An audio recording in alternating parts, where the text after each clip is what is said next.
A 20-something-year-old musician who hasn't accomplished anything yet has a household name celebrity wife. She has been waiting for your growth day after day for years, and gave birth to your lovely daughter as well. Finally, on this day, after you drank 5 caddies of white liquor, the memories sealed away for over 20 years have finally been unlocked. Before you could fully digest it, a rapid knocking sound came from the door. You gather your thoughts and open the door. A little girl came bouncing cheerfully toward you, still calling Daddy, Daddy non-stop in his mouth. It seemed as if she wanted to shout out all the longing accumulated over the past week. You quickly bent down to pick her up. Then he planted a very firm kiss on her face. Mr. Gu, I've brought Xixi. I'll take my leave now. Outside the door, a girl with delicate features spoke up. Her name is Meng Xiaoxue, your wife's little assistant. I come here every Friday, responsible for delivering Xixi to you. Thank you. Sorry to trouble you. Goodbye, Xiaoxue Jejia. Xixi's words were as sweet as ever. Shut the door tightly. Father and daughter returned to the house.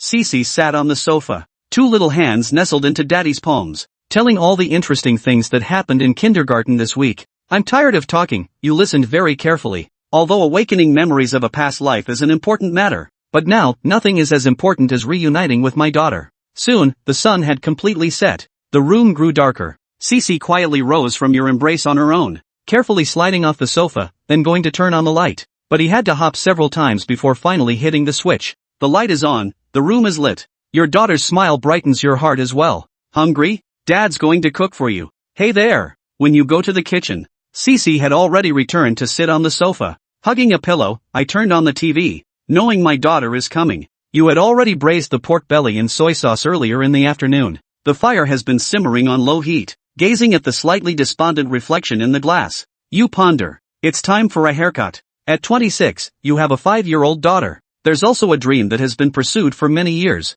You and Xia Ruoqing both graduated from Modu Drama Academy. Xia Ruoqing's career in the entertainment industry is flourishing. Debuted right after graduation and quickly rose to fame. Though you majored in screenwriting and minored in composing. But the development has been bumpy. Men all value their self-respect, and you're no exception. The more it is so, the more you tend to get bogged down in trivialities. Until Xia Ruoqing's heart was completely and utterly broken. Now that my memories have awakened, the recollections of both lifetimes have merged. You've also let it go. What you can catch is a dream, what eludes you is but emptiness. It's time to apologize when we meet on Sunday. You murmured softly. Do you also want to awaken memories from 2 lifetimes? Wake up with 3 fresh flowers. At dinner, the father and daughter sat at the dining table. Xixi loves the braised pork you make the most. So much so that when introducing myself to outsiders, I would say, my name is Gu Yunxi. Her nickname is Xixi, and she loves to eat meat. Xixi picked up a piece of braised pork belly and blew on it gently by her lips. When it's cooled down, the little one slides down from the chair again.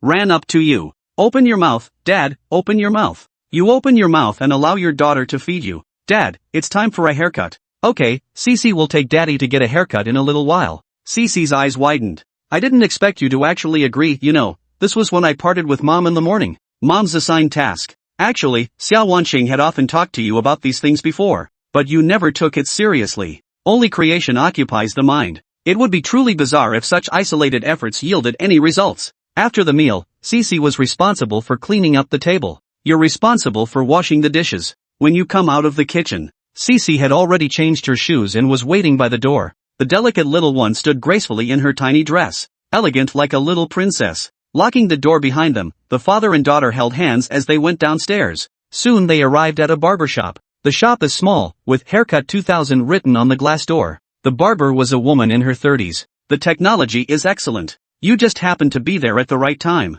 Otherwise, you would usually have to queue up. As strand after strand of hair falls to the ground, your handsome face reappeared again. After paying, you held your daughter's warm little hand and left. By the time we reached the doorstep, Xixi holds an ice cream in her left hand, holding a skewer of grilled meat in the right hand. This is also an agreement between you two. At your place, she can eat ice cream and other things her mom doesn't allow once a week, and won't tell her mom. You understand that Xia Ruoqing forbids eating these things for her daughter's good, but it's okay to have it once in a while. After coming back, Xixi watched 2 episodes of cartoons. Approaching 9 o'clock, the little one proactively turned off the TV. To be honest, my daughter's daily routine is quite regular. Xixi quickly snuggled into the quilt, leaning against the head of the bed, flapping their little feet eagerly. It seemed like great fun. Once you're ready, the little one patted the empty spot beside them. Dad, hurry up and get into bed. I've warmed it up for you. After you climb into bed, Xixi obediently scooted inward to make some space, saving the warm spot for you.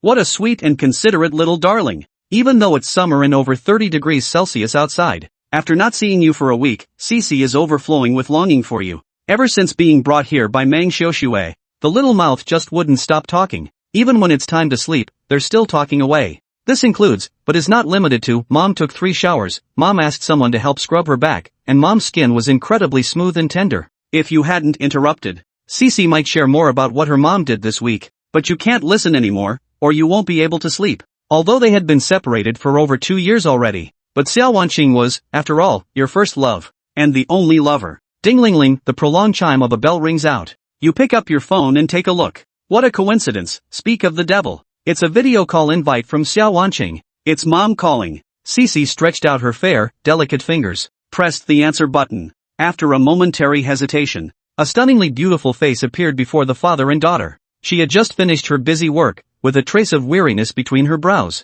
but upon seeing her beloved daughter, instantly, the gloom dissipated, revealing a doting smile. Yet when she saw you beside her, she spoke up. Gu Qianfan. You were instantly speechless. A woman's mood can change in the blink of an eye. Ruoqing, have you eaten? Tomorrow's breakfast, you shamelessly ask. Do you have something to call about? Can't you call for no reason? Can't I see my own daughter? You wisely shut your mouth and started counting on your fingers. It must be some relative coming. Xixi quickly straightened her phone to mediate the situation, so that only I am in the frame.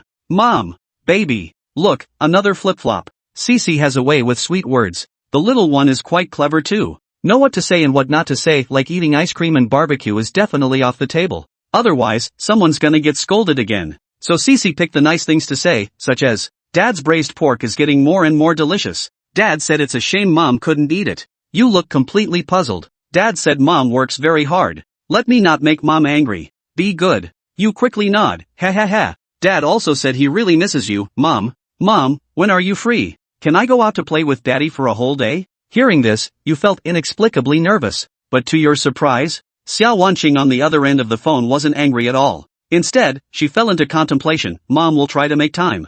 I'll take you out to have fun when your birthday comes. And Dad too. Xixi added. Xia Ruoqing fell silent and didn't respond. Xixi wouldn't accept it and added, and Dad too. Thus, Xia Ruoqing was defeated. Okay, and your dad. It was clearly agreed upon, just not in the way you see it. Why do you say the word dad with such bitterness? Lu Ziye not only regained his past life's memories but his emotional intelligence also improved? Before this, when Xia Ruoqing spoke like that, he hadn't sensed anything amiss. Now it seemed clear that his past self driving Xia Ruoqing away was truly inevitable. Xixi, it's time for bed, sweetie. Xia Ruoqing said over the phone. Xixi nodded obediently, handed the phone back to Dad, and crawled into bed. It was less about sleeping and more about story time. Bedtime stories were Xixi's absolute favorite. This was no challenge for Lu Ziye. Besides, having Andersen's fairy tales in his head was practically second nature. Before beginning the story, Lu Ziye glanced at Xia Ruoqing's photo on his phone. Xing, should I hang up now? Hang up? Can't I listen to you tell the story? Of course you can. If you can avoid upsetting a woman, don't upset her, especially one going through her period. Lu Ziye gathered his thoughts and began the story. Xixi, today's story is called The Emperor's New Clothes. Once upon a time, there was an emperor. The story wasn't long, just over 3,000 words, and took only 10 minutes to finish. After listening, Xixi burst into laughter, mocking the emperor's foolishness in the story. Alright, Xixi, it's time for bed. Okay, good night Daddy, good night Mommy. Lu Ziye smiled softly as he told his daughter to sleep, his broad, warm hand gently stroking her back to lull her to sleep. On the phone, Xia Ruoqing said her goodbyes and hung up. But after hanging up, both were still deep in thought. She wondered why Lu Ziye had told that particular story. Was he hinting at something about himself, or what?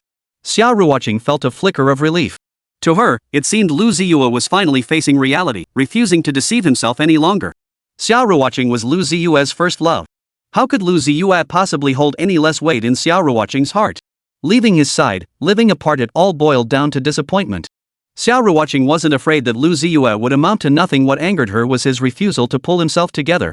That's why, even after all these years, Xia Ruoqing never cut ties with Lu Ziye. Instead, she remained deeply invested in him. Was she just saying one thing but meaning another? Tough on the outside, soft on the inside? That would be Xia Ruoqing. Chapter 3, Truly a Trusted Confidant. What a privilege. Xia Ruoqing was eager to see Lu Ziye pull himself together. Did Lu Ziye get a haircut? Xia Ruoqing suddenly remembered this and immediately called him. Xixi, what's up? Nothing. Beep beep beep. Confirmed he had gotten a haircut. Xia Ruoqing felt an instant surge of joy. Tidying up his appearance was a sure sign he was pulling himself together.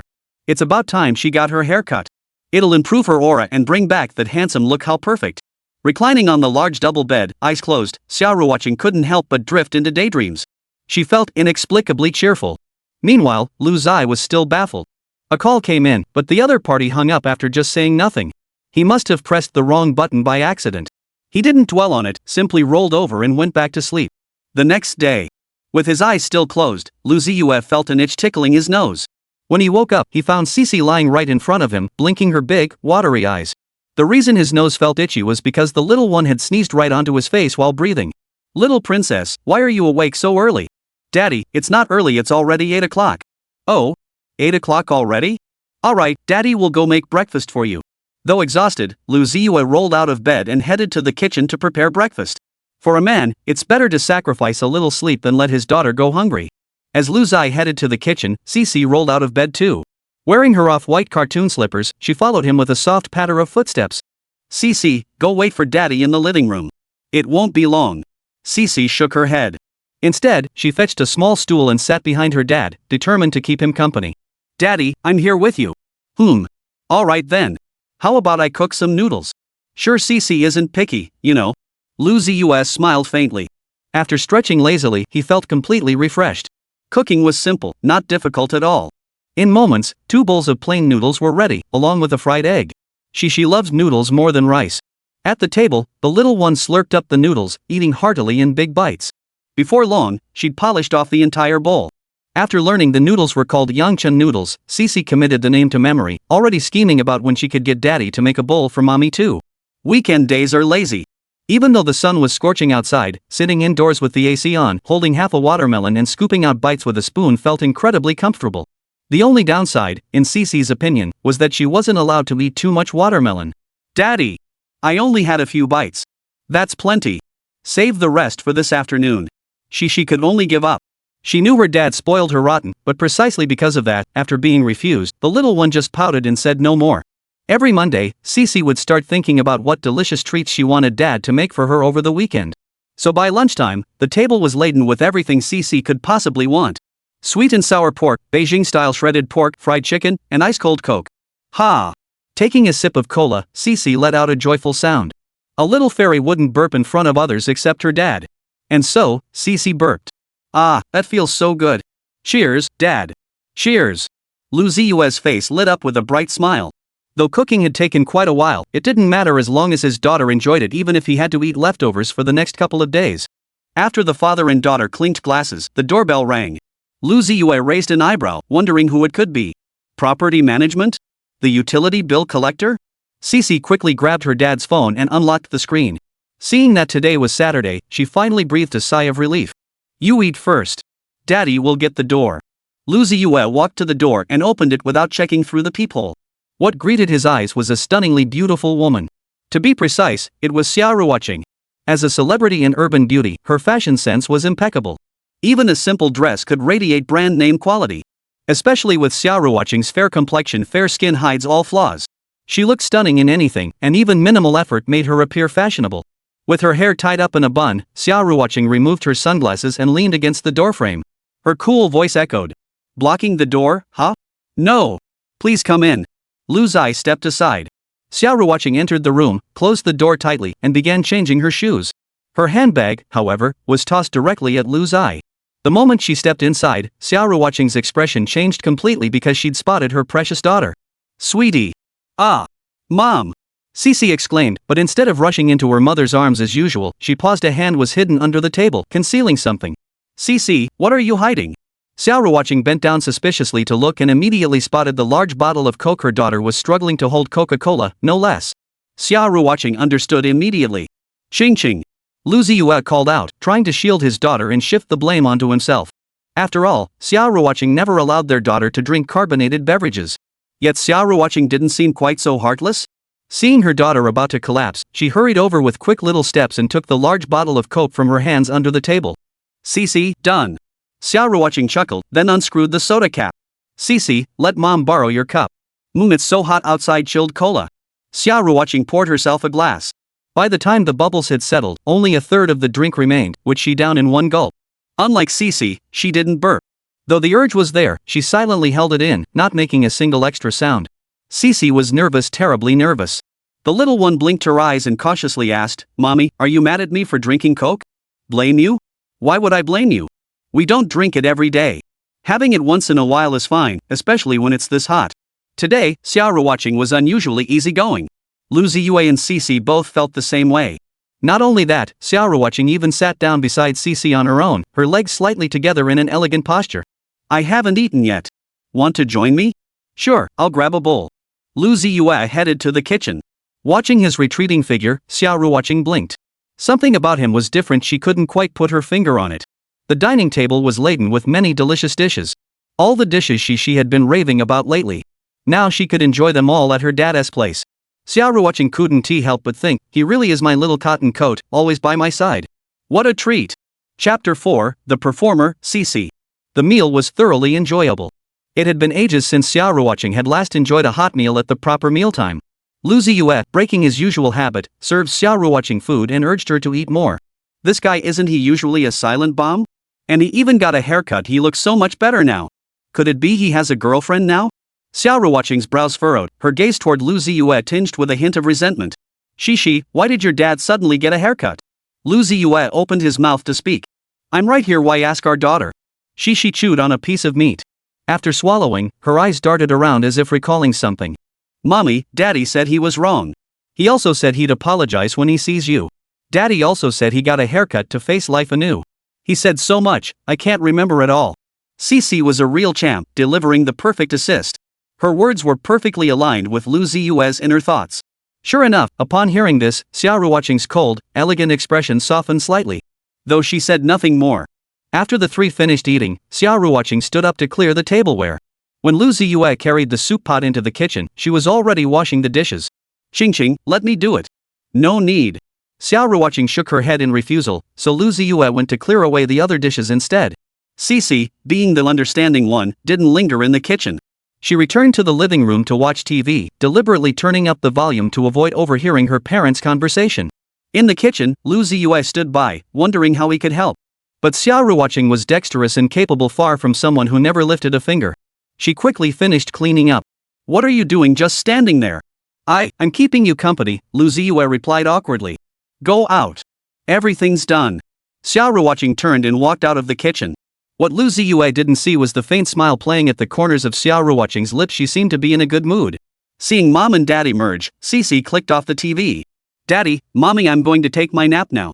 With that, the little one dashed back to her bedroom and shut the door tightly. Lu Ziye and Xia Ruoqing both knew their daughter was doing this on purpose, clearing space for the two of them. Xia Ruoqing sat down on the sofa, and Lu Ziye followed suit. She deliberately remained silent, but in the end, it was he who couldn't hold back. "Xingqing, I've come to terms with it. I was wrong before. I was stuck in my own little world, I was all talk and no action, I was stubborn and narrow-minded, Lu Ziye poured out everything on his mind in one breath.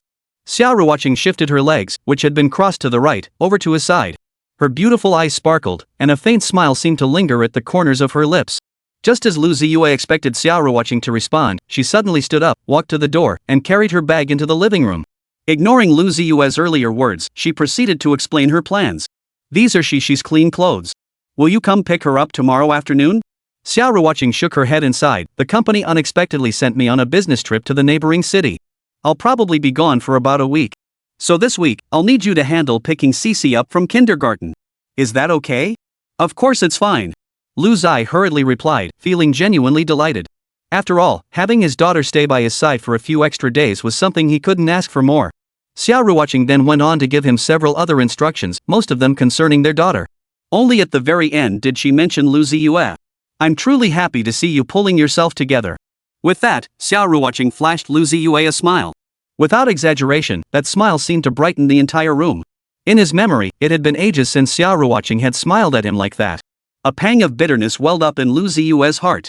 Ever since awakening his past life memories and realizing how wasted these years had been, Lu Ziye had often wondered, what if he'd come to terms with it sooner? What would his life have been like? With his wife and daughter by his side, even amidst the busiest days, he could hear words of comfort like "You're working so hard, honey," or "Daddy, you're doing great." How wonderful that would have been.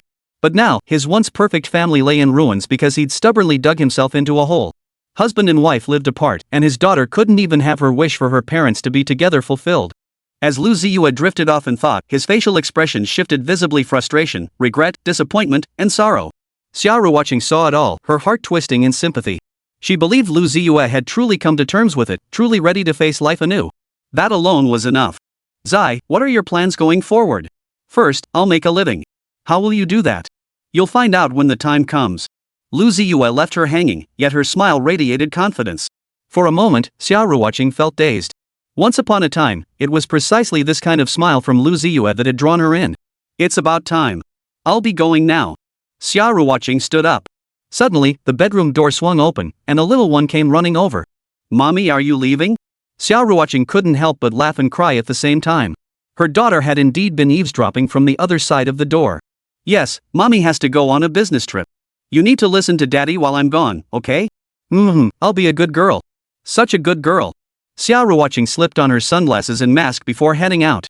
Lu Ziye and Xixi both followed her downstairs. The little one clung to her mom's arm, pouting and muttering reluctantly.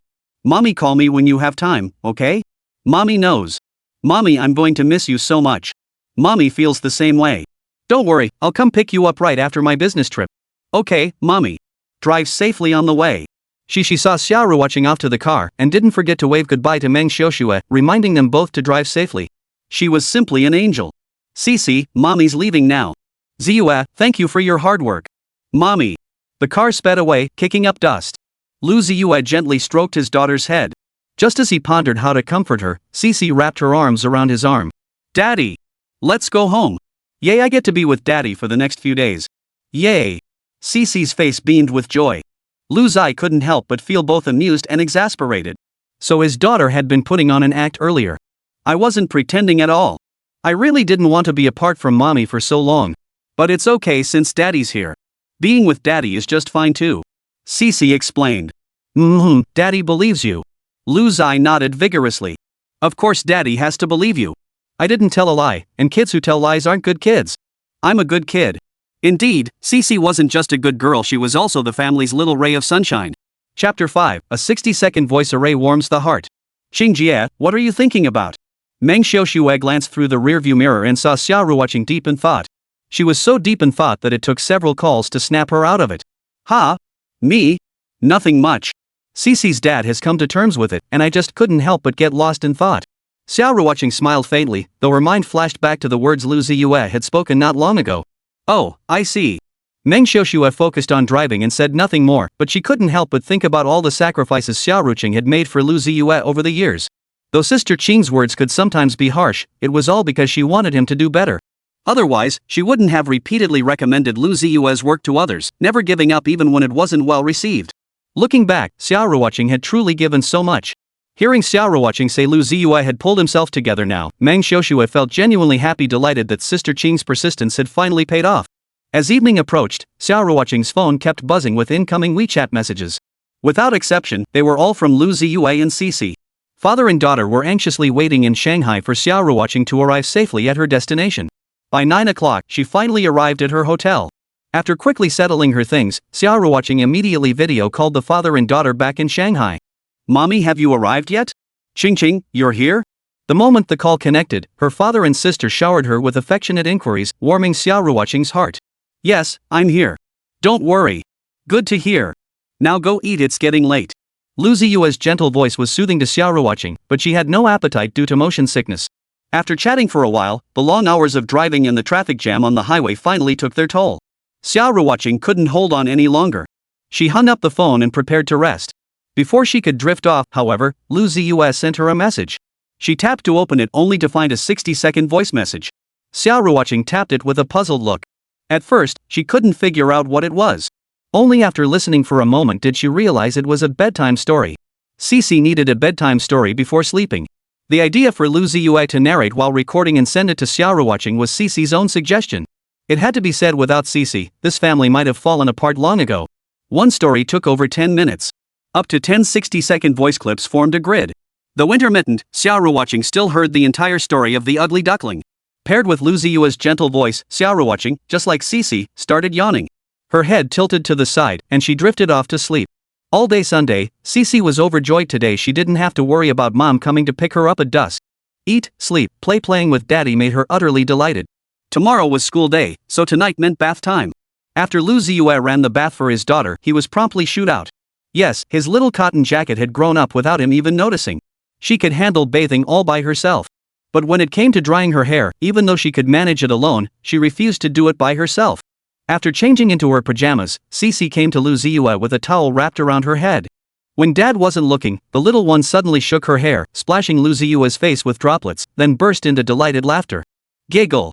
Daddy, am I more awake now? Refreshed? More than refreshed, not a trace of sleepiness left. Lu Ziye's face was filled with doting affection. Watching his playful, adorable daughter, he longed so deeply for the three of them to be together again. The road ahead was long and arduous. But he would strive on. Xixi sat on the bed, Lu Ziye standing before her. In his left hand was a hairdryer, while his right hand gently combed through her hair.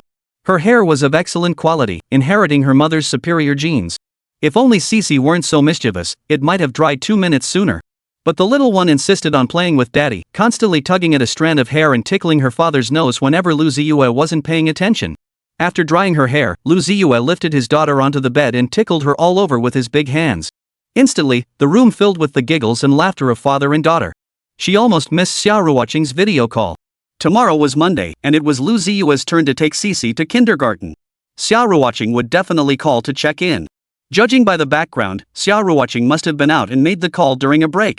Ziye, your place is quite a distance from Xixi's kindergarten. You might need to leave early, or you'll risk being late if you hit traffic. Got it. I'll set an alarm. Alright, nothing else to discuss.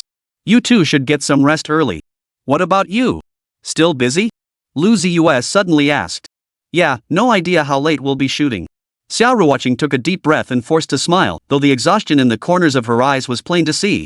Lu Ziye couldn't help but feel a pang of sympathy. Keep working then. Xixi will need a bedtime story soon, I'll send it to you. Remember to listen once you're done. Sure. Just as she was about to hang up, Xia Ruoqing added, Ziye, when you tell the story, could you slow down a bit? It's a little fast. No problem. Lu Ziye's sudden agreeableness caught Xia Ruoqing off guard, and her weary body and mind seemed to relax a little. She hung up the phone. Lu Ziye first helped his daughter pack her backpack and gather the things she needed to bring to kindergarten the next day, so he wouldn't be too busy tomorrow. After everything was ready and it was time for bed, Xixi, just like the past 2 nights, had warmed up the bed for him. Even though it was summer, he couldn't disappoint his daughter's thoughtful gesture. Daddy, I'm ready. It's story time. All right. Today's story is Snow White. Xixi occasionally chimed in while listening to the story. So when Xia Ruoqing returned to the hotel after finishing her work, took a shower, and rested, she heard her daughter's interjections in the 60-second voice message. It was clear the little one disliked the queen and worried about Snow White. Though it was well past midnight, Xia Ruoqing couldn't sleep. Unable to sleep, she slipped on a silk robe and stepped out onto the balcony. Sitting in a chair, she gazed up at the starry sky. Her phone lay beside her, softly playing the story Lu Ziye had sent. Over and over, she listened. She wasn't sure if she was listening to the story or Lu Ziye's voice. But after finishing the story, Xia Ruoqing found herself lost in thought for a long time. She couldn't help but feel that Lu Ziye's storytelling skills had improved significantly, which was truly a good thing. It truly was a good thing. So much so that Lu Ziye even dreamed about Snow White. Only, the Snow White in his dream was Xia Ruoqing so much so that he nearly missed his wake-up alarm. Chapter 6, Xia Ruoqing, could it be that I woke him up with my beep beep? Despite the alarm, father and daughter still overslept considerably. While Lu Ziye prepared breakfast, Xixi went to wash her face and brush her teeth. By the time they stepped out of the house, both father and daughter looked utterly disheveled. Daddy! Your hair is flying up, hey? Mine too. Haha daddy, hurry up and run. The bus. Wait for us, uncle. Though disheveled, they burst into laughter after exchanging glances. As Xia Ruoqing had mentioned, Lu Ziye's place was quite a distance from Xixi's kindergarten, but luckily they managed to catch both the bus and the subway. Though father and daughter were practically sprinting the whole way, they were just happy. Xixi was thrilled her dad was taking her to school. Lu Ziye was happy to be able to take his daughter to school. Same reason, same feeling. Yet despite their relentless pace, Xixi nearly arrived late. The little one practically entered the kindergarten as the class bell rang. After waving goodbye to Xixi, Lu Ziye paused thoughtfully, glanced at his map navigation, then turned and left. But he didn't head home. Instead, he wanted to look at cars. If he found the right one, he'd buy it. It would be convenient for picking up and dropping off his daughter in the future, as well as for getting around. That afternoon, Xixi was dismissed from school. When she saw a car parked at the spot where she and her dad had agreed to meet, Xixi was upset. She pouted and grumbled in dissatisfaction, "It's blocking me from finding daddy." But when she saw her dad actually stepping out of the car, the little one's eyes lit up instantly. "Dad?" Xixi exclaimed in surprise, trotting over and circling the car. "Dad, did you buy a car?" Lu Ziye smiled and nodded, then opened the car door. Unexpectedly, Xixi refused, a sly smile appearing on her little face. "Daddy, please say, Princess, please get in the car." Lu Ziye held the door open, bowing slightly. "Princess, please get in." Xixi happily climbed into the car, settling into the back seat and happily dangling her little feet. After settling his daughter in, Lu Ziye drove off. The entire journey was filled with laughter and chatter between father and daughter, creating a warm and lively atmosphere. Traffic was slightly congested on the way home, yet it still took over a third less time than the morning commute to school. Having a car for transportation was truly convenient. Back home, Xixi climbed onto the sofa and turned on the TV while Lu Ziye headed to the kitchen to cook. When Lu Ziye emerged from the kitchen, his daughter was crouched in front of the coffee table, fiddling with something. He leaned in to see a pile of small bills, lots of small denominations. Spotting her dad, Xixi stood up, pulled Lu Ziye to the coffee table, and slid all the coins toward him. "Daddy, this is all the pocket money I saved up. You can have it." "Huh?" Lu Ziye was puzzled. "What are you giving these to Daddy for?" "Mommy said Daddy doesn't have a steady job, so he doesn't have a steady income. She told me not to ask for this or that. Today Daddy bought a car, so Daddy probably doesn't have much money left, right?" Xixi whispered her guess. Though still young, Xixi was perceptive. She understood her father bought the car to make picking her up easier. This thought made the little girl feel even sadder, which was why she offered all her saved pocket money to help with the household expenses. Regardless of whether it could truly help, the sheer thoughtfulness alone was enough to bring tears to Lu Ziye's eyes. His daughter's money was absolutely off limits. He needed to focus on earning money. "Xixi, Daddy has money, and Daddy can earn more," Lu Ziye said with a smile, promptly tucking away her pocket money. "Really? When have I ever lied to you? All right then." Xixi nodded and stopped insisting, thinking to herself that she could always take it back if Daddy really ran out of money someday. "Good girl. Go wash your hands. It's almost time to eat." "Okay." Xixi scampered off to the bathroom in little quick steps. Lu Ziye withdrew his doting gaze and headed to the kitchen. While stir-frying, he couldn't help pondering ways to make money. Though his mind brimmed with great ideas, songs, scripts, novels, only what could be monetized truly mattered. After much deliberation, songs seemed the simplest, followed by novels. As for how quickly they'd bring in money, well, that was anyone's guess. For songs, he could upload demos to Tauga Music Network and sell them at set prices. This method requires a singer or music producer to take notice before any follow-up collaboration can be discussed. Novels are much simpler. Submit them to websites, get them listed once the word count is reached, and wait for readers to pay for subscriptions. Whether Chinese novels can gain traction here is anyone's guess. Since that's the case, I'll try both approaches. At the dinner table, Xixi chattered away about the amusing things that happened at kindergarten that day. What amused the child didn't necessarily captivate the adults, but Lu Ziye listened intently nonetheless. He treasured every moment with his daughter, so even when Xixi's rambling descriptions jumped from one topic to another, he listened with genuine delight. After dinner, Lu Ziye went to the spare bedroom to start making money. First, he uploaded 3 songs to Tauga Music Network, complete with demo recordings and lyrics. The songs were priced at 300,000, 500,000, and 600,000 respectively. Fair prices. Since these songs had been verified through test recordings, they were bound to be hits as long as he didn't mess things up. Lu Ziye's reasoning was straightforward. Since he'd written them himself, he couldn't let them gather dust. Besides, he set the prices, but whether they sold or were worth it was entirely up to the buyers. After a brief rest, Lu Ziye opened the novel website. Relying on his memory and some polishing, he created that classic novel, Fortunes Change Every 30 Years. What goes around comes around. Now that he had done his part, the outcome was up to fate. Before bed that night, Xia Ruoqing called. Mother and daughter chatted for a long while, only hanging up when his assistant came to remind him. "Is it that exhausting?" Lu Ziye furrowed his brow slightly, his fingers tapping out a line, "Make sure to rest." Moments later, Xia Ruoqing replied with an emoji of a nodding head. Just like the nights before, Lu Ziye recorded himself telling his daughter a bedtime story and sent it to Xia Ruoqing. By the time Xia Ruoqing listened, it was already late into the night. Seeing Lu Ziye's caring words in the chat window warmed her heart. Lost in thought, Xia Ruoqing sent a punctuation mark. Glancing at the time, it was already 1 a.m. Only when she tried to recall the punctuation did she realize did that mean she'd sent 2 beeps? "I'm such a nuisance." Sending messages in the middle of the night, not letting anyone get a good night's sleep. Xia Ruoqing bit her lip tightly, her delicate hands clenched into fists as regret swirled in her heart. Suddenly, Lu Ziye sent a message. Xixi, what's wrong? Whoa! You're still awake? Her slender fingers danced across the screen, typing another line before sending it. Did I wake you up? Chapter 7 #shock. 3-character actress Xia Ruoqing secretly meets child-rearing man late at night. Lu Ziye watched Xia Ruoqing's message. Lu Ziye's lips curved upward. Even through the phone screen, separated by thousands of miles, he could sense her embarrassment and apology. In truth, Lu Ziye hadn't slept yet. No, it's nothing to do with you. I'm writing something and haven't gone to bed yet. That's the truth. But Xia Ruoqing didn't buy it. He's just trying to ease my guilt. With that thought, Xia Ruoqing pressed her red lips together and typed a line. What are you writing? Before hitting send, she deleted it. She felt that if she sent it, Lu Ziye would just have to make up another excuse. Okay, I'm going to bed. Stop typing and get some sleep. After sending it, Xia Ruoqing added, I have to take my daughter to school tomorrow morning. Okay. After ending the conversation with Xia Ruoqing, Lu Ziye placed his phone on the bedside table and lay down to sleep. Was he really that obedient to Xia Ruoqing? Maybe. It really was getting late. In the morning, Lu Ziye and his daughter Xixi took their time getting ready. They woke up around the same time as yesterday morning, but without the usual rush.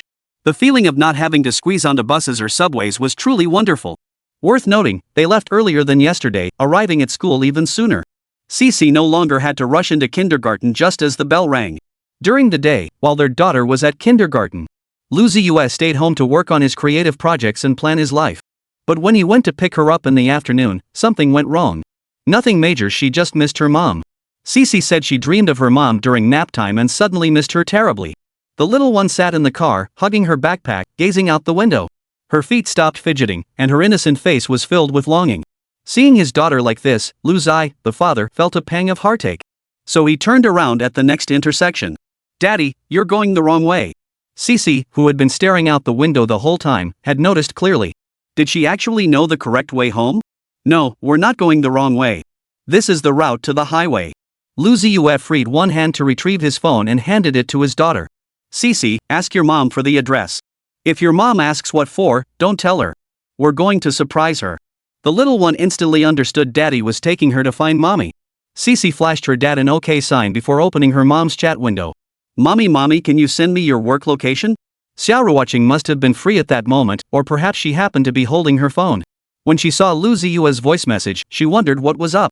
Hearing her daughter's soft voice, she instantly smiled. Your location? Sent. What's up? Nothing. Daddy just wants to make sure you're safe at work.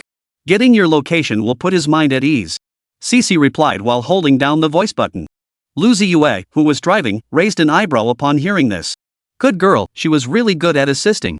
Sure enough, Xia Ruoqing's mood on the other end of the line visibly brightened. After ending the call, Xixi opened the location her mom had sent, then handed the phone back to her dad. With the navigation activated, she stepped on the gas, and father and daughter drew closer and closer to Xia Ruoqing. Xixi was a little chatterbox. Her mouth hadn't stopped the entire journey, a stark contrast to her earlier gloom after leaving kindergarten. The little one had rehearsed for ages, thinking about how to surprise her mom when they met. Should she just jump out? Or cover her eyes and make her guess? No, she wasn't tall enough to reach her eyes. Fine, she'd just have to cover mom's but... Daddy, how should we two appear to surprise mom?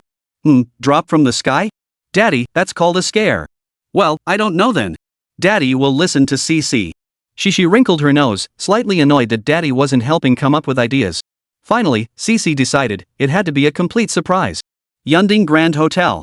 In the private room, Xia Ruoqing was curled up on the sofa, fiddling with her phone. Distracted, she randomly opened an app and then closed it. Just a few days ago at this time, she'd still be in the studio. But today, she was off. Completely off. Because the company had sabotaged her. Suddenly, a message from Lu Ziye popped up. The moment she saw it was a voice message, Xia Ruoqing knew it was her precious daughter. Lu Ziye usually sent text messages. Sure enough, upon opening the voice message, her daughter's soft, sweet voice filled her ears. Mommy, I bought you 2 desserts. Hurry downstairs to get them, okay? The location is, alright, outdoor parking lot section C, hurry down, Mommy. Though Xia Ruoqing felt reluctant to move, her daughter's thoughtfulness won her over. Changing into fresh clothes, she stepped outside wearing sunglasses. Following her daughter's directions, Xia Ruoqing arrived at Zone C.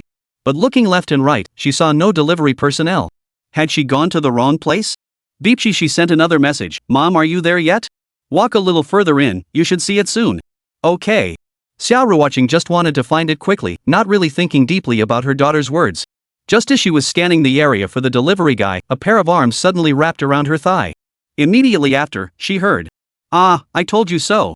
I can only hug mommy's long legs." Ha? See? Xia Ruoqing's eyes widened beneath her sunglasses, and then she saw him stepping out from behind the car. Ziyue? How did you two get here? Xia Ruoqing was both delighted and surprised. Xixi tilted her little head up at her, saying smugly, Mommy, why didn't you ask where the two desserts are? Oh? Where are the desserts? Xia Ruoqing played along, not only asking but also looking around left and right. Right here. Xixi hopped away and made a heart sign toward her mom. I'm mommy's sweet treat.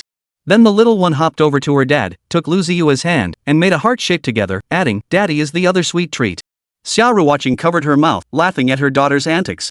Her mood, which had been sour due to her agency pulling strings, felt much better. Mommy, do you like it? Glancing from Xixi to Lu Ziye, Xia Ruoqing nodded vigorously. I do. Let's talk in the car. Lu Ziye opened the door beside him. Xia Ruoqing was a celebrity. Even with sunglasses on, if she got recognized, it would definitely trend on social media, #shocking. 3-character actress Xia Qing secretly meets man with child late at night? Well, better play it safe. The family of 3 got into the car. Xia Ruoqing sat in the back seat, examining the car. New? Yes. Lu Ziye nodded and explained, it's convenient for picking up and dropping off Xixi from school. Hearing this, Xia Ruoqing couldn't help but twitch her lips. That's it? He bought a car just to pick up his daughter from school? Is he that doting? Chapter 8, Daddy will worry. But I also. Xixi, look how wonderful your daddy is to you. He even bought a car just to pick you up from school. Xia Ruoqing smiled as she took her daughter's small hand. But then she thought, was she actually competing with her daughter for attention? Xia Ruoqing, you really are regressing with age. Daddy's the best, mommy's the best too. Mommy worked so hard on her business trip. Xixi threw herself into Xia Ruoqing's arms, giving her mother ample affirmation. Hug, my sweet little angel. Watching the tightly embraced mother and daughter, a smile involuntarily spread across Lu Ziye's face. Seeing that it was about time, he suggested. Let's go eat. Zai, wait a moment. I need to grab something from the car, Xia Ruoqing suddenly said. As she pushed open the door and stepped out, her long legs stretching out, she reminded her daughter, Xixi, stay here with Daddy. Mommy will be right back. Okay. Xia Ruoqing returned to the hotel. In the car, Lu Ziye and his daughter Xixi began discussing where to eat. Daddy. Hot pot chicken? Your mom doesn't really like chicken. What about popper fish? There aren't any shops nearby. It's too far. Taking your mom back would be too much of a trip. Dad, then why did you even ask? Just get one bowl of rice with toppings for each of us at the entrance. I'll ask your mom later. Xixi wrinkled her nostrils, then leaned back in her seat and hugged her shoulders. Not happy. Soon, Xia Ruoqing returned, carrying 2 bags that looked like clothes. After stowing them in the trunk, she got back into the car and immediately spotted her daughter, her cheeks puffed out in a sulk. Xixi, what's wrong? How did Daddy upset our little treasure? Xia Ruoqing asked with a smile, then reached out to pinch her daughter's cheeks. Xixi huffed at her mother, then mimicked her earlier conversation with Dad. Daddy's heart is filled with Mommy. When Mommy's around, my ranking gets pushed to the back. Xixi unbuckled her seatbelt, snuggled deeper into the seat, and pouted as she grumbled. Xia Ruoqing understood. So that's how it was. Alright then, Mommy will listen to Xixi. What would you like to eat? Backstabbing like this? Lu Ziye sighed, pressing his hand to his forehead. Of course, Xixi wasn't really upset, she was just joking. So when she heard her mom's question, she immediately switched to a smiling face. No, Mommy, I'll listen to you. What do you want to eat? Daddy and I will follow your lead. Xixi quickly changed her tune, even dragging her father into it. Right, Daddy? Right, we'll listen to you too. Lu Ziye replied in a deep voice. In that case, Zai, do we have any leftovers at home? Leftovers? Lu Ziye repeated, nodding. Yes, we do. Then let's go home and eat the leftovers.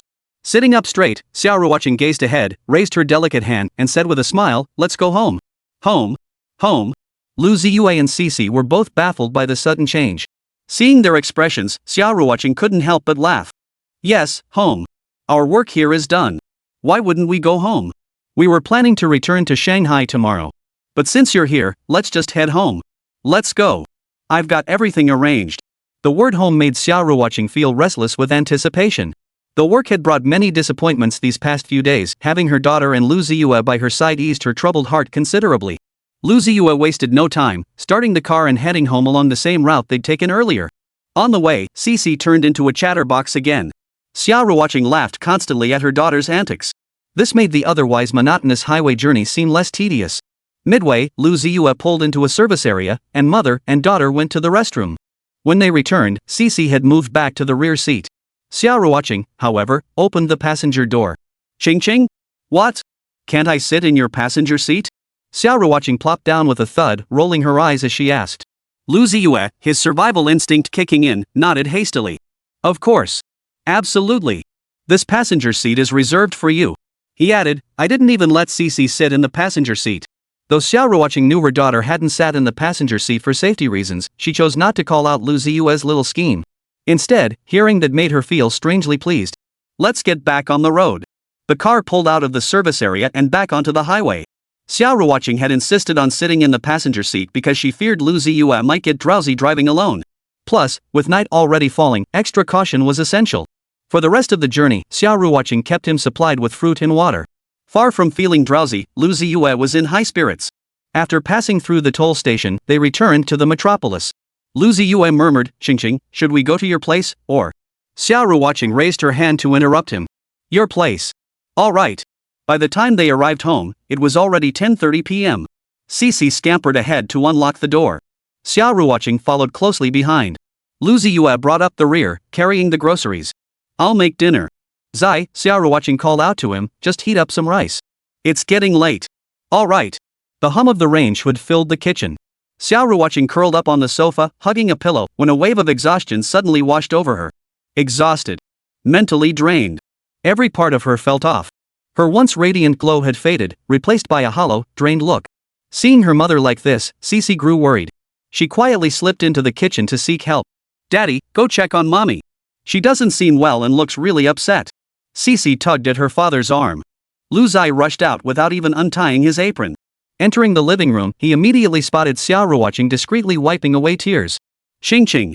Sitting beside her, Lu Ziye reached for a tissue box from the coffee table. Xia Ruoqing took a sheet, wiped her eyes, and forced a strained smile. What's wrong? I'm fine. Is dinner ready? I'm a bit hungry. She rattled off a string of words in one breath. But the more she talked, the more obvious it became that she was putting on a brave face. Xixi felt heartbroken for her mother, and Lu Ziye certainly did too. Daughters are the strongest advocates. The little one took her mother's hand and asked with concern, Mommy, if something's wrong, you have to tell us.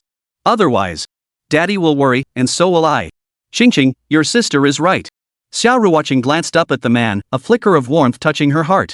Yet over the years, her character had been forged into one of stubborn pride. She disliked discussing work matters with her family.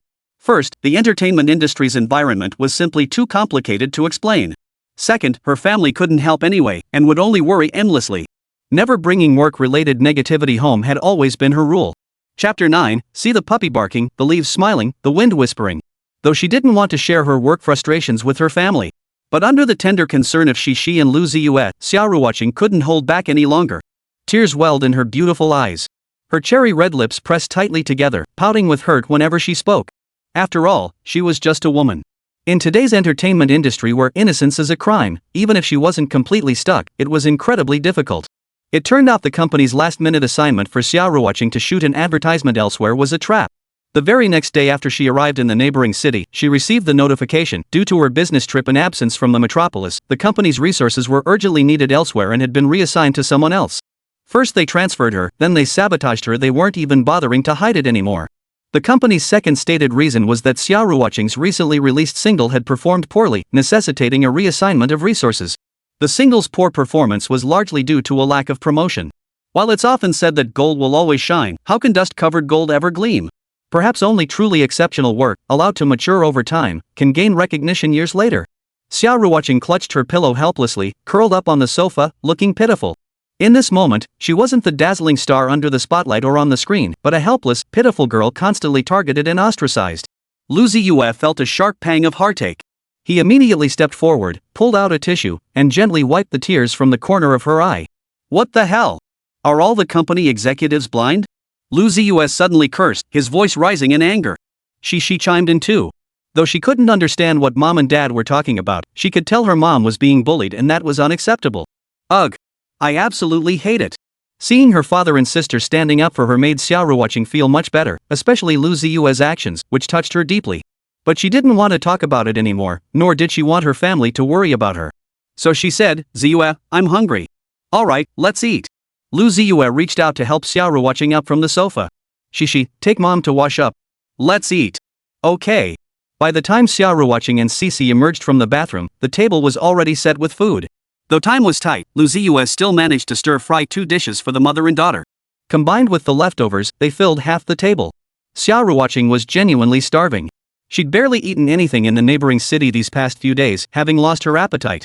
Having poured out her heart to Lu Ziye's daughter, Xixi, earlier lifted her spirits considerably, and her appetite naturally returned. After finishing a bowl of rice, Xia Ruoqing's complexion brightened considerably. Biting her chopsticks, she spoke up. Zai, a friend of mine is releasing an album next year. I've already put you in touch with her. If you have any suitable songs, feel free to send them over. Lu Ziye felt a warm glow in his heart. Sure enough, this woman was all tough on the outside but soft on the inside. She'd been thinking about him all along. Sure. Lu Ziye nodded, picking up a piece of meat and placing it in Xia Ruoqing's bowl. Eat more meat. Don't worry about gaining weight. I don't see you getting fat, just looking like you're on the verge of malnutrition. Xia Ruoqing pouted at the meat in her bowl and rolled her eyes at Lu Ziye, but why did her heart feel so sweet? After dinner, Xia Ruoqing got up to clear the table. Lu Ziye flatly refused, instructing her to take their daughter to brush her teeth and get ready for bed. Xixi has school tomorrow. Get some rest early. I need to head to the guest room to write a few things. It was indeed getting late. Xixi fell asleep quickly, not even waiting for her bedtime story. But Xia Ruoqing tossed and turned, unable to sleep. It wasn't that she was unaccustomed to Lu Ziye's bed, rather, her mind was constantly churning with all sorts of jumbled thoughts. Women, after all, tend to feel melancholy at night. Tossing and turning, afraid of waking her daughter, Xia Ruoqing quietly slipped out of bed to check on Lu Ziye. The door to the guest bedroom didn't close tightly no matter how she tried, a crack remained. Through that crack, Xia Ruoqing saw Lu Ziye sitting at his computer desk, typing away. Lu Ziye's focused expression was captivating. But what stirred the most complex emotions in Xia Ruoqing was how he deliberately typed with muted keystrokes. He was doing this to avoid disturbing her and her daughter. Zai. Xia Ruoqing called softly from outside the door. Lu Ziye turned his head. Seeing her, a smile instantly spread across his face. Can't sleep? Lu Ziye asked softly, patting the edge of the bed beside him. Come sit. Xia Ruoqing approached Lu Ziye's side but didn't sit. Instead, she gently reclined, positioning herself so she could see his face directly. Lu Ziye pulled a blanket over Xia Ruoqing's graceful form. Though her daughter was already 5 years old, Xia Ruoqing's youthful charm hadn't diminished in the slightest. Instead, it had deepened into a more mature, captivating allure. To Lu Ziye, this was undeniably alluring. Zai, what are you writing? You'll find out soon enough. Lu Ziye didn't mention the novel he was writing. At the very least, he wouldn't discuss it until he achieved some success. Watching him casually close the Word document, Xia Ruoqing puffed out her cheeks but refrained from asking further. She knew this was one of Lu Ziye's little quirks. He always feared others seeing his work before it was finished. Why did you close it? Not writing anymore? Yeah, I'm done. Let's get you to sleep first. Lu Ziye said softly. Hearing those words, Xia Ruoqing's slender frame trembled. She couldn't remember the last time she'd heard him say that. Ziye, how do you plan to put me to sleep? How would you like me to? I'm asking you, you know. Xia Ruoqing rolled her eyes in exasperation, then suggested, how about singing me a song? If it's nice, I'll fall asleep easily. All right. Lu Ziye nodded in agreement, swiveling his chair to face Xia Ruoqing. I'll sing this one for you, Little Happiness. Little Happiness? Did you write it? I brought it to this world. Lu Ziye smiled faintly. That answer was rather clever. Time to sing. Listen up. No grand ambitions, no rush to get anywhere. Seeing the red light at the intersection keep flashing, it's like a little sun blinking. See the puppy barking, the leaves smiling, the wind whispering. Why not savor a second of this hazy, dreamy romance? Lu Ziye's voice was soft and gentle, yet when he sang, it was infused with such rich emotion that Xia Ruoqing felt utterly healed just listening. Zai. Shoo, I'm not done yet. Lu Ziye cut off Xia Ruoqing, who was filled with wonder and delight, and proceeded to sing several more songs. Without exception, every song was beautiful, even when sung a cappella. The look in Xia Ruoqing's beautiful eyes shifted from initial delight to astonishment, and then, utter shock. Chapter 10, Come Put Me to Sleep. Xia Ruoqing couldn't lie still any longer. She sat up facing Lu Ziye, her hands clutching the bedsheet tightly, her beautiful eyes brimming with astonishment. Zai, did you write all these songs? As a singer, she listened to countless songs daily, yet none of the ones Lu Ziye had just sung were familiar. That meant they were all newly composed? He couldn't deny it, a beautiful woman's approval was incredibly satisfying to a man's ego. Thus, Lu Ziye nodded unmistakably. Zai, how did you suddenly become so talented? Xia Ruoqing exclaimed happily, then realized the implication of her words and quickly corrected herself, talented at writing songs. Maybe I just had a sudden epiphany. Lu Ziye murmured softly as he gazed at the bright moon outside the window, feeling as if he'd finally awakened after a 1,000-year slumber. You're amazing. Xia Ruoqing couldn't stop praising him. Lu Ziye finally understood her daughter's chatterbox nature was clearly inherited from her mother. But hearing the praise from Xia Ruoqing, the big star, Lu Ziye felt so satisfied she could burst. Xia Ruoqing was genuinely delighted for Lu Ziye, clapping her little hands softly. She looked even happier than if she'd achieved a great accomplishment herself. Alright, singing time's over. It's getting late, time for bed. Xia Ruoqing nodded. I'll go keep my daughter company then. Go ahead. For a split second, Lu Ziye desperately wanted to stop her, but fearing it might seem abrupt, he swallowed the words on the tip of his tongue. Step by step, he thought. In the master bedroom. Xia Ruoqing returned to the bed, tucked her daughter in, and lay down gently. Yet with her eyes closed, sleep eluded her. Lu Ziye's singing kept echoing through her mind. She tossed and turned, back and forth, yet sleep eluded her. Watching her daughter's peaceful slumber, Xia Ruoqing suddenly had an idea. She pulled out her phone and sent Lu Ziye a message. Zai, are you asleep? Not yet. Then could you come over and put me to sleep? Put you to sleep? Yeah, what's wrong? Is that not okay? You can put our daughter to sleep, but you can't put me to sleep? Xia Ruoqing pouted accusingly. Lu Ziye, however, had disappeared and didn't respond. Just as a hint of resentment flickered in Xia Ruoqing's beautiful eyes, the door creaked open. Lu Ziye, holding his phone, moved silently toward the bed, guided only by the faint glow of its screen. Ching ching? Come on up. Xia Ruoqing murmured softly, then shifted her petite frame slightly inward to make room for Lu Ziye. Though it was a double bed, Xixi alone took up a third of the space, leaving very little room for Lu Ziye and Xia Ruoqing, two adults. So much so that when Lu Ziye climbed up, he had to support Xia Ruoqing's slender waist. If they lay down, their chests would press against each other's backs. How suggestive. Xia Ruoqing felt fortunate she was facing away from Ziye, and the room was dark, otherwise he would have seen her awkwardness and flushed cheeks. It wasn't Xia Ruoqing's fault for being sensitive. By conservative estimates, it had been 3 years since they'd shared any intimacy. To say they were like dry kindling meeting a flame was no exaggeration. Xia Ruoqing dared not dwell on it further, quickly closing her eyes tight. Yet her tense, delicate body betrayed her true state. Xingqing, how should I comfort you? How do you comfort Xixi? Oh, I see. Lu Ziye responded with a nod, then his hand landed on Xia Ruoqing's body, a pat, a soothing gesture. In an instant, her already tense body grew even stiffer. Sleepy time, sleepy time, sleepy time.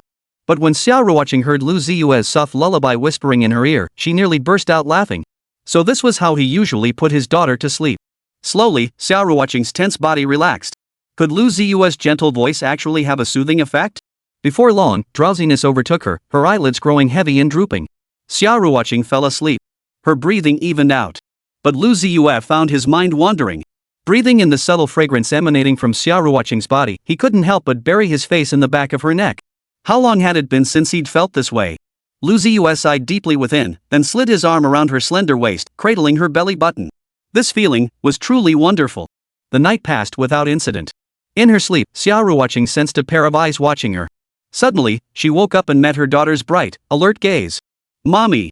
Good morning. Good morning, Xixi. Why are you staring at mommy like that? She didn't answer, just giggled playfully.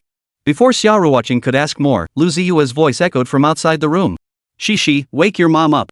It's time to eat. Mommy's awake. Perfect timing. Xingqing, get up and come eat. Okay. Xia Ruoqing sat up, yawning and rubbing her forehead, clearly still groggy from lack of rest. No wonder. What time did she even fall asleep last night? Last night. The memory of calling Lu Ziye over last night to tuck her in made Xia Ruoqing's cheeks flush. How childish of her. After a moment, Xia Ruoqing emerged from the bedroom. Following the aroma, she spotted breakfast laid out on the dining table. Steaming hot noodles and a heart-shaped fried egg. Such a thoughtful breakfast instantly tugged at Xia Ruoqing's heartstrings. Zai, good morning. Morning. Come eat. Okay. Waking up to a hot breakfast felt so wonderful that Xia Ruoqing found herself lingering over the moment.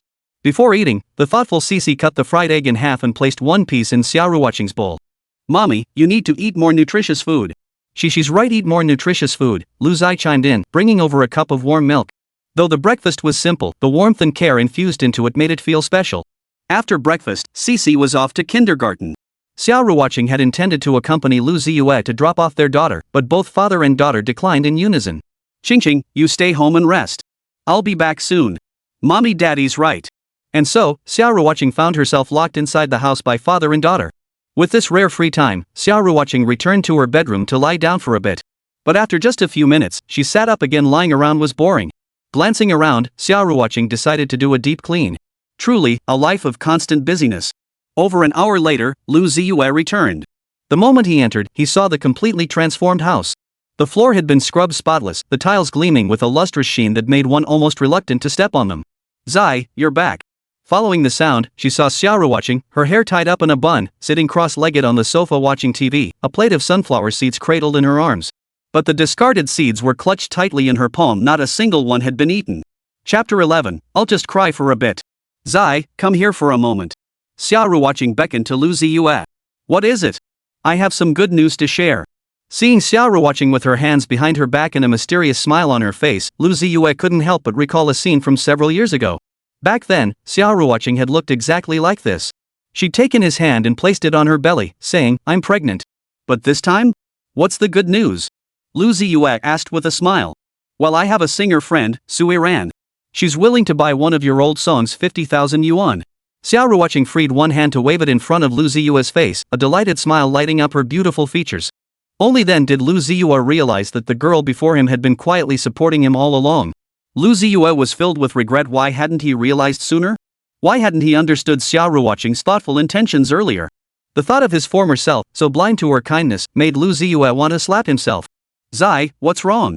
Xia Ruoqing blinked her eyes, asking suspiciously. Even she didn't realize that in front of Lu Ziye, she felt no restraint at all, instead becoming more lively. Xingqing, thank you, Lu Ziye sighed. You've been quietly helping me all along, yet the old me was completely oblivious. I really want to slap myself. Hearing this, Xia Ruoqing pursed her lips playfully, but she didn't mind. After all, she hadn't expected anything in return. Her reason for helping Lu Ziye was simple, because he was Lu Ziye. Alright, it's nothing. Hey! Hold on, I'll take this call. When she saw the call was from the company, Xia Ruoqing hesitated for a moment. Yet her long, elegant fingers still slid across the screen to press answer. The two were sitting quite close. Even without speakerphone, Lu Ziye could clearly hear the caller's words. Ms. Xia, the company is currently strapped for resources. Regarding your album, we'd like you to handle it independently. You can seek out songwriters, commission compositions, or even purchase existing tracks. However, the company will not cover any of these expenses. Goodbye.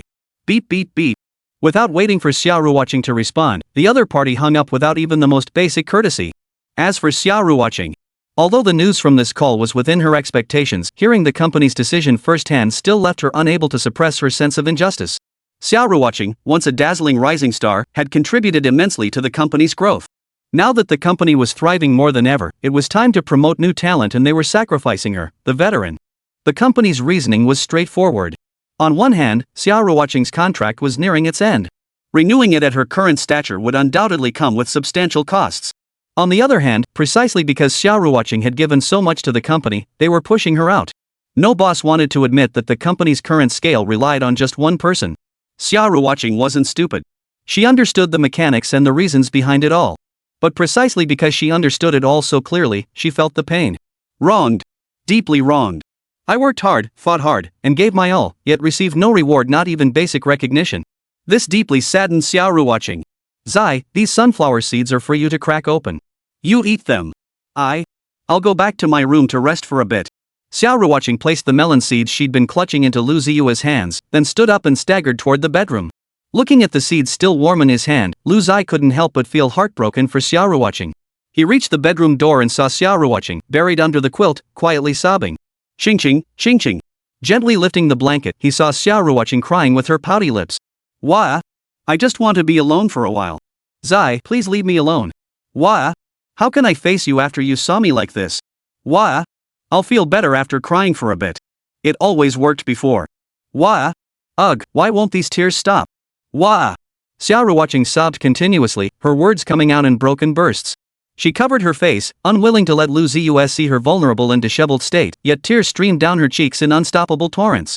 But when Lu Ziye's gentle voice reached her, she finally broke down completely. Wah! Zai! Xia Ruoqing threw herself into Lu Ziye's arms. The pent-up grievances that had been bottled up inside her finally found an outlet, and tears poured out uncontrollably. Only then did Lu Ziye grasp the extent of the harassment and targeting Xia Ruoqing endured at the company. The very thought of the company's actions filled Lu Ziye with surging anger. Xingqing! Stop crying. It's just a song, right? I'll write them for you. One isn't enough?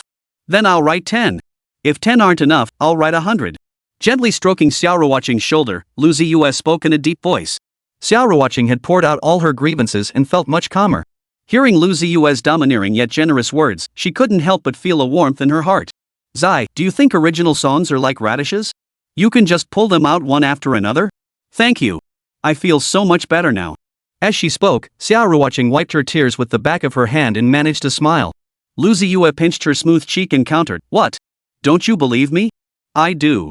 You said you've had an epiphany, and I believe you. Xia Ruoqing nodded thoughtfully. It's just, I don't want to release an album right now. Let's let it settle a bit longer. What more do you need to refine? I think you're already outstanding. It's time to elevate your status. It's just a song. Come on, I'll write one for you. With that, Lu Ziye swept Xia Ruoqing up in a princess carry and carried her to the guest bedroom. Xia Ruoqing's cheeks flushed hot, her small fists clenched tightly in front of her, feeling a bit bashful. Though they had children together, both several years old now, it had truly been ages since they'd been this intimate. Caught off guard by this sudden turn of events, Xia Ruoqing couldn't even feel resentful, only a deep blush spread across her cheeks. Lu Ziye gently laid Xia Ruoqing on the bed. He opened his laptop and created a new Word document. Xingqing, I remember when you released singles, the company took a high cut, but when you released albums, the company's cut was much lower, right? Yes, that's right, Xia Ruoqing nodded, adding, singles are more profitable. Albums require a long production and return cycle, so the company doesn't want to invest too much in them. It requires joint funding from the artist and the company, which means the company's cut is smaller. But I still believe in albums. Their ability to strengthen an IP is unmatched. Xia Ruoqing stated earnestly, showcasing her foresight and talent in this area. Oh, I see. Well then, let's release an album. Every extra dollar your company takes out of your earnings makes me cringe for you. Lu Ziye made the decision, his fingers already dancing across the keyboard. One song after another, they flowed out, fresh and vibrant. Chapter 12, Dumbass, why didn't you say so sooner? 10,000 Frontiers. As Desired. Little Happiness. The Wind Rises. Stellar Oceans. Invisible Wings. After careful consideration, Lu Ziye typed out these 6 song titles on her computer. Xia Ruoqing's beautiful eyes widened in disbelief. Zai, how did you manage this? All of them are your originals? It wasn't that she didn't want to believe Lu Ziye, it was simply that she knew how incredibly difficult it was to create original songs. Crafting even one original track required immense time and effort, yet here Lu Ziye was, presenting 6 at once. Never mind the quality for now. The sheer fluidity of his execution alone was enough to leave Xia Ruoqing utterly stunned. Lu Ziye smiled faintly, adjusting the display screen so Xia Ruoqing could see clearly.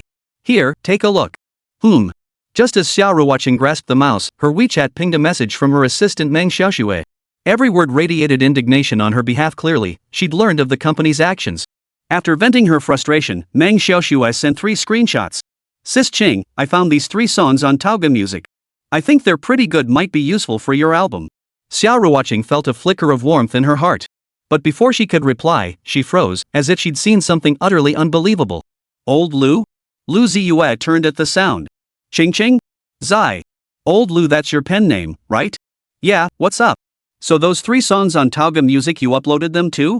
Xia Ruoqing opened the screenshot Meng Xiaoxue had sent and showed it to Lu Ziye. Oh, those 3? Yep, I uploaded them. Just wanted to make a little extra cash back then. Lu Ziye admitted it openly. There was nothing to hide anyway, and Xia Ruoqing had actually reminded him. These 6 plus those 3, 9 songs total. That makes a perfect album. 9 songs all for me? Of course. If it helps you, I could easily write 9 more. Lu Ziye said cheerfully, as if composing songs were as effortless as drinking water. To Xia Ruoqing, Lu Ziye was nothing short of a genius, no, a genius with a touch of madness. What do I do if I'm turning into a fangirl? Zai, thank you. Xia Ruoqing slid off the bed onto the floor and wrapped her arms around Lu Ziye. 1,000 words swirled in her mind, yet none came out when she opened her mouth. Alright, let's see if these songs work. Lu Ziye brought over the shoes, gently holding Xia Ruoqing's delicate ankle to help her slip them on. Every gesture he made was etched into Xia Ruoqing's mind. She couldn't help but wonder if the words she'd spoken before had been too harsh, too cruel, even though her intention had been to help Lu Ziye become a better person. Ziye, back then look at the songs. Lu Ziye raised his hand to cover her mouth, cutting her off. If he didn't want her to speak, she wouldn't. Xia Ruoqing pouted playfully, then turned her attention to the songs displayed on the computer desktop. What she saw took her breath away. That was Xia Ruoqing's exact feeling at that moment. After all, albums have lead singles and non-lead tracks, representing different levels of song quality. Yet every single song Lu Ziye had written could easily be a lead single, and a top-tier one at that.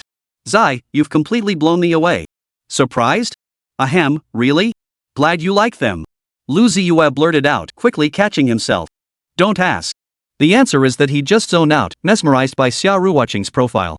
Xia Ruoqing was a professional. She understood the principle of not biting off more than she could chew. If she had any other choice, she wouldn't have taken all the songs Lu Ziye worked so hard to write. Oof. Worked so hard? After a moment's thought, she made her decision. Ziye, just these 6 songs. I plan to release a mini-album. And, these songs you wrote are just too good. I'm not sure if I can even handle them, Xia Ruoqing said with a mix of laughter and tears, doubting her own abilities for the first time. That's fine. But I think you'll be just fine, absolutely no problem. Lu Ziye's reassurance eased Xia Ruoqing's mind considerably. Zai, let's discuss this. Should I pay you up front for these 6 songs, or give you a percentage after the album releases? Xia Ruoqing suddenly asked. Hearing this, Lu Ziye rolled his eyes in exasperation. Where practically an old married couple talking about money just hurts the feelings. Xia Ruoqing flushed slightly, unable to retort. After all, it was true. Lu Ziye wasn't just her daughter's father, he was also the only man who'd ever been intimate with her. Calling them an old married couple was absolutely accurate. That doesn't seem right, does it? Not quite. I need to get something in return. How about you give me a kiss? 1 kiss per song?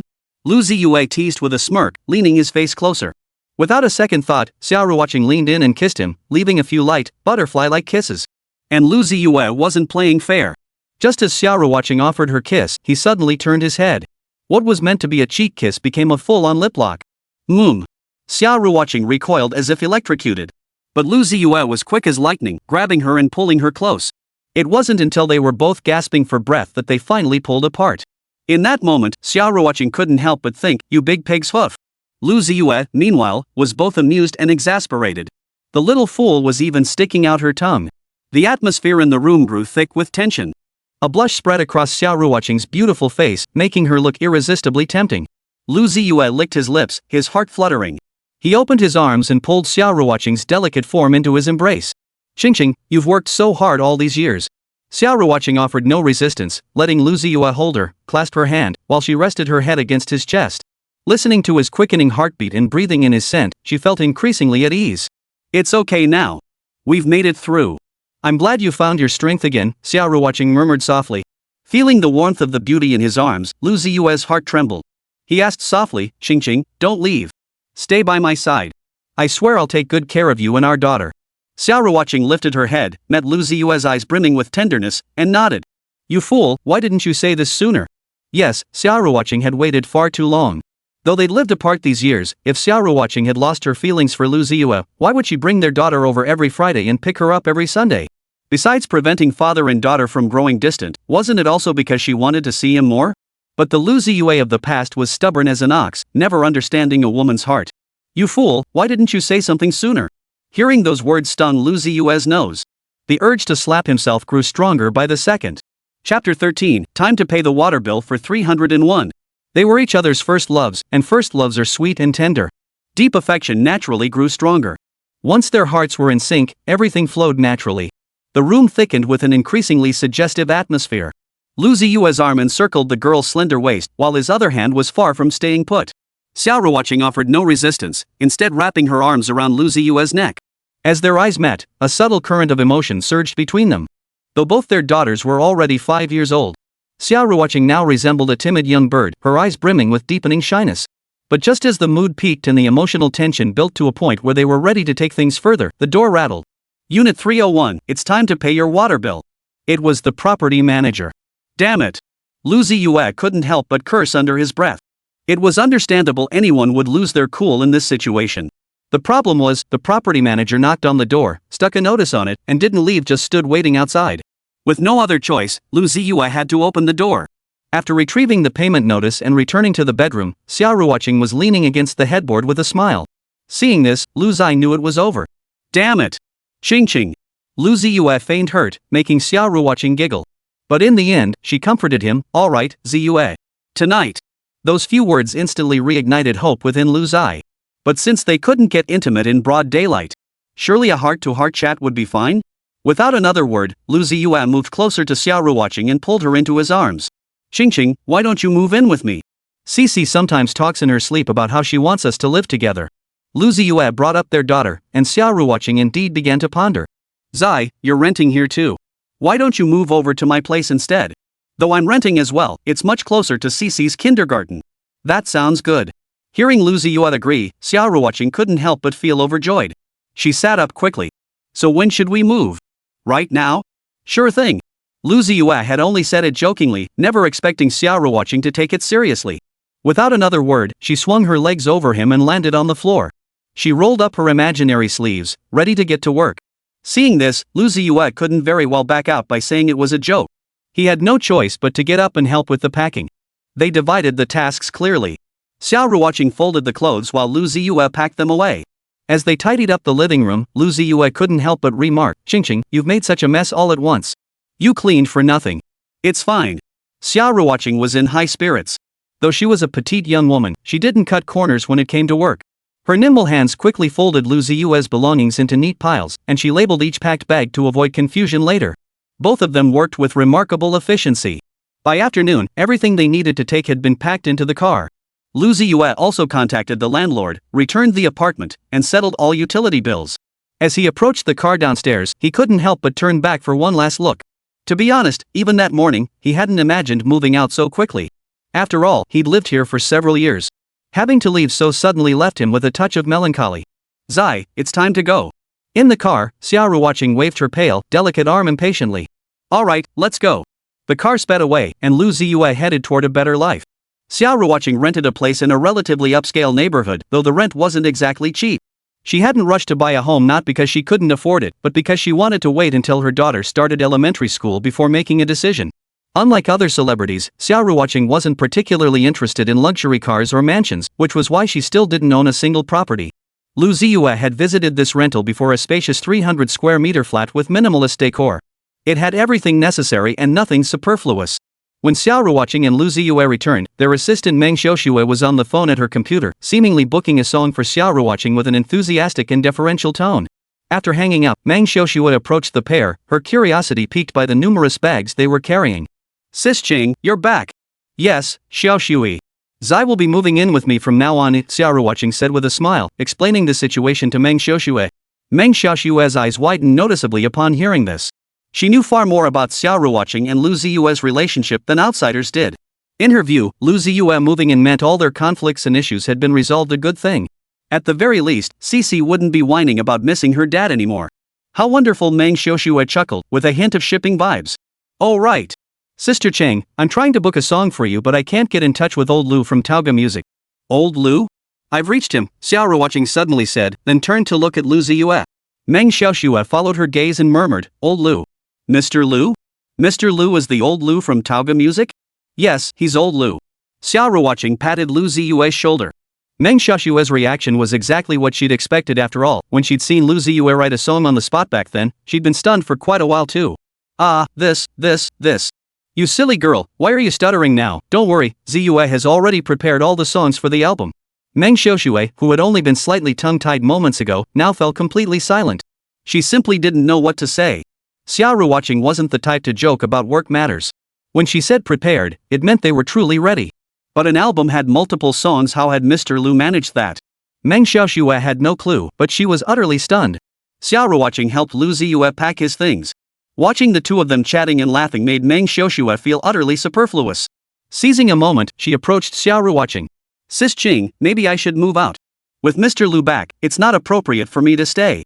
Though Meng Xiaoxue was merely an assistant, Xia Ruoqing had grown accustomed to her presence over their years working together. Truth be told, Meng Xiaoxue was genuinely a good girl, and Xia Ruoqing truly regarded her as a younger sister. Hearing her suddenly mention moving out, Xia Ruoqing knew exactly what she was thinking. Xiaoxue, there's nothing inappropriate about you staying. Don't waste your money on that. But, the way Sister Qing gazes at Mr. Lu, her eyes practically glaze over. If I don't leave, won't I just get in the way? Chapter 14, well, maybe I just misremembered. After persuading Meng Xiaoxue to stay, Xia Ruoqing went to help Lu Ziye pack his things. Lu Ziye's arrival meant Xixi would need her own room. Before he could say a word, Xia Ruoqing had already hung his clothes in the wardrobe, even neatly folding and storing his underwear. Such a model wife and mother, Lu Ziye found himself deeply moved. After tidying up, they waited a moment before heading out to pick up Xixi from school. She couldn't help but wonder how overjoyed the little one would be seeing both parents come to pick her up. He also wondered how overjoyed Xixi would be upon seeing her father move in to live with her and her mother. The couple drove over and soon arrived outside Xixi's kindergarten. Though dismissal time was still half an hour away, the road outside the kindergarten was already lined with all kinds of snack stalls, waiting to cash in on the parents of the little ones. Parking the car, Xia Ruoqing slipped on sunglasses that covered half her face before calling Lu Ziye to join her. They approached a grilled sausage stall.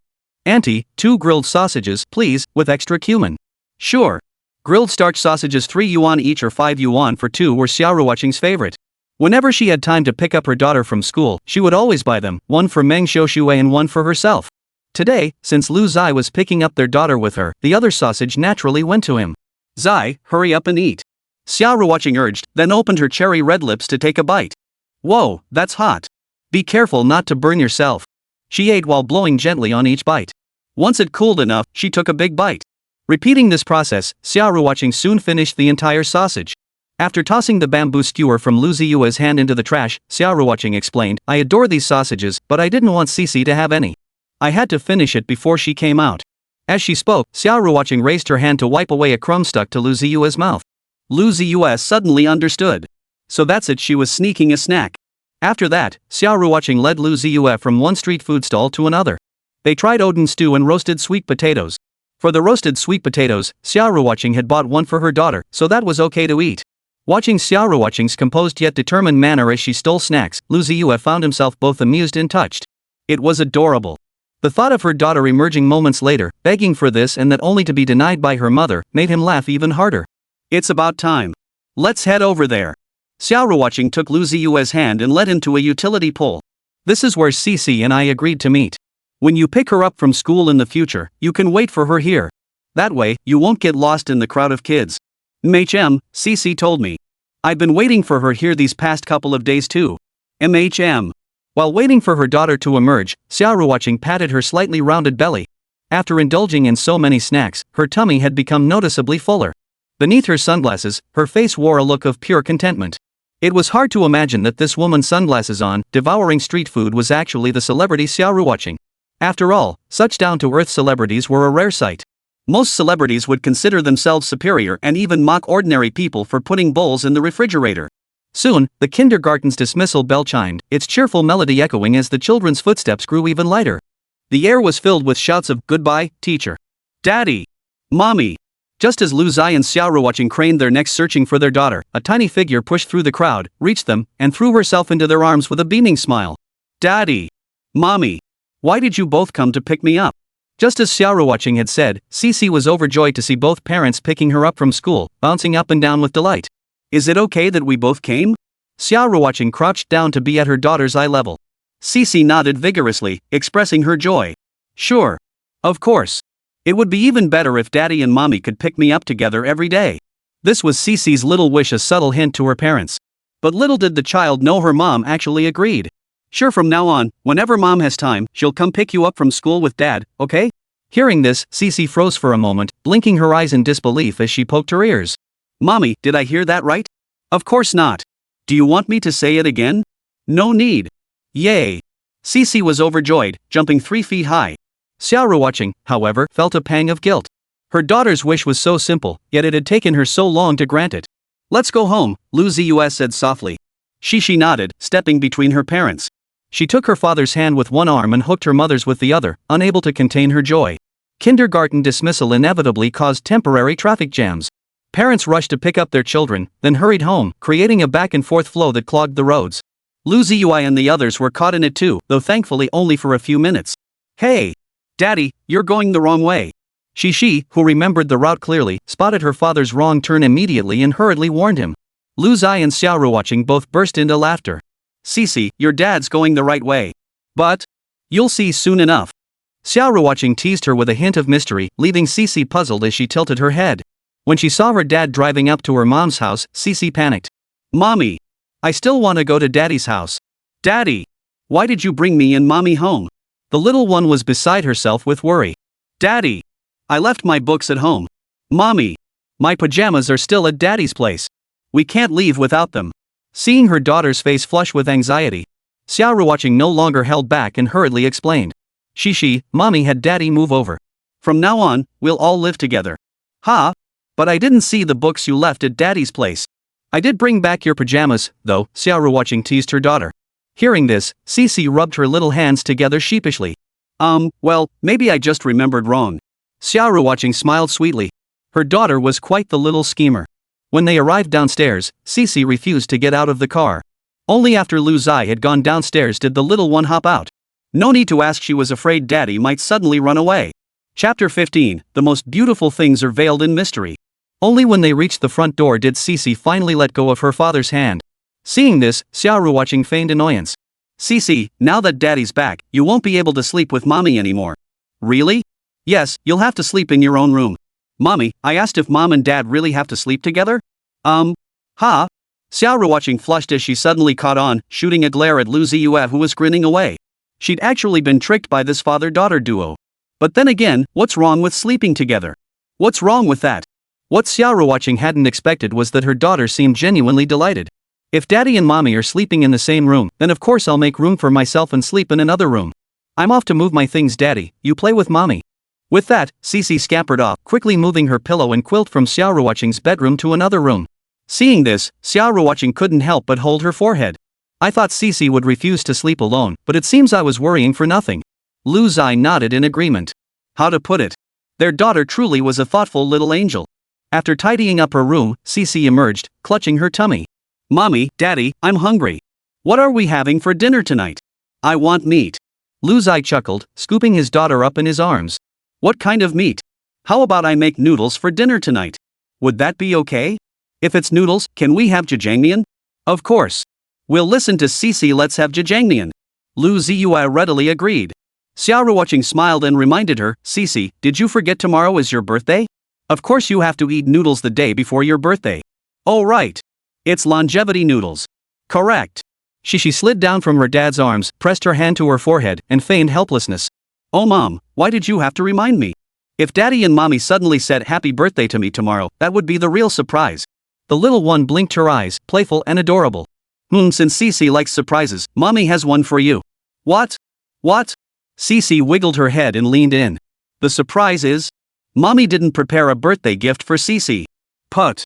Cough cough. Hearing this, Lu Ziye couldn't help but cough violently. That was the surprise, quite the shocker indeed. Logically, shouldn't a child feel disappointed and sad upon learning there's no birthday gift? But Xixi wasn't. Not only was the little one not upset, but she even waved her little hand generously. Mommy, it's okay. Mommy's been so busy lately. If I insisted she prepare a birthday gift, that would be really inconsiderate. Hearing this, Xia Ruoqing immediately scooped Xixi into her arms. What a little angel, this was exactly what she meant. Lu Ziye got up and headed to the kitchen, with Xia Ruoqing following behind. Both knew how to cook. They used to enter the kitchen together, prepare meals together, and eat together. Xixi loved hand-pulled noodles. So the strenuous task of kneading the dough fell to Lu Ziye, while Xia Ruoqing excelled at the delicate work of cutting the noodles. When Meng Xiaoxue returned home, the aroma greeted her the moment she stepped inside. Hearing the cheerful laughter coming from the kitchen, a delighted smile spread across her face. After placing the roast chicken and Peking duck she'd bought on the dining table, it was time to wait for dinner. Sis Ching. Xiaoxue's back. Perfect timing, dinner's ready. Meng Xiaoxue stepped forward to help. Her presence felt completely natural, as neither Xia Ruoqing nor Xixi treated her as an outsider. Lu Ziye was another story entirely. If not for Meng Xiaoxue bringing Xixi over every Friday, it wouldn't be so easy for father and daughter to meet. 3 adults and 1 child gathered around the table. Xixi and Meng Xiaoxue held glasses of juice, while Lu Ziye and Xia Ruoqing picked up wine glasses, pure joy. But the happiest of all was undoubtedly Xixi. With both parents by her side, the little one was overjoyed. Her appetite had grown considerably, and she polished off 2 bowls of noodles. Meng Xiaoshui was nearly the same. Who could resist noodles with that perfect chew and delicious fried sauce? It was impossible to stop eating. After dinner, the family watched TV for a while. Only when Xixi started yawning did they head to their rooms to sleep. Xia Ruoqing went to take a shower. Lu Ziye sat on the bed. Since the bathroom door was mostly glass, he could catch glimpses of her graceful silhouette inside whenever he looked up. Nakedness is boring, the beauty lies in the hazy allure. The value of that statement kept rising. Xia Ruoqing usually enjoyed soaking in the tub, as filming and such left her body utterly exhausted. A bath could wash away most of her fatigue. But today, she only took a quick shower because Lu Ziye was waiting to use the bathroom. When Xia Ruoqing emerged from the bathroom wrapped in a towel, Lu Ziye was sitting on the edge of the bed reading. She tightened the towel around her waist before gliding over on her long, fair, and smooth legs. Do you like it? Very nice. I was asking about the book. I was talking about the book, Lu Ziye replied with deadpan seriousness. But the next second, Xia Ruoqing grabbed the corner of the book and flipped it around for him. Damn it! I had it upside down. Ahem, Xixi, I'm going to take a shower. If you're tired, go ahead and sleep.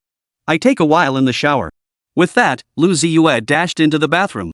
Xia Ruoqing couldn't help but laugh at his flustered expression. As she laughed, her white, flower-like chest swayed gently. Wobble, wobble. Boys never understood why girls took an hour to shower. Likewise, girls couldn't understand why boys showered so quickly. Ziye, I haven't even finished drying my hair yet, and you're already out? Did you even start showering, or are you done already? I'm done. That fast? Lu Ziye's forehead darkened. It's just a shower, no need to spend an hour or two in there, right? That'd peel off a layer of skin. Zai, come here. I'll blow dry your hair for you. Xia Ruoqing guided Lu Ziye to sit before the dressing table, her slender fingers weaving through his hair, gliding over it. It tickled, but felt surprisingly pleasant. Whether it was the hairdryer blowing hot air or not, the room's temperature rose imperceptibly. In the mirror, Lu Ziye noticed how truly beautiful Xia Ruoqing looked. The mirror asked, Xia Ruoqing stared at Lu Ziye's handsome face, lost in thought.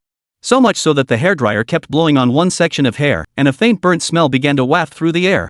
Whoa! Xixi, you're trying to murder your own husband. Oh my goodness. Sorry. Xia Ruoqing hurriedly apologized. But the next second, she was swept up in his arms. Her pink slippers flew off, one to the east, one to the west, revealing her pair of jade-like feet. P.S. Some people haven't. Chapter 16, Tasted the Sweetness. Stop messing around, I haven't finished drying your hair yet. Xia Ruoqing held the hairdryer in one hand while wrapping her arms around Lu Ziye's neck. But no matter how much she protested, it was useless. She was still carried onto the bed. Don't dry it too much, just enough. Time to get down to business. With that, Lu Ziye climbed onto the bed and lay down facing Xia Ruoqing. It's been so long since we lay like this together. Nonsense. Didn't we lie like this before the move? Xia Ruoqing giggled, feigning ignorance even though she understood exactly what Lu Ziye meant. Lu Ziye couldn't be bothered to explain, instead opening his mouth to silence her with a kiss. Like dry kindling ignited by a fierce flame, they clung to each other. A slender hand switched off the bedside lamp.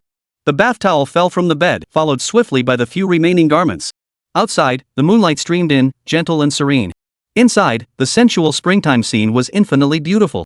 Two silhouettes. Though Xia Ruoqing had given birth. Both her figure and skin remained as flawless as a young girl's, perhaps even more so.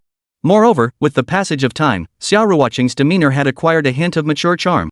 These two seemingly contradictory qualities blended perfectly within her. What is natural beauty? Xia Ruoqing was the embodiment. So much so that Lu Ziye could never get enough of her. Late at night. Under the dim warm glow, Xia Ruoqing lay sprawled across Lu Ziye, hair cascading down, breathing in short gasps. With each exhale, she playfully blew on Lu Ziye's face, mischievous and utterly adorable. Zai, are you an ox? Yep, same as you, born in 97. Put. I didn't mention zodiac signs. I said you're as stubborn as a bull. Ouch. I feel like I'm falling apart. Xia Ruoqing pouted her cherry red lips and grumbled, yet a nagging doubt stirred in her heart. But why did it feel so sweet? She was definitely a bad woman. How could she actually enjoy doing this? Why did it make her feel so good? Lu Ziye chuckled, playing with Xia Ruoqing's fragrant shoulder, sometimes lightly cupping it, sometimes gently pinching it. Having tasted the sweetness, he paused briefly before wanting more. Though Xia Ruoqing protested verbally. She complied with whatever he asked, though her inexperience made her movements a bit awkward. Exhausted beyond measure, Xia Ruoqing finally succumbed to sleep. Like a little kitten, she lay sprawled across Lu Ziye's body, sleeping soundly and peacefully. Time flew by, and the next day arrived. When Lu Ziye opened her eyes, Xia Ruoqing seemed to have been awake for ages, staring at her with wide, eager eyes. Her beautiful eyes brimmed with tenderness that could melt steel. Xixi, good morning. Morning. Zai, could you please stop calling me by my name? We're an old married couple, doesn't it feel awkward to still use first names? Xia Ruoqing suddenly said. Then what should I call you? Change it. What should we use? Lu Ziye asked deliberately, expecting her to blush and leave him guessing. But, unexpectedly, Xia Ruoqing was already prepared. Of course I'll call you husband, and you'll call me wife. Husband, Xia Ruoqing demonstrated. Don't let their daughter Xixi's age fool you, she was already 5 today, celebrating her birthday. But when Xia Ruoqing called out husband, it felt a bit odd, a tiny bit awkward, and tinged with a hint of shyness. But since it was her idea, she had to push through it. That single word hubby made Lu Ziye's heart flutter. Xia Ruoqing couldn't wait any longer and urged him, honey, it's your turn to call me wife. Just changing the title made Xia Ruoqing's heart soar with joy, and a smile blossomed uncontrollably on her face. Husband. Wife. After trying it a few more times, both of them found it rolling off their tongues easily. If it weren't getting late, they might have lingered in bed a while longer. Xia Ruoqing helped Lu Ziye get dressed. When Lu Ziye turned to help her in return, he was turned down. I'll dress myself. You'd definitely try to grope me. You're right. Seeing Lu Ziye not even bothering to pretend, Xia Ruoqing tilted her head in exasperation. You big pig's trotter. Want some pork knuckle? I want to eat you. MMMPH. Xia Ruoqing threw herself into Lu Ziye's arms, planting a kiss on his neck and successfully leaving a love bite. Lu Ziye smiled fondly, cradling Xia Ruoqing as he carried her out of the bedroom. Xia Ruoqing was the one who loved to play and cause mischief. She was also the one with the thin skin. Before leaving the room, she finally climbed down from Lu Ziye's body. After all, Xixi and Meng Xiuxue were still at home. If they saw this, it would be so inappropriate. Xia Ruoqing was a workaholic. Her "it's getting late" actually meant only 7 o'clock. Today was Saturday, so Xixi didn't have to go to kindergarten and was still asleep. When the little one finally woke up, rubbing her eyes as she emerged from the bedroom, she immediately spotted her parents flirting and teasing each other. Xixi was instantly wide awake. Oh my goodness, oh my oh my oh my. Hearing the commotion, Xia Ruoqing flushed slightly and waved at her daughter with feigned nonchalance. Sweetie, come here. Mommy, if I come over, will I be interrupting you and Daddy? Ahem. Mommy and Daddy aren't doing anything, it's fine. It won't disturb us.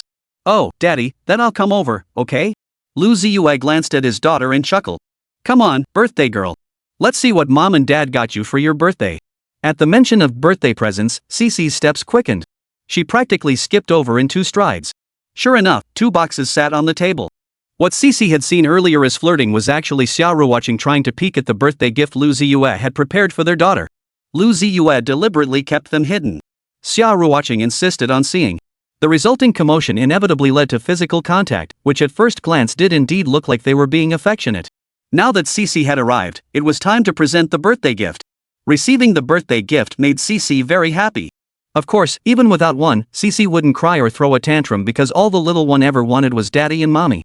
Receiving a birthday gift now was completely unexpected. The one on the left is from your dad, and the one on the right is from Mom. You can look at whichever one you want first, Xia Ruoqing reminded her. Xixi nodded and, without a moment's hesitation, picked up the box on the right. Seeing her daughter choose her gift first, Xia Ruoqing smiled happily and gave Lu Ziye a teasing wink. Xixi, hurry up and open it. Okay. The little one swiftly untied the ribbon on the box, revealing a red jewelry box inside. Opening the box, a jade ruby pendant appeared before her eyes. But Lu Ziye froze in place. Chapter 17, The Power of Happy Nut Xixi. What's wrong, honey? Xia Ruoqing sensed something and asked. Lu Ziye said nothing. Instead, he picked up the birthday gift he'd prepared for his daughter, untied the ribbon, and revealed a jewelry box. As the jewelry box opened, another jade pendant appeared inside, but this time, it was a good fortune pendant. Honey, you gave Xixi a good fortune amulet, and I gave her a blessing amulet. What a coincidence, right? Xia Ruoqing took the good fortune plaque in surprise, examining it carefully. It really was a coincidence. Moreover, judging by the material and specifications, they appeared identical. Honey, I bought my Rui plaque from Jade Green Villa. I noticed this piece of raw jade when it was first unveiled. Around the end of last year, I thought about customizing a Rui plaque for Xixi as a birthday gift. Oh, I bought mine from Jade Green Villa too. The clerk recommended it, saying a customer had custom made a Rui amulet here and gave great feedback. So I took his advice and had this Nafu amulet made. By the end of his explanation, Lu Ziye couldn't help but laugh. With both accounts matching, it was confirmed, the Rui and Nafu pendants were both crafted from the same piece of jadeite. What a coincidence! Yeah, what a coincidence.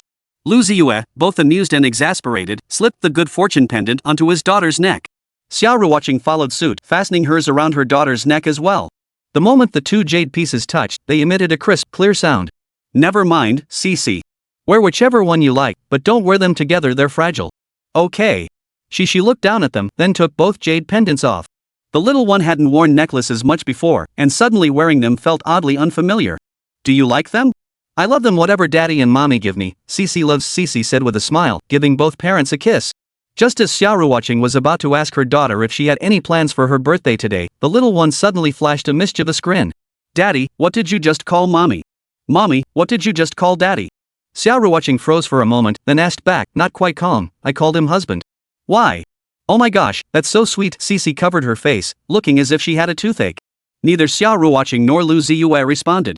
Knowing their daughter well, they knew the little one would tease them endlessly. Better not. Xixi, both mom and dad have time today. Want to go to the playground? Xixi felt a flutter of excitement. But she shook her head. Mommy, how about we go to grandma's house? Grandma and grandpa must be bored at home all alone. Hearing this, Xia Ruoqing looked up at Lu Ziye. She and her daughter were both fine with it, but she worried Lu Ziye might not be. In truth, Xia Ruoqing was worrying needlessly. In Lu Ziye's heart, his in-laws were both wonderful people. Even though he and Xia Ruoqing hadn't been getting along well these past few years, he still made a point to chat with them during holidays or send them red envelopes. The only thing was, Lu Ziye wouldn't let his in-laws talk to Xia Ruoqing. Sure, since we're going home, let's get packing right away. Thanks, honey. Xia Ruoqing happily planted a kiss on Lu Ziye's cheek, and Xixi followed suit, one on each cheek, perfectly fair. Meng Xiaoxue was literally dragged out of her room by Xia Ruoqing, forcibly interrupting her work. Sis-Ching, I really can't go. No way. I still have work to do. No way. No matter how many excuses Meng Xiaoxue made, Xia Ruoqing wouldn't budge. In the end, she followed her out the door. In the entertainment industry, having a boss like this was actually quite fortunate. At the very least, Xia Ruoqing never gave Meng Xiaoxue the cold shoulder, never took her frustrations out on her, and never made things difficult for her. Though Xia Ruoqing enjoyed a favorable reputation within the industry, those who interacted with her could sense an absolute distance emanating from her. This naturally led people to think, Xia Ruoqing is hard to get along with. In truth, only those who truly knew her understood how gentle and kind-hearted Xia Ruoqing really was. Otherwise, she wouldn't have been exploited and bullied by her agency. The group set off in full force. Xia Ruoqing and Xixi independently decided to make a surprise visit without notice. Xia Ruoqing's home was only a 2.5-hour drive from the metropolis. If they drove fast, they could be at her doorstep in just 2.5 hours. Xia Ruoqing's father, Xia Lianghua, and mother, Huang Yulan, both cherished peace and quiet. So even though they owned an apartment in the city, they rarely lived there. Instead, they built a 2-story house in the countryside. The 2-story house had a Western-style design and came with a courtyard. A grapevine arbor stood in the yard, its leaves thick and lush in summer, providing cool shade beneath. When Xixi was little, she often took her afternoon naps under that grape arbor. Her grandmother, Huang Yulan, would patiently accompany her, fanning her gently with a palm leaf fan, both cooling her and keeping mosquitoes at bay. The 2.5-hour drive passed in the blink of an eye. Walking down the village street, the small Western-style house, a full story taller than the others, was immediately visible. Every time they returned to her grandmother's home, the sight of the Western-style house would prompt Xixi to start gathering her things to get out of the car. This time was no different. Xixi picked up her backpack, sat on a chair, and gently swung her feet back and forth. Squeak! The car pulled over to the side of the road. The next second, Xixi pushed open the door and jumped out. The little one was incredibly lively and energetic, more so than some little boys. The moment she stepped into the yard, Xixi started calling out to people. Her sweet, sticky voice made everyone's heart warm. Grandma! Grandpa! Come out and see who's back. Inside the house, Xia Lianghua was urging Huang Yulan to call their daughter Xia Ruoqing and wish their precious granddaughter a happy birthday. Suddenly, the shouts echoed in her ears. Did you get through? Not yet. Then how come I heard Xixi calling for Grandpa? I even heard Xixi calling for Grandma. The next second, the door swung open, and the little bundle they'd been longing for appeared before them, bright-eyed and full of life. Oh my! Xixi? Huang Yulan dropped her phone and rushed over, scooping her precious granddaughter high into the air. Grandma, am I heavy? Not heavy at all. Grandma can still carry you, and for many years to come. Hee hee, Grandpa, did you miss me? Xixi giggled at her grandfather from Grandma's embrace. Xia Lianghua didn't even bother taking off his reading glasses. Of course he missed her. He nodded quickly. Of course I do. Grandpa misses you so much. Come here, let Grandpa hold you tight. I'll get you some tasty treats. Xia Ruoqing and the others walked in from outside. From afar, they could already hear the elderly couple's affectionate cooing at Xixi. Just as expected, Xixi could effortlessly charm her grandparents into such a state of adoration that it was impossible to contain. Chapter 18, Phone Book? More like the Book of Life and Death. Mom! Xia Ruoqing opened her arms to embrace her mother, Huang Yulan. But Huang Yulan pushed her away and walked straight up to Lu Ziye. My son-in-law is here. Must be tired from driving, huh? It was okay, Mom. Quick, come inside and sit down. Watching Huang Yulan's warm welcome toward Lu Ziye, Xia Ruoqing blinked in disbelief. She hadn't blinked either. How could she have missed something? Equally warm was Xia Lianhua, who was holding Xixi. He greeted Lu Ziye and called his wife to make tea. Well, she felt like the odd one out. Still, seeing her parents so delighted and welcoming to Lu Ziye made Xia Ruoqing genuinely happy. Yet her joy was short-lived before Huang Yulan called her away. Zai, Xiaoshui, you two stay here. Eat some fruit, munch on some melon seeds. Xingxing, come with Mom to buy some vegetables. It's time to cook. Okay, Xia Ruoqing replied before following her mother. Meng Xiaoshui saw this and hurried to get up to help, but was stopped by Xia Lianhua. The reason was simple: Meng Xiaoshui was a guest, and guests weren't expected to do chores.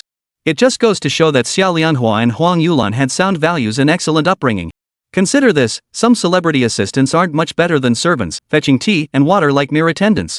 Compared to that, Meng Xiaoshui had encountered an angelic artist. No wonder Meng Xiaoshui was so devoted to following Xia Ruoqing, who wouldn't adore a boss like that. In the past, whenever it was time to go grocery shopping, Xixi would always tag along with her grandmother and mother. But this time she stayed behind, afraid Grandpa might scold Dad. So the little one stayed close to her dad and Grandpa, ready to play it by ear. But Xixi was worrying for nothing.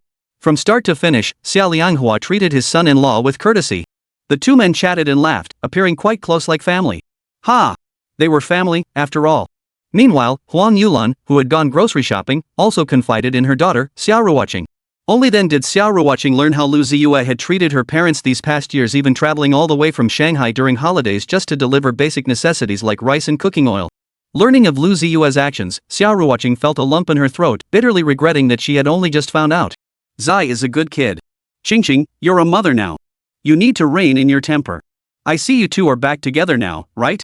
That's wonderful. From now on, live a good, steady life. Work hard to give your dad and me a grandson soon, or even a granddaughter. That'd be great too. Hearing this, Xia Ruoqing's cheeks flushed slightly. Her mind had inexplicably drifted to the intimate moments she shared with Lu Ziye the night before. Mom, you said it yourself, pregnancy is about fate. The more you force it, the less likely it is to happen. Just let nature take its course. Yes, just let nature take its course. Huang Yulan nodded in agreement, then added, but you should hurry. The older you get, the higher the risks. Got it, Mom. Xia Ruoqing linked her arm through her mother's, acting like a child as she acted spoiled. They chatted non-stop on the way home, and Xia Ruoqing found herself increasingly convinced that the saying having an elderly person in the family is like having a treasure held true. Even though she was already a mother herself, in many ways and aspects, she still fell short compared to her own mother. Suddenly, Xia Ruoqing produced a small notebook from somewhere. Opening it revealed a phone directory. The front contained names, and the back listed phone numbers. What puzzled Xia Ruoqing, however, were the crosses drawn over some of the names. Mom, what do the crosses mean? This notebook records all the money I've given over the years: weddings, funerals, full-month celebrations, graduation banquets, and so on. I've spent quite a bit. The ones with crosses are elders who have passed away.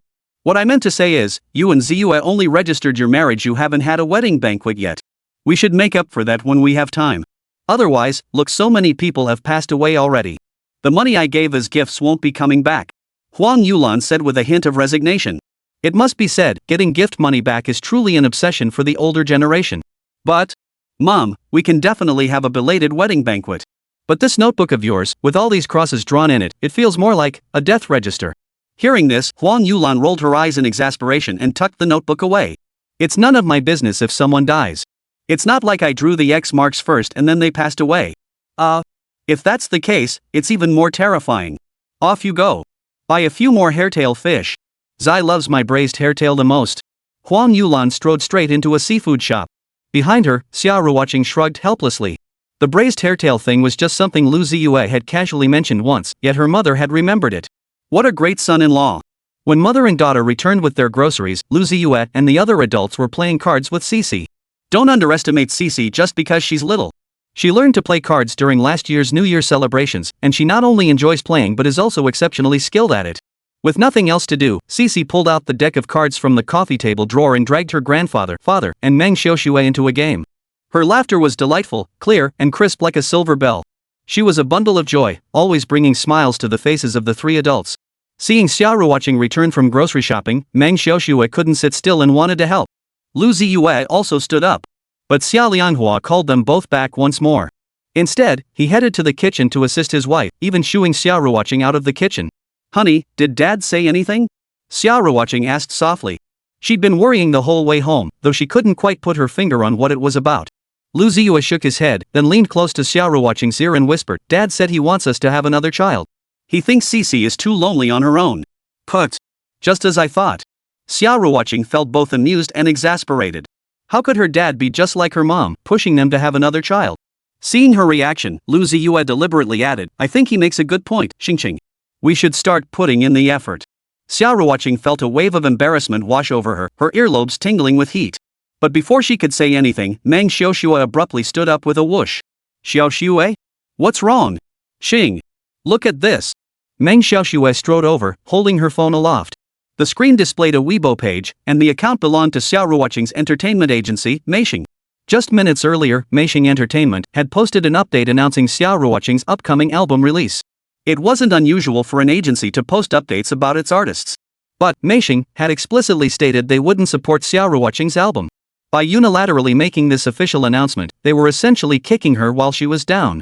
Chapter 19, Xixi, Grandpa. Stop talking. Have some dignity. Fortunately, with Lu Ziye's help, Xia Ruoqing's album finally had a home. But what if Lu Ziye hadn't been there? Meishing Entertainment's move would have severely damaged Xia Ruoqing's reputation. An album cobbled together at the last minute could never compare to one meticulously prepared. Had Xia Ruoqing announced a delay due to time constraints, it would have caused significant repercussions.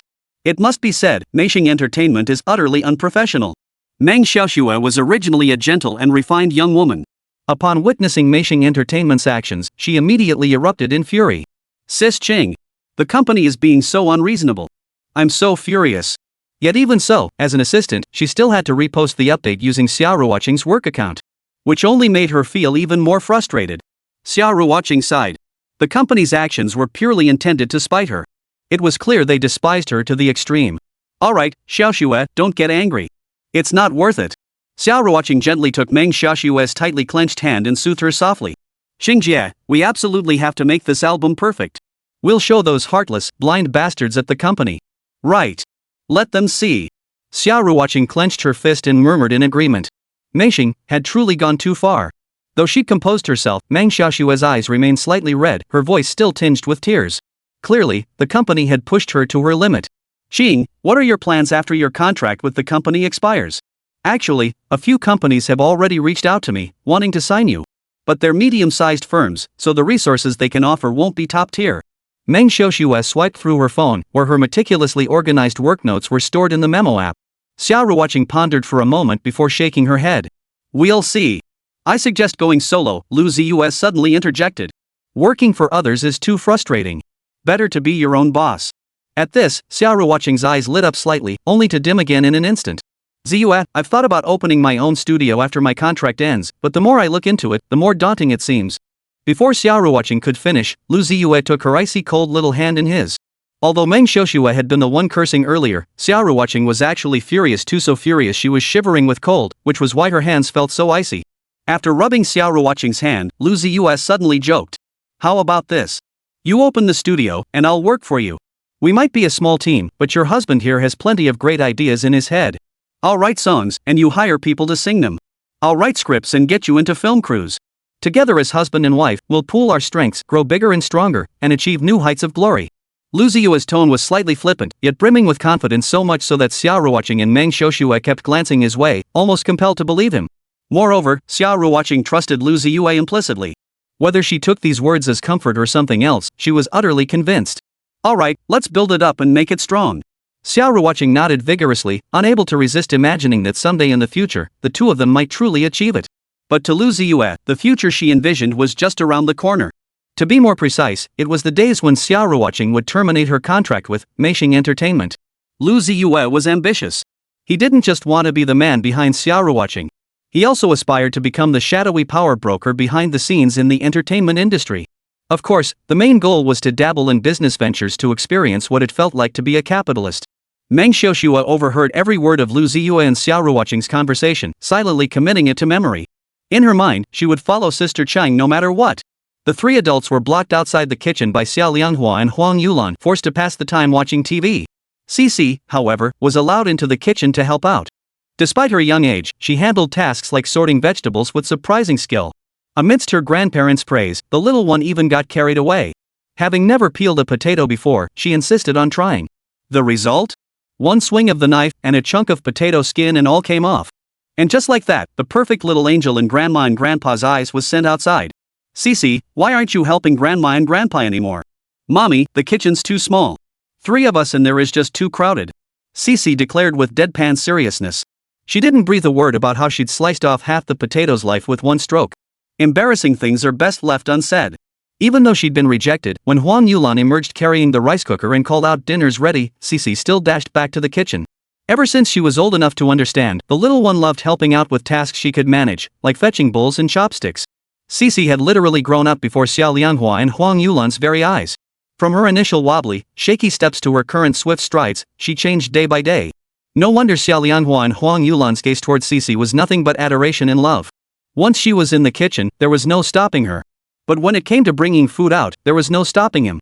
Xia Ruoqing and Meng Xiaoxue rushed into the kitchen, eager to help carry the dishes. Ha! The kitchen isn't that small, is it? Meng Xiaoxue remarked with a smile, eyeing Xixi. The little one's face flushed slightly as she craned her neck, looking left and right. It's too small. I only came out because the kitchen was too small.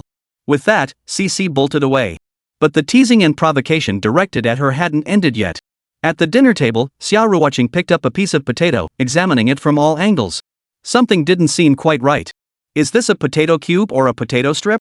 Xixi peeled these. Grandpa! Xixi quickly shouted, cutting Grandpa off. Then she pouted her little lips and pleaded, Grandpa, don't tell, okay? I'll pour you some wine, alright? Xia Lianghua smiled.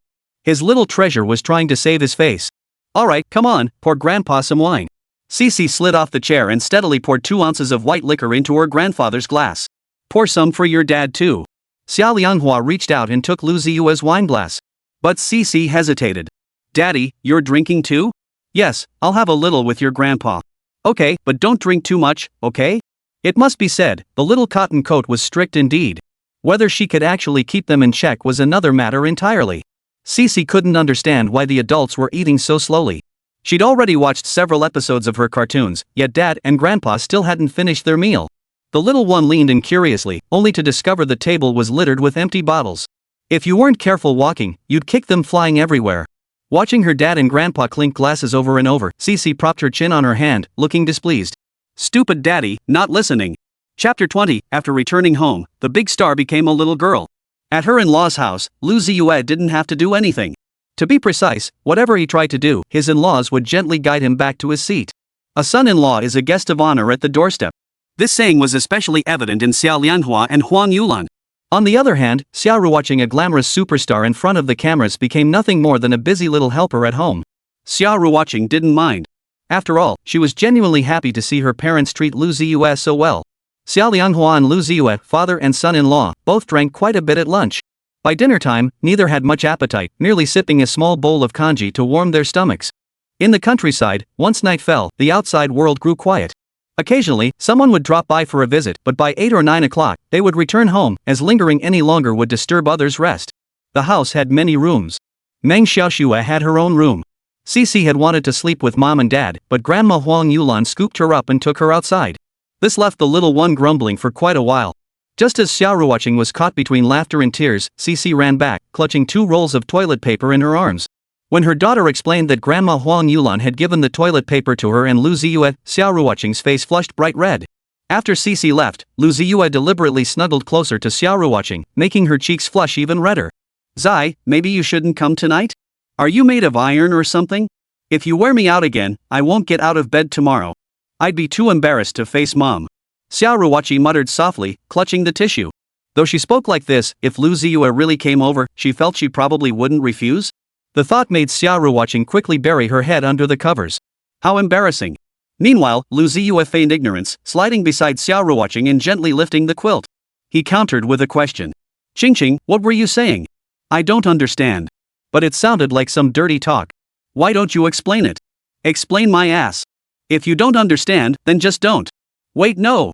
How could you possibly not understand? Zai, you're teasing me again. Humph.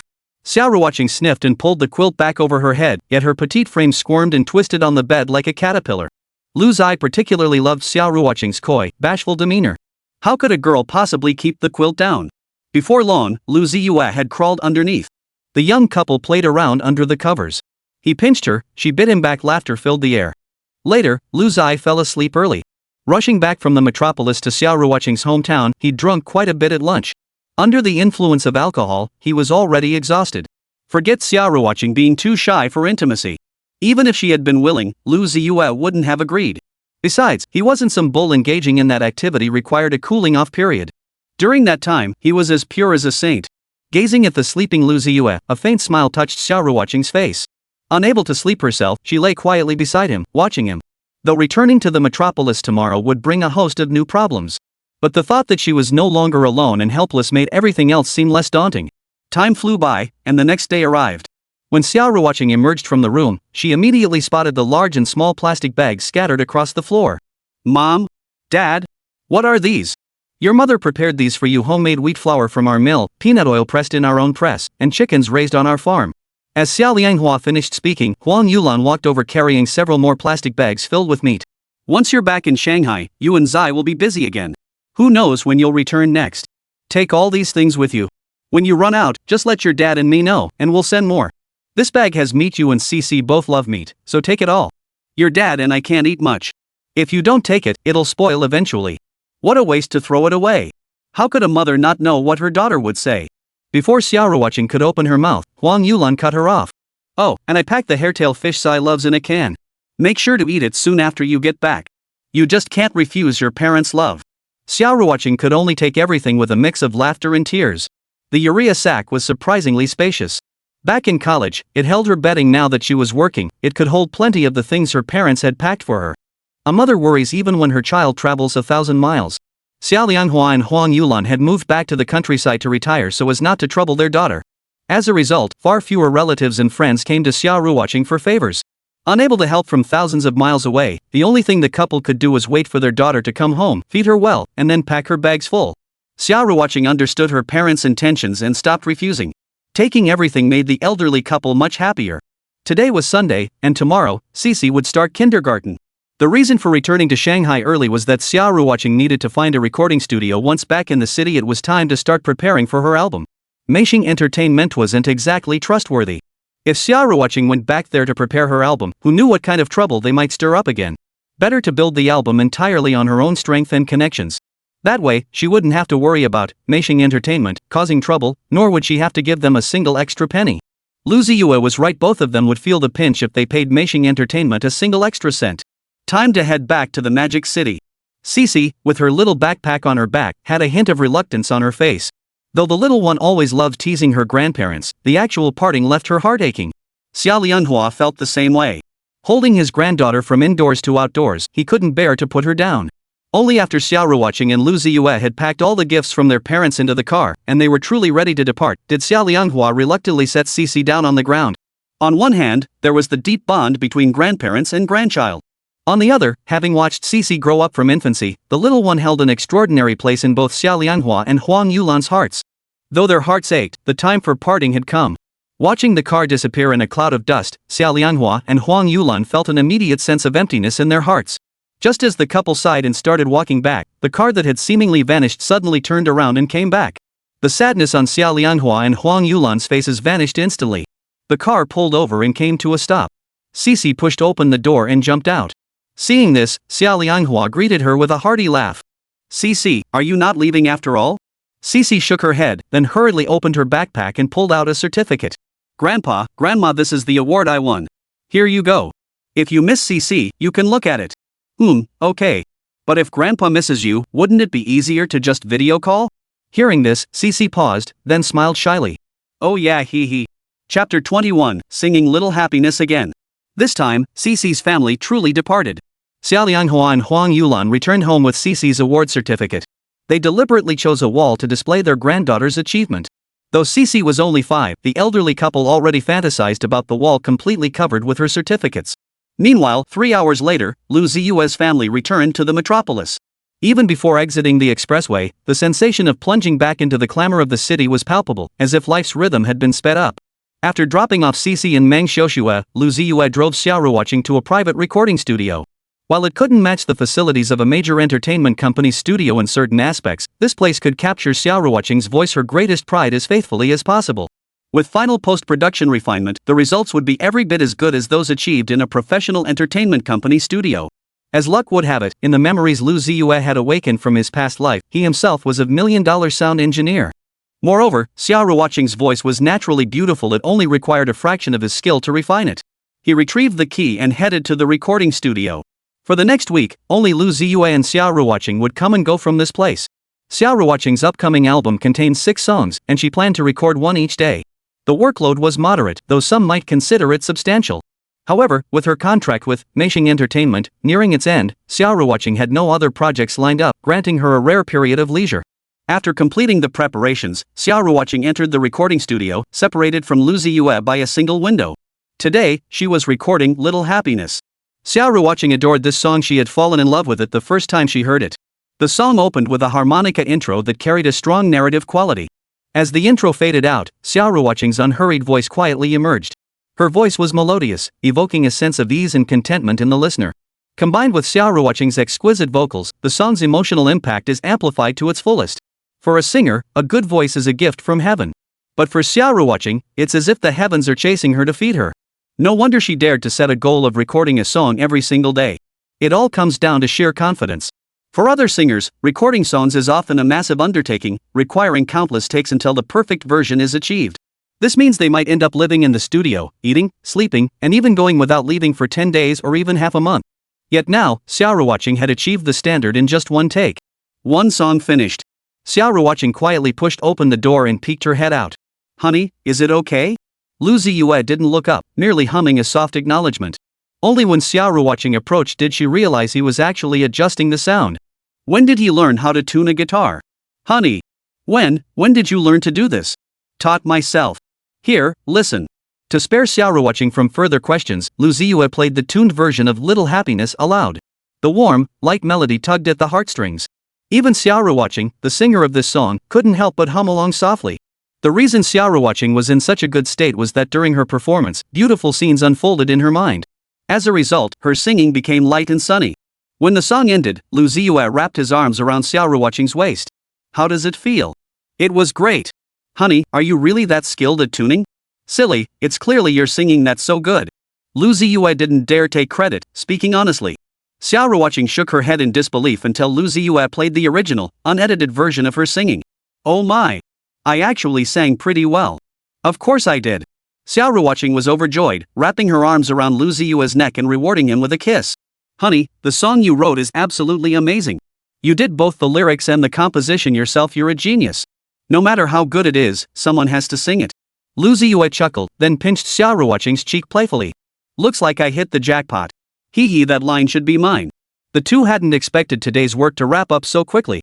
After copying the recorded version of Little Happiness, they chatted and laughed in front of the studio. Only after preparing everything needed for tomorrow did they finally leave.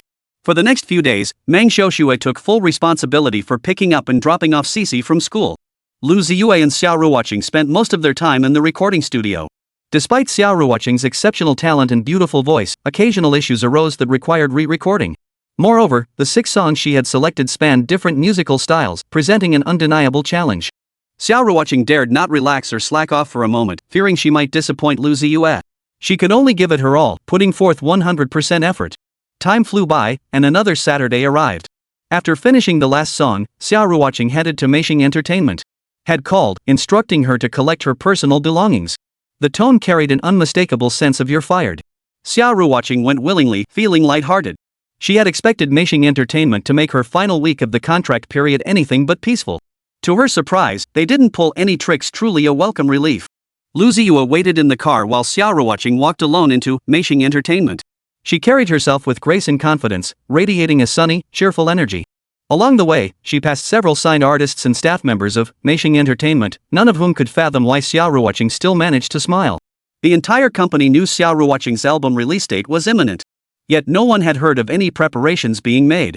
The thought that this star, who had once poured blood, sweat, and tears into the company, might now be throwing caution to the wind stirred up different emotions in everyone. Some watched with cold indifference. Others sighed with regret. And then there were those who openly mocked her to her face. Take Bai Ling, for instance, that petty little punk who schemed to get Xia Ruoqing sidelined by Meishing Entertainment, then siphoned off all her resources. Sis Qing, here to move stuff? Why come yourself? Couldn't you just send your assistant? You know our policy at Meishing Entertainment, no unauthorized personnel allowed inside. Bai Ling didn't lower her voice, she deliberately made sure everyone nearby could hear. Such blatant mockery revealed her narrow-minded nature. With her venomous heart, she relentlessly rubbed salt into Xia Ruoqing's wounds. But Xia Ruoqing had no intention of indulging her. Smack! The sharp crack of a slap echoed, stunning Bai Ling. It didn't hurt, exactly. But being slapped in front of so many people was an act of profound humiliation. Chapter 22, The Emperor's not in a rush, but the eunuchs are. Bai Ling's face turned ashen. The stares from those around her burned like fire, making her skin crawl. Accustomed to her lofty position, she couldn't bear the humiliation and immediately tried to retaliate. But Xia Ruoqing grabbed her arm, pinning her in place. Whispering in a voice only they could hear, Xia Ruoqing taunted her. Oh my, you dare fight back? You think I won't spill the beans about what you've been up to at the company? Like how you used your body to curry favor with the boss. You! Who would believe that? I don't know who would believe it, but I'm sure everyone would love to gawk at the scandal, Xia Ruoqing continued with a smirk. Bai Ling's brows furrowed deeply. She knew all too well that even if she hadn't done such things, once Xia Ruoqing exposed her, she'd never be able to clear her name. And the truth was, she really had done it. At that thought, Bai Ling chose to back down. Let go. Sure. Be a good girl. Relationships built on deals aren't exactly stable, you know. Xia Ruoqing giggled, then, catching Bai Ling off guard, playfully slapped her cheeks a few times, her expression mimicking someone scolding a naughty child. The crisp smack smack smack echoed through the air. By the time Bai Ling snapped back to reality, Xia Ruoqing had already walked far away. You! Xia Ruoqing! I'll make you pay. Glaring at Xia Ruoqing's receding figure, Bai Ling gritted her teeth. The earlier satisfaction from having bested Xia Ruoqing vanished completely. The surrounding staff from Meishing Entertainment scattered. Given Bai Ling's current status within the company, it was best not to cross her, especially since she was known to be petty. Xia Ruoqing was in high spirits, still smiling as she returned to the car. Before Lu Ziye could ask, she eagerly recounted the entire incident to him. After receiving Lu Ziye's praise and approval, Xia Ruoqing felt even happier. Honey, let's go home. All right. The couple drove off. Xia Ruoqing didn't even glance back. Despite spending several years at Meishing Entertainment, she hadn't left behind a single pleasant memory, a rather sad state of affairs, really. Upon returning home, Xixi was playing the piano, a hobby the little one enjoyed. Xixi had inherited her parents' excellent genes, her fingers were nimble, and she possessed a natural musical aptitude. Though only 5 years old, she had already been studying piano for 2 years. Xia Ruoqing sat down gently beside her daughter. The mother and daughter played in perfect harmony, one piece flowing into the next. Watching this warm and beautiful scene unfold, Lu Ziye grabbed his camera to capture the moment. After a little editing, it would be perfect for the music video of the album Little Happiness. Little Happiness was both the title of Xia Ruoqing's upcoming album, set for release next Monday, and the name of one of its tracks. Due to the antics of Meishing Entertainment, Xia Ruoqing had been given an extremely tight preparation schedule. Finishing the recording of all 6 songs was already a stretch, let alone having time to shoot an album music video. Xia Ruoqing had already decided against an MV, but unexpectedly, Lu Ziye ingeniously reworked her duet with her daughter into an MV. After watching it, it actually felt surprisingly fitting. Honey, you really know how to make things work, Xia Ruoqing couldn't help but praise him. But inwardly, she felt immense relief. Without Lu Ziye, she doubted she could even muster a smile right now, let alone enjoy such leisurely ease. With these thoughts swirling, Xia Ruoqing found her lips curling upward every time she glanced at Lu Ziye, basking in pure delight. Before she knew it, Monday arrived. After dropping their daughter off at kindergarten, Lu Ziye returned home. At 10 a.m., Xia Ruoqing's album Little Happiness would be released simultaneously across all major music platforms. Though Xia Ruoqing was confident in every song on the album, it was hard to predict how well it would perform given the severely inadequate promotion. Despite her constant self-reassurance, her heart still couldn't help but feel a bit nervous. When Lu Ziye took her small hand, it felt cold and clammy. Finally, the time in the bottom right corner of her computer screen changed to 10 o'clock. The moment arrived, and the album Little Happiness launched simultaneously across all major music platforms. As the album's publisher, Xia Ruoqing could clearly see the real-time data in her account dashboard. At 10:01, the page displayed 600 copies sold. At 10:20, the page displayed 3,000 copies sold. Before the screen, Xia Ruoqing had already estimated the first-hour sales figures, projecting around 5,000 to 6,000 copies. The results were average, not outstanding, but not too bad either, considering the promotional methods were rather limited. Moreover, she was confident that the longer the song was available, the better the results would be. This confidence stemmed not only from her belief in her own performance but more so from her affirmation of Lu Ziye's songwriting talent. Truly excellent work would never be overlooked, provided she didn't perform it terribly. Xingjiye. It's fine, Xiaoxue. It's actually pretty good. Xia Ruoqing said with a smile, though to Meng Xiaoxue, it looked more like a forced smile. Just then, Xia Ruoqing's phone rang an unknown number. Skeptical, she pressed the answer button. Immediately, a mocking voice came through. It was by Ling. Xia Ruoqing, your Little Happiness album is doing quite well, only sold over 3,000 copies? Is that the best you can do? Looks like our company not renewing your contract was a pretty clear choice. The emperor isn't in a hurry, but the eunuch is? What's wrong with you? Xia Ruoqing shook her head and chuckled, then hung up immediately. Just as she blocked the number, another message arrived from an unknown number, still by Ling. Check out how people are describing you online, haha. By Ling's message reminded Xia Ruoqing, prompting her to immediately open the comments sections of major music platforms in Weibo. But the comments she saw were vastly different, even polarizing. On Weibo, mockery and insults dominated. Releasing an album so soon after a single? Is she desperate for money? She didn't even bother polishing the album, just slapped it together. Guess she's just throwing caution to the wind. No one's money grows on trees, yet thousands actually bought it. You guys are seriously loaded. In contrast, the comments section on music platforms was noticeably more positive, with many even stating they'd recommend it to friends. As time passed, sales of the Little Happiness album steadily climbed. The real surge in sales happened around noon, 2 hours after release. The first hour's sales matched Xia Ruoqing's estimate, 5,530 copies. But the second hour saw sales double, reaching over 12,000 copies. After 2 hours, the sales figure was rapidly approaching the 20,000 copy threshold. The boss of Meishing Entertainment and Bai Ling watched Xia Ruoqing's album sales trend with astonishment. How could it keep selling better and better? Chapter 23, Firing the Little Scoundrel to Prove Seriousness. Sis Ching. Meng Xiaoxue shrieked, her voice cracking. Her expression suggested she'd witnessed something utterly unbelievable. Xia Ruoqing approached at the sound, still holding her rice bowl. What's wrong, Xiaoxue? Ching, the Penguin music platform wouldn't have a glitch, would it? Meng Xiaoxue asked excitedly. Probably not. Then it's exploding. Sister Ching, look, over 100,000 albums sold in just the 12:30 minute. Meng Xiaoxue refreshed the page, and over 100,000 copies had already jumped to 110,000 copies. Xia Ruoqing felt her heart skip a beat. She set down her rice bowl, sat down at the computer desk, and checked it had indeed exploded. Checking the comments sections both on Weibo and music platforms, all negative remarks had vanished. Instead, a tidal wave of praise had taken their place. The top comment, with over 300,000 likes, seemed like a confession of apology. Before listening, just another cash grab. After listening, Ms. Xia, I'm sorry. This album is full of sincerity. I shouldn't have judged you unfairly. More and more netizens were leaving comments below. Most expressed how Xia Ruoqing's sincerity resonated after listening to the songs on the Little Happiness album.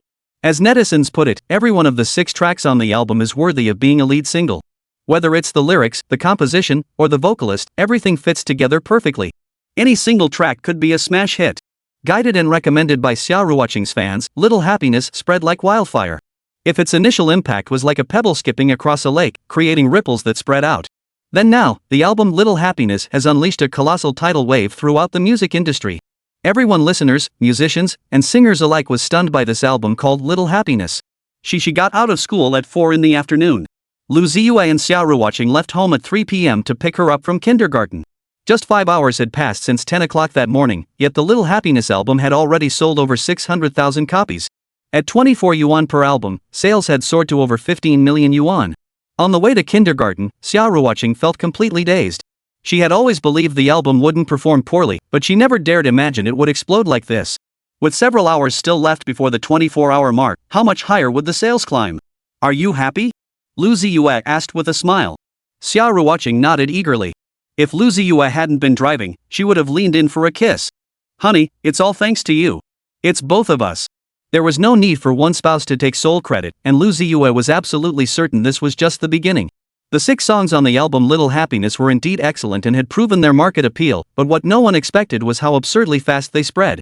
When Lu Ziye and Xia Ruoqing arrived at their daughter's kindergarten gate, the speakers outside the small supermarket nearby were already playing the album's title track, Little Happiness. Its light-hearted melody paired with catchy lyrics made it impossible for anyone passing by the storefront to resist stopping and listening. Some children even ran into the small supermarket to ask the shopkeeper, "What song is this?" Music has a profound effect on one's mood. Coinciding with rush hour and school dismissal, the masses couldn't help but feel touched upon hearing the cheerful, Little Happiness. Word spread like wildfire, and Xia Ruoqing's song became increasingly well-known. Album sales skyrocketed. At home, Meng Xiaoxue watched the back-end data and was so excited she couldn't help but dance around. She was genuinely happy for Xia Ruoqing. Xixi felt the same way. On the way home, she listened to her mother's songs over and over, even humming along. With more fans, the album naturally became a huge hit. The next day arrived in the blink of an eye, bathed in bright sunshine. 10 o'clock arrived, marking exactly 24 hours since the release of the album Little Happiness. Penguin Music's backend showed sales had already surpassed 2 million copies, with cumulative revenue nearing 50 million. And this was just data from one platform, Penguin Music. Other music platforms might lag slightly behind Penguin Music, but the gap was certainly negligible. Combined, the 24-hour cumulative sales had nearly reached a small target. The platform takes a 15% cut. Xia Ruoqing will pocket tens of millions. And this is just the 24-hour earnings, more will follow. It's safe to say Xia Ruoqing's album has achieved massive commercial success. Her accomplishments are truly remarkable, like an exceptional performance on the college entrance exam. The album's massive success has also showcased Xia Ruoqing's true talent. Her ability to turn things around against the odds with minimal promotion speaks volumes about her formidable talent. Numerous companies have extended offers, eager to sign Xia Ruoqing. It's a scramble for her signature. Even her former agency, Meishing Entertainment, has called. Just days ago, when they summoned Xia Ruoqing to the office to collect her belongings, their tone was dismissive and hurried, practically shooing her out. Yet now, their call requesting a renewal was filled with flattery. Less than an hour after the album release, Bai Ling had called to deliver a barrage of sarcastic remarks. Now, 24 hours later, seeing Xia Ruoqing's album explode in sales, they've started fawning over her like a lapdog. Meishing Entertainment's inconsistent attitude perfectly illustrated what it means to change faces like turning pages. Xia Ruoqing harbored not a shred of goodwill toward this company that used her when convenient and discarded her when no longer needed. Hanging up the phone was her response. She didn't want to exchange a single word with Meishing Entertainment. The album achieved tremendous success. Xia Ruoqing gained over 1 million followers across all platforms, and her standing within the entertainment industry rose accordingly. If she were to sign with any company now, she could certainly secure exceptionally favorable terms. But it wasn't necessary. Xia Ruoqing understood one truth clearly: working for others meant having to read their faces. If she wanted to survive in the entertainment industry, she had to be her own boss. Meishing Entertainment. Due to Xia Ruoqing's album selling like hotcakes, the company held an emergency executive meeting overnight. Bai Ling, the lover of Meishing Entertainment, S-boss, also attended the meeting. However, upon seeing Xia Ruoqing's achievements, she nearly burst with envy. The executive's sole agenda was clear: they wanted to re-sign Xia Ruoqing to the company. Given Xia Ruoqing's current fame, her return to Meishing Entertainment would undoubtedly bring immense benefits to the company. Yet everyone present knew how daunting this task would be. Just as the executives were at an impasse, a voice suddenly spoke up. Bai Ling and teacher Xia have conflicts. I suggest dismissing Bai Ling to demonstrate our sincerity. The moment these words were spoken, the entire room echoed in agreement. But Bai Ling felt as if the sky had fallen. Chapter 24. Can't afford to provoke them. Their songs are now state property. Zhuang Wenba, the owner of Meishing Entertainment, was in his 30s. He always wore a smile when speaking, often leaving a favorable impression. In reality, however, he was arrogant and ruthless, willing to stop at nothing to achieve his goals. The decision to shelve Xia Ruoqing and divert resources originally intended for her was also spearheaded by Zhuang Wenba, aimed squarely at suppressing her. Once Xia Ruoqing's reputation was tarnished and she was left with no options, he planned to renew her contract at a ridiculously low price. What Zhuang Wenba never anticipated was Xia Ruoqing's unyielding spirit. She would rather break than bend. Even if it meant ending her career in the entertainment industry, she would leave Meishing. What stunned Zhuang Wenba even more was that without the company's backing, Xia Ruoqing managed to release her album entirely on her own. The timing of Little Happiness's release was masterful. It coincided precisely with the expiration of Xia Ruoqing's contract with Meishing Entertainment. Combined with the fact that Meishing Entertainment hadn't lifted a finger to promote it, meant that regardless of how Xia Ruoqing's new album Little Happiness performed, it had nothing to do with them. When Little Happiness first launched, Zhuang Wenba clicked in to check. Seeing the modest sales figures, he couldn't resist taking a dig at Xia Ruoqing from afar. But the album's sales trajectory defied all expectations.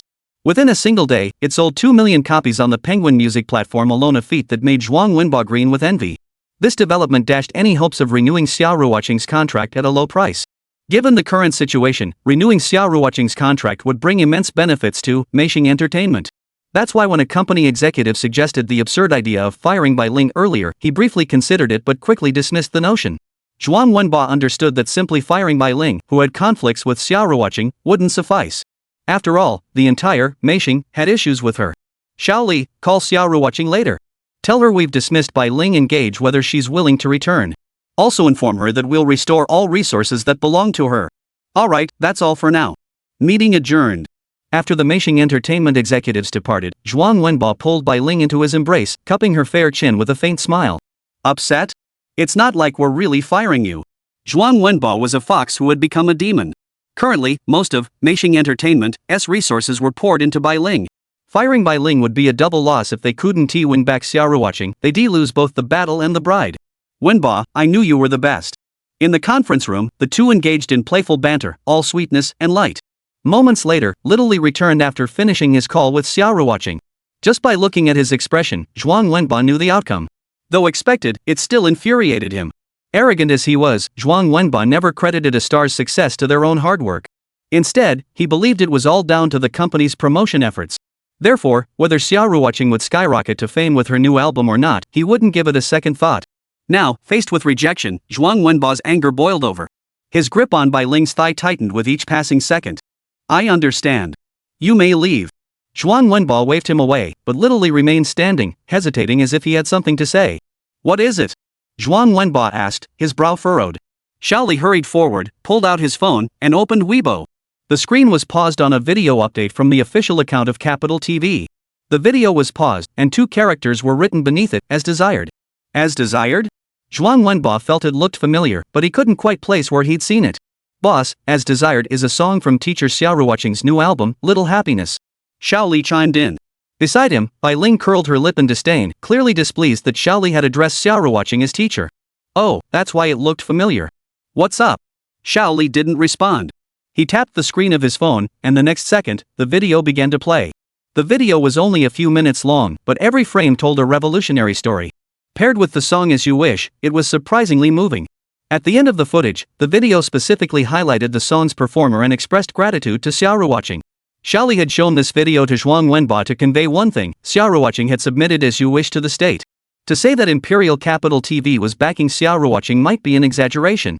But if Zhuang Wenbo and Meisheng Entertainment were to take any action against Xia Ruoqing, it would undoubtedly mean going head-to-head with Imperial Capital TV. Zhuang Wenbo had originally considered that if he couldn't lure Xia Ruoqing back to Meisheng Entertainment, he would hire online trolls to smear and sabotage the album, aiming to spite Xia Ruoqing. But now, it seemed he couldn't and dared not proceed that way. For a singer, having their own song taken away is undoubtedly a helpless situation. But if it was the state that took it away, that was undoubtedly a source of pride and honor. Well, can't mess with that. Zhuang Wenbo slumped back in his chair, too lethargic to move. He knew that he and Meisheng Entertainment had permanently lost an artist with immense potential. Bai Ling, watching from the side, was green with envy. Fuming with indignation, she immediately started ranting about Imperial Capital TV. The next second, Zhuang Wenbo kicked her hard, sending her sliding across the room, chair and all. Stop bad-mouthing Xia Ruoqing. If something goes wrong, who's responsible, you or me? I must have been blinded by that fox. I poured all those great resources into you, but in the end, did you raise your profile or make me any money? Get lost. With nowhere else to vent his anger, Zhuang Wenbo unleashed his frustration and resentment on Bai Ling. Not long ago, Bai Ling had been smug and arrogant.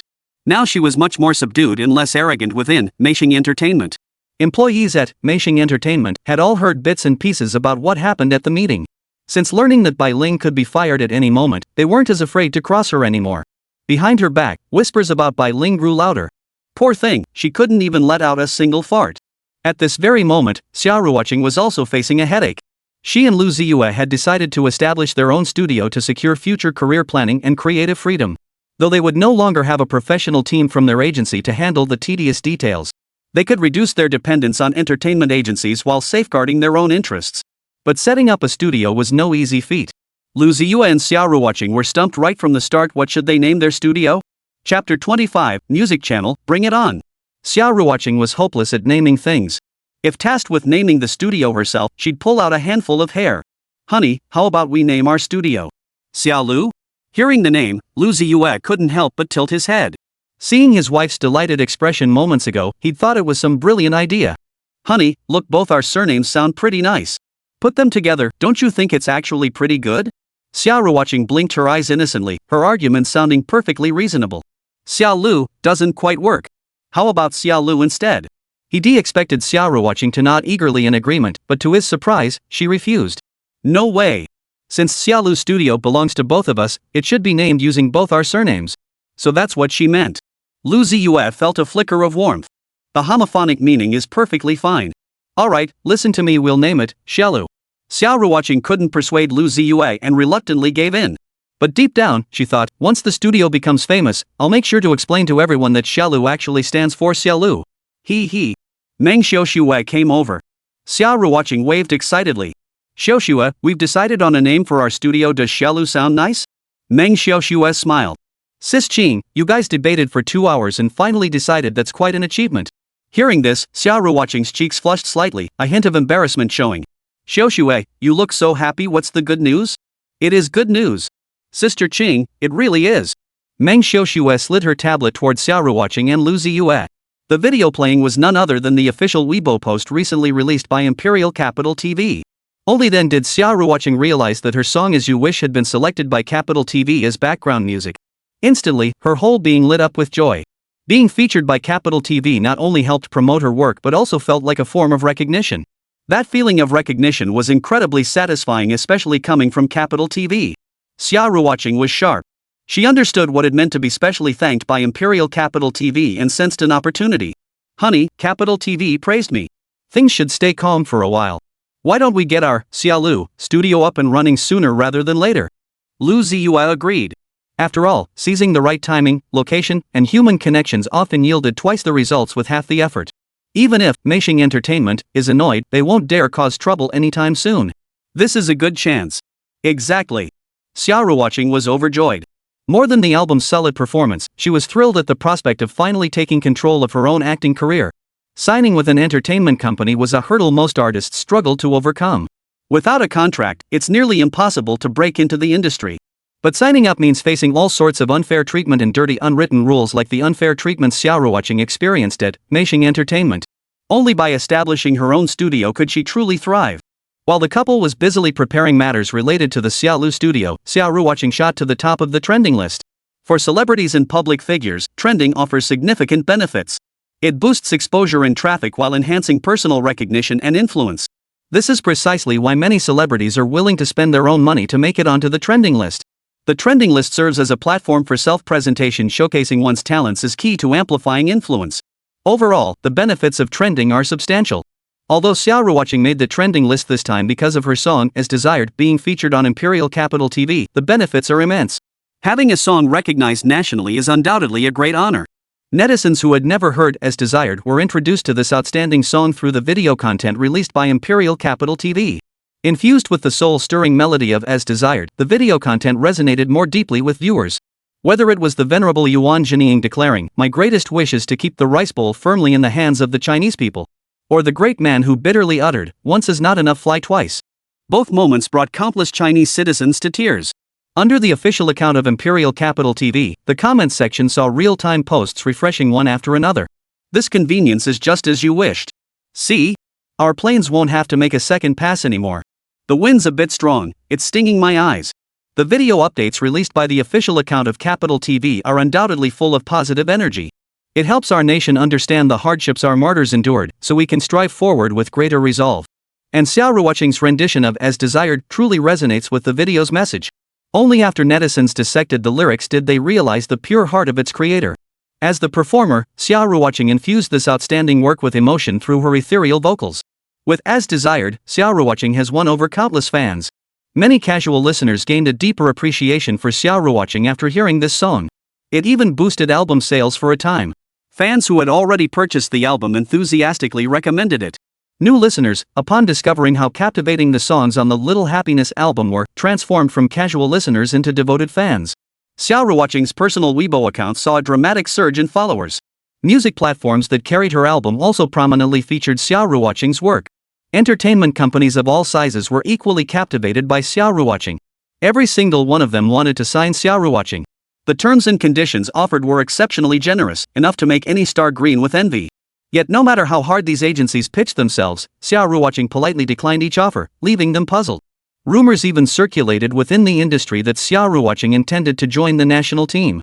Zhuang Wenba, the boss of Meishing Entertainment, refused to believe Xia Ruoqing possessed such talent. Yet, as the rumors persisted within the industry, he couldn't help but start believing them. Zhuang Wenba knew that if that were true, he and Meishing Entertainment would be in serious trouble. Meishing Entertainment dreaded this scenario most of all. Other entertainment companies waited quietly, speculating. Until another channel in the capital city used Xia Ruoqing's song as background music for a video, sending half the entertainment world into an uproar. Earlier, Capital TV Channel 1 had used As Desired as background music for a video. This time, it was Capital TV Channel 15, the music channel, using 10,000 Borders as the soundtrack for a video celebrating the nation's magnificent landscapes. Another song submitted? Chapter 26, Blueberry TV's Invitation, Special Guest. With 2 consecutive songs being adopted by the state for official use and receiving tremendous positive feedback, it was clear just how valuable the album Little Happiness truly was. Xia Ruoqing's fame soared accordingly, with her fanbase growing by hundreds of thousands daily. They say fame brings trouble, especially for celebrities after sudden stardom. Digging up dirt on celebrities seems to be something netizens relish doing. Yet despite Xia Ruoqing's resurgence, no scandals have surfaced. After all, digging up dirt requires dirt to begin with. Having been in the industry for years, Xia Ruoqing has always been down to earth, promoting herself through hard work and diligence, so naturally, there were no negative stories. The only scandal circulating is that some claim she's unfeeling and cold-hearted. But a closer look reveals the truth behind this label. Meng Xiaoxue is Xia Ruoqing's assistant. Before her, Xia actually had an agent. That agent was unilaterally fired by Xia Ruoqing, which even led to a falling out with her former agency, Meishing Entertainment. The falling out stemmed from the agent secretly using Xia Ruoqing's name to solicit money from fans, scamming many people. Xia Ruoqing was utterly disillusioned and severed ties with them. After the partnership ended, online voices began attempting to attach negative labels to Xia Ruoqing. Fortunately, netizens and fans saw through the lies. In that incident, Xia Ruoqing personally compensated the deceived fans out of her own pocket. Such integrity is rare in the entertainment industry. Not only is she beautiful, but she also has a lovely voice and no scandals, making Xia Ruoqing, who is beyond criticism, naturally endearing.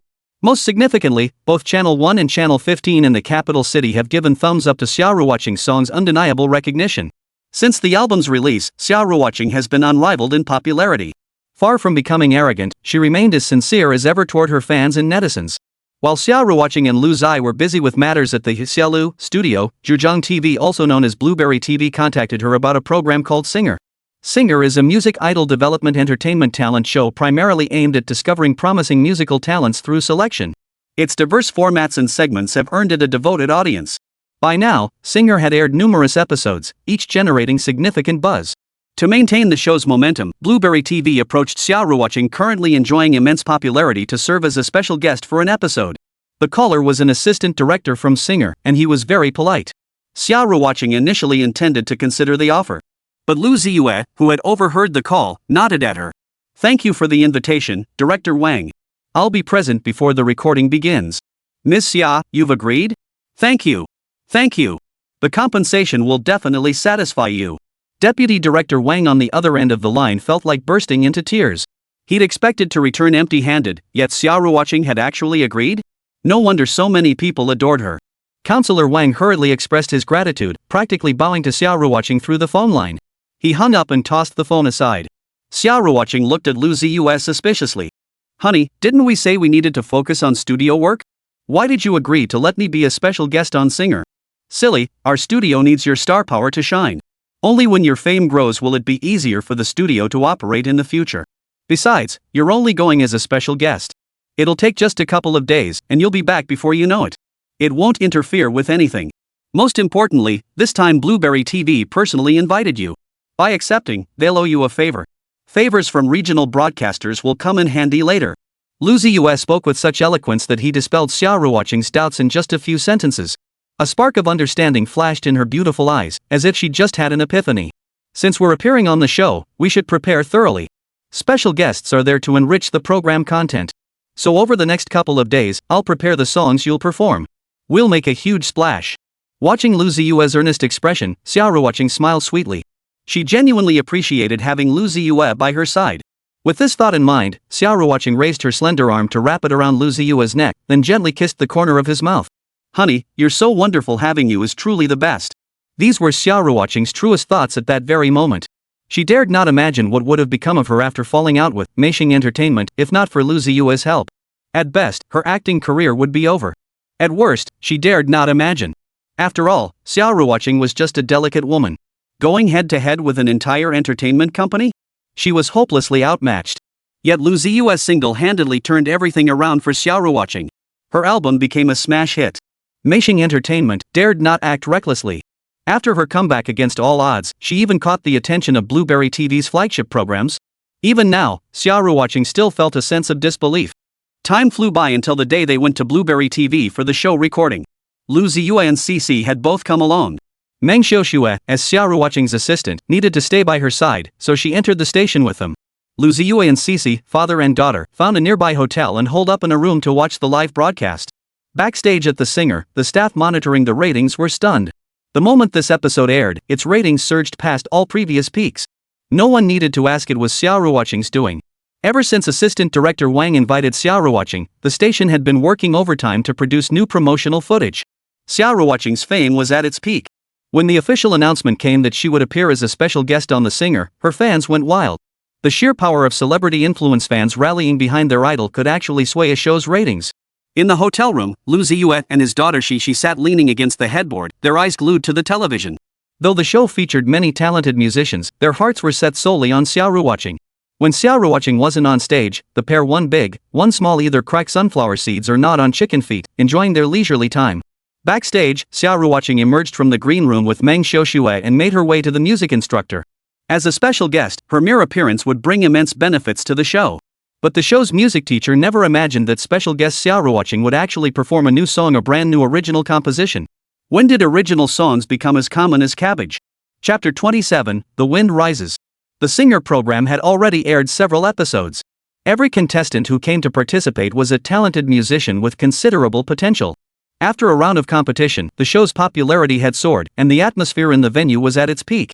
Finally, it was time for the special guest performer to take the stage. Xia Ruoqing, long awaited and eagerly anticipated, had only just been announced by the host when both the live audience and viewers at home erupted in excitement. On stage. As the host stepped back, the lights dimmed, and soon, melodious music began to play. Though invisible to the live audience, television viewers saw the song's title and details appear on screen as Xia Ruoqing emerged. Do you know? Lyrics, Li Qingzhao, Lao Lu. Composed by, Lao Lu. Arranged by, Lao Lu. Performed by, Xia Ruoqing. Just as some viewers were thinking the name Li Qingzhao sounded familiar, the hauntingly beautiful vocals began to play. It wasn't the explosive opening one might have imagined. Yet Xia Ruoqing's emotionally charged performance instantly captivated listeners both on and off the screen. The delicate melody in her voice touched the hearts of everyone. Xia Ruoqing possessed remarkable talent, expressing emotions with perfect precision in her performance. Listening to this song, one's heart would be stirred by inexplicable emotions. Last night, sparse rain and fierce wind. Deep sleep couldn't dispel the lingering whine. I asked the curtain puller, who replied, the crabapple blossoms remain unchanged. Do you know? Green leaves have grown lush while red blossoms have faded. Do you know? Green leaves have grown lush while red blossoms have faded. A song's duration is fleeting, so brief it ends before one can fully savor it. Yet a song's duration can also stretch endlessly, allowing both the audience on stage and off to savor the beauty of Do you know? After finishing her performance, Xia Ruoqing bowed gracefully to the camera and the audience below the stage in gratitude. The lights came up, and the host stepped forward. Miss Xia, I speak for the audience when I say we're not done listening yet. Xia Ruoqing smiled gently, immediately raising the microphone she held. Not enough? Then I'll sing 2 more songs for you. At these words, the audience erupted into thunderous applause, clapping with all their might. Had the host not raised a hand to signal for quiet, the applause would likely have continued for quite some time. Thank you, Teacher Xia, for the beautiful songs. Thank you all. The host expressed gratitude once more. Xia Ruoqing was approachable and spoke with such gentleness. But as a special guest, she couldn't just sing one song and leave the stage. So the production team had prepared some interactive segments for the host and Xia Ruoqing beforehand. Miss Xia, I feel you should take a seat at the judges' table, the host chuckled. To avoid putting Xia Ruoqing in an awkward position, the host brushed over the matter before she could respond. The host then inquired about the original song. Do you know? Do you know? Perhaps Li Qingzhao herself never imagined she would gain fame again in the 21st century. Ms. Xia, this song, do you know, is adapted from Li Qingzhao's Like a Dream order, Last Night, Scattered Rain and Gusty Winds. So, may I ask, who is the other lyricist, Old Lu? Could you share a little more about that, Ms. Xia? This question, slipped into the host's earpiece by the director at the last minute, had a simple goal: to dig up more information about Lao Lu. The interest in Lao Lu stemmed from the fact that both Xia Ruoqing's album and the song, Do You Know, were credited to Lao Lu. Such formidable talent and overwhelming creativity couldn't possibly belong to a newcomer. This must be a long-established music creator. Yet neither the director nor other musicians had managed to uncover Old Lu's true identity. The director had braced himself for a refusal when he instructed the host to ask Xia Ruoqing about it. Unexpectedly, upon hearing the question, Xia Ruoqing responded with a radiant smile. Her smile was gentle, yet undeniably captivating. Audiences both on and off stage suddenly realized that Xia Ruoqing wasn't just a singer, she was also a stunningly beautiful star. Now, with a single smile on stage, she utterly captivated everyone. You mean Old Lu? Well, he's my husband, you know. Xia Ruoqing smiled gently, her reply straightforward. Yet no one believed her answer, even though it was the truth. The host, naturally skeptical, laughed awkwardly and tried to smooth things over. Well, it seems Old Lu was quite the talented musician, then to have earned such admiration from Ms. Xia. Xia Ruoqing had never emphasized her marital status. Over time, audiences simply assumed she was single.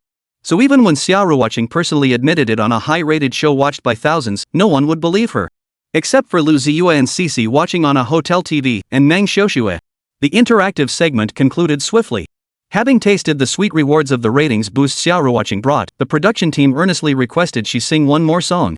This time, Xia Ruoqing chose to perform The Wind Rises from her album Little Happiness. Xia Ruoqing adored this song. She'd fallen head over heels for it the very first time she recorded it in the studio. Walking and stopping along the way, following the drifting traces of youth. Just before stepping out of the station, I hesitated. The melody carries a certain warmth, yet it remains challenging to perform. Xia Ruoqing needed to maintain breath control through the dense lyrics while ensuring dynamic variations in her delivery. Any slight weakness in vocal technique could make it sound completely messy. Yet Xia Ruoqing performed it live on the singer's stage, showcasing her solid vocal skills. When the climax hit, many in the audience instinctively clenched their fists. Some felt inexplicably moved to tears, as if their heartstrings had been plucked. Was it the moonlight? Or that gentle young man who used to ruffle a girl's hair with a smile? Backstage, the host couldn't help but think, today's special guest, teacher Xia Ruoqing, is the ultimate trump card. No one else could have done it. And indeed, that was precisely the case. While this episode featured talented musicians, they simply couldn't hold a candle to the legendary Xia Ruoqing. Do You Know and The Wind Rises are clearly two very different styles of songs. Yet Xia Ruoqing not only executed the transition flawlessly, but her handling of every nuance was impeccable. Just as Lu Ziye had anticipated, this guest appearance would undoubtedly elevate Xia Ruoqing's popularity to new heights. Without exaggeration, after Xia Ruoqing performed The Wind Rises live in the Blueberry TV studio, her album saw another massive surge in sales. For most singers, album sales typically fizzle out after a few days. But Xia Ruoqing's album was entirely different. It gained momentum over time. Selling over 100,000 copies in a single hour was nothing short of absurd. Chapter 28, How Can You Tell I'm Not a Man? This season of Singer featured several talented musicians with solid skills. Yet compared to Xia Ruoqing, they inevitably pale in comparison.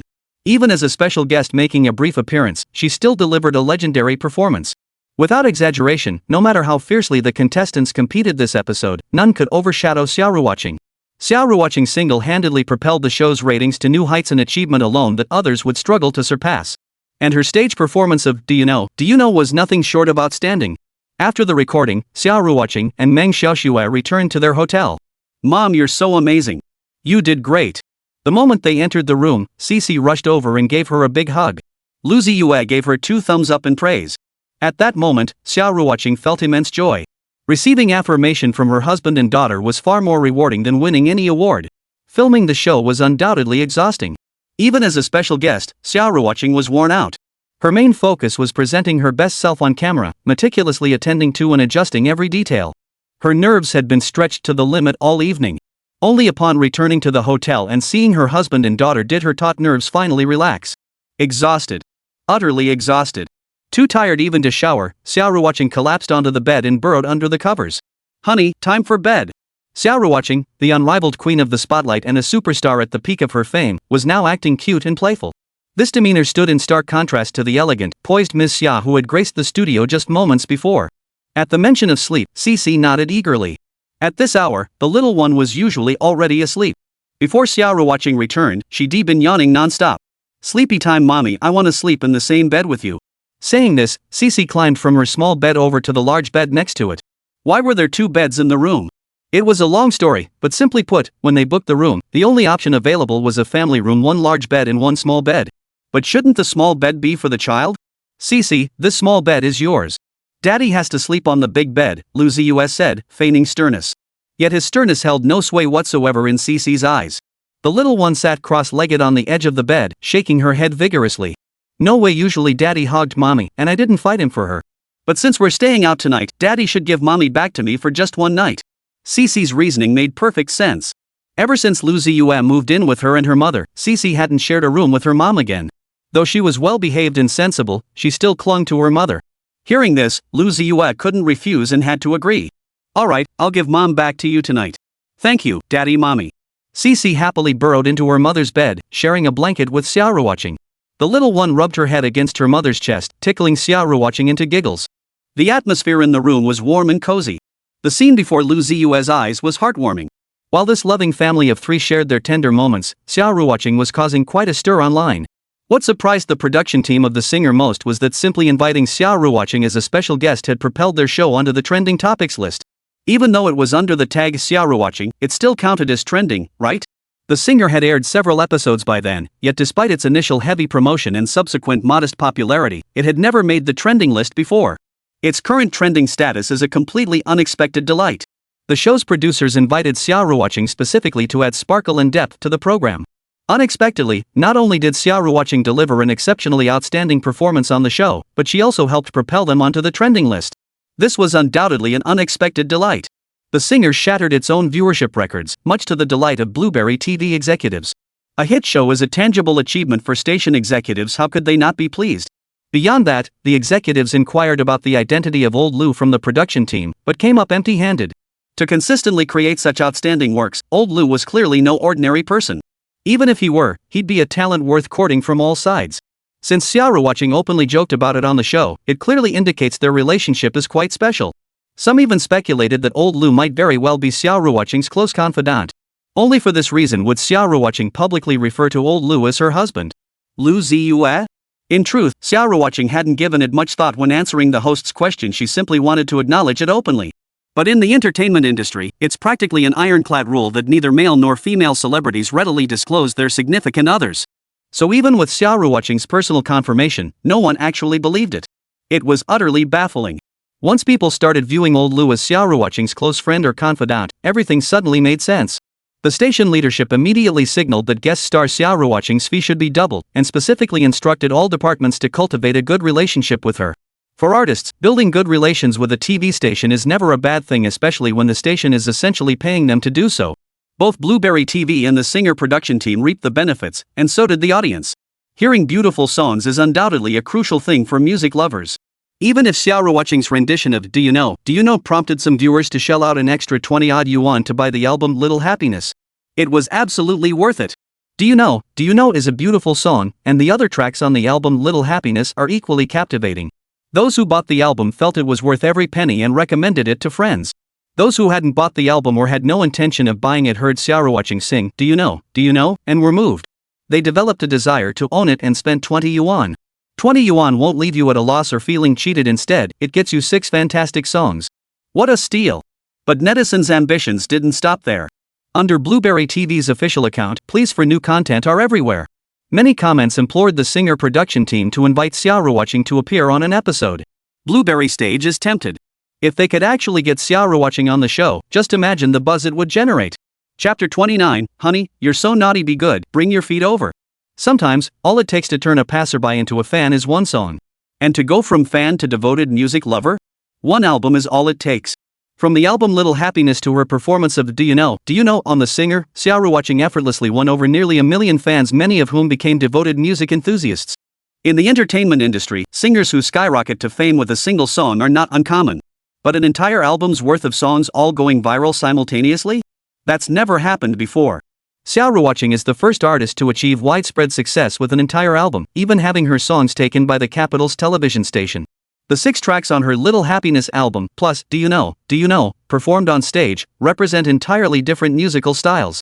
Not only did Xia Ruoqing deliver outstanding performances, but she also infused every track with genuine emotion, a feat requiring both solid technique and innate talent. Without that innate talent, it simply wouldn't work. Crucially, each song resonates differently with listeners, a rare feat that explains Xia Ruoqing's sudden surge in devoted fans. Listening to Little Happiness helps you find new bright spots in the busy, aimless fast pace of life. We all chase after happiness, but setting our sights a little lower and pursuing little happiness seems pretty good too, right? Listening to As Desired, you'll appreciate how hard-won our peaceful, stable lives are. Unscathed mountains and rivers, ordinary smoke and fire, scenes we take for granted were once our ancestors' deepest yearnings. Listen to The Wind Rises and you'll hear the essence of youth, its confusion, impulsiveness, helplessness, and recklessness, its sweetness and loss, its happiness. 1,000 flavors entwine the heart, and it is precisely for this that the word youth truly deserves to be called priceless.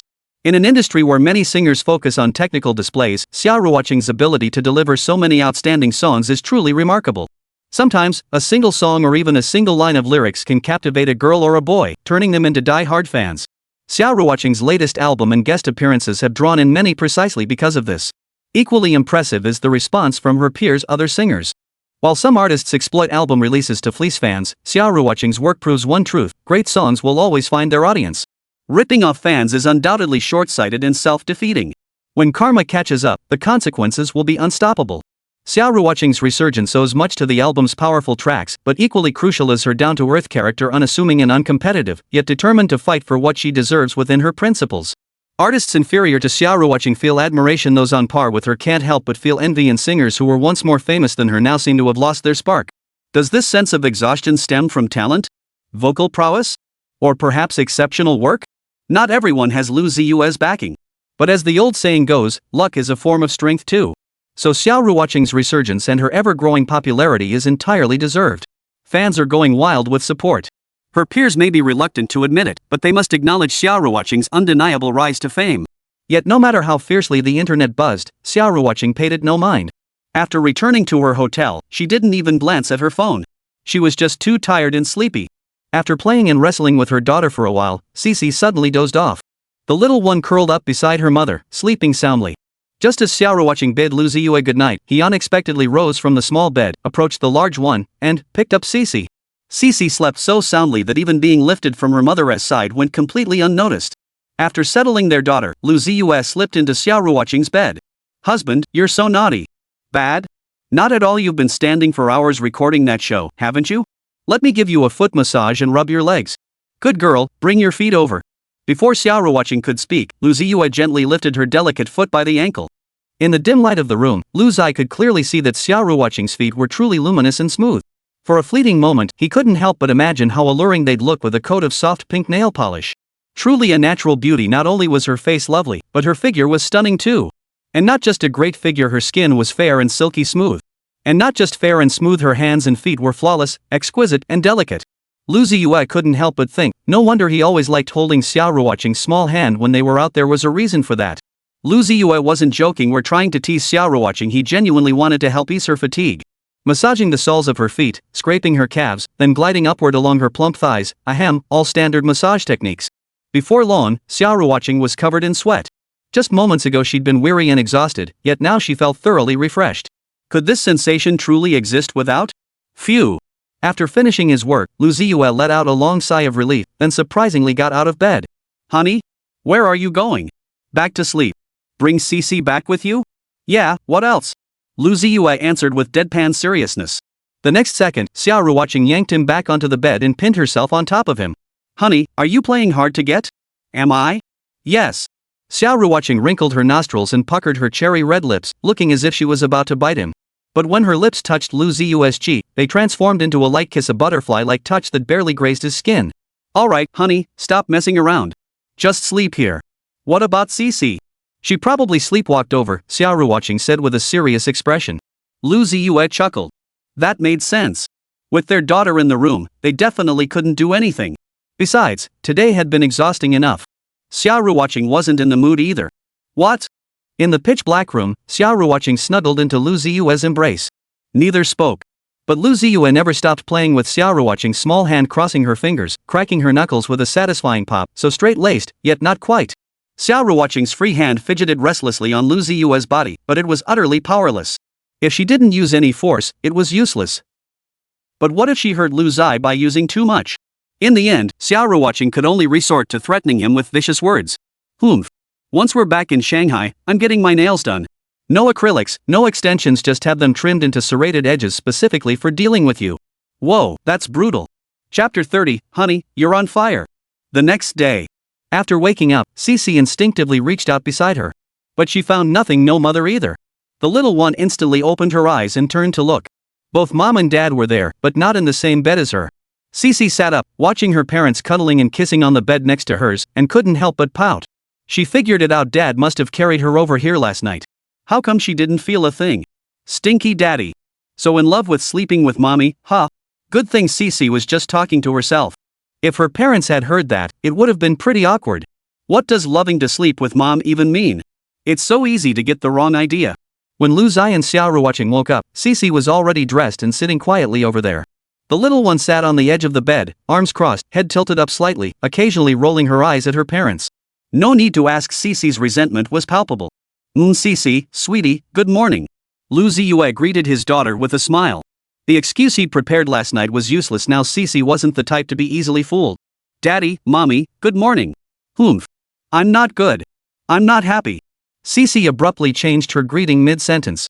But even though the little one was upset about her dad taking her away, she was like a little angel. Her pouting lasted only a moment before it vanished. By the time her parents woke up, all traces of her resentment had vanished. Muttering, I'm not happy, she hopped off her crib, rushed to her parents, and lay on the bed, feigning anger as she scolded her dad. Stinky daddy. I didn't even want to talk to you just now. And now? Lu Ziye asked, feeling a twinge of guilt toward his daughter. Xixi shook her head, pursed her lips, then smiled. I'm not mad anymore. There's nothing to be mad about anyway. Alright, she really is an angel baby. Sweetie, come give mommy a hug. Xia Ruoqing opened her arms to Xixi, and the little one climbed onto the bed, burrowing into her mother's embrace. Lu Ziye watched the mother-daughter embrace, his heart stirring slightly. He shifted his position and lay down in his daughter's arms. Instead of pushing him away, Xixi raised her two clean little hands and rubbed them gently across Lu Ziye's face. Then she leaned down and planted a kiss on his cheek. Mwah! Giggle! The crisp sound was followed by Xixi's cheerful laughter. After returning the apartment and grabbing breakfast, the family of three in Meng Xiuxue departed Hangzhou for Shanghai. What Xia Ruoqing and Meng Xiuxue hadn't anticipated was that the two women would be utterly swamped on the return trip, working non-stop for over 2 hours. The reason was Xia Ruoqing's outstanding performance on The Singer the previous day, which had caused quite a stir online. Overnight, her album sold over 300,000 copies, and music platforms called to congratulate her.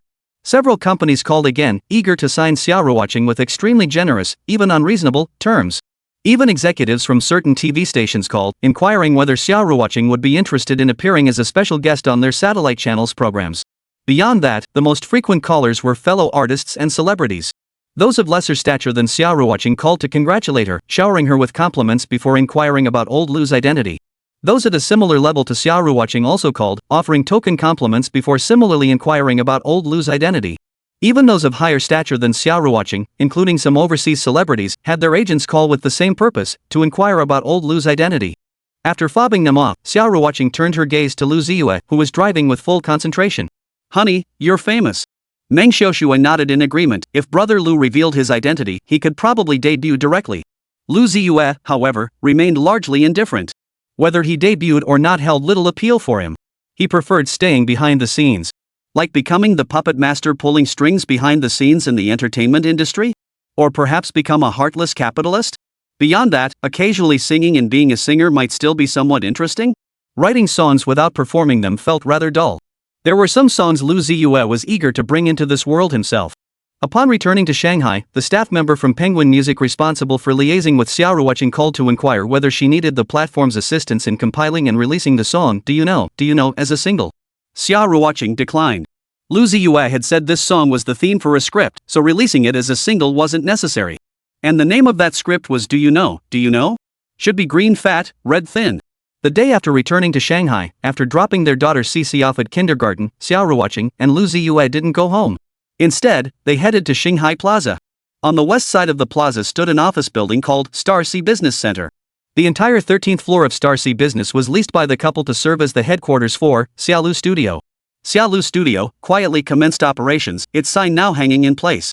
Originally, Xia Ruoqing had only intended to announce it to her fans via a post on her personal account, keeping things as low-key as possible. But unexpectedly, the moment the post went live, within just 1 minute, tens of thousands of likes, comments, and shares poured in. It was clear she had underestimated her current influence and fame. At her level, keeping a low profile wasn't something she could simply choose to do. As the undisputed star of the entertainment industry lately, her every move was watched by thousands. Fans rejoiced for her after all. Launching her own studio meant greater autonomy in choosing projects and career paths that suited her. For fellow artists who knew Xia Ruoqing, the emotions were far more complex: envy, nostalgia, melancholy, the full spectrum of feelings. Meishing Entertainment, as Xia Ruoqing's former agency, its boss Zhuang Wenba completely abandoned any thoughts of renewing her contract upon learning of this development. To be precise, Zhuang Wenba had abandoned that notion after Xia Ruoqing's dazzling performance on Blueberry TV's program Singer. He knew then that Xia Ruoqing was no longer someone Meishing Entertainment could casually provoke. But what Zhuang Wenba never anticipated was Xia Ruoqing's sheer audacity, choosing to go solo and even founding her own studio. He smoked 2 packs of Huazi cigarettes and still couldn't fathom where Xia Ruoqing's courage and drive came from, or what she was relying on. Lately, many people had reached out to reconnect with Xia Ruoqing. This made one thing crystal clear to her: wealth in the mountains attracts distant relatives. Chapter 31, Old Lu? Call him Teacher Lu. The Xia Lu studio currently has only 3 members. Boss Lu Ziye, Boss Xia Ruoqing, and Boss Assistant Meng Xiaoshui. How nice at first glance, they're all bosses. Boss. Ugh. Honey, it's time to go. Xia Ruoqing called out as she pushed open the office door. Lu Ziye smiled at his wife, who was already fully immersed in her role, then closed the file titled TikTok Music Short Video Proposal on his computer before getting up to leave. He was heading out for a business meeting, destination, Wahisong Entertainment Culture Media Company, Limited. Wahisong was a locally based entertainment company in the Magic City. As an international metropolis, the city was fiercely competitive across all industries, entertainment companies included. Both Wahisong and Meishing were well-known entertainment companies, possessing considerable influence and strength within the industry. The scale of Wahisong, where Xia Ruoqing and her team were headed, surpassed that of Meishing Entertainment. Greater scale translates to more substantial resources. With more resources, naturally more artists can be promoted to stardom. Using resources to build artists, who then repay the company. This virtuous cycle is what allows an entertainment company to develop better and faster. In contrast, Xia Ruoqing's former agency, Meishing Entertainment, had clearly achieved both these elements. Yet, its head honcho, Zhuang Wenba, stubbornly refused to sustain this cycle. His constant rush to replace talent and attempts to suppress his artists. Such an unreasonable company is bound to fail sooner or later. After traversing half the city, Xia Ruoqing and her 2 companions arrived at the office building housing Wahisong. Floors 15, 16, and 17 were all occupied by Wahisong's offices. As Xia Ruoqing and her companions passed each office, they could see people inside. Different departments, different roles, yet they all shared one thing: they were employees of Wahisong. The sheer scale of the operation was evident. Xia Ruoqing felt a surge of emotion welling up inside her, her heart racing with passion. She was filled with a fierce determination to make the name Xia Lu known. The man who understood her best was undoubtedly Lu Ziye. Lu Ziye gently took Xia Ruoqing's small hand. Even without words, just a glance from him was enough. Later, guided by Wahisong's owner's secretary, Xia Ruoqing and her 2 companions entered an office. After knocking, a voice answered from inside. The 3 entered, and the man seated behind the executive desk rose to greet them. Wang Hua, the owner of Wahisong, was a figure whose name could be found in browser search results. In her 30s, even if she's not conventionally attractive, she shouldn't be underestimated. After all, she managed to build Wahisong's reputation in the entertainment industry single-handedly. She's definitely got the chops. Ms. Xia. Hello, hello. Mr. Wang, hello. Please, have a seat. Wang Hua warmly welcomed the trio to take their seats, after which his secretary promptly served coffee. Initially, neither side broached the main business, instead engaging in mutual professional praise. Wang Hua praised Xia Ruoqing's album and congratulated her on its outstanding success. Xia Ruoqing, in turn, shared external praise and opinions about Wahisong, comments that could easily be found online with a simple search. Yet Wang Hua clearly relished hearing them, his smile growing broader by the moment. After all, anyone who holds the power to decide matters for a large company naturally enjoys hearing compliments. But too much flattery breeds arrogance. Those who can withstand it rise further, those who cannot become prey to slanderous words from petty individuals. Zhuang Wenba of Meishing Entertainment was the latter. After all, Wang Hua was the boss of Wahisong. He'd seen countless grand scenes and certainly wouldn't be dazzled by mere flattery. Suddenly, Wang Hua shifted his tone. Miss Xia, our team has reviewed the script for, do you know? It's a solid script, but, as you're well aware, finalizing a script requires extensive deliberation. Xia Ruoqing remained unhurried. She understood that such back and forth was inevitable. The purpose of this back and forth was undoubtedly to secure a more favorable position. Whoever showed impatience or panic first would lose. Moreover, Xia Ruoqing had full confidence in the script Lu Ziye had presented. Is it green or red? If the deal fell through, there was always the next buyer. Thus, Xia Ruoqing remained composed, a faint smile playing at the corners of her lips, completely unfazed by the words of Wang Hua, the owner of Huahisong. Wang Hua, observing Xia Ruoqing's expression and demeanor, inwardly scoffed at her cunning composure. This tug of war wouldn't end anytime soon. Wang Hua shifted his focus and attention to Lu Ziye. He knew Meng Xiuxiu as Xia Ruoqing's assistant. But this man's identity was a complete mystery. Wang Hua immediately reached out toward Lu Ziye. My apologies. I was so preoccupied with discussing the script that I neglected to ask this gentleman for his name. Miss Xia, who might this gentleman be? Lu Ziye. Lu Ziye shook hands with him. Xia Ruoqing introduced him with a smile. Mr. Wang, this is old Lu. Old Lu? Wang Hua pondered for a moment before realizing, so all the songs teacher Xia performs were written by this gentleman? And this script too, Xia Ruoqing added. The revelation sent shockwaves through Wang Hua's mind. The quality of Lu Ziye's compositions was evident. His albums sold like hotcakes, fans adored them, and even the capital's flagship TV station openly praised his work. Within Huahisong, the company's musicians regarded old Lu as a genius. A musical genius was precisely the kind of talent entertainment companies sought to recruit, for he was a walking treasure trove of resources. In this era where originality reigned supreme, original songs undoubtedly held a massive advantage. But what was even more crucial was that the script for Is It Green or Is It Red was also penned by Lu Ziye. Earlier, when Wang Hua told Xia Ruoqing it was a good script, it was entirely intentional, aimed at securing favorable terms by undervaluing the script. But in reality, the unanimous consensus within Huahisong was, this script is guaranteed to be a hit. Whichever company produces this drama will see its reputation soar, and raking in massive profits will be no problem. Such a promising script and such a smash hit song, both created by the handsome man standing right before him? This left Huahisong's boss, Wang Hua, utterly stunned. With that thought, Wang Hua stood up, wiped his hands on his clothes, and extended them toward Lu Ziye once more. Mr. Lu. Good day. Mr. Wang, hello. Even his title had changed, revealing how seriously Wang Hua now regarded Lu Ziye. Without exaggeration, in Wang Hua's mind, if Lu Ziye were willing to join Huahisong, Wang Hua would offer him the most generous benefits package. Teacher Lu, do you have any more scripts like this? Yes, quite a few. Wang Hua? Are these things as common as cabbages? Chapter 32, the only requirement, Teacher Lu must play the male lead. Lu Ziye's aura of mystery instantly skyrocketed. Wang Hua couldn't tell if he was telling the truth, but it was better to believe it than not. As the supreme primate, humans possess the fatal flaw of overthinking and filling in the blanks. Though Lu Ziye hadn't explicitly said anything, Wang Hua kept filling in the blanks with his own imagination. As a result, in the mind of this boss of Huahisong Entertainment, Lu Ziye's stature grew even larger. Many executives at Huahisong held high hopes for the script of Knowing Whether or Not, and Wang Hua was no exception. Now, hearing Lu Ziye personally confirmed that he had several similar scripts in hand. Numerous scripts like this meant there were many excellent, promising scripts out there. With that realization, building a rapport with Lu Ziye became Wang Hua's immediate priority. Pulling his thoughts back, Wang Hua abruptly stood up. Miss Xia, Mr. Lu, I apologize for the inconvenience, but Huahisong requires an urgent meeting. I'll return as soon as possible. Alright, please go ahead. You two are welcome to look around. After settling the three, Wang Hua hurriedly left the office. On his way to the conference room, he notified all senior executives to convene immediately. Though puzzled, the executives arrived at top speed.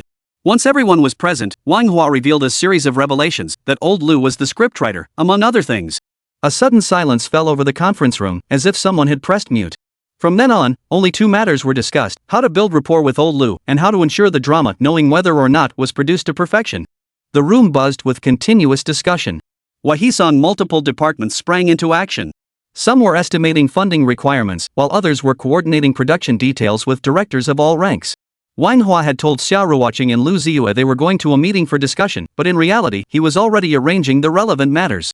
From the outset, Huahisong had been determined not to miss out on the script for Knowing Whether or Not it should be green fat and red thin. Now that the opportunity to build rapport with old Lu was right before them, they couldn't let it slip away. Thus, Huahisong dropped all pretense and laid out their reasons for valuing the script. Half an hour later, Wang Hua emerged from the conference room. Behind him, numerous executives continued their meeting inside the conference room. Wang Hua had left early because he needed to meet with teachers Xia Ruoqing and Lu Ziye. Xia Ruoqing, Lu Ziye, and Wang Hua didn't wander aimlessly around. After all, this was Wahisong, not their Xiaolu. The office door swung open, and Wang Hua entered, slightly out of breath. Good news. Teachers, good news. The meeting passed unanimously. Our two companies can move forward with deeper cooperation. Wang Hua laughed heartily. When he noticed Xia Ruoqing and Lu Ziye remained as composed as ever, he couldn't help but marvel inwardly. In his view, their composure stemmed from absolute confidence in the script. Then Wang Hua felt a wave of relief. Thank goodness he hadn't put on airs in front of Xia Ruoqing and Lu Ziye. Mr. Wang, you've worked hard. Lu Ziye offered a faint smile. Wang Hua, as expected, he wasn't flustered at all. Just as Xia Ruoqing and Lu Ziye were about to delve deeper into the matter with Wang Hua, the latter suddenly changed the subject. Please don't rush, teachers. After our internal discussions, we've decided that teacher Xia will play the female lead in the drama. However, we're having difficulty finding a suitable actor for the male lead. After much consideration, we haven't identified anyone fitting the role, so we hope teacher Lu would consider taking on the male lead role. At this, Lu Ziye froze. How did this suddenly involve him? Originally, Lu Ziye had planned to wait until both sides reached an agreement and filming began before quietly visiting the set with his daughter to see his wife. But now it seemed he was being dragged into the production? Wang Hua explained his reasoning thoroughly. Lu Ziye didn't argue back. Instead, his words gave him pause. His wife playing the female lead and acting opposite another man. That was inappropriate, extremely inappropriate, mainly because it felt deeply unsettling. Xia Ruoqing, however, was deeply intrigued by Wang Hua's suggestion. To her, the idea of sharing the screen with her own man as the male and female lead seemed absolutely perfect. Whether during filming or behind-the-scenes rehearsals, there would be no psychological baggage. With no mental baggage, Xia Ruoqing couldn't even imagine how powerful she would be on set. So as Wang Hua explained his reasoning, Xia Ruoqing chimed in to support him. Honey, Mr. Wang makes a great point. Why don't you think about it? Honey? Wang Hua was startled, nearly spitting out the coffee he'd taken to clear his throat. Xia Ruoqing snapped back to reality, realizing she'd forgotten about this. Mr. Wang, let me reintroduce him. Old Lu is my husband. I mentioned it when recording The Singer, but no one believed me. At the end, Xia Ruoqing even threw in a self-deprecating joke. Wang Hua, now composed, found himself both amused and exasperated. He still couldn't quite believe it himself, let alone the audience.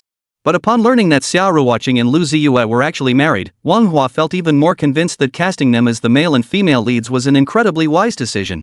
Lu Ziye had already made up his mind, having his wife act opposite another man? That was unacceptable, utterly unacceptable. So Lu Ziye nodded his head and agreed. Fine, I'll take the role. After all, the suggestion for him to play the male lead came from Wahisong and Wang Hua. Since they didn't mind his amateur status, why should he be so picky? That was his reasoning, but Wang Hua didn't treat him like an amateur. Like Xia Ruoqing, Lu Ziye's stage name Old Lu was already making waves in the industry. Many hailed him as a musical prodigy. With that identity, if used strategically, it would be an incredibly rare and valuable promotional resource.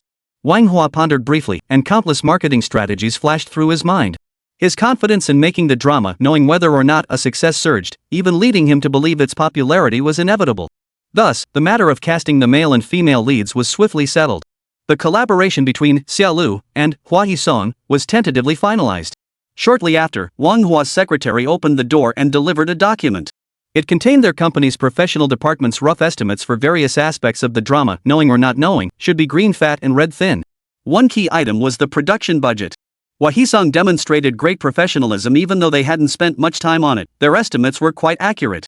Ms. Lu, Ms. Xia, our estimate places the production cost at approximately 150 million yuan. Chapter 33, Wahisong's gesture of goodwill. The script copyright belongs to Xia Lu Studio. Both the male and female leads are also under Xia Lu Studio. Therefore, even if Wahisong estimated the production cost at roughly 150 million, the profit-sharing split between the two parties wouldn't differ significantly. Moreover, after discussions, Xia Ruoqing stated outright that they could split the production costs evenly with Wahisong. Hearing this, Wang Hua, the owner of Wahisong, couldn't help but gasp inwardly. What a generous gesture. This move leveled the playing field between Xia Lu and Wahisong in their collaboration, placing them on equal footing, with Xia Lu even surpassing Wahisong in certain aspects. Though Wahisong had long been accustomed to a dominant position. But as a businessman, Wang Hua naturally prioritized profit. He understood perfectly well that if Wahisong refused to cooperate with Xia Lu on these terms, they could simply move on to the next company. If the next one refused, they'd simply move on to the one after that. China is vast and rich in resources, with no shortage of entertainment companies. Sooner or later, they would find one that met Xia Lu's requirements. Given this reality, it made more sense to grant the favor. This would establish a positive working relationship with Xia Lu, earn the favor of Xia Ruoqing and Lu Ziye, and make a profit in the process. Each of these 3 points alone was worth it for Wang Hua and Hua. As Wang Hua and Lu Ziye signed the contract and pressed their fingerprints, the partnership was officially sealed. As an investor studio, Xia Lu Studio brought its own funding, script, and lead actors to the project, requiring no further involvement. Pre-production tasks like crew assembly and actor coordination would be handled entirely by Hua. This is the advantage of having a company of a certain scale. Hua could afford to not pour 100% of its energy into the script of is it green or is it red, and could even divert attention to other entertainment projects. But Xia Lu couldn't manage that. After all, at present, Xia Lu Studio consists of only 3 people, 3 lone saplings. Neither Xia Ruoqing nor Lu Ziye felt discouraged, though. Both understood the truth that Rome wasn't built in a day. Established entertainment companies like Hua and Meisheng all grew step by step. Take it slow. Xia Ruoqing firmly believed that sooner or later, Xia Lu Studio would be able to independently complete a drama production or even handle multiple projects simultaneously, working on several fronts at once. What Xia Ruoqing hadn't anticipated was that on the very day their Xia Lu Studio sealed a partnership with Hua, Wang Hua unilaterally halted a project. The partner for this project was none other than Meisheng Entertainment. If any other project had been halted, the company's higher-ups might have questioned the decision. But when it came to stopping the collaboration with Meisheng Entertainment, the higher-ups unanimously approved it. The reason was simple: the primary purpose of this collaboration with Meisheng Entertainment was to propel an artist to stardom. That artist's name was Bai Ling. The feud between Bai Ling and Xia Ruoqing was common knowledge in the entertainment industry. Although Wang Hua claimed in the meeting that this move was to prevent Bai Ling from affecting the cooperative relationship between Hua and Xia Lu. But in reality, there were deeper considerations at play. Regardless of whether Lu Ziye held numerous scripts, Wang Hua and the executives genuinely believed it. For future gains, they were willing to risk offending Meisheng Entertainment. Wang Hua and Hua actions were an overture to Xia Lu's studio, or rather, to old Lu himself. Wang Hua sought to be the first in line for opportunities.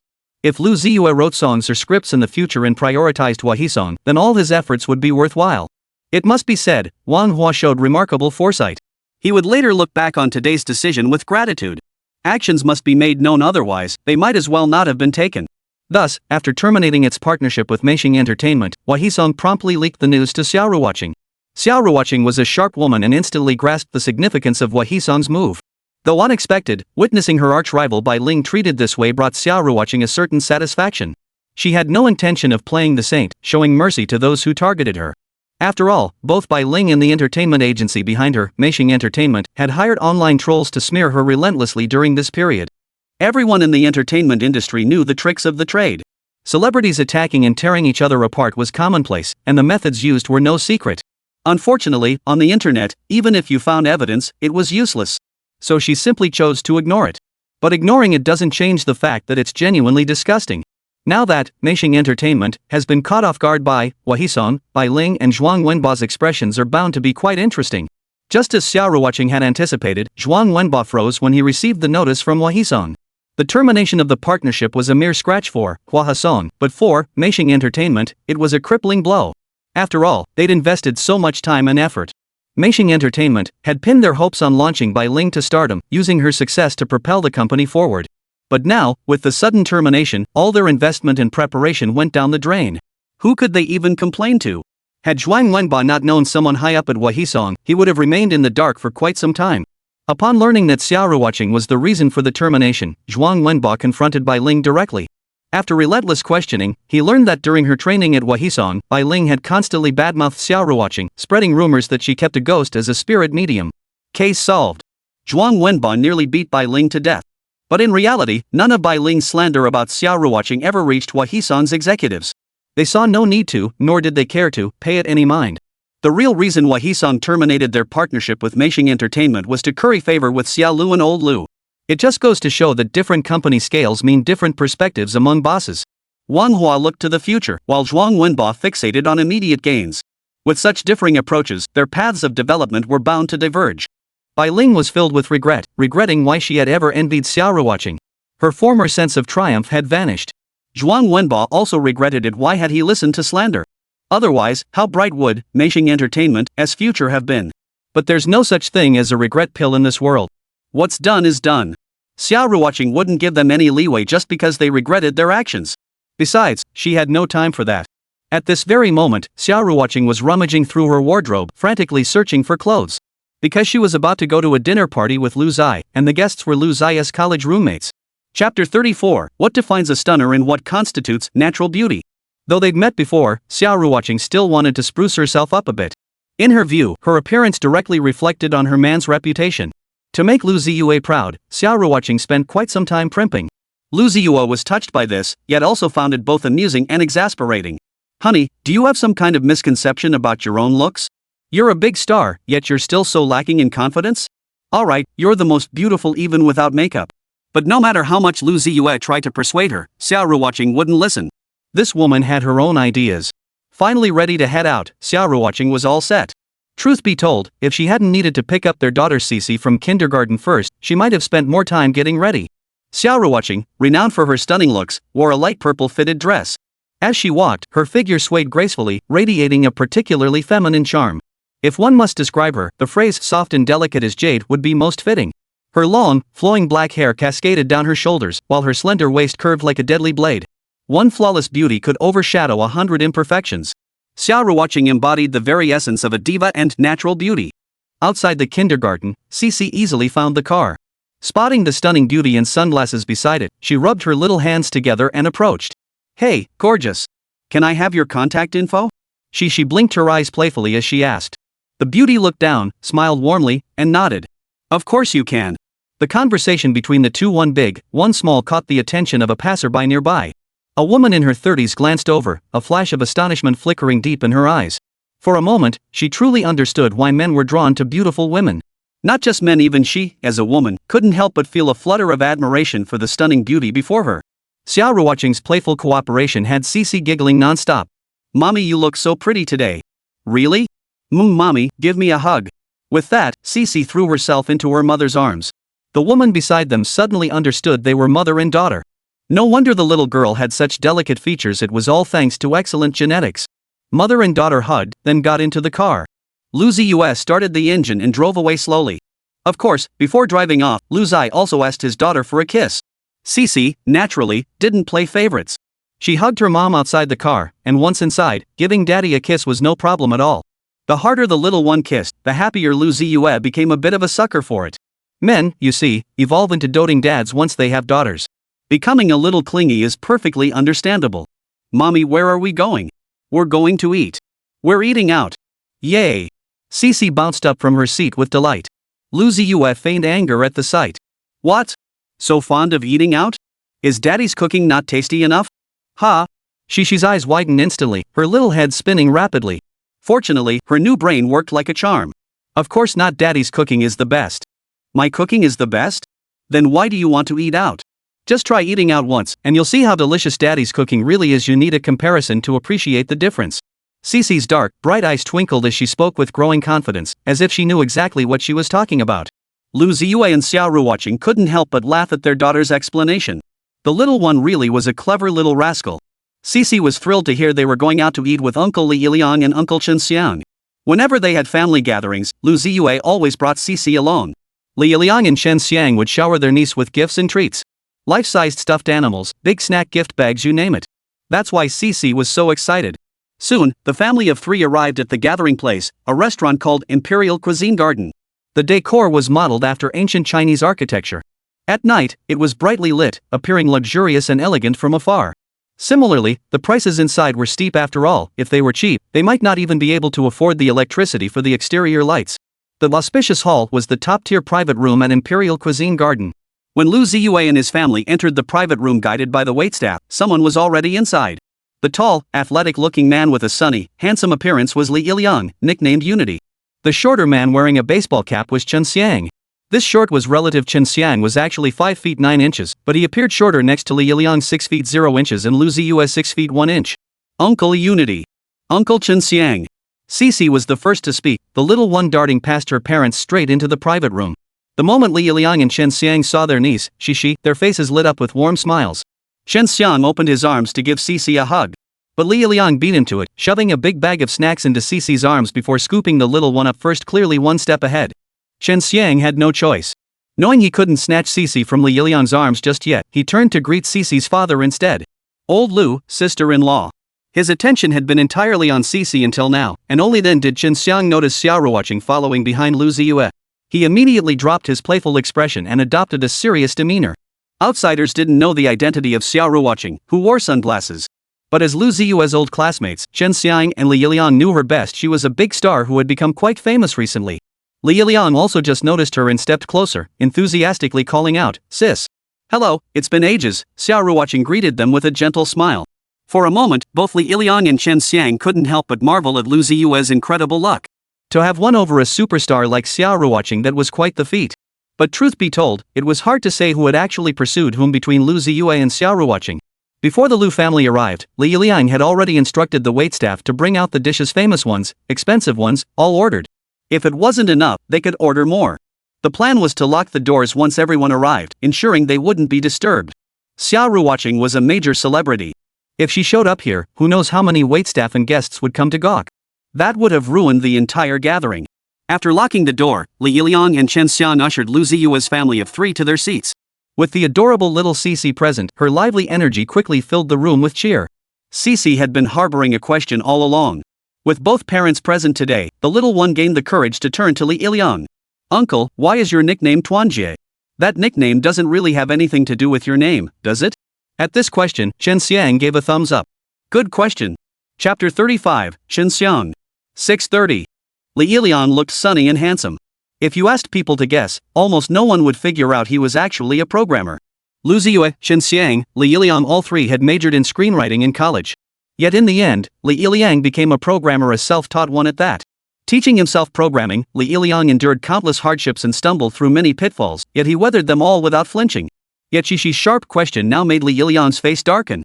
If anyone else had asked, he wouldn't have bothered responding. But it was Xixi asking. After a brief twitch of his lips, Li Yiliang pressed his hand to his forehead and answered his niece's question.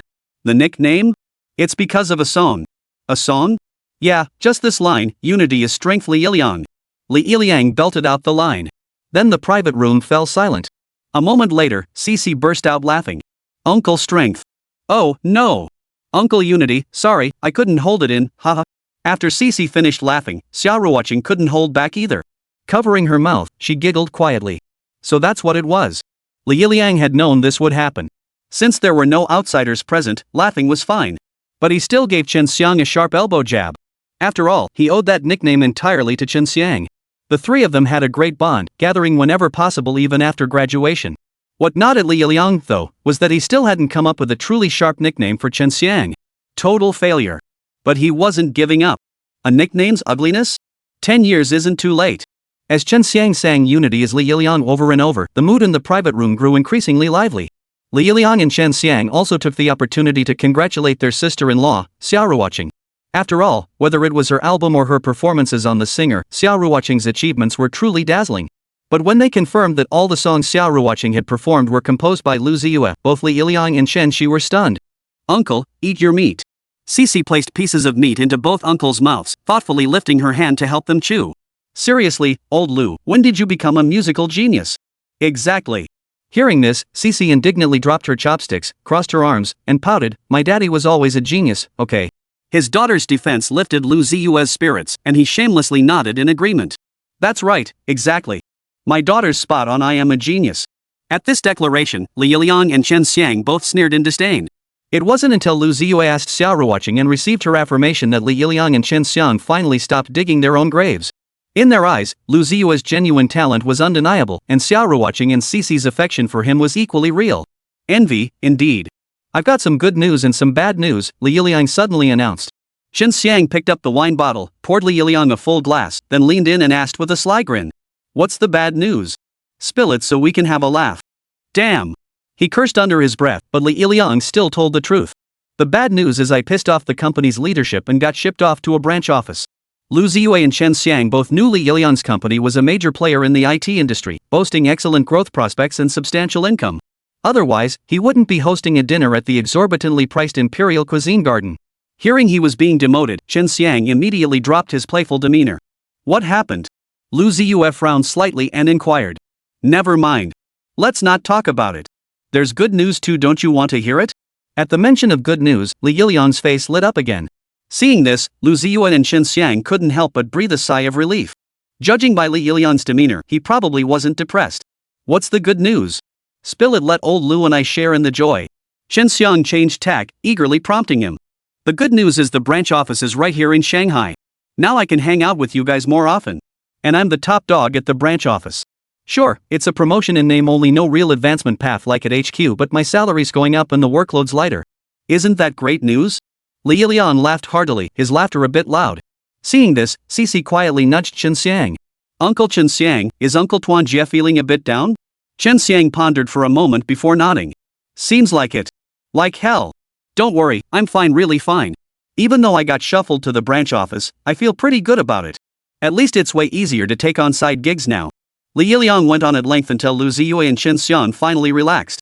After discussing Li Yiliang's situation, the conversation shifted to Xinxiang. Unlike Li Yiliang, Xinxiang's dream was to become a great director, so he hadn't sought other avenues. But after all this time, Xinxiang's dream hadn't come true smoothly either. Me? Same old story. I've been on a few film crews. Best gig was as an assistant director, no credit, but at least I gained experience. That's how the entertainment industry is without connections, it's tough.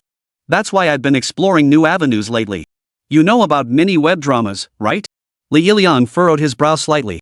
After a moment's thought, he replied, I know what miniseries are, and I know what web series are, but what exactly is a mini web series? Exactly what it sounds like. Short web series, just a few minutes, maybe 10 or so.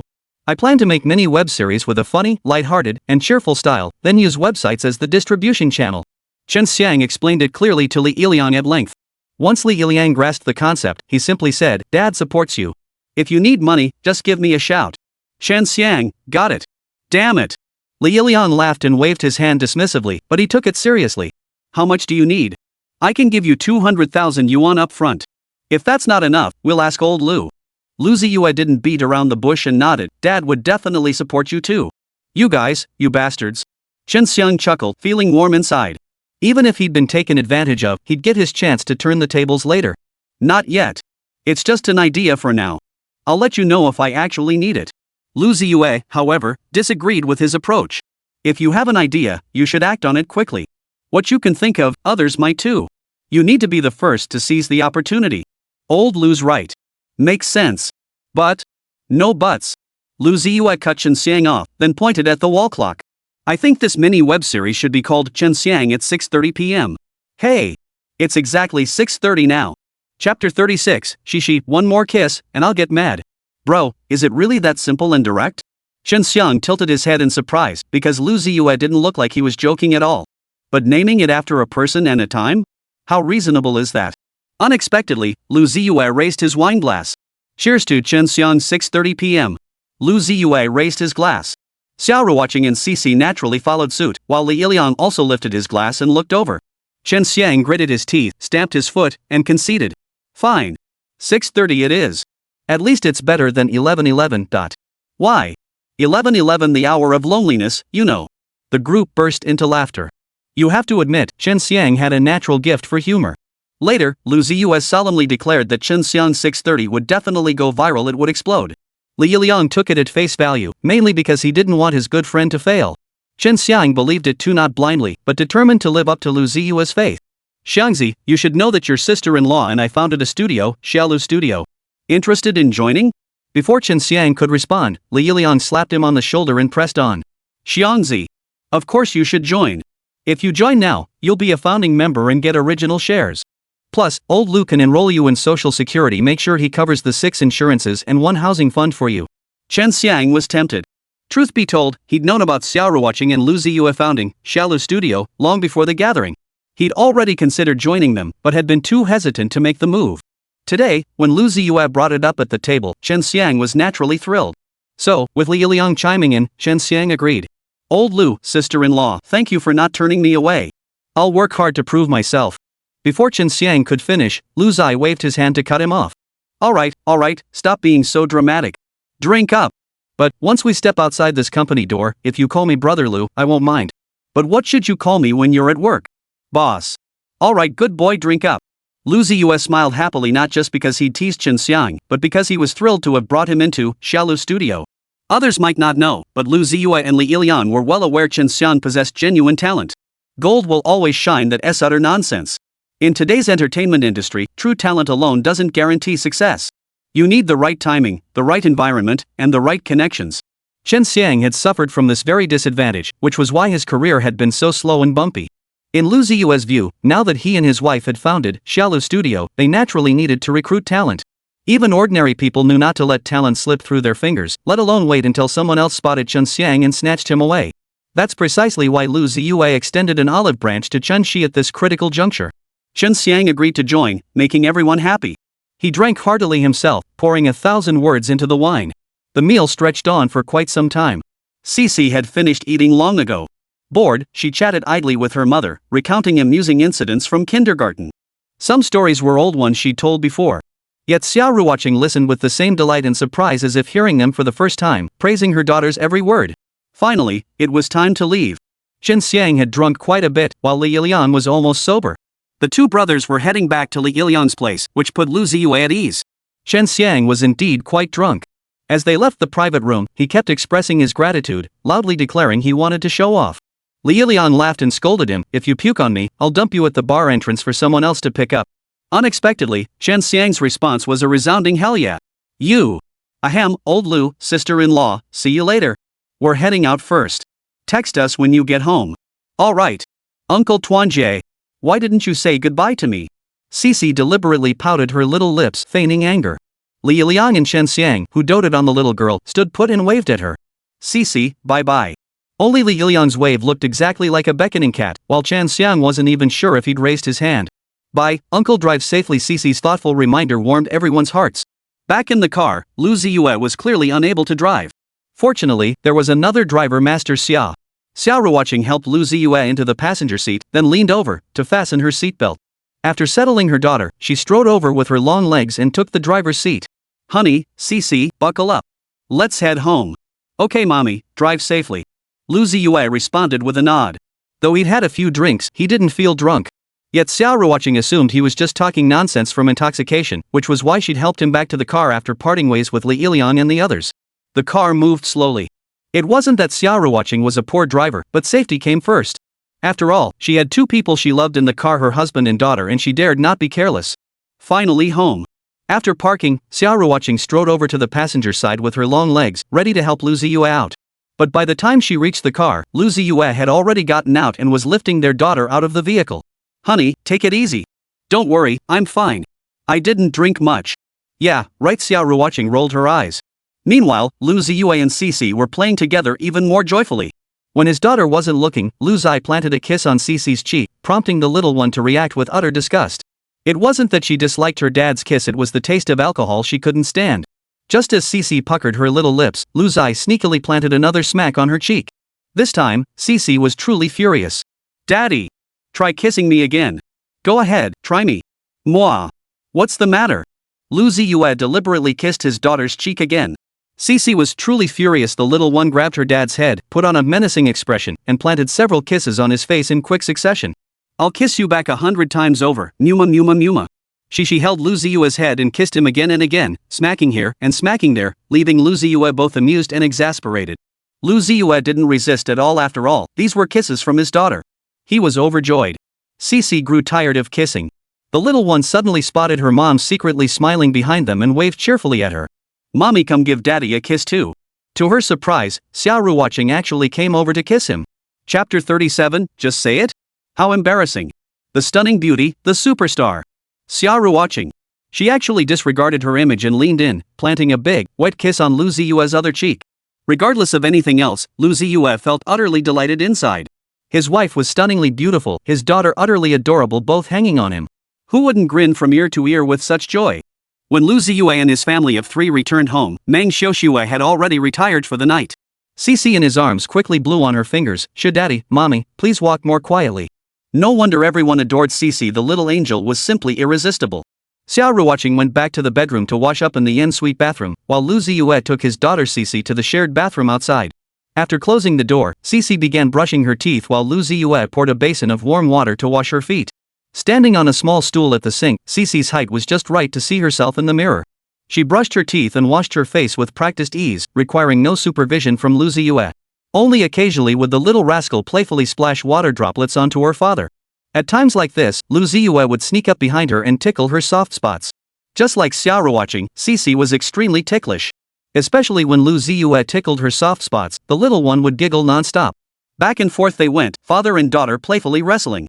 In the well-soundproofed bathroom, the laughter of the two one big, one small never ceased. Finally finished with their routine, Lu Ziye lifted his daughter and placed her on a small stool. Here, he was every inch a doting father, teasing his daughter playfully even as he washed her feet. Lu Ziye's face was filled with doting affection, while Xixi's face radiated pure, sweet happiness. Soon, her feet were clean. Before Xixi could shake off the water, Lu Ziye scooped her up. The little one clung tightly to her daddy's neck, occasionally rewarding him with a kiss. Fly, fly. Xixi spread her arms wide with delight. Before taking her back to her bedroom, Xixi insisted on seeing her mom. After batting her eyelashes at her mother, she seemed satisfied? Lu Ziye carried Xixi back to her room, placed her gently on the bed, tucked her in, and then settled in to tell her a story. Daddy will tell you the story of the 3 little pigs today. 3 ways to eat piggy? Roast suckling pig? Braised pork? Stewed ribs? Xixi asked, her eyes lighting up. Lu Ziye's forehead darkened. He seriously suspected his daughter hadn't eaten enough that night and resolved to have Li Yiliang make up for it next time. It's braised pork, no, wait, it's the story of the clever piglets outwitting the big bad wolf. After Lu Ziye finished the fairy tale, Xixi listened with complete satisfaction. Daddy, do you think I'm annoying? Of course not, sweetheart. Daddy loves you 3,000 times every single day. Then Daddy, I'll love you 3,001 times every day too. Just a little bit more than you love me. Xixi giggled softly. Lu Ziye leaned down and kissed his daughter's forehead. Good night, sweetheart. Good night, Daddy. When Dad turned off the light, Xixi clutched the quilt. Once the door closed completely, the little one shut her eyes. Time for bed. Meanwhile, when Lu Ziye returned to the bedroom, the room was pitch black. He approached the bedside with his phone, using its faint glow to navigate. He had assumed Xia Ruoqing was asleep, but as Lu Ziye lifted his phone to illuminate the room, he was suddenly met with the sight of a beauty in a seductive pose. Xia Ruoqing wore a soft, pale pink nightgown. When Lu Ziye looked over, she even lifted a corner of the hem, making her long legs appear even more alluring. I thought you were asleep, Lu Ziye said with a smile. Xia Ruoqing shook her head, then spread her arms wide, just like her daughter Xixi, asking for a hug. Lu Ziye chuckled softly as he lifted his wife off the bed, cradling her gently in his arms. Husband, if you'd come back any later, I would have fallen asleep. All right, honey, put me down. I'm already tipsy. Xia Ruoqing's voice was filled with seductive allure, sending shivers down Lu Ziye's spine. Her arched eyebrows, her alluring gaze, her captivating demeanor, Lu Ziye found himself utterly powerless to resist. And Xia Ruoqing was playing along, so a beautiful spring scene unfolded right there in the bedroom. Much later, Lu Ziye leaned against the headboard, resting, while Xia Ruoqing nestled in his arms, breathing softly. Though it was well past midnight, neither of them felt the slightest bit sleepy. It was only then that Lu Ziye remembered something. Honey, you didn't drink any alcohol during dinner. How could you possibly be drunk? Ha? Really? Xia Ruoqing's slender frame tensed as she feigned confusion. Yeah, the traffic cop didn't even get a beep when they made you take the breathalyzer test. Ah well, that. She hesitated for a long while before finally muttering, you stinky husband. You have to give me a reason to say it. I can't just blurt out that I want to get intimate with you, how embarrassing. Her cheeks flushed slightly as she finished speaking. Yes, she wanted it. Lu Ziye certainly wouldn't say anything after all, he was enjoying it quite a bit too. The lingering warmth still there, the couple whispered to each other, their hands never stopping their little movements. If they weren't husband and wife, 2 people couldn't sleep in the same bed. Suddenly, Lu Ziye seemed to remember something. He picked up his phone, opened a group chat, tagged 2 people, and sent a message, home safely. No need to worry. Seeing this, Xia Ruoqing couldn't help but laugh.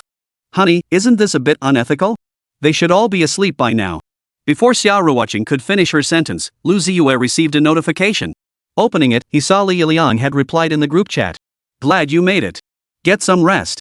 Later, Lu Ziye explained that he had forgotten to mention it in the group chat. Clearly, Li Yiliang and Chen Xiang had forgotten too. Honey, the bonds between you guys are so pure. Or rather, so complicated. Simple means considering each other. Complicated means everyone wants to be the other two's boss. At this point, Xia Ruoqing chuckled, seemingly satisfied with her own insightful summary. Suddenly, Lu Ziye sat up, wrapped his arms around Xia Ruoqing's slender frame, and chuckled, yeah, everyone wants to be the father, everyone wants to have a son. Though to me, sons and daughters are equally precious, both are treasures. But shouldn't we try a little harder to give mother-in-law a grandson to hold sooner? Mother-in-law really did remind me about that. As he spoke, Lu Ziye's hand gently tugged at the silk ribbon around Xia Ruoqing's waist. Xia Ruoqing's dark brows furrowed slightly, yet she made no move to stop him. Ha! Honey, again? She said this, but why was the corner of her mouth curving upward? She was definitely faking it. Chapter 38, Xia Ruoqing Xixi, Matching Outfits. Women are truly mysterious creatures. Not only do they bleed monthly, but after a night of passion, they still wake up full of energy. Watching his wife rise early to practice yoga by the floor-to-ceiling windows, Lu Ziye couldn't help but press his hand to his forehead in exasperation. Last night, it was Xia Ruoqing who was moaning and groaning. And yet, she was the one waking up with a radiant glow. In contrast, Lu Ziye seemed sleep-deprived, yawning repeatedly. At that moment, Lu Ziye thought, I need to work out. Meanwhile, Xia Ruoqing was thinking, I need to give my husband a boost. Thankfully, Xia Ruoqing kept these thoughts to herself. Had Lu Ziye overheard, his face would have darkened. Who exactly is the one addicted here? After her morning workout, Xia Ruoqing headed to the kitchen to prepare breakfast. Dressed in yoga pants and a sports bra, she was practically a walking hormone. Lu Ziye followed her and might as well feast his eyes. Honey! Xia Ruoqing suddenly shouted, startling Lu Ziye, who was sitting nearby. He rushed over immediately. What's wrong, honey? He thought she might have burned herself, but instead, she was flirting. Xia Ruoqing pointed her delicate pink finger at the frying pan, where a fried egg lay. Honey, look at the egg, it's shaped like love for you. Is that supposed to be cheesy sweet talk, honey? Humph. Don't like it? Think it's corny? Then I'll never say it again. Xia Ruoqing feigned anger, hands on her hips, her head tilted up in a proud pout. But the corners of her eyes kept darting toward Lu Ziye. No need to guess, she was waiting for him to coax her. Lu Ziye quickly reassured her, I love it. I love hearing it. I adore corny sweet talk, honey. You'll have to say more of it from now on. Now that's more like it. Go on. Your Highness is no longer upset. You can stay seated. Your Highness needs to get back to cooking. Breakfast was fried eggs and boiled noodles. To Northerners, this combination seemed a waste of eggs. But here, all three members of Xia Ruoqing's family including Lu Ziye loved noodles. It wasn't just because they were convenient, they genuinely enjoyed them. It was quite a coincidence that Meng Xiaoshui also loved noodles, though she enjoyed all kinds, including dried noodles. Though instant noodles were utterly despised by Northerners, Xia Ruoqing bought them by the boxful, as if stocking up for a wholesale order. Before long, Xixi arrived. The little one squinted her eyes, arms raised high, shuffling alone like a zombie. After burrowing into her dad's arms, Xixi rested her head on his thigh and closed her eyes again. Just like when she had to wake up early for school, she'd catch every minute of sleep she could. Only when she heard her mother, Xia Ruoqing, mention today's plans did the little one suddenly open her eyes. Honey, didn't Wang Hua from Wahisong call yesterday? They might start filming soon. So I thought we could take Xixi out for the day since it's Saturday. How about the amusement park? At the word amusement park, Xixi's eyes instantly widened. Her eyes, like black gems, sparkled with excitement. Not a trace of sleepiness remained. Yes, yes. Before Lu Ziye could speak, Xixi eagerly agreed for her dad, nodding her head rapidly like a chick pecking at grain. Seeing his daughter's reaction, Lu Ziye felt a surge of playful energy. He feigned reluctance and shook his head. Today? But? Daddy, you're the best. Daddy, you're the best daddy in the whole wide world. Xixi hugged Lu Ziye, tilting her head up, her big, watery eyes brimming with earnest pleading. Without exaggeration, that little expression could melt steel, let alone her daddy. Fearing his daughter might actually cry, Lu Ziye reluctantly set aside his playful mood. Alright, for Xixi's sake, we'll go play for a day. At those words, Xixi bounced up with joy. Daddy's the best. Mommy's the best too. Hearing her mother's in response, Xixi, her survival instinct kicking in, quickly added the last bit. During dinner, when she heard they were going out to play today, Meng Xiaoshui immediately wanted to refuse. In her view, Xia Ruoqing and Lu Ziye's filming schedule was approaching, so she wanted to make preparations while she still could. Xia Ruoqing naturally refused, even flashing a capitalist smirk. That won't do, Xiaoshui. Overtime for us, Xia Lu, doesn't come with pay, you know. Working extra hours without permission will get your wages docked. If you work overtime, I'll dock your pay. Xia Ruoqing's attitude didn't resemble that of a ruthless capitalist. Instead, she came across as a pink-cheeked capitalist, brimming with girlish temperament. Sis Qing, with you saying that, how could I possibly dare to work overtime? Hee, that's more like it. Hurry up and eat, everyone. Let's finish quickly so we can head out. After dinner, the task of washing the dishes fell to Lu Ziye. The two adults and one child, all girls, had gone back upstairs to change. Rarely getting a chance to go out and play, all three wanted to dress up nicely. But Meng Xiaoshui knew her place well. She understood that no matter how she dressed up, she'd only ever be a supporting act next to Xia Ruoqing. Taking it in stride, Meng Xiaoshui simply changed into a clean outfit, applied a light layer of sunscreen, and was ready to go. Xia Ruoqing was also quick to get ready. Since they were heading to the amusement park, she wore a white short-sleeved top paired with light-colored jeans. White socks, white sneakers, a topknot, oversized sunglasses, and her cherry pink lips sparkling brightly, she radiated youthful charm. Just as Meng Xiaoxue had anticipated, once Xia Ruoqing put on a little makeup, everyone else faded into the background. She truly was a natural beauty blessed by the heavens. While Xia Ruoqing and Meng Xiaoxue were both ready, Xixi was surprisingly the slowest. When Xia Ruoqing entered Xixi's room to check on her, she discovered the bed completely covered in all sorts of clothes. While it might seem messy, she had arranged them quite neatly. It looked clean, yet at a glance, it seemed chaotic. Seeing this, Xia Ruoqing couldn't help but laugh and cry at the same time. Her daughter was so young, yet she already suffered from choice paralysis. Xixi, what's wrong? Mommy, I'm looking for a dress. What kind of clothes? Mommy can help you find them. Xixi pondered for a moment, puffed out her cheeks, and murmured softly, a dress I want to wear. Xia Ruoqing smiled. Her daughter simply didn't know which one to choose. Xixi, do you think mom looks nice dressed like this? You look pretty. Then how about you dress like mommy too? At this, Xixi paused for a moment, then lifted her head with delight. Yes, then we'll be like matching mother-daughter outfits. After Xixi agreed, Xia Ruoqing quickly found matching outfits for her daughter. Identical outfits, identical buns. When mother and daughter emerged from the room, Lu Ziye and Meng Xiaoxue both felt a sudden spark of delight. Chapter 39, since we're already here. Though mother and daughter wore matching outfits, their styles were distinctly different. Xia Ruoqing's style was youthful, while Xixi's was pure cuteness. Smallness itself is a form of cuteness, no matter what it's applied to. Seeing her father's reaction, Xixi beamed with delight. The little one came over with her hands tucked behind her back, looking quite pleased with herself. Daddy, pretty. Pretty. So is mommy prettier, or is I prettier? Xixi asked again. But before Lu Ziye could answer, Xixi beat him to it. Of course mommy is prettier, hee. The little rascal was up to his tricks again, slipping in a tricky question. After packing up, they set off. Xia Ruoqing and Xixi each carried a small backpack. But Xixi's bag was tiny, it looked like it could only fit a phone. In reality, Xixi didn't even have a phone. Her bag was filled with sunflower seeds leftovers from their last visit to Grandma's house. Once in the car, the little one was quite relaxed, leaning back in her seat and cracking sunflower seeds with a satisfying crack. But Xixi wasn't eating them, she was just collecting the seeds. When her little hands couldn't hold anymore, she'd share them with mom, dad, and sister Xiaoxue. They couldn't refuse. The drive from home to the amusement park took over an hour. Xixi spent half an hour cracking sunflower seeds like this. She stopped not because she'd finished them, but because her lips had gone numb. That's why she finally gave up. Being lively and energetic is a child's natural disposition. Though Xixi is as well behaved as a little angel, she has a lively and cheerful disposition. She couldn't sit still for a moment in the car. She found a cartoon sticker somewhere, looked at it, rolled her eyes, and then started sticking it everywhere. On the car. Daddy. Can I stick it in the car?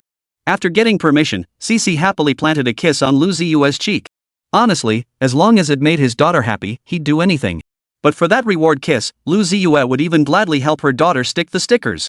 Even when being mischievous, Xixi's mouth never stopped. She often said the sweetest things. Daddy, you drive so smoothly, she said while standing up to stick cartoon stickers on the car roof. Daddy, you're so good at picking cars, Xixi exclaimed, marveling at how spacious the car was, allowing her to stick so many cartoon stickers. Daddy. Amidst the constant stream of compliments, Lu Ziye lost himself. He wouldn't even refuse if she stuck a Barbie doll sticker on his forehead. Xia Ruoqing and Meng Xiaoxue had noticed it. Lu Ziye truly indulged and favored Xixi beyond compare. No wonder daughters usually bond more closely with their dads. And no wonder men all want a daughter. The weather was perfect today, clear skies stretching endlessly, though the price was sweltering heat. Yet despite the heat, the amusement park was packed with people. After parking the car, Lu Ziye and his group of 4 bought tickets and entered. Looking around, parents with children were the majority, followed by couples. The amusement park buzzed with activity. At its farthest point stood a Ferris wheel, tall and massive, visible from anywhere you looked up. Xixi had visited amusement parks before, but only with either her father or mother, never with both parents together like this. So Xixi was incredibly happy. The little one looked around eagerly, as if searching for something. Spotting the ice cream cart, she quickly tugged Meng Xiaoxue's hand and ran over. When they returned, each held 2 ice creams. Mommy loves matcha ice cream the most. Daddy's favorite is chocolate ice cream. Xixi shared the ice cream with her parents, but before handing them over, she took a tiny bite out of each one. Xia Ruoqing and Lu Ziye wouldn't dream of holding it against their daughter. But Xixi was overjoyed. It seemed like she was thrilled to be a little mischievous in front of her parents. Worried that his time with his daughter would decrease once he joined the film crew, and before filming wrapped up, Lu Ziye had specifically purchased a full pass, meaning they could enjoy all the amusement park attractions. But awkwardly, Meng Xiaoxue was afraid of heights and dared not try some of the rides. Even more awkwardly, some rides had age restrictions, leaving Xixi unable to join them. Thrill rides like roller coasters, giant swings, and drop towers were completely off limits for Meng Xiaoxue and Xixi. The amusement park was huge, so they planned their route before playing. Thus, the first ride they targeted was the roller coaster. The roller coaster was thrilling. You could hear the screams of riders from the bottom. Meng Xiaoxue was too afraid of heights to ride, and Xixi couldn't due to the age restriction. Xia Ruoqing had intended to skip the roller coaster altogether. But then, her daughter's voice rang out beside her. "We're already here. Daddy, Mommy, you guys go ride it. Xiao Shui and I will wait for you down here." "Yeah, Sister Qing, since we're already here." "Well, what a convincing, since we're already here." With both her daughter and Meng Xiaoxue saying that, Xia Ruoqing had no choice but to agree. "Then we'll head up first?" After reminding them not to wander off, Xia Ruoqing pulled Lu Ziye toward the ticket gate. After ticket inspection, they had to climb further up. The boarding area was on the platform above. The roller coaster was huge and thrilling, but the entire ride only lasted 3 or 4 minutes.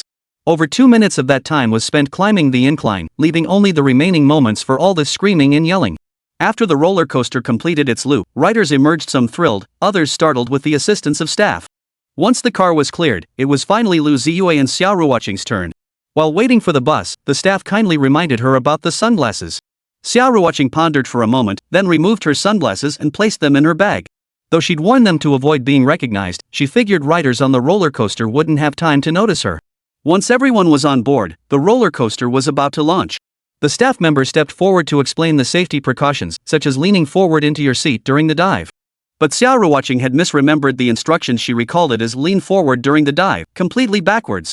The consequence of her mistake was quite thrilling. The bell rang, the roller coaster started, and then came the endless climb. If it had plunged straight down, the passengers wouldn't have been screaming and yelling. But with such a long climb, their fear only grew. Xia Ruoqing was no exception. Halfway up the incline, she slipped her hand into Lu Ziye's. "Hold on to the bar." "I know, honey. Just until we reach the top." The ascent itself was brief, just 2 minutes. Yet the ascent felt interminable, each inch upward magnifying the fear within. Finally, the peak was reached. Just as the roller coaster plunged downward, a girl in the front row seemed to recognize Xia Ruoqing. "Xia. Teacher Xia?" "Ah." The scream was deafening. Chapter 40, Xia Ruoqing. "Alright, I guess I do look like a total idiot. Do not recline your seat during the descent." That's what the safety attendant had instructed passengers when boarding the ride. But for some reason, Xia Ruoqing had it all backwards. So when the coaster plunged from its highest point, she leaned back with all her might. The roller coaster was thrilling, and the passengers' screams were loud. Similarly, Xia Ruoqing's screams were also loud. Unlike other riders screaming from the thrill, she had an extra reason: pain. The inertia during the roller coaster's plunge was immense. Going with the force minimized injury, but resisting it meant facing the consequences. It wouldn't cause serious harm, just a sore back for a few days. The descent from the highest point took no time at all. It was incredibly fast. But human thought moves faster. In that split second, Xia Ruoqing couldn't help but think, "They actually recognized me." The thought vanished in an instant. Overwhelmed by the roller coaster's intensity, her features felt like they were being twisted out of shape. While Xia Ruoqing and Lu Ziye rode the roller coaster, Xixi and Meng Xiaoxue waited below, finding a bench to sit on. The little one propped her hands on the bench, dangling her feet in the air. Watching the roller coaster her parents were riding, Xixi couldn't help but feel moved. "Daddy and Mommy are true love. I'm just an accident." Meng Xiaoxue burst out laughing upon hearing this. She's already practicing her rhymes, must be preparing for the graduate school entrance exam. "When I grow up and the park staff can't stop me, I'm going on the roller coaster too." Watching the roller coaster race round after round, listening to the shrieks and screams of the uncles, aunts, brothers, and sisters, Xixi was filled with longing. Just because she was a girl didn't mean she couldn't love roller coasters. On the contrary, Xixi had always been a restless soul since she was little. Sometimes Xia Ruoqing even wondered, just who did Xixi get her mischievous and lively personality from? Soon the roller coaster completed its loop and returned to the boarding platform. Lu Ziye and Xia Ruoqing stepped off the ride, retrieved their sunglasses, and left. The girl sitting in front of them, who had recognized Xia Ruoqing, got off quickly too, but still missed her. The thought that this might be the closest she'd ever get to Xia Ruoqing left the girl feeling incredibly conflicted. She was a fan of Xia Ruoqing and also a fan of Brand New. She had first encountered Xia Ruoqing through a snippet of the song The Wind Rises. After that, she became completely hooked, turning into a die-hard fan. She loved every song on the Little Happiness album, but her absolute favorite remained The Wind Rises. Just listening to it resonated with her. Feeling a bit down, she gripped her phone, slipped on her headphones, and tapped play. Life is full of regrets, after all. Fortunately, the road ahead is long. Xia Ruoqing never imagined her songs could have such a profound impact on a young girl. If she had known, she would have been overjoyed. On the other side, Xia Ruoqing, sunglasses back on, descended the stairs supported by Lu Ziye. Xixi had been staring intently at the exit. Spotting her parents, the little one let out a delighted squeal and began waving her hands. Lu Ziye noticed and walked over with Xia Ruoqing. When Meng Xiaoshui and Xixi saw Xia Ruoqing panting heavily, they couldn't help but feel concerned. "Mommy! What's wrong?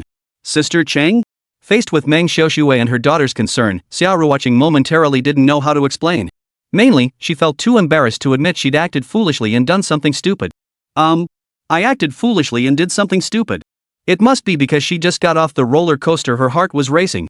Her mind raced, and her mouth followed suit. Damn it. Alright, I really did act like a complete idiot.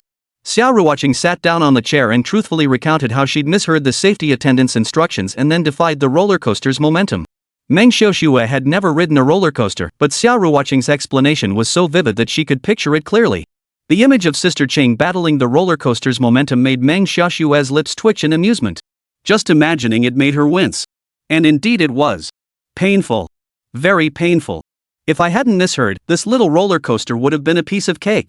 Xia Ruoqing protested stubbornly. Yet her entire body was arching ungracefully, desperately seeking a more comfortable position. At least she had her sunglasses on. No one would recognize her. After all, who would mistake this woman, standing tall and stiff as a board, twisted like a caterpillar, for the goddess Xia Ruoqing? She was a superstar, for heaven's sake. Ouch. Eat? Ouch. Mommy, let me rub it for you. Sure, thanks sweetie. Ouch. Xixi obediently reached out her little hand. Xia Ruoqing sat on the chair to rest. After a long while, the pain finally eased slightly, but she still felt uncomfortable. Honey, I remember you know how to open shoulders. Why don't we find a spot and you help me with mine? Otherwise, I don't think I'll be able to keep playing today. Lu Ziye nodded, then began scanning the surroundings. Let me see where it's less crowded. Where can we go? How about the restroom? Xia Ruoqing suggested softly. That might not be appropriate. Lu Ziye chuckled awkwardly. To loosen her shoulders, they'd inevitably have to be together. Whether sending Xia Ruoqing to the men's room or him following her into the women's room, neither option felt right. Xia Ruoqing guessed exactly what Lu Ziye was thinking and couldn't help but laugh out loud, causing her back to ache from the sudden strain. Honey, the restrooms at the amusement park aren't gender specific. As long as there's an available stall, you can just go in and use it. Oh, I see. What do you think, honey? All right. Seeing Xia Ruoqing in such discomfort, Lu Ziye felt a pang of sympathy and agreed without much thought. But the thought of what they'd have to do soon left Lu Ziye with an odd feeling. Soon, the couple arrived at a restroom. Just as Xia Ruoqing had described, it was unisex with numerous stalls inside. They walked in one after the other. Upon finding an empty stall, Xia Ruoqing pulled the door open and stepped inside. Lu Ziye followed closely behind. Honey, the door. Xia Ruoqing whispered softly, and Lu Ziye hurriedly locked the door from the inside. Though the cubicle wasn't small, it hadn't been designed to fit two people, so Xia Ruoqing and Lu Ziye felt a bit cramped squeezed together inside. Fortunately, Xia Ruoqing was slender and didn't take up much space. It might hurt a little. Bear with it. Lu Ziye whispered the warning into Xia Ruoqing's ear. Upon hearing this, Xia Ruoqing couldn't help but feel her cheeks flush, quickly turning a deep crimson. Husband, didn't I hear you say that last night? Did I? Yes. Chapter 41, Xixi, the bumper car commander. Shoo. Lu Ziye shushed Xia Ruoqing. If outsiders heard two people in this compartment, it would be awkward. Xia Ruoqing, equally afraid of social embarrassment, immediately shut her mouth. As she slipped off her sun-protective jacket, Xia Ruoqing's fair, smooth skin came into view. Lu Ziye raised his hand and gently massaged her back. Does it hurt here? What about here? Xia Ruoqing nodded or shook her head in response, but remained silent. After thoroughly examining and pinpointing the location, Lu Ziye gently massaged the area for a moment. Feeling the broad, warm hands on her back, Xia Ruoqing felt much better. Honey, hurry up. Okay. With that, Lu Ziye seized Xia Ruoqing's shoulders and gave them a sharp twist. Even though Lu Ziye was a professional, and even though Xia Ruoqing truly wanted to endure it, when the pain became unbearable, she genuinely couldn't help but let out a cry. Ouch! Xia Ruoqing gasped in surprise, only for a large hand to clamp over her mouth from behind. Fortunately, no one noticed anything unusual. Perhaps they just assumed she'd bitten her hand. At that moment, the couple's posture was undeniably suggestive. No, it was downright suggestive. It was practically identical to the scenes described in The Little Imperial Uncle. The same setting, the same position, the same man and woman. Xia Ruoqing closed her eyes tightly, unable to bear the sight. How about it? Feeling any better? Xia Ruoqing tried straightening her back and waving her arms. Much better. That's good. If it hurts badly, we'll go to the hospital. Honey, let's find a chance to get out. Xia Ruoqing pulled her clothes back on, then quietly pushed open the door and poked her head out halfway. No one. Honey, no one's here. Let's go. Xia Ruoqing led the way out, with Lu Ziye following closely behind. Though they hadn't done anything, both Xia Ruoqing and Lu Ziye felt distinctly awkward when someone approached them. In truth, no one paid them any mind, and certainly no one would have guessed they'd emerged from the same stall. Stepping out of the restroom, Xia Ruoqing let out a long breath. She even felt strangely exhilarated. It was a bit awkward, but what could she do? She'd finally managed to bring her daughter out for some fun, and Xia Ruoqing didn't want to ruin the mood. Mommy, does it still hurt? Xixi came over to check on her. Just seeing the worry on her daughter's face made every ounce of pain worth it. Xia Ruoqing crouched down beside her daughter, ruffled the little one's hair, and nodded. I'm fine now. Come on, let's go play. Despite her reassurance, Xixi remained uneasy, asking repeatedly before finally feeling at ease. Following their original plan, the next attraction was bumper cars. Once she confirmed she could ride without age restrictions, Xixi was eager to try it. However, Xia Ruoqing couldn't accompany her. She needed to rest a bit longer or stick to gentler attractions. Seeing her daughter's eagerness to play yet reluctance to leave her behind, Xia Ruoqing spoke up. I won't be joining you on the bumper cars, honey. You and Xixi take Xixi to play. I'll wait for you outside. With that, Xia Ruoqing sat down under a sunshade, sipping her AD calcium milk in small sips. She mainly wanted to project an air of indifference to reassure her daughter and let her go play. Come on, Xixi. Let's wait for your mom to rest a bit. It's fine, we can always play again later. Lu Ziye took his daughter's hand and whispered softly. Okay. Entering the bumper car area, a staff member pointed to the vehicles parked along the edge. Meng Xiaoxue chose a blue bumper car, while Xixi and her dad picked a red one. Lu Ziye couldn't bear to let his daughter drive alone. For safety's sake, father and daughter would ride together. Other visitors trickled in one after another. Soon everyone was gathered. The attendant held a microphone and explained the safety rules. After finishing, a bell rang, and the bumper cars were powered up. While Meng Xiaoxue was still figuring out how to steer her car, Lu Ziye and Xixi had already revved theirs and sped off into the distance. The bumper cars were simple, but first-timers inevitably needed some trial and error. It wasn't until Lu Ziye and Xixi had bumped into other riders several times that Meng Xiaoxue slowly got the hang of it, no longer accidentally reversing when she meant to move forward. Bumper cars were truly an exhilarating attraction. Xixi was utterly delighted, even just sitting inside the bumper car. Since father and daughter were in the same car, and their bright red bumper car stood out vividly, they easily caught the attention of other visitors. Under Xixi's direction, just as she was about to bump into Meng Xiaoxue, they were suddenly knocked off course by another bumper car passing by. Some female college students even found her adorable and kept chasing after her. At this, Xixi wrinkled her nose and kept muttering. You just bump into people because they're cute. Sister. What you're saying doesn't make any sense. Sis. Dad and I are coming. One moment she was fleeing, the next she was deliberately crashing into others. Laughter echoed nonstop. Outside the bumper car arena, Xia Ruoqing sat on a chair, peering into the cars. At first, she'd been worried, afraid her daughter might get hurt. But then she thought, well, they're bumper cars, if they don't bump, what's the point? Watching the joyful father and daughter, Xia Ruoqing gradually relaxed. Later, she came back outside the bumper car arena, pulled out her phone, and recorded the father and daughter to capture this happy moment. The only regret was that she didn't dare to join them. Truth be told, her back still ached quite a bit. Thinking about what she'd done on the roller coaster, Xia Ruoqing felt like a complete fool. She just hoped her back would ache for a little while longer, and then stop hurting. This was an amusement park, after all. Watching her husband and daughter play while she could only stare helplessly was torture. The bumper cars inside the amusement park were different from those outside. With a pass, you could ride as many times as you wanted, for as long as you wanted. So, with her playful spirit in full swing, Xixi insisted on dragging her dad around for 3 bumper car rides. Meng Xiaoxue got off after the first round. Bumping around was fun, but it also made her dizzy. With her usual lack of exercise, she probably wouldn't have lasted much longer. In contrast, Xixi was still full of energy. Her little hand became a conductor's baton, pointing wherever she wanted, and her dad would steer the bumper car right into that spot. With nothing else to do, Xia Ruoqing pulled Meng Xiaoxue along to buy snacks. After all, the most important thing about going out to play is having fun. Playing, eating, drinking, laughing, none could be left out. Though Meng Xiaoxue had grown accustomed to it, she still couldn't help but marvel when she saw Xia Ruoqing devour a grilled sausage in 2 bites. Other celebrities would practically tape their mouths shut, terrified of gaining weight. Xia Ruoqing, on the other hand, seemed utterly unconcerned about such things. Chapter 42, This candy is so amazing. Xixi finally had enough of playing. She had gone around 5 times in total. After leaving the bumper car arena, Lu Ziye's only sensation was numb feet. The foot pressing the accelerator was aching like crazy. But seeing her daughter's radiant smile made it all worthwhile. Mommy! Xixi scampered over to Xia Ruoqing. She seemed ready to throw herself into her arms, but stopped herself at the last moment. Mommy, does your back still hurt? The little one tilted her head up, asking with concern. The reason she stopped herself from jumping into her mom's arms was because she was worried her mom's back still hurt.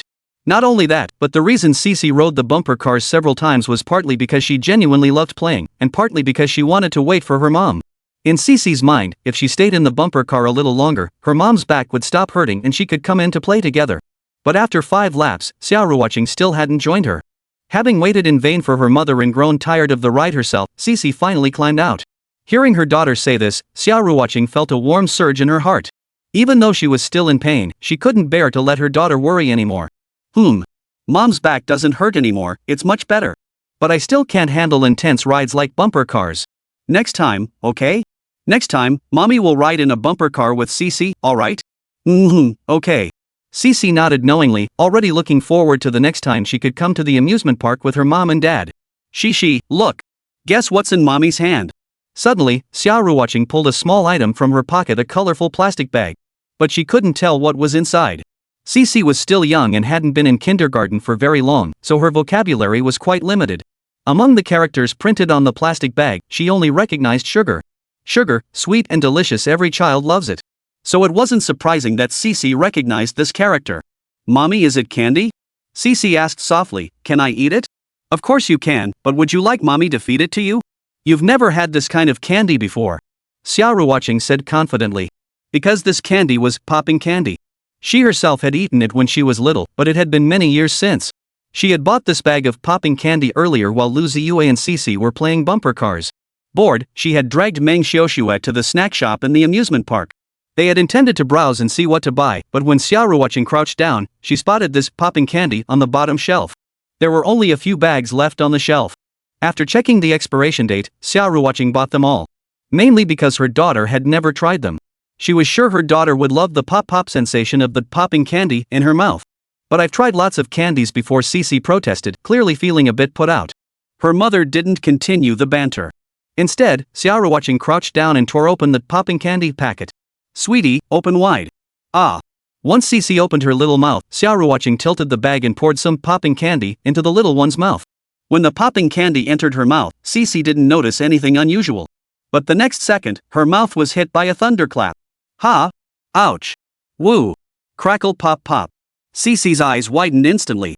She looked at Dad, then at Mom, pointing at her pursed little mouth and making woo-woo-woo sounds. Moments later, the popping candy had all exploded. Xixi opened her mouth to speak. Wow, Mommy, this is so amazing. Her eyes widened to their fullest, much larger than usual, resembling bright black gems. It took Xixi a while to find the right words to describe the popping candy. Daddy, Mommy, this candy pops and crackles in my mouth, it feels kinda magical. Mommy, I want more. Saying this, Xixi hugged her mother's thigh. One more bite, Mommy, quick, feed me one more bite. Xia Ruoqing smiled. She knew her daughter, who had never tasted popping candy before, would absolutely love it. So she poured a little more into Xixi's mouth. This time, Xixi didn't close her little mouth. Instead, she kept it slightly open, savoring the sensation and listening to the popping sound of the popping candy exploding in her mouth. From initial skepticism, Xixi gradually became hooked, now seemingly unable to stop. Like Zhu Beiji eating the ginseng fruit, the first 2 times she hadn't savored the taste of the popping candy, but instead reveled in its wonder. The third time, Xixi opened her little mouth again. Mommy, more. Xia Ruoqing, both amused and exasperated, poured a little more into her daughter's mouth. Xixi's little mouth smacked rapidly as she savored the taste of the popping candy. Though the taste was no different from other candies, its magic lay in the bounce. The sensation of the candy popping and crackling and bouncing in her mouth was truly magical for a human child. After just one taste, Xixi was hooked on that sensation. Later, she didn't even need her mom to feed her anymore. The little one would actively grab the popping candy from Xia Ruoqing's hand and pour some into her own mouth whenever she felt like it.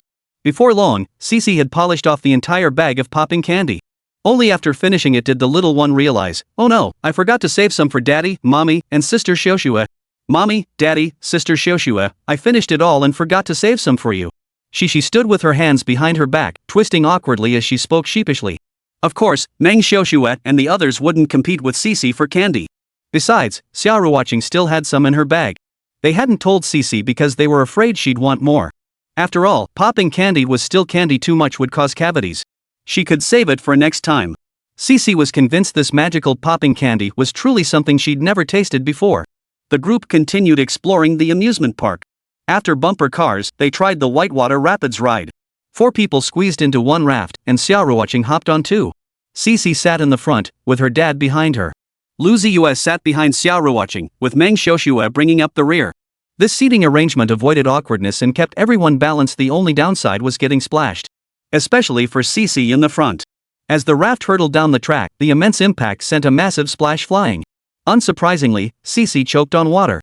Even so, she was overjoyed, grinning from ear to ear. Fortunately, disposable raincoats and life jackets were distributed, otherwise, everyone would have been soaked to the bone by the end of the ride. The weather was hot, so even if they got a little wet, they'd dry off quickly in the sun. Precisely because of the heat, this whitewater rafting attraction was a hit with visitors. After all, whether you ride or not, you'll get soaked and it's refreshing. Chapter 43, Girls, after all, even their pistols have to be pink and pretty. Xixi's expressions changed rapidly during the whitewater rafting. At first, she was laughing haha. But then she choked on water, turning it into pft. Cough cough. After sliding down, the little one was already thinking, never sit in the front again. She couldn't sit in the back either, afraid of being flung out. So Xixi decided, next time she rode something like this, she'd sit sandwiched between mom and dad's safety levels maxed out. The amusement park is huge, which is the main reason visitors from all over come to enjoy it. If you were to try each attraction one after another, it would probably take 2 or 3 days. After the whitewater rafting, Xixi chose a gentler activity to look after her mom. The DIY craft workshop wasn't very crowded. Though not thrilling, it's perfect for parent-child bonding or couples. Xixi is a girl, but the DIY toy she picked was a rubber band gun. Watching the demo video where the rubber band gun could knock over disposable cups, the little one was instantly captivated. Thus, Xixi became the only girl in the entire workshop to choose the DIY pistol. DIY crafts really test your patience and manual dexterity.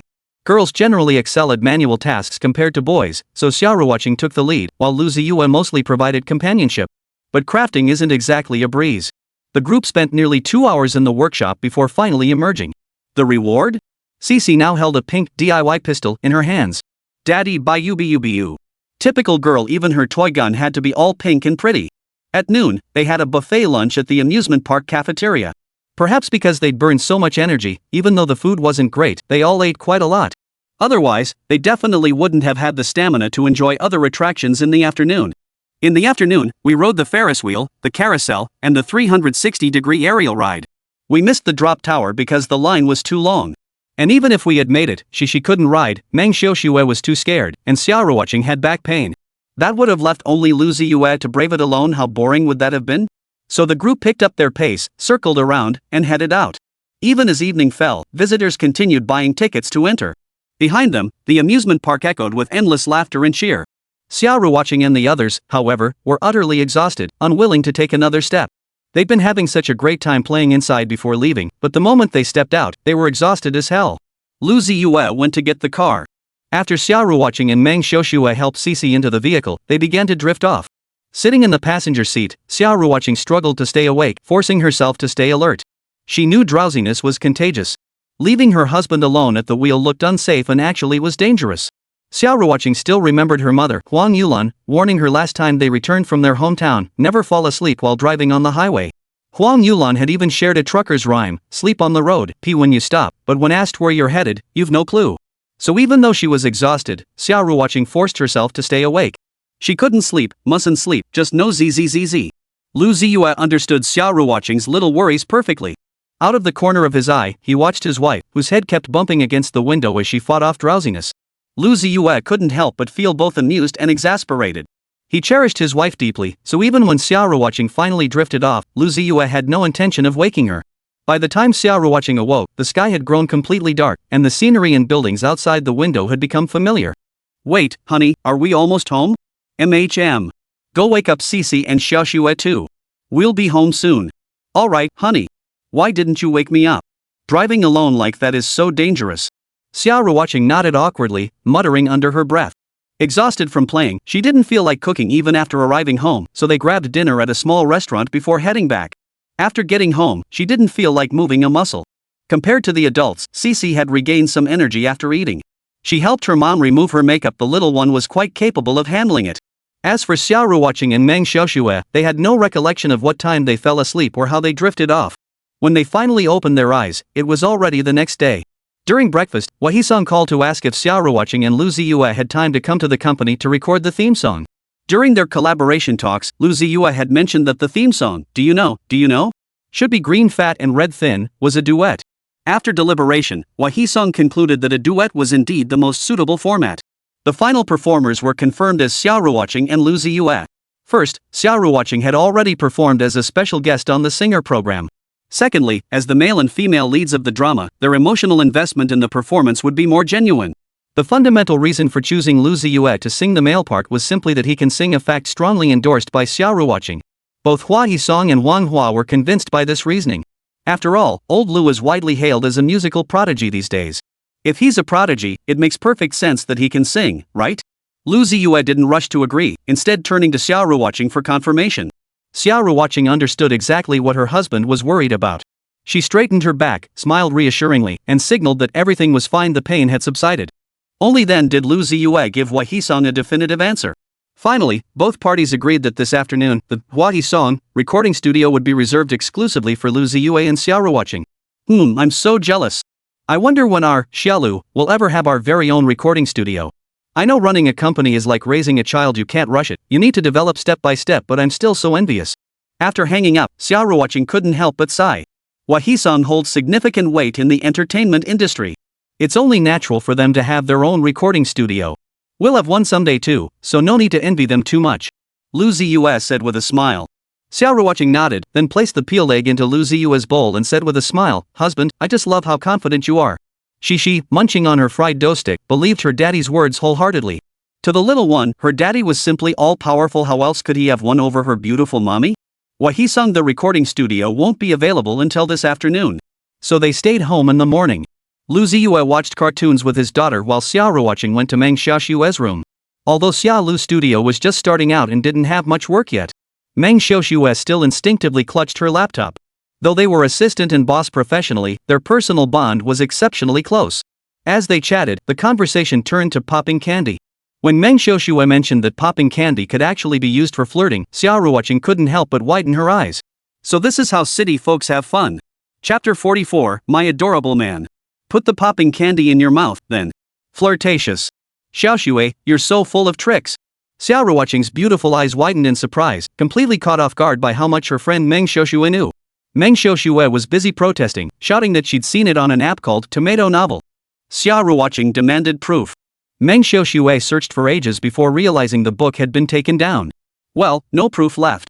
Stepping out of the room, Xia Ruoqing watched Lu Ziye's retreating figure and couldn't help but think about the flirting techniques Meng Xiaoxue had taught her. Oh my! It felt like some strange, unsettling thoughts had burrowed into her mind. She couldn't shake them off, and the mental images were just too vivid. Before long, it was afternoon. Meng Xiaoxue stayed home to look after Xixi. Xia Ruoqing and Lu Ziye took a car back to Wahisong. The recording studio was located on the second floor below. It was highly equipped and favored by celebrities in the entertainment industry, though it often required booking well in advance to secure a slot. Wahisong had specially cleared their entire afternoon for Xia Ruoqing and Lu Ziye to record Do You Know? Should be green fat and red thin, clearly showing their high regard for the project. By the time the couple arrived, the staff at Wahisong were already in position and fully prepared. Xia Ruoqing and Lu Ziye each found their focus, and once ready, they entered the recording studio. With the assistance of the sound engineer and the entire crew, Xia Ruoqing and Lu Ziye completed their first recording session, the initial take. The purpose of the pre-recording was originally for the sound engineer and other staff to calibrate equipment and adjust settings to prevent issues like distortion or electrical noise. Unexpectedly, the equipment performed flawlessly, and the recording of Xia Ruoqing and Lu Ziye's first duet turned out remarkably well. As a renowned recording engineer in the industry, Han Jing knew full well that some singers' final recordings barely met this standard and often fell short of Xia Ruoqing and Lu Ziye's demo quality. In other words, if the two in the studio were willing, they could easily use the first take as the final product. After all, the company had allocated an entire afternoon for this group to assist Xia Ruoqing with her recording. Initially, there had been concerns that time might run short, potentially extending the session into the evening. Yet, unexpectedly, it had only taken a little over half an hour to wrap up. Han Jing and everyone else really don't want to go back to the office.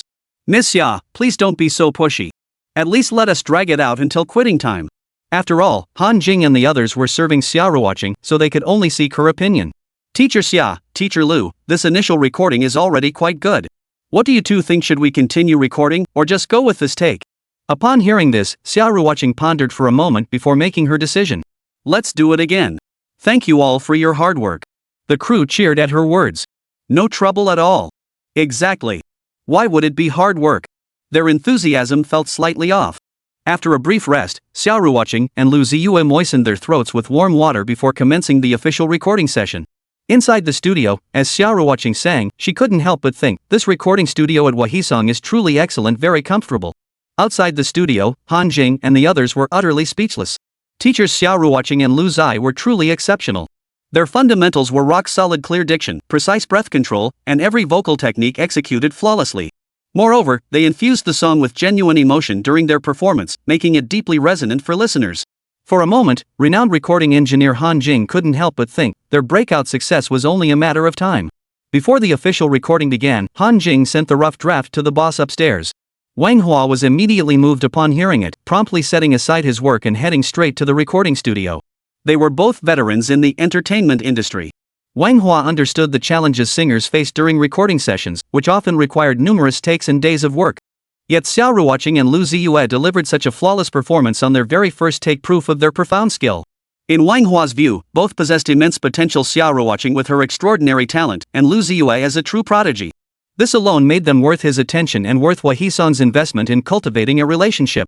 When Xia Ruoqing and Lu Ziye emerged from the recording studio, they immediately spotted Wang Hua walking toward them with applause.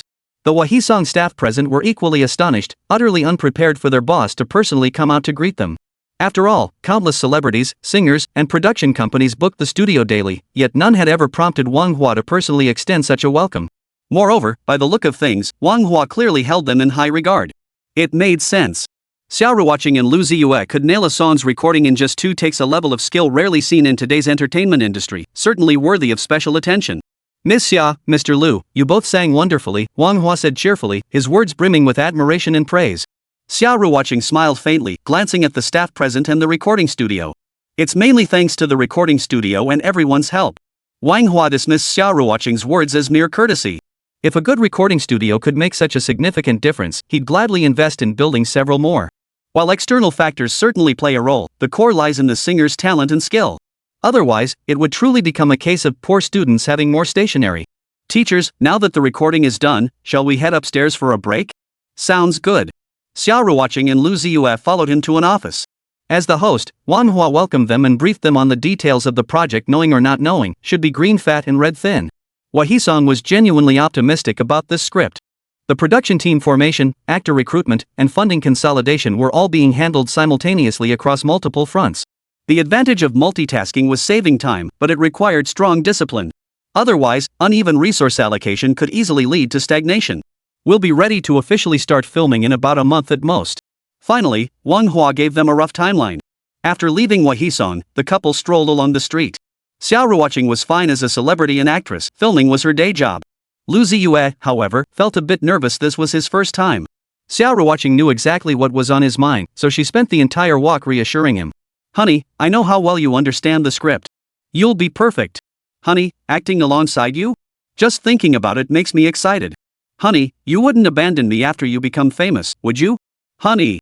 Amidst Xia Ruoqing's repeated honey, Lu Ziye regained his confidence. Meanwhile, Xia Ruoqing covered her mouth and giggled.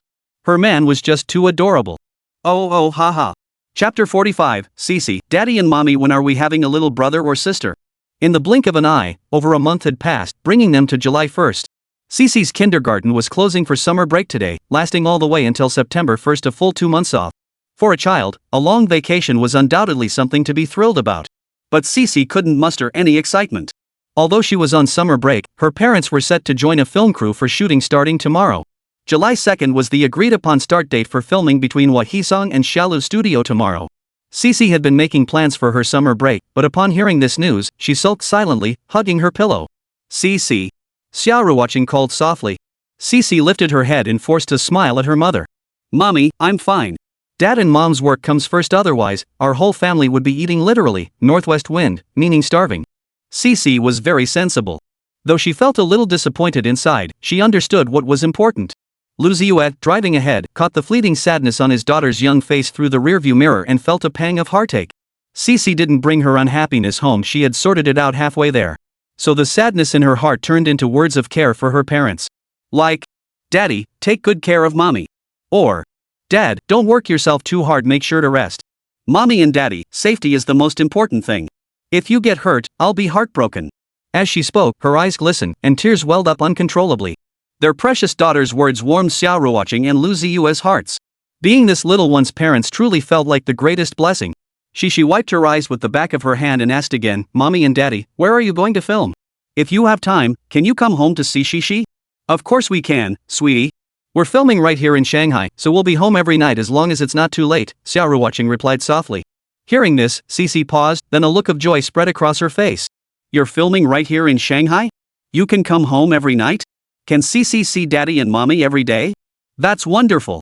Xixi immediately started dancing with joy. If she hadn't been in the car, the little one would have jumped 3 feet high. "I thought Daddy and Mommy were going to film somewhere else," Xixi murmured softly, her mood noticeably brighter. Soon the family of 3 arrived home. Sitting in the back seat, Xixi suddenly spotted a figure outside the building entrance that looked familiar. "Daddy, Mommy, that person looks just like Grandpa." "Huh? No, wait. That is my grandpa." As the car pulled closer, Xixi instantly recognized the figure. It was her grandfather, Xia Ruoqing. The moment the car stopped, the little one pushed open the door and jumped out, then threw herself into her grandfather's arms. "Grandpa! Where's Grandma?" Xixi called out sweetly, looking around for her grandmother's figure, but couldn't spot her. "She's upstairs, making braised pork for Xixi." Yay, meat! It had been a while since she'd seen her grandparents, and now that they were reunited in the metropolis, Xixi was overjoyed. "Xixi, come down and walk by yourself," Lu Ziye said with a mix of amusement and exasperation. He'd been worried his father-in-law might get tired, but it turned out the old man wasn't willing to put her down. It's fine. Holding our precious Xixi, haven't you been eating well lately? You've gotten so thin." Xixi chuckled and shook her head. "No way. I eat every meal like a champ." The little one was the family's precious treasure, held in the palm of their hands for fear of dropping her. Xia Ruoqing stubbornly carried his beloved granddaughter all the way back upstairs in one go. The moment they entered the door, Xixi's little nose caught the scent of meat. Sliding down from her grandfather's arms, she changed her shoes and dashed straight for the kitchen. "Xixi, where are you going?" "To find Grandma." "Oh, Grandma. There you are." Xixi had assumed her grandmother was in the kitchen. After changing her shoes, she dashed straight there, so much so that when her grandmother called out to her from the living room, she didn't even notice at first. Like Xia Ruoqing, Huang Yulan, who hadn't seen her granddaughter in a while, was also filled with delight. She asked after her well-being, then fumbled in her pocket to give Xixi some pocket money. "Grandma, Grandpa, how long will you be staying in Shanghai? Can you stay a little longer?" Xixi asked, tilting her little head. "Of course you can. Until your mom and dad finish filming, okay?" Huang Yulan replied softly with a smile. Hearing this, Xixi beamed with delight. Huang Yulan and Xia Ruoqing had been invited by Xia Ruoqing and Lu Ziye from their hometown to help take care of Xixi. The elderly couple had little to occupy them anyway, so they agreed without hesitation to come to Shanghai to look after Xixi. Her in-laws inquired about the production crew and both reminded Xia Ruoqing to take good care of Lu Ziye on set. Initially, upon learning their son-in-law would also be joining the production, the elderly couple had been somewhat surprised. But upon second thought, it wasn't a bad thing. While the adults chatted about the film crew, Xixi listened in. The little one grinned, thinking she could ask Grandma and Grandpa to take her to visit Mom and Dad on set. Sneaking in for a visit would definitely be fun. With this thought, the last traces of disappointment vanished from the little one's heart. In fact, she felt even happier because Grandma and Grandpa had come. At dinner, seeing the glistening, tender, and glistening braised pork, Xixi polished off 2 big bowls of white rice. Normally, when Grandma and Grandpa visited Shanghai, Xixi would insist on sharing a room with them. But since Mom and Dad would be joining the film crew tomorrow, the little one deliberately put on a pitiful act, hoping to sleep with them. Xia Ruoqing happily agreed. Xixi happily ran back to her room, then came to Mom and Dad's bedroom clutching her pillow in Winnie the Pooh pajamas. It had been ages since she'd slept with her parents, and Xixi was thrilled. But remembering that Mom and Dad would be on set tomorrow, the little one felt too guilty to keep them up. Instead, she turned off the lights early and fell asleep. Even so, nestled between Xia Ruoqing and Lu Ziye, Xixi slept soundly and even had a sweet dream. The next day, when Xixi woke up, it was already 7 o'clock. The huge bed was empty except for her. Still half asleep, Xixi rolled out of bed and tiptoed barefoot out of the room, searching for mom and dad. Only upon seeing her grandparents did the little one realize her parents had already left for the film set. Meanwhile, Lu Ziye drove Xia Ruoqing and Meng Xiaoshui to the film set. As soon as they entered the studio compound, staff from Wahisong came to greet them. Wanhua from Wahisong had specifically instructed all staff to show Xia Ruoqing and Lu Ziye the utmost respect and care. This was done with the goal of fostering a longer-term partnership with Xia Lu Studio. Guo Wenrong, a director under Wahisong, had helmed numerous acclaimed productions. This time, Wanhua had also entrusted Guo Wenrong with directing the script for Do You Know, a project demanding his utmost dedication. Hearing the commotion, Guo Wenrong emerged from the house. Seeing Xia Ruoqing and Lu Ziye arrive so early, he couldn't help but feel a sense of goodwill toward them. As a director, he was acutely aware of the declining standards in the entertainment industry. Many stars weren't particularly big names, yet they put on airs like they were. Over time, he had grown accustomed to it, subconsciously assuming that Xia Ruoqing, who had gained considerable fame recently, would also be one of those prima donnas. What's more, Xia Ruoqing was the financial backer of Knowing or Not Knowing. Bringing in funding while also starring in the production combined those two factors, and it would be strange if anyone else didn't put on airs with the crew. Yet here she was, not only refusing to put on airs, but actually handing out red envelopes to the crew members? Guo Wenrong suddenly understood why, from the project's inception to filming, boss Wanhua had repeatedly emphasized the importance of treating Xia Ruoqing and Lu Ziye with utmost respect. The red envelopes included one for him, the director. Though modest in amount, the gesture carried genuine goodwill. Guo Wenrong's smile broadened considerably. Ms. Xia, Mr. Lu, you're here far too early. Guo Wenrong held out the red envelopes and bowed respectfully to both of them. It's only right. Besides, Director Guo arrived even earlier, didn't he? Hello, Director Guo. We'll be relying on you for the coming period. Here's to a pleasant collaboration. Xia Ruoqing was gentle and gracious, while Lu Ziye spoke with measured tact. Interacting with them felt effortlessly comfortable. After a brief exchange, Guo Wenrong's regard for the two grew even warmer. Ladies and gentlemen, it's still early. The crew has prepared breakfast. Why don't you head inside and rest for a bit? After all, Guo Wenrong was the lead director of the production team with numerous responsibilities to attend to. He couldn't stay by the two leads' side the entire time. Xia Ruoqing and Lu Ziye understood this. After taking 3 breakfasts, they led Meng Xiaoshui inside.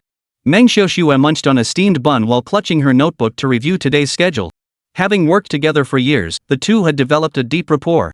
With Meng Xiaoshui's dedicated assistance, Xia Ruoqing found the process both effortless and worry-free. Sis Ching, filming officially starts at 10:30.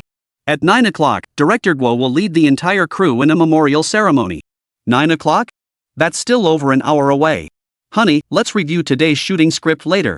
Sure. After finishing her steamed buns and soy milk, Xia Ruoqing began flipping through the script.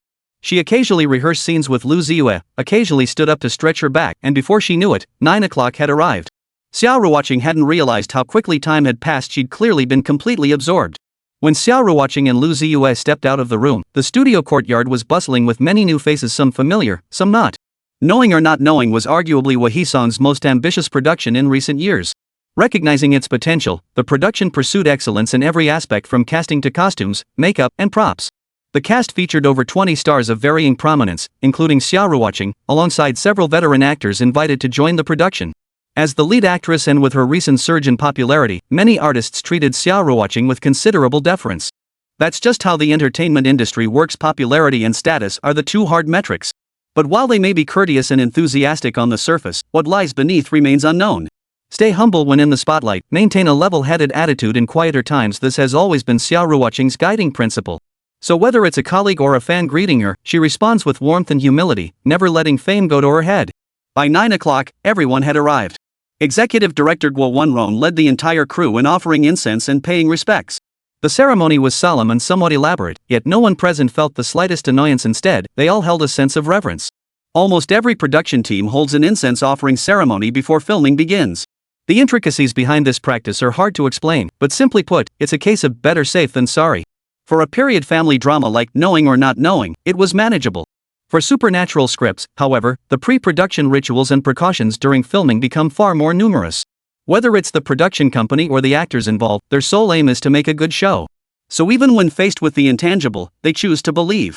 They don't seek merit, only to avoid blame. After the filming ceremony concluded, Director Guo Wenrong gave a brief speech, expressing customary gratitude before the actors dispersed to get ready. When the real work began, time seemed to slip away unnoticed. It seemed like nothing had been accomplished, yet the entire morning had passed. The real work would begin in the afternoon. Though the morning's memorial ceremony had delayed things slightly, today's shooting schedule was somewhat lighter, though not by much. The director didn't expect perfection on the first take, he only hoped for incremental improvement with each take, gradually achieving the best he envisioned. Striving for perfection was the only way to craft a great drama. When filming officially began in the afternoon, the very first thing left Lu Ziye utterly bewildered. He had imagined filming as actors delivering lines back and forth in a scene.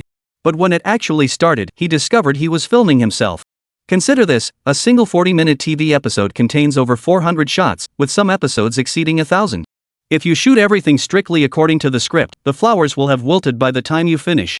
Therefore, the optimal approach is to slice the scenes, shoot them separately from multiple angles, and integrate them later. This approach inevitably leads to moments where actors must perform to empty space. Xia Ruoqing had gone to shoot scenes for over 30 episodes, and Lu Ziye also had his own tasks.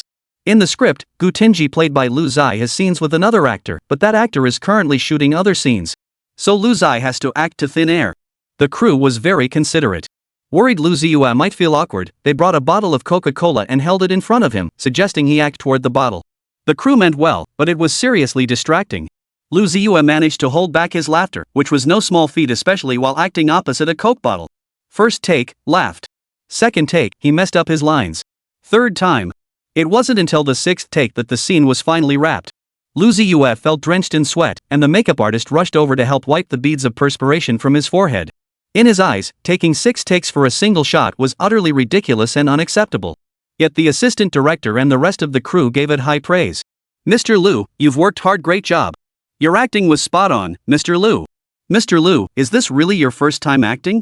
It doesn't seem like it." If he had even a shred of shyness, he'd probably have blushed at the assistant director's praise. Lu Ziye had once believed everyone was just flattering him. But whether it was flattery or insincerity, he was the one who felt it most keenly, right?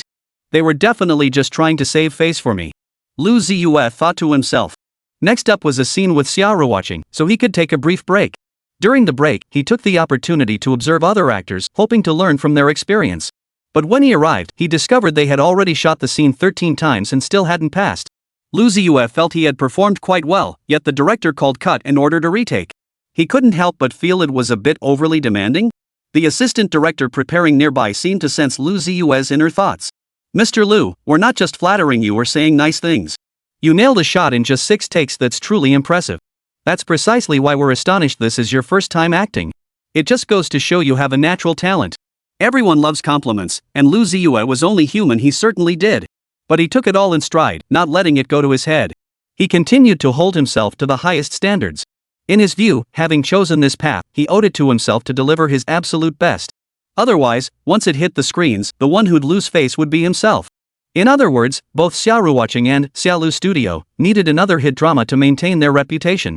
Even if he could produce many excellent scripts and works, without experience and a proven track record, negotiating collaborations with other companies wouldn't necessarily give him leverage or secure favorable terms. It was precisely because both husband and wife shared this mindset that they approached filming with greater dedication and diligence than others. When the leads work this hard, the rest of the cast inevitably follows suit. It's rare for everyone on and off set to be so united, and director Guo Wenrong grew increasingly confident in delivering a great production. Xia Ruoqing's acting was on point, and filming went smoothly. Since her next scene was with Lu Ziye, she arrived early. "Honey, I thought you weren't done yet. How come you finished so quickly?" Spotting Lu Ziye sitting leisurely on a small stool, fan blowing gently, Xia Ruoqing skipped over with delight. "Of course. Director Chen said your husband here is a natural, got it in 6 takes. Lu Ziye was bragging about his own work, eager to impress his wife. Yet when he mentioned passed in 6 takes, he couldn't help but blush. He still felt that passing in 6 takes wasn't exactly something to be proud of or boast about. But unexpectedly, when Xia Ruoqing heard got it in 6 takes, she actually looked surprised. "Really? Passed in just 6 takes? Honey, I remember your first scene was pretty complex with lots of lines. You actually nailed it in so few takes? That's pretty impressive." Xia Ruoqing giggled, and it didn't seem like she was joking. 6 takes isn't bad at all? Lu Ziye asked again. Compared to the crew's praise, he trusted his wife's words more. Xia Ruoqing rolled her eyes in exasperation. "Yeah, right. The scene I just shot wasn't that complicated, and I still did 8 takes. Honey, you nailed a complex shot in just 6 takes, and you still don't believe in your own skills? Honey, I'm seriously starting to suspect you're just showing off." "No way." "Yes. You are. Xia Ruoqing pouted, adding, "We'll be shooting our scenes together soon. I'll be watching your performance." All right.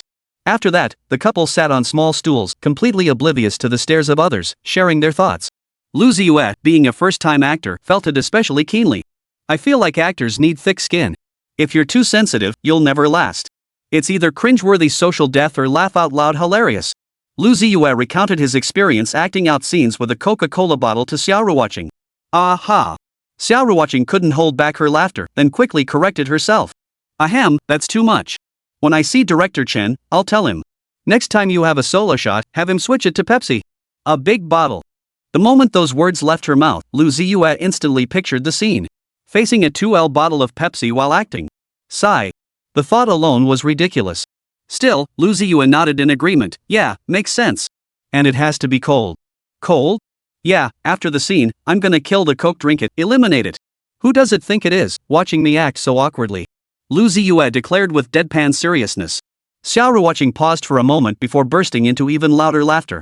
So much so that she eventually collapsed, laughing until her body went limp and fell into Lu Ziye's arms. This scene happened to be witnessed by actress Jiang Yi. Jiang Yi played the older sister of Xia Ruoqing's character. Seeing Xia Ruoqing and Lu Ziye acting so intimately, Jiang Yi was startled, suspecting they had developed feelings for each other on set. But could they really develop feelings after only half a day of filming? Jiang Yi tilted her head in astonishment. So much so that when they filmed the next scene, they nailed it on the first take, earning praise and compliments from the director. In that scene, her character happened to discover something between the male and female leads. The male and female leads had chemistry on screen. Off-screen, were Xia Ruoqing and Lu Ziye also getting cozy? This discovery instantly set Jiang Yi's gossip-loving heart racing. That's why she poured her genuine emotions into the scene during filming. It was completely spontaneous, a case of stumbling upon perfection. Soon, a crew member rushed over to announce that it was time to shoot the scene between Xia Ruoqing and Lu Ziye.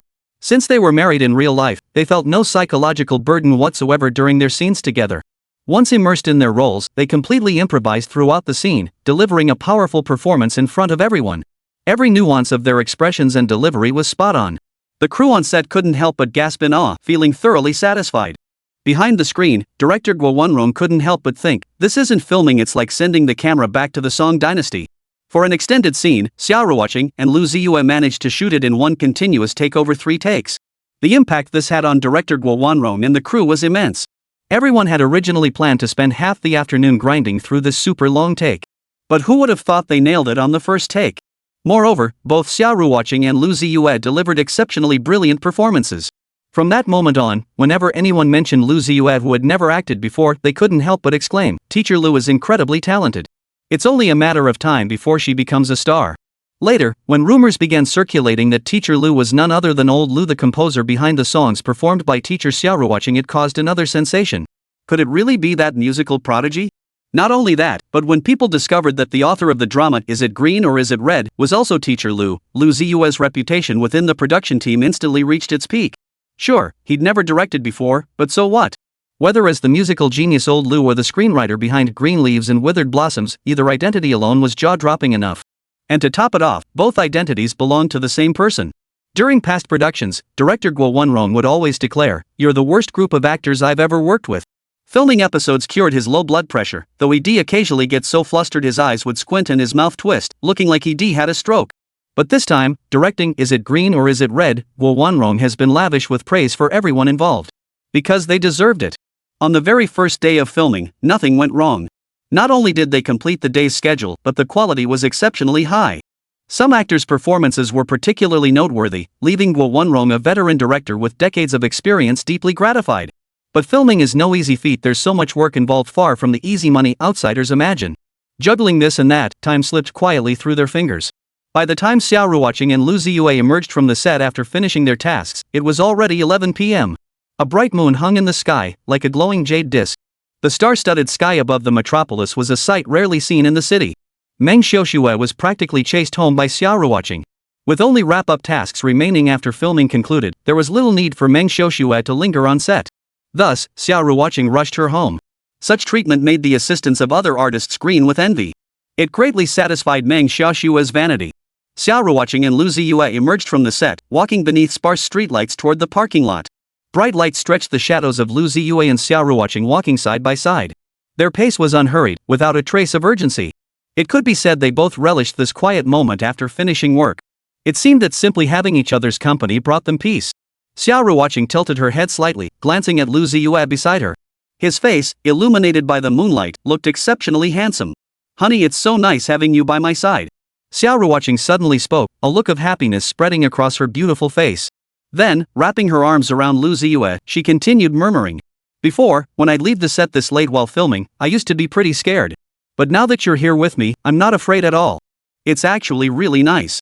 Hearing this, Lu Ziye gently took Xia Ruoqing's hand, interlocking their fingers. "From now on, I'll always be with you, no matter how late it gets. You're so sweet, honey. Hug me." Lu Ziye pulled Xia Ruoqing into his arms with affection, swaying gently as they walked forward. Feeling the warmth of her husband's embrace, Xia Ruoqing's heart overflowed with happiness. She tilted her head back to gaze at the stars, so beautiful. However, her stomach chose the worst possible moment to growl twice, causing Xia Ruoqing's cheeks to flush slightly. Honey, I'm hungry." Xia Ruoqing said with a mix of laughter and exasperation. "I just had a chicken leg meal on set and didn't leave a single grain of rice behind. How could I possibly be hungry already? Filming is physically demanding work. You burn through energy faster, so hunger hits quicker. Come on, let's go find something to eat." They hopped into the car and drove off. But on the way home, many of the small shops lining the road had already closed for the night. "It's so late, I guess most places are closed. Honey, how about we just go home and have instant noodles? I want you to make them for me." Xia Ruoqing pouted from the passenger seat. Her daughter's knack for cuteness was definitely inherited from her. "All right. Let's head home and I'll make you some instant noodles." On the way home, they passed a 24-hour convenience store. After buying instant noodles and some snacks, they paid and left. It was so late that the cashier on duty was half asleep. Only after ringing up the total and watching the man and woman leave did she slowly come to her senses. Had she just seen celebrity Xia Ruoqing? By the time the cashier rushed out holding the receipt book to ask for an autograph, all they could catch was the fading tail lights of the departing car. Xia Ruoqing and Lu Ziye soon arrived home. The house was quiet, but the light by the entrance was on. No need to ask, it was left on by Mom and Dad. Returning to the living room, faint snoring could be heard. No wonder Xixi complained about her grandfather's snoring. It carried through the door, proving its sheer volume. The couple moved as quietly as possible to avoid disturbing their sleeping family. Xia Ruoqing had offered to help, but Lu Ziye wouldn't let her lift a finger. Instead, he pushed her into a chair and ordered her to stay put. Thus, Xia Ruoqing had no choice but to obey, sitting at the dining table, chin resting on her hand, waiting for her man to bring her instant noodles. Instant noodles, after all, followed the same routine: no noodle block and seasoning packet, no party. Yet Xia Ruoqing watched Lu Ziye bustling about with a cheerful smile. A late-night meal together, quite cozy, actually. Soon it was ready to eat. A steaming bowl sat before each of them. Though it was just instant noodles, for someone ravenously hungry, it was a rare delicacy. Xia Ruoqing felt like she could even finish the soup. Meanwhile, inside the house, Xixi was awakened by a slight urge to pee. The little one groggily slipped out of the warm blankets, quietly rolled off the bed, and tiptoed barefoot toward the bathroom. After finishing her little business, Xixi didn't immediately head back to her room. It was only then that she noticed the dining room light was on. The little one instantly felt wide awake. As if something occurred to her, Xixi tiptoed over. First, she peeked around the corner to look. The sight before her eyes lit up her little world, and all traces of sleepiness vanished. Because she discovered Mom and Dad were secretly eating. Sniffing the aroma, it was instant noodles. Xixi stopped hiding and trotted right over. "Daddy, Mommy, you're back." Xixi's voice rang out clear and cheerful, tinged with surprise and excitement. Lu Ziye and Xia Ruoqing froze at their daughter's voice before breaking into smiles. "Didn't you put on shoes? The floor is cold." Lu Ziye quickly set down his chopsticks, stood up to greet his little princess, and scooped the little one into his arms. He touched her little feet. They were indeed cold. Lu Ziye frowned slightly and immediately turned to find her a pair of slippers to put on. Xia Ruoqing gazed tenderly at Xixi. "Sweetie, it's so late you weren't asleep yet?" Xixi shook her head, yawning briefly as she replied, "Mommy, I fell asleep ages ago. I just came out to use the bathroom and heard some noise over here, so I came to check. Then I saw you and Daddy. You were sneaking a snack," Xixi added. Her eyes, however, were fixed intently on the bowls of instant noodles in front of her parents, her innocent little face brimming with longing. "Mommy, what are you guys eating? It smells so good." "Daddy, can I have a bite of noodles?" Xixi asked, knowing full well the answer. Lu Ziye's heart melted at the sight of his daughter's expectant eyes. He smiled and ruffled her little head. "Go ahead, eat up. Then you can go back to sleep." Lu Ziye set his daughter on a stool, then picked up a small bowl. He carefully portioned out some noodles and broth from his instant noodles and handed it to her. She took the bowl, blew gently to cool it down, and ate happily. "Yummy," Xixi giggled as she ate. To be precise, it wasn't the instant noodles that were delicious, it was simply the comfort of eating something at night. It was late at night, after all, and the family of three ate quickly. Once they were full, Xixi tugged at Lu Ziye and Xia Ruoqing's arms, her voice sweet and childlike. "Daddy, Mommy, I want to sleep with you guys again." Her little eyes sparkled with anticipation. Lu Ziye and Xia Ruoqing agreed without hesitation. "Sure, but Mom and Dad need to make it clear tomorrow morning. Your dad and I will be up very early. So just like this morning, you'll have to sleep by yourself." "No problem." Xixi playfully flashed an OK sign before dashing back to her room to grab her pillow. Lu Ziye and Xia Ruoqing quickly washed up and went to bed. Xixi was her usual self, nestled between Mom and Dad. Turning her head left, she could touch Daddy. Turning right, she could see Mommy so happy. The little one felt utterly content, thinking to herself, "I really wish I could sleep with Mom and Dad every single day." But that wasn't all on Xixi's mind. "Daddy, are you asleep yet? Mommy, are you asleep yet?" "Not yet, sweetie." "What is it?" Xia Ruoqing and Lu Ziye both turned to face their daughter.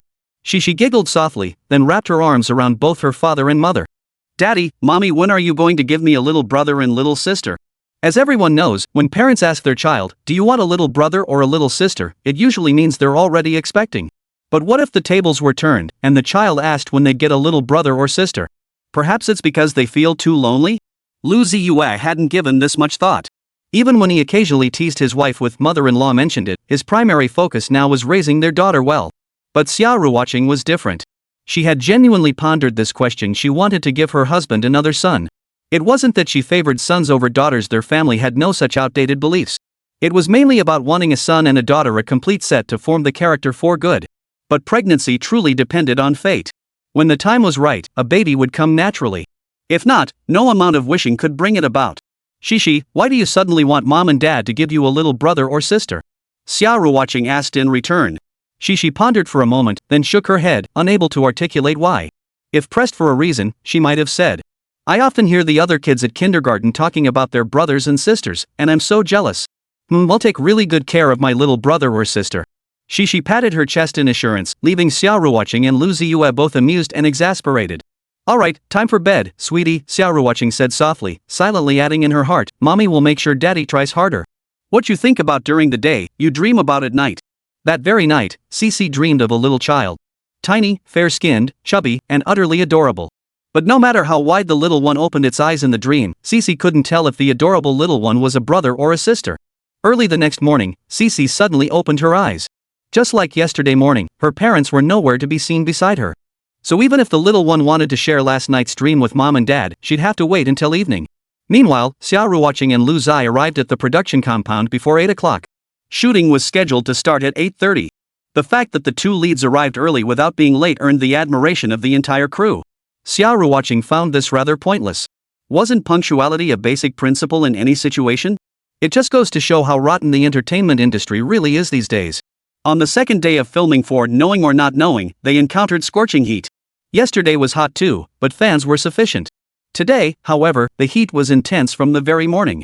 The breeze from the electric fan felt like a warm air hairdryer hitting their faces. Director Guo Wenrong was utterly helpless. Today's average temperature was a full 8 to 9 degrees higher than yesterday's. With no better solution, he instructed his crew to prepare extra salt water to prevent heat stroke. By a little past 8, all the actors had arrived, and filming commenced precisely at 8:30. But the sweltering heat was suffocating, making it hard to get into the right shooting mood. By the end of the morning, not a single take had been completed. Director Guo Wenrong was powerless to change this, as the weather was simply too scorching. Fortunately, no one had suffered heatstroke yet, or they would have had to call it a day. The first scene of the afternoon featured Lu Ziye and Xia Ruoqing. Hwee Sung maintained an attitude of meticulous perfectionism regarding the actors' costumes, so the garments were excellent in both style and material. But wearing those heavy costumes under the blazing sun was pure torture. Guo Wenrong silently resolved to shoot for only half an hour. If they could get through it, great. If not, they'd call it a day. After all, missing a take was minor compared to heatstroke that would only cause even greater delays.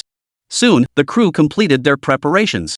Xia Ruoqing and Lu Ziye stepped in front of the camera. But the moment they appeared, everyone present was stunned. The couple's attire was truly novel. Their upper bodies were clad in period costumes, yet their lower halves sported shorts and flip-flops. The contrast couldn't have been more striking. Xia Ruoqing explained that since only their upper bodies would be filmed, they only needed to dress up that part.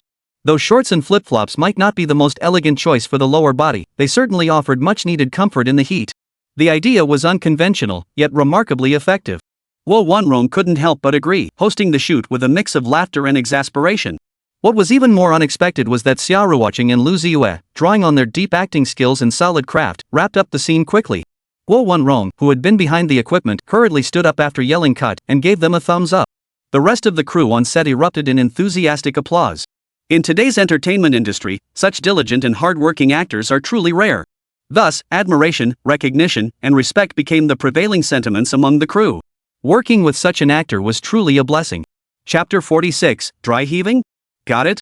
What is it? I'm just dizzy. July 3rd brought unusually scorching heat. Looking at the temperature distribution map, many areas across the country were red as purple. The deeper the purple, the higher the temperature. Though the temperature map didn't show purple in the magic realm, the orange-red hues were still terrifying. The filming crew of Knowing or Not Knowing faced immense difficulties. Aside from the two leads, Xia Ruoqing and Lu Ziye, who managed to get one take right, none of the other actors' shots met the standards. If only the weather weren't so scorching, they could reshoot later. But with today's scorching heat, the actors struggled to maintain their performance levels. Lu Ziye had no choice but to consult the boss.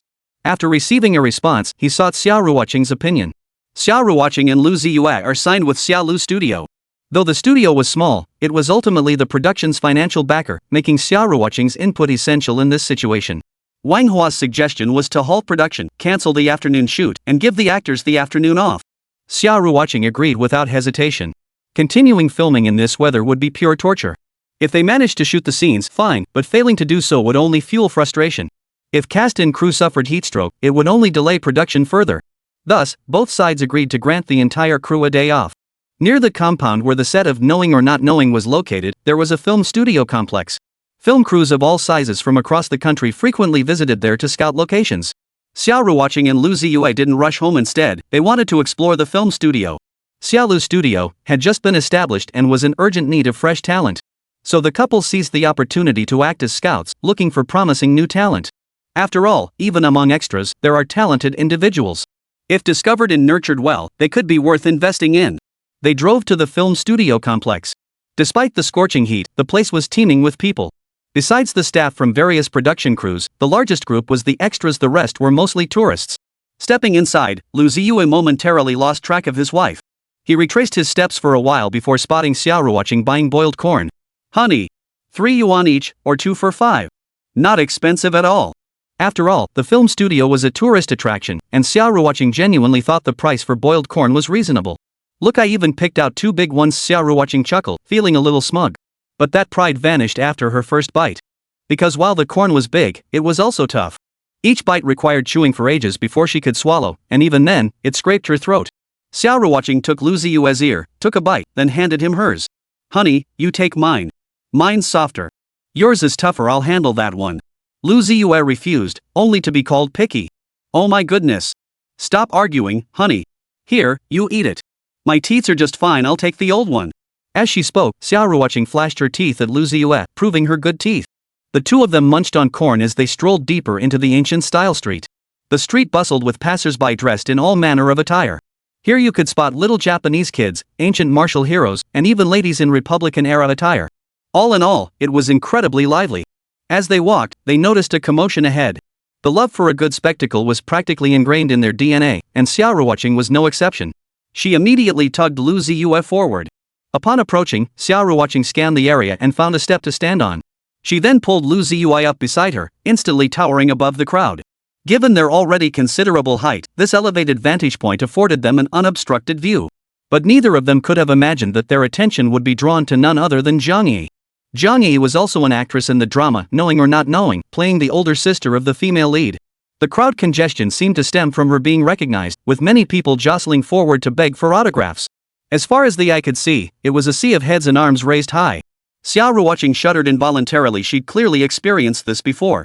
While interacting with fans is a great way to build loyalty, being completely blocked and unable to move is truly unpleasant. This was precisely why Xia Ruoqing always carried a mask and sunglasses whenever she went out. It took a while for the crowd to disperse, and Zhang Yi was nowhere to be seen. Honey, what are you doing? I was thinking, being a celebrity sure comes with its share of headaches. Yeah, but honey, once this drama airs, you'll be a big hit.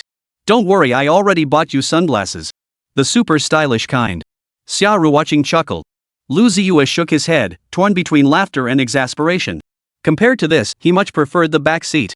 Pulling the strings behind the scenes was far more satisfying than being in the spotlight, right? Lu Ziye couldn't help but think that expanding Xia Lu studio should be prioritized. The two talent scouts wandered around the film studio under the scorching sun for ages. But instead of discovering talent, they only saw a sea of listless faces. It made sense. Under the scorching sun, no one felt like thinking about anything. Especially when some production crews wouldn't even bother to provide water for the extras, let alone expect them to give their all. After all, not every production team was as accommodating as the one behind knowing whether or not, which would grant breaks during extreme heat. Some production managers would rather have the actors suffer alongside them than grant a break. Though taking a break wouldn't affect the schedule, it seemed seeing the actors rest was more painful to them than losing money. After a perfunctory tour of the film studio, Xia Ruoqing and Lu Ziye slunk home dejectedly. The doorbell rang, and Xixi ran to answer it. Spotting the figures on the monitor, the little one beamed with delight, clearly not expecting mom and dad back so early. But when Xixi opened the door, she found her mother leaning against the wall, seemingly unwell. "Mommy, what's wrong?" Xixi asked urgently. Huang Yulan and her husband, equally surprised by their daughter and son-in-law's early return, also got up and walked over. Coincidentally, they saw Xia Ruoqing retching. Seeing this, Huang Yulan felt a surge of joy and hurried over. "Xingqing, are you pregnant?" Hearing this, Xia Ruoqing instantly understood what got pregnant meant. Her face flushed hot, and she hastily waved her hands in protest. "No, Mom, I'm just motion sick." "Ha? Motion sickness? I thought." Huang Yulan coughed awkwardly, then turned to leave. "I remember we have Huaxiang Jingqi water at home." "Wait here." At the mention of Huaxiang Jingqi water, Xia Ruoqing's already poor complexion darkened even further. Feedback request: what time each day would be most convenient for everyone to read? Carrot. Chapter 47, too shocking. Doing that to a fan in broad daylight. No. Husband. Why? Xia Ruoqing waved her little hands frantically, as if moving faster might somehow ward off the Huaxiang Jingqi water. But clearly, it wasn't that easy. Humph. Stinky husband. Xia Ruoqing sniffled. In her mind, her once dashing and heroic husband had now become utterly stinky. Lu Ziye, holding the Huaxiang Jingqi water, was advancing step by step. Xia Ruoqing on the bed was cornered against the wall. Alright, cornered. No escape. Screaming herself hoarse wouldn't help. If force won't work, try kindness. Xia Ruoqing lifted her head, her watery eyes begging for sympathy. "Honey, I just need to rest a bit, sleep a bit, lie down a bit, and I'll be fine." No way. Huaxiang Jingqi water, please. Cute won't work. Lu Ziye shook his head in refusal. "Are you going to drink it yourself, or do I need to pinch your nose and feed it to you? Can't I just pinch my own nose and refuse?" Xia Ruoqing muttered under her breath. Lu Ziye said nothing, stepping closer and pinching Xia Ruoqing's delicate nose. Before Xia Ruoqing could resist, Lu Ziye forced the entire bottle of Huaxiang Jingqi water down her throat, even squeezing the bottle hard to ensure every last drop went in. Beside them, Xixi, having witnessed the scene firsthand, promptly offered her suggestion. "Daddy, should we add some water to it first, then feed it to Mommy? When I'm sick and take powdered medicine, Mommy always does it this way," Xixi declared with utmost seriousness. Though the little one was genuinely concerned about her mother's health. But the idea of rinsing the Huaxiang Jingqi water bottle with water before feeding it, well, it sounded a bit like repaying kindness with ingratitude. Xia Ruoqing couldn't help but burst out laughing at her daughter's words, forgetting all about the bitterness in her mouth. "Xixi, you really are Mom's little treasure. Mommy having me is your good fortune." Xixi batted her eyelashes, looking just like a little devil. Xia Ruoqing nodded silently, afraid that speaking might make her spit out the Huaxiang Jingqi water. Truth be told, she was overthinking it. Once swallowed, this miracle cure was impossible to vomit up. Its inventor was truly a genius. With Lu Ziye and Xixi's help, Xia Ruoqing crawled into bed. The two, one big, one small, busied themselves fussing over her, showing thoughtful care. Xia Ruoqing drifted off, feeling utterly drained. But before closing her eyes to sleep, she still muttered, "If I ever play with my phone in the car again, I'll..." "Mommy, what will you do?" Xixi leaned in, perched on the bedside, pressing for an answer. "Then Mommy will take your grandpa's surname," Xia Ruoqing declared fiercely, then added, "Xixi, why do I feel like you've been up to no good today? This princess is going to sleep now. Both of you, retire." With that, Xia Ruoqing rolled over and fell asleep. Xixi's little mouth opened and closed, then she covered her mouth and giggled quietly. Lu Ziye led his daughter out of the room. Xixi dashed to the living room to watch cartoons, while Lu Ziye headed to his study. He opened his computer and tagged Li Iliang and Chen Xiang in a group chat, wanting to discuss something with them. Lu Ziye, Tuanjie, Xiangzi, acknowledge receipt. Li Iliang, Dad here. Chen Xiang, Dad's here too. Lu Ziye chuckled irritably. Lu. Superstar, how come you've got time for us now? How's life on set? Li Iliang messaged back. Glancing at the time, it was Monday. This kid was replying so fast he must be slacking off. Spit it out already. Chen Xiang teased back. While he couldn't get back at Li Iliang right now, dealing with Chen Xiang was a piece of cake for Lu Ziye. Xiangzi, our Xiaolu studio, has a rule: weekly reports must be at least 10,000 words. Find time to write yours. Weekly reports help review work progress and offer numerous benefits. Lu Ziye sent both messages with deadpan seriousness. The next second, he watched Chen Xiang recall the first one and switch to a completely different tone. Bro, if you need anything, just say the word. But the weekly report? Let's skip it, especially the no fewer than 10,000 words part. I've been to the office fewer than 10 times so far. What work do I even have to review? Alright, enough fooling around. I called you both here to discuss something important. Lu Ziye initiated a voice call and brought up the issue of how Xiaolu Studio should go about recruiting people. As the old saying goes, 3 heads are better than 1. Lu Ziye plus Chen Xiang plus Li Iliang equals brainstorming powerhouse. Back in college, it was the same. When they discussed things seriously, they couldn't reach a conclusion even after a day and night. But if they got unconventional like brainstorming while driving, ideas would flow like crazy. When Lu Ziye sought their input, the ideas truly flew out of the box. Li Iliang even left the voice call, insisting they discuss it in the car to avoid colleagues overhearing anything unseemly and damaging their image. Li Iliang, hiring? Male or female? Female artists, so your wife can manage them. Li Iliang, that's easy, just throw money at it, make a show. Tuanjia's right, girl groups, trainees, talent shows, all solid options. Chen Xiang elaborated on Li Iliang's proposal. Lu Ziye found the logic compelling. It would kill 2 birds with 1 stone by simultaneously building the team for Chen Xiang's show, Chen Xiang 630. Xiangzi, this task is yours. Come up with a detailed plan for us. Alright, got it. Chen Xiang didn't hesitate and accepted immediately. While they could joke around casually, this matter clearly involved the future development of Xiaolu Studio. As a member of the team, Chen Xiang couldn't afford to be flippant anymore. He had to take it seriously. Lu Ziye smiled. He knew that finding these 2 would truly solve the problem. Afterward, the 3 chatted for a while about Lu Ziye's filming on set, finding it all quite novel. Alright then, I'll wish you, old Lu, early fame and $1 million annual income soon. Whoa, that's a brutal curse. Unity, you have no idea how much money our boss can move with just a flick of his fingers, way more than $1 million. Get lost. Lu Ziye laughed and cursed as he hung up. He hadn't even noticed he'd been in the study for nearly 2 hours. Just as Lu Ziye was about to go check on Xia Ruoqing, the study door suddenly swung open. A pair of long, fair legs stepped inside. Husband. Oh. I was just about to go see you. Are you still feeling unwell? No, honey has something to do. Look at this. Xia Ruoqing pushed her phone toward him. Lu Ziye focused his eyes and saw a Weibo post. The headline read, "Shocking. In broad daylight, Zhang Yi actually did this embarrassing thing to her fans. Has the shock department of UC News been born?" Chapter 48, Xia Ruoqing, the chivalrous and tender-hearted. Seeing the headline, Lu Ziye couldn't help but feel a wave of exasperation wash over him. He had absolutely no desire to click on it. But others might have been tempted otherwise. How else would this article rack up over 100,000 views? What's wrong? Lu Ziye countered. Since they were all filming on the set of Knowing or Not Knowing, he wasn't entirely unfamiliar with the actress Zhang Yi. Zhang Yi would occasionally greet them warmly. Never mind the past, just this afternoon, the couple had coincidentally run into her at the film studio, where she'd been recognized and swarmed by fans. But it had only been a few hours. How could Zhang Yi already be trending? This article must be from the paparazzi. It claims Zhang Yi was acting like a diva. Honey, look, they used the word allegedly so cleverly. Even though the article says suspected, netizens aren't buying it. You have to understand, netizens' judgment is easily swayed by articles like this nowadays. Even if the author says allegedly, netizens might just see it as fact. This piece made it to the trending list, but plenty of people already bought into it. Xia Ruoqing expertly scrolled to the bottom of the article. Sure enough, the comments section was already filled with indiscriminate accusations against Zhang Yi. Real-time comments rolled by like a carousel, one after another. No wonder the heat kept rising. Though the incident erupted suddenly, Zhang Yi's team reacted swiftly, issuing a clarification statement right at the onset. Yet as the central figure in the scandal, her statements and explanations felt hollow and feeble. No one believed her. They only saw her as a diva and arrogant, aloof celebrity with a history of misconduct. Lu Ziye took the phone and studied the article closely. Just as Xia Ruoqing had said, the person who published this article was undoubtedly a paparazzi, a seasoned pro at this kind of thing.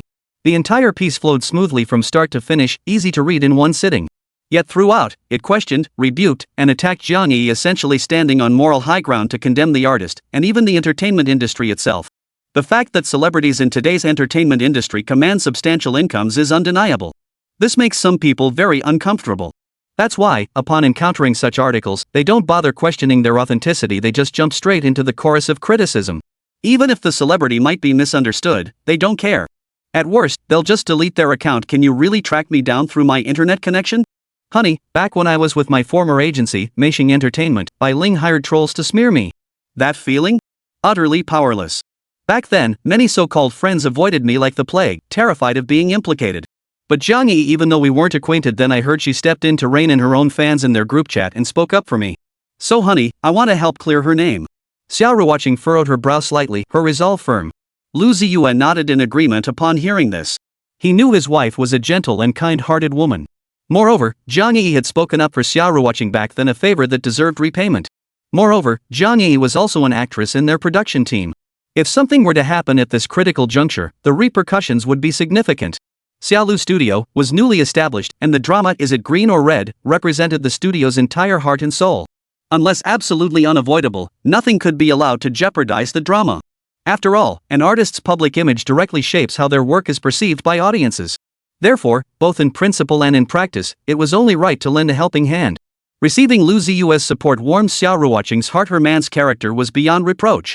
With a flick of her fingers, Xia Ruoqing swiftly drafted a post, published it on the platform, and tagged the topic Zhang Yi.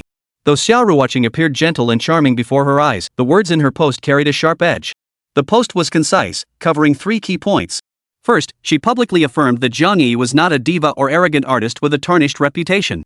Second, she clarified the facts, the detailed sequence of events that occurred at the film studio. The accompanying photos were taken on set at the studio complex.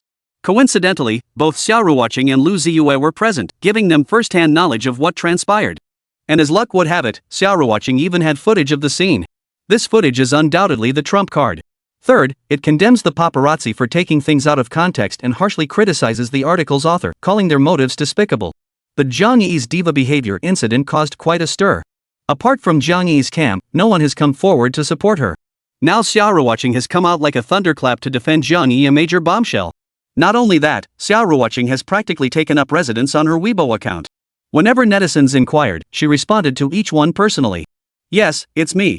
I was there at the scene. It wasn't acting like a diva at all. Zhang Yi was scolding the paparazzi who were following her. They were closing in relentlessly, completely disregarding others' feelings, and nearly knocked over someone's child. Zhang Yi was furious and worried about the child's safety, which is why she yelled at the paparazzi. Oh, and the author of this article is likely that paparazzo himself. You can see his actions in the video I uploaded. He really did nearly knock the child over. When responding to fans' questions, Xia Ruoqing felt the situation wasn't dramatic enough and tagged the author of that article. Clearly fake accounts, all newly created memberships. People like this are either malicious or heartless, just trying to cash in on the situation. While Xia Ruoqing was kindly defending Zhang Yi's side also liked this post. Then, Xia Ruoqing's phone rang. After answering, it was Zhang Yi. Her voice was trembling with tears, hoarse from the stress of this frustrating situation. Xing. Thank you. No problem. Those paparazzi are truly despicable. After a brief exchange with Zhang Yi, Xia Ruoqing hurriedly added, Alright, this is all I can do to help. You should handle this quickly, though in my opinion, it shouldn't be a big deal. Okay. Alright, Sister Qing, I'll hang up now. Go ahead. If you need any help, just let me know. Alright, thank you, Sister Qing. Xia Ruoqing's actions were undoubtedly a timely help in a time of need, and Zhang Yi chose to remember it for the rest of her life. Who could have imagined that 2 people with little prior connection would become acquainted through this incident, and later blossom into one of the shining stars at Xiaolu Studio? Fate is truly a mysterious thing. Chapter 49, the B-list actress turned superfan. The damn charisma of hers. The paparazzi were in a panic. What should have been a sure thing was ruined by Xia Ruoqing. The paparazzi never imagined a wild card would appear out of nowhere. Opening with a set of photos, relying entirely on speculation and fabrication, that was the paparazzi's winning strategy. Even if they went overboard with their fabrications, they always had the excuse to clarify later, which is precisely why their articles were peppered with phrases like allegedly and seemingly. Paparazzi milk both netizens for clicks and celebrities for cash, truly a group that pees and blows their nose, getting paid both ways. Often, celebrities choose to pay off the paparazzi to avoid trouble. This explains why some scandals that seem huge online often fizzle out in the end. This time, the paparazzi thought they could get a bite out of second-tier actress Zhang Yi. Little did they know that Xia Ruoqing, who appeared unexpectedly, would cut off their cash flow. Xia Ruoqing has gained significant fame recently, with her fan base growing substantially. She now belongs to the category of celebrities who are not to be trifled with. Still, the paparazzi refused to give up, determined to fight back. So even when Xia Ruoqing appeared on social media for a live confrontation, the paparazzi wasn't intimidated. In Xia Ruoqing's comments section, the paparazzo author of that article made his presence known. The moment the real deal showed up, netizens instantly erupted. Everyone loves a good drama to watch and gossip about. Judging by the paparazzi's tactic of taking things out of context, he was clearly a seasoned pro who'd likely pulled this stunt many times before. As a seasoned paparazzo, he didn't confront Xia Ruoqing head-on. Instead, he played the victim. With a single sentence, he positioned himself as the underdog. "You celebrities are all so high and mighty, looking down on us ordinary people." This line drew cheers from some netizens who thrive on drama. Yeah, once celebs get famous, they get all high and mighty, acting like they're above everyone else. Spot on. I've seen celebs treat their assistants like servants. It makes my teeth itch. Utterly despicable. Celebrities are lofty stars we ordinary folks can only look up to. Similar comments multiplied rapidly. The paparazzi's ability to stir up public opinion is truly legendary. Using both main and secondary accounts, they actually think they can single-handedly reverse the public sentiment? But Xia Ruoqing clearly isn't one to be pushed around. She confronted them directly. Is what you're saying actually relevant to this incident? Not all artists are the same. While there are indeed morally corrupt individuals, paparazzi aren't much better than these disgraced artists. While Xia Ruoqing and the paparazzi were confronting each other in court, one of her tech-savvy fans traced the paparazzi's IP address. The conclusion? The most vocal commenters stirring up the frenzy were actually the paparazzi's alternate accounts. Once this evidence surfaced, the paparazzi immediately deleted their accounts and vanished. Public opinion turned overwhelmingly against him. What surprised Xia Ruoqing was how decisively the paparazzi vanished. Still, Xia Ruoqing told her tech-savvy fan not to do this kind of thing again. It was illegal after all, but she was incredibly grateful to that little girl. The young girl assured her she wouldn't, but instead took the opportunity to urge updates, eager to hear Xia Ruoqing's new songs. After all, Xia Ruoqing wasn't the victim Zhang Yi was. Now that the paparazzi who published articles attacking Zhang Yi had deleted their accounts and disappeared, the matter was finally settled. All that remained was for Zhang Yi to gather sufficient evidence and hand it over to the police. Later, the production team also had directors and artists step forward to clarify the situation for Zhang Yi.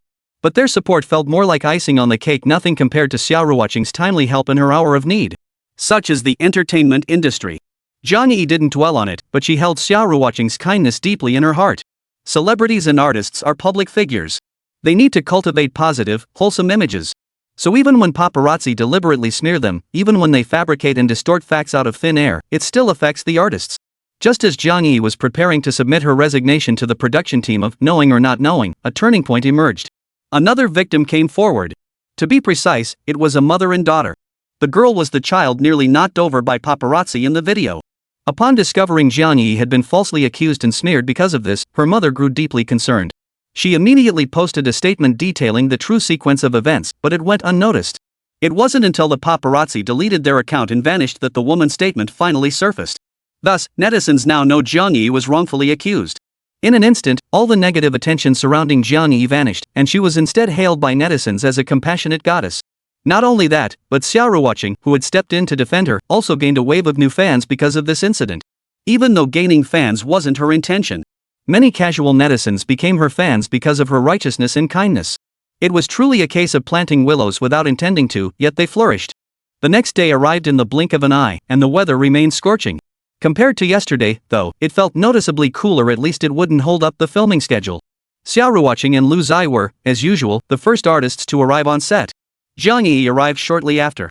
Zhang Yi rushed into the studio courtyard with her hair tied up, immediately finding Xia Ruoqing, who was rehearsing with Lu Ziye. "Sister Chang." Zhang Yi called out affectionately, her eyes brimming with tears as she looked at Xia Ruoqing. "Sister Chang, thank you. I can't thank you enough." Zhang Yi gripped Xia Ruoqing's hand tightly. Only then did Xia Ruoqing notice the sores on the corners of Zhang Yi's mouth, clearly caused by stress and anxiety. "It's nothing. No way. Sister Ching, once this busy period is over, I'm treating you to a proper meal. You can't refuse me." "No problem." Zhang Yi happily tugged Xia Ruoqing's arm as they chatted. Her demeanor was that of a devoted little fan. Finally, Zhang Yi even patted her chest and promised that whenever Xia Ruoqing needed help in the future, she would do her utmost to assist and never refuse. After all, Xia Ruoqing's timely assistance during this incident had been witnessed by millions of netizens. If Jiang Yi were to turn a blind eye to Xia Ruoqing's future needs, she'd undoubtedly face scathing criticism from thousands. It wouldn't be an exaggeration to say she'd ruin her reputation. Jiang Yi was now utterly smitten with spending time alongside Xia Ruoqing.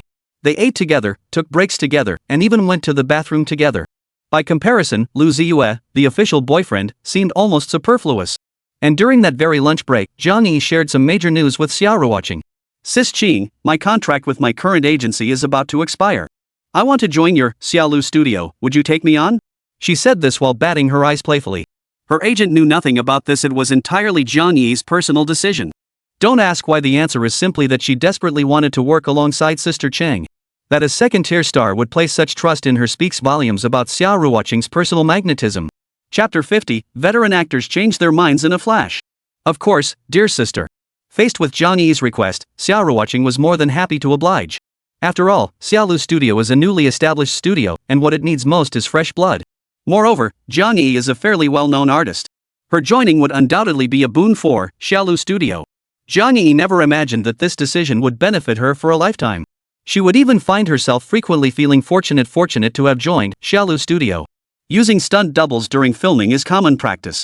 The production team prepares stunt doubles for key actors to film scenes where the main actor's face doesn't need to be shown, or for shots with high difficulty or danger. Xia Ruoqing was assigned a stunt double by the production team. However, Xia Ruoqing was notoriously meticulous on set and had never once allowed her stunt double to take the stage. Even during previous productions, Xia Ruoqing insisted on performing challenging scenes herself, let alone this current project. Is it green or is it red? Stunt doubles rise and fall by the very nature of their role. Without a stroke of luck, they might remain stunt doubles forever. Xia Ruoqing understood the hardships of acting, and she knew all too well the struggles of stunt doubles. Seeing that the stunt double the production team had arranged for her hadn't appeared even once from the beginning until now, Xia Ruoqing couldn't bear it. So, after work one evening, Xia Ruoqing and Meng Xiuxue sought out stunt double Wu Lingshan. Wu Lingshan was surprised and taken aback that Xia Ruoqing had sought her out, but then her surprise turned to delight. But things didn't go as planned. Xia Ruoqing hadn't come to ask Wu Lingshan to perform stunts for difficult scenes, she had come to apologize. Shan, I'm truly sorry. Because of me, you couldn't work. As she spoke, Xia Ruoqing turned to her assistant, Meng Xiuxue. Xiuxue, I don't have my phone on me. Later, add Shanshan's contact info for me. If you get the chance, help Shanshan out. Consider it my way of making it up to her. The reason Xia Ruoqing sought out Wu Lingshan now was because she'd heard some news. Due to her refusal to use body doubles, Wu Lingshan was facing potential dismissal. To prevent Wu Lingshan from losing her job, Xia Ruoqing had specifically sought her out and instructed Meng Xiuxue to arrange support for her. Wu Lingshan was deeply moved by Xia Ruoqing's kindness. Wu Lingshan had assumed Xia Ruoqing would be as arrogant and aloof as the big stars she'd encountered before. But Xia Ruoqing was nothing like that. Instead, she was down to earth on set and gentle with everyone. It was precisely because of this that the entire crew willingly addressed Xia Ruoqing as Teacher Xia. This title carried not only recognition but also a sense of respect. Such an honor was typically reserved for veteran actors on set. This clearly showed how highly respected Xia Ruoqing was on set. After chatting with Wu Lingshan, Xia Ruoqing and Meng Xiuxue went to find Lu Ziye, preparing to head home. On the way, Meng Xiuxue seemed hesitant to speak until Xia Ruoqing took the initiative to ask.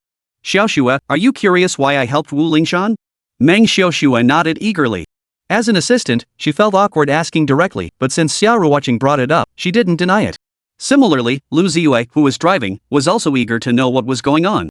After all, Xia Ruoqing herself had once said that it was better to keep sympathy in check within the entertainment industry. I looked into it the moment I found out Wu Lingshan was the stunt double. Wu Lingshan, a girl with remarkable resilience. Trained in martial arts since childhood, a real fighter. I've watched many of her stunt scenes, she's truly impressive. So I believe she's a promising talent. The reason she's still working as a stunt double is simply bad luck. If we give her a hand now, she might be the one we turn to for help later. Xia Ruoqing spoke softly, her wise gaze reflected in the rearview mirror. Simply put, Xia Ruoqing's decision to help Wu Lingshan was an investment. Investments do carry risks, but if you invest wisely, the rewards can be immense. That's why thousands of investors flock to the stock market every day. Ultimately, it all boils down to the same principle. Just as Xia Ruoqing and her two companions were driving home, Wu Lingshan arrived at her Aunt Song Cheng's residence, her biological aunt. Song Cheng was a veteran actress and a national first-class theater artist of China. Additionally, she had been invited to portray the role of Madame in the drama series Knowing or Not Knowing. As Wu Lingshan's aunt, this familial connection remained unknown to outsiders. As Wu Lingzhan's biological aunt, Song Cheng had repeatedly offered to help her niece navigate the entertainment industry more smoothly. Yet Wu Lingzhan, who had trained in martial arts since childhood, refused her help every single time. Even after 3 years as a stunt double, Wu Lingzhan still refused to leverage her aunt's connections to enter the entertainment industry. Wu Lingzhan's arrival caught Song Cheng off guard. She had assumed her niece had finally come to her senses and was ready to accept her assistance. But after asking her directly, she discovered the same stubbornness as ever. Shan, you didn't just come to chat with your aunt, did you? Song Cheng probed cautiously. Wu Lingzhan shook her head. After a moment's thought, she replied, Auntie, teacher Xia Ruoqing, she approached me after work. At those words, Song Cheng's eyes instantly sharpened with alertness. Before Wu Lingzhan could respond, she launched into a tirade. Xia Ruoqing? What did she want with you? Did she want you to step in for her during some high-difficulty scene? Or maybe a high-risk one? I told you so. The world's gone to the dogs.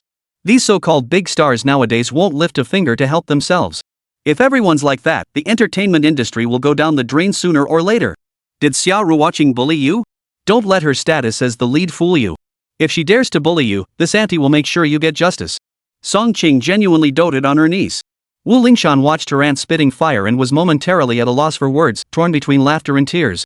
Seizing the moment when her aunt paused to take a sip of water, she hurriedly explained. Auntie, it's not like that. You've misunderstood teacher Xia. Misunderstanding? What happened? Wu Lingzhan quickly recounted to the veteran actress Song Cheng why Xia Ruoqing had sought her out after work that afternoon, and what she had said. Song Cheng's eyes widened with each word. By the end, her attitude had done a complete 180. I told you so. Xia Ruoqing is a beautiful and kind-hearted person. She's a good soul. Wu Lingzhan felt her forehead crease with frustration. Auntie, that's not what you were saying just now. Chapter 51, Lu Ziye, what a tricky name to write. A veteran actress truly lives up to her reputation. She switches expressions in the blink of an eye. Song Cheng rolled her eyes and immediately denied everything. What's the matter? What did I just say? You just said I kept insisting Xia Ruoqing is a good kid, didn't you? Wu Lingzhan looked utterly bewildered, pressed her forehead, and nodded. Right, you're absolutely right. The joke was over. Song Cheng and Wu Lingzhan sat on the sofa, mother and daughter, chatting about Xia Ruoqing. It wasn't just Xia Ruoqing's attitude toward Wu Lingzhan, her conduct on set was truly beyond reproach. Finally, Song Cheng stated bluntly, if there were more artists like Xia Ruoqing in the entertainment industry, the atmosphere would be much better. She added later, if it weren't for your stubbornness about wanting to enter the entertainment industry, I would never have agreed to it. Hearing this, Wu Lingzhan chuckled softly, wrapping her arm around her aunt's as warmth filled her heart. Since Xia Ruoqing is so thoughtful, I'll lend a helping hand whenever she needs it in the future. Regarding Jiang Yi's situation, no one else dared to speak up, but Xia Ruoqing bravely stood her ground. That's truly admirable, she's a good kid. Wu Lingzhan smiled. Not long ago, she had been complaining about teacher Xia, but now, in her aunt's eyes, Xia Ruoqing had become a good kid. After some time, Xia Ruoqing and Song Cheng began sharing more scenes together on set.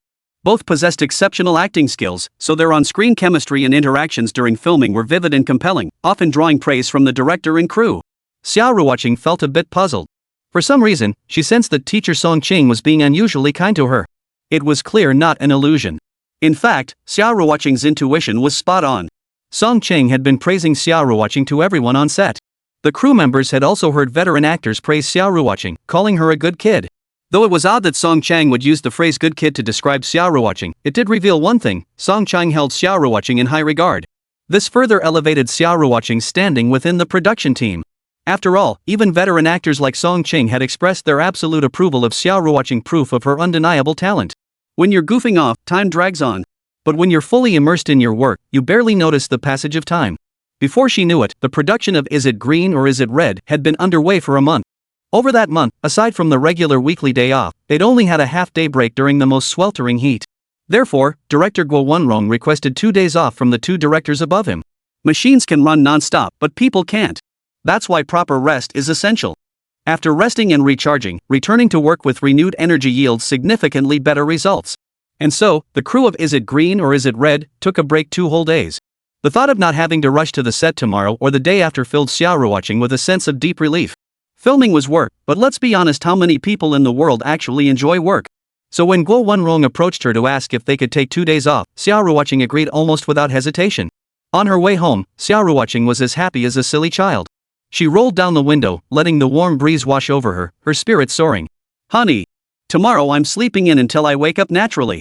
Don't wake me up if I haven't woken up yet. Okay. Lu Ziye readily agreed. What he didn't say was that once she actually got to rest, come vacation time, she might not be able to sleep at all or even wake up early. How strange is that? After getting home, when Xixi found out mom and dad didn't have to work tomorrow, the little one was over the moon.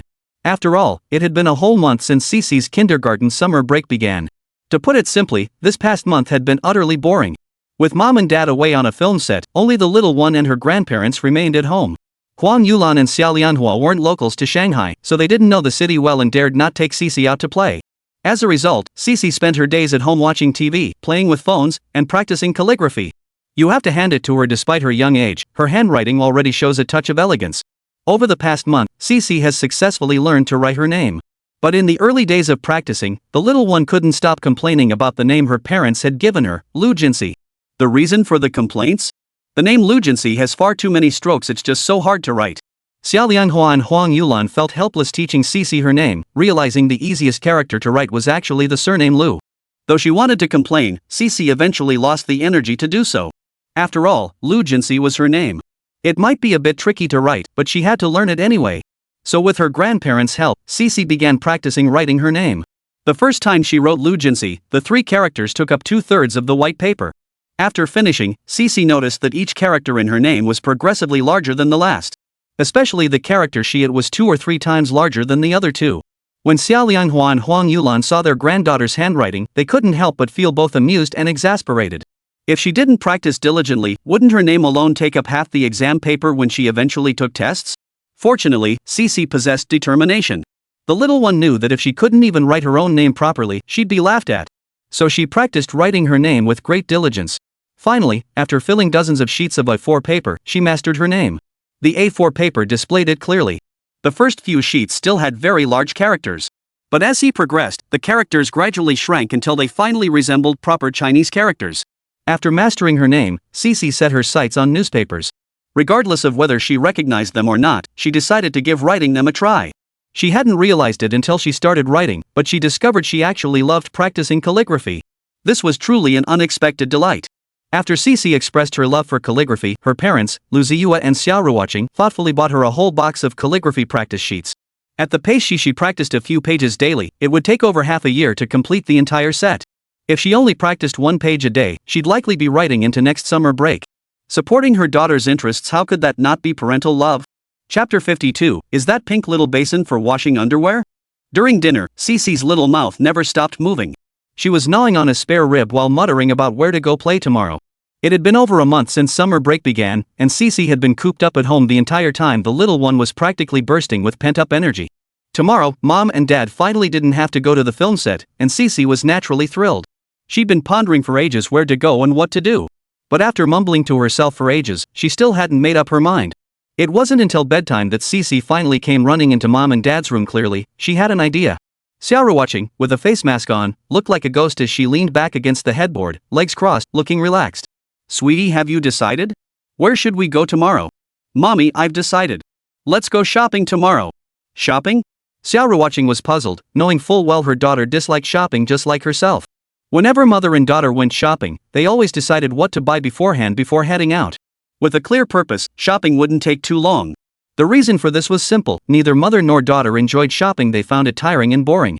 So much so that Meng Xiaoxue was always surprised. Sis Qing is so different from other women, she doesn't like shopping. Knowing her daughter disliked shopping, Xia Ruoqing was naturally puzzled and curious when she now suggested going. Xixi, don't you usually dislike shopping? Lu Ziye chimed in. Xixi nodded in acknowledgement, confirming her dislike for shopping. But after a moment of deep thought, the little one spoke up. I want to go pick out some clothes grandma can wear. Daddy, Mommy. It's so hot at home. It's cool when the AC is on, but grandma doesn't like air conditioning. After a while, she feels uncomfortable all over. But without the AC, it gets really hot. Grandma and grandpa can't go home to sit under the grape arbor because they have to take care of me here. Xixi pouted and muttered, her words brimming with self-reproach. Seeing their daughter so understanding filled Xia Ruoqing and Lu Ziye with immense relief. The couple immediately decided to heed their daughter's suggestion. They would leave early tomorrow morning to go shopping and pick out clothes for Xixi's grandmother. With her parents' approval, Xixi was overjoyed and skipped back to her room to sleep. But she had barely dashed out before turning back moments later. She wanted to tell her parents not to mention this to grandma. The little one wanted to surprise her grandmother. After Xixi returned to her room, Xia Ruoqing couldn't help but feel a pang of guilt. Honey, I'm not even as good a daughter as Xixi. I didn't even know mom gets uncomfortable with the AC on. Xia Ruoqing pressed her forehead inside. It's my fault too, Lu Ziye comforted her. At least our Xixi is so thoughtful she made up for both of us. Yeah, you're right. After removing her face mask, Xia Ruoqing was about to climb into bed. She'd intended to playfully wrestle with Lu Ziye, but unexpectedly, he grabbed her ankles, pinning her down. With no other choice, Xia Ruoqing covered her skirt and crawled into bed. Since she didn't have to go to the film set tomorrow, Xia Ruoqing wanted to play a little longer tonight. But the truth is, after playing with my phone for a while, I fell asleep. The phone slipped from her hand and nearly smacked her in the face. Fortunately, Lu Ziye reacted quickly and caught it.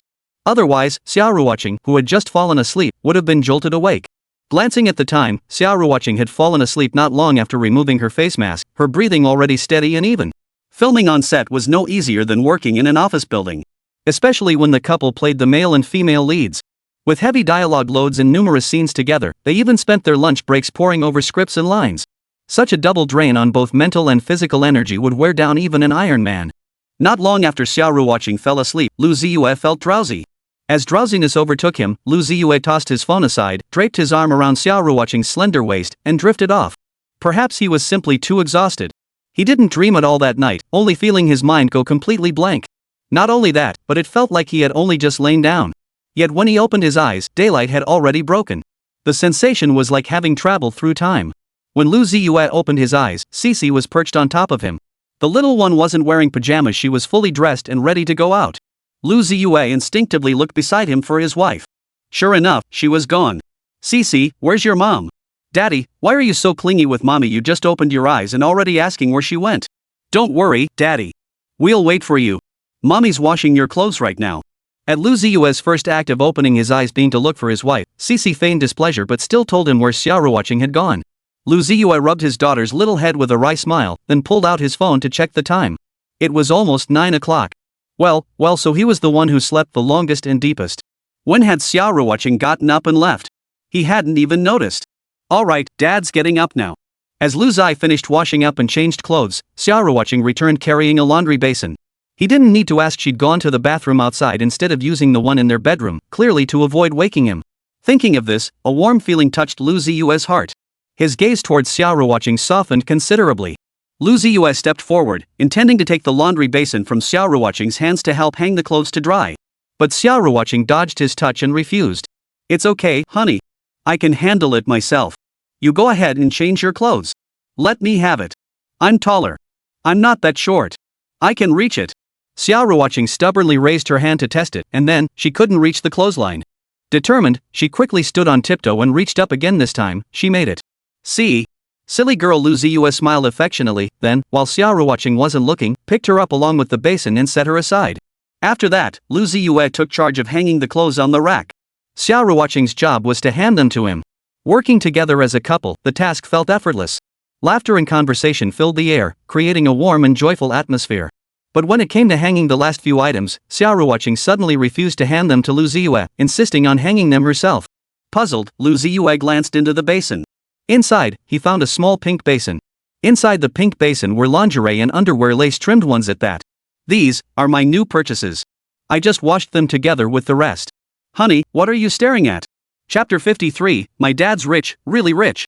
After a simple breakfast, Lu Ziye and his family of 3 headed out. Meng Xiuxue had also been given the day off and had gone out with friends the night before. With their gold-clear clothes shopping, the family headed straight for the mall. At the clothing boutique, Xixi personally touched and felt the fabrics, wanting to pick out comfortable clothes for her grandmother to wear at home. Her requirements were simple, 2 points. First, it shouldn't be too thick because it would be hot to wear. Second, it had to be skin-friendly with a good texture, otherwise grandma wouldn't feel comfortable wearing it. So Xixi browsed from the first floor to the 3rd floor, bought a bucket of popcorn on the top floor, and then browsed back down from the 3rd floor to the 1st floor. Fortunately, persistence paid off. Xixi successfully found several outfits that met her criteria. Colors that looked too old-fashioned? No. Colors too bright? No. She finally settled on 2 pieces, just the right amount. Taking the bag from the sales assistant, Xixi was perfectly satisfied. Then the family of 3 left looking fresh and vibrant, without a single mention of browsing further. As Lu Ziye and his companions exited the shopping mall, many men shot them envious glances. Bringing your girlfriend to the mall?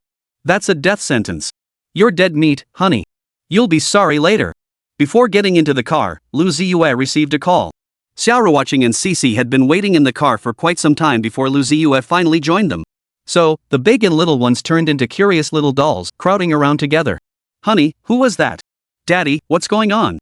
Seeing the identical expressions of curiosity on both mother and daughter, Lu Ziye found himself both amused and exasperated. He could only truthfully confess. It's from Moodian novel website. Before we moved here, I wrote a novel, right? It's been steadily updated so far and has achieved pretty good results. The novel site called, wanting to buy the exclusive rights to my story. Lu Ziye finished explaining, and Xia Ruoqing suddenly understood. She knew her husband wrote novels, having often seen him tapping away on his phone. Sometimes, when he was too busy on set, he'd come home and stay up late writing. But Xia Ruoqing felt so heartbroken reading it that for a while, she didn't dare to ask, fearing that doing so would only exhaust him further. After all, filming during the day, writing novels at night, and then still having to work the fields and pay taxes, it must be utterly exhausting. Buyout? Yes, the novel website wants to pay 30 million to buy out all my manuscripts. At this, Xia Ruoqing's eyes widened in shock. Seeing her mother's reaction, Xixi covered her little mouth in surprise. She didn't know how much 30 million yuan was. But if mom was shocked, she was sure to be shocked too. Wait, honey, you wrote one novel and could actually earn 30 million? Xia Ruoqing found it utterly unbelievable. Lu Ziye, however, seemed completely unfazed. After a moment of thought, he began to explain. Many people write novels online, but few persist. Because I stuck with it and actually wrote well, I gained a large following of devoted readers. The novel site offering 30 million is actually pretty standard. Lu Ziye's words carried a hint of self-praise, like an old farmer selling his own melons. But it was undeniably true. Among novelists, those who persevere are few and far between. Coupled with the fact that Lu Ziye had written an exceptionally outstanding web novel, achieving such success wasn't particularly difficult. Precisely because of this, Lu Ziye knew that selling the novel for only 30 million yuan would be a loss. But right now, he needed the money, so he agreed to the novel site's offer. Just as he told Wang Hua during their collaboration talks at Wahisong, he had plenty of good scripts as common as cabbages. Novels, too, were plentiful in his mind as common as potatoes. Since they existed and were useful, why not monetize them sooner rather than later? Was he supposed to wait for them to depreciate? Thus, Lu Ziye accepted the website's offer without much hesitation. In the passenger seat, Xia Ruoqing listened to her husband's description. The look of astonishment deepened on her beautiful face, and even a hint of admiration flickered in her lovely eyes. Going home? Glancing outside, Lu Ziye added, Li Yiliang's company is nearby. Let's see if he's there. If he is, we can stop by. Sure, Xia Ruoqing nodded in agreement. As for Xixi, needless to say, upon hearing they were going to visit her uncle Unity, she promptly sat down obediently in her seat. Lu Ziye quickly called Li Yiliang. After confirming he was at the office, they drove straight there. They arrived at the building in just over 10 minutes. Li Yiliang also stepped out of the office building and happened to run into them. Sis-in-law, Xixi, Li Yiliang greeted them warmly before leading Lu Ziye and her family of 3 to a nearby coffee shop. After ordering 4 drinks, Lu Ziye voiced the question on his mind. Xixi, is something bothering you? Though Li Yiliang hadn't explicitly said so, Lu Ziye could tell. After all, the slight frown on his brow was almost involuntary. He hadn't intended to say anything, but since Lu Ziye had asked, Li Yiliang saw no point in hiding it anymore. Sigh. I do have something on my mind. There's been a major shakeup at headquarters. That guy who's always been at odds with me got promoted. Even though I'm at the branch office now, he's still plotting against me. Honestly, I'm thinking of quitting. Li Yiliang lamented, feeling utterly helpless. After all, watching his arch-rival climb higher and higher was truly a frustrating situation. Lu Ziye pondered for a moment before smiling faintly. In that case, why not just quit sooner? If you stay at the branch office, that rival of yours won't give you a moment's peace. Better to leave sooner and save yourself the trouble. That's true, but... Before Li Yiliang could finish his but, Lu Ziye cut him off. Resign. Then come work for my company. Xiaolu Studio? Bro, I'm not in the entertainment industry. I'd just be collecting a paycheck for nothing. I didn't say, Xiaolu Studio. Lu Ziye denied. Hearing this, both Xia Ruoqing and Li Yiliang froze. If not, Xiaolu Studio, then what is it? Lu Ziye didn't keep them in suspense. He immediately explained his plans to start a company to Li Yiliang. Oh bro Lu, so the company isn't even established yet, and you're already trying to pull me in? Just to pad the numbers? Starting a company is easy. The hard part is finding people. That's why I'm urging you to quit your job. Lu Ziye spoke honestly, laying it all out. His sincere attitude was almost enough to make one resist the urge to grab a slipper and throw it at him. Starting your own business costs a lot of money. Don't worry, we've got the money. How much? Daddy has 30 million. Is 30 million a lot? The last line came from Xixi. Even at this age, the little one was already curious. Was 30 million a lot? Chapter 54, let's call it ByteDance. When Li Yiliang heard from Xixi's little mouth that Lu Ziye had just made 30 million not long ago, he froze. Once he regained his composure, he silently gave Lu Ziye a thumbs up. Impressive. For a fleeting moment, Li Yiliang felt a pang of regret. Why hadn't he just jumped headfirst into the entertainment industry instead of teaching himself programming? But that thought lasted only a moment. Li Yiliang knew his limits. He could teach himself programming because he had talent. But if he tried to claw his way through the entertainment industry, he'd probably have been chewed up and spit out long ago. After all, both Chen Xiang and Lu Ziye had gone through their own slumps. What he never expected, though, was that old Lu could actually write novels? That bastard sure knows how to keep his cards close to his chest. Pulling his thoughts back, Li Yiliang turned to Lu Ziye. Old Lu, daring to dream, act, and fight is admirable, but aren't you afraid of failing and ending up losing money? Hearing this, Lu Ziye shook his head. Not at all. You're not afraid? I won't lose it.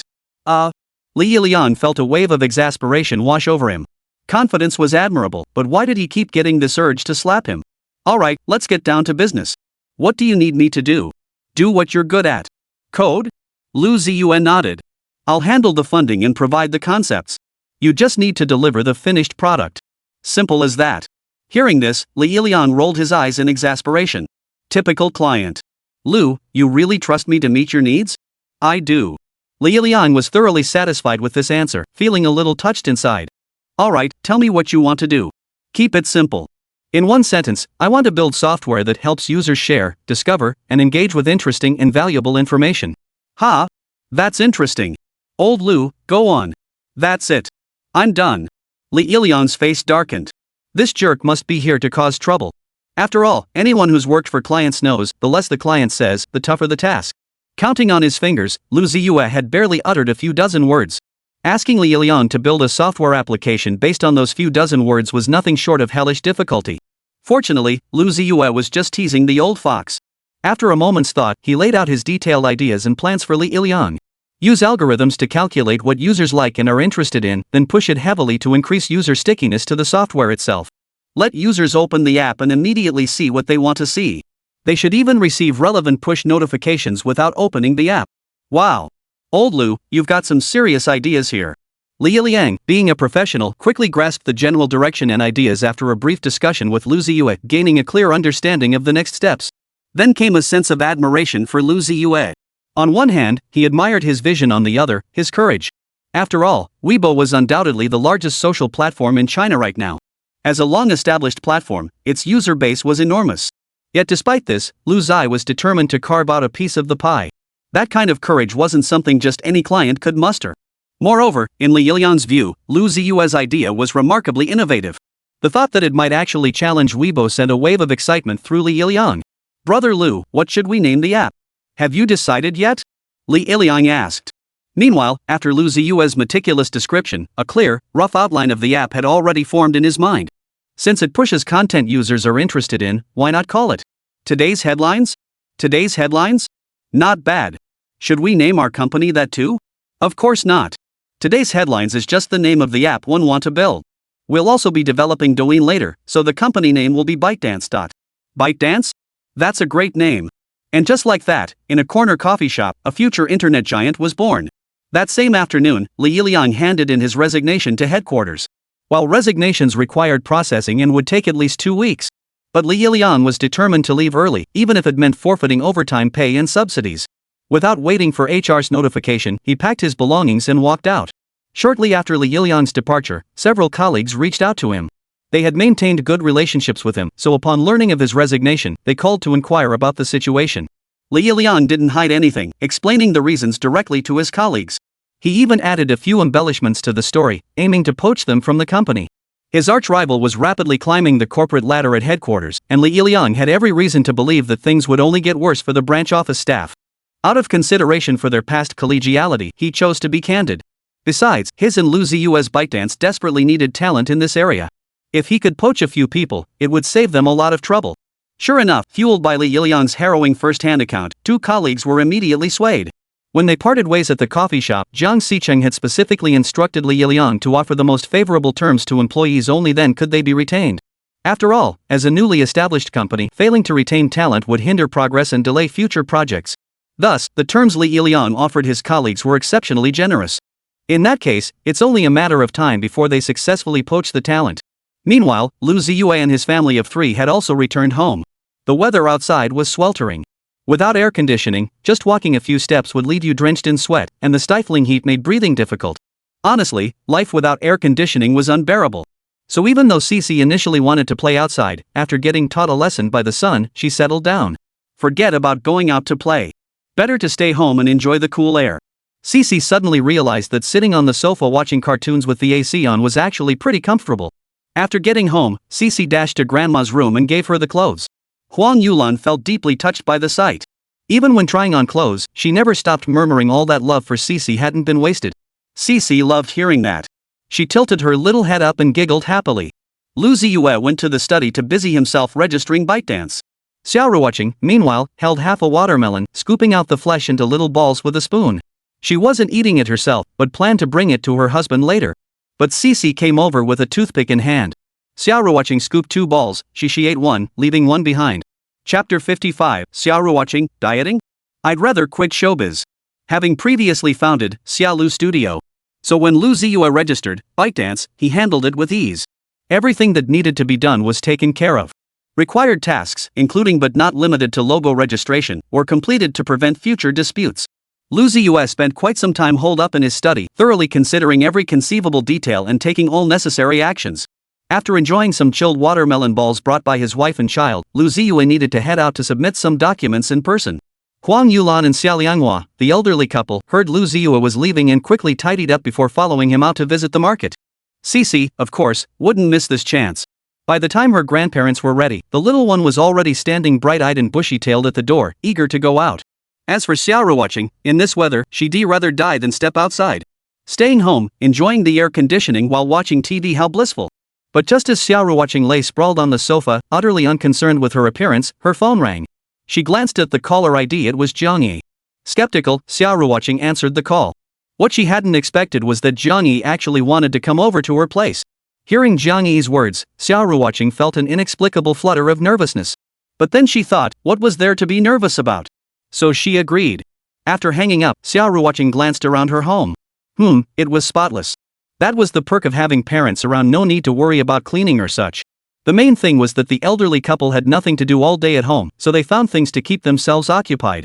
Just take the floors. Xia Lianghua mopped them 3 times a day, polishing them to a mirror like shine. Jiang Yi's place wasn't far from here. Barely 20 minutes later, the doorbell rang. Through the peephole, Xia Ruoqing saw the elegant Jiang Yi standing outside.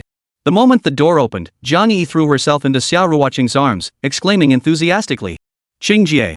Ever since that incident last time, Jiang Yi had genuinely treated Xia Ruoqing like an older sister, without a single trace of ulterior motives. Jiang Yi was a genuinely kind-hearted girl, unlike some of the scheming actresses in the entertainment industry. Naturally, Xia Ruoqing was more than happy to befriend Jiang Yi. Once inside, Jiang Yi whispered, "Sis Qing, is teacher Lu not home?" "Mhm, he's out running errands. He'll be back later." Oh. The relationship between Xia Ruoqing and Lu Ziye was no longer a secret within the production crew. From Xia Ruoqing's bold public announcement on the singer to their constant togetherness afterward, everyone on and off set believed they were a couple. Moreover, Xia Ruoqing never shied away from questions, answering them all candidly. This moment was no exception. Since Jiang Yi was asking about Lu Ziye, Xia Ruoqing naturally had to respond. Xia Ruoqing warmly welcomed Jiang Yi, slicing watermelon and fetching soda, treating her like family. Yet as Jiang Yi gazed at the watermelon and soda on the coffee table, her heart was torn with conflicting emotions. She wanted to eat, she wanted to drink, but she dared not touch either. Her outstretched hand brushed against the plate of watermelon before quickly retracting. "What's wrong, Yi? Afraid it's too cold?" Xia Ruoqing asked softly, assuming Jiang Yi was experiencing menstrual discomfort. Unexpectedly, Jiang Yi shook her head with a helpless smile. "Sis Qing, I can't eat or drink anything. I'm on a diet right now." "Dieting?" Xia Ruoqing was taken aback, then scrutinized Jiang Yi from head to toe. Jiang Yi was already very slim, not fat at all. It seemed completely unrelated to dieting. But upon reflection, it made perfect sense. After all, as the internet says, dieting is a lifelong pursuit for women. This was especially true in the entertainment industry. It wasn't just Jiang Yi, virtually every female celebrity strictly controlled their eating habits. But this was something Xia Ruoqing couldn't comprehend.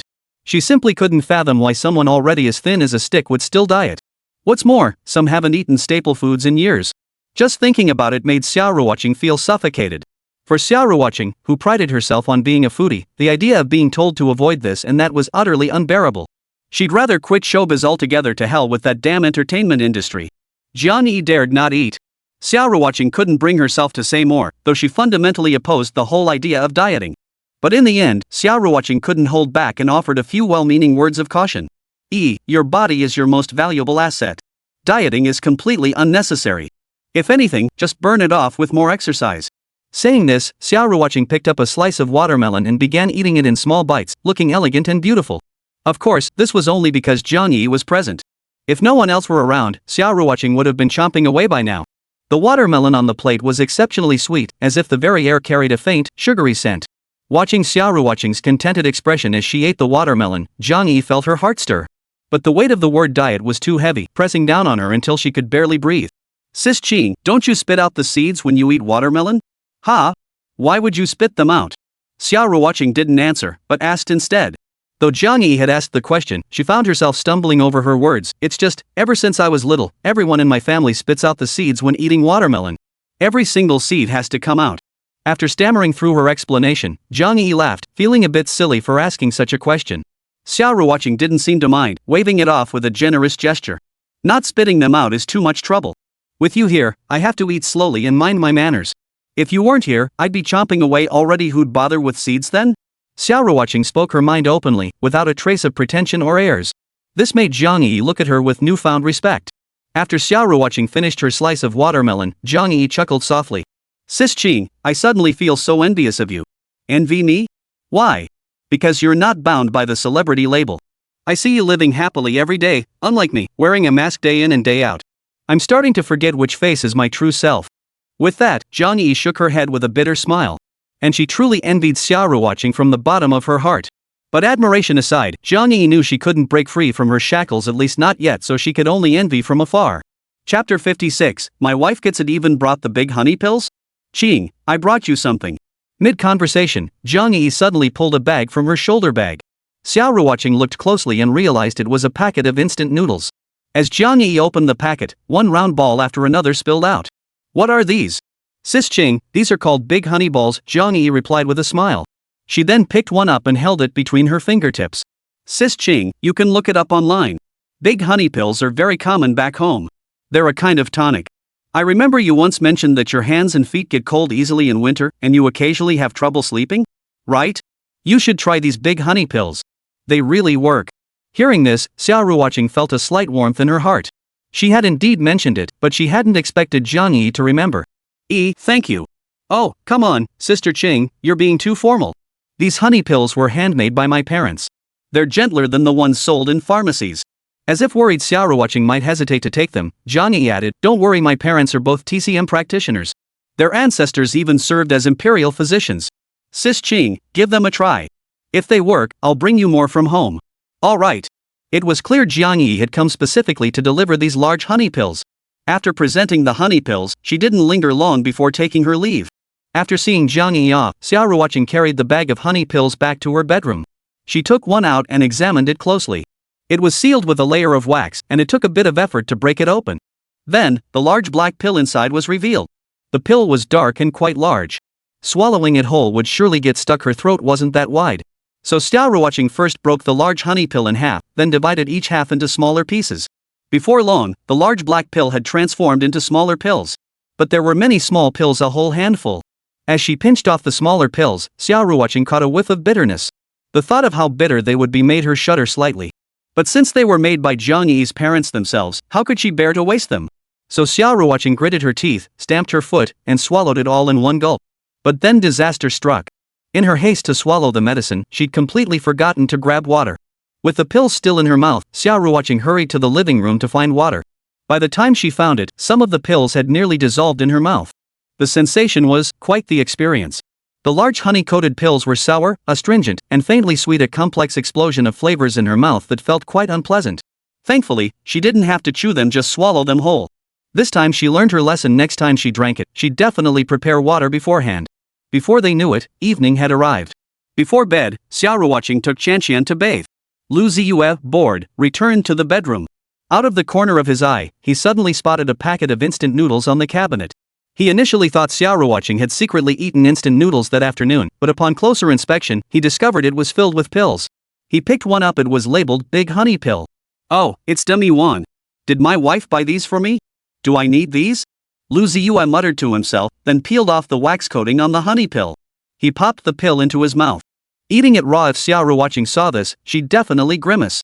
The sensation of the large honey pill dissolving in one's mouth wasn't exactly pleasant, yet Lu Ziye dared to eat it raw. If Xia Ruoqing had seen him, she would have demanded, "Why are you eating my honey pills?" An hour later, Xia Ruoqing returned after her shower. She sat down at her dressing table, intending to call Lu Ziye over to blow dry her hair. But suddenly, she spotted the eaten honey pill. Did I forget to throw it away? No. Suspicious, Xia Ruoqing turned to Lu Ziye. Honey, did you eat this? Yeah, it was sweet. Pretty good. Xia Ruoqing tilted her head, a look of bewilderment flitting across her fair face. Lu Ziye couldn't help but feel curious at the sight and immediately walked over. What's wrong? Didn't you buy this big honey pill for me? At that, Xia Ruoqing burst out laughing. Sure enough, she'd been misunderstood. What are you talking about? Honey, these honey pills were given to me by Jiangyi. She said my hands and feet get cold easily in winter, and these can help regulate that. Honey, you glutton. You'd even take medicine without asking? After saying this, Xia Ruoqing laughed even harder. But thankfully, these were nutritional supplements, health products. If they had been actual medicine and her husband had eaten them, she wouldn't have been laughing at all. Lu Ziye's forehead darkened after hearing the explanation. He'd made a huge mistake. He muttered under his breath. I told you so. My body's perfectly fine. I don't need those big honey pills to nourish my yin and kidneys. Hearing this, Xia Ruoqing felt her cheeks flush slightly. So the big honey pills had that kind of effect? How about it, honey? Want to take another one? Let's see if I can get even better. Lu Ziye froze. His wife's words carried hidden meaning. Are you sure? Lu Ziye stepped closer, leaning down to give Xia Ruoqing a quick peck on the cheek as he asked. In that instant, Xia Ruoqing's mind flashed with all sorts of naughty, tingly, and embarrassing thoughts. She quickly shook her head. Forget it, forget it. It is medicine after all, better not take it recklessly. That was her excuse, but the real reason was, Lu Ziye was just too much to handle. If taking this honey pill made her even more of a handful, she'd rather pass for now. After all, the couple would be returning to the film set tomorrow. If they spent the entire night at it, wouldn't they be completely worn out the next day? How could they possibly film anything? At that thought, Xia Ruoqing quickly dismissed the idea and pushed it out of her mind. Honey, hurry up and blow dry my hair. Sure. Plugging in the dryer, Lu Ziye skillfully began drying Xia Ruoqing's hair. As the old saying goes, from a higher vantage point, one sees more clearly. Truly, this saying holds no falsehood. Xia Ruoqing sat on the stool while Lu Ziye stood behind her, drying her hair. With just a slight tilt of his head, he could see, round, white, and tender. It could be said that this angle perfectly captured the entire view. It was tempting. And infuriating. Lu Ziye inexplicably felt a surge of desire. Especially when his eyes swept over Xia Ruoqing's delicate form, the urge grew stronger. Ahem, honey, it's almost dry. Do you have anything else you need? Lu Ziye unplugged the hairdryer and asked. Xia Ruoqing didn't think much of it. She pondered for a moment, then shook her head. Nothing else. What's up, old? Before she could finish, Xia Ruoqing was swept into his arms. The medicine kicked in? Chapter 57, no meowing allowed? Just kidding. Xia Ruoqing felt a flutter of panic when she was lifted up, then a hint of delight. Delight? Honey, could it be the medicine kicking in already? On the bed, Xia Ruoqing placed her hands over her chest and asked cautiously. Lu Ziye feigned deep thought, then leaned down and blew a breath onto Xia Ruoqing. How incredibly flirtatious. Probably not, but who knows? Could be because I don't need the tonic, but I took it anyway. Better get this potency working fast, or it might backfire. Hearing this, Xia Ruoqing understood the big oaf simply wanted her. Humph. You pig. So the big pig's hoof is coming then? Wait. Hold on. Don't. What's wrong? The door, and the light. Xia Ruoqing pointed her delicate, pink fingers toward the door, then toward the overhead light. Lu Ziye nodded, got out of bed, and went to lock the bedroom door from the inside. But when he returned, he deliberately left the light on. Honey. The light. I'm not turning it off. If I do, it'll be pitch black and I won't be able to see anything. What's wrong, honey? Are you scared of something? Xia Ruoqing's cheeks flushed even redder after saying this. She never imagined she'd utter such words. Lu Ziye couldn't help but laugh. Seeing Xia Ruoqing lying on the bed, her fair skin already flushed with a peachy glow, made his heart race. In the end, to prevent Xia Ruoqing from blushing and closing her eyes the entire time, Lu Ziye had no choice but to turn off the overhead light. Omitted 10,000 words. 6, 7, 8 times throughout the night left Xia Ruoqing utterly satisfied. She even murmured to herself, "Are these honey pills really this effective?" Lu Ziye rolled his eyes in exasperation, insisting it was all down to his own robust constitution. Xia Ruoqing giggled, covering her mouth to stifle her laughter. Lu Ziye, however, kept pinching and pinching. Until Xia Ruoqing brought out another large honey pill. "Honey, want another one? Too many aren't good for you. He said 2 a day. But you brought 3. Lu Ziye's face darkened. Who was the one addicted here? Unexpectedly, Xia Ruoqing had a perfectly valid reason. She unlocked her phone screen and pointed to the time displayed. "It's already the 2nd day. Lu Ziye was at a loss for words. But was it really okay to eat 3 at once? In the end, Xia Ruoqing didn't let Lu Ziye have a single pill.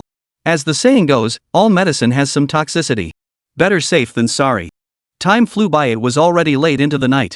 Xia Ruoqing held Lu Ziye close as she drifted into a deep sleep. They slept soundly until the sun was high in the sky. Xia Lianghua and Huang Yulan knew their daughter and son-in-law were exhausted from filming. Since they finally had 2 days off, they decided not to wake them up, letting the couple sleep in naturally.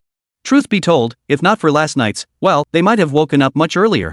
When they emerged from their room, breakfast their parents had prepared was still waiting on the table.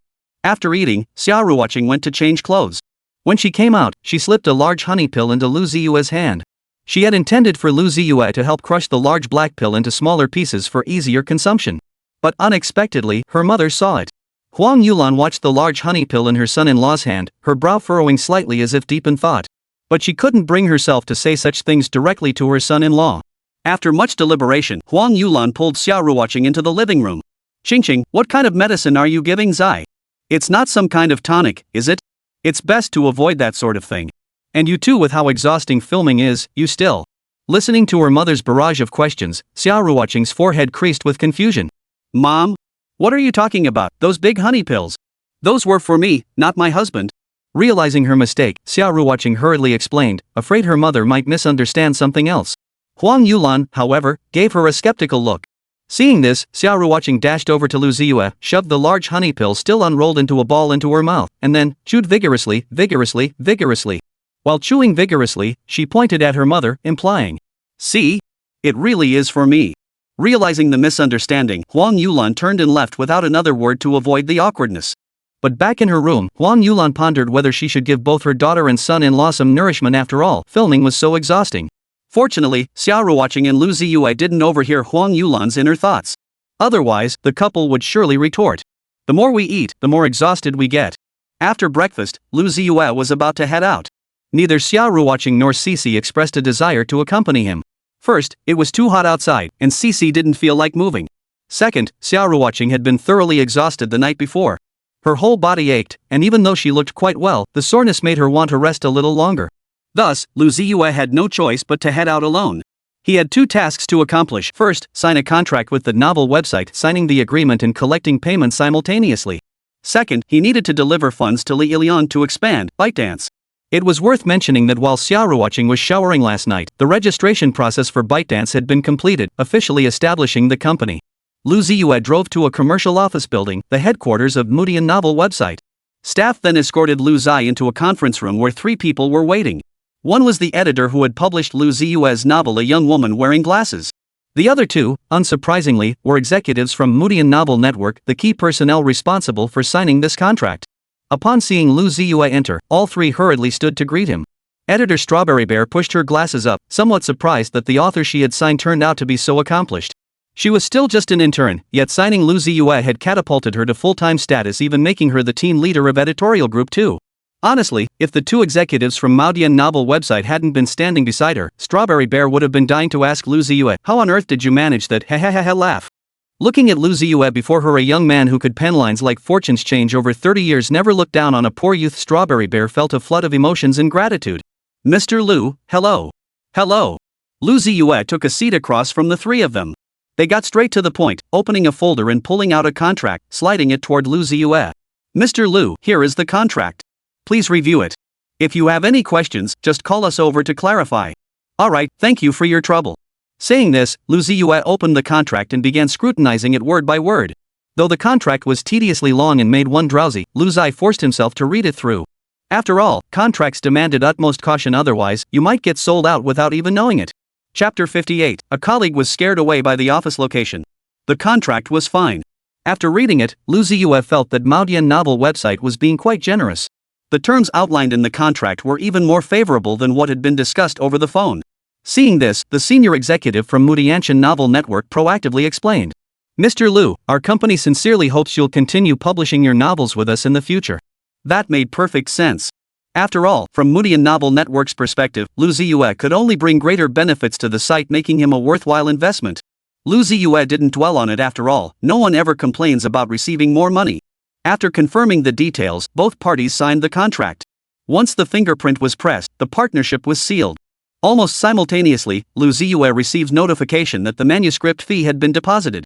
The contract explicitly stated that tax obligations would be handled by Manhwaedian Novels. Thus, Lu Ziye still received the full 30 million yuan. It must be said, Manhwaedian Novel truly showed great sincerity. After a brief chat, Lu Ziye rose to take his leave. Staring at the 30 million yuan and 51 cents quietly resting in his bank account, he felt like he'd struck it rich overnight.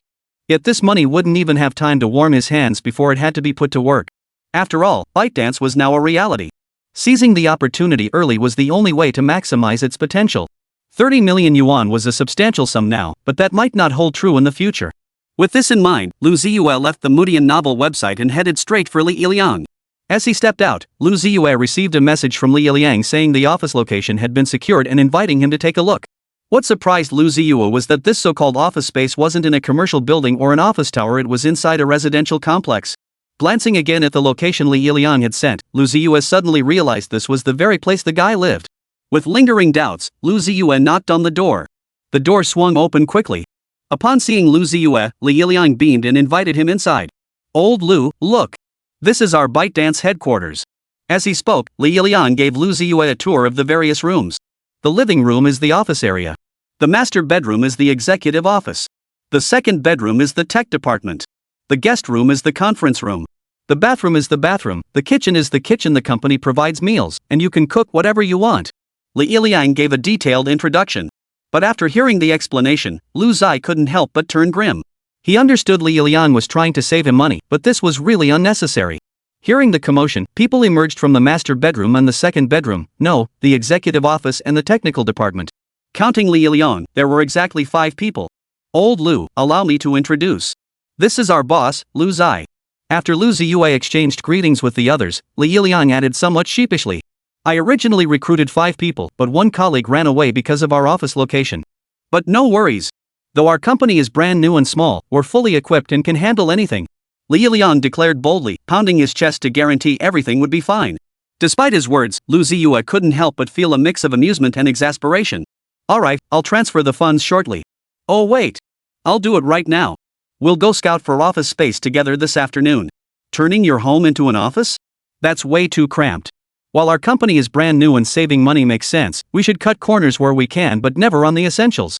In my view, both the office environment and the equipment need to be top-notch. As the boss, I can't expect the horse to run fast without feeding it, can I? After Lu Ziye finished speaking, Li Yiliang tried to say something, but the former didn't give him the chance. Lu Ziye had already turned his attention to the other 4. The eldest among them, in his mid-30s with a receding hairline, clearly the technical backbone. The other 3 sported the standard programmer look, laptops in tow. Looking at them, Lu Ziye felt immense gratitude. Thank you all for your trust. With you by my side, I believe ByteDance will only get better. Enough with the pleasantries. Since you've chosen ByteDance, I won't let you down. Let's go find an office space. Sincerity is the only ultimate move. Lu Ziye's sincerity wasn't just lip service, it was embodied in his actions. Thus, though the company had few employees, they were united as one, channeling their efforts toward a common goal. Sometimes, while chatting, they would naturally discuss tasks and objectives. Beyond that, Lu Ziye won them over not just with financial backing, but with his unique vision. Particularly the novel concept of today's headlines pushing content users liked and were interested in this innovative idea had Li Yiliang and the others eager to dive in. After several hours of searching, the group followed an agent to an office building. The 6-story building looked ordinary from the outside but was surprisingly new inside. All 5 floors except the top one were vacant. After consulting with Li Yilian, Lu Ziye leased half a floor to ByteDance for a 1-year term. Next came the task of equipping the space. Lu Ziye and Li Yilian worked until evening to purchase everything the company needed.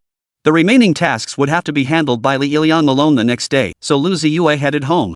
On his way home, Lu Ziye couldn't help but feel a pang of emotion. It felt like he hadn't accomplished much, yet time had flown by in an instant. Though he felt a bit anxious, rushing wouldn't help matters. It had to be done step by step. Once he accepted that, the urgency eased. Upon arriving home, Xixi heard his footsteps and came running, throwing herself into Lu Ziye's arms. Lifting his daughter up and nuzzling her little shoulder, the weariness that had weighed on him seemed to melt away considerably.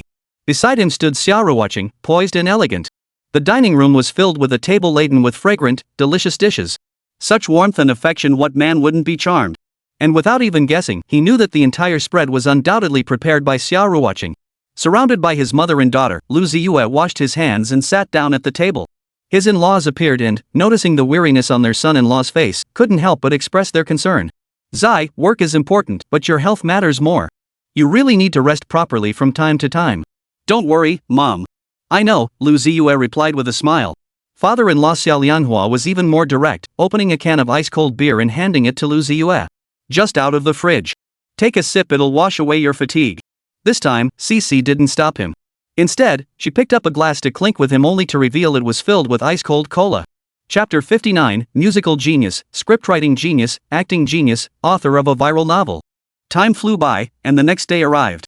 Lu Ziye, Xia Ruoqing, and Meng Xiaoxue left home early to head to the film set. Lu Ziye had initially assumed filming on set would be tedious.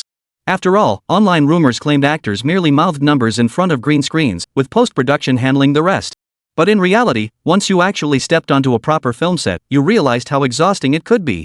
The more professional the production crew and the more influential the entertainment company, the less likely they were to cut corners. And they certainly didn't treat popular stars with undue deference. After all, from the perspective of a well-known entertainment company like White, the benefits and profits from an excellent production far outweighed those from a popular young star. This dynamic energized the entire production crew. Surprisingly good. The veteran actors were thoroughly satisfied. Especially lead actress Xia Ruoqing, who earned their newfound respect. Among them, veteran actress Song Cheng stood out. She and Xia Ruoqing got along quite well. Xia Ruoqing received no small amount of care from Song Cheng on set. In the drama, Song Cheng's character, the matriarch, served as the comic relief. Off-screen, she was a genuinely kind soul who frequently helped Xia Ruoqing grow. When Xia Ruoqing struggled to grasp certain script elements, the seasoned actress would thoughtfully offer guidance. It's no exaggeration to say that Xia Ruoqing's significant growth and improvement in acting skills on set owe a great deal to Song Cheng. Through their interactions, Xia Ruoqing and Song Cheng's relationship grew increasingly close. Shooting days were always packed with work. Even the occasional evenings spent at home felt fulfilling.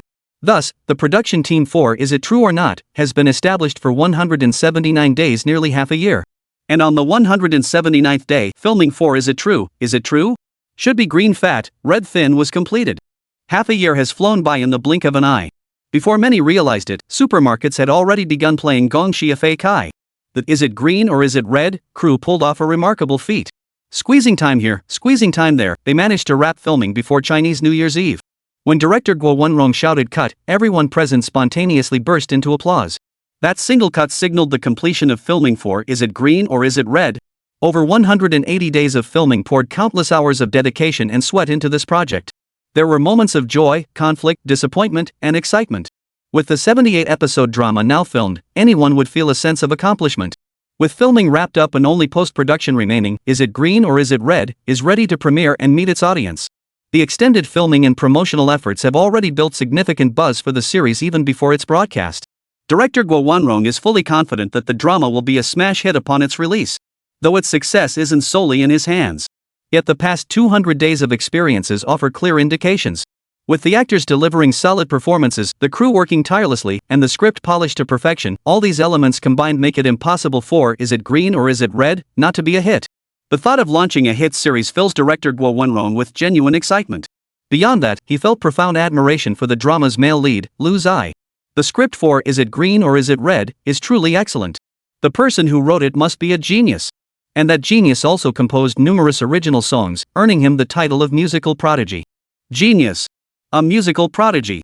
But when both titles converge on one person, Lu Ziye can only be described as outrageous. Not only that, Lu Ziye's performance on set was nothing short of remarkable. How was anyone else supposed to survive? Guo Wenrong, as the director, observed more closely and saw more. Initially, Lu Ziye's performance was indeed average. Even with his innate talent, it could only be described as mediocre. But as time went on, Lu Ziye's acting skills actually improved significantly. To improve during filming was no small feat. Yet his progress was rapid, truly demoralizing. Eventually, Guo Wenrong came to accept it. He could compose such outstanding original songs and write compelling scripts, so what if his acting was a bit better? Heaven had opened so many doors for him that he gradually grew accustomed to it. But what left Guo Wenrong speechless was the recent rumor that the novel he'd been binge reading was also penned by Lu Ziye. Because whether it was the songs on Xia Ruoqing's album or those performed on The Singer, the author's pen name for that wildly popular novel was also Old Lu. Old Lu. Guo Wenrong dared not imagine the uproar if the public discovered that the musical genius, the screenwriting prodigy, the acting prodigy, and the author of the viral novel, all these layers of identity were stacked onto a single person, Lu Ziye. Truth be told, Guo Wenrong was starting to feel a tinge of anticipation. Anticipating stripping away every layer of Lu Ziye's disguise. Guo Wenrong snapped back to reality. The entire crew, big and small, was waiting for him, the director, to speak. Gathering his thoughts, Guo Wenrong spoke from the heart. 180 days, not too long, yet not too short either. First and foremost, thank you all for your dedication. After all, Guo Wenrong was a seasoned director who had seen it all. Even when improvising on the spot, he remained entirely composed. He covered everything he needed to say, everything he felt, and everything representing what he saw. The speech was brief, lasting only about 10 minutes, yet Guo Wenrong spoke non-stop for 10 of those minutes. He expressed gratitude for this and that. He gave heartfelt thanks to the veteran actors for their support. He once again gave special thanks to Lu Ziye. Though most crew members knew Lu Ziye had written the script and was affectionately called Old Lu. When director Guo Wenrong stated this fact aloud, it still caused quite a stir. Lu Ziye pressed his palms together in gratitude. He was relieved he hadn't been pushed up to give a speech. Aware that tomorrow was Chinese New Year's Eve, Guo Wenrong kept his remarks brief. After reiterating his gratitude, he dismissed the crowd. The vast production crew suddenly emptied out. Guo Wenrong had a habit: whenever filming wrapped and the crew dispersed, he would always be the last to leave. The studio courtyard bustled with the busy figures of colleagues everywhere. So close, yet so far away it felt like the pre-shoot incense offering ritual was unfolding right before his eyes. But when he snapped back to reality, his colleagues were already dismantling the equipment in the courtyard. Xia Ruoqing and Lu Ziye felt the same pang of emotion. The two of them wandered around the set again and again. Chapter 60, collect all 12 zodiac cards to split $1 million prize. My first time was spent right here, Lu Ziye sighed. At this remark, Xia Ruoqing rolled her eyes in exasperation and muttered under her breath, "What nonsense! My first time filming, you know." Lu Ziye burst into laughter after saying that. Truth be told, he was also a bit eager to see how the audience would react to him. After wandering around the studio compound for a while, the couple headed outside. The moment they stepped outside, they were called back. Ching Ching? Turning toward the voice, they saw Song Cheng, Auntie Song. As a veteran in the entertainment industry, and having spent so much time together on set, Xia Ruoqing felt quite comfortable with her. Auntie Song? Why haven't you gone home yet? Let us give you a ride. Xia Ruoqing stepped forward and offered. Song Cheng waved her hand dismissively and pointed to the car parked nearby. Ching Ching, I have high hopes for you. If you ever need anything, don't hesitate to reach out. I heard your Xiaolu studio has even set up a production team for a show called Chen Xiang 630? A mini web series. I've looked into it, great concept. You'll inevitably need actors down the line. The conversation didn't need to go any further. Those who understood, understood. Song Cheng's gesture was undoubtedly an offer of support to Xia Ruoqing. For a moment, Xia Ruoqing was filled with gratitude. Auntie Song. Thank you. You silly girl, you've already called me Auntie. Why be so formal? Alright then, Happy New Year. Come visit us sometime after the holidays. After saying this, Song Cheng waved goodbye to Xia Ruoqing and Lu Ziye before walking toward her car nearby and driving away. Xia Ruoqing was overjoyed. She never imagined that veteran actress Song Cheng would say such things to her. Others might not know, but Xia Ruoqing was well aware that the production team of Knowing or Not Knowing had gone to great lengths to secure Song Cheng's participation. Someone like Song Cheng would rather stay idle at home than casually accept any script. No matter how high the production team offered to pay, she simply wouldn't agree. Yet here she was, a veteran actress whom most production teams couldn't even get to consider approaching Xia Ruoqing herself, saying, "Just let me know if you need anything." For a moment, Xia Ruoqing felt both flattered and overwhelmed. Beyond that, she felt nothing but gratitude. After all, Xiaolu's studio desperately needed outside help. Although they could sign Zhang Yi after the new year, even with her and Lu Ziye, they'd only have 3 core members, far too few. It was precisely because of these limited artist resources that Xia Ruoqing and Lu Ziye decided, after discussion, to prioritize the release of Chen Xiang's mini web series, Chen Xiang 6:30 p.m. Also after the new year. Chen Xiang 6:30 p.m. will premiere online, entirely hosted and filmed by Chen Xiang himself. Xia Ruoqing and Lu Ziye had both watched it and thought it was quite good. If managed properly, it should go viral very easily. The weather is getting colder. The couple didn't go out for a stroll, instead, they headed straight home after leaving the film set. Lu Ziye, however, had other matters to attend to, so he retreated to his study as soon as they arrived. As his wife, Xia Ruoqing naturally knew what her husband was occupied with. So she made sure not to disturb him, occasionally bringing him some peeled fruit. Seated at his computer desk, Lu Ziye couldn't help glancing up at the back-end data page on his monitor. The filming of Knowing or Not Knowing had lasted 180 days. ByteDance had also been established for nearly 5 months.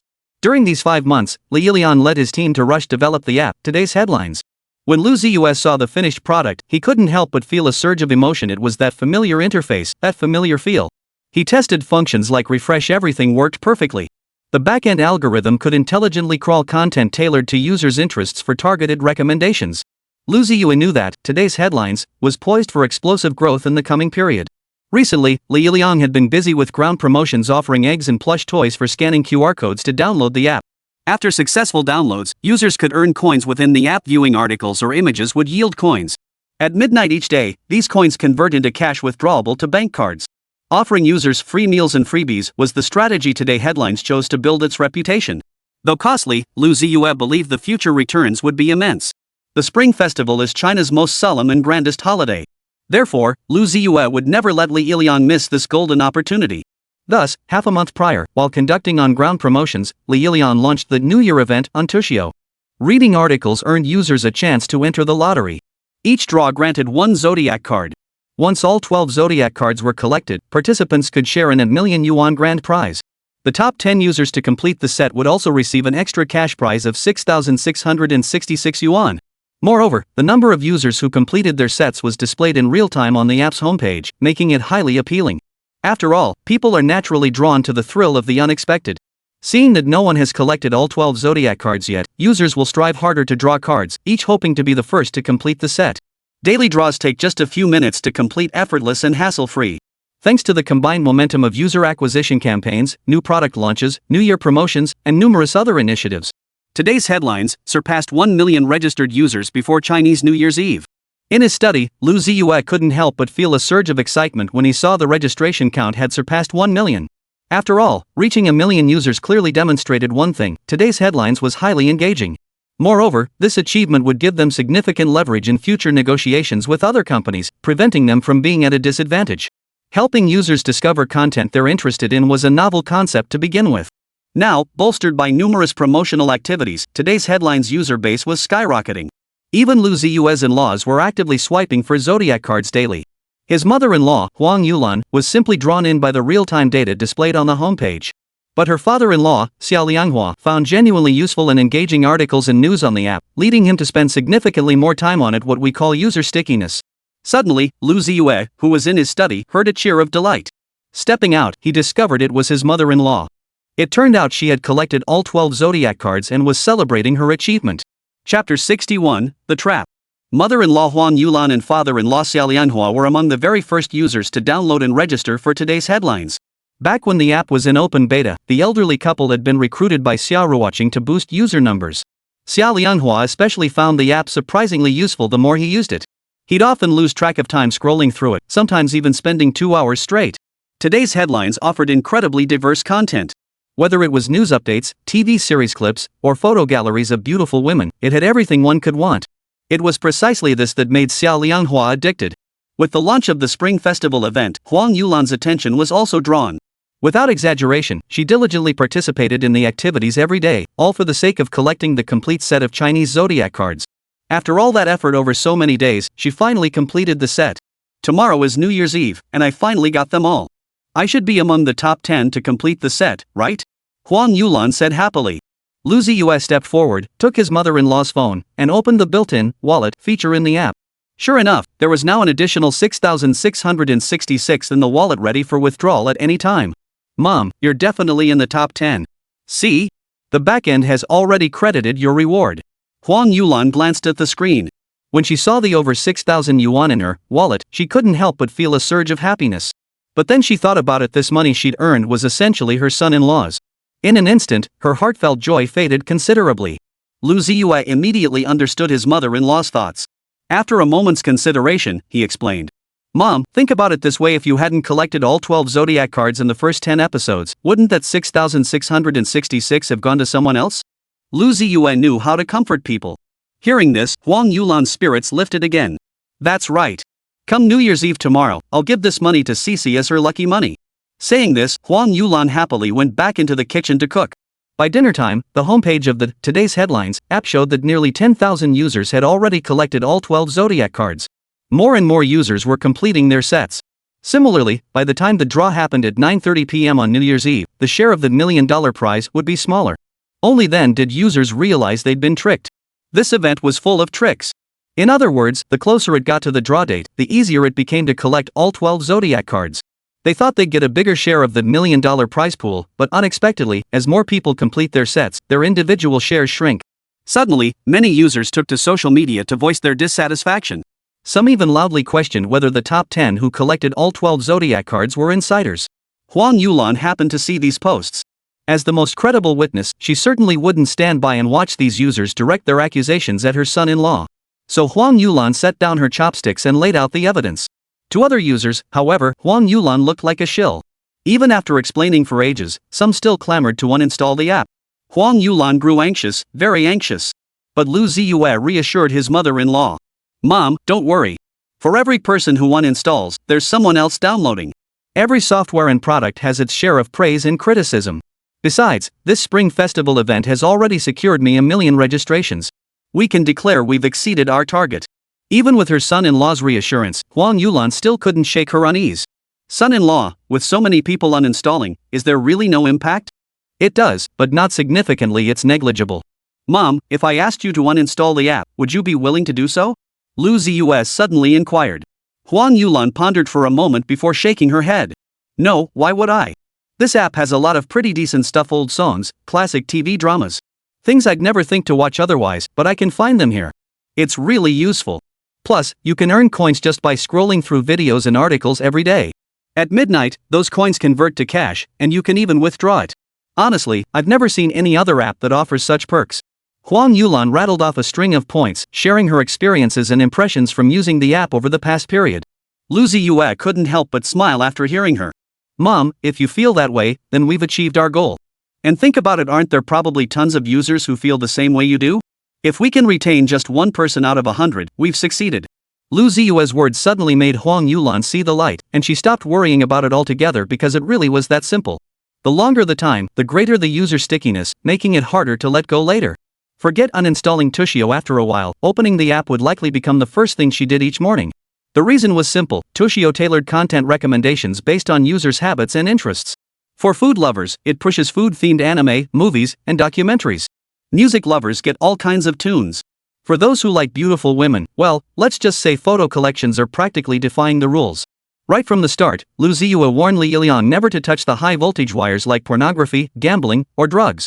Even if domestic oversight isn't perfect yet, you still shouldn't cross those lines. Profiting from these things is nothing short of a guilty conscience. As the old saying goes, it's like giving birth to a child without an anus. So these red lines must never be crossed. Back to the point, Today's Headlines understands its users better and better, pushing exactly what they want to see. Why would anyone uninstall it?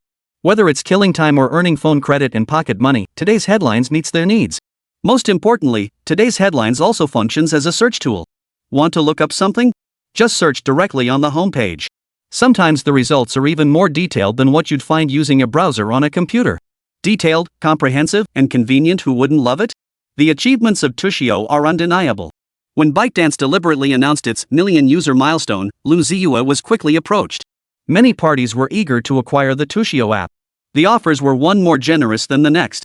But without exception, Lu Ziye turned them all down. He knew that while reselling could bring in money, it would only be small change. Advertising revenue, product commissions, and the like, that's where the real money lies. Chapter 62. Once you've made up your mind, just say dad and see what happens. Today's Headlines. The success of this app is inseparable from the efforts of everyone in the company. During discussions about year-end bonus distribution, Li Yiliang sought out Lu Ziye to talk things over. because some colleagues within the company had made truly significant contributions. Take Du Ziye, for instance. This young woman heads the company's cultural promotion department. Though it's a department, it has few members, just 3 people at most. Yet despite the small team, the tasks they faced were extremely demanding, arguably the lifeblood of the Tuxio app. That task is copyright management. Lu Ziye's mother-in-law, Huang Yulan, always raves about this app, how it lets you discover old songs and watch classic TV series, evoking that nostalgic feeling of revisiting the past years later. But the critical issue they face is copyright licensing. Just 4 words, yet they represent the app's Achilles heel. If it's resolved, subsequent plans can proceed as scheduled. If not, everything else would be postponed indefinitely until it was resolved. To ensure the smooth launch of the app, today's headlines, Du Ziye shouldered this heavy burden. Through tireless effort, she and 2 colleagues traveled across the country, negotiating partnerships with companies, enterprises, and television stations. For months, Du Ziye spent nearly every day chasing copyright agreements. The sheer effort required is unimaginable. Although today's headlines promised to drive traffic and increase users for copyright holders, both the app and its parent company, ByteDance, were relatively unknown. Many companies wouldn't even bother meeting with Du Ziye, let alone consider further collaboration. Yet even so, Du Ziye never gave up easily. Unless there was absolutely no chance, she would always give it a shot. It was through her relentless efforts that Tuxio secured copyright licenses for over 3,000 classic songs and more than 200 vintage TV series. These achievements must not be forgotten. It could be said that it was precisely because of Du Ziye, this Gen Z girl, that Tuxio could present such rich and diverse content to its users. It was precisely because Li Ilian understood this that he specifically sought out Lu Ziye to discuss Du Ziye in detail. In truth, even while immersed in filming, knowing or not knowing, Lu Ziye remained attentive to company affairs. He naturally observed Du Ziye's actions. To ensure Du Ziye's work progressed smoothly, Lu Ziye and Xia Ruoqing leveraged numerous connections. Xia Ruoqing, in particular, had entered the industry earlier and possessed connections within the entertainment circle. Whenever Du Ziye negotiated copyright matters, Xia Ruoqing would lend her support if the parties involved were within her network. After all, she and Lu Ziye were one entity. Being able to lend a hand to her husband brought her great joy. Returning to Du Ziye, Lu Ziye had mentioned this post-aughts girl to Xia Ruoqing more than once. They say the post-aughts generation is different, and that really rings true. Lu Ziye never intended to exploit his employees from the start. He saw the hard work and dedication of his colleagues. Therefore, regarding Du Ziye's commendation, he had long been determined to give her a substantial reward as encouragement. After all, Du Ziye's contributions were among the top 2 in the entire company. Thus, Lu Ziye and Li Ilian decided to gift Du Ziye an apartment. In the Magic City, where every inch of land is precious, even a modest 50 square meter apartment would cost a fortune, well over $1,000,000. While $1,000,000 was no small sum, compared to Du Ziye's contributions to the company, it was simply what she deserved. Moreover, rewarding her with a property would also serve as a powerful motivator. Who works outside the home not for a few coins? Only by giving colleagues something to aspire to could the company continue to thrive. Lu Ziye understood this better than anyone. In fact, once employee benefits reach a certain level, the staff often become more fearful of the company collapsing and failing than the boss himself. Sure enough, when Lu Ziye, as the boss, personally invited Du Ziye onto the stage during the company's annual meeting and explained her contributions to the rest of the team, not a single person believed the boss was showing favoritism toward this girl anymore. Instead, everyone was filled with motivation, eager to dedicate themselves to the company to make it even better. Lu Ziye never showed favoritism toward anyone, nor did he neglect any colleague who had contributed. Therefore, everyone else was rewarded based on their contributions. The year-end bonuses each employee received were exceptionally generous. This was beyond dispute. So much so that the employees couldn't help but think, this time, we've chosen the right person to follow.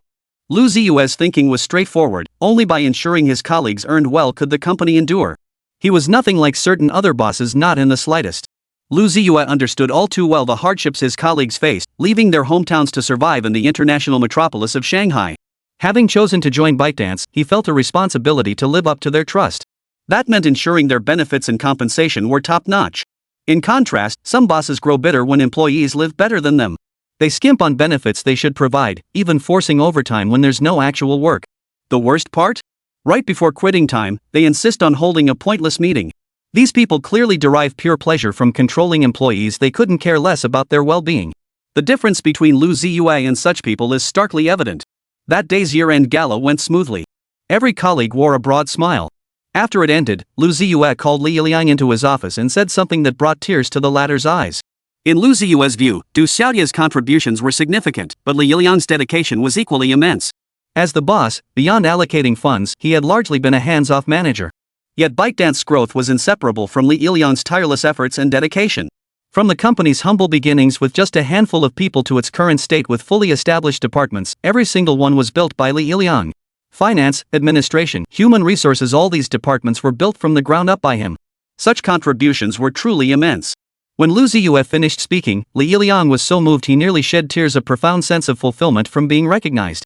Lu Ziye then asked Li Yiliang what he desired: a house? A car? While discussing money between brothers can strain relationships, Lu Ziye genuinely wanted to make amends and express his gratitude to his good brother. Upon hearing this, Li Yiliang pondered for a moment. He understood that being overly polite with Lu Ziye would only damage their brotherly bond. Then it hit him. I've made up my mind, call me dad and let me hear it. Lu Ziye? Chapter 63, not just receiving, but also passing on. 26, go buy meat. On the 27th, slaughter the rooster. On the 28th, proof the dough. On the 29th, steam buns. On the 30th, stay up all night. This year, the elderly couple Xia Lianghua and Huang Yulan didn't return to their hometown for the New Year celebrations. Instead, they chose to spend the holiday in the metropolis. Since the start of the 12th lunar month, the couple had been busy preparing New Year's provisions.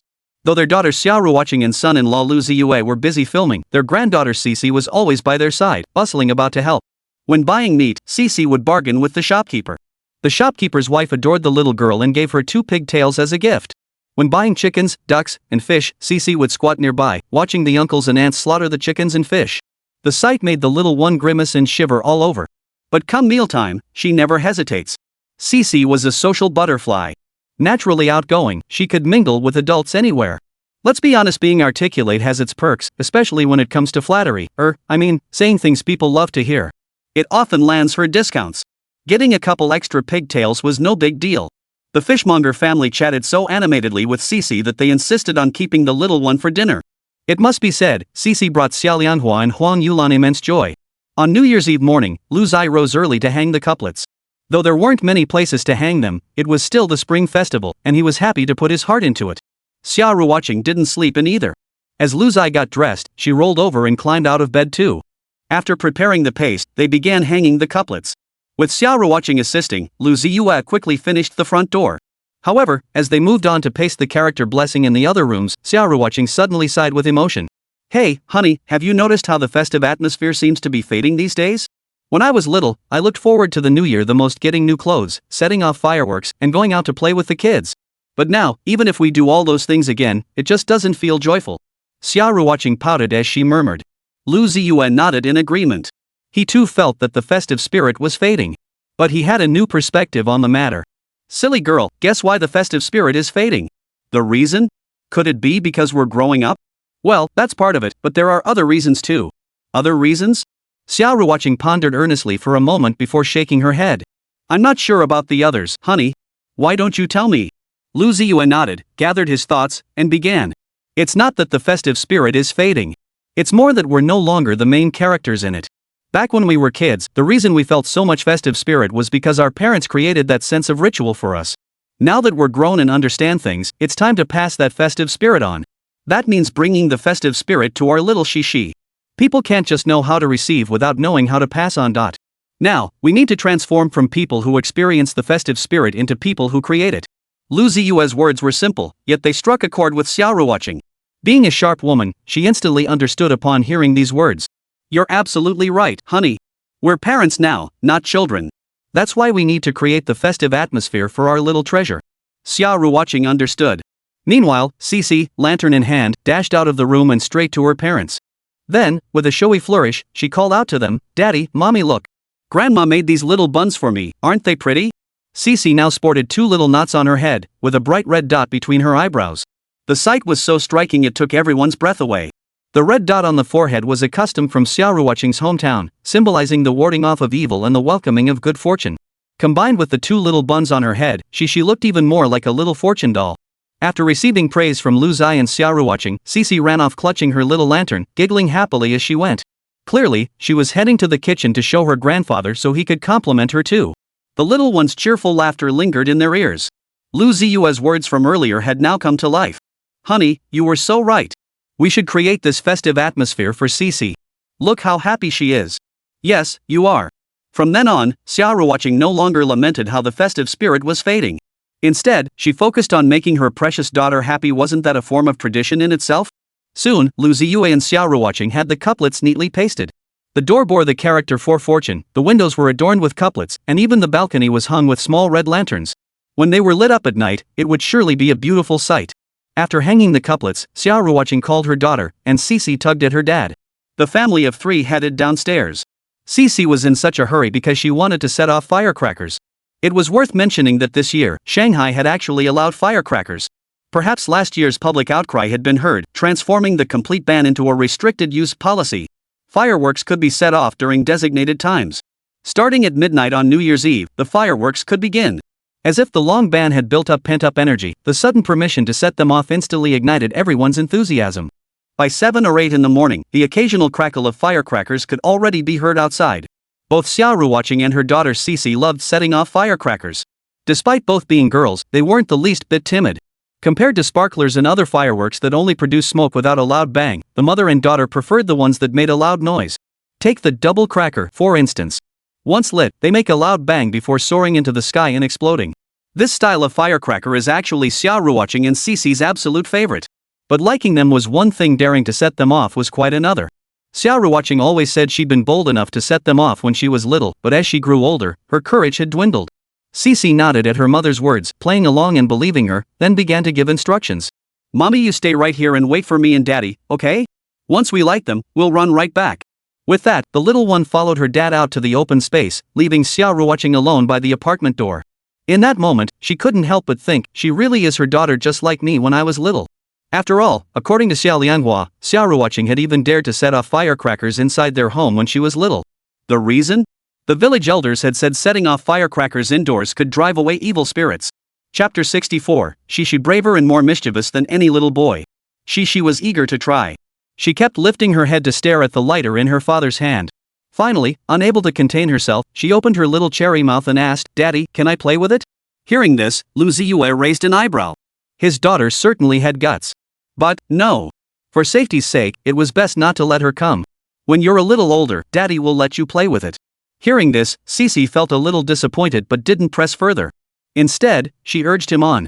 Daddy, let's light the fire quickly. Alright, step back a few paces. Once I light it, you run away quickly. Okay. Saying this, she took a few steps back. Lu Ziye crouched down, extended his hand, and aimed the lighter at the fire starter. With 2 clicks, the flame instantly ignited the fuse. Then Lu Ziye took off running. If he'd been alone, he wouldn't have bothered running. But his daughter was nearby. Without a second thought, Lu Ziye scooped her up and carried her back to the building entrance. The moment father and daughter reached the entrance, a thunderous boom echoed behind them. Hearing the commotion, Xixi covered her little ears and closed her big eyes, not opening them until the second crack echoed through the sky. Peering out from the apartment door, the firecrackers were already gone. Only a grayish-white ring marked the ground, and a wisp of black smoke lingered in the sky. That was loud. Xixi's little mouth formed a perfect circle as she gazed up at the sky. Then she took a deep breath, seemingly trying to catch the scent of gunpowder. Judging by her expression, she seemed to find it quite pleasant. The firecrackers set off by father and daughter seemed to be the spark that ignited a chain reaction. Soon, a series of responses echoed from the surroundings. 1 crack from the east. 2 more in the west. Even the south and north joined in the festivities. Crackle, bang, boom, the sounds echoed non-stop, making the atmosphere feel more and more like the new year. Temperatures were relatively low in the metropolis, and the weather forecast predicted light snow overnight. Xixi was thrilled to hear about the snowfall. As someone from the south, the little one had always cherished snow since childhood. But this is Shanghai after all. Even if it snows, the flakes melt upon landing because the snowfall isn't heavy enough. So Xixi's hopes of playing in the snow or having a snowball fight were pretty much dashed. Fortunately, today is New Year's Eve, a festive occasion with plenty of entertainment. Xixi's attention won't be held by snow for too long. Take the firecrackers going off right now, for instance. We thought the deafening roar of the firecrackers might scare Xixi away, keeping her from getting too close. But clearly, Xia Ruoqing and Lu Ziye had overthought it. Not only was Xixi unfazed by the noise, she became even more enthusiastic. While Lu Ziye lit the firecrackers, the little one thoughtfully and proactively prepared the next batch to be set off. Only, each time she got halfway through preparing them, Lu Ziye would light the fuse and dash over, then scoop up his daughter and bolt away. Once or twice was manageable. But when it happened every single time, Lu Ziye couldn't help but break out in a sweat, feeling heat radiating from his entire body. Yet seeing his daughter's beaming face and occasional skipping steps, no amount of exhaustion mattered. Later, Xia Ruoqing also plucked up the courage to step out from behind the building entrance. Just to be safe, Lu Ziye wouldn't dare let the two of them use a lighter to ignite the firecrackers. So after Xia Ruoqing and Xixi waited a moment, Lu Ziye dashed back home and fetched a mosquito coil. Once he lit the coil and handed it to Xia Ruoqing, she could use the burning end to ignite the small firecrackers. A string of red firecrackers contained 300 small firecrackers, meaning this string could produce 300 pops. If lit directly, it would burn through quickly. But then Xia Ruoqing and Xixi wouldn't have anything left to play with. So Lu Ziye peeled off the red paper wrappers from the firecrackers, removed the ones attached to the fuse, and set them aside for the mother and daughter to play with. The firecrackers crackled and popped loudly. But if you took them apart and lit them one by one, they weren't quite as loud and actually quite fun. One hand held the mosquito coil, the other the small firecracker. Light it and toss. Bang. So much fun. Anyway, Xia Ruoqing and Xixi, big and small, were hooked on the game. They didn't even care that their ears and noses were frozen red, just kept playing non-stop. One string of firecrackers contained 300 little firecrackers. At first, Lu Ziye worried about wasting them, so he only took half for the mother and daughter to play with. But unexpectedly, half wasn't nearly enough. With no other choice, Lu Ziye had to unravel the remaining half. There he sat on the steps in front of the building entrance, carefully separating them. Xia Ruoqing and Xixi crouched nearby, watching quietly. Both the older girl and the little girl had eyes brimming with delight. Beyond that, both young and old alike were filled with admiration for Lu Ziye. Daughters, after all, are little cotton jackets. Whatever daddy did, in the eyes of his little cotton padded jacket, would be a towering, formidable feat. Xia Ruoqing's eyes were fixed on Lu Ziye's busy figure, her head tilted to one side, her beautiful eyes staring intently without blinking. Soon, Lu Ziye had finished dismantling the remaining half-pack of firecrackers. He split it in two. One half for his wife, the other for his daughter. Xixi happily grabbed the mosquito coils and firecrackers and ran off to play nearby. The crackling and popping sounds echoed everywhere, intertwined with the little one's giggles. Xia Ruoqing, however, remained crouched beside Lu Ziye. "Why aren't you playing?" "I just want to keep my husband company." Xia Ruoqing smiled sweetly. Lu Ziye saw this and beckoned her over. When Xia Ruoqing reached out her hand, he pulled her toward him with a firm tug. Xia Ruoqing settled into Lu Ziye's embrace, wrapping her arms around him from behind. "Honey, are you cold?" "I'm fine." "Just okay, then I won't give you any warmth." Xia Ruoqing chuckled mischievously. Hearing this, Lu Ziye immediately changed his tune. "Cold? Oh my, so cold, hurry up and warm me up." He got it. As she spoke, Xia Ruoqing pressed her cheek against Lu Ziye's, then took both his hands and tucked them into her own coat pockets. Gotta admit, it kinda worked. That's what he thought to himself, but if he told his wife, it would be extremely useful. Very warm. She ran back after setting off the last firecracker in her hand. Seeing her parents being affectionate, she immediately made a face. "Ew, daddy and mommy are so gross."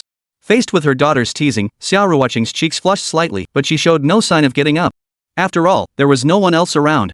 If anyone else approached, even from a distance, she'd jump up instantly. Otherwise, how embarrassing. Chapter 65, Mother-in-law's creative ways to urge her daughter to have a baby. "Xixi, time to stop playing. We should head home. Dad and Mom need to make dinner." It was clear Xixi really wanted to keep playing downstairs for a while longer, but the little one was a sensible child. Hearing her dad say that, Xixi didn't linger. She trotted over and linked arms with her parents. Time to go home. Only after enduring the cold outside could one truly appreciate how warm it was inside. When they first stepped inside, she felt a wave of warmth wash over her, gently caressing her face and enveloping her whole body in cozy comfort. Outside, she needed to wear an extra layer. But once home, a single long-sleeved shirt was enough. The warmth was so comforting it made her sleepy. Xixi curled up on the sofa, nodding off repeatedly. Later, when she saw Mom and Dad heading to the kitchen to cook, the little one hurried after them, eager to lend a hand. Though she couldn't handle the more difficult tasks, washing and sorting vegetables was right up her alley. She pulled up a small stool and placed it in front of the sink, stepping onto it. With Mom's help, Xixi rolled up her sleeves, revealing those adorable little hands that looked so full of good fortune. Xixi washed the vegetables with great care, though she occasionally got mischievous, splashing water droplets all over Dad's face. Today was New Year's Eve, and the family reunion dinner was being prepared, with Xia Ruoqing as the main chef. Long before filming wrapped, Xia Ruoqing had begun preparations, searching online, seeking advice from others, finally compiling the reunion dinner menu. All home-style dishes. But precisely because of that, she needed to start cooking early. Even with all the advanced prep, dinner probably wouldn't be ready until 2 or 3 in the afternoon. Xia Ruoqing was a skilled cook, and she had her own way of thinking when preparing meals.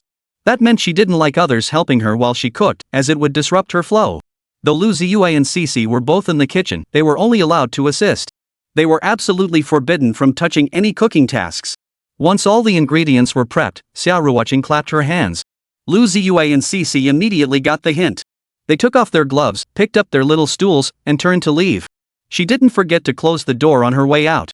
Xia Ruoqing was about to start stir-frying, which is why she sent Lu Ziye and his daughter Xixi out. First, to avoid distractions disrupting her train of thought. Second, she wanted the father and daughter to go play and rest. After all, it was New Year's Eve, a time for celebration. Inside the kitchen, Xia Ruoqing was bustling about in a flurry of activity. After all, this was a meal for her family, so she naturally had to be meticulous. Her phone lay discarded nearby, playing music through its speaker. It seemed she was thoroughly enjoying the cooking process.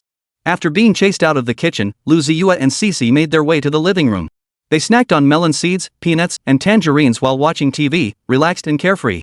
Xia Lianghua and Huang Yulan, the elderly couple, kept pacing back and forth, seemingly looking for something to occupy themselves. After all, they were usually the ones cooking. Suddenly having free time today felt somewhat unfamiliar. But the cleaning was done, the floors were mopped, and looking around, they couldn't think of anything else to do. Huang Yulan couldn't help but sigh softly. If Xiaoyi and Xingqing had a second child before the new year, we wouldn't be this bored. Xixi seemed to agree wholeheartedly.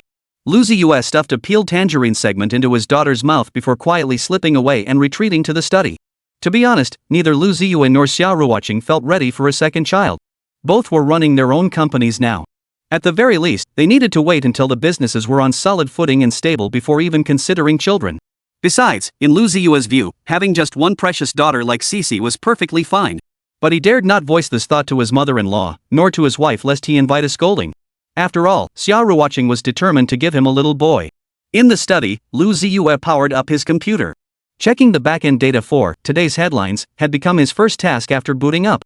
Today's headlines was progressing quite smoothly. But recently, Lu Ziye had instructed Li Yiliang to make some small moves. Though minor, these moves carried immense impact, potentially shaking up existing social platforms in the market. This initiative was called rewarded content sharing.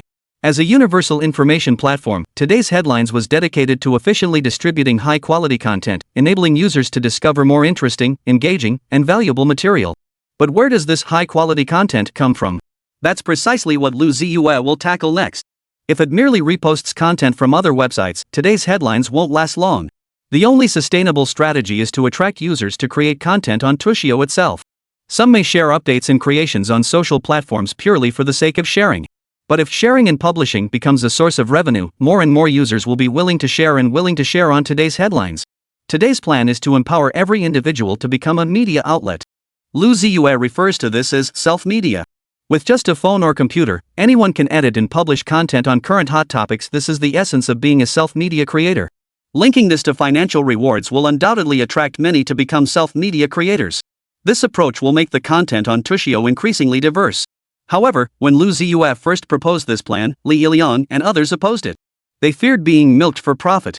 While allowing content creators to earn revenue might attract many users initially, the company would suffer significant losses over time. Lu Ziye fully agreed with Li Yiliang's concerns. But since Lu Ziye dared to take this step, he must have a plan in place. As mentioned earlier, Tuxio's mission is dedicated to the efficient distribution of high-quality content. The answer lies in the word quality. Only when users publish high-quality content on Tuxio will it be distributed by the platform and efficiently pushed to other users. Content that is subpar or poorly compiled will not be distributed by the platform. This approach resolves the issue of free writing. To drive this process forward, the most critical resource is money. Currently, Lu Ziye has little money left, so he must wait a while longer until he has funds to move forward. But making money has always been a headache. Sometimes Lu Ziye couldn't help but think, if only I could release an album. But the harsh reality was, even if he did, who would buy it? You're just a nobody. Chapter 66, Daughter's Suggestion, Consult a Master for a Reading. Just as Lu Ziye was leaning back in his computer chair, brainstorming ideas, the study door creaked open quietly. Immediately, a small head peeked inside. It was Xixi. The little one was afraid of disturbing her dad's work, hence her cautious approach. Lu Ziye looked up at the sound and beckoned to his daughter. Only then did Xixi dare to step into the study. As she drew near, Lu Ziye noticed her hands tucked behind her back and a faint smile touched his lips. Good girl, come here. Daddy wants a hug.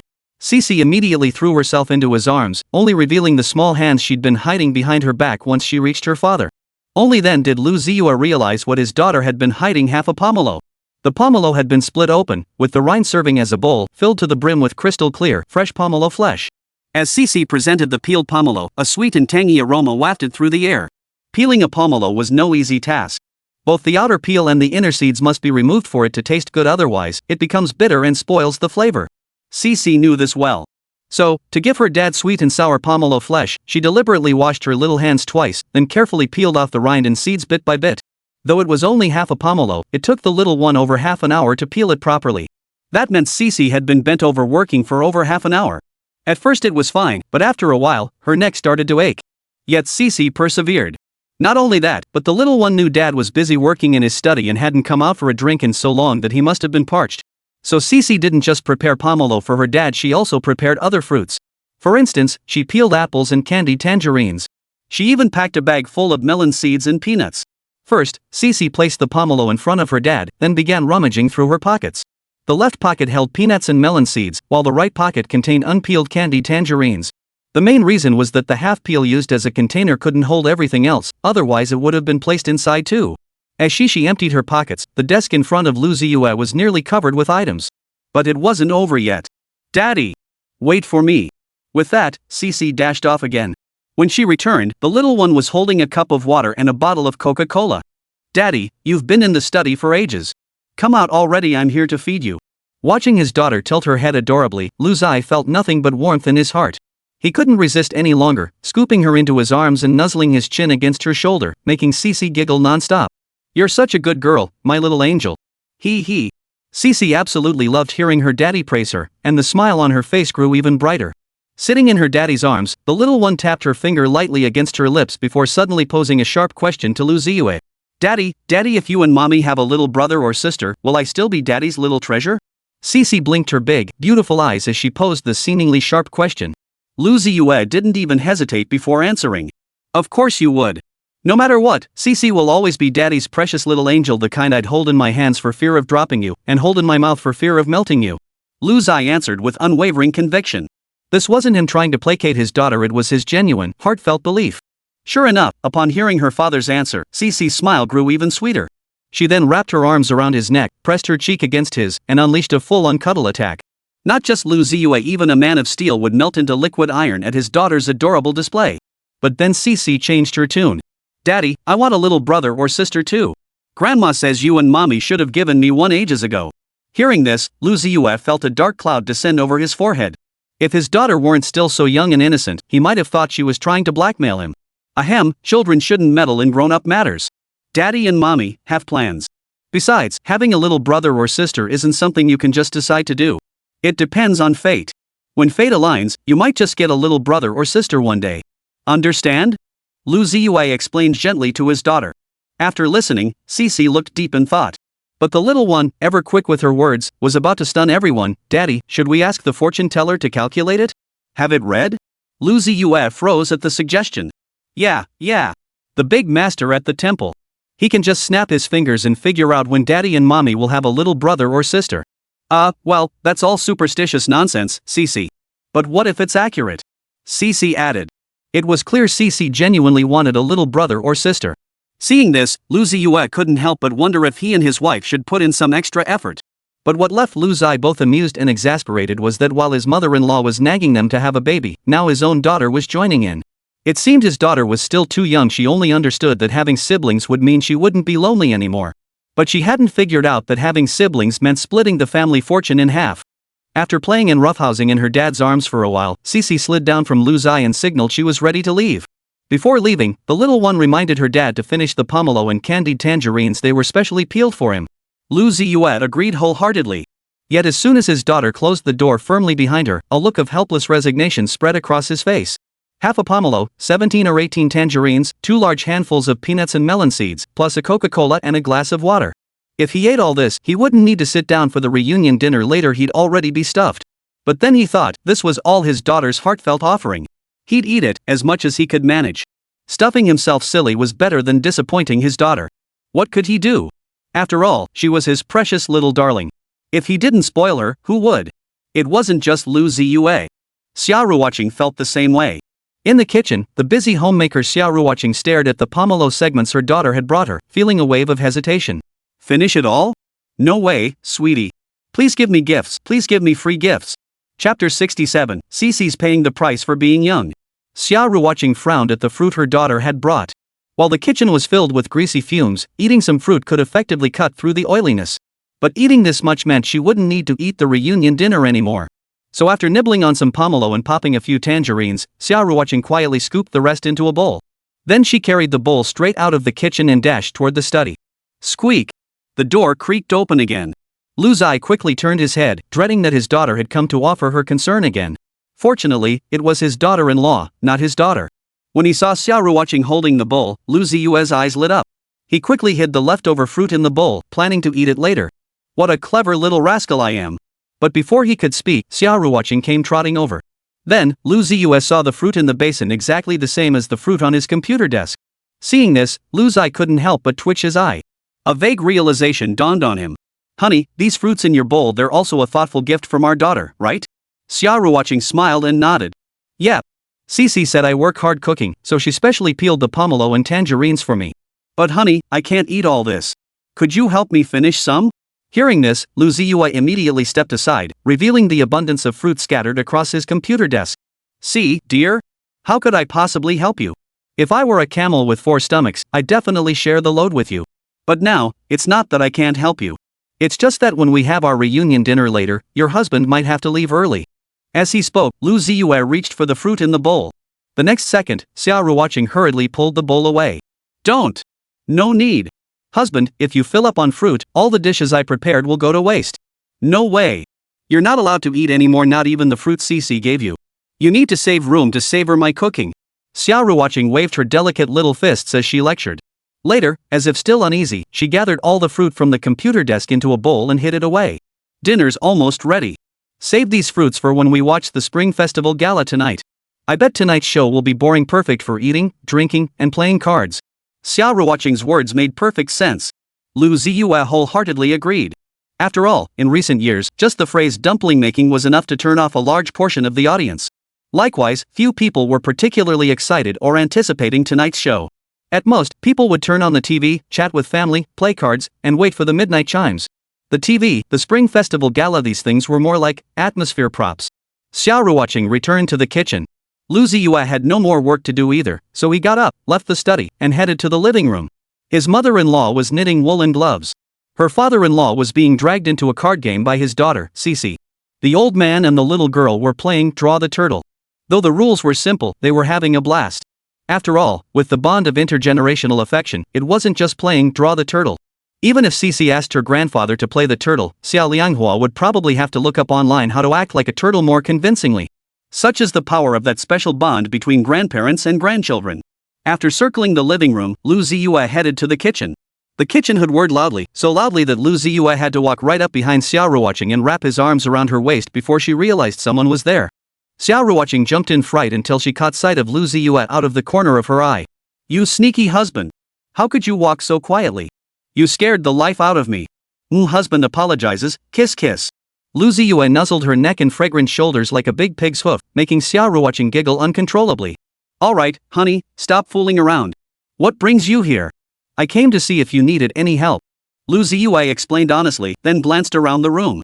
The kitchen counter was already laden with several mouth-watering dishes, visually appealing, fragrant, and delicious-looking. Xia Ruoqing didn't shoo Lu Ziye away this time. Instead, she called him over to set the table.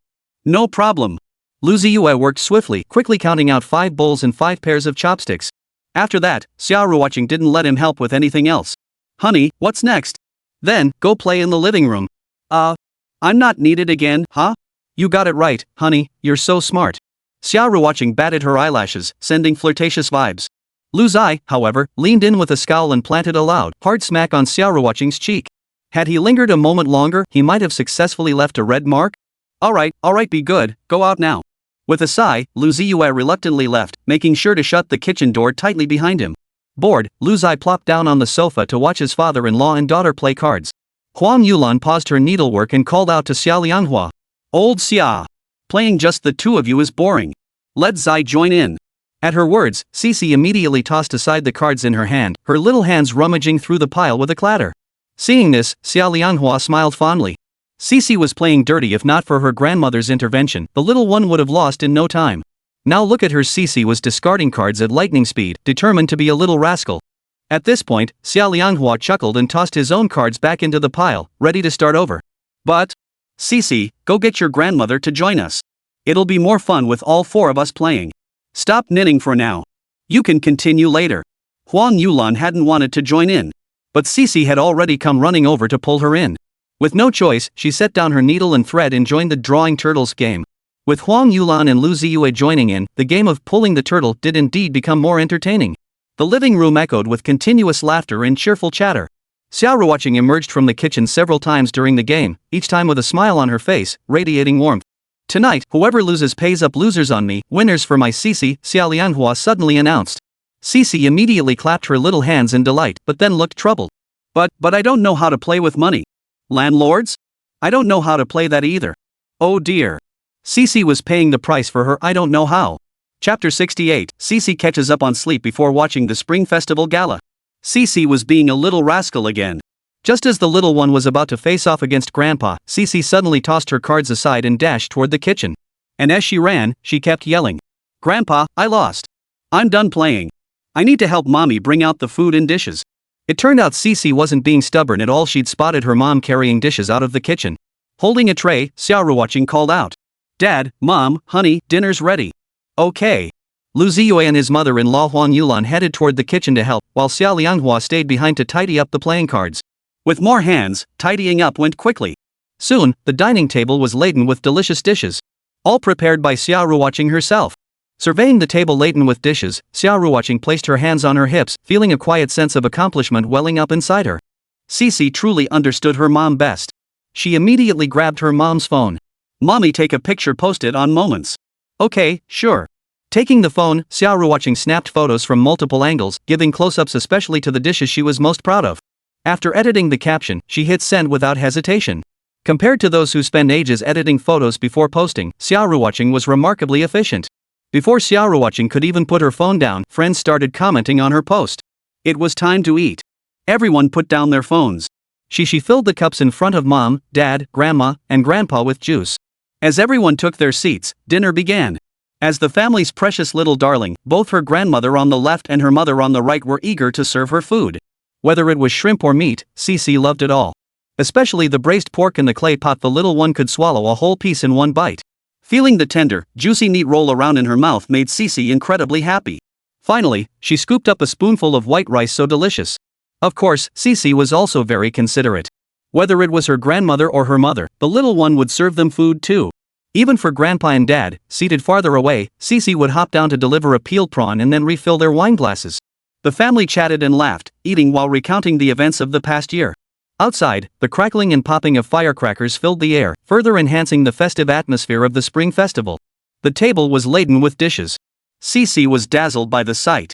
Though she loved every dish, after just a few bites of each, she couldn't eat anymore. The little one felt her tummy was round and full. Even so, Xixi's little mouth never stopped moving. When she couldn't eat anymore, she slowed down and praised her mom's cooking. Mommy, your cooking is so delicious. Mommy, could you add a little more lean meat to the braised pork in the clay pot tomorrow? Mommy. Xixi's little mouth was like a chatterbox, never stopping. Xia Ruoqing responded to every word her daughter said. After all, Xixi's little mouth was as sweet as honey. Though cooking took nearly 3 hours. From the first bite to the last, it was over in just an hour. Xia Ruoqing didn't feel discouraged. Instead, she felt deeply gratified seeing how much the food in the pots and bowls on the table had diminished. It proved her cooking skills were on point. Her family loved it. For someone who cooks, that was the best compliment. After the meal, it was time to clear the table. Xia Lianghua volunteered for the task, stepping up to the sink first. With dishcloths and steel wool pads at the ready, his stance suggested he was gearing up for a full-on battle with the dishes. Xia Lianghua and Xia Ruoqing truly were father and daughter. When Xia Ruoqing cooked, she would shoo everyone out to avoid distractions. Xia Lianghua was the same when washing dishes. He'd shoo everyone away and wouldn't allow any help. This was the atmosphere in Xia Ruoqing's home, truly wonderful and harmonious. Once the living room and dining table were tidied up, Xixi would slip away. By the time Lu Ziye and Xia Ruoqing noticed, the little one had already dashed back to her bedroom and flopped onto the bed. The couple immediately worried their daughter might be unwell, their hearts sinking. After all, the recent H1N1 outbreak had been causing quite a stir. Fortunately, Xia Ruoqing and Lu Ziye were overthinking it. Xixi had simply run back to her bedroom because she was sleepy. Daddy, Mommy, I'm not sick, okay? I'm going to catch up on some sleep. Catch up on sleep? Xia Ruoqing asked skeptically.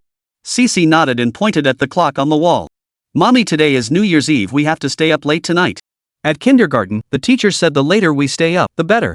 So I'm going to catch up on sleep first, then stay up late tonight to properly celebrate the new year. With that, Xixi crawled back under the covers. But tossing and turning, the only feeling Xixi had was, she couldn't sleep. After all, it wasn't bedtime yet. Seeing their daughter so determined, Xia Ruoqing and Lu Ziye said nothing more. They even thoughtfully drew the curtains for her. The bedroom plunged into darkness. Xixi even sat up on purpose and gave her dad a thumbs up, showing her approval. Finally, Xixi fell asleep and slept for over 3 hours straight. Just as the little one drifted off into dreams, a big hand suddenly yanked her out of bed. Xixi opened her sleepy eyes. Ah, it's Mommy. Mommy, I just fell asleep. Hearing this, Xia Ruoqing smiled. Sweetie, you've been asleep for 3 hours already. It's already dark outside, how could you just have fallen asleep? Ha! Xixi hurriedly looked out the window. Through the sliver of the curtains, she saw the pitch-black sky outside. Wow! It's so late already. Mommy! What about the Spring Festival Gala? Did I miss it? Xixi suddenly felt wide awake. She slid out of her mother's arms and hurried to put on her shoes. It's only 8 o'clock. It's about to start, which is why Mommy came to wake you up. Okay, let's watch the Spring Festival Gala. With that, Xixi bounded out the door, cheering and jumping with excitement. Xia Ruoqing followed behind, feeling both amused and exasperated. Kids really are kids. Who would have thought they could actually sit through today's Spring Festival Gala?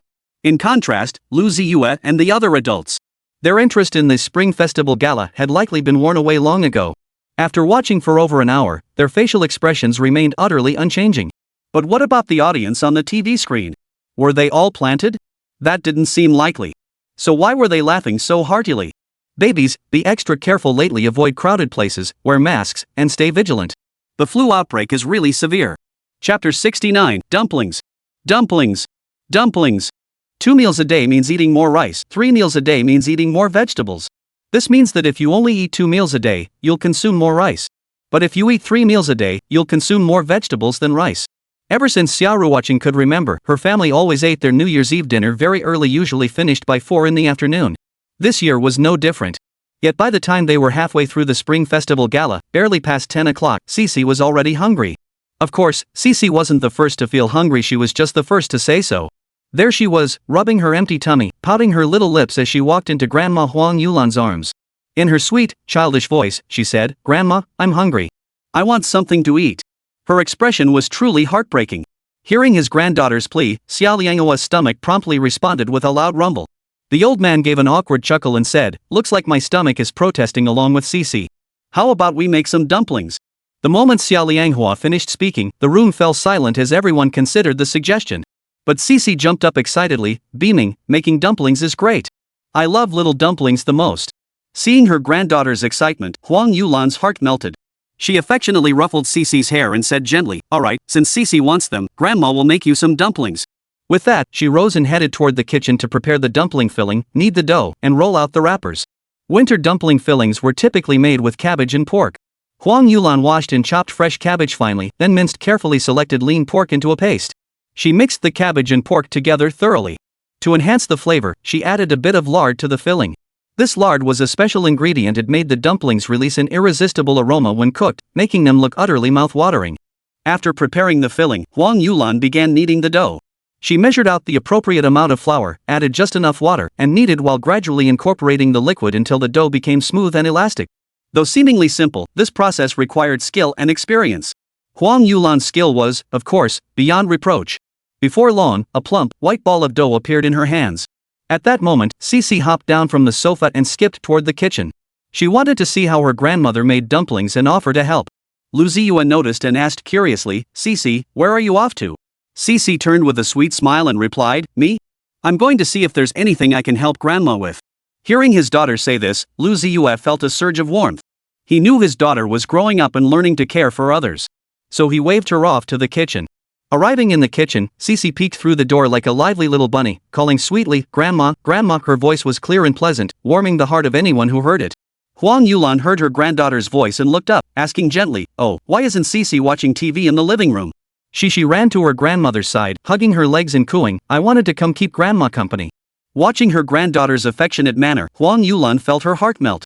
She pulled Xixi into her arms, kissed her little cheek, and said, "My sweetheart is always so thoughtful." The filling was ready, the dough was prepared, and now it was time to start wrapping the dumplings. Huang Yulan glanced at the cramped tabletop, her brow furrowing slightly as she pondered for a moment. This tiny table couldn't possibly hold all the tools and ingredients needed for dumpling making. Once they started working, there wouldn't even be room to turn around. With that thought, she decided to move the activity to the dining table, where there was ample space and good lighting. She stood up, gathered the ingredients from the table, and prepared to move them to the dining table. Bending down to look at Xixi playing nearby, she asked softly, "Sweetie, could you help Grandma get the rolling pin?" She nodded vigorously at the request, hopping over to fetch the rolling pin. But even with the rolling pin in hand, she couldn't stay still. She swung it back and forth, swinging it around like a little monkey. Before long, the dining table was piled high with dumpling wrappers, fillings, bowls, plates, and the freshly fetched rolling pin. Huang Yulan sat down at the table, rolling out wrappers and filling dumplings simultaneously. Her movements were skilled and fluid, as if each step was deeply ingrained in her muscle memory. She finished the task effortlessly, almost as if she were playing. Xixi stood nearby, wide-eyed, watching her grandmother's simple, swift dumpling-making motions. Her mouth hung open, her eyes brimming with astonishment and curiosity. She couldn't help asking, "Grandma, how can you pinch them so fast? I can barely keep up with my eyes." Huang Yulan looked up at Xixi, a gentle smile lighting her face. "Well, Grandma's been making dumplings for many years, so I can do it quickly." However, Xixi's attention was soon drawn to the dough on the table. Her eyes sparkled with longing as she stared at the plump, white dough. She turned to her grandmother and asked, "Grandma, can I make little dumplings too?" Seeing the hopeful look in Xixi's eyes, a warm feeling welled up inside Huang Yulan.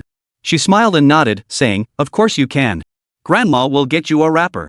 With that, Huang Yulan gently picked a wrapper from the pile and placed it in Xixi's chubby little hand. Xixi took the wrapper, her face lighting up with joy. She imitated her grandmother, placing the wrapper in her palm and carefully adding a bit of filling. But her little hands weren't quite steady yet, and she couldn't quite gauge the right amount of filling. So when she tried to fold the wrapper over, the filling spilled right out and landed on the floor. Seeing this, Xixi's little face instantly turned flustered. She looked down at the filling on the floor, then glanced up at Huang Yulan, her mind racing to find a solution.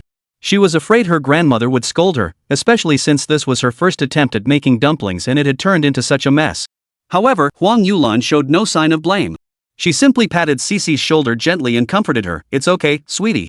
We'll just discard the ones that fell on the floor. Grandma will clean it up later. Come on, let's try again. This time, Grandma will show you how to do it." Hearing her grandmother's words, Xixi felt a little more at ease. She picked up another dumpling wrapper and handled it with even greater care this time. But since she wasn't quite skilled at the technique yet, whenever she tried to pinch the wrapper closed, filling would always spill out from the cracks. Xixi looked at the dumpling in her hands with a hint of frustration, her brows furrowed tightly. She muttered to herself, "Guess I'm just meant to eat after all." Chapter 70. While your parents are flirting, eat quickly. But Xixi's low spirits lasted only a moment. Soon, she was brimming with determination again. Mainly because the little one found it fun, which is why she kept at it, learning alongside her grandmother. But what Xixi hadn't anticipated was that learning to make dumplings was really hard. Watching Grandma take a dumpling wrapper in one hand, place the filling in the other, and finally pinch them together, voila! A dumpling as beautiful as a gold ingot appeared. Then she looked at her own creation. Even when she followed the steps exactly, what she pinched out didn't resemble a dumpling at all, it looked more like a little mouse. Huang Yulan was incredibly fast at making dumplings. No wonder she never needed help when eating dumplings, she could easily manage them all by herself. The dumpling tray was already filled with uniformly sized, beautifully shaped dumplings. Yet not much time had passed. Similarly, Xixi's dumpling board held a few small dumplings, though they could only be described as oddly shaped. To those who knew better, they were dumplings. To the uninitiated, they might have thought the dumplings had turned into little monsters. Xixi felt a bit discouraged, her little mouth puckering high. She pushed the dumpling mold toward her grandmother with both hands, then muttered under her breath, "Grandma, don't cook these dumplings I made with the ones you made. What's the matter, sweetie?" Xixi hesitated, then fidgeted shyly before finally stammering, "I'm afraid they'll look ugly." Hearing this, Huang Yulan felt both amused and exasperated. She quickly reassured her, "It's okay, they're all edible." But no matter how much Huang Yulan tried to persuade her, Xixi shook her head firmly, refusing to budge. "No. Grandma, please listen to me. Don't cook them together. My little mice. I mean, my little dumplings. Grandma, please cook them separately for me. I'll eat them all myself." Don't underestimate Xixi. Just because she's little, she has her pride. If Grandpa, Dad, or Mom saw the little mice and little turtles she'd shaped, she'd likely turn and run away in embarrassment. Huang Yulan had no choice but to agree. "All right, Grandma will cook them separately for you." "Mum, Huang Yulan was quick in the kitchen. She boiled water and set the table simultaneously. By the time the table was set, the water in the pot had come to a boil, and it was time to cook the dumplings. While Grandma cooked the dumplings, Xixi followed her into the kitchen clutching her dumpling pad, determined to hide the 8 or 9 little mice-in turtles on it. But after much deliberation, she couldn't think of a place to hide them. Perhaps hiding them inside her tummy would be the most fitting place?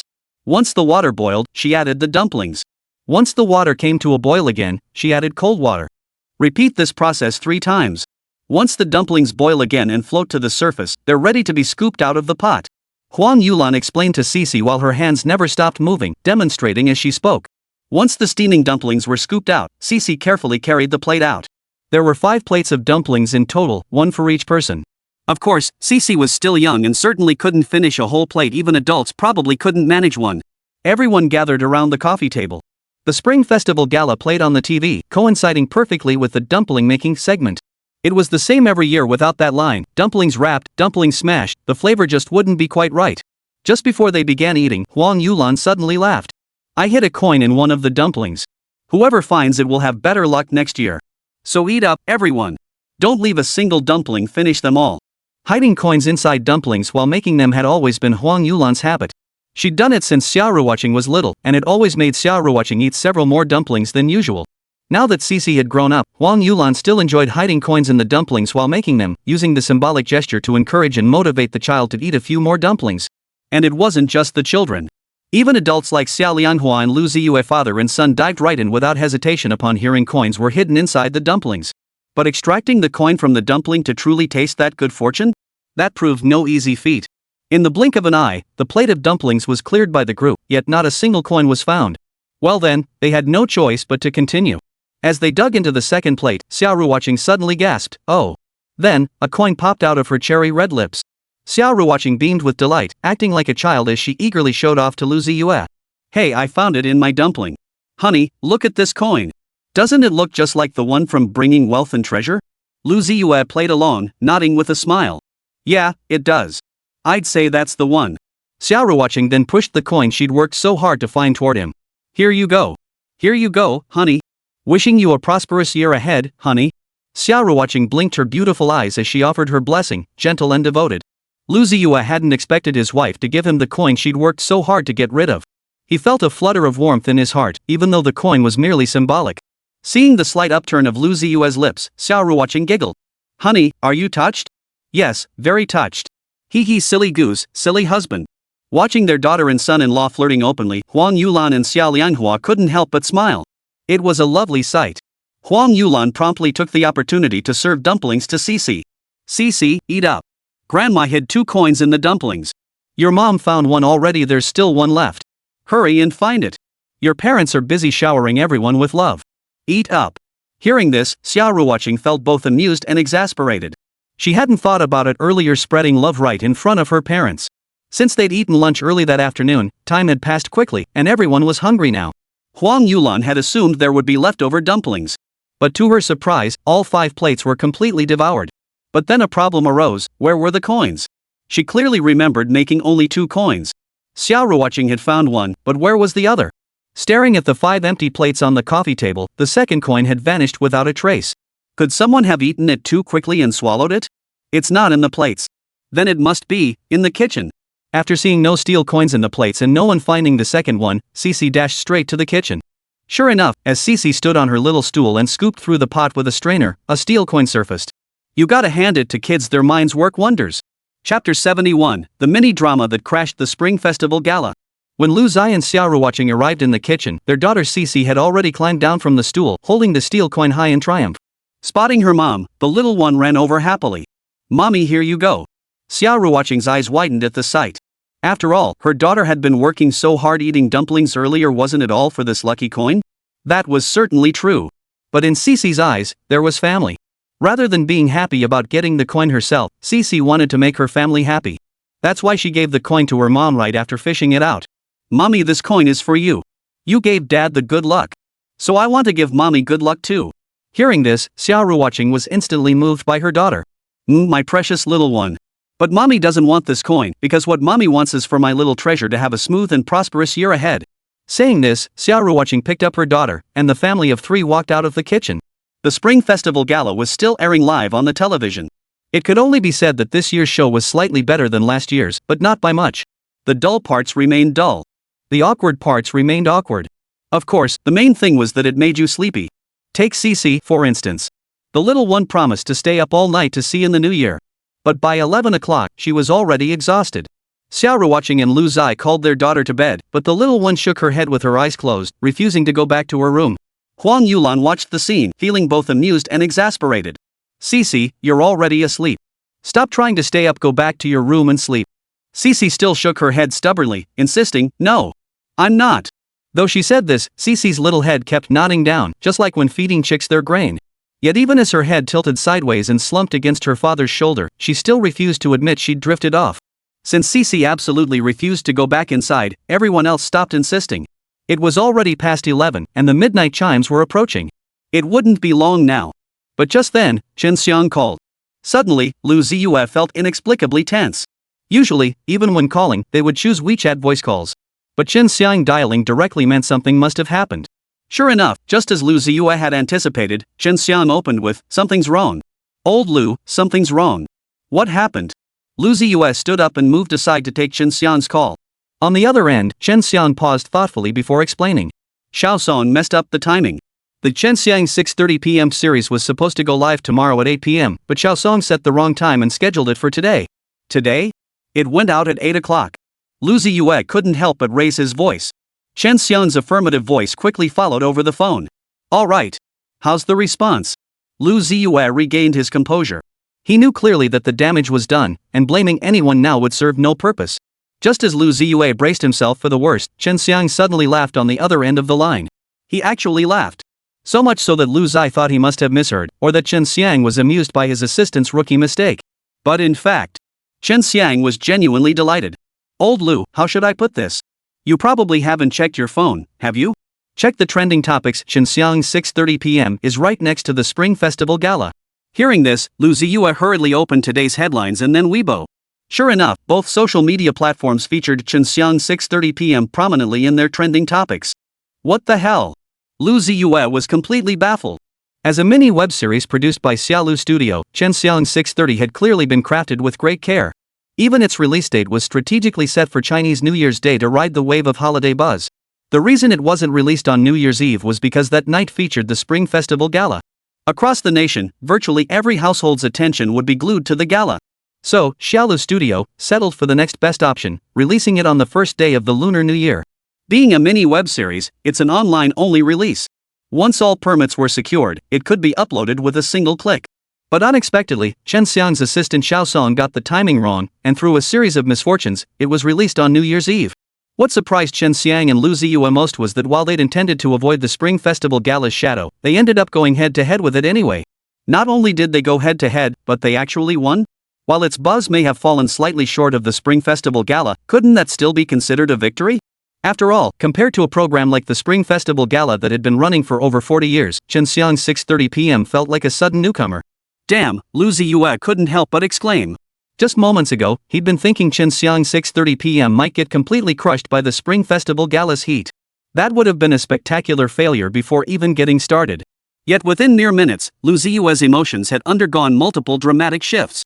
After today, even if someone accused Chen Xiang 6:30 p.m. of hitchhiking off the Spring Festival Gala's coattails, he'd accept it. After all, choosing to premiere on New Year's Eve and pulling off the bump and run successfully spoke volumes. The most crucial point was the overwhelmingly positive audience feedback, proof that Chen Xiang 6:30 wasn't half-baked. After finishing the call with Chen Xiang, the two divided their tasks clearly and set off to complete their respective assignments. Lu Ziye was tasked with promoting Chen Xiang 6:30 p.m. to today's headlines users, while Chen Xiang 6:30 handled driving traffic to Tushio. The two objectives complemented each other perfectly. Originally scheduled for tomorrow night, the sudden events today forced an earlier launch. But that was fine since it had already happened, they'd just do their best.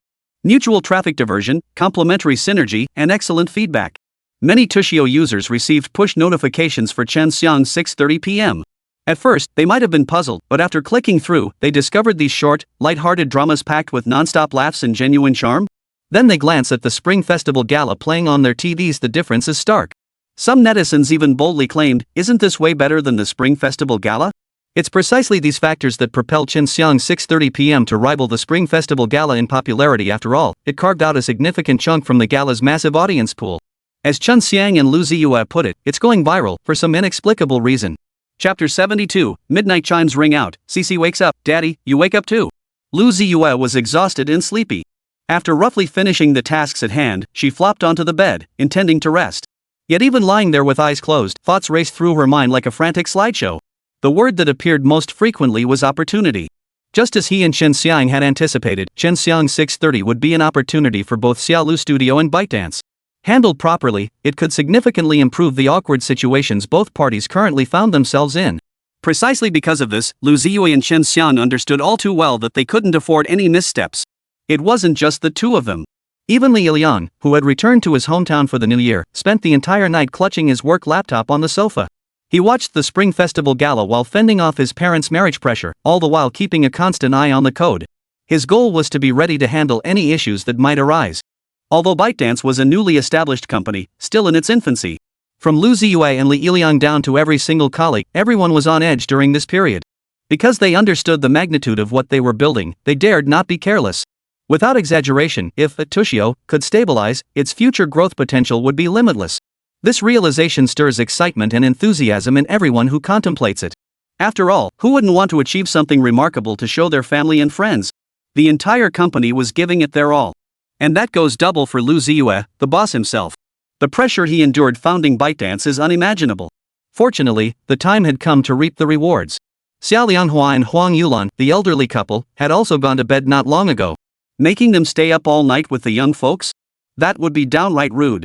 If not for the sake of their precious Xixi, they would have retired to their room long ago. That they'd lasted this late was quite unexpected.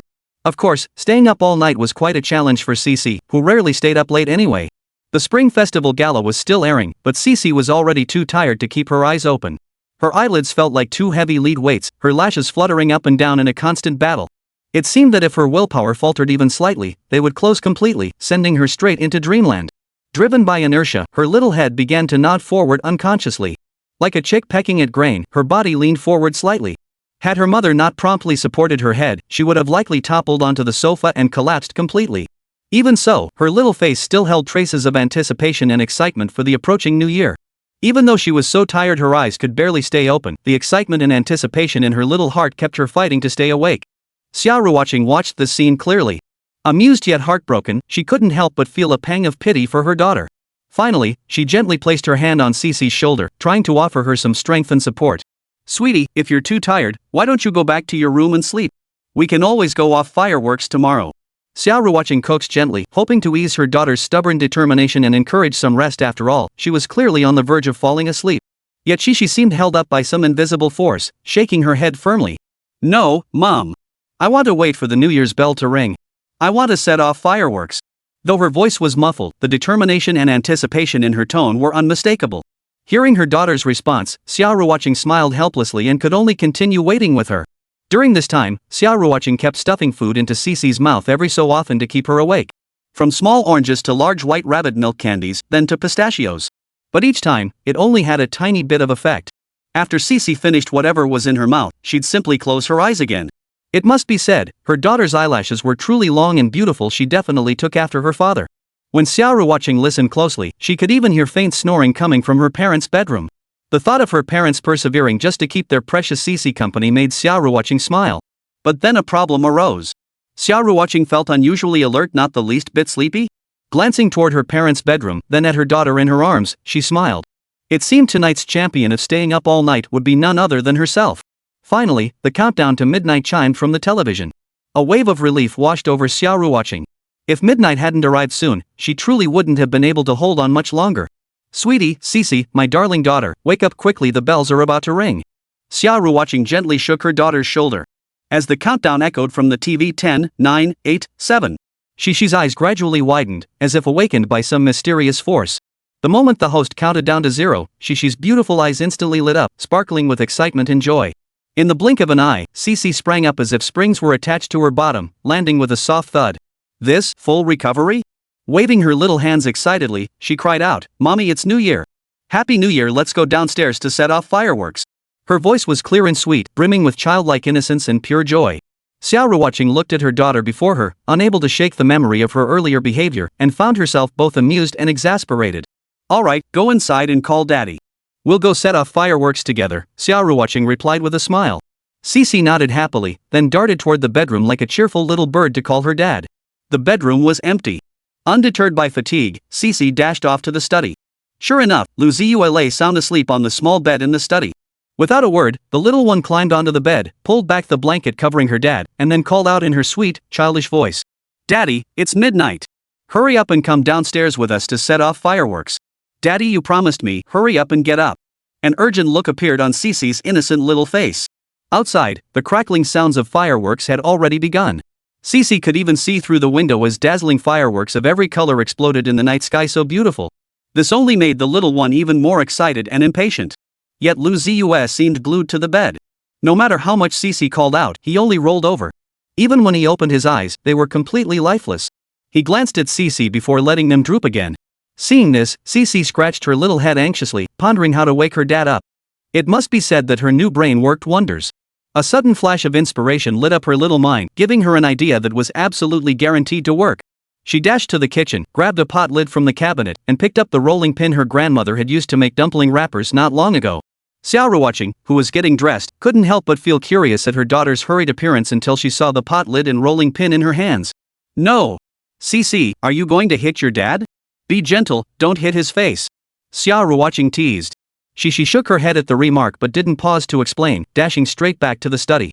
After slipping on her down jacket, Xia Ruoqing didn't rush to put on her shoes. Instead, she followed her daughter barefoot to the study. The moment she saw the pot lid and rolling pin in her daughter's hands, she knew exactly what was coming. What she hadn't expected was that Xixi seemed a bit hesitant. But the little one wasn't hesitating about whether to wake her dad this way. She was worried the noise might be too loud and wake her sleeping grandparents. After a few attempts, Xixi finally got the hang of it. Seeing her dad sprawled out on the bed, the little one flashed a mischievous smile. Hee daddy, this should definitely wake you up, Xixi muttered to herself, then without hesitation, she flipped the pot over onto Lu Ziye's head. No, that'll scare daddy. Maybe. I'll just put it by his ear. After placing the pot lid near her dad's ear, Xixi raised the rolling pin in her hand. And then, a thunderous dong echoed through the room. The thunderous crash not only jolted Lu Ziye awake from his slumber but also startled Xia Ruoqing, who was peeking from the doorway, into covering her ears. Xia Ruoqing's beautiful eyes widened as she stared at her daughter, tilting her head in confusion. Lu Ziye, however, remained unfazed by the tremendous noise. Instead, he sat up on the bed with a blank expression. Glancing at the pot lid beside him, then rubbing his head, he pondered in confusion, was I dreaming just now? What on earth made that noise? Only when he saw his daughter did Lu Ziye realize it was Xixi playing a prank. He looked down to find Xixi standing at the bedside, rolling pin in hand, grinning mischievously at him. The little one was utterly adorable, and even with a mischievous grin while holding the rolling pin, she didn't look out of place at all. Lu Ziye, truly my precious daughter. Xia Ruoqing, you're such a doting dad. After seeing her dad wake up, Xixi's big eyes sparkled with mischief and triumph, not a trace of sleepiness remained. Daddy, you're finally awake. Lu Ziye looked at his daughter's mischievous and adorable expression, feeling nothing but helplessness. He shook his head helplessly, then smiled at Xixi. You little rascal, I just can't help but love you. Seeing this, Xixi tugged at Lu Ziye's arm in a babyish voice. Daddy, it's midnight already. Can we go downstairs to set off fireworks? Sure. Lu Ziye affectionately tickled Xixi's nose and nodded. Xixi beamed with delight, not flinching as she let her daddy touch her little nose. But she still playfully opened her tiny mouth, pretending to chase and bite. When Lu Ziye got out of bed and picked up his daughter, the little one wrapped her arms around his neck. Then, like a little sycophant, she started buttering him up. Daddy! I knew you were the best. Lu Ziye was already wide awake from his daughter's antics. Hearing her words, he couldn't help but tease her back. But what if Daddy's really tired and doesn't feel like going downstairs? Would Daddy still be the best? Without hesitation, Xixi nodded and replied, then Daddy would still be the best. Fine then. Having heard the answer he wanted, Lu Ziye immediately picked up his daughter and carried her out of the study, casually pulling his wife along by the hand as he went. After all, it was now well past midnight, and the temperature had dropped significantly compared to the afternoon. So Xia Ruoqing and Lu Ziye insisted on bundling their daughter up warmly. But with all those layers, the little one looked more like a tiny penguin. But for the sake of play, anything could be overcome. Even if it made moving around a bit awkward, it didn't dampen Xixi's happiness. To the little one, waddling around like a penguin was just part of the fun, pretty adorable, actually. And even if she couldn't keep up, Daddy would be right there.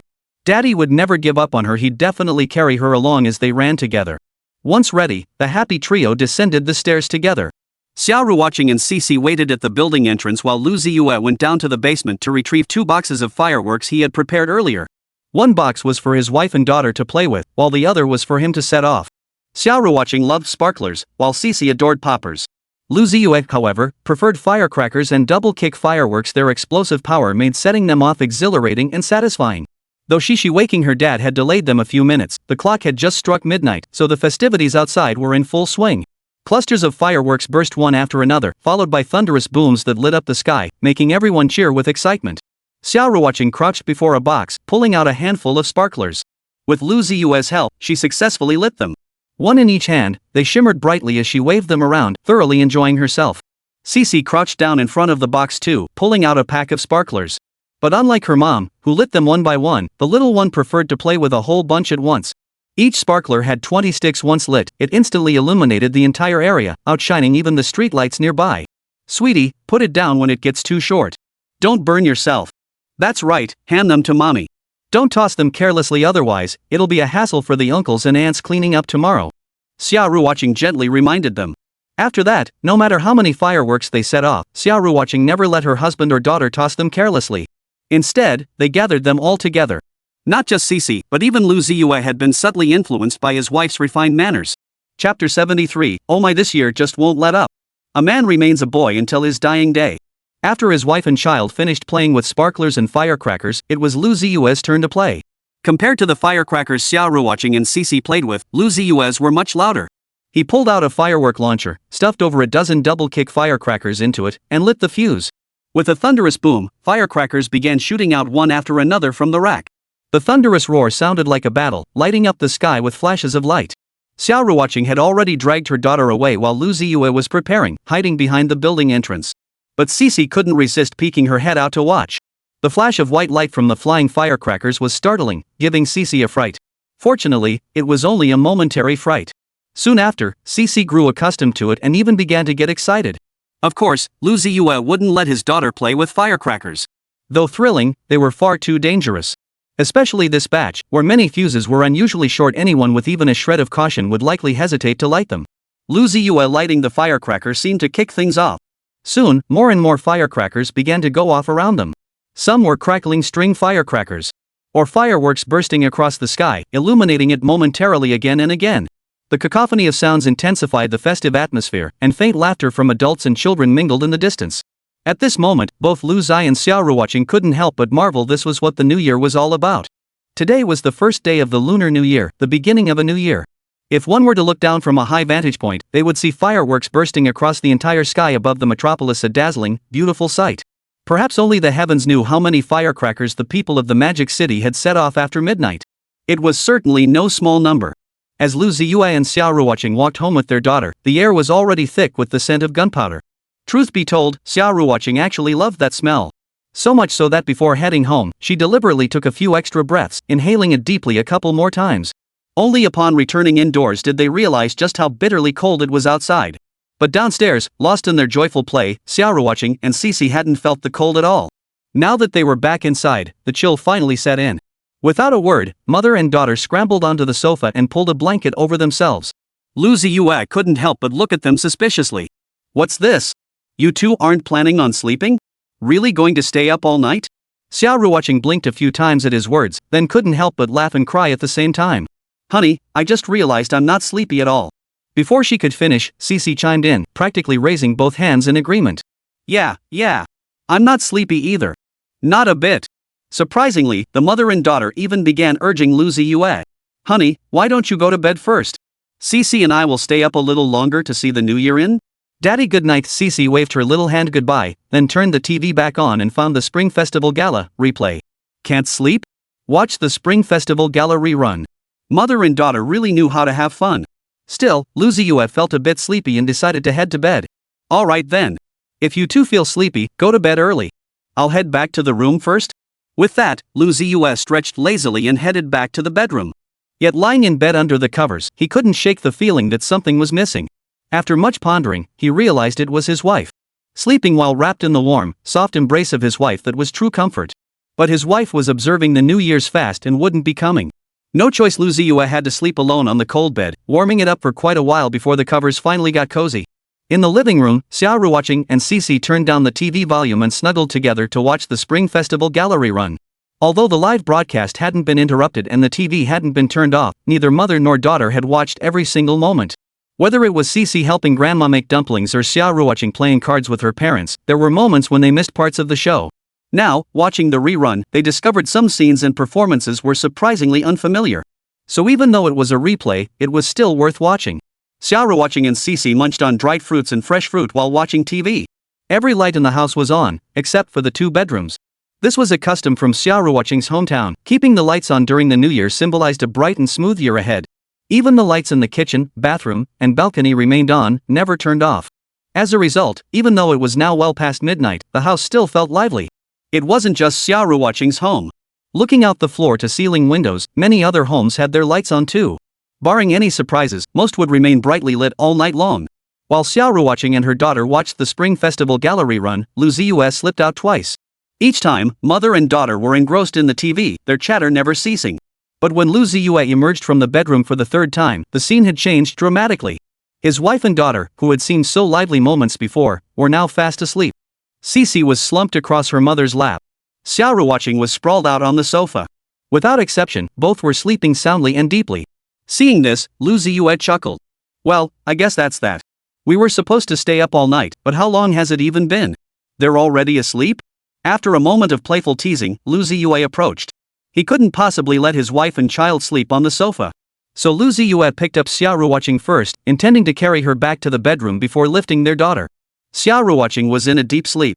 Even when Lu Ziye carried her back to the bedroom and placed her on the bed, she didn't open her eyes or stir awake. Instead, she purred softly like a little kitten. But the moment she touched the mattress, she fell back asleep. After tucking his wife in, Lu Ziye tiptoed back out to the living room, ready to carry his daughter to her room. Yet the moment Lu Ziye lifted her up, Xixi couldn't help but smile. Hearing the laughter, Lu Ziye looked down. Sure enough, his daughter was awake, blinking her mischievous eyes at him. Once discovered, Xixi proactively opened her arms and wrapped them around her dad. "Daddy!" Lu Ziye responded, then gently tickled her daughter's nose with affection. "Come on, Daddy will take you back to your room to sleep. No more staying up late, both you and Mommy have been asleep." "Okay." Xixi didn't resist as Lu Ziye picked her up, clinging to him like a koala. All the way back to her room, Xixi kept sighing, "On New Year's isn't so easy to endure." Chapter 74, Xia Ruoqing, "Honey, I want lucky money too." "Alright, no more grumbling. Time to sleep." Lu Ziye playfully pinched Xixi's little mouth, making the little one pout and chase after him, pretending to bite him for a while. After tucking her in and turning off the light, Lu Ziye turned to leave. But suddenly, Xixi's tiny hand tugged at his sleeve. "Xixi, what is it?" Xixi hesitated for a moment, then let go of his sleeve and shook her little head. "Nothing, Daddy, good night." "Okay, good night." Before leaving, Lu Ziye leaned down and kissed his daughter's forehead. His precious little girl, no matter how much he doted on her, how much he loved her, it would never be enough. Stepping out of Xixi's room, Lu Ziye stood in the living room, took in the space with a glance, and then headed back to the bedroom. In the bedroom, Xia Ruoqing slept curled up. When Lu Ziye slipped under the covers, she instinctively snuggled closer, as if drawn to the warmth. No wonder Xia Ruoqing and Xixi are mother and daughter, their personalities are identical, both equally clingy. New Year's Eve passed in this manner. It wasn't until the wee hours of the morning that Lu Ziye could finally sleep soundly. Though late, it was still a happy night. After all, the new year was meant for spending time with family, sharing joy and laughter. The night passed without incident. The next day arrived in the blink of an eye. When Lu Ziye awoke, he found himself alone in bed. Xia Ruoqing had gotten up early again. He pricked up his ears to listen to the sounds outside and could clearly hear the laughter of his wife and child. Lu Ziye couldn't help but feel both amused and exasperated. They'd stayed up so late last night, yet how could this mother and child wake up so early? After a quick tidy up, Lu Ziye stepped out of the bedroom. But the moment he pulled open the door, a figure practically flying toward him. It had to be his daughter. But instead of a loving embrace, it was a sliding kneel. Xixi landed right in front of Lu Ziye, holding a basin in her hands. Before Lu Ziye could process what was happening, Xixi placed the metal basin right in front of him and banged her head down onto it. Clang! Whether it was Xixi's sturdy little head or the basin's solid construction, the moment they collided, a crisp clang echoed. All the while, Xixi continued her head-butting ritual, reciting New Year greetings. "Daddy, Happy New Year. Daddy, good health. Daddy, may you have a son soon. Hey, hey, hey. That's enough, just the gesture is fine." Lu Ziye quickly interrupted his daughter's New Year greetings. It's supposed to be the New Year, but why does it feel like a wedding celebration? Especially when his daughter wished him to have a son soon. That just sounded off. Lu Ziye quickly crouched down beside his daughter, scooped up Xixi, and checked the little one's forehead. Sure enough, her forehead was all red and bumpy. But even so, Xixi just giggled away, completely unfazed, as if it wasn't her own little head that had taken the hit. Then, Xixi reached out her little hand. No need to ask, the little one was asking daddy for her New Year's money. Fortunately, Lu Ziye had already prepared. Freeing one hand, he pulled a red envelope from his pocket and placed it in his daughter's palm. Xixi held the red envelope without opening it, but she was clearly overjoyed. Xixi didn't really grasp the concept of money. While she understood that more was better and red was luckier, overall, the little one didn't place much importance on it. Instead, she cherished the feeling of being involved. So even if daddy only put 5 yuan inside, Xixi would be perfectly happy. Of course, if it really was only 5 yuan, that would be a different story. When Lu Ziye gave his daughter the New Year's money, Xia Ruoqing had already noticed. So after her daughter got her hands on it, she quietly leaned in. The moment Lu Ziye looked up, a delicate, pale little hand appeared right before his eyes. Hey honey, I want my lucky money too. Lu Ziye chuckled and set his daughter down on the floor. Seeing this, Xia Ruoqing feigned surprise, nudging forward and countering, What? Honey, are you going to pick me up and give me New Year's money too? Xia Ruoqing said this with a perfectly serious expression. Lu Ziye obliged with a nod. Right, pick me up, then give me my New Year's money. With that, Lu Ziye swept Xia Ruoqing into his arms and playfully tickled her nose. Then, with some effort, he freed one hand and pulled out another red envelope. The reason it felt a bit troublesome wasn't because Xia Ruoqing was too heavy to lift, but rather because she was quite tall, definitely not as easy as carrying a daughter.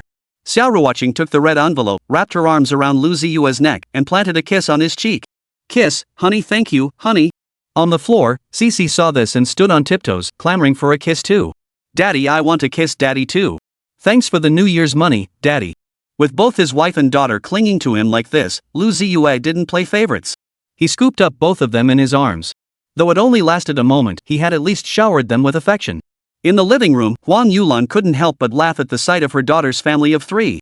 Seeing this, Xia Lianghua asked in a deep voice, What? You want a hug too? Then he got a huge eye roll. Get lost. Not only would Xia Lianghua feel awkward holding her in front of his daughter and son-in-law, but Huang Yulan herself felt embarrassed to let her husband hold her. At her age, it was just too embarrassing. Still, Xia Lianghua had made some progress. Seizing a moment when Huang Yulan wasn't looking, he pulled out a red envelope. Here, New Year's money. It's for you. Seeing the red envelope before her, Huang Yulan couldn't help but raise an eyebrow, a hint of surprise and delight in her eyes. She glanced at her husband.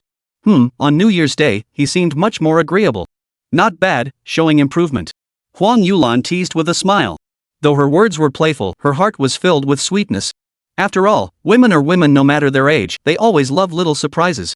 Just as Huang Yulan accepted her husband's red envelope, Xixi had already slid over on her knees, landing directly before the elderly couple. Then came the moment when her head made intimate contact with the iron basin. Thud. A dull thud. Xia Lianghua and Huang Yulan couldn't help but feel heartbroken. Grandma. Happy New Year. Grandpa. Happy New Year. With each New Year's greeting, Xixi would bow her head to the ground. Though her bows were loud and clear, she hadn't quite mastered the right amount of force, so each one stung a little. Her head even felt a bit dizzy. Looking at the iron basin, it had actually been dented slightly from Xixi's repeated bows. That force was truly no small matter. Alright. No more banging on the iron basin. Grandma has a red envelope for you. Saying this, Huang Yulan slipped the red envelope her husband had given her into Xixi's hand. Xia Lianghua, hey. Chapter 75, No more feeding, or you'll get a cluck. New Year's Day, walking everywhere. Lu Ziye's large family wasn't just lounging around at home either. After breakfast and tidying up, they headed out. Nearby was a park where people of all ages, men and women alike, enjoyed taking strolls after meals. Today, being the first day of the Lunar New Year, even more people had come out for a stroll. Even before stepping outside, Xia Ruoqing could picture the scene of people shoulder to shoulder. In the car, Xixi sat in her seat, her big eyes blinking like 2 bright stars as she gazed eagerly out the window. Her eyes showed no sign of fatigue from lack of sleep. After all, last night, Xixi had stayed up late to welcome the new year. And she had woken up very early this morning. Yet despite all that, she showed no signs of sleepiness or fatigue. Truly, one could only say that children possessed boundless energy. Before leaving, Xia Ruoqing had carefully dressed her daughter. Xixi wore a festive Tang-style outfit for the new year, her rosy cheeks beaming with joy. Whenever she spotted something interesting, she'd call out in her sweet, childish voice to Xia Lianghua sitting beside her, "Grandpa, look over there." Xixi didn't know where they were going. Because while Lu Ziye was chatting with his in-laws, the little one was busy getting all dressed up inside with her mom. After sitting in the car for quite a while, Xixi finally realized and hurriedly asked, "Grandpa, where are we going?" "We're going for a stroll in the park. I heard there are big fish there." Xia Lianghua answered cheerfully, his eyes brimming with affection as he looked at his granddaughter. "Ha? Fish?" Xixi's eyes lit up the moment she heard this. The little one adored fish, especially those that swam freely in the water. Xixi thought those little fish that occasionally blew strings of bubbles were both clever and adorable and delicious. Delicious? The Spring Festival is China's most grand celebration. Everywhere decorates their streets. The Magic City is no exception. So much so that all along the way, Xixi saw many festive decorations through the car window. Red lanterns hung high, and groups of uncles and aunts gathered at intersections, banging gongs and drums. The clanging and clattering melodies sounded delightful. It was precisely because there were so many interesting things along the street that Xixi's attention kept getting drawn away. She didn't even realize they had arrived at their destination. When the car came to a smooth stop at the park entrance, Xixi couldn't contain her excitement. Like a cheerful little bird, she hopped out of the car and skipped ahead. Just as Xia Ruoqing had said, since today was the first day of the Lunar New Year, the park was bustling with activity. Colorful flags fluttered at the entrance, and the dazzling array of New Year decorations made it hard to take it all in. The festive atmosphere was thicker than usual. "Daddy, Mommy, Grandma, Grandpa, hurry up!" Xixi called out to her family as she ran, glancing back over her shoulder. The park was teeming with people, yet orderly. Since Xixi was with the Lu family, their first stop was the fish pond. Following the signs for the ornamental fish pond, they soon arrived at a pond. Here, the water was crystal clear, and fish of all vibrant colors darted joyfully through the water. Xixi pressed her face against the railing, her wide, round eyes peering intently into the pond as she searched for a big goldfish. Finally, when she spotted a plump, large goldfish slowly swimming toward her, the little one clapped her hands excitedly and exclaimed, "Wow, such a fat goldfish." Her expression was as if she'd discovered a delicious treat. "Daddy, it's so fat it can barely swim."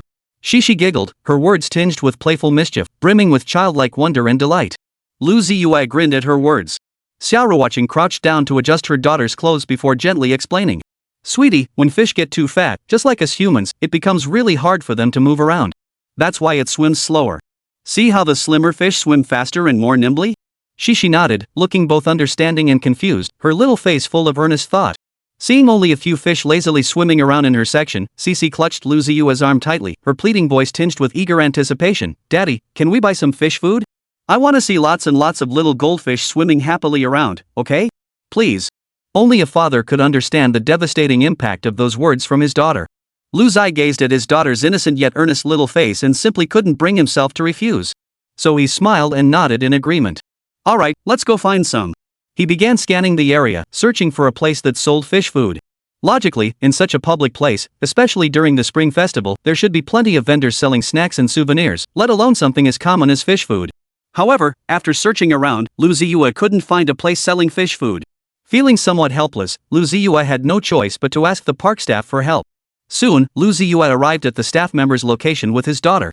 It was a middle-aged man in uniform. At that moment, the staff member was busy maintaining order near a large tree. Upon hearing Lu Ziye greet him, he responded warmly. "Sir, how can I help you?" "Hello, do you know where I can buy fish feed around here?" Hearing this, the staff member glanced down at Xixi beside him and couldn't help but smile helplessly. "Sir, don't bother looking. We don't sell fish food in this park." "Oh, okay." Xixi looked a little disappointed at the man's answer. Seeing the adorable little girl, the staff member couldn't help but feel a pang of sympathy.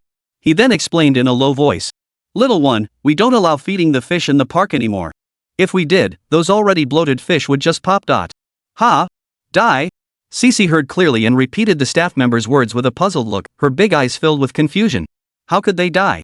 Seeing her reaction, the staff member patiently explained, "The fish eat too much and end up overeating themselves to death. They don't know when they're full, so we can't let visitors feed them anymore." He pointed to the nearby sign, which indeed read, "Do not feed. Overfeeding will kill them." "Oh, I see." Lu Ziye suddenly understood.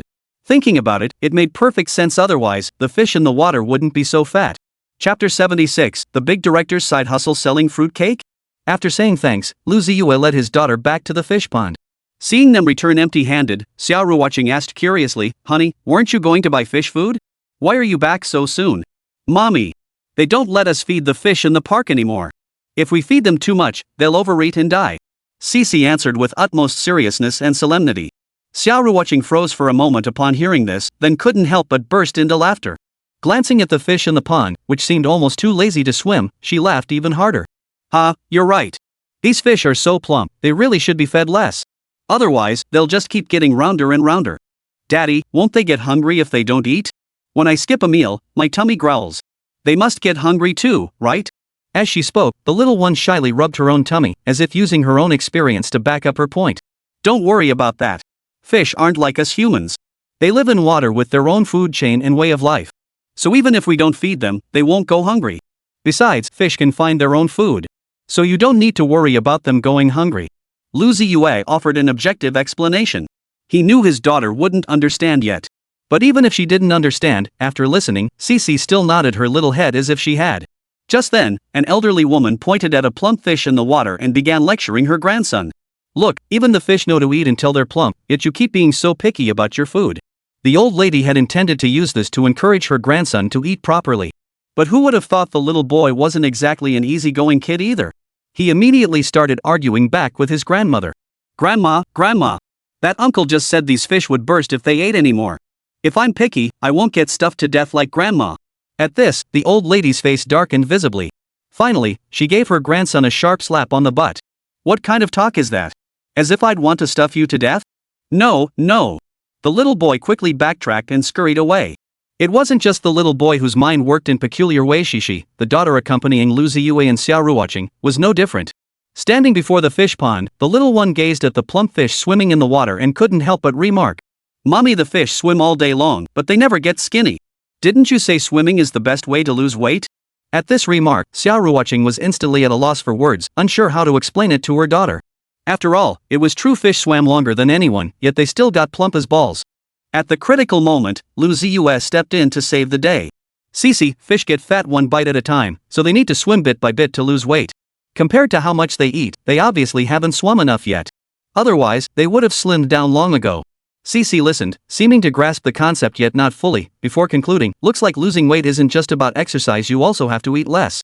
Hearing this, Xia Ruoqing couldn't help but feel a moment of surprise. Her daughter's conclusion was spot on. The weather was pleasant today, with the sun's warmth gently caressing their skin. After seeing the fish, the Lu family strolled around the park. The park was bustling with activity. There were people beating drums and gongs, vendors setting up stalls, and plenty of food options.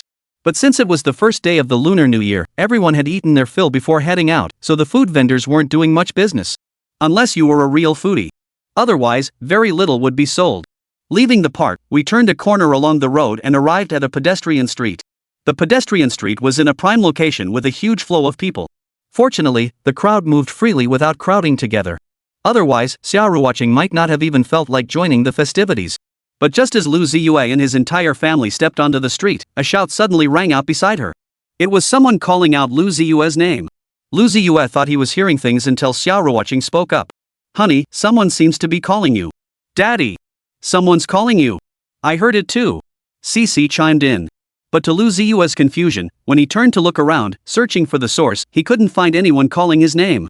Until the person waved at him. But the person waving at Lu Ziye wore sunglasses and stood in front of a fruitcake stall. No matter how he looked, he didn't seem familiar. Honey, do you know the guy selling sliced cakes? No, I don't. Lu Ziye shook his head, but he still walked over. After all, someone was definitely calling his name. As he approached and was about to speak, the cake vendor suddenly took off his sunglasses. Then, both Lu Ziye and Xia Ruoqing froze in shock. Because the person this couple claimed not to know was none other than Guo Wenrong, the director of their drama crew, for knowing whether or not should be green fat and red thin. Director Guo? Xia Ruoqing exclaimed in disbelief. Guo Wenrong hastily put his sunglasses back on, then broke into a smug smile. Well, didn't recognize me at all, did you? Makeup is my specialty. After all, I originally studied cosmetology before switching to directing. These words were nothing new to Lu Ziye and Xia Ruoqing, who had spent half a year on set. They'd heard them more than 10 times over. But that wasn't what the couple was wondering about. Director Guo, we really didn't recognize you. But what are you doing here? Facing Xia Ruoqing's counter-question, Guo Wenrong weighed the knife in his hand before patting the large block of sliced cake before him. Well, obviously I'm here to sell sliced cake. Both Xia Ruoqing and Lu Ziye were utterly speechless at this answer. Guo Wenrong was a renowned director, famous far and wide. Otherwise, he wouldn't be wearing sunglasses to conceal his identity. But precisely because of that, he shouldn't be short on cash, right? If he wasn't short on cash, why was he out selling sliced cake? And on New Year's Day, no less? Director Gua. I mean, Mr. Gua, when did you start this side hustle? Today's the first day. How about it? Want a slice? It's the real deal. Though he asked politely, Guo Wenrong had already started slicing. In no time, he cut off a large piece and handed it to Xixi, who stood nearby watching eagerly. The slice was large and heavy, requiring both of Xixi's hands to lift it, otherwise, she simply couldn't manage it. Seeing this, Lu Ziye chuckled. Teacher Gua, this piece of cake is practically asking for the down payment on a house. Both Xia Ruoqing and Lu Ziye had heard of the cake's legendary reputation. Chapter 77. Foreigners' money is easier to earn. What are you saying? Would I charge you? Guo Wenrong waved his hand cheerfully. How could he possibly rip off earn money from acquaintances? His generosity warmed both Xixi and Xia Ruoqing, melting away their lingering unease. Hearing this, Xixi and Xia Ruoqing finally dared to reach for the temptingly fragrant slice of cake. Xixi's eyes sparkled with curiosity and anticipation, while Xia Ruoqing hesitated, fearing she might be stuck working in this unfamiliar place to repay this debt of gratitude without asking questions first. So delicious, Xixi chewed thoughtfully, nodding in appreciation as a satisfied, blissful smile spread across her face. The soft, sticky, and sweet texture seemed to instantly conquer her little taste buds, making her unable to resist taking bite after bite. Watching Xixi eat with such relish, Xia Ruoqing finally couldn't resist any longer. She cautiously took a bite of the sliced cake in her hand. Guo Wenrong, seeing this, puffed out his chest proudly and declared, "This is the real deal. My father-in-law passed down this recipe to me. The flavor is absolutely unmatched." His tone brimmed with pride and confidence. However, compared to that, Lu Ziye was more curious about how Guo Wenrong, a renowned director, had ended up selling sliced cake on the street. After all, Guo Wenrong was a household name in the film industry, his award-winning works beloved by audiences. Now, here he was running a small stall. How could that not raise questions? Hearing Lu Ziye's question, Guo Wenrong grinned and replied with feigned profundity, "My next TV series is about street vendors. I'm here to experience the people's lives firsthand." A mischievous glint danced in his eyes, as if hinting at something deeper. Lu Ziye, however, found it utterly unbelievable. He gave a helpless chuckle and asked, "Director Gua, please speak plainly." His tone carried a mix of teasing and exasperation, clearly unimpressed by Gua's explanation. Guo Wenrong gave an awkward chuckle before his expression turned serious. "Alright, I'll be honest with you. The truth is, I was kicked out by my father-in-law." His words carried a hint of resignation and self-mockery. A wry smile touched his lips, but he quickly regained his confidence and resolve. "That said, my next project really is about street vending. I wasn't pulling your leg about that." His eyes sparkled with earnestness and anticipation. Hearing this, both Xixi and Xia Ruoqing looked curious. Lu Ziye seemed even more intrigued. Guo Wenrong turned to them and asked, "So, what do you say? Would you two be interested in playing my male and female leads?" His tone carried sincerity and anticipation. "We'd like to read the script first," Xia Ruoqing replied cautiously, her tone tempered by prudence and professionalism. She understood that an actor's duty was to shape characters and convey emotions, and all of that required a deep understanding of the script. "All right." Guo Wenrong nodded in understanding. He knew actors valued and scrutinized scripts, so he didn't press the issue. Still, he remained confident in his script. After all, it was a work he'd polished with care, every character and line imbued with meaning and emotion. Watching the stream of foreigners passing by on both sides, Lu Ziye looked at Guo Wenrong with a puzzled expression, her brow slightly furrowed. "Director Gua, what made you think of selling sliced cake here? This place looks more like a gathering spot for international students. Are we really targeting the right audience?" Guo Wenrong responded with a mysterious smile, shaking his head slightly. "You wouldn't understand. Selling to foreigners is actually easier. They're always curious about Chinese things and willing to try new things." Lu Ziye still looked puzzled, his frown unrelieved. "But will it actually sell? Do foreigners really eat sliced cake?" His words carried a hint of skepticism, clearly holding reservations about Guo Wenrong's decision. Guo Wenrong grinned, his eyes twinkling with mischief. "Well, the Eight-Nation Alliance plundered so many treasures from us, don't I deserve to get some back? This chiegao is a unique Chinese snack. Let them try something new. Who knows? We might even make a profit." Lu Ziye paused upon hearing this, then seemed to grasp Guo Wenrong's reasoning. Nodding, a faint smile touched his lips. "Not a bad idea. Consider it a little interest on their past actions." As they spoke, Guo Wenrong pulled a plastic box from his cart, holding it high as he called out to passing international students, $2, $2. At that moment, Xixi beside them looked at Xia Ruoqing with wide curiosity and whispered, "Mommy, what does Uncle Cutter mean by $2? Xixi's eyes sparkled with fascination, clearly intrigued by the phrase. Hearing this, Xia Ruoqing explained gently, "That means $2 in English. The uncle is calling out his prices in English." Xixi's eyes lit up upon hearing this, and she nodded with a smile. She found the pronunciation $2 quite amusing, so she mimicked Guo Wenrong's manner and called out loudly beside him, $2, $2. Just as Lu Ziye and Xia Ruoqing were amused by Xixi's liveliness, several foreign male students approached from across the street.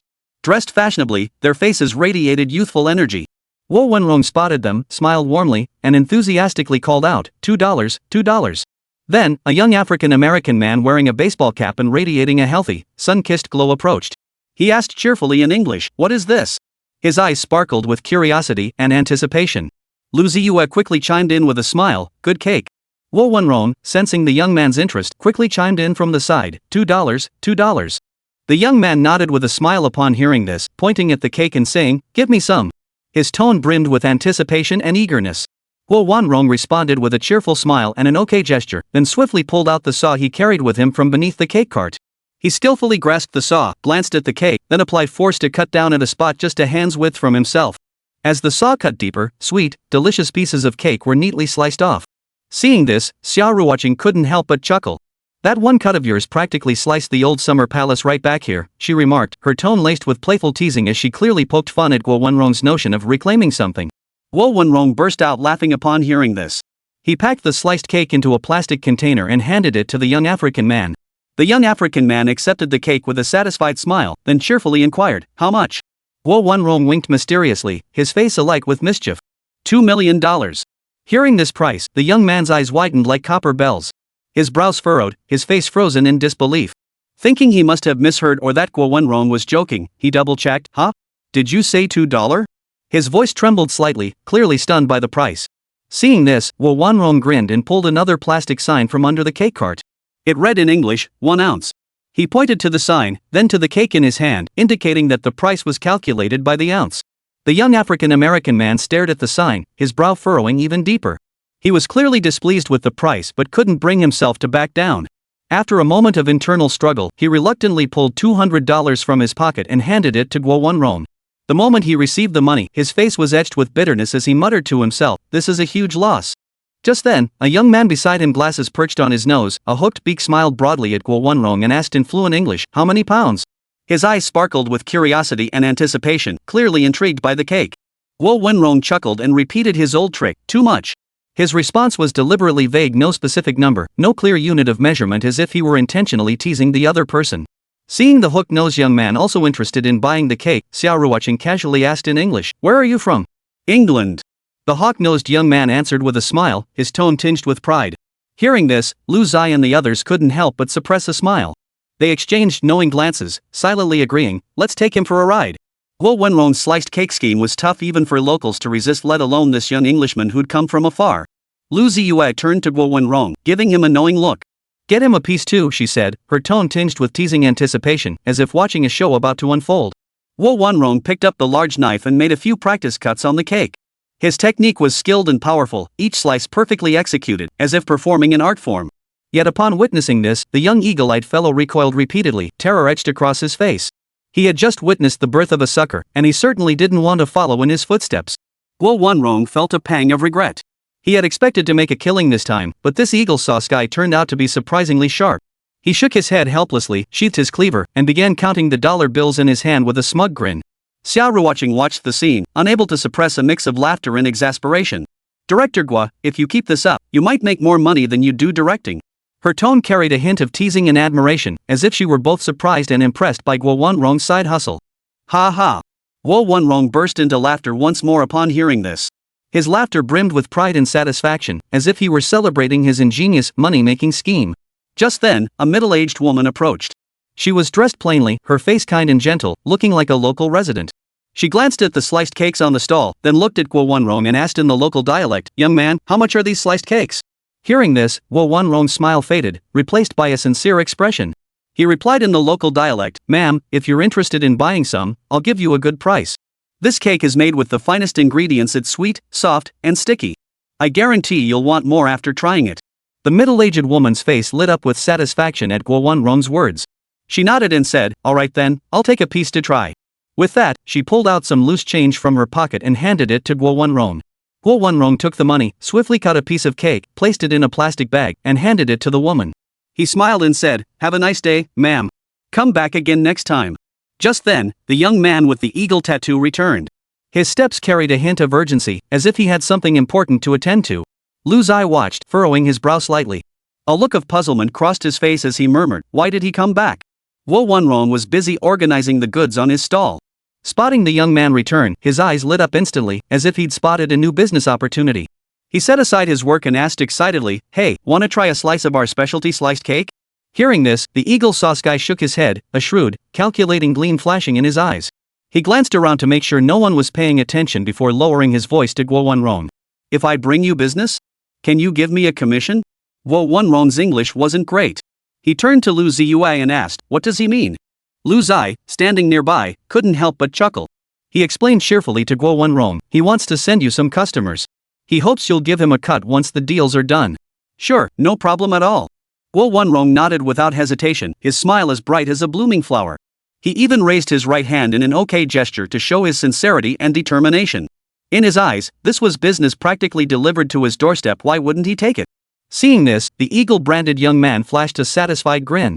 In his stiff Chinese, he said, "No problem, bro." Chapter 78, The iron-blooded broadsword reflects loyal hearts, slicing another 10 tons for the Allied forces. Suddenly, Guo Wenrong realized something and groaned, "He's bringing his own people. I can't very well pull the trigger on them. This pitfall. Wait, how much should I charge?" Before he could figure it out, the eagle-branded guy approached, leading a short young man. He grinned broadly at Lu Ziye and the others, saying, "My friend." The man wore a black suit with a plaid scarf around his neck, giving him an unnaturally mature appearance. Judging by his attire alone, it was hard to tell if he was one of their own. But the moment he opened his mouth, no doubt about it. He was a little Japanese guy. The pair approached Guo Wenrong's stall, where the man politely greeted him, "Kong ni chi wa hello." Hearing this unfamiliar language, Guo Wenrong instantly snapped to attention. He turned to Lu Ziye beside him and instructed, "Ziye, help me grab my tools in a moment." Lu Ziye nodded in understanding. Guo Wenrong reached beneath the stacked cakes and pulled out the largest saw. This saw was a full half-meter long, its sharp teeth glinting coldly in the sunlight, inspiring a sense of awe in anyone who saw it. As Guo Wenrong lifted the top white cloth, a massive cake measuring 1 meter long and 1 meter wide was revealed before everyone's eyes. The cake's color was enticing, its aroma overwhelming. It seemed like an art piece meticulously crafted from all kinds of delicious ingredients. The man from Sakura Nation couldn't help but flash a look of surprise and curiosity. Guo Wenrong felt a surge of quiet satisfaction. He knew his cake not only possessed a unique flavor, blending a secret ancestral recipe, but was also meticulously crafted. Every step of the process had been refined to perfection. This masterful craftsmanship was sure to catch the customer's attention, especially that of foreign friends. He enthusiastically greeted them, "This is our family's traditional sliced cake, made with all natural ingredients and crafted by hand. I guarantee you'll want more after just one bite. This time, I specially prepared a large piece for you, enough to satisfy your craving." The Japanese man listened to this enthusiastic introduction, his curiosity and anticipation intertwining. However, when he saw the massive slab easily a foot square in Guo Wenrong's hands, an inexplicable premonition stirred within him. The sheer size of this cake seemed to exceed his expectations, making him worry about his wallet. He gestured with his hand and murmured, "Wait a minute." Guo Wenrong, seeing this, turned to Lu Ziye, who was helping nearby, and said with a smile, "He says he needs a sack to carry it? Looks like it. No problem." With that, Lu Ziye nodded enthusiastically.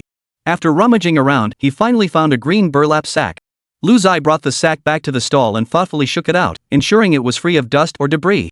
Looking at the large sack, big enough to hold several pieces of sliced cake, Yamamoto Ichiro's premonition grew stronger. He couldn't help but mutter to himself, "Just how big is this cake? Do they really expect me to carry it back in a burlap sack?" Soon, Lu Ziye and Xia Ruoqing worked together to lift the cart, while Guo Wenrong picked up a sharp cleaver, ready to begin slicing the enormous cake. The gathered crowd pressed closer, watching the scene with curiosity.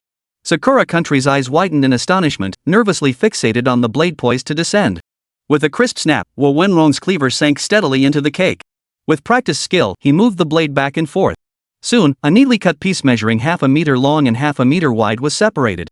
The Sakura Nation man gazed at the massive cake, his heart filled with mixed emotions. Guo Wenrong cradled the sliced cake and carefully placed it into a burlap sack. Fortunately, the sack was large enough to hold this colossal piece. The Japanese man stood speechless, wide-eyed, utterly astonished by the scene unfolding before him. He asked in his halting Chinese, "Are these all mine?" Guo Wenrong chuckled, his face lit up with a sly grin. "You bet. You've never had this stuff before, but this time, you'll get your fill." With that, he gave the Japanese man a smug pat on the shoulder. Yamamoto Ichiro's lips trembled slightly at the words. His gaze fell once more upon the large sack filled with sliced cake, a wave of indescribable, complex emotions surging within him. The cherry blossoms back home must be in full, dazzling bloom right now. He missed home. How much? Not much, Guo Wenrong said with a smile. 1 million yen. The Japanese man's face instantly drained of color. 1 million yen. That was no small sum for him. For a man who valued his pride, after a difficult internal struggle, he finally gritted his teeth and decided to buy the sliced cake. Though 1 million yen was expensive. But his pride was worth even more. Though his heart bled, he gritted his teeth, stamped his foot, his heart still bled. Money exchanged hands, goods were handed over. After the Japanese man paid, Guo Wenrong, with Lu Ziyu's help, shoved the rice cake into his arms. The Japanese man stared at the rice cakes in his arms, his face utterly devoid of hope, as if yearning for the cherry blossoms of his homeland. Watching the little Japanese guy walk away, Guo Wenrong actually sighed. Xia Ruoqing and Lu Ziye looked over suspiciously, then heard. I got soft-hearted. Should have cut off more. That bastard shouldn't get to see his homeland's cherry blossoms. Hearing this, Lu Ziye chuckled. Aren't you afraid you won't be able to pay for it? Unexpectedly, Guo Wenrong just laughed, revealing 2 gleaming white teeth, if not the cake, then the man. Finally, Lu Ziye silently gave Guo Wenrong a thumbs up and summarized, Iron-blooded blade illuminates a loyal heart, cut another 10 tons to sell to the Allied forces? I'm just trying to recoup my losses, Guo Wenrong defended himself. Enough, no need to explain, we get it. Selling sliced cake was ridiculously profitable, simple, brutal, and quick money. Guo Wenrong's stall did sell a lot of cake, raking in serious cash. But let's be honest, watching Guo Wenrong rip off, or make money off the foreigners was incredibly satisfying. Xixi had her fill too. A huge chunk of sliced cake, devoured clean by her and Xia Ruoqing. For those who love it, sliced cake is delicious. For those who aren't fond of it, they might not appreciate its sweetness. But Xixi and Xia Ruoqing were clearly hooked, they loved it, absolutely loved it. Guo Wenrong was quick to pick up on the vibe, slicing another piece from the nearly empty cake and handing it to Xixi. Though he jokingly called it payment. Xixi still thoughtfully offered payment. Her young face wore a look of earnestness. Uncle, I have money. Chapter 79, Little girl, you haven't downloaded today's headlines, have you? Guo Wenrong refused to take it no matter what. Xixi insisted on giving it. Then the big guy and the little girl actually got into a real argument, neither able to persuade the other. In the end, Guo Wenrong felt Xixi had given too much money, while Xixi felt Uncle Guo Wenrong had given too much rice cakes. According to Guo Wenrong, the cost of these sliced cakes wasn't actually that high. The reason some people are afraid of it is because of the weight padding. Moreover, some cake sellers are genuinely unscrupulous, which is why people hesitate to try it. Take me, for example, I'm one of those unscrupulous merchants, Guo Wenrong declared cheerfully, brazenly admitting it. Guo Wenrong had no choice but to give in to Xixi and accept the money. Then he cut her an extra large piece of cake as change. Ultimately, it was because Guo Wenrong was too polite, and Xixi didn't want to take advantage of a small bargain. Neither of them was wrong. On the contrary, Xixi's behavior clearly demonstrated her excellent upbringing. This exchange gave Guo Wenrong a clearer understanding of Xia Ruoqing and Lu Ziye. After all, parents capable of raising a child so well couldn't be morally lacking themselves. Moreover, after nearly half a year of working together, Guo Wenrong had developed a genuine fondness for both of them. On the final day of filming, when Guo Wenrong said, looking forward to working together again, it wasn't just polite talk. He genuinely hoped to work with his colleagues from the production team again. Whether it was the veteran actors with both talent and integrity, the diligent newcomers, or the treasure trove of leads Lu Ziye and Xia Ruoqing all left Guo Wenrong with lasting impressions. Pulling his thoughts back, Guo Wenrong was ready to wrap up. Alright, that's enough. I can report back to the old man now. He tried to invite Lu Ziye for a drink, but was turned down. The reason was that Lu Ziye and Xia Ruoqing were heading back to their hometown the next day, so they'd have to reschedule. Guo Wenrong didn't press the issue. He cheerfully waved goodbye to Lu Ziye and his family of 3. Watching Guo Wenrong depart, Xia Ruoqing and Xixi began searching for the other 2. Xia Lianghua and Huang Yulan, bored, continued wandering around. With the crowd growing thicker, it was getting harder to find them. Fortunately, they could reach them by phone. Following Huang Yulan's directions, Lu Ziye and his family arrived at an underground supermarket. Huang Yulan and Xia Lianghua took advantage of a lull to buy some gift boxes at the supermarket, planning to present them to relatives when they returned to their hometown the next day. In Xia Ruoqing's hometown, this was called visiting relatives. It meant visiting close relatives and friends, sharing a meal, chatting, and strengthening bonds. Naturally, one couldn't arrive empty-handed. Xia Lianghua and Huang Yulan knew that if they didn't hurry to buy the gifts themselves, their daughter and son-in-law would rush to do it instead. To prevent their daughter and son-in-law from spending recklessly, Xia Lianghua had dragged his wife to the supermarket. Xia Ruoqing understood her parents' intentions, though she felt somewhat helpless. After all, buying things in Shanghai was far less convenient than purchasing them after returning to their hometown. Sure, the trunk was meant for carrying things, but wouldn't the electricity cost add up with all that back and forth? Xia Ruoqing kept these thoughts to herself, knowing her parents' generation wouldn't be swayed by reason. Rather than stir up unnecessary conflict, it was better left unsaid. Besides, her parents meant well, they were thinking of their second daughter. As such, the daughter certainly couldn't say anything more. When Lu Ziye and Xia Ruoqing arrived at the underground supermarket with Xixi, Xia Lianghua and Huang Yulan had already finished shopping and checked out, just about to leave. Just as the elderly couple prepared to leave, a supermarket employee suddenly called out to them. "Sir, ma'am, please wait a moment." "What is it?" Xia Lianghua looked puzzled. The staff member approached with a cheerful smile and explained, "Sir, may I take a look at your receipt? You can redeem prizes during the spring festival period." "Oh? Is that so? All right." As he spoke, Xia Lianghua handed over the receipt. The staff member took the receipt and began comparing it to a small notebook. After about 10 seconds, the staff member suddenly let out a startled cry, making both Xia Lianghua and Huang Yulan jump. "Young lady, what's wrong?" "My apologies, sir. I couldn't help but gasp when I saw you'd won a prize," the clerk said with feigned regret. Xia Lianghua and Huang Yulan weren't bothered, merely curious what prize the receipt had won. "We really won? It's real, sir. Look, matching the last 2 digits of this code, you two have won a jade guanyin and a jade Buddha." Saying this, the staff member retrieved 2 jewelry boxes from behind the counter. As the boxes opened, a jade guanyin and a jade Buddha lay inside. Xia Lianghua raised an eyebrow at the sight, then reached out to take them. "Well, that's great. Thanks, young lady." Before the staff member could react, Xia Lianghua had already snatched both jewelry boxes. Had he hesitated a moment longer, they would have been stuffed into his bag. However, the staff member grew anxious. "Sir. No. That's not how it works. Please listen to me. Based on this receipt's code, you have indeed won a prize. However, these 2 jade guanyin and jade Buddha figurines require you to pay for them." "Won a prize? But I still have to pay for it? What kind of prize is that?" Xia Lianghua was utterly baffled. "Sir, it's like this. Normally, if you were to buy these jade guanyin and Buddha statues at full price, each one would cost nearly 10,000 yuan. But today, since you've won, you only need to pay an additional 150 yuan for each piece to take one home. Rest assured, both our jade guanyin and jade Buddha come with certificates they're absolutely genuine jade. 150 for one piece, 300 yuan to take them both home. It's a very reasonable deal." The staff member explained cheerfully, then promptly asked how he would like to pay.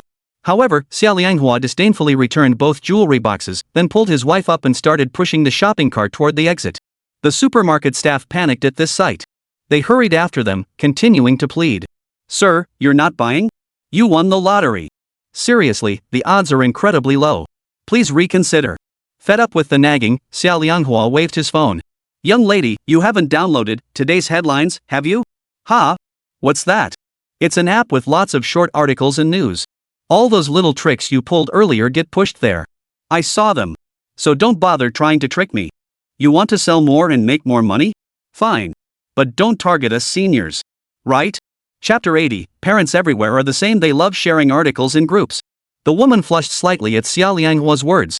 Using shopping receipts for discounts was indeed a new marketing tactic their supermarket had rolled out. Though everyone knew it wasn't quite ethical, the thought of earning commissions made them forget all about morality. This was the Magic City, after all.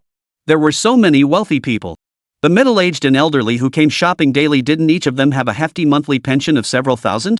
Add to that their love for discounts. Essentially, their penchant for small bargains and the discount scheme based on receipts truly hit the sweet spot for these customers. Before encountering Xia Lianghua and Huang Yulan, the supermarket staff had already sold several jade pieces using this method. They thought it would work every time, but unexpectedly, it was exposed before noon. Her cheeks flushed with embarrassment. "Uncle, what's that app called? I'll download it too and check it out." Today's headlines. It's a pretty good app. Under Xia Lianghua's guidance, the woman successfully downloaded and installed the Today's Headlines app. By the time the family emerged from the underground supermarket, Xia Ruoqing couldn't hold back any longer and burst out laughing. "Dad, you're such a reliable father-in-law. Even when we're out and about, you don't forget to recommend Today's Headlines to your son-in-law." Lu Ziye chuckled too, genuinely surprised his father-in-law would seize the moment to give him a plug. Xia Lianghua, however, just waved his hand with a smile. "This app really is quite good. It deserves some promotion. If I hadn't seen that kind of article on Today's Headlines, your mom and I might have fallen for that scam today. Those jade guanyin and Buddha statues were real jade, but their cost was definitely much lower than the selling price." Xia Lianghua explained to his family based on the article he'd seen in the Post. Finally, he found the article and shared it in the family group chat. Xia Ruoqing and Lu Ziye were already used to it. Ever since they got the Tuxio app, both Xia Lianghua and Huang Yulan had shared countless similar articles in the family group chat.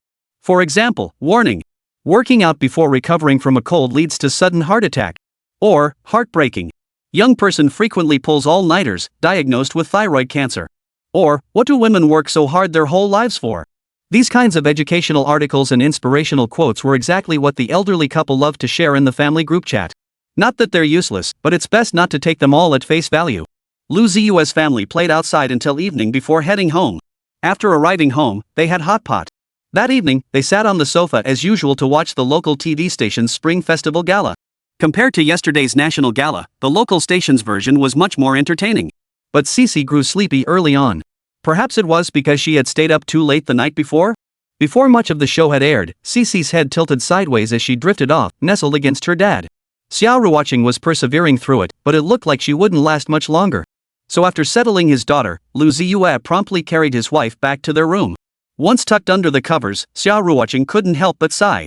Honey, once today is over, does that mean the New Year celebrations are done? It went by so fast. Alright, stop sighing. We still have Little New Year and the Lantern Festival coming up. Lu Ziye coaxed her with a smile. With that, Xia Ruoqing stopped dwelling on it. Honey, let's sleep. We have to drive back to our hometown tomorrow, and you'll be tired from driving. Alright, good night. Good night, honey. Today was the first day of the Lunar New Year. Though there were still firecrackers going off at night, they were far fewer compared to last night. Before drifting off, Xia Ruoqing heard only a few scattered crackles before sleep claimed her. Time flew by, and the next day arrived. Xia Lianghua and Huang Yulan had gotten ready early. This time back home, the elderly couple didn't plan to return to Shanghai with their daughter and son-in-law. Since Xia Ruoqing and Lu Ziye had finished filming, they now had time to care for Xixi. Though Shanghai was a big city, the elderly couple still preferred their hometown. At the very least, home felt comfortable and peaceful. After a simple breakfast, Lu Ziye and his entire family set off. The journey was filled with lively chatter and laughter. However, halfway through the journey, Lu Ziye realized trouble was brewing. Traffic congestion had set in. Highway jams during the New Year were practically a given. Especially after the second day of the New Year. Some were heading back to their maternal homes, others were returning from their hometowns to their work cities to prepare for the workweek, and still others were visiting relatives. All these factors meant the highways were much more crowded than usual. Compounded by cold weather and snow in some regions making road conditions even more treacherous, traffic jams became a common occurrence. Lu Ziye and his group encountered a particularly severe one. At first, they could still inch forward slowly. But as time dragged on, they had to stop and turn off the engine because the traffic wasn't moving at all. Looking out, no matter which direction they turned, vehicles were completely immobilized. The line of cars stretched endlessly ahead, with no end in sight. Honey, this traffic jam is really bad. Xia Ruoqing glanced outside and noticed quite a few people had already gotten out of their cars. Yeah, looks like we're stuck for a while. Let's get out and stretch our legs too. Sitting here is uncomfortable. With that, Lu Ziye opened the door and stepped out. Xia Ruoqing put on her sunglasses and followed suit. Looking ahead, the gridlocked vehicles stretched like a long dragon, disappearing into the distance. Xixi also pulled her grandparents out of the car, urging them to stretch their arms and kick their legs with her. The traffic jam was severe. More and more people got out of their cars. A stylishly dressed woman leashed her pet dog and immediately began walking it. Others were catching chickens. Watching several people laughing heartily as they chased chickens, Xia Ruoqing couldn't help but chuckle. That's quite the way to pass the time, catching chickens? Lu Ziye turned his head to look over at them, then shook his head with a mix of amusement and exasperation. Not at all. They were worried the chickens would suffocate in the trunk, so they opened it to let them breathe. The chickens escaped, and now they're trying to catch them. Oh. I see. I was wondering why they seemed so good at this. Xia Ruoqing chuckled at her own words. No one expected the traffic jam to last nearly an hour. At first, everyone still hoped it would clear up so they could leave sooner. But by the end, they'd given up all hope. After an hour, the cars had barely moved 2 meters forward. Eventually, everyone resigned themselves to the situation. They'd just wait until the road cleared completely before moving on. Revving the engine just to inch forward was a waste of both electricity and fuel. Who knew if the car blocking the front was driven by a road-blocking auntie or a genius strategist? Chapter 81, Visiting Relatives. What should have been a 2-hour drive took 4 hours due to the traffic jam. Upon returning to their hometown, the family headed straight to visit relatives, specifically Xia Ruoqing's aunt, who was also Xia Lianghua's younger sister. Though they were blood siblings, relations between the two families were merely cordial. They maintained a polite facade, but whenever Xia Lianghua's household needed help, his sister's greatest contribution was her words. In other words, she was all talk. If you need anything, just say the word. Don't be a stranger. We're all family. These were the kinds of things Xia Ruoqing's aunt, would often say. But when you actually need help, Xia Haili starts making excuses and refusing. It was truly baffling. But when the tables turned and Xia Haili needed help, she'd be the first to come running for assistance. Only then did she seem to remember her eldest brother. Originally, Xia Ruoqing hadn't much desire to keep in touch with her aunt, feeling it unnecessary. But then she thought about it, her father only had her aunt as family.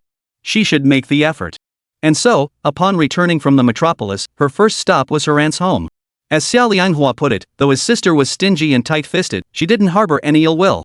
Xia Lianghua had also told Xia Ruoqing, "Visit while I'm still alive. Once I'm gone, whether you visit or not is entirely up to you." Given her father's words, Xia Ruoqing, as his daughter, couldn't be too unreasonable. So even though she felt somewhat reluctant, she came alone. And just as her father had said, aside from being stingy and tight-fisted, her aunt didn't seem to have done anything truly outrageous. The car exited the highway and reached its destination half an hour later.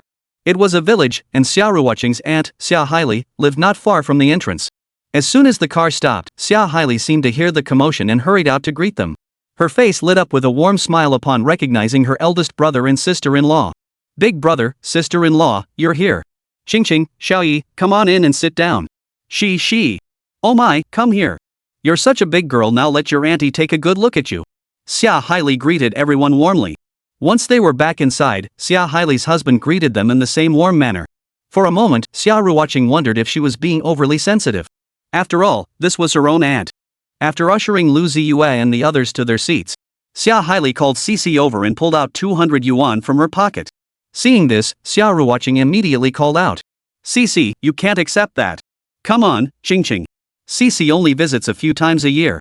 As her great aunt, how could I not give her New Year's money? Good girl, Xixi. Don't listen to your mom. Put it away. When you start school, you can use it to buy something delicious." Xia Haili firmly pressed the money into Xixi's hand. Xixi held the money, glancing at her parents, then her grandparents, and finally at her great aunt. Then, the little one happily gave her great aunt a little bow. "Thank you, great auntie. Oh, such a good girl, so obedient." With that, Xia Haili couldn't resist her affection and scooped Xixi into her arms, later letting her sit on her lap. While chatting with Xia Ruoqing and the others, she would occasionally tease Xixi in her arms. It was clear she genuinely adored the child. Seeing this, Xia Ruoqing's heart was slightly touched. Her aunt didn't seem so bad after all. When she learned that Xia Ruoqing and Lu Ziye had been stuck in traffic on the highway for ages, Xia Haili hurried to the kitchen to prepare a meal. Since it was the holiday season, most of the dishes were semi-prepared ingredients that only needed a bit of cooking to be ready to eat. Though she didn't have much time, Xia Haili still prepared a full table of dishes for her eldest brother's family. Chicken, duck, fish, and meat were all present, and the main dishes were plentiful. 2 steamed buns, rice, and dumplings were all on the table.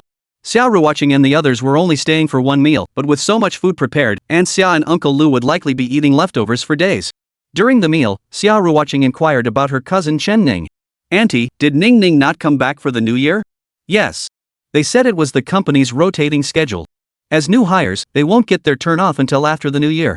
Your sister stayed behind to work overtime too, because she couldn't bear to give up the 5 times pay. She said she'd rest after finishing the overtime, getting both time off and extra pay." Sigh. Xia Haili sighed as she spoke. As parents, who wouldn't want their children home for the new year? Sure, the extra pay is nice, but it's the new year after all. Not seeing her child during the holidays was heartbreaking for Xia Haili as a mother. "I see. Well, we'll have to make sure Ning Ning stays extra careful. It's tough for a young woman in the capital city. If she ever goes to Shanghai, she absolutely must come find me." "Don't worry, she definitely will," Xia Haili assured her with a smile. Xia Haili knew Xia Ruoqing was a big star, and if her niece could lend a hand to her daughter, that would be wonderful.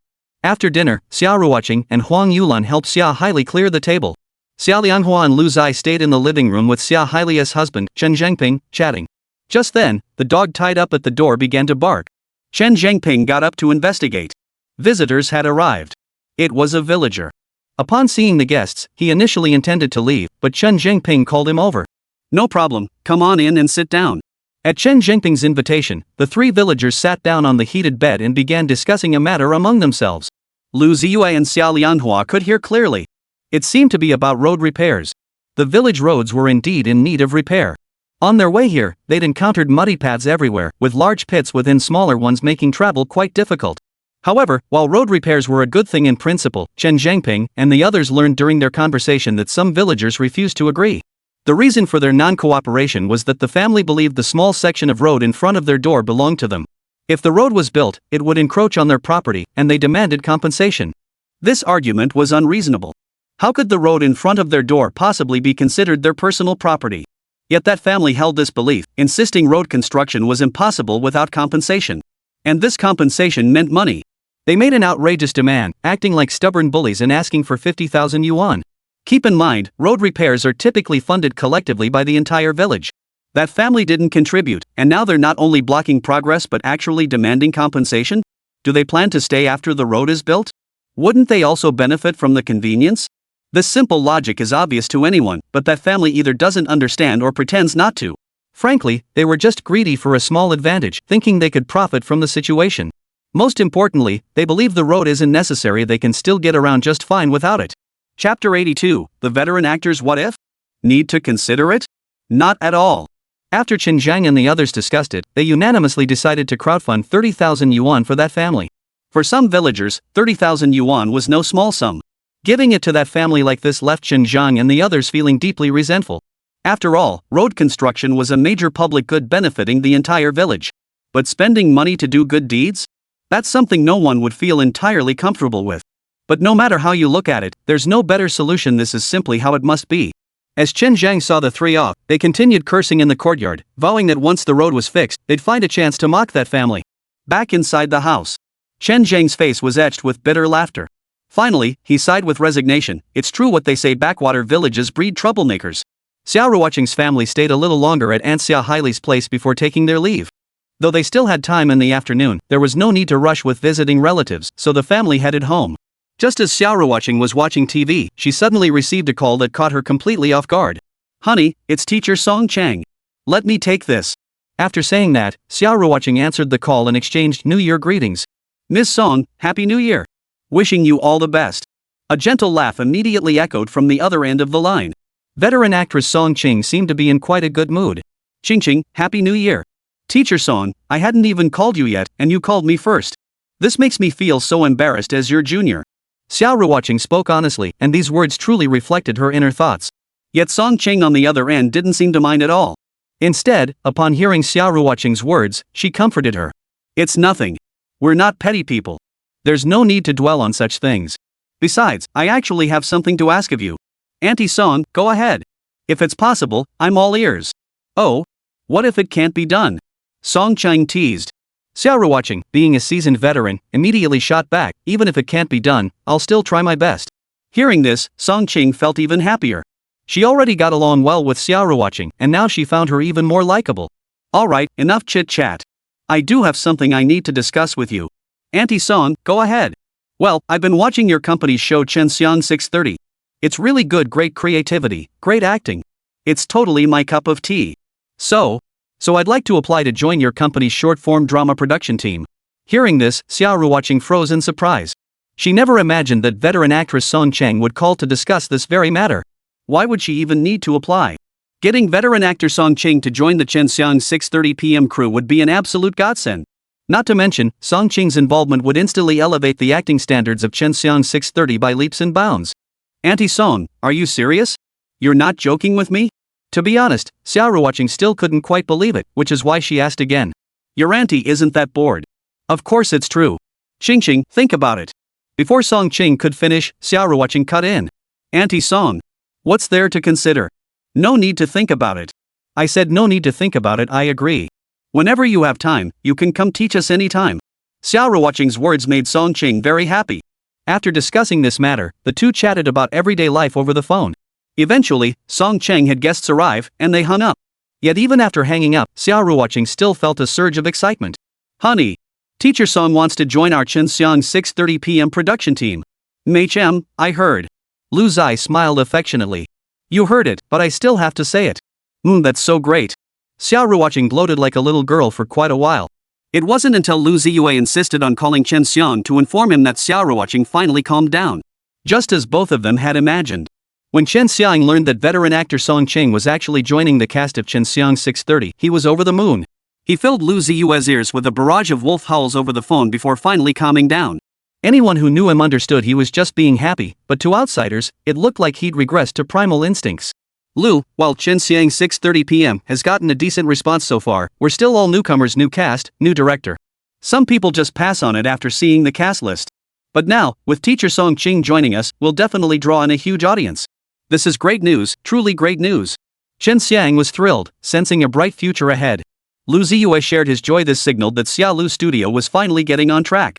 Everything was progressing according to plan, truly a blessing. Though having to handle work during the holiday break was a bit of a nuisance. But if the work was truly worthwhile, who wouldn't be willing to do it? Xia Ruoqing and Lu Ziye were no exception. Whether it was matters concerning the studio or ByteDance, the couple approached each task with dedication. Not for any other reason, but because these projects are the fruit of their labor. Like other children, Xixi spent her days filled with joy and happiness. She's either eating, watching TV, or sleeping. After waking up, it was time to eat again. That afternoon back at Grandma's house, Xixi spent her time in leisurely bliss. But what Xixi looked forward to most was the next day. Because when she came to Grandma's house, Xixi knew they would be visiting relatives every day. All Xixi knew was that during these visits, she'd carry gifts, pay calls, eat a meal, and then head home. After all, eating meat at other people's homes was one of Xixi's favorite things about the new year. Even if the meat at some elders' homes wasn't as tasty as Grandma's cooking, the variety was endless. For meat-loving Xixi, any kind of meat was fair game, worth trying, worth savoring. And so, with Xixi's eager anticipation, the next day arrived. Winter mornings had a crisp chill. You could see your breath in the air. Xixi heard the commotion early and got up promptly. By the time Lu Ziye and Xia Ruoqing emerged from the bedroom, the little one was already dressed and sitting on the sofa, watching cartoons while waiting for them. Daddy, Mommy, Grandma said we're going to Granduncle's house today. Hearing this, Xia Ruoqing couldn't help but frown. Xixi's great-uncle was Xia Ruoqing's uncle and Huang Yulan's younger brother. The reason Xia Ruoqing reacted this way was mainly because she found her uncle and aunt utterly baffling. Both of them were extremely fond of pressuring their child Xia Ruoqing's cousin. Chapter 83, Pressure, Strange. Sometimes Xia Ruoqing even felt sorry for her cousin from her uncle's family. She was clearly a well-behaved and sensible child, yet she was constantly pressured by her parents. Not only did they constantly compare her to other children, but they also frequently shouted at her.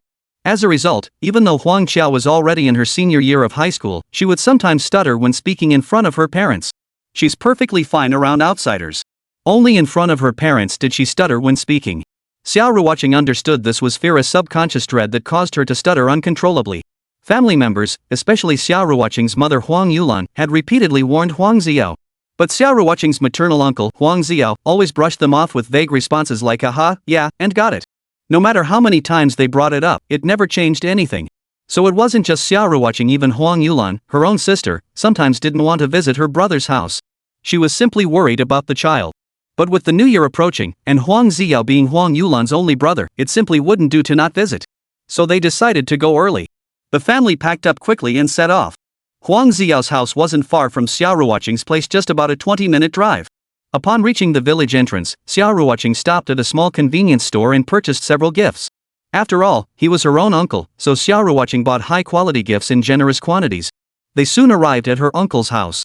Huang Ziye and Song Ayun, the couple, hurried out to greet them as soon as they saw the car pull into the courtyard. Behind them followed a quiet, bespectacled young woman, Xia Ruoqing's cousin, Huang Qiao. Auntie, uncle, sister, brother-in-law.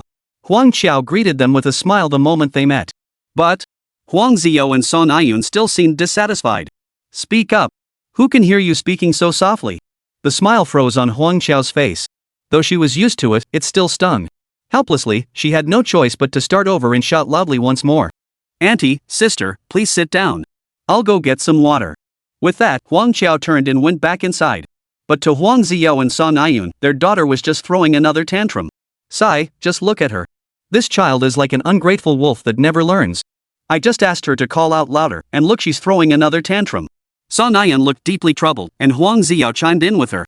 Xia Ruoqing watched her uncle and aunt, yet couldn't help feeling a wave of suffocation wash over her. She only visited occasionally and felt this way. What about her little sister? Living day in and day out in that suffocating environment her parents created. Just thinking about it made Xia Ruoqing unable to bear it any longer. Before they'd even stepped inside the house, Xia Ruoqing had already heard Huang Qiao's words of blame, scolding, and complaints at least 10 times. If Huang Ziye and Song Ayun weren't elders, Xia Ruoqing would have spoken her mind. Though she couldn't speak up, Xia Ruoqing still defended her cousin. Uncle, auntie, little sister is already quite sensible. Could you please refrain from criticizing her so often? But before Xia Ruoqing could finish, her uncle and aunt launched into another round of criticism. What does she know? She's nowhere near as sensible as you, Xixi. Exactly. All she knows how to do is give you and Uncle Xiao the cold shoulder. Look, she's giving us that look again. What did I ever do to you, Huang Qiao? As Song Ayun spoke, she caught sight of her daughter, Huang Qiao. Though her face showed no particular expression, Song Ayun still read discontent into it. Then came the inevitable scolding.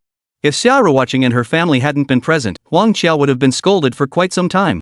Xia Ruoqing looked at her cousin, whose eyes were reddened, and couldn't help but feel a pang of pity. When they were little, her cousin loved following her around everywhere.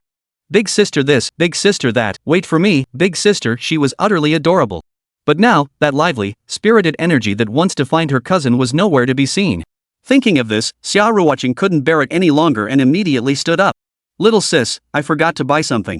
Come with me for a bit, I don't know where the convenience store is around here. Okay. Huang Qiao nodded in agreement and went to change clothes.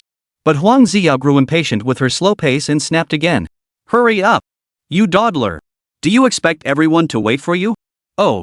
Speak up. Oh. Huang Qiao. Who do you think you're giving that attitude to? Lu Ziye, who hadn't visited often, couldn't help but twitch his lips.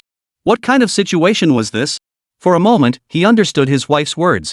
On the way here, Xia Ruoqing had mentioned hoping their younger sister would do well on this year's college entrance exam, get into a good university, and then move far away from home. Now it seemed that getting far away from home would indeed be a good thing for Huang Qiao. To be honest, when Xia Ruoqing took Xixi and Huang Qiao out shopping, Lu Ziye really wanted to say, "Take me with you." But Xia Ruoqing seemed to have forgotten him, not calling him along. Lu Ziye couldn't just leave, so he sat on the sofa and chatted with his uncle and aunt. Yet Lu Ziye noticed something. When they weren't talking about Huang Qiao, his uncle and aunt seemed quite pleasant and easygoing. But why did they put so much pressure on their own daughter? It was puzzling. Very puzzling. He couldn't understand it at all. Thinking of others led Lu Ziye to reflect on his own precious daughter. He searched his memory. Had he ever pressured his own daughter? Fortunately, after combing through his memories, Lu Ziye found no evidence of such behavior. Seems like he really was a good dad after all. Still, he needed to remember this lesson. It would be absurd to spend a lifetime bending over backwards for others, only to suddenly stand tall and rigid in front of his own child. Meanwhile, Xia Ruoqing led her daughter and younger sister out of her uncle's house. Huang Qiao, thinking her eldest sister genuinely intended to shop, focused on guiding the way. But when they reached an open space in the village center equipped with exercise machines, Xia Ruoqing called out to her. "Little sister, this is where we'll do it." "Ha? Big sis, weren't we going shopping?" Huang Qiao looked up, her face full of confusion. "Never mind shopping." Xia Ruoqing shook her head, then looked at her younger sister with a touch of pity. "I just don't want to see you get scolded by your parents again." Sigh. Hearing this, Huang Qiao froze, her eyes suddenly welling up. But then she only pressed her lips together, sighed, and said, "It's okay, sis. I'm used to it." With that, Huang Qiao lowered her head again. Her slightly frail body trembled slightly, unable to contain the emotion.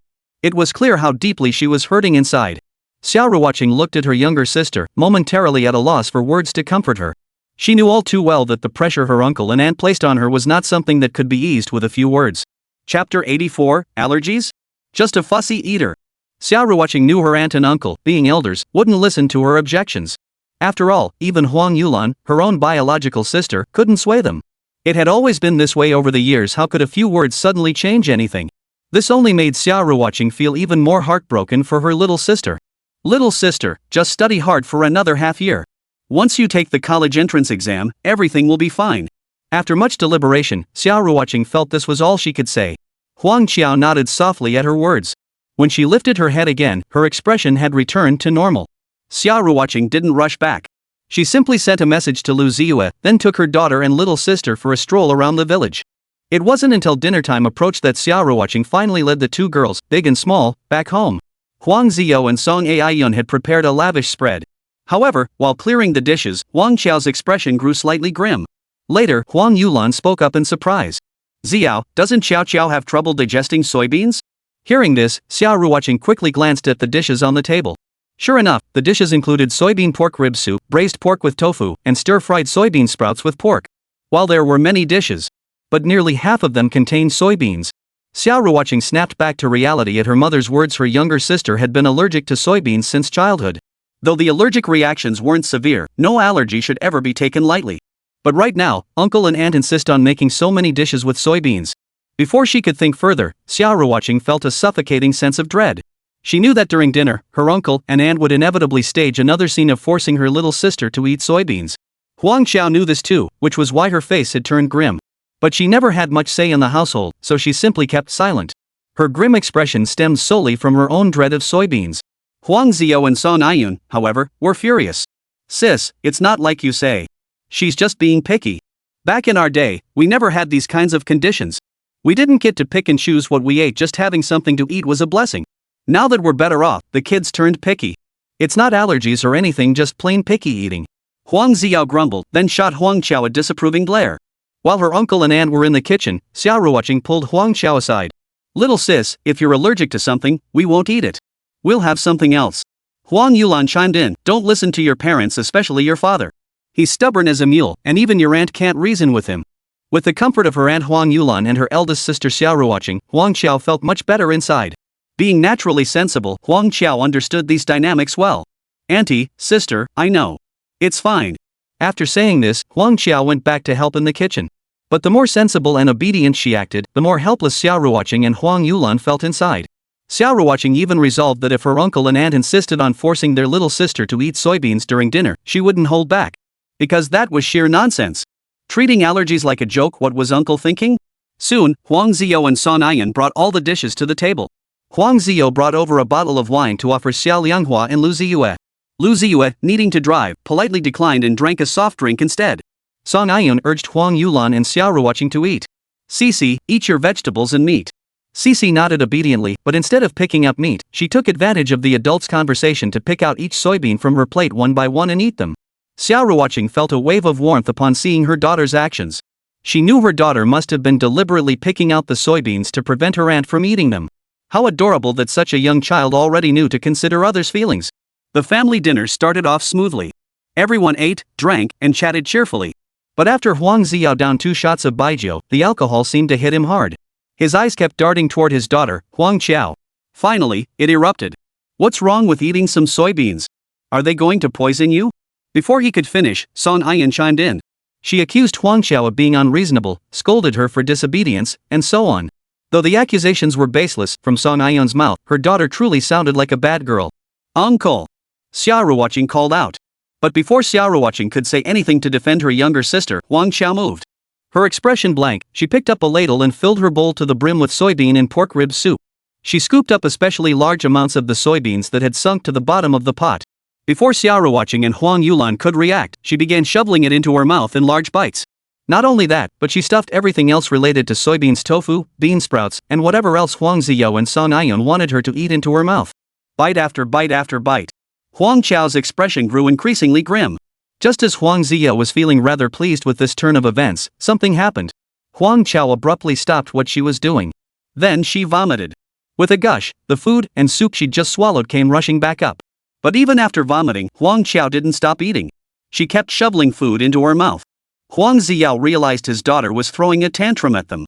He immediately stood up and strode over to Huang Qiao. But before Huang Ziye could speak, Huang Qiao vomited again. This time, however, it wasn't food that came up, but blood. A large mouthful of fresh blood spurted out, staining the pots and pans on the table red. In an instant, Huang Qiao collapsed, her eyes staring straight ahead. Ah! Song Aiyun screamed in horror. Huang Ziye, who had already been somewhat drunk, turned pale as a ghost. Chia! Panic seized both Huang Ziye and Song Aiyun. Xia Ruoqing and Huang Yulan burst into tears. Fortunately, Lu Ziye kept his composure and quickly said, "Don't just stand there. Get her to the hospital immediately." Saying this, Lu Ziye rushed forward, picked Huang Qiao up from the ground, and hurried toward the door. "Dad, Mom, you two get upstairs. Xixi, find a way to bring uncle and aunt over." After giving his instructions, Lu Ziye slammed his foot on the gas pedal and sped straight for the hospital. In the courtyard, Huang Ziye and Song Aiyun had no idea what to do. Song Aiyun kept exclaiming, "Oh dear, oh dear." Huang Ziye was also in a complete daze, utterly at a loss. Chapter 85, the price was his stomach. "Uncle! Stop standing there. Get in the car." Xia Ruoqing was also anxious. After Lu Ziye took Huang Xiao to the hospital, she dashed straight to the neighbor's house to ask if they had a car. Upon learning the neighbor had just been drinking and couldn't drive, Xia Ruoqing immediately borrowed their car. But even as she drove the car to the gate, Huang Ziye and Song Ayun were still standing dazed in the courtyard. Hearing Xia Ruoqing's shouts, Huang Ziye finally snapped out of it, pulling Song Ayun into the car in a hurry. On the way to the hospital, the couple was consumed with self-reproach and regret. I'm such an idiot. What was I thinking? Why did I push Xiao Xiao like that? Why? Xiao Xiao, Xiao Xiao. Xixi, is your little sister okay? Both Huang Ziye and Song Ayun were frantic with worry at that moment. Though they'd nagged Huang Xiao endlessly about refusing to eat soybeans. But Huang Xiao was still their only child. They saw how sensible and obedient she was, though they rarely admitted it. True, they acknowledged it deep down. But how could that silent recognition compare to the sharp, biting words that came out of their mouths? Only now did Huang Ziye and Song Ayun truly panic. Only now did they genuinely worry whether their daughter might be in trouble. Xia Ruoqing drove frantically, glancing at her uncle and aunt in the rearview mirror, momentarily at a loss for words. She genuinely wanted to give them a piece of her mind. But what good would that do? Would berating them now cure her little sister? So Xia Ruoqing said nothing. As she raced along the road, she prayed silently, praying her little sister would be safe and sound. Soon, Xia Ruoqing arrived at the hospital with her uncle and aunt. Following Lu Ziye's directions over the phone, they arrived outside the emergency room. The moment Huang Ziye and Song Ayun arrived, Huang Yulan rushed forward and without a word, slapped Huang Ziye across the face. Sis. Huang Ziye. Xiao Xiao was such a sensible child. Is this how you two treat her? If Xiao Xiao comes to any harm, you two will regret it. Huang Yulan screamed in fury, then slapped herself across the face. It's my fault. All my fault. If I'd known this would happen, I should have scolded you all the moment I arrived. No, I should have done it long ago. Now look at Xiao Xiao. Her voice choked with grief, and she couldn't utter another word. Huang Ziye accepted the beating. Only now did he realize how ridiculous his actions had been. Putting on airs in front of his own daughter, what was the point? His daughter was clearly an outstanding student with excellent character, yet he had insisted on belittling her. What kind of nonsense was that? As for why Huang Ziye and Song Ayun belittled their own child, neither of them could articulate it. Was it to prevent Huang Xiao from becoming arrogant? She wasn't that kind of child, they both knew that. Then why were they so harsh on Huang Xiao? Perhaps it's the biggest generation gap between parents and children in China. It's common, widespread, and utterly frustrating. Outside the emergency room, Huang Ziye and the others could do nothing but wait. Finally, the door opened, and a doctor emerged. After discussing the details with the patient's family, the doctor couldn't help but glance at Huang Ziye and Song Ayun. Doctor, how is my daughter? Please, doctor, you must save her. Yes, doctor, my daughter is still so young, she's still so young. Huang Ziye and Song Ayun knelt before the doctor, pleading for him to save their daughter. In truth, even without their pleas, the doctor would have done everything possible to save her. After all, this was a hospital, and they were doctors. But as he returned to the operating room, the doctor sighed, looked at the patient's parents, and murmured, why bother? Later, medical staff approached Huang Ziye and Song Ayun to inform them. Huang Xiao is allergic to soy products. Small amounts wouldn't cause significant issues, but large quantities would intensify the allergic reaction. This was precisely why Huang Xiao had fainted and coughed up blood. Her body was rejecting the substance. When the medical staff revealed that forcing Huang Xiao to eat soybeans had caused this entire incident, Huang Ziye and Song Ayun were utterly speechless.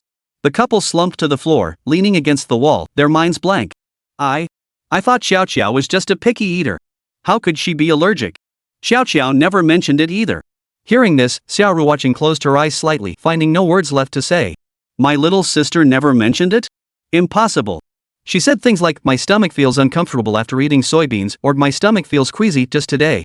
But uncle and auntie, did either of you even listen? And who would believe her anyway? Xia Ruoqing truly felt heartbroken for her little sister. But what good would it do now? Like Huang Yulan, Xia Ruoqing was filled with regret and self-reproach. Why hadn't she been more resolute in refuting Huang Ziye and Song Ayun? Time ticked by, second by second. Soon it was evening. Huang Xiao had been in the emergency room undergoing treatment all afternoon. At first, whenever Huang Ziye and Song Ayun saw medical staff coming and going, they would kneel and plead with the doctors to save her. Later, the couple grew numb, clasping their hands together in silent prayer to the heavens. Perhaps heaven heard their prayers, or perhaps it took pity on Huang Xiao. The girl had finally pulled through. But the price was steep. Huang Xiao told her parents the truth that she couldn't eat soybeans. But the price paid was devastating, a piece of her stomach. To save Huang Xiao, the doctor had no choice but to remove a portion of her stomach. Every organ in the human body is incredibly vital, not a single one can afford to malfunction. And now, a piece of her stomach had been removed. When Huang Ziye and Song Ayan heard from the doctor about the long-term consequences of losing part of her stomach, they broke down in tears on the spot. Xia Ruoqing watched from the side, deeply empathizing with the grief in her uncle and aunt's hearts. Little sister Huang Qiao, such a sensible girl, how could this happen? Xia Ruoqing shook her head, hoping only that her little sister would find smooth sailing ahead. By evening, Huang Qiao's surgery was complete. After being wheeled from the emergency room to the ward, she remained unconscious until the next morning. No one slept that night. Even Xixi, her eyes red from crying, stayed up half the night. Finally, the next morning, Huang Qiao awoke. Lying in her hospital bed, the girl gazed at the ceiling, then surveyed her surroundings. She understood everything that had transpired, though her body remained weak. Upon seeing her parents, Huang Qiao spoke without emotion. "Bring me some tofu." At these words, Huang Ziye and Song Ayan froze. Chapter 86, New Drama Release Date. Huang Qiao's first words upon waking were, "Bring me the tofu." Huang Ziye and Song Ayan remained silent. But both husband and wife understood exactly what their daughter meant. Yes, it was all because they had insisted on forcing their daughter to eat soybeans that things had turned out this way. Had they not pressured her, the family might still be celebrating the new year happily at home. Now, regret was useless. The new year was destined to be spent in the hospital. Xia Ruoqing gazed at her little sister lying in the hospital bed, her heart filled with mixed emotions. Amidst the bitterness, she also felt a sense of vindication. From now on, her uncle and aunt probably wouldn't force her little sister anymore. They absolutely wouldn't dare. But the price paid for this struggle was too steep a burden few could bear. A portion of her stomach had been removed, and the consequences and effects were inevitable. According to the doctor, impaired nutrient absorption would almost certainly become a recurring issue. Moreover, the doctor had repeatedly warned her to absolutely avoid soybeans. Because allergies are no small matter. Any allergic reaction is extremely serious. Xia Ruoqing and Huang Yulan stayed at the hospital for 2 days.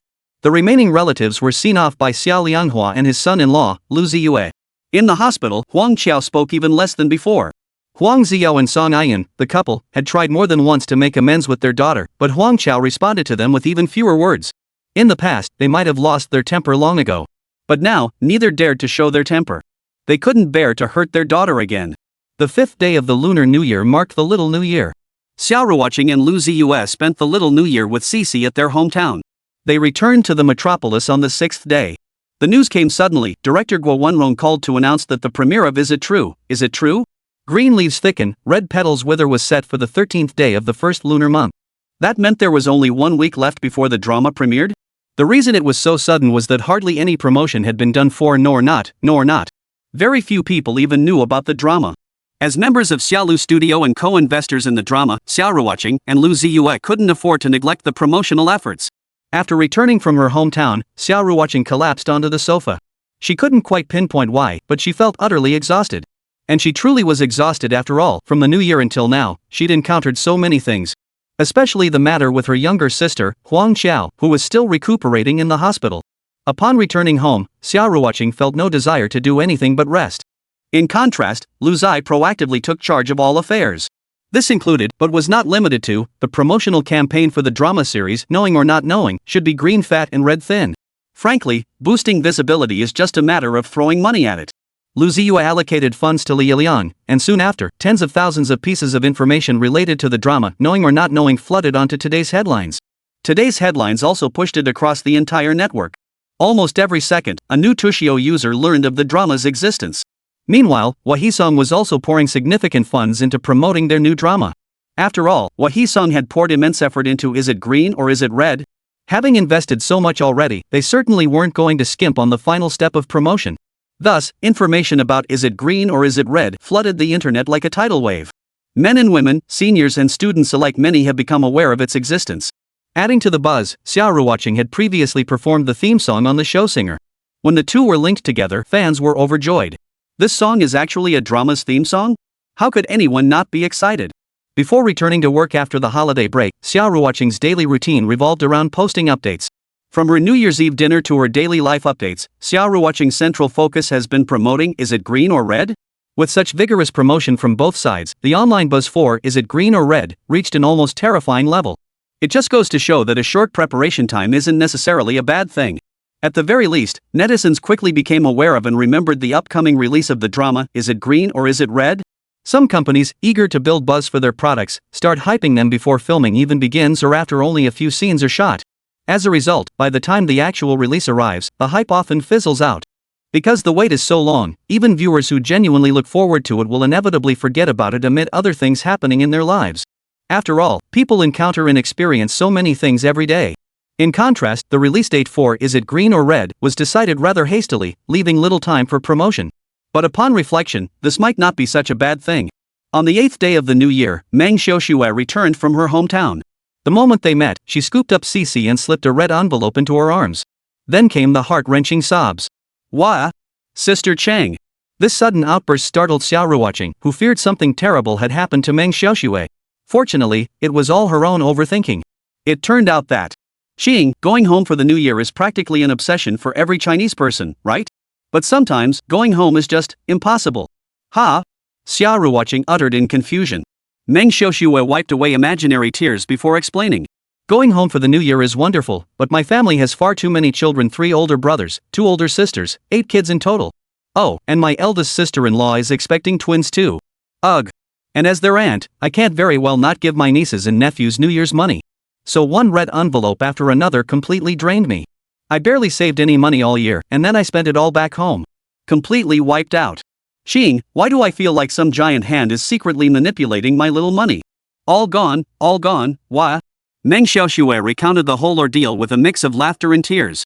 Xia Ruoqing listened, at a loss for words. After all, she hadn't imagined Xiao Shue's family had so many children. She only knew that Meng Xiaoxue's family group chat had quite a few members. She hadn't realized there were so many older brothers and sisters above her. It's okay. Work starts soon, right? If we run out of money, we'll just earn more. Xia Ruoqing offered this comfort. But no matter how you looked at it, those words sounded like something a ruthless capitalist would say. Chapter 87, Lu Ziye's sensational debut. Time flew by, and the 13th day arrived. At 8 o'clock in the evening, it was time for the premiere of Knowing or Not Knowing, should be green fat and red thin.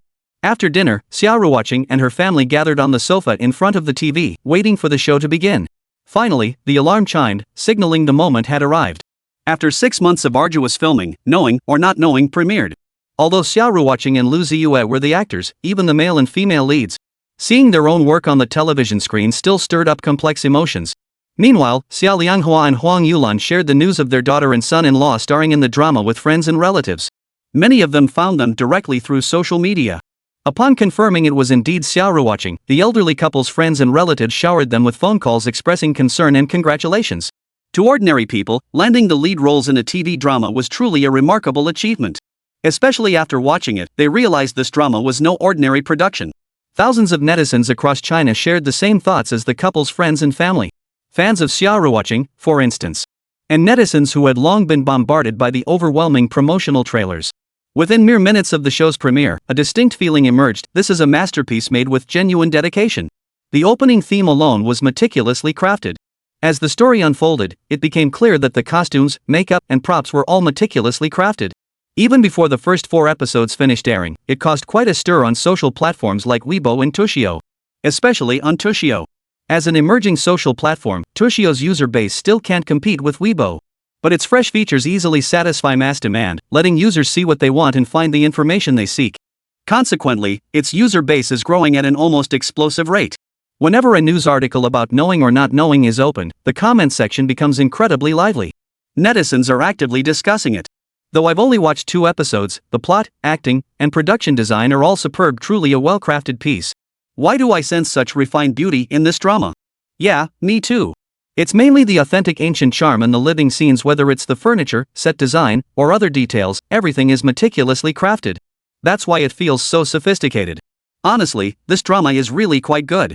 I'm rooting for it. On social media, more and more people are discussing the TV series Knowing or Not Knowing. Similarly, its viewership ratings have achieved an astonishingly high score. And this is only its first day of airing. With such strong word of mouth, the ratings are bound to keep climbing. Similarly, the actors' recognition and popularity have skyrocketed. Veteran actors like Song Cheng, a national first-class performer, have earned audience recognition for their performances. But when audiences learned the show didn't feature any young heartthrobs or top-tier celebrities, they were utterly astonished. After all, such stars can directly influence a production's success to a certain extent. Yet Wahisong and Xiaolu Studio chose to go against the trend, leaving audiences thoroughly astonished. Not only that, but when an article pointed out that the reason both companies avoided casting young heartthrobs and popular stars was to provide viewers with a better viewing experience. Subsequently, others commented that the company's strategy was to invest their budget wisely in areas like costumes, makeup, and props rather than splurge on big-name stars. These words undoubtedly reflect the inner thoughts of both companies. But they couldn't say it openly. Because if such statements were made in the company's name, they would offend not only the young heartthrobs but also other entertainment companies in the industry. After all, companies exist to make money. Numerous entertainment companies are already profiting from these young idols. If Hwasong and Xia Lu Studio voiced such sentiments, they'd alienate the majority of their industry peers. But that doesn't stop them from having mouthpieces voice their true feelings. Especially when these mouthpieces are influential viewers with large fan bases and considerable clout. Thus, the objective is achieved. Netizens learned of the actions taken by both companies, which not only established an image of prioritizing the audience but also criticized the unhealthy practices within the entertainment industry. On premiere day, Xia Ruoqing reaped huge rewards. Her follower count surged by nearly 1 million. This was just the first day. Such a massive increase in followers clearly demonstrated how satisfied netizens were with her performance in the drama. Beyond that, Lu Ziye garnered the most buzz. Young and handsome, Lu Ziye delivered a standout performance that instantly captured widespread attention. However, upon seeing the name Lu Ziye, netizens were stunned. A newcomer? Casting a newcomer as the male lead? Both production companies were certainly bold. But even though Lu Ziye is a newcomer, his performance in the drama is quite satisfying. Netizens' investigative skills are formidable. It didn't take long for someone to dig up information about the male lead, Lu Ziye. In fact, it was deliberately leaked by Hwasong after reaching an agreement with Lu Ziye. After all, once netizens discovered that the musical genius Old Lu was actually Lu Ziye, it was bound to spark another wave of excitement. And sure enough, the moment the news that Old Lu was Lu Ziye spread, both industry insiders and netizens alike were utterly stunned. Holy crap! The composer behind all those original songs Xia Ruoqing sang Old Lu is this young? And such a talented actor too? Seriously, Lao Lu, this is what you call making a splash. You're famous now. Got an account? Quickly tag me. So handsome, gotta following now. Not only is his acting great, but he can sing too. And not just sing, he writes original songs. And not just original songs, they're outstanding and classic. Lu, you've blown me away. Online, thousands of people were clamoring to find Lu Ziye's private account. But after searching high and low, they couldn't find it. Later, they realized Lu Ziye was genuinely an unknown civilian completely unheard of before this. So calling Lu Ziye an overnight sensation is no exaggeration. Then, the gossip-hungry netizens dug up the video of Xia Ruoqing on the singer where she said, "Old Lu is my husband." Awaiting explanation. Chapter 88, amazing. They're a real-life couple, our romantic fantasies are saved. To everyone's surprise, the real Xia Ruoqing was actually tagged in the conversation. This unexpected interaction sent ripples across the calm waters like a pebble dropped into a lake. Amidst the social media frenzy, Xia Ruoqing's name rapidly climbed to the top of trending charts, becoming the center of attention. Whether on Weibo or Tushio, Xia Ruoqing promptly provided detailed explanations to address netizens' questions. Instead of evading or being vague, she personally engaged with fans in a playful manner. This approachable attitude surprised and warmed countless netizens. On Weibo, she posted an illustrated update. The picture showed a warm photo of her and Old Lu, both beaming with bright smiles, their eyes brimming with deep affection and mutual reliance. "Oh my goodness, I've said it before, Old Lu is my husband, literally." These words formed her post. Every word radiated girlish innocence and sweetness, as if she were announcing her happiness to the entire world. Xia Ruoqing delivered the answer netizens craved in this lighthearted and cheerful manner. It satisfied everyone's curiosity while adding to her personal charm. When fans and admirers saw Xia Ruoqing's post, they were stunned. Amazed, they immediately hit the like button. The comments section was instantly flooded with well wishes and praises. Fans flooded in with messages. "Ms. Xia has finally gone public, congratulations. This is true love, so envious. Who's Old Lu? Regardless, sending our blessings first." These comments not only reflect fans' interest in Xia Ruoqing's personal life but also demonstrate their recognition and support for her genuine approach. In the eyes of netizens, celebrities often prefer to keep their marital and romantic histories private. Especially female celebrities. A sense of mystery seems to shroud them, making it hard to glimpse their real lives. Xia Ruoqing, however, has broken this convention. Whether on the show Singer or now, she openly acknowledges her marriage to Old Lu without the slightest concealment. This honesty and courage are especially precious in the entertainment industry, a world full of lies and pretense. Compared to those celebrities who go to great lengths to conceal or rationalize their marital and romantic histories, Xia Ruoqing's approach is undeniably more sincere. Through her actions, she demonstrates that celebrities are ordinary people too, entitled to the happiness that love and marriage bring. This genuine attitude has only deepened the affection of her fans and admirers. They unanimously express that Xia Ruoqing's sincerity and openness are precisely what they have always pursued and aspired to.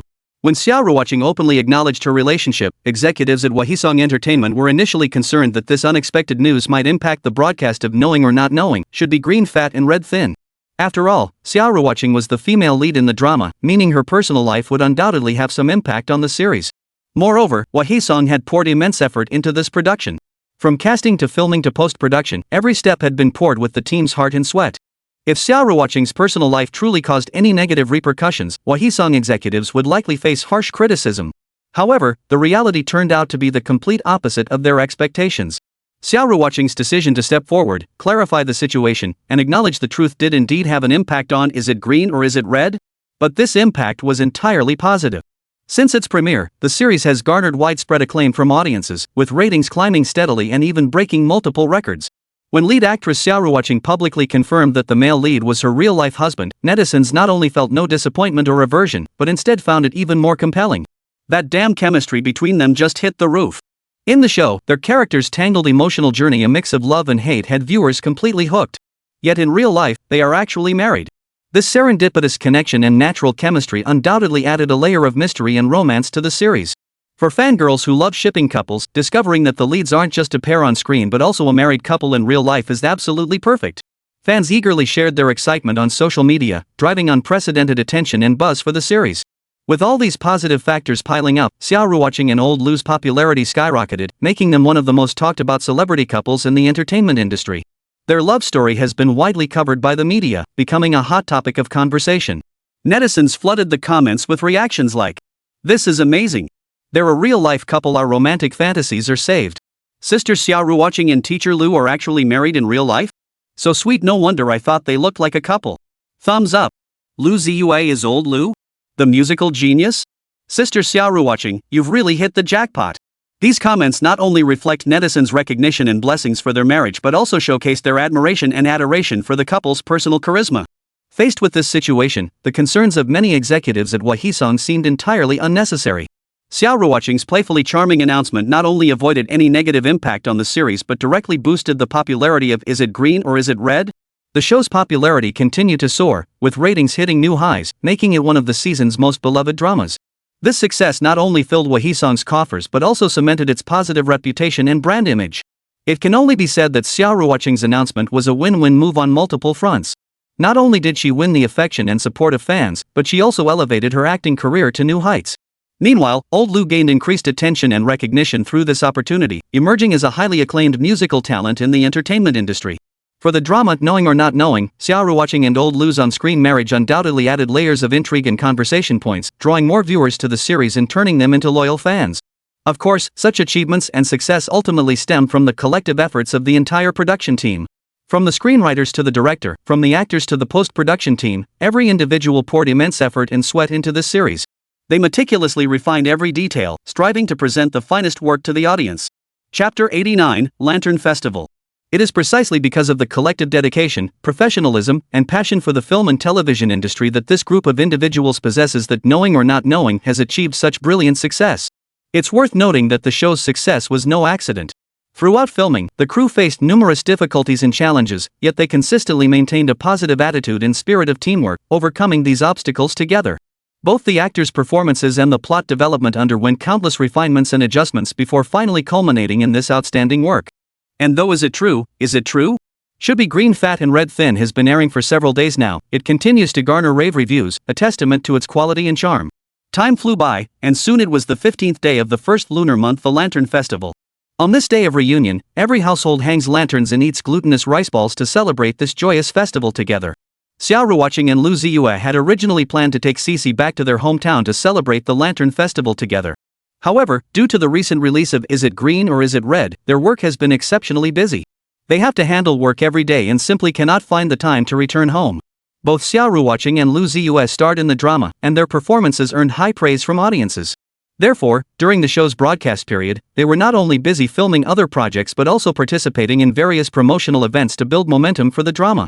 Despite the hectic schedule, they relish the experience, knowing this is the fruit of their collective labor and a significant milestone in their acting careers. Meanwhile, Xia Lianghua and Huang Yulan, the couple, also didn't want to go through the hassle and declined the suggestion to come from their hometown to Shanghai. They understood their son and daughter-in-law were busy with work and didn't want to trouble them. Besides, their stay back home would only last a fortnight at most. If nothing urgent came up, it would be difficult to ask them to return to Shanghai. Thus, they decided to remain in their hometown. Although only Xia Ruoqing, Lu Ziye, and their daughter Xixi remained in their Shanghai home, they still cleaned it spotlessly and decorated it festively. They hung red lanterns, pasted window decorations, and arranged fresh flowers and green plants, filling the entire home with festive spirit. Then they began planning what to eat today. The Lantern Festival naturally called for tang yuan, the traditional festive food. So they decided to have tang yuan today. 2 days earlier, Xixi had already started craving them. Her little mouth kept murmuring, "Mommy, I want to eat tang yuan. I want to eat sweet tang yuan." Xia Ruoqing watched her daughter's adorable expression, her heart brimming with happiness and contentment. She knew that even though they couldn't celebrate the Lantern Festival back home, as long as the family was together, it would be the most wonderful time. So after cleaning the house that morning, Xixi insisted on dragging her parents out to buy tang yuan. Her little hands clutched her parents tightly as she skipped ahead. Xia Ruoqing and Lu Ziye watched their daughter's joyful expression, their hearts brimming with happiness too. They knew that with Xixi by their side, this Lantern Festival would be all the more warm and wonderful. Not far from their home was a street that looked much like any ordinary one, except that it was much shorter and narrower. But its location was excellent, with easy access in all directions and very convenient transportation. With numerous residential complexes and housing units nearby, the area was densely populated. Gradually, more vendors began setting up stalls to sell goods here. Thus, a bustling marketplace gradually took shape here. Both night markets and morning markets, these convenient community staples, found their place here. As night falls or dawn breaks, the area always buzzes with activity and lively crowds.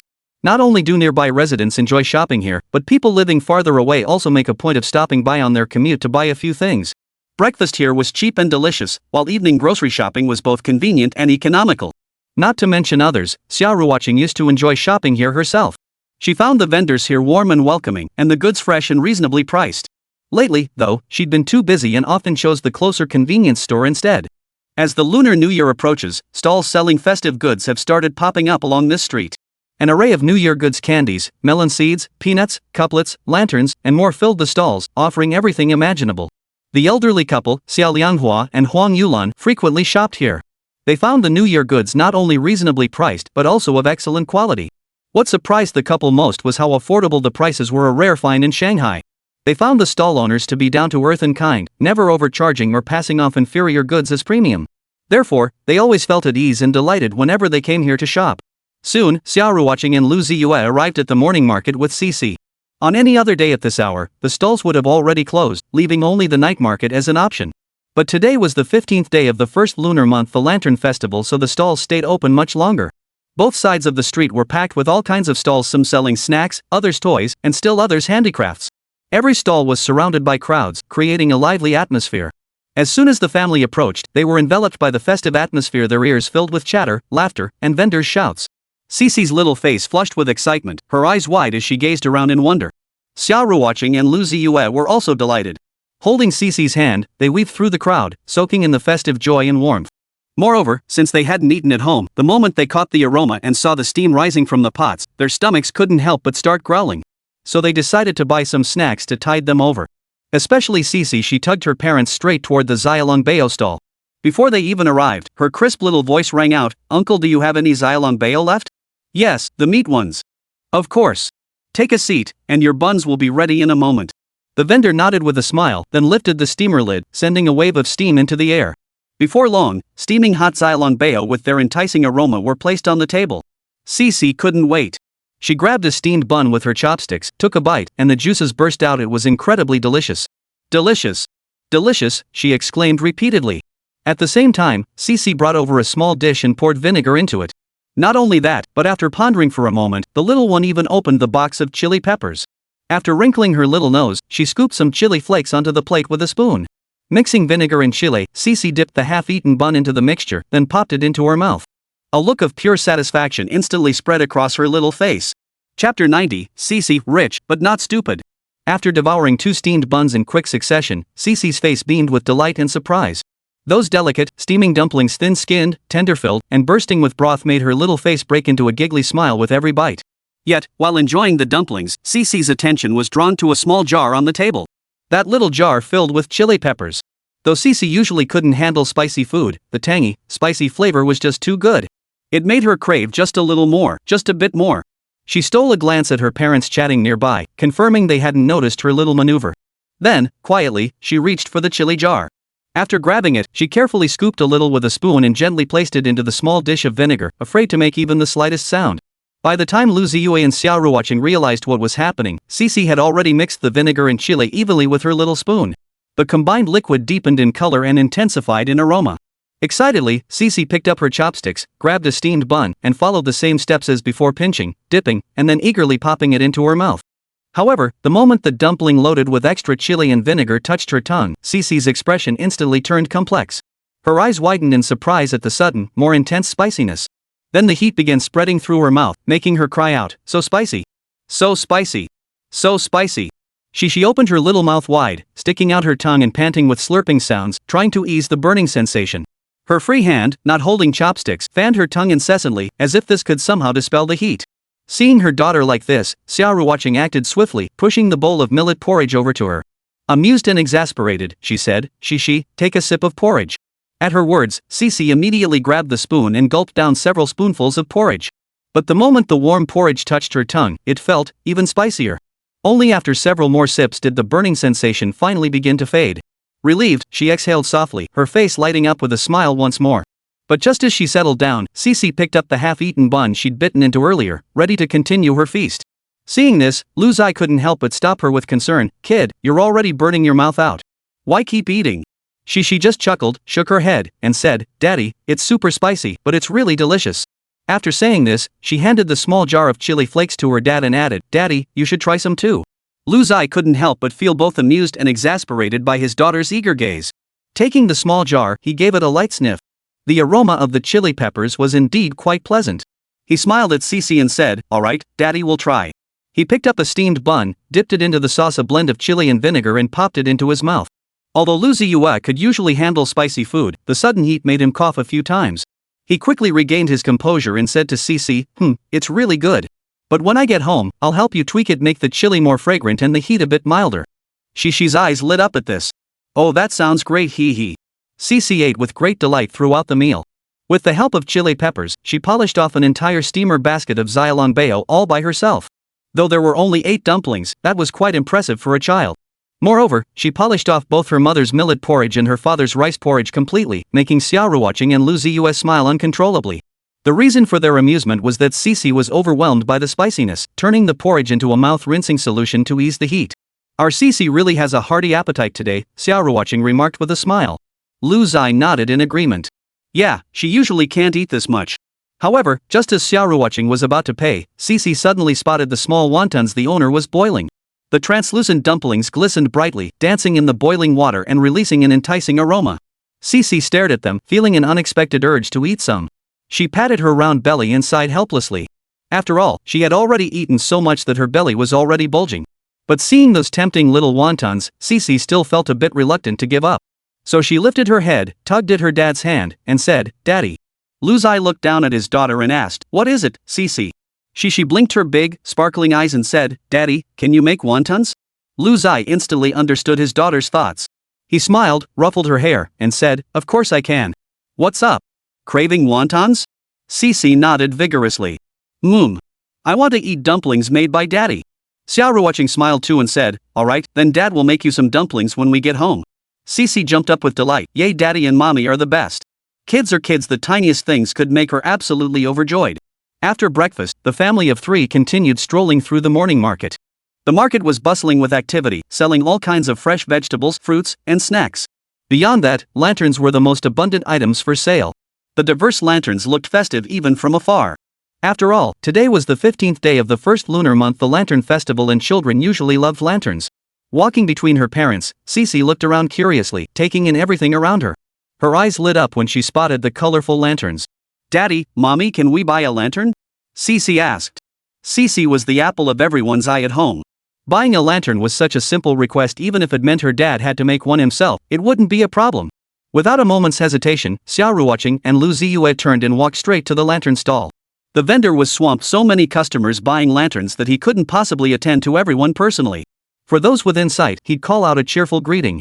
Those he missed only came into view when they handed over money. The stall was filled with countless lanterns hanging inside. Xixi browsed through them, but surprisingly found herself at a loss which one to choose. The little one was practically dazzled by the choices. Finally, she settled on one with an adorable cartoon snake design. But upon hearing the price was 150, Xixi turned and walked away. Chapter 91, A Proper Little Foodie. Xixi's sudden departure caught Xia Ruoqing and Lu Ziye off guard. They exchanged puzzled glances, utterly baffled. A flicker of confusion crossed Xia Ruoqing's eyes, while Lu Ziye tilted his head, seemingly trying to make sense of this sudden turn of events. Xixi didn't stop walking, striding a considerable distance away, displaying that characteristic childish stubbornness. "Xixi, what's wrong? Didn't you really like that lantern?" Xia Ruoqing finally couldn't help but speak up, her voice tinged with puzzlement as she watched her daughter's retreating figure. Hearing her mother's voice, Xixi immediately stopped and turned around. With the air of a little adult, she spoke in a tone so serious it was almost comical. "Mommy, we have money, but we're not stupid." Her words carried a childish earnestness. 150 yuan. For a lantern. That's so expensive. Xixi's words carried a hint of disbelief, her young eyes sparkling with astonishment. The sight nearly made Xia Ruoqing and Lu Ziye laugh themselves silly. Xia Ruoqing covered her mouth to stifle a giggle, while Lu Ziye couldn't help but burst into hearty laughter. Their laughter echoed through the crowd. After the laughter subsided, the couple finally understood why their daughter had walked away so decisively earlier. She had simply thought it was too expensive. To be honest, a toy lantern selling for 150 yuan was indeed pricey. But on a special occasion like the Lantern Festival, it was only natural for such items to command a higher price. After all, the festive atmosphere always stirs people's desire to spend.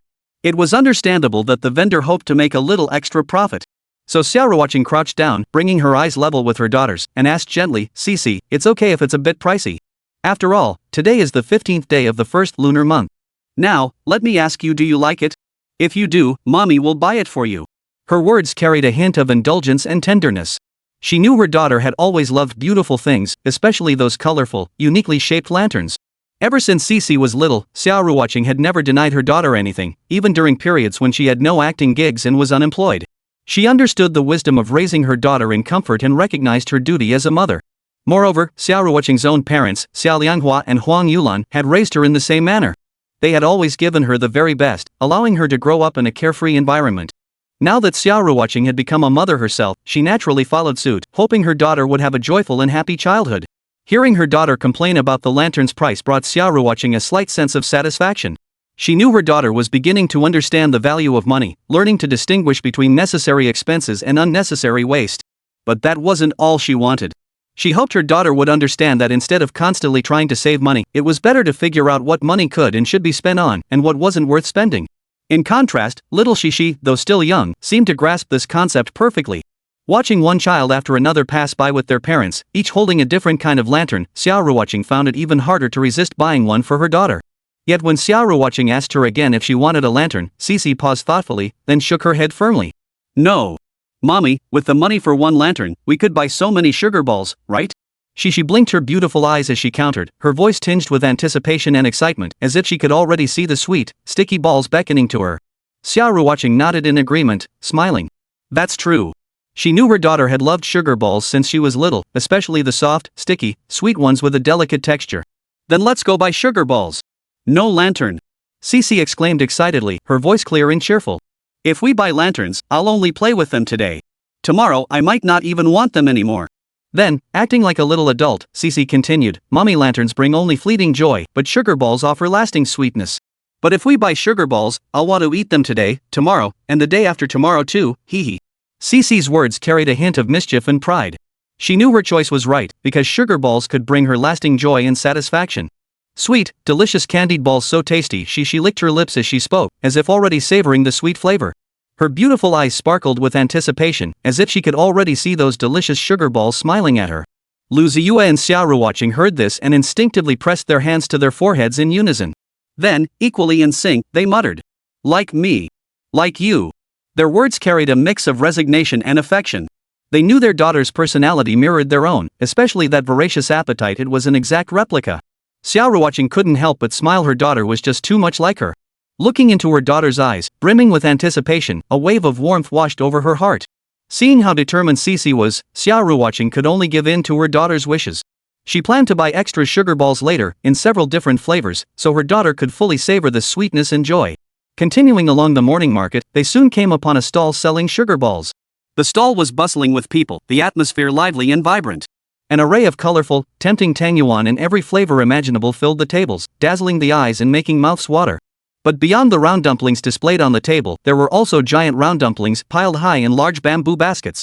These giant sugar balls were several times larger than the regular ones, and to Xixi, they looked weird. A hint of suspicion flashed in Xixi's eyes when she saw them. But as she drew closer, the little one immediately caught the sweet aroma, and she could barely hold back her drool. She exclaimed excitedly, "Wow, such big sugar balls!" Her expression seemed to already picture herself holding a huge sugar ball, savoring every bite. Then, blinking her eyes, the little one asked doubtfully, "But it's so big, there must be very little filling inside, right? That wouldn't be very tasty." Although Xixi was filled with curiosity and anticipation for the big sugar ball, she didn't forget to ponder the matter with her little childish mind. In Xixi's view, only tangyuan with generous fillings and a satisfying texture were truly delicious. If you take a bite and don't get any filling, it'd probably be pretty gross. It's safe to say Xixi was a very qualified little foodie. Chapter 92, 2 pounds, 2 pounds isn't that much. Seeing how adorable Xixi was, the stall owner couldn't help but break into a warm smile. His hands, slightly roughened by years of hard work, slowed down unconsciously amidst the hustle and bustle. He knew well that such an innocent smile could dispel the winter chill and bring a rare warmth to this small stall. Taking advantage of a moment when his hands were free from weighing yuanxiao for customers, the vendor turned to Xixi with enthusiasm, deciding to give this curious little one a vivid lesson on traditional festivals. "Little one, these aren't tangyuan, you know. Cuteness reigns supreme." The stall owner's words brimmed with patience and affection, as if sharing simple, unadorned joy with a long-lost friend. At this, Xixi's charmingly large eyes widened instantly, sparkling with a look of doubt. "Ha? Not tangyuan? Then what is it? Aren't we supposed to eat tangyuan on the 15th day of the first lunar month?" Her little brain worked overtime, trying to make sense of the scene before her. In the little one's mind, weren't those plump, snow-white balls in the basket just oversized versions of tangyuan? They were perfectly round and adorable, glistening temptingly, making one want to take a bite. Seeing this, the shopkeeper explained with even greater patience. "These are yuanxiao, different from tangyuan." After hearing this, Xixi's face lit up with confusion, as if a string of question marks were floating above her head. The sight was utterly adorable. Her little mind was filled with questions. The difference between tangyuan and yuanxiao fell squarely into her knowledge-blind spot. She could only turn helplessly to her parents, hoping they would provide the answer. In Xixi's mind, her parents were all-knowing, all-powerful beings. They always provided the right guidance when she was confused, helping her avoid detours on her path to growing up. Just as Xixi had hoped, her mother, Xia Ruoqing, did indeed know the difference. Not only did Xia Ruoqing possess a wealth of knowledge, but she also cherished traditional culture, perhaps because she had chosen the liberal arts track in high school? "Xixi, uncle is right. Think about it, were the tangyuan we used to buy this big?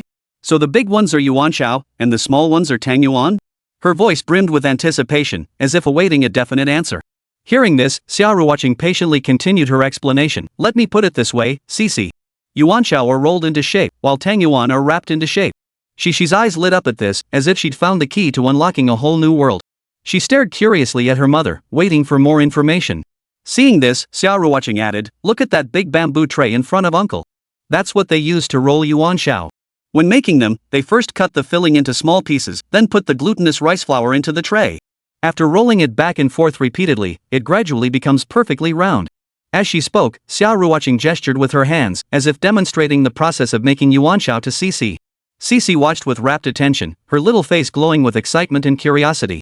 She could almost picture the tiny filling pieces tumbling and bouncing in the glutinous rice flour, eventually transforming into perfectly round, adorable yuanxiao. Tangyuan, on the other hand, are wrapped, Xia Ruoqing continued. Just like making dumplings, you roll out a piece of dough into a circle, place the filling inside, and then seal it into a round shape. The tangyuan made this way have a soft, glutinous texture and a sweet flavor. They're absolutely delicious. Xia Ruoqing's detailed and vivid explanation gave Xixi a much clearer understanding of yuanxiao and tangyuan.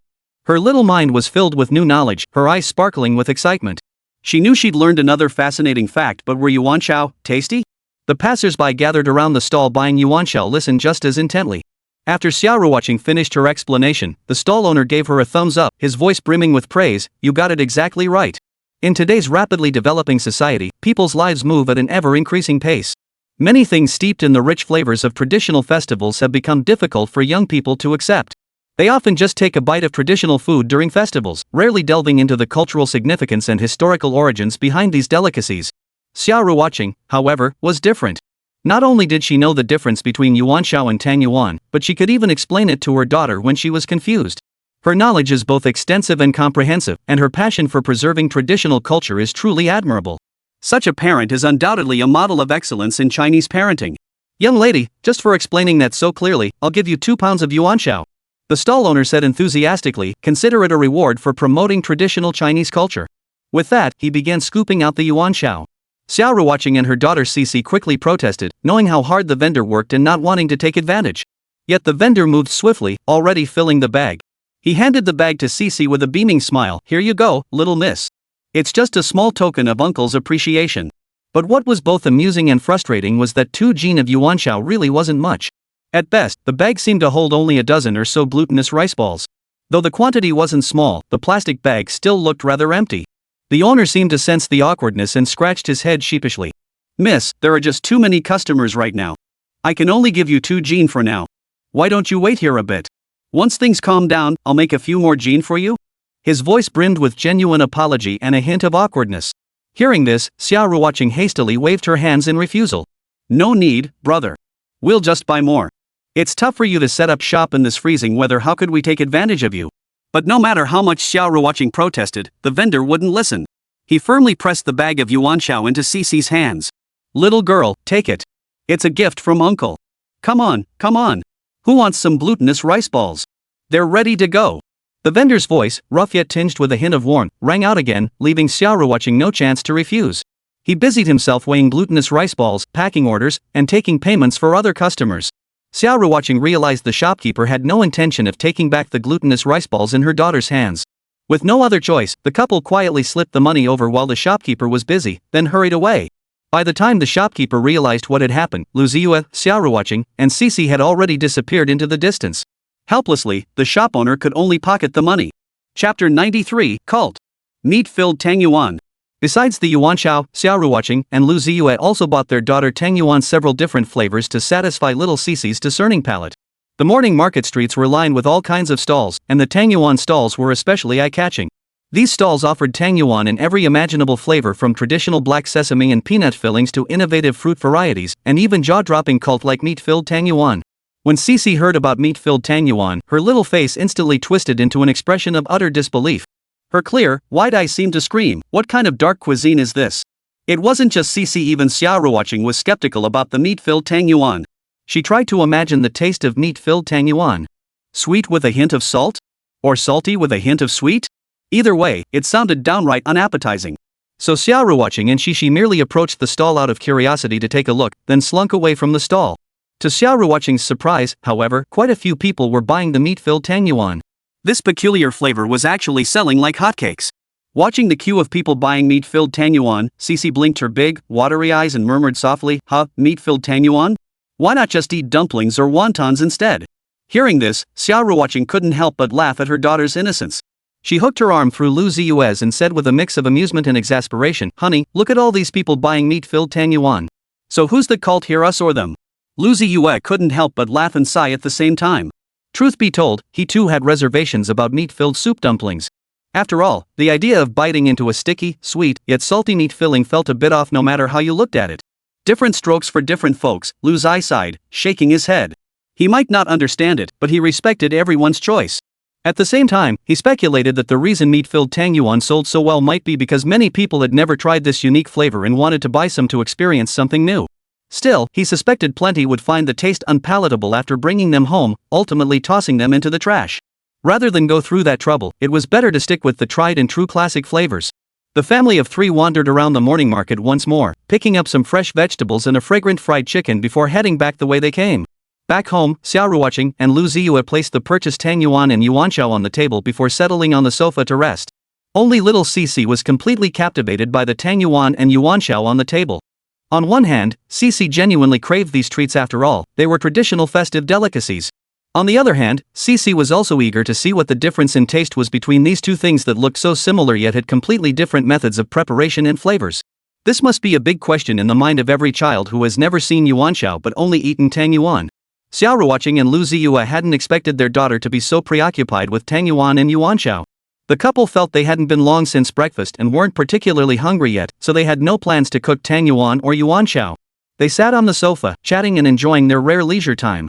Xixi, however, kept circling the table, her little eyes fixed on the tang yuan and yuanxiao as if afraid they might vanish at any moment. Seeing this, Lu Ziye approached her suspiciously and asked, "Xixi, what's wrong? Want a chicken leg?" Saying this, he reached out to break off a piece of chicken for his daughter. But Xixi quickly refused, then threw herself onto his lap, wrapped her arms around his neck, and looked up with adorable pouting lips. "Daddy, I want to eat tang yuan. And yuanxiao too," she added quickly, as if afraid her dad might forget. Lu Ziye couldn't help but laugh at his daughter's greedy expression. He hadn't expected her to be so eager for tang yuan and yuanxiao, especially since she'd already eaten her fill at the morning market. But since it was what his daughter wanted, he'd just cook them. So, he smiled at Xixi and said, "Alright, Daddy will cook you some tang yuan. And yuanxiao too, Daddy." Xixi quickly reminded him, afraid he might forget the glutinous rice balls. "Alright, I'll cook some yuanxiao too," Lu Ziye agreed with a smile. "But fried yuanxiao are delicious too, you know." As he spoke, he deliberately licked his lips, making a face of pure enjoyment. This instantly sparked little Xixi's appetite. She clapped her little hands excitedly and cheered, "Yay! Daddy, you're the best." Seeing his daughter's delighted expression, Lu Ziye felt warm inside. He turned and headed into the kitchen to start preparing the glutinous rice balls and yuanxiao. Meanwhile, Xia Ruoqing sat on the sofa, watching her daughter's greedy expression and couldn't help but smile. She knew her daughter had loved these sweet treats since she was little, so she didn't stop her. Soon, waves of fragrance wafted out from the kitchen. It was the unique aroma of freshly cooked tang yuan and yuanxiao. She grew even more excited upon catching the scent. She couldn't wait any longer and ran to the kitchen door, tiptoeing to peek inside. Lu Ziye couldn't help but smile at her daughter's impatient expression. Don't rush, don't rush. They'll be ready soon." Finally, the tang yuan and yuanxiao were cooked. Lu Ziye ladled them into bowls and carried them to the dining table. She cheered and ran over, sitting down at the table ready to dig in. She picked up a glutinous rice ball and took a bite. Sweet filling oozed out instantly. She closed her eyes contentedly. Wow! So delicious. Then she picked up a yuanxiao and took a bite. The yuanxiao's skin was thicker than the tang yuan's, giving it a chewier texture. Plus, the fillings inside were richer and more varied.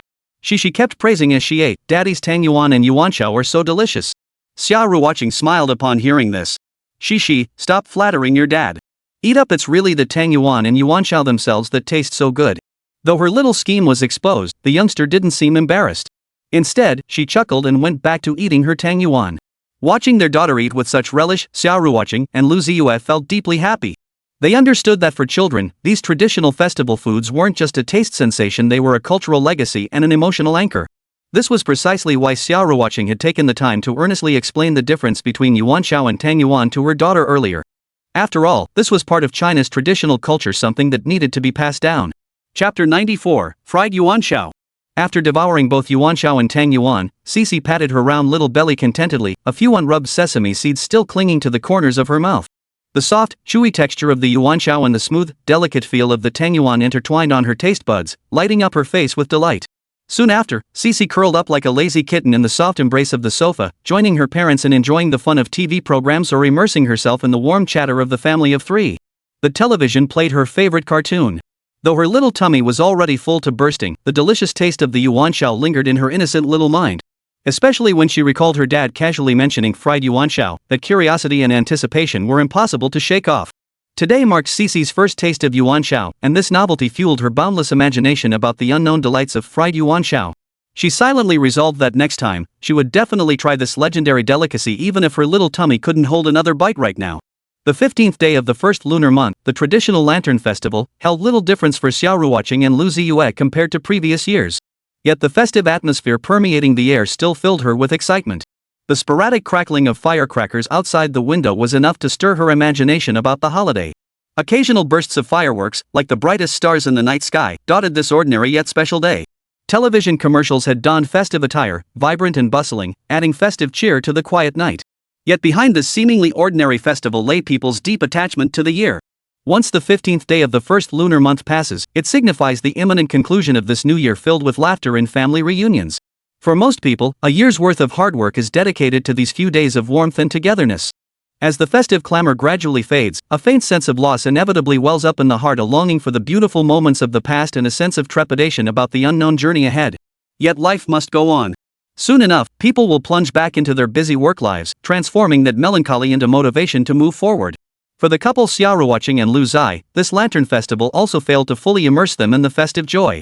Their busyness stemmed not only from personal careers but also from an unwavering dedication to their artistic pursuits. The success of the drama, Knowing or Not Knowing, had thrust them into the industry spotlight. Multiple local satellite TV stations extended offers, hoping to secure the rights to broadcast the series and boost their ratings. After all, in this era where content reigns supreme, a single outstanding production can transform a television station's fortunes. Since its release, Is It Not Green and Lush, Yet Red and Withered has garnered widespread acclaim for its exquisite production and outstanding performances. It is not merely a drama, but a masterpiece rich in cultural resonance and emotional depth. Regional satellite channels understood that whoever secured the rights first would gain a decisive advantage in the ratings war. Consequently, they spared no expense, bombarding White and Xia Lu Studio with tempting collaboration offers. Faced with these relentless offers, Xia Ruoqing remained remarkably composed. She knew that only by staying calm and composed could she secure the greatest benefits in this commercial game. Thus, the two companies worked in perfect harmony, jointly discussing cooperation plans to maximize their respective interests. Throughout this process, while Xia Ruoqing appeared relaxed and at ease on the surface, she was actually busy handling various tasks daily to ensure the smooth progress of the collaboration. Meanwhile, Lu Ziye, the internet industry elite, was far from as relaxed as he appeared. He kept a constant watch on the data fluctuations of today's headlines, fearing he might miss even the smallest detail. In this ever-changing internet landscape, business warfare resembled a battlefield. One misstep could lead to total defeat. He understood that for today's headlines, to stand out in this fiercely competitive market, constant vigilance and relentless innovation were essential. Thus, he dedicates time daily to analyze data, identify potential growth opportunities, and lay a solid foundation for the company's future development. On the seventh day of the Lunar New Year, while most people were still basking in the holiday's afterglow, Xia Lu Studio and ByteDance had already officially resumed work. To boost employee morale, Xia Ruoqing and Lu Ziye specially prepared red envelopes as a gesture of goodwill. This gesture not only conveyed the company's care and warmth but also ignited their work enthusiasm. On this special day, the company also decided to grant employees additional holiday benefits, allowing them to fully rest and recharge before diving back into work. Such initiatives undoubtedly strengthen team cohesion and a sense of belonging, uniting the entire company to contribute collectively toward its future growth. Before they knew it, night had fallen. To fulfill his promise to his daughter, Lu Ziye personally took to the kitchen to fry yuanxiao for her. When a plate of golden, crispy fried yuanxiao was placed on the table, Xixi blinked her curious big eyes and gave a look of doubt. Compared to boiled yuanxiao and tang yuan, the fried version did look a bit rough around the edges. Some even had their fillings exposed due to imperfect frying, making them look less than perfect. Xixi couldn't help but wonder, could these really taste good? Yet, when she mustered the courage to take a bite, she was instantly won over by the crispy exterior, tender interior, and sweet, delicious flavor. The unique texture of fried yuanxiao was completely different from boiled ones. It retained the soft, glutinous sweetness of traditional yuanxiao while adding a delightful crispy layer. Xixi's little face lit up with a smile of surprise and satisfaction. She finally understood why her dad had said fried yuanxiao were delicious too. In that moment, it was as if she had discovered a whole new world. "Mommy, try one." Saying this, Xixi placed a fried yuanxiao, or rather, a whole skewer, into her mother's bowl. With a quick stab of the chopsticks, 3 or 5 fried glutinous rice balls were skewered onto them. Xia Ruoqing took the chopsticks with a mix of amusement and exasperation, then pulled one off like she was eating a kebab. It was indeed delicious. "Mommy, is it good?" Xia Ruoqing nodded, then scooped up another glutinous rice ball with her spoon and ate it. The taste and texture of glutinous rice balls and fried glutinous rice balls were truly different, especially the fried ones. "Honey, do you think we could fry the glutinous rice balls too?" "Sure, but you'd have to be careful." "Careful about what?" "Careful not to get oil splashed on you, it stings like hell." Lu Ziye said this with deadpan seriousness, as if he'd been there, done that. Chapter 95, Has stationery evolved this fast? Am I getting old? After dinner, the atmosphere at home felt especially warm and cozy. Xixi held her parents' hands excitedly and suggested, "Daddy, Mommy, let's watch the Lantern Festival Gala together." Lu Ziye smiled and nodded, while Xia Ruoqing gently stroked Xixi's head. The happy family of 3 settled comfortably in front of the television. The gala featured a dazzling array of performances. The intertwining melodies of singing, laughter, and applause created a unique harmony for the evening. Yet, for some reason, little Xixi suddenly grew pensive. She nestled softly into her mother's embrace. "Daddy, Mommy, time flies so fast." Xixi's voice was as soft as a mosquito's buzz, yet it reached Xia Ruoqing and Lu Ziye's ears clearly. The couple exchanged a knowing smile, both feeling a wave of inexplicable emotion. Yes, time really does fly, Xia Ruoqing responded gently. It feels like just yesterday we were watching the Spring Festival Gala on New Year's Eve, and now it's already the 15th day of the first lunar month. Half a month gone in the blink of an eye, Xixi murmured softly, her tone filled with helplessness and regret at time's swift passage.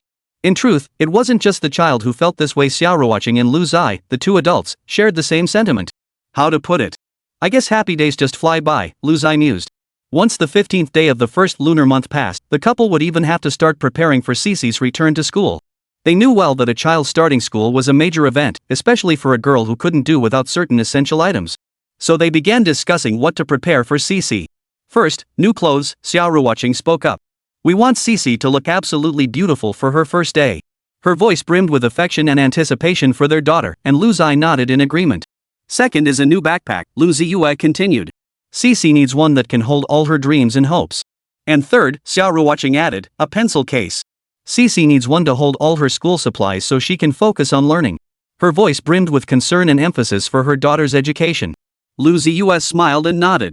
He knew that though small, a pencil case was an indispensable learning companion for a child.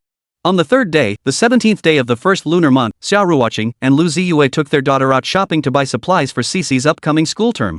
They arrived at a bustling shopping street lined with shops on both sides, the atmosphere vibrant and lively. New backpacks and pencil cases could be found in stationery stores. So Xia Ruoqing skillfully led her daughter and husband to the center of the shopping street. There, a three-story building stood out prominently. Upon closer look, wow, it was entirely dedicated to stationery. To be precise, all three floors belonged to the same shop, which enjoyed considerable fame in the neighborhood. So much so that both kindergartners and older students loved coming here to buy supplies before the new school year. Xia Ruoqing and Lu Ziye gazed at the bustling crowd and dazzling array of goods, marveling at how thriving this stationery store's business truly was.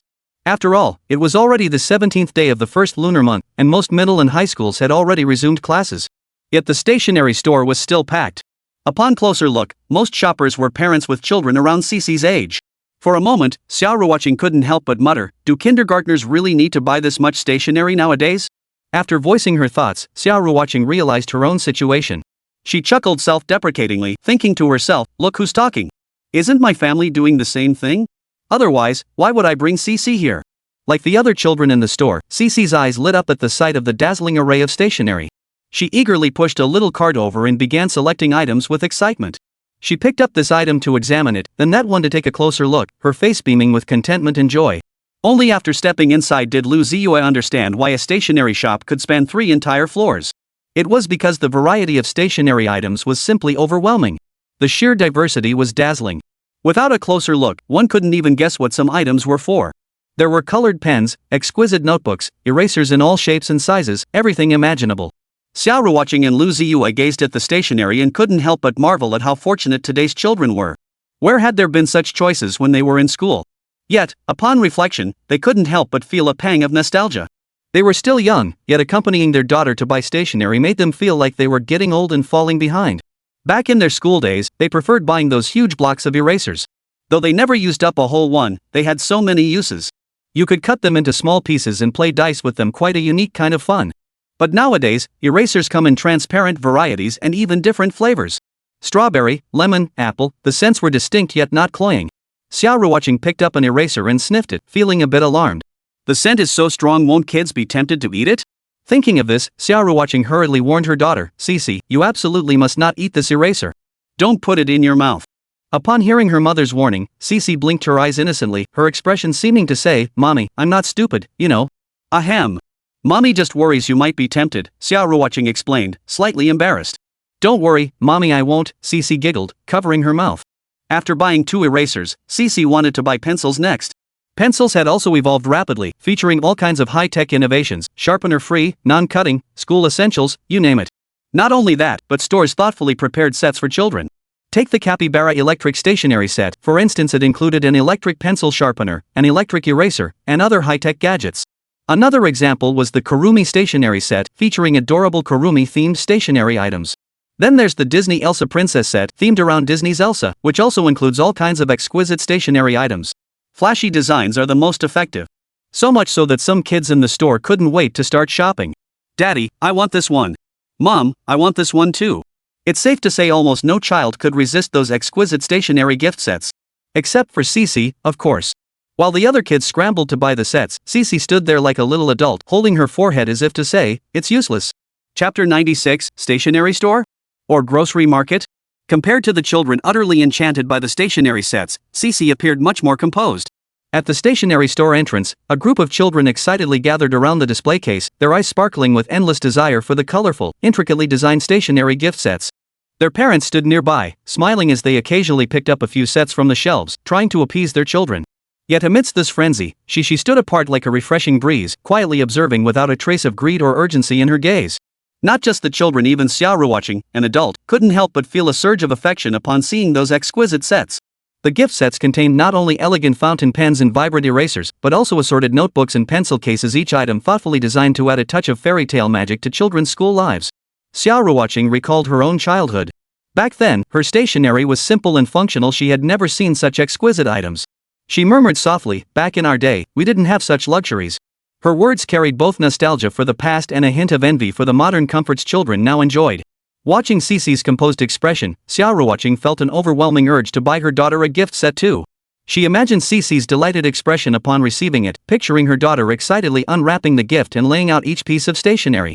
But just as she was about to ask if Xixi liked it, the little girl shook her head firmly. Mommy, it's no use. If I take it to kindergarten, it'll break after just a few uses. Xia Ruoqing looked at Xixi in surprise and asked again, are you sure you don't want it? Xixi nodded vigorously. I mean it.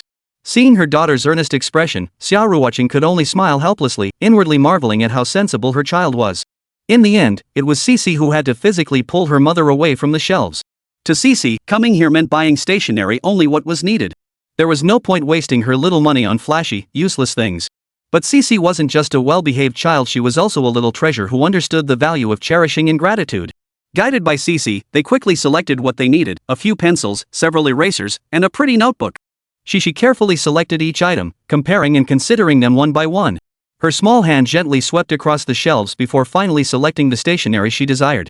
Watching her earnest expression, Xia Ruoqing and Lu Ziye couldn't help but smile. Though still young, their daughter already possessed her own opinions and judgment. After stepping outside, Xixi let out a long sigh like a little adult, as if she'd just survived a major battle. So many people. So crowded, she complained. I hate being jostled around by all those uncles, aunts, and kids. Xixi was telling the truth. The line at the checkout counters was indeed very long. The reason the family of three had been able to leave early was precisely because they had bought so little, allowing them to quickly check out using the self-checkout machines. Those with larger purchases, however, had to wait patiently for the staff to process them. After all, the self-checkout platforms simply couldn't hold that many items. Watching the parents and children still queuing to check out, Xia Ruoqing and Lu Ziye couldn't help but feel speechless. This was a stationery store, after all. How could parents go so crazy buying school supplies?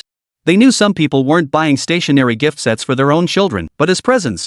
In this society, social etiquette was indispensable. But they refused to be shackled by these tedious formalities. They preferred to invest their time and energy in accompanying their children's growth rather than in these intangible social exchanges. Xia Ruoqing couldn't help but sigh, this is ridiculous. Buying so much stationery, will they even use it all? Staring at the mountains of stationery gift sets, her mind was filled with confusion and bewilderment. Yet she also knew this was the harsh reality and inevitability of society. Some people, driven by competition and the desire to show off, spare no expense or effort to buy these flashy, yet ultimately useless items. Others, for various reasons, feel compelled to go with the flow and join this frenzied shopping crowd. In truth, Xia Ruoqing and Lu Ziye paid no heed to this spectacle because, at their current status and standing, they had little need for such stationery sets. It could be said that both had become successful members of society, with their own careers and pursuits. They valued their children's growth and education far more than these ephemeral trinkets. However, for aspiring artists or their parents hoping to join the Xiaolu studio, they had to follow the same frenzy as these frantic parents coming to collect their items. After all, in this fiercely competitive society, gaining recognition and support requires paying a price and putting in the effort. It just goes to show being an adult is exhausting. To ensure smoother sailing next year, one must not only gift the boss and his wife, but also spare no expense for the boss's child. In this complex society, everyone must learn how to interact with others, how to make friends, and how to navigate relationships. All of this demands significant time and energy to learn and practice. Sometimes, people even feel physically and mentally exhausted, overwhelmed, and unable to cope. After buying stationery, Xia Ruoqing and Lu Ziye took Xixi to buy clothes. They knew that little kids looked adorable and pretty in anything. Especially Xixi, who had inherited her parents' best genes. She looked like a little angel in anything. In the clothing store, every time Xixi changed outfits, she drew gasps of admiration from passers-by. Her sweet, adorable smile seemed capable of melting all worries and sorrows from people's hearts. Though Xia Ruoqing wore sunglasses the entire time, she still drew attention from many. Her refined, otherworldly elegance made her seem like a goddess stepped out of a painting. And with the stunningly beautiful Xixi by her side, it was impossible not to take a second look. Passers-by couldn't help but wonder, just how stunning must the parents of these two divine-looking children be? In truth, Lu Ziye found the whole situation rather awkward. Because he was wearing sunglasses too. The main reason was that without them, he'd definitely be recognized. After all, the drama Knowing or Not Knowing was a massive hit, and he was the male lead. Chapter 97, Whose little cutie is this? Ah, mine. After buying what they needed, the family of three headed straight home without a word. The bustling noise and bustle of the streets seemed to be shut out behind the closed door, leaving only warmth and tranquility within the room. Xixi, like a weary little bird, scrambled onto the sofa without delay. Finding the coziest spot, she settled in to rest, her little face radiating pure contentment and bliss. So tired. The little one murmured softly, her voice tinged with a hint of petulance. Lu Ziye couldn't help but curve his lips into a gentle smile. He teased, Xixi, don't all girls love shopping? How come you're already tired after just a little while? His tone was brimming with affectionate teasing toward his daughter. Facing her father's teasing, Xixi sat up straight on the sofa with surprising seriousness. She blinked her eyes and answered earnestly, Daddy, maybe I'm just different from other girls. Other girls like shopping, but I don't. After saying this, Xixi deliberately glanced at her mother and added, Mommy doesn't like shopping either. Right, Mommy? Why bring me into this? Xia Ruoqing froze slightly at her daughter's counter-question, then fell into brief contemplation. After a moment, she nodded, her tone tinged with resignation and self-deprecation. Yes, I don't like it. Yet she quickly added, but you know, sometimes I do. The reason Xia Ruoqing sometimes enjoyed shopping and sometimes didn't was mainly because the hassle and the fun went hand in hand. As a celebrity, her life was constantly under scrutiny and in the spotlight. To go out unnoticed, she had to armor herself wearing sunglasses, a mask, and covering herself completely. This attire was bearable in winter, at least offering protection from the cold, but come summer, wearing a mask became pure torture. Breathing was restricted, and after a while, it made her skin feel unbearably uncomfortable. Just thinking about it made Xia Ruoqing quite resistant to shopping. Yet shopping held its own unique charm. It allowed Xia Ruoqing to temporarily forget her work troubles and relax. More importantly, she could find clothes she liked and looked good in while shopping. After all, a girl's wardrobe is always missing one thing: a new outfit. Whenever that moment arrived, Xia Ruoqing would forget the hassle of shopping and head out cheerfully. That was why she had responded to Xixi's question in such a way. Time flew by, and before she knew it, Xixi's school term was about to begin. Last night, Xixi went to bed early.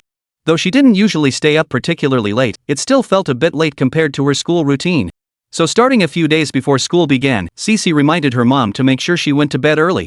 For the past few days, Xixi had managed to stick to her early to bed, early to rise routine. Yet, on the very night before school started, the little one couldn't sleep. Perhaps it was because school was starting and she couldn't stop thinking about it, but she just couldn't fall asleep. She tossed and turned on her single bed, desperately trying to find a comfortable position to fall asleep. No matter how she lay, it just didn't feel right. Xixi even sat up, pulled back the curtains, and gazed at the moon and stars overhead for a while. Moonlight spilled like water across her face, and stars twinkled brightly in the night sky. Yet these beautiful sights did little to calm Xixi's restless mind. She continued tossing and turning, unable to fall asleep. Finally, an idea struck her. She moved her pillow to the other side of the bed, the spot where her feet usually rested. After adjusting her position, she finally drifted off into a drowsy sleep. But the price of sleeplessness was steep indeed. Early the next morning, when Xia Ruoqing came to wake Xixi, the little one was still deeply immersed in her dreams. In Xixi's perception, she had only just fallen asleep. How could Mama be calling her to get up in the blink of an eye? She opened her eyes groggily and peered outside the curtains. The moon had gone home, and the sun was up. Xixi's heart skipped a beat, and she scrambled out of bed. Still, she couldn't shake the feeling and peered at the alarm clock on the nightstand. Alright, it was already the next morning. Xixi sighed helplessly and got up to get ready for school. Otherwise, being late on the first day of school would be utterly embarrassing. The mere thought of that possibility made Xixi's little face flush crimson and burn hot. Breakfast was hearty after all, it was the first meal back to school, and Lu Ziye had gotten up early to prepare it for his daughter. But even during breakfast, Xixi kept yawning. Long, drawn-out yawns that made her eyes water. After breakfast, Xixi ran over to her mom. Mommy, please braid my hair for me. Sure. Saying this, Xixi brought over a small stool and sat down in front of her mother. After handing her mother the hair ties, Xixi closed her eyes, taking the chance to doze off for a bit. In Xixi's perception, it felt like just a moment. Her mom had already braided her hair? Mommy? You're so fast. You finished already? Xixi couldn't help but exclaim in surprise. Xia Ruoqing couldn't help but laugh and cry at the same time. Sweetie, mommy's been getting you ready for a while now. Did you just fall asleep? At those words, Xixi shook her head urgently in protest. No. Absolutely not. I wasn't asleep at all. But Xia Ruoqing didn't believe her, teasingly adding, really? Then why did mommy hear little piggy snoring just now? It sounded just like the sounds my little treasure makes when sleeping. Hearing this, Xixi's little face flushed slightly, but she still defended herself. No way, mommy, you must have heard wrong. Or, maybe it was daddy who fell asleep. With that, Xixi immediately dragged her dad into the conversation. Meanwhile, Lu Ziye, engrossed in a work chat in the group, hadn't even realized how his daughter had managed to steer the conversation back to him. Not only that, but Xixi didn't even wait for him to speak before countering. Daddy! Isn't that right? Huh? Yeah. Seeing this, Xia Ruoqing couldn't help but laugh, amused by her husband's adorableness. After all, Lu Ziye probably didn't even know what his daughter was talking about or testing him on, yet he'd still take the blame for Xixi. He really spoils her rotten. Xixi giggled too, then blew her daddy a kiss across the room. Daddy love you moi. Lu Ziye accepted it all without complaint. After all, she was his daughter, and nothing she did could ever be too much. Soon, Xixi was all dressed up by her mom, looking absolutely adorable. At first glance, who could this adorable little one belong to? Ah, mine. Chapter 98, The First Fall of the New Year. Adjusting one's biological clock is a daunting task for many, especially for young children whose routines are easily disrupted by external factors. On the way to kindergarten, the little one drifted back into a drowsy sleep. Her head rested lightly against the car window, eyes tightly shut, breathing steady and calm, as if the whole world had fallen silent. Lu Ziye watched his daughter's sleeping face in the rearview mirror, feeling a bit helpless. Adjusting her biological clock would take several days. When the car passed over bumpy patches of road, Xixi's head would gently bump against the window with each jolt. Yet even such a gentle touch failed to rouse her from her slumber. She slept so soundly that Lu Ziye could only smile wryly as he slowed the car, careful not to cause any unnecessary jolts to her little head. Soon, they arrived at Xixi's kindergarten. It was a place filled with laughter and joy, and today was especially lively. After more than a month of winter break, the children had finally returned to this big family. Before they reached the kindergarten, Xixi was gently roused by her mother, Xia Ruoqing. Seeing the kindergarten gates just a few steps away, Xixi let out a soft sigh, a hint of resignation on her face. I really want to sleep a little longer. As they got out of the car, the little one was still muttering, when I get home tonight, I'm definitely going to bed earlier. However, both Lu Ziye and Xia Ruoqing knew that what made Xixi so sleepy wasn't staying up late the night before, but rather insomnia. Perhaps it was the mix of excitement and nervousness about the new semester that kept the little one tossing and turning all night, unable to fall asleep. Hand in hand, Xia Ruoqing and Lu Ziye led Xixi through the kindergarten gates. They watched their daughter bounce into the classroom, her little backpack bouncing on her back. After dropping off Xixi, Xia Ruoqing and Lu Ziye didn't head straight home. Instead, they drove to the company.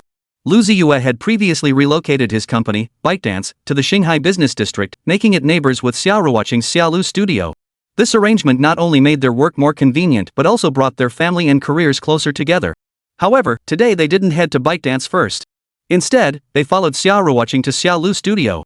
On their way back from dropping Xixi off at kindergarten, they had received a call from Meng Xiuxue. Meng Xiuxue was Xia Ruoqing's assistant and friend, as well as a key member of his Xiaolu studio. She had called Lu Ziye and Xia Ruoqing to share crucial news, the latest developments concerning Meisheng Entertainment. Although Meisheng Entertainment was a relatively young company in the industry, its owner, Zhuang Wenbo, came from a family with deep financial roots. In its early days, he successfully launched the careers of several stars, including Xia Ruoqing, through his keen eye and capabilities, thereby accumulating considerable fame and wealth for the company. However, as time passed, Meisheng Entertainment gradually found itself in a predicament. The reasons were complex and varied, but the primary factor was Zhuang Wenbo's incompetence as the boss. Under the manipulative influence of scheming women like Bai Ling, he made a series of disastrous decisions. These decisions not only harmed the company's interests but also damaged the feelings of star employees like Xia Ruoqing. Consequently, when Xia Ruoqing decided not to renew her contract with Meisheng Entertainment, Zhuang Wenbo flew into a rage and made even more foolish decisions. These decisions further exacerbated the already precarious situation at Meisheng Entertainment. The company's performance continued to decline, and employees began leaving in droves. Ultimately, in the new year, Meisheng Entertainment became the first casualty. It went bankrupt. Owner Zhuang Wenbo was forced to sell the company at a steep discount to recoup some losses. When Xia Ruoqing and Lu Ziye heard the news, they were genuinely surprised. After all, Meishing Entertainment was still somewhat well known and had a modest scale within the industry. Yet, the world is unpredictable, and even the largest companies can collapse overnight. After expressing their dismay, they both independently arrived at the same conclusion: the downfall of Meishing Entertainment was actually a blessing in disguise for Xia Ruoqing. Simply put, if Xia Lu Studio could acquire Meishing Entertainment, the benefits would be enormous. First, Meishing Entertainment still possessed a roster of talented artists and abundant resources, all of which could be utilized by Xia Lu Studio. Second, the collapse of Meishing Entertainment presented an opportunity for Xia Lu Studio to expand, allowing them to solidify their position within the industry. Upon realizing this, both Xia Ruoqing and Lu Ziye exchanged knowing smiles. They knew this opportunity was hard-won and must be seized with determination. They immediately began discussing concrete plans and strategies. They decided to first engage in further discussions with Meng Xiaoxue to gain a deeper understanding of Meishing Entertainment's specific circumstances before formulating a more detailed plan. Over the next few days, Xia Ruoqing and Lu Ziye were swamped with work. Not only did they handle the daily affairs of the Xia Lu Studio, but they also carved out time to study materials related to Meishing Entertainment. Meanwhile, Meng Xiaoxue actively provided them with various forms of assistance and support. She not only shared internal documents from Meishing Entertainment but also connected them with former employees of the company to gain deeper insights into its operations and existing issues. After several days of hard work, Xia Ruoqing and Lu Ziye finally gained a more comprehensive understanding of Meishing Entertainment. They discovered that the collapse of Meishing Entertainment was not only due to the incompetence of its owner, Zhuang Wenba, but also related to issues such as poor management and unequal resource allocation. These problems served as valuable lessons and warnings for Xia Lu Studio, making them acutely aware of their own shortcomings in management and operations. Xia Ruoqing and Lu Ziye then began formulating specific acquisition plans and strategies. They decided to first negotiate with Zhuang Wenba to understand his intentions and bottom line, then adjust their offer in terms based on the outcome of those talks.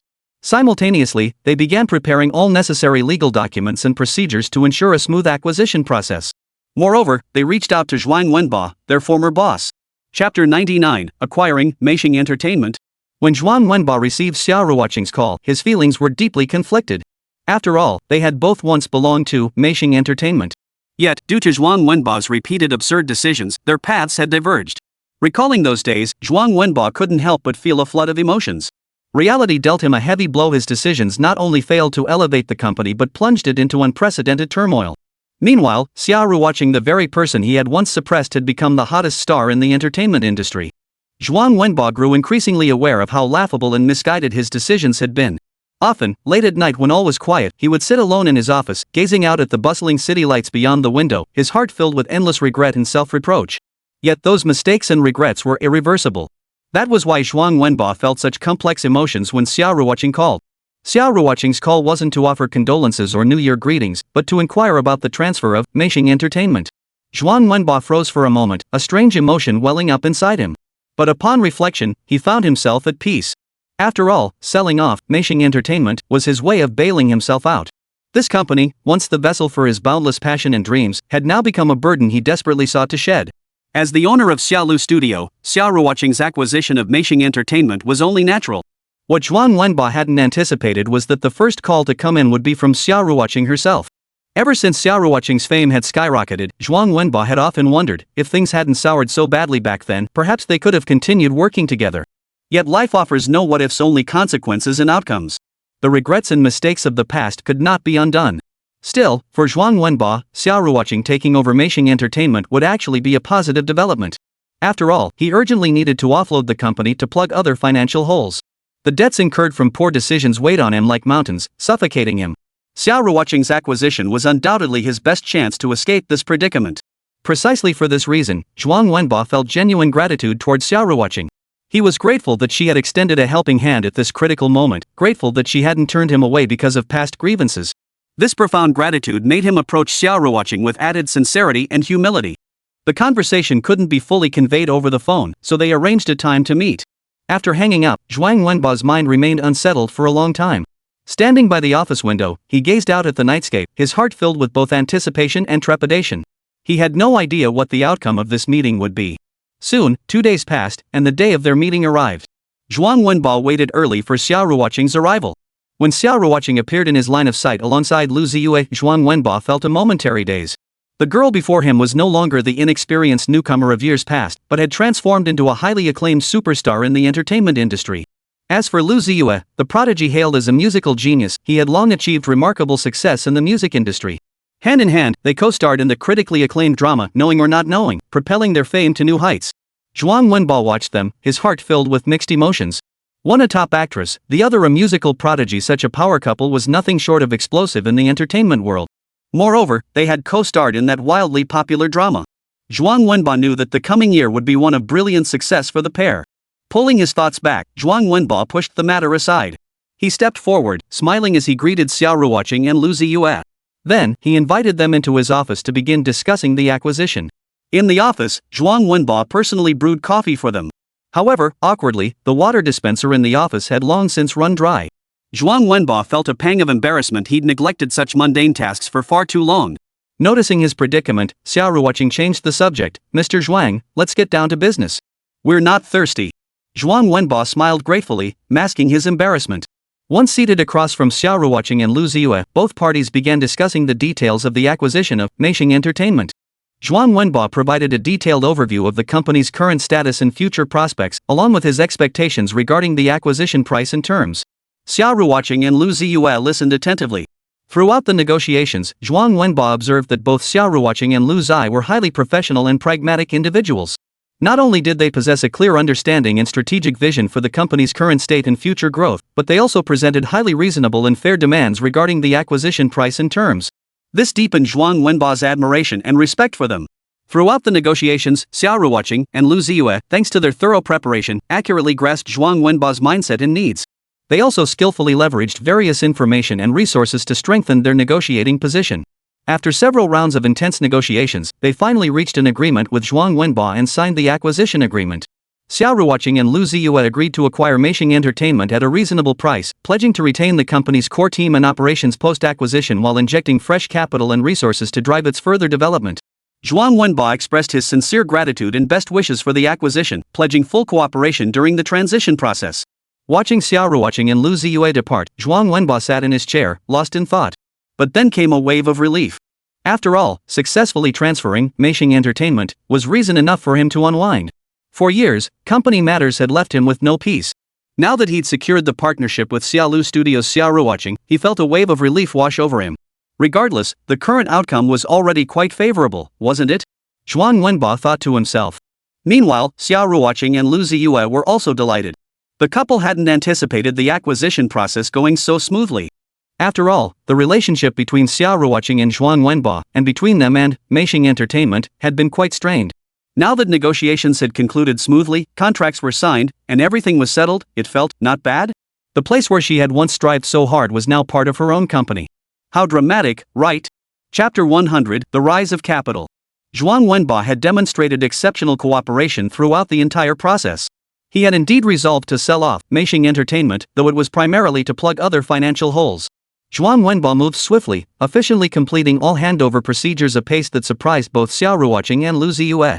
Xia Ruoqing and Lu Ziye had anticipated that even if the contract was signed smoothly, the subsequent handover might still be delayed for various reasons.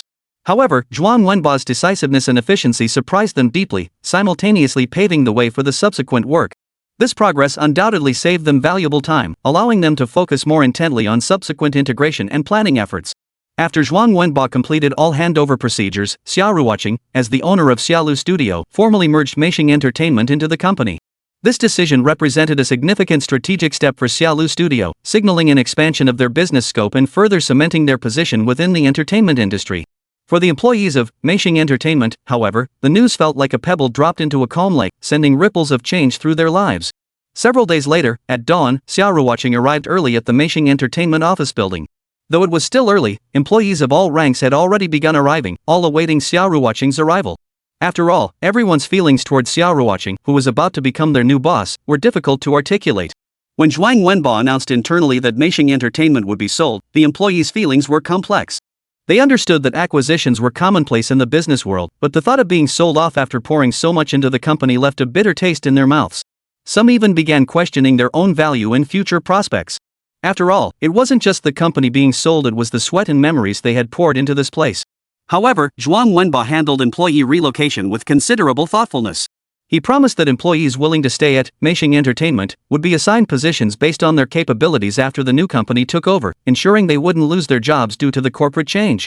For those unwilling to stay, Zhuang Wenbo pledged to actively assist them in finding new employment opportunities. Additionally, each employee would receive a substantial severance package as compensation arrangements that offered some solace to the workforce. These measures undoubtedly reflected Zhuang Wenbo's care and responsibility toward his staff, along with a hint of remorse. Though employees felt reluctant to leave Meishing Entertainment, thoughts of potential changes under the new owner and Zhuang Wenbo's efforts on their behalf sparked a glimmer of anticipation. However, when Zhuang Wenbo revealed that the acquiring party was Xia Lu Studio, and the new owner was none other than Xia Ruoqing, the entire company erupted in an instant. The name Xia Ruoqing was all too familiar to the employees of Meishing Entertainment.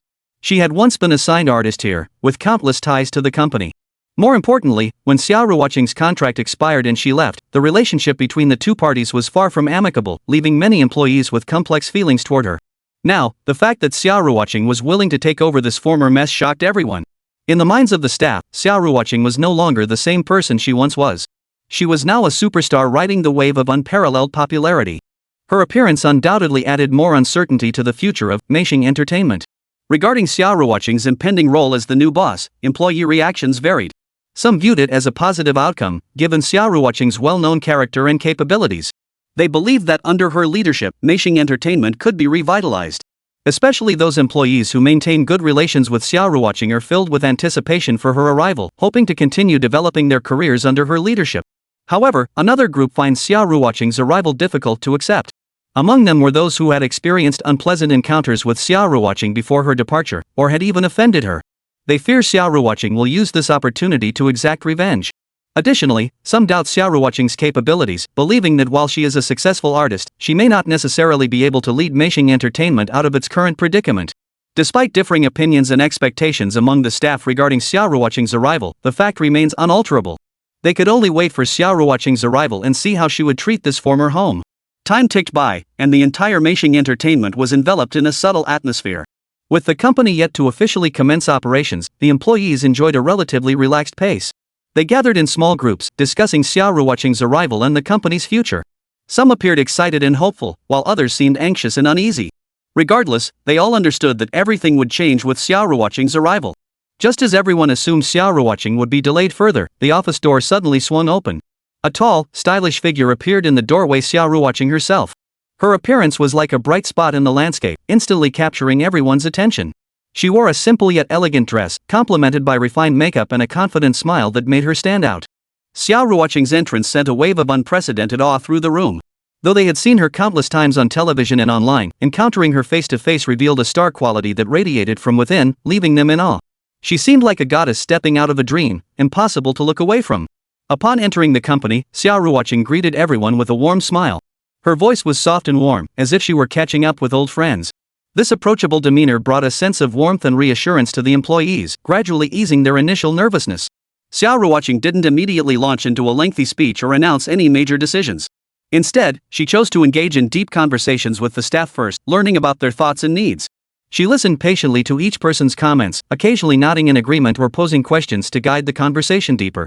This approach made the employees feel valued and respected, gradually easing their guard and dispelling their doubts. Throughout these exchanges, Xia Ruoqing demonstrated the wisdom and charisma expected of a leader. Not only did she express full understanding and support for their ideas and needs, but she also offered numerous practical suggestions and solutions. She emphasized that the company's growth depended on everyone's efforts and contributions, expressing her desire to work hand in hand with the team to build a brighter future together. Xia Ruoqing's words deeply inspired and moved the employees. They had initially assumed that as a major celebrity and new boss, Xia Ruoqing might be aloof and unapproachable. However, her humility, approachability, and leadership skills made them look at her with newfound respect. They began to believe that under Xia Ruoqing's leadership, Meishing Entertainment truly had the potential to revitalize and thrive. In the days that followed, Xia Ruoqing began integrating and reforming every aspect of the company. She first restructured and optimized the management team, bringing in professionals with extensive experience and innovative capabilities. Simultaneously, she strengthened cooperation and communication with other companies and institutions within the industry, expanding broader space and opportunities for the company's development. Through these efforts, everyone came to believe that under Xia Ruoqing's leadership, Meishing Entertainment was gradually emerging from its difficulties and embracing new opportunities for growth. Employees saw hope and promising prospects for the company's future, becoming more proactive in their work and contributing their efforts to the company's growth. However, Xia Ruoqing remained unsatisfied. She understood that to remain competitive in the fiercely contested entertainment industry, constant innovation and progress were essential. Therefore, she encouraged employees to boldly experiment with new ideas and creativity, injecting more vitality and momentum into the company's growth. Ordinary employees did not feel any discomfort with Xia Ruoqing's arrival. On the contrary, they felt their days had become more promising. This positive atmosphere stemmed from Xia Ruoqing's decisive yet approachable management style. Her arrival felt like a breath of fresh air, dispelling the company's long-standing stagnant atmosphere. Employees discovered that this new leader possessed not only sharp business acumen but also a deep passion and understanding of the entertainment industry. She actively listened to every frontline employee, encouraged innovation, and championed teamwork, transforming the entire company's atmosphere into one that was vibrant and full of youthful energy. Working in this environment, everyone felt renewed hope for their careers, and their enthusiasm for work soared to unprecedented heights. However, for the artists packaged and transferred by Zhuang Wenba to Xia Studio, there was a certain degree of unease in their hearts. This sentiment is complex and nuanced. They were once signed artists at Meishing Entertainment. Some had been with the company for years, veterans, witnessing its ups and downs, while others were recent additions, full of anticipation to make their mark here. Yet Zhuang Wenba's decision struck like a sudden storm, uprooting them from familiar surroundings and transplanting them into a new, relatively unfamiliar workplace, Xia Studio. This transition left them feeling lost and uneasy. They were uncertain whether their new employer could provide sufficient resources and support, nor did they know if they could quickly find their footing within the new team. More importantly, they feared this move might impact their careers, potentially even risking marginalization. Although Xia Ruoqing's arrival brought a fresh energy to the company, the artists' inner doubts and unease remained unresolved. They tried to voice their concerns, only to find these emotions difficult to articulate precisely, leaving them as an unshakable shadow in their hearts. Xia Ruoqing was naturally aware of this. As an entertainment industry executive, she possessed keen intuition and insight, enabling her to detect subtle shifts within the company. However, Xia Ruoqing was also acutely aware that not every artist could become a pillar of the company. In the entertainment world, arena of fame and fortune, some establish themselves through genuine talent and skill, others break into the industry through luck and packaging, while still others, due to their nonconformist personalities, fail to receive better cultivation and development. Xia Ruoqing understood that a company's success depended not only on the number of signed artists but also on its ability to discover and cultivate genuinely valuable stars. Therefore, she maintained a clear-headed approach and strict standards in selecting and managing talent. For those with genuine talent and limitless potential, Xia Ruoqing spares no expense or resources in their development. She personally oversees their planning and development, tailoring suitable paths and strategies to ensure they stand out in the shortest possible time. For those who entered the industry by luck but lacked substance, Xia Ruoqing adopted a more cautious approach. Rather than immediately cutting them loose, she grants them a probationary period, hoping to enhance their capabilities through training and guidance. However, for artists with reclusive personalities who struggle to integrate into the team, Xia Ruoqing makes adjustments without hesitation. She believed that a team's success hinged on mutual understanding and collaboration among members, and these individuals clearly couldn't contribute positively to the group. Xia Ruoqing had not immediately moved these artists because she was waiting for the right moment. Xia Studio and Meishing Entertainment announced their merger. This news sent shockwaves through the entertainment industry. Prior to the merger, both Xia Studio and Meishing Entertainment held relatively modest reputations and capabilities within the industry. Although Xia Studio's production of Knowing or Not Knowing received exceptional acclaim, earning the studio considerable reputation and fans, its overall foundation remained relatively weak. As for Meishing Entertainment, it once stood out as a dark horse in the industry, drawing considerable attention. However, over time, the company's competitiveness gradually declined, and its reputation shifted from being a promising dark horse to being labeled third-rate. However, when the two companies merged, the situation underwent a dramatic transformation. The newly merged entity not only gained access to richer resources and channels but also achieved complementary strengths and resource sharing. This significantly elevated the new entity's standing within the industry, compelling established entertainment companies to reassess this emerging competitor. For Xia Studio, this merger undoubtedly laid a solid foundation for its rise. Chapter 101, Sisters Riding the Wind and Brothers Clearing the Thorns. The boost Xia Studio gained after taking over Meishing Entertainment was far more than a simple 1+1 effect. Beyond acquiring Meishing Entertainment's existing talent roster and market share, the merger crucially provided Xia Studio with the opportunity to address its weaknesses in artist management, marketing, and capital operations. Through resource integration and optimized allocation, Xia Studio now possesses the capital to venture into broader horizons, with its influence and competitiveness significantly enhanced in a short period. In the entertainment industry, a world where fierce competition and abundant opportunities coexist, such a transformation is undoubtedly remarkable. It can be said that this is a consensus within the entertainment industry. Established entertainment companies that once dismissed Xia Studio now find themselves compelled to acknowledge its presence, even beginning to feel competitive pressure from it. Among them, Xixi Media stands as a leader in the entertainment industry, boasting not only a roster of renowned artists but also an impeccable reputation within the sector.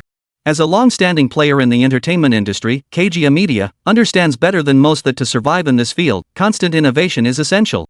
Stagnant business strategies rarely foster growth or progress, and may even lead to gradual erosion by rival companies. Recalling the collapse of Meishing Entertainment, while much of the blame lies with misguided executive decisions that ultimately rendered the company unsustainable, the incident still serves as a wake-up call for many companies in the entertainment industry. They began to realize that in this rapidly evolving industry, only by constantly seeking innovation and change can one remain invincible in fierce market competition. Consequently, Xixi Media places even greater emphasis on the concept of innovation.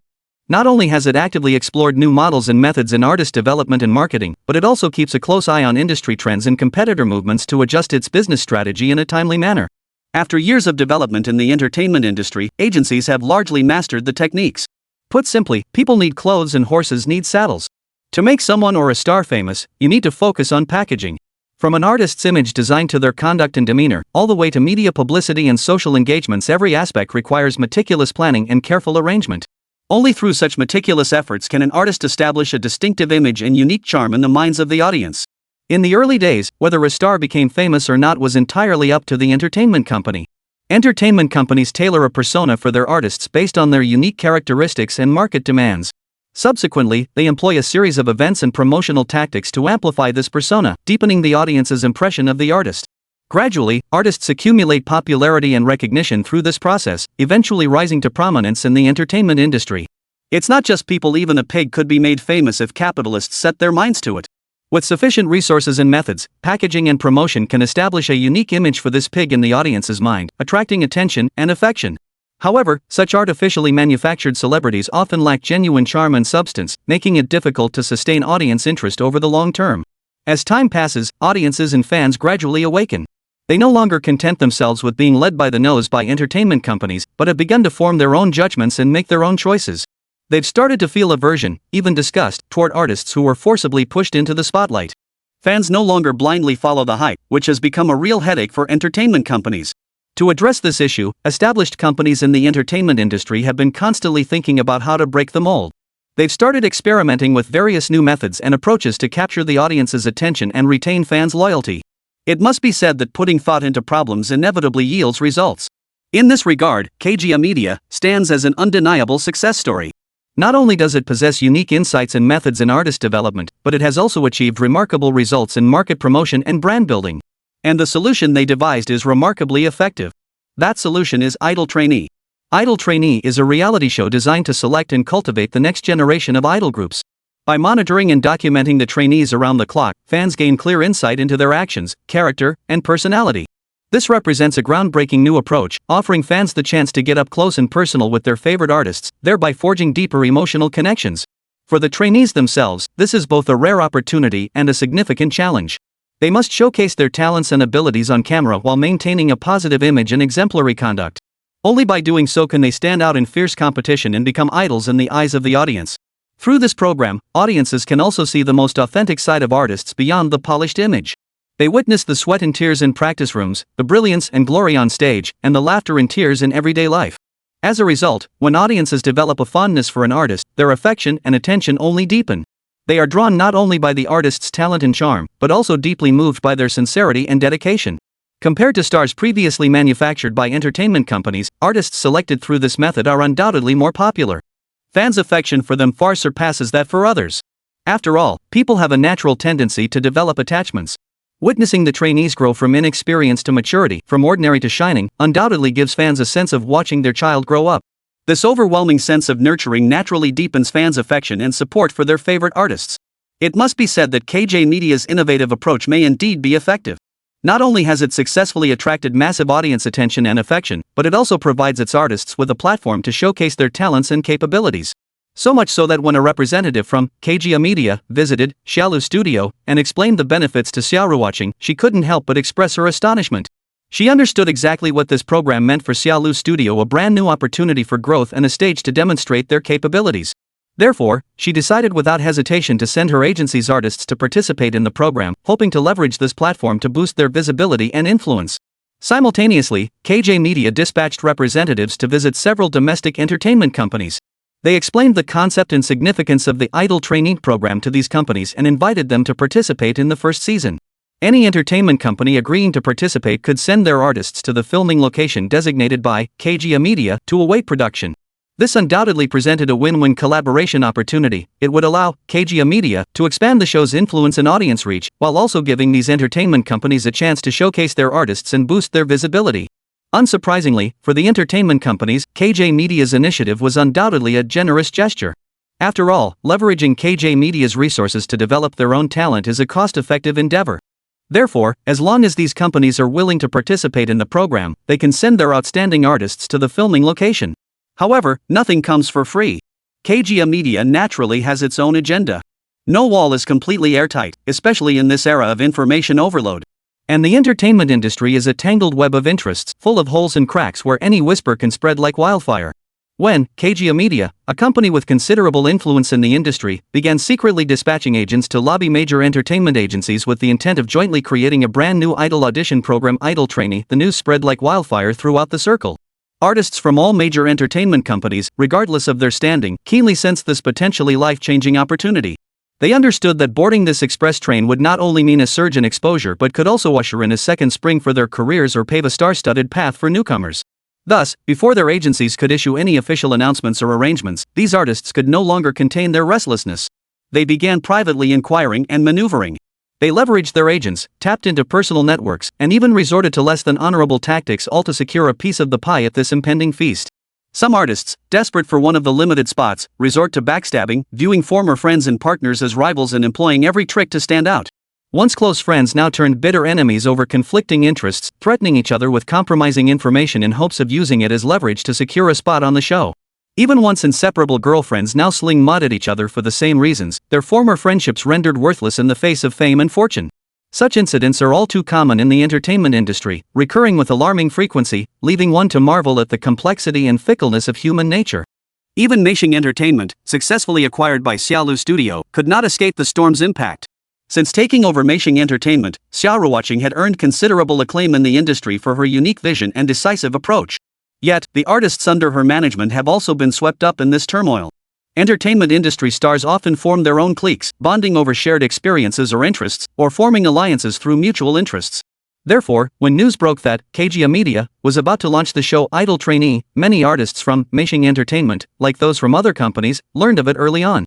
Some were thrilled, believing their chance to shine had finally arrived. Others were anxious, fearing they might be forgotten by the company and miss this rare opportunity. Thus, a unique scene began unfolding outside the office doors of Meishing Entertainment. Artists scrambled to rush into boss Xia Ruoqing's office, volunteering themselves in hopes of securing a spot on the show. Some arrived with meticulously prepared talent showcases, others clutched thick resumes and portfolios, all determined to make a lasting impression on Xia Ruoqing. However, faced with these enthusiastic artists, Xia Ruoqing found herself somewhat troubled.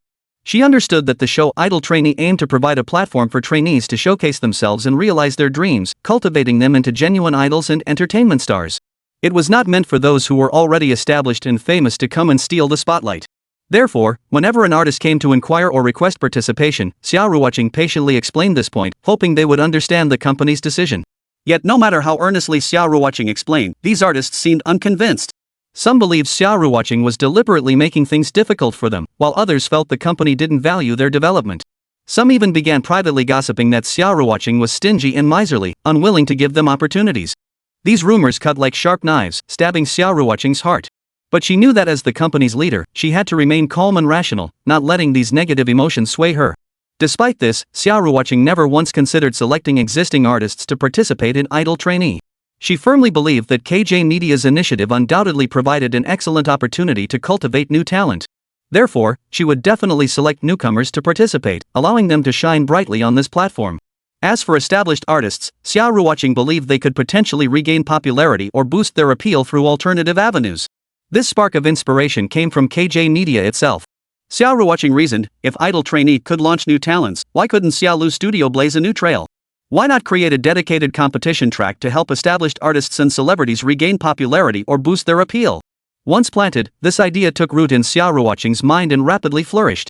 When she passionately shared this idea with her husband Lu Ziye, he immediately expressed his approval. Not only did he raise no objections, but he also casually suggested two catchy names: Sisters Who Make Waves and Brothers Who Overcome Obstacles. These names were not only creative and appealing but also perfectly captured the show's core concept and positioning.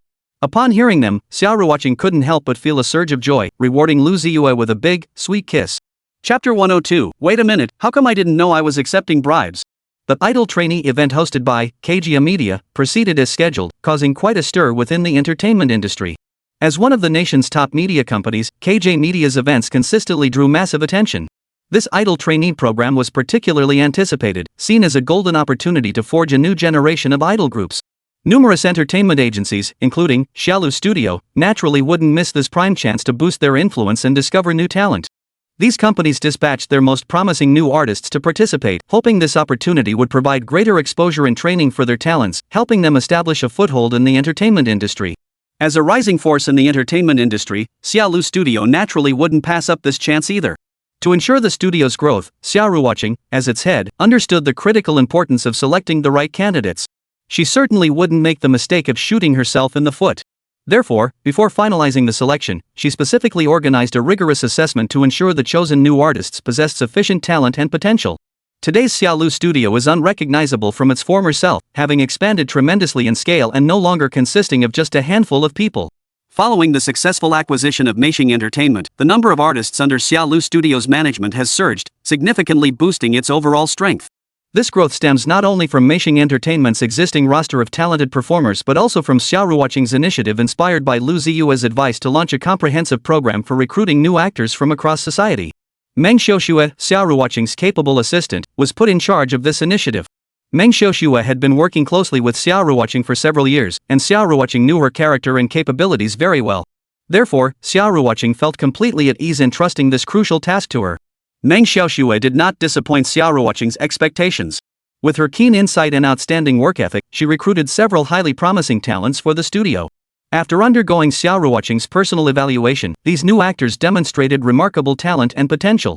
Their addition undoubtedly injected new vitality and hope into Xia Studio.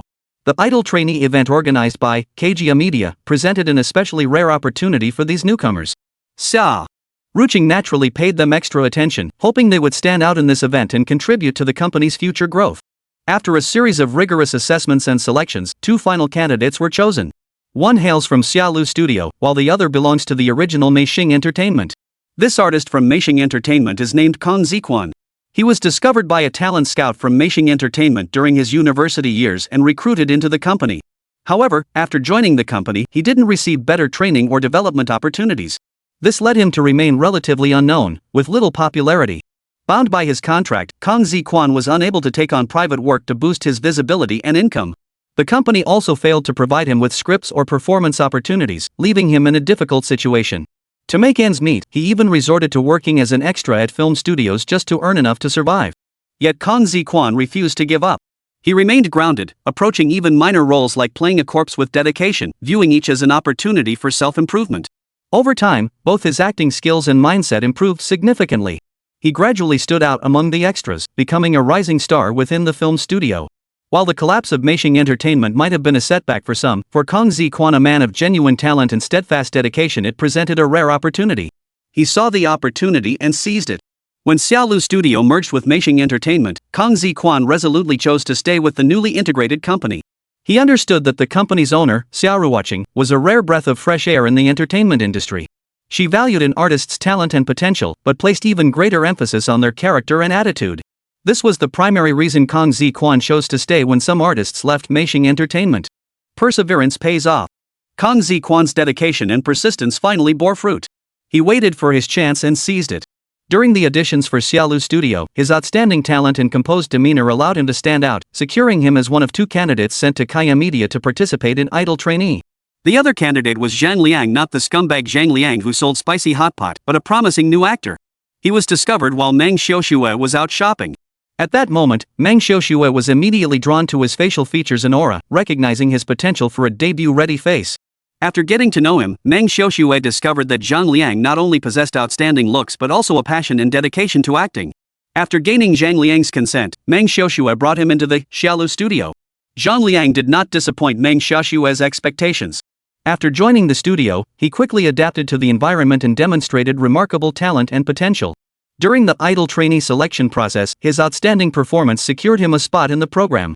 Thus, Kang Ziquan and Zhang Liang became the two candidates sent by Xiaolu Studio to Xixi Media for idol trainee. Carrying their dreams and hopes, they embarked on this path filled with both challenges and opportunities. Xia Ruoqing fully understood the significance of this event. She personally devised detailed training plans and career roadmaps for both trainees, hoping they would gain valuable experience and growth through this opportunity. Yet even Xia Ruoqing could not have foreseen that the two she had carefully selected would later become the hottest names in the entertainment industry. While some rejoice, others grieve. After all, the artists from Meishing Entertainment had only recently joined Xiaolu Studio, and unity wasn't something that could be achieved overnight. Upon learning that the selections for the idol trainee program at KJ Media had been finalized, the rejected artists immediately voiced their discontent. Even more troubling, unsavory rumors began to spread quietly in the shadows, like invisible vines twisting around the hearts of the innocent. These rumors were like sharp blades, silently cutting deep wounds from behind, leaving people defenseless. For instance, some claimed Kang Ziquan's success in the industry stemmed entirely from bribing the boss's assistant behind the scenes, securing resources through underhanded means. Such words immediately stirred up a huge commotion among the crowd. Meng Xiaoxue, hearing this, was utterly bewildered, her face a sea of question marks. She murmured in astonishment, "What? When did I ever accept a bribe? How could I have been completely unaware?" Meng Xiaoxue felt utterly speechless. As the boss's assistant, when had she ever accepted bribes? Bribes? Where? If there had been any, that would be one thing, but there simply wasn't. Was she supposed to take the fall for something she didn't do? Fortunately, this matter had been handled jointly by Xia Ruoqing and Meng Xiaoxue. Meng Xiaoxue knew every step of the process inside out and was certain there was nothing improper about it. Otherwise, facing these baseless accusations and rumors, Meng Xiaoxue would truly be at her wit's end, unable to explain herself even though she was in the right. As these rumors spread, Xia Ruoqing's inner rage was ignited. The thought that she had once harbored goodwill, naively hoping these people would set aside past grievances and integrate into the company family, now struck her as utterly childish and naive. Now it seemed utterly impossible to get them to genuinely accept her. Realizing this was a pipe dream, Xia Ruoqing resolved to stop tolerating it and planned to root out these toxic elements completely. After all, the company was like a pot of clear broth. A few rotten pieces of meat shouldn't spoil the entire pot. Xia Ruoqing understood that for Xiaolu Studio to continue growing and thriving, these troublemakers must be purged, restoring a clean and healthy work environment. Thus, Xia Ruoqing began executing her purge plan. Her methods were swift and decisive, with no room for hesitation.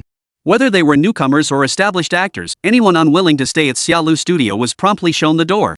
Those harboring malicious intent or consumed by jealousy were also shown the door.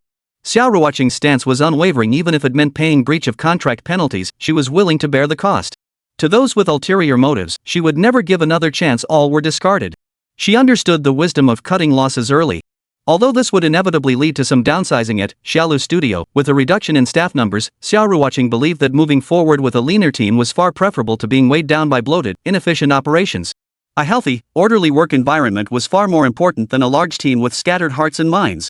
When Xia Ruoqing began implementing these changes, numerous artists from Meishing Entertainment immediately panicked. Some of these individuals were all bark and no bite tough on the surface, but their courage failed to match their bravado. Now that the new boss was pushing them out, they were thrown into a panic, utterly at a loss. After all, they had assumed the new boss would treat them with courtesy for the sake of the bigger picture, offering them a chance to reform. But now, Xia Ruoqing was taking a hard line, clearing them out decisively and efficiently? This was too swift and decisive. Regardless of their panic, the purge at Xiaolu Studio was inevitable. Xia Ruoqing's resolve was set. No one could stand in her way. Soon, she began summoning those individuals one by one for private conversations.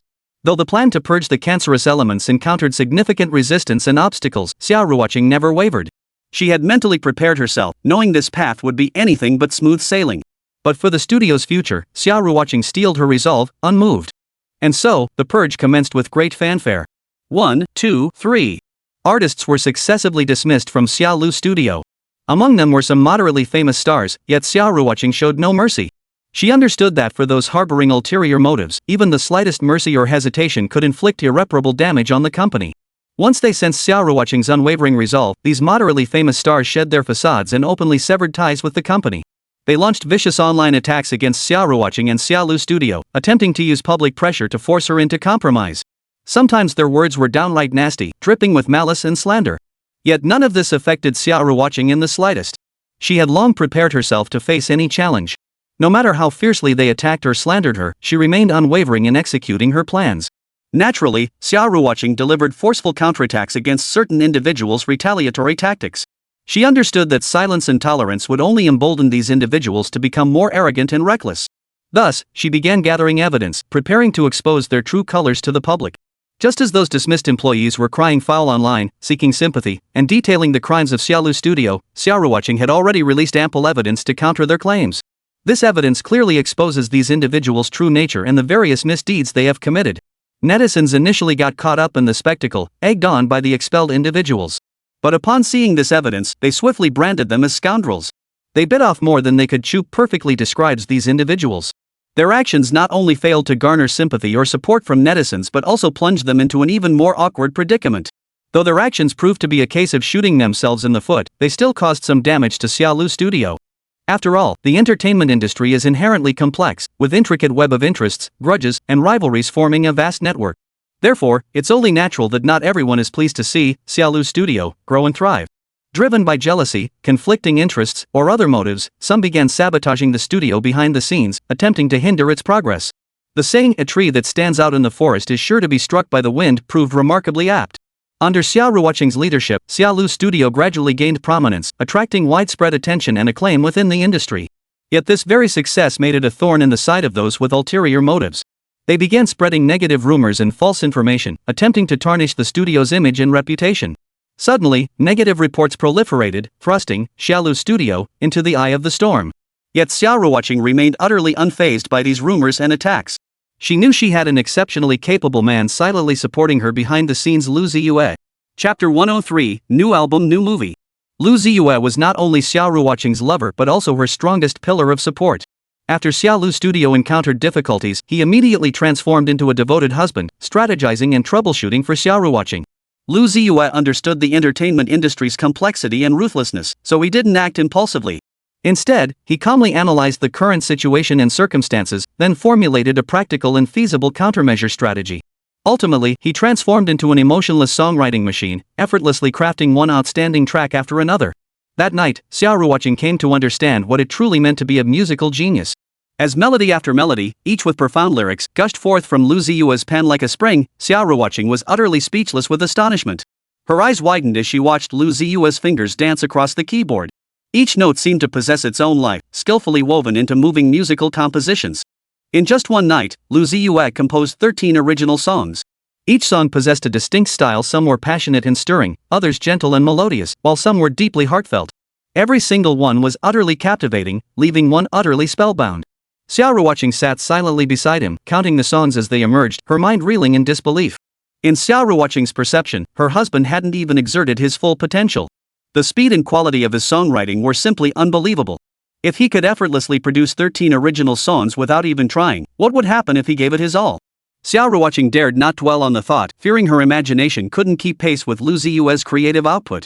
Not only that, but Lu Ziye also pulled out several scripts. He casually mentioned that he'd written them all in his spare time. Xia Ruoqing took the scripts with a mix of skepticism and curiosity. After flipping through them briefly, she quickly closed them and stared at Lu Ziye as if he were some kind of freak. "Honey, you're incredible. How did you manage to do this?" Xia Ruoqing was utterly amazed. She couldn't fathom how one person could produce so many outstanding works in such a short time. Lu Ziye offered a faint smile and casually dismissed it with an excuse. "Writing comes naturally, it's just a matter of chance. These are all products of sudden inspiration, nothing to make a fuss about." Honey, you really know how to play it cool." Xia Ruoqing giggled, then threw herself into Lu Ziye's arms. She felt immense pride and happiness, knowing her husband was a brilliant genius. Glancing at the original songs and scripts lying nearby, Xia Ruoqing could already envision the rapid growth that awaited Xia Lu Studio. These works were undoubtedly invaluable assets to the company, poised to bring immense commercial value and recognition. And indeed, things unfolded exactly as Xia Ruoqing had envisioned. Xia Lu Studio's momentum grew increasingly rapid. Although Xia Lu Studio had absorbed Meisheng Entertainment, and the combination of the two companies compensated for many shortcomings, resource constraints remained a persistent challenge for entertainment companies. As a new company, Xia Studio had limited access to connections and resources, let alone the ability to engage in resource exchanges. Whether others were willing to exchange resources with them remained an unknown. Therefore, the only solution was to throw money at it, in simple terms, buying resources with cash. Among these, the easiest resource to acquire is quality work. As long as the company can produce outstanding works, it will achieve steady growth and progress. However, Lu Ziye scoffed at this approach. He believed that instead of giving money away to others, it would be better to invest it in himself. Besides, those purchased songs and scripts might not even be as good as what they could create themselves. Thus, Xia Ruoqing and Lu Ziye decided together to write their own material. This was the primary reason Lu Ziye produced 13 original songs overnight. He simply couldn't bear to hand over money for nothing. With the powerful resources of original songs and scripts now in hand, Xia Studio was like a tiger gaining wings. They began preparing for the recording and promotion of the new album while simultaneously gearing up for the filming of the new drama. The company's employees were all highly motivated, knowing that these works were personally created by their boss, guaranteeing their quality. However, a minor hiccup arose during the meeting to discuss specific details. Meng Xiaoshui and the others unanimously decided that Xia Ruoqing would be the most suitable singer for these songs. They believed Xia Ruoqing's unique voice and rich emotional depth would perfectly convey the song's essence. However, there was a second option, having Lu Ziye sing another portion. But considering Lu Ziye's primary focus remained on composition, everyone agreed Xia Ruoqing was the better choice. After the meeting, Xia Ruoqing recounted the discussion and decision to Lu Ziye with a mix of amusement and exasperation.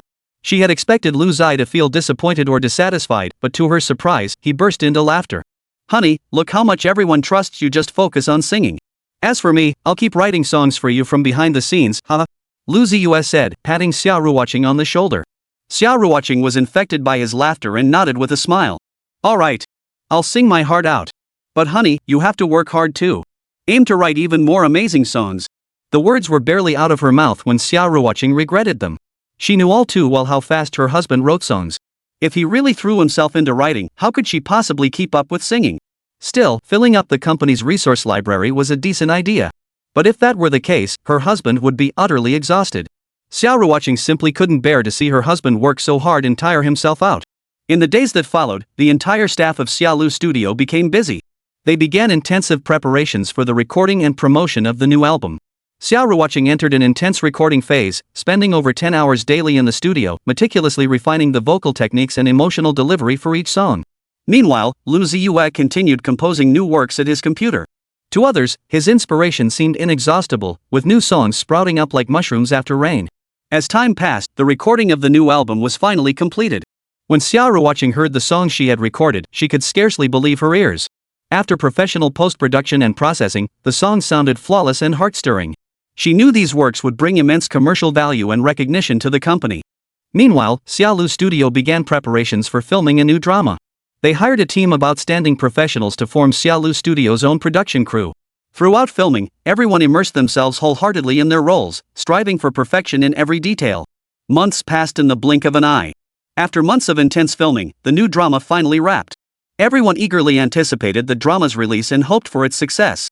Finally, under the spotlight of public attention, both Xia Studio's new album and new drama were released simultaneously. The new album immediately topped major music charts upon release, garnering countless positive reviews and accolades. Meanwhile, the new drama won the affection and support of audiences with its compelling storyline and the actors' superb performances. In no time, the name, Xia Studio, reverberated throughout the entire entertainment industry. Through the concerted efforts of every member of Xia Studio, working together like a tightly wound rope pulling in the same direction, Xia Ruoqing's popularity and recognition skyrocketed like a rocket, soaring to new heights. Her name began appearing frequently across major social media and music platforms, while her fans grew increasingly fervent. Support activities and online-offline interactions flourished with extraordinary enthusiasm. While Xia Ruoqing's fans and admirers were eagerly anticipating her new album, they suddenly discovered that the songwriter behind the tracks was once again the mysterious old Lu.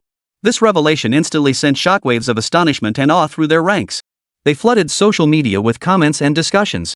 Longtime fans claimed they'd known it was old Lu all along, while others were discovering this secret for the first time, their astonishment quickly turning into curiosity and admiration for old Lu.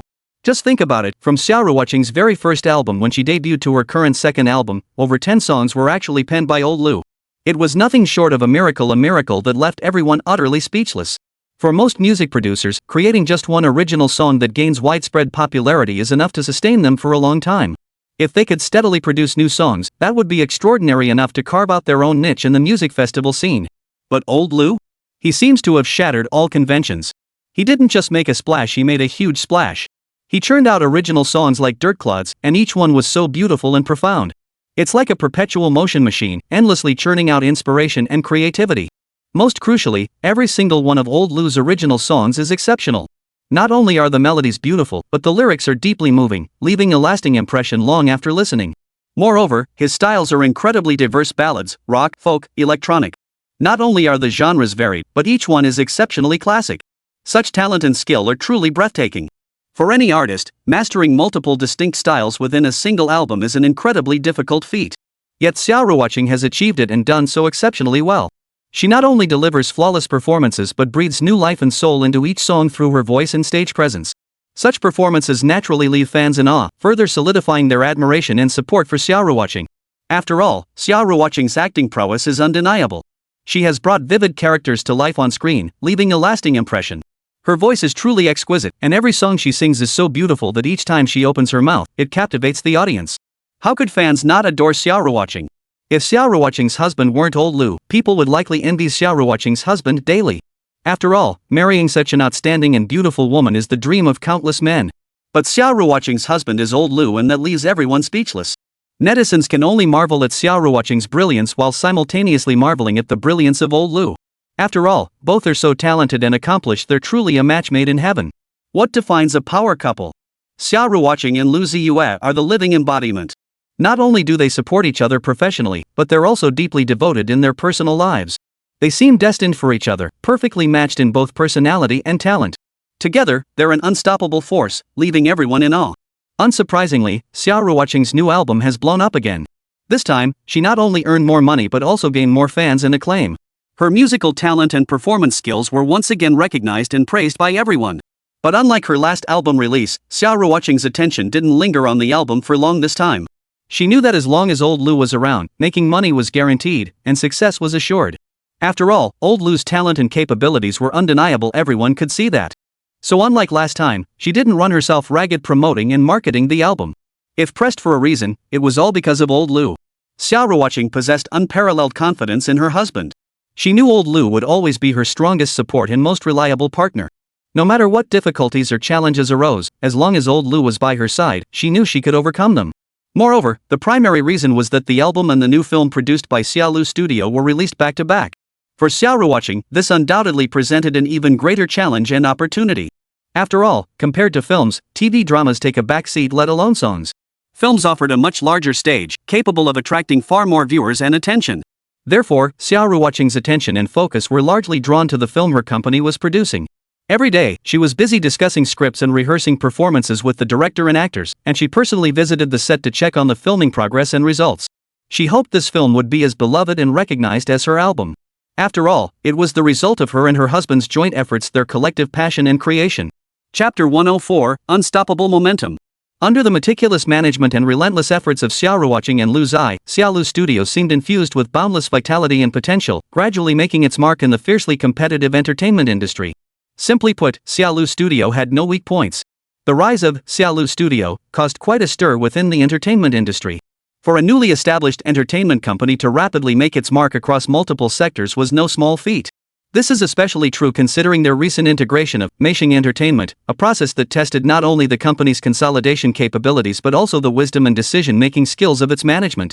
Yet, Xia Lu Studio executed this series of transformations and adjustments with astonishing speed and efficiency, demonstrating formidable vitality and competitiveness. In the music sector, Xia Lu Studio's performance has been particularly eye-catching.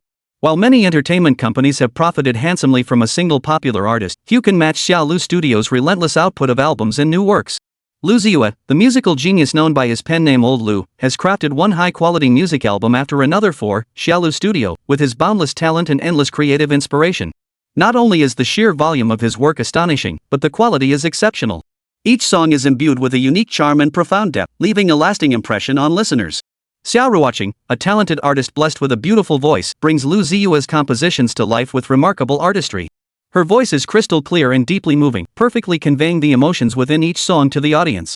Combined with the exquisite production of Xia Lu Studio, both their albums and singles stand as pinnacle achievements in the industry.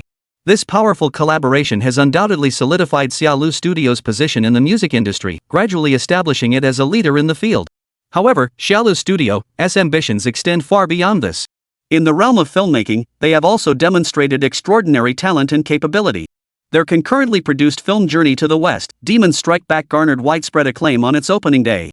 With its humorous narrative style and relatable plot, the film successfully captured the audience's attention. The actors delivered masterful performances, bringing their characters vividly to life and allowing audiences to grasp life's truths through laughter. The success of Lost in Thailand not only earned Xia Lu Studio both critical acclaim and box office success, but also firmly established their foothold in the film industry. For an emerging entertainment company, this undoubtedly represents a significant breakthrough and advancement. Many in the entertainment industry knew that while preparing an album, Xia Lu Studio was simultaneously working intensively on a film project. Many considered juggling two major endeavors at once a risky move, but Xia Lu Studio proved their capability and wisdom through action. Despite numerous difficulties and challenges on their path to prominence, the entertainment industry is fiercely competitive, and many doubted their future prospects. Even Wang Hua, the boss of White and director Guo Wenrong called them repeatedly, urging caution. Yet Xia Ruoqing and Lu Ziye, husband and wife, never wavered in their conviction and resolve. They understood that to establish themselves in the entertainment industry, they must demonstrate genuine talent and solid capabilities. Thus, they steadfastly advanced the endeavors of Xia Lu Studio. In the realm of albums, they consistently released new works, striving for perfection in every song. They aim to let listeners not only enjoy the music but also feel their dedication and talent. In film, they continued to cultivate their craft, constantly exploring new themes and stories, striving to deliver more outstanding works to audiences. Thus, despite widespread skepticism about Xia Lu Studio, Xia Ruoqing and Lu Ziye, through sheer effort and talent, managed to excel in both album production and new drama development. The outcome was unexpected. The album became a smash hit, earning Xia Ruoqing a large following of loyal fans and music enthusiasts. Meanwhile, their film investment, Journey to the West, defied box office expectations with soaring returns, painting a picture of immense success. These achievements were undeniably the best testament to their hard work and talent. The success of Journey to the West rapidly elevated Xia Lu Studio's profile within the entertainment industry. This low-budget, high-grossing film not only showcased their capabilities and talent to audiences but also earned them recognition and respect within the industry. Many began to reassess this emerging entertainment company. Yet Xia Ruoqing and Lu Ziye, the couple behind it, remained far from complacent. They understood that to establish a lasting presence in the entertainment industry, they must continuously innovate and improve. Therefore, they maintained their passion for music and their unwavering dedication to film, constantly innovating to deliver more outstanding works to their audience. Having gained ample experience, Xia Ruoqing and Lu Ziye undoubtedly knew the path forward. For instance, they planned to continue shining in the singing field, releasing more outstanding musical works. However, it won't be entirely up to Xia Ruoqing to sing. On one hand, a person's energy is ultimately limited. On the other hand, Xia Lu Studio also needs to cultivate new talent. Only by boldly nurturing new talent can the company infuse fresh blood into its ranks. Another example is continuing to establish a foothold in the film industry. Everyone understands the principle of striking while the iron is hot. Only by consistently producing outstanding works can we win the audience's affection and solidify our position in the entertainment industry. Moreover, the company plans to expand into other business sectors. Forming deep collaborations with renowned enterprises and brands to launch cross-industry projects is undoubtedly an excellent strategy. This approach not only generates substantial revenue for Xia Lu Studio but also creates a win-win situation where both parties elevate their profiles. It must be said that Xia Ruoqing possesses remarkable strategic acumen. Her methodical and well-reasoned approach has significantly mitigated potential missteps for Xia Lu Studio. The rise of Xia Lu Studio was unstoppable. Wang Hua, the owner of White, promptly called Lu Ziye and Xia Ruoqing to offer congratulations. While he genuinely intended to continue collaborating with Xia Lu Studio in the future, his attitude both before and after the event earned the couple's gratitude. Therefore, Xia Ruoqing and Lu Ziye remained cordial toward Wang Hua and his White. Chapter 105, Parent-Child Program. Xixi was on summer vacation. As the little one put it, time sure flies. It felt like the new year had just passed not long ago. Back then, she was still immersed in the bustling festivities of the Spring Festival, wearing new clothes, receiving red envelopes, and gathering joyfully with family and friends. But in the blink of an eye, summer vacation had arrived. For any child, however, vacation was a cause for joy, and Xixi was no exception. She could finally escape the daily grind of kindergarten and enjoy a carefree holiday. After Lu Ziye and Xia Ruoqing picked up Xixi from kindergarten and brought her home, the little one was bursting with excitement. She tossed her backpack onto the sofa and then climbed onto it like a cheerful little bird. Without doing anything else, she lay down on the sofa, closed her eyes, and took a little nap. Her little face radiated contentment and bliss, as if the entire world had fallen silent. Sunlight streamed through the window, bathing her in a golden glow. After a long while, the little one slowly sat up, stretched lazily, and yawned. "Ah, that feels so good," Xixi murmured softly, her voice brimming with anticipation and joy for the holiday. Although kindergarten wasn't tiring, she got to play and learn with her friends every day. Spending a whole day there still left Xixi feeling a little weary. So after returning home from kindergarten, lying on the sofa for a little nap was the most comfortable and enjoyable thing for Xixi. At the same time, Xixi was also a very sensible child. She understood that her parents were usually very busy with work, striving hard for the family and their livelihood. So on the way home from kindergarten, Xixi proactively suggested spending the summer vacation at her grandmother's house. She didn't want her vacation to add extra burdens to her parents and hoped they could work with peace of mind. Hearing her daughter's words, Xia Ruoqing felt a wave of warmth wash over her heart. Looking into Xixi's clear, bright eyes, her heart was filled with both deep emotion and a sense of guilt. Truthfully, although Xia Lu's studio was thriving and her career was flourishing, Xia Ruoqing still felt a certain guilt toward her daughter. Due to her work, the time she could spend with her daughter was always so limited. But there was no other way. After all, to gain something, one must give something in return. That was the law of life. She could only silently apologize to her daughter in her heart, then work even harder to create a better life for her. Just as Xia Ruoqing was pondering how to squeeze out more time to spend with her daughter during the summer vacation, a phone call came in. She glanced at the caller ID on her phone screen, a number from Hunan province. Xia Ruoqing frowned in confusion. In a split second, she pondered, Hunan province. She didn't seem to know anyone there. A nagging thought crossed her mind, could this be a scam call? Nevertheless, out of courtesy and professional habit, Xia Ruoqing answered the call. A strange, slightly nervous voice came from the other end, identifying himself as Kong Wenmao, deputy director of Xiang Province television station. Though Xia Ruoqing didn't recognize the man or the name, she maintained her politeness and exchanged a few pleasantries. What left Xia Ruoqing both amused and exasperated was that after briefly introducing himself, Kong Wenmao suddenly seemed to realize something. He hurriedly added, "Ms. Xia, I truly am Kong Wenmao. Ah, no, I genuinely am the deputy director of Hunan TV. You can look me up online, there's a profile entry with my resume." Hearing this, Xia Ruoqing couldn't help but feel both amused and exasperated. She thought to herself, this guy is hilarious, actually asking her to verify his identity online. Nevertheless, out of caution, Xia Ruoqing reassured him over the phone that it was fine while simultaneously searching online. To her surprise, she found all the information about this deputy station director: photos, resume, work experience, the whole package. But then again, could she really trust someone completely based on just one phone call? After all, in this age of information overload, fabricating identities and details was no difficult feat.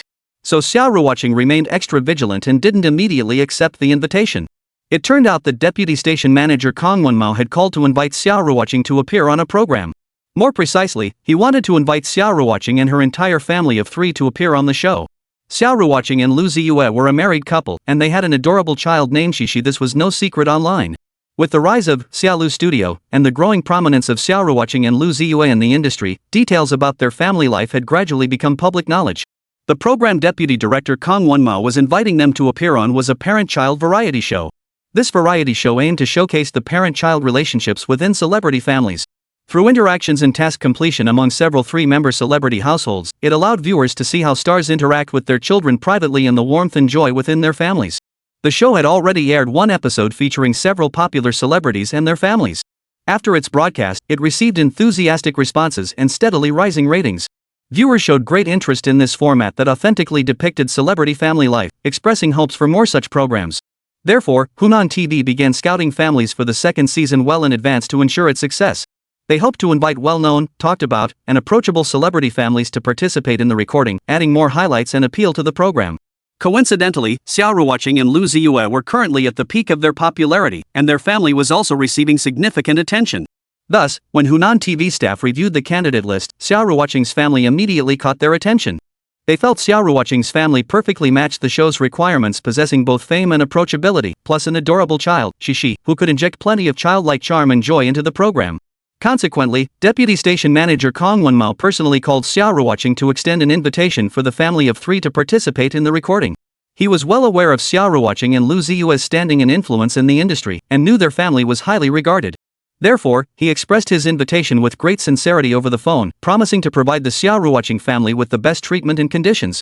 However, despite deputy director Kong Wenmao's elaborate promises, Xia Ruoqing did not immediately accept his invitation. After all, participating in a program recording was no easy task, requiring significant time and energy. Moreover, Xia Ruoqing didn't want her daughter, Xixi, to be exposed to the public eye too early, fearing it might negatively impact her development. Chapter 106: The Unconventional Production Team. Therefore, Xia Ruoqing politely indicated over the phone that she needed time to consider before giving Deputy Director Kang Wenmo an answer. After hanging up, she sank into deep thought on the sofa. Her main dilemma was how to decide. On one hand, she wanted her daughter to experience more people and things, believing it would help shape her character. On the other hand, she feared it might negatively impact her daughter's development, causing her to lose her innocence and joy too soon. Lu Ziye noticed his wife's furrowed brow and knew she was troubled by this matter. He gently patted her shoulder and spoke softly. "Come on, don't overthink it. We can discuss this together." Xia Ruoqing lifted her head to look at her husband, her eyes instantly filling with gratitude and dependence. She knew that no matter what came their way, her husband would always stand by her side, supporting and encouraging her. "Yes, honey. Let's discuss it together." The couple began discussing the matter earnestly. They weighed the pros and cons of participating in the show, while also considering their daughter Xixi's opinions and feelings. After careful deliberation, they decided to first learn more about the program's specifics and requirements before making a final decision. So Xia Ruoqing called Deputy Station Manager Kang Wenmo again to inquire about the program's specific arrangements and requirements. Deputy Director Kang Wenmo patiently answered all her questions and assured her they would provide the best possible service and support. After listening, Xia Ruoqing felt somewhat reassured, but she still didn't immediately accept his invitation. She informed Deputy Director Kang that they needed more time to consider before giving him an answer. Deputy Director Kang Wenmo expressed understanding and said he would await their good news. Over the next day, Xia Ruoqing and Lu Ziye were constantly busy with this matter. They searched online for relevant information and materials, learning about the types and characteristics of parent-child programs, as well as the requirements and procedures for participating in recordings. At the same time, they also sought advice and suggestions from their parents at home, hoping to gain more help and support. Throughout this process, Xixi showed tremendous interest and enthusiasm. She was eager to participate in the show, believing that appearing on it with her parents would be both fun and meaningful. Whenever she saw similar shows on TV, she would jump up excitedly, mimicking the celebrity families playing and interacting on the program. Seeing their daughter so happy and full of anticipation, Xia Ruoqing and Lu Ziye felt even more determined to participate in the show. They knew this wasn't just an opportunity to showcase their family bond, but also a chance for their daughter to experience new things and broaden her horizons. So they began preparing for the show. First, they needed to prepare some camera-ready outfits and accessories for Xixi. Xia Ruoqing took Xixi to the mall and children's clothing stores, selecting some adorable yet stylish outfits and shoes. After trying them on, Xixi was thrilled, feeling as pretty as a little princess. Additionally, they needed to pack daily essentials and toys for Xixi, just in case. Xia Ruoqing also bought some children's snacks, drinks, toys, and other items, packing them neatly into a suitcase. She also packed a small backpack for Xixi, filled with books and toys she enjoyed to keep her occupied during the trip. With everything ready, Xia Ruoqing and Lu Ziye began looking forward to the show's recording. They knew this would be an unforgettable experience. Not only would it bring their family closer together, but it would also allow more people to learn about their family and their story. At the same time, they hoped Xixi would learn valuable lessons from this experience, growing into a more capable and confident child. The second season of the show, Where Are We Going, Dad?, officially kicked off its production preparations, signaling another wave of heartwarming parent-child interactions and joy about to sweep across television screens. As the broadcast platform for this popular variety show, Xiang Province Satellite TV's deputy station manager, Kang Wenmo, couldn't hide his delight upon receiving the news that Xia Ruoqing and Lu Ziye had agreed to participate. This unexpected good news swept away the fatigue and tension that had weighed on the production team for days, like a refreshing spring breeze. Kang Wenmo's reaction reflected not just his personal excitement, but the collective sentiment of Hunan TV's entire leadership. In the fiercely competitive television entertainment market, securing the participation of Xia Ruoqing and her family of 3 was undoubtedly a heavyweight bombshell capable of generating massive buzz among viewers. Xia Ruoqing, a multi-talented star who excels as both a singer and actress, had established an unshakable position in the entertainment industry in recent years through her outstanding talent and relentless efforts. Her name alone carries the weight of a golden signboard, drawing countless eyes and attention wherever she goes. Xia Ruoqing is not only the owner of Xia Lu Studio but also a goddess in the hearts of countless fans. Her voice is like heavenly music, touching hearts with every performance. Her acting is natural and fluid, making every role deeply resonate with audiences. With her gentle and considerate husband Lu Ziye and their lively, adorable child, this trio undoubtedly adds endless appeal and buzz to the second season of Where Are We Going, Dad? When Hunan TV officially announced Xia Ruoqing and Lu Ziye's participation, the internet erupted instantly. Xia Ruoqing's fans felt as though they'd received the most anticipated gift, flooding her social media accounts with inquiries and expressions of excitement. Xia Ruoqing did not disappoint, personally confirming the news. This thrilled her fans, who vowed to closely follow the show's broadcast, eagerly anticipating their idol's performance on the program. This wave of excitement, even before filming began, brought unprecedented attention to Hunan TV. Senior executives like Kong Wonmao, watching the steadily climbing ratings projections, were filled with gratitude towards Xia Ruoqing. They understood that Xia Ruoqing's involvement had given the program a head start right from the preparatory phase. This appreciation stemmed not only from the buzz she generated but also from her professional attitude and dedication, which deeply impressed the Hunan TV team. Amidst their admiration and relief, the station's leadership began planning how to better repay Xia Ruoqing's trust and support. They understood that to gain a foothold in the fiercely competitive market, they must possess sufficient sincerity and strength to attract and retain talent. Consequently, Hunan TV offered Xia Ruoqing and her family exceptionally generous terms. Not only did they provide substantial preferential treatment in terms of her acting fee, but they also unhesitatingly raised Lu Ziye's fee to a level comparable to that of top-tier stars. Deputy Director Kong Wonmao held Lu Ziye in the highest regard. He believed that while Lu Ziye might not fit the traditional mold of a star, his talent and influence in music composition were in no way inferior to any top-tier singer. Netizens affectionately called him Teacher Lu, a title that not only acknowledged his musical genius but also praised his exemplary character and willingness to share his knowledge. Each of Lu Ziye's original songs brims with unique charm and profound meaning, leaving a lasting impression on listeners. When performed by Xia Ruoqing, these songs reached their fullest potential, propelling her album sales to new heights. The executives at Xiang Province Satellite TV understood this principle well. They knew that to establish a long-term, stable partnership with Xia Ruoqing and Lu Ziye, they had to take good care of both of these key figures. Therefore, they accorded Xia Ruoqing and Lu Ziye equal importance and respect in terms of treatment and conditions. They believed that winning the hearts of these two talented individuals would ensure Hunan TV's path in the entertainment industry would be both longer and more stable. Beyond valuing Xia Ruoqing and Lu Ziye individually, Hunan TV recognized the immense potential behind them. Xia Ruoqing's Xia Lu Studio, emerging as a dynamic force in the entertainment industry, has experienced rapid growth in recent years. It has not only produced multiple high-quality film and television works but also nurtured a cohort of promising new talents. Such a studio undoubtedly possesses immense market potential and room for growth. The executives at Xiang Province Satellite TV fully understand that establishing a strong partnership with Xia Lu Studio will bring more high-quality content and resources to their platform. Therefore, during the preparation for the second season of Where Are We Going, Dad?, Hunan TV not only spared no effort in the production and promotion of the program but also actively communicated and collaborated with Xia Lu Studio to explore possibilities for future cooperation. Time flew by in the blink of an eye. Before they knew it, Xia Ruoqing and Lu Ziye, accompanied by their daughter Xixi, embarked on their journey to the headquarters of Hunan TV.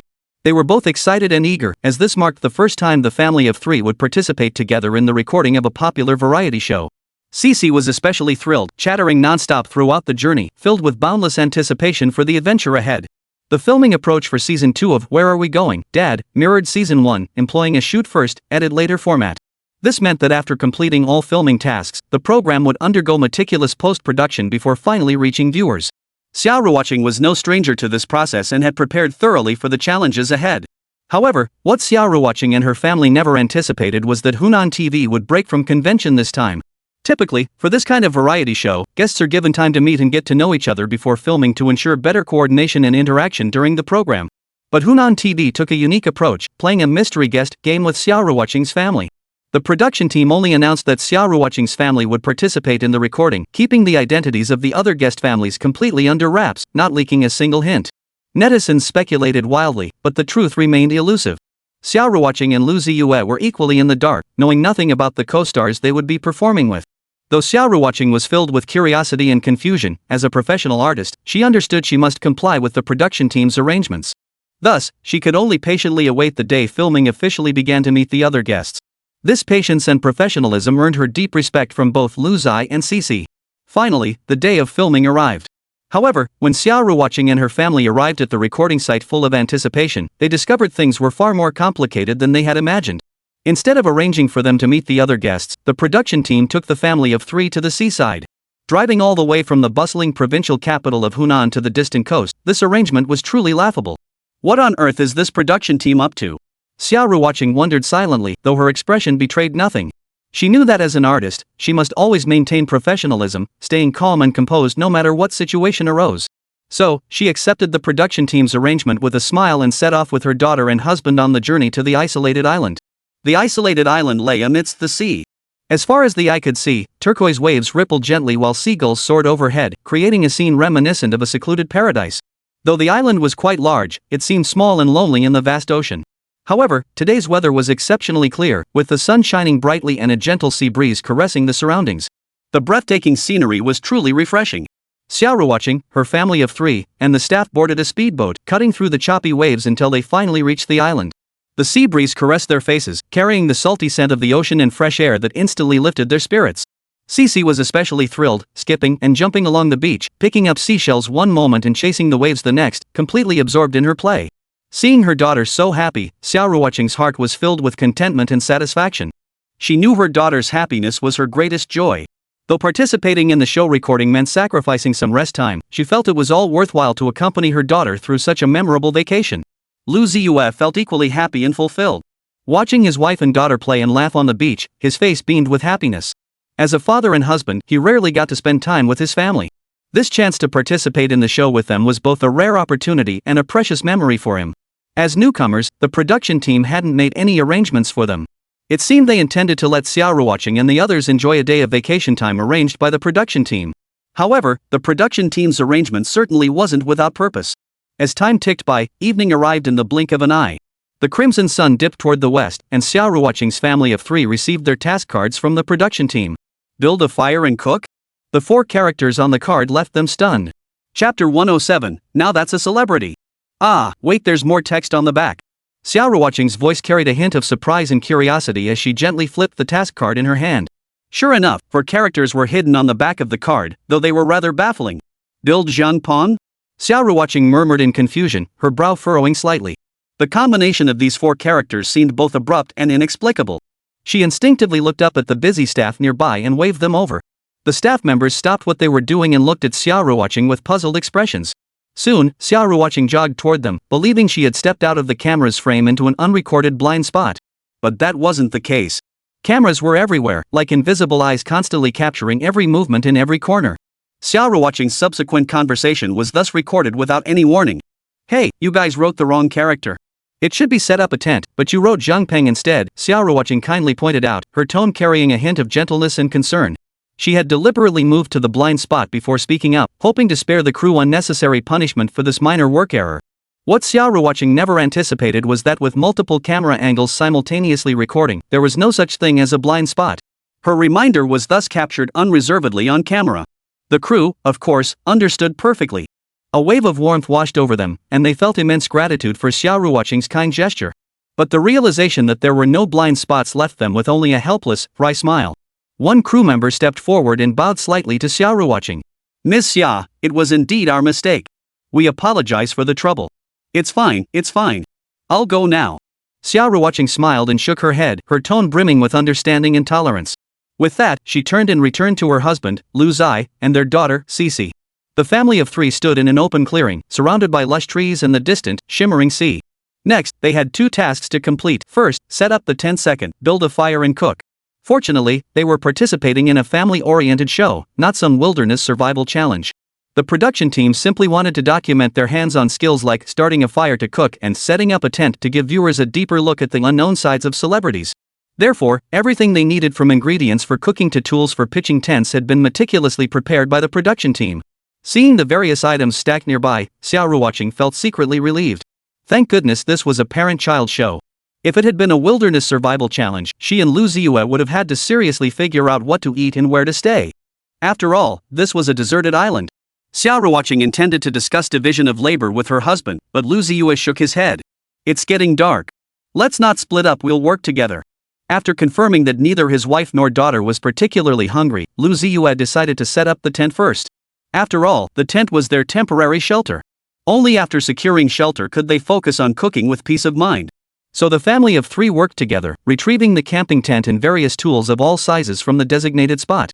After finding a suitable open spot for the tent, Lu Ziye began directing the process. He skillfully opened the tent's packaging bag and pulled out each pole of the frame one by one. Xia Ruoqing helped secure the 4 corners of the tent to prevent it from swaying in the wind. Though still young, Xixi proved remarkably capable, contributing within her abilities throughout the process. She passed tools to her dad, helped her mom organize the ropes. Even the smallest tasks made a difference to both parents. More importantly, Xixi had a knack for charming words. She often blurted out playful, adorable remarks that made Xia Ruoqing and Lu Ziye burst into laughter. Even the crew members filming nearby couldn't help but chuckle at her antics. Xixi, you're such a little smarty pants. Xia Ruoqing chuckled as she ruffled Xixi's hair. Hee hee, mama, I'm your little ray of sunshine. Xixi blinked her big eyes, her face beaming with pride. Lu Ziye, too, was charmed by his daughter's innocent charm, a gentle smile curving his lips. He quickened his pace, swiftly assembling the tent frame. Next came securing the tent and laying down the moisture-proof mat. Xia Ruoqing and Xixi were also bustling about. They hammered nails into the ground to secure the tent's perimeter, then carefully spread the moisture-proof pad evenly inside. Before long, a cozy little home appeared before their eyes. Alright, the tent's all set up. Lu Ziye brushed the dust off his hands and nodded with satisfaction. Yay! We finally have a home. Xixi jumped up excitedly and hugged Lu Ziye's leg. Seeing their daughter's joy, Xia Ruoqing and Lu Ziye's hearts were filled with happiness. Next up, building a fire and cooking. The production team had provided them with some basic ingredients and cooking utensils. Xia Ruoqing and Lu Ziye got busy. First, they dug a small pit in the open ground to serve as a stove. Then they gathered some dry wood and leaves for fuel. Lu Ziye lit the dry wood with a lighter, and the flames quickly spread. Xia Ruoqing busied herself washing and chopping vegetables nearby, while Xixi eagerly helped stir the batter for pancakes. Mommy, let me help you stir the batter. Xixi picked up the little spatula and began stirring earnestly. Sure thing. Our Xixi is becoming more and more capable. Xia Ruoqing praised with a smile. Xia Ruoqing worked with practiced ease, showing no signs of clumsiness. Before long, a fragrant pancake sizzled off the griddle. Xixi couldn't wait to grab a pancake and take a bite, her eyes lighting up instantly. Wow! So delicious! Seeing her daughter's satisfied expression, a smile spread across Xia Ruoqing's beautiful face. Lu Ziye watched his wife and daughter, thinking to himself that this parent-child program had not only deepened their mutual love and understanding but also provided their daughter Xixi with valuable growth and experience. From this perspective, participating in the show seemed like a pretty good idea after all. The pancakes, golden and crispy, exuded an enticing wheat aroma. Xia Ruoqing had personally prepared the batter, spreading it evenly across the skillet before gently flipping it until both sides were perfectly cooked. Braised beef with carrots, the meat tender and succulent, the carrots sweet and flavorful, the broth rich yet not cloying. This was the result of Xia Ruoqing's carefully selected ingredients and slow, patient simmering. Egg drop soup, light and airy, with egg ribbons floating like clouds in the clear broth. Simple yet refined, it added a touch of freshness to the dinner. One vegetable dish, one soup, one staple simple yet heartwarming, this formed the dinner for Xia Ruoqing's family of 3. On this island far from the hustle and bustle, such a dinner felt especially precious. Xia Ruoqing wore simple clothes, her hair casually tied back, her face radiating a happy smile. Her movements were practiced and efficient, from chopping vegetables to cooking, each step flowing naturally and effortlessly, as if this were an indispensable part of her daily life. The film crew watched with rapt attention. For many of them, it was their first time observing a celebrity cook so closely. In their minds, celebrities were always glamorous and distant from the mundane realities of daily life. Yet Xia Ruoqing shattered that preconception with her actions. Her every movement felt so genuine and unpretentious that it inevitably reminded them of their own mothers at home, evoking an instant sense of warmth and familiarity. Miss Xia, you truly have hidden talents, one crew member couldn't help but exclaim. Xia Ruoqing offered a gentle smile, saying little as she remained focused on the pancake in her hands. She knew her cooking might not be masterful, but every dish carried the love for her family, a love powerful enough to make any food taste delicious. In truth, if circumstances permitted, Xia Ruoqing would never have prepared such a simple dinner. She was someone who cherished life, loved making her home warm and cozy, and especially enjoyed bustling about in the kitchen, preparing a lavish dinner for her family.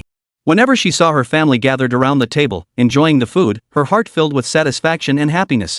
Yet on this island, resources were scarce. Ingredients and cooking tools were nowhere near as abundant as at home. Still, she did her best to ensure balanced nutrition, combining meat and vegetables to keep her family healthy and happy. The aroma of beef stewed with carrots wafted through the air with the rising steam, whetting the appetites of the film crew.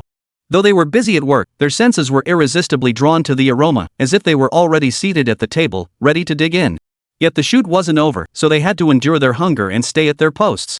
Just then, Xia Ruoqing and Lu Ziye's actions surprised and touched everyone. While cooking for themselves, they had also prepared meals for the crew.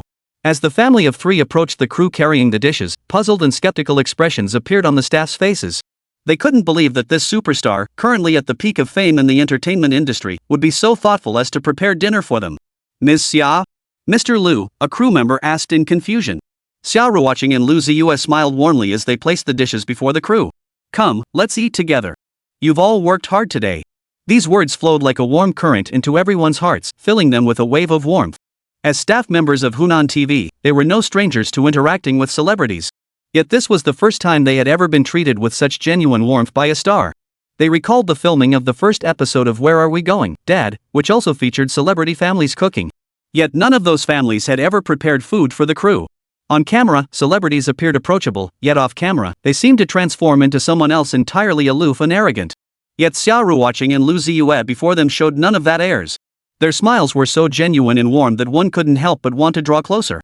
Before the others could react, Xia Ruoqing and Lu Ziye had already laid out the dishes on the simple table and invited them to sit down. The food, served in bowls on the table, looked simple and unadorned, yet it gave off an enticing aroma. The staff exchanged nervous glances, none daring to pick up their chopsticks first. Their hearts brimmed with gratitude and emotion, this unexpected surprise leaving them somewhat at a loss. Finally, it was Xixi who spoke up. "Uncle, Auntie, please eat quickly. My dad and mom made this food, it's really delicious." Her clear, cheerful voice brimmed with childlike innocence and enthusiasm. She tugged at a staff member's sleeve, her eyes sparkling with anticipation. Moved by Xixi's warmth, the staff picked up their chopsticks and began savoring this unexpected dinner. The beef stewed with carrots melted in their mouths, tender and succulent, with a rich, flavorful broth. The pancakes were crispy and delicious, leaving a lingering aroma with every bite. The egg drop soup was refreshing and light, leaving a lingering taste. Every dish was so delicious it made you want to take just one more bite. During the meal, Xia Ruoqing and Lu Ziye chatted with the staff about everyday life. They inquired about the staff's work and family situations, and shared snippets of their own experiences in the entertainment industry. The couple's tone was so calm and warm, as if they were catching up with old friends. This atmosphere felt exceptionally warm and comfortable, as if all fatigue and exhaustion vanished in that moment. Meanwhile, Xixi was busy being mischievous, busily serving food to one uncle and pouring water for another auntie. Her lively and adorable nature won everyone over. Everyone praised her for being so well-behaved and sensible. Hearing this, Xixi danced with joy, her face beaming with happiness. After the meal, the staff members expressed their gratitude to Xia Ruoqing and Lu Ziye. Though it was just an ordinary dinner, it felt profoundly meaningful. This was the kind of celebrity they truly admired, not only for their outstanding talent and looks, but also for their kind and sincere hearts. Let's be honest, if anyone ever spoke ill of Xia Ruoqing and Lu Ziye in the future, these crew members would be the first to refuse to stand for it. After all, they knew better than anyone else what kind of people this celebrity couple truly were. If people like them get slandered, that would be utterly unjust. Chapter 108, Small Crab, but it pinches. This dinner experience swept through the crew members' hearts like a gentle breeze. It not only deepened their understanding of Xia Ruoqing and Lu Ziye as celebrities within the entertainment industry but also reshaped their perceptions of the entire entertainment world. In the past, the entertainment industry was often labeled as superficial and noisy. People usually only saw the dazzling glamour under the spotlight, overlooking the genuine warmth and humanity behind the scenes. Yet Xia Ruoqing and Lu Ziye's presence brought a refreshing change, revealing the sincerity and kindness that exist within the entertainment world. At the dinner table, Xia Ruoqing and Lu Ziye showed no trace of celebrity airs. They chatted and laughed with the crew members, sharing amusing anecdotes from their lives and work experiences. Xia Ruoqing's smile radiated warmth and brightness, her eyes reflecting a deep love for life and unwavering dedication to her craft. Lu Ziye, with his humorous wit, frequently had everyone in stitches. Their sincerity and kindness radiated like winter sunshine, warming everyone's hearts. Most touching of all, after dinner, Xia Ruoqing and Lu Ziye didn't rush to leave.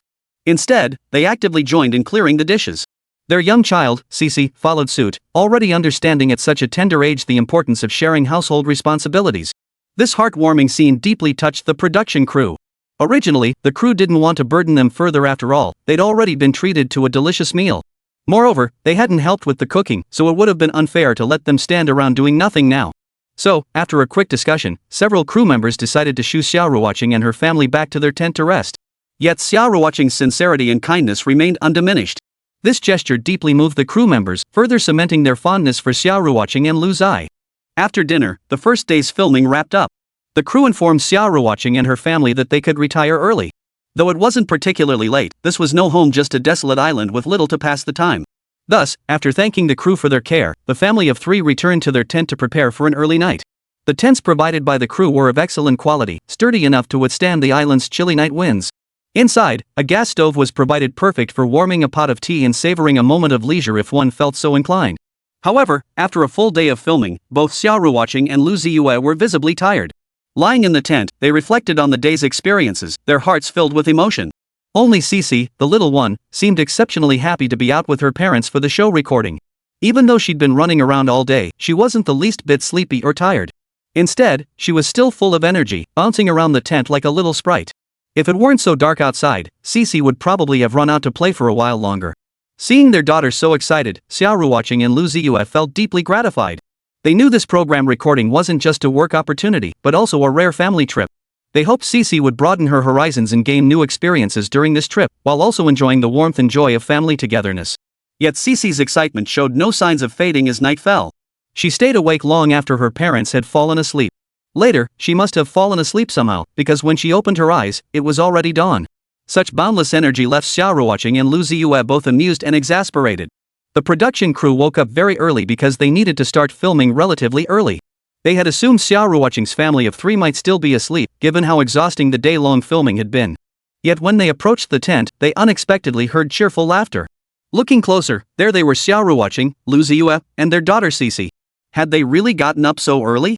And they'd even gone down to the beach to gather seafood? This came as a bit of a surprise to the production crew.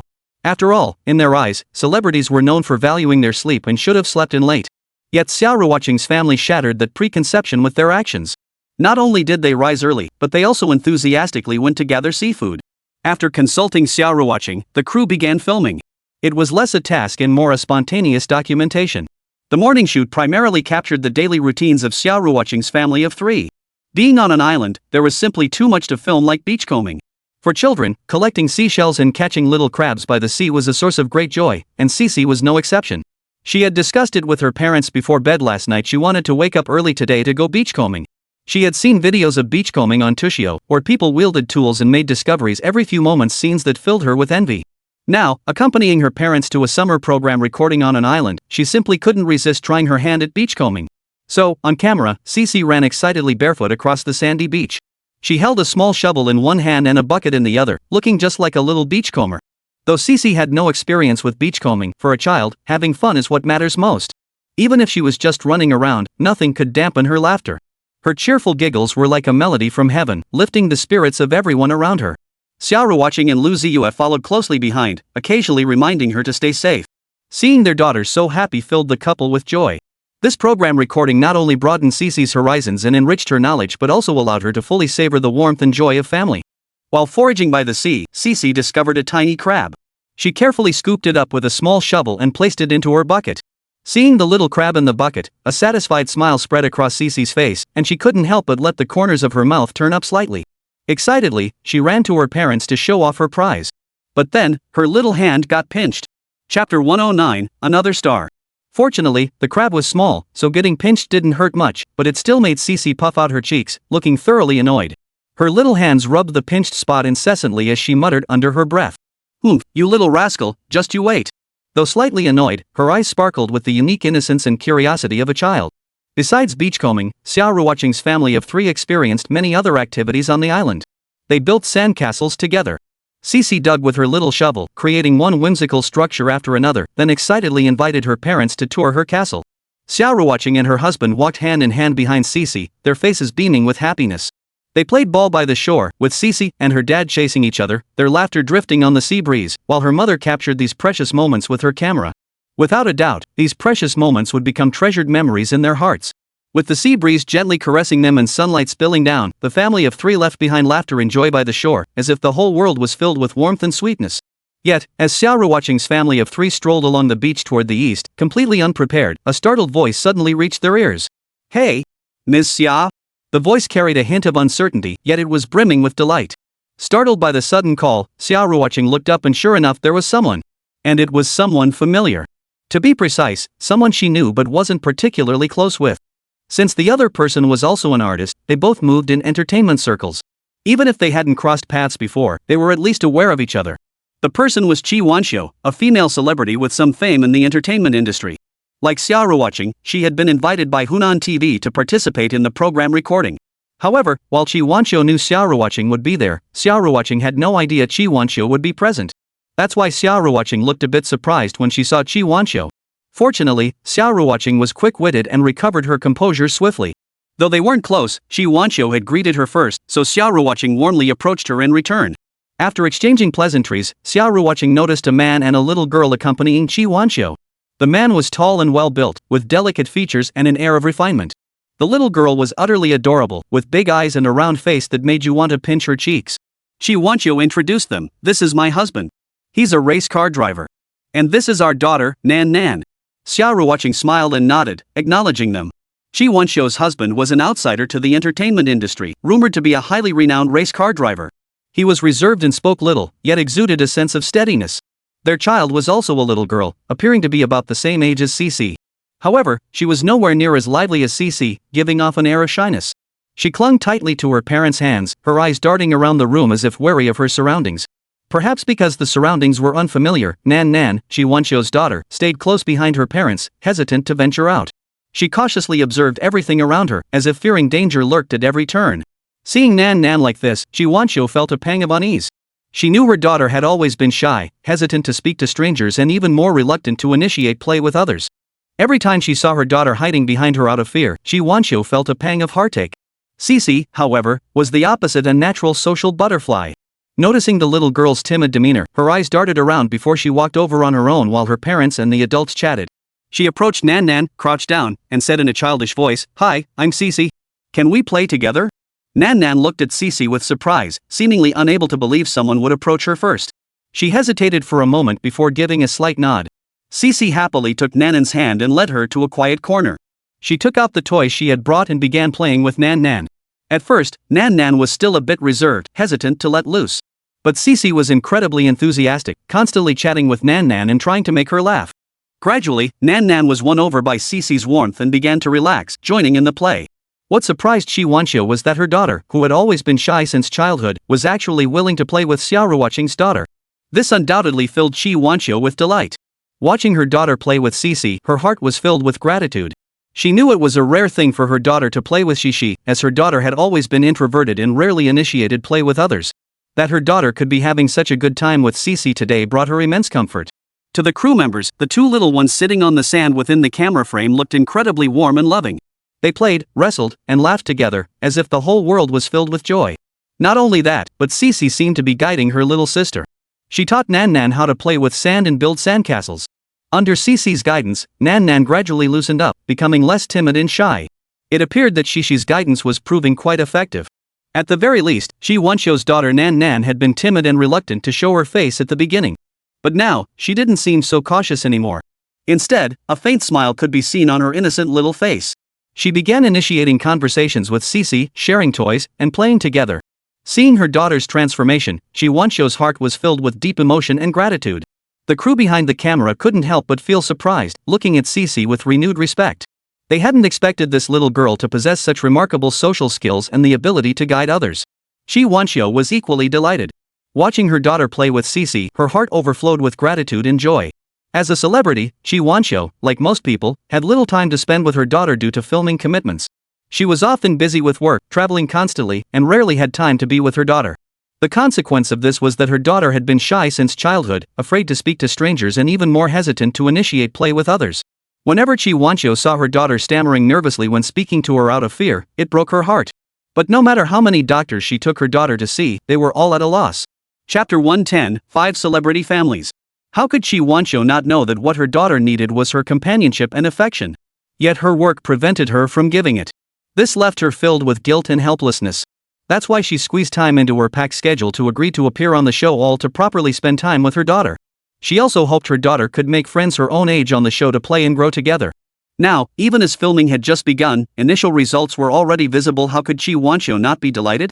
Watching her daughter play happily with Xixi brought her immense comfort and satisfaction. Seeing her daughter's personality improve was truly a cause for celebration.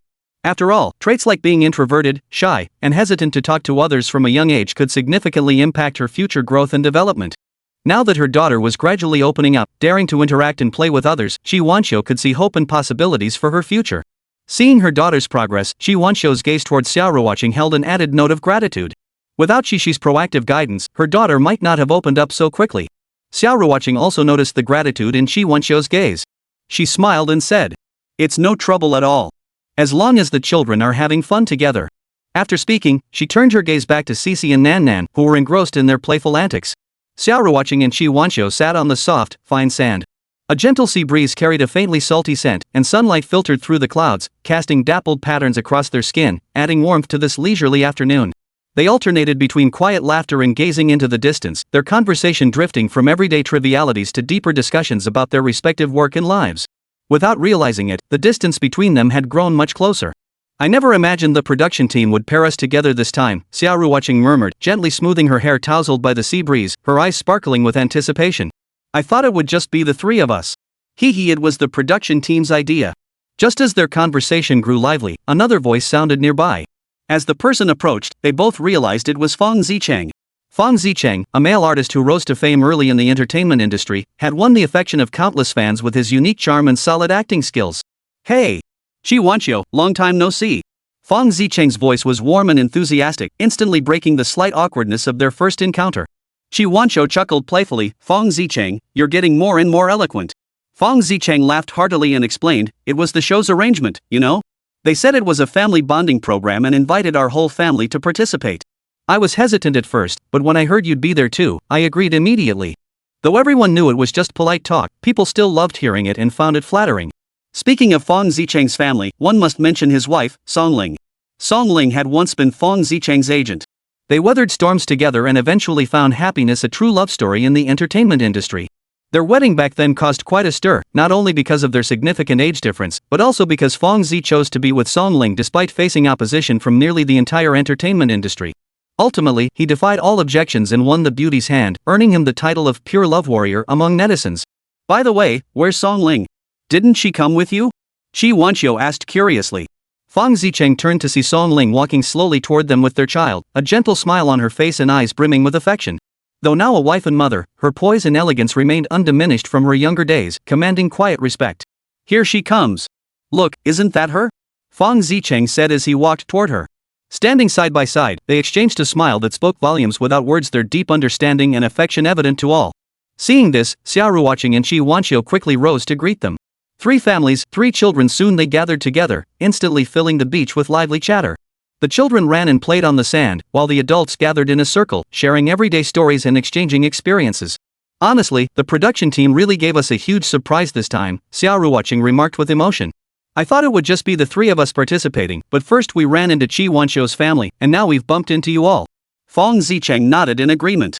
"This island is so vast, and the scenery is breathtakingly beautiful. I imagine the other 2 celebrity families must be tucked away somewhere else on this island too." At the mention of the production team's arrangements, all 3 wore slightly helpless expressions.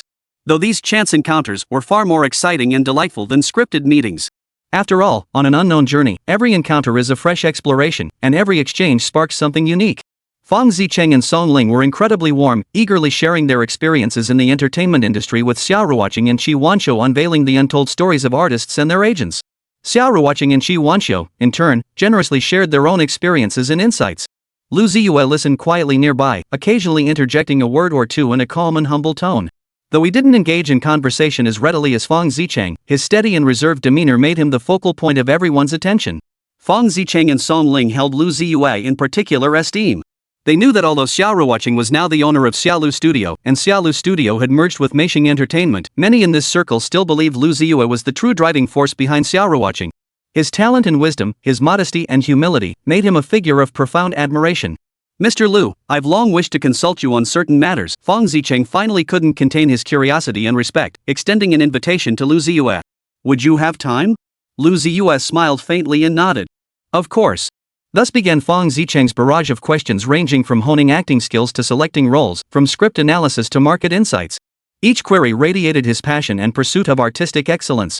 Lu Ziye patiently addressed each one, offering profound and unique insights that proved immensely valuable to Fang Zicheng.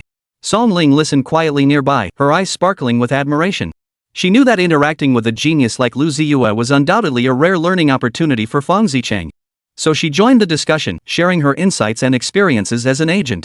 When Fang Zicheng and Xia Ruoqing chatted with Xi Wanqiu, they addressed her directly by name.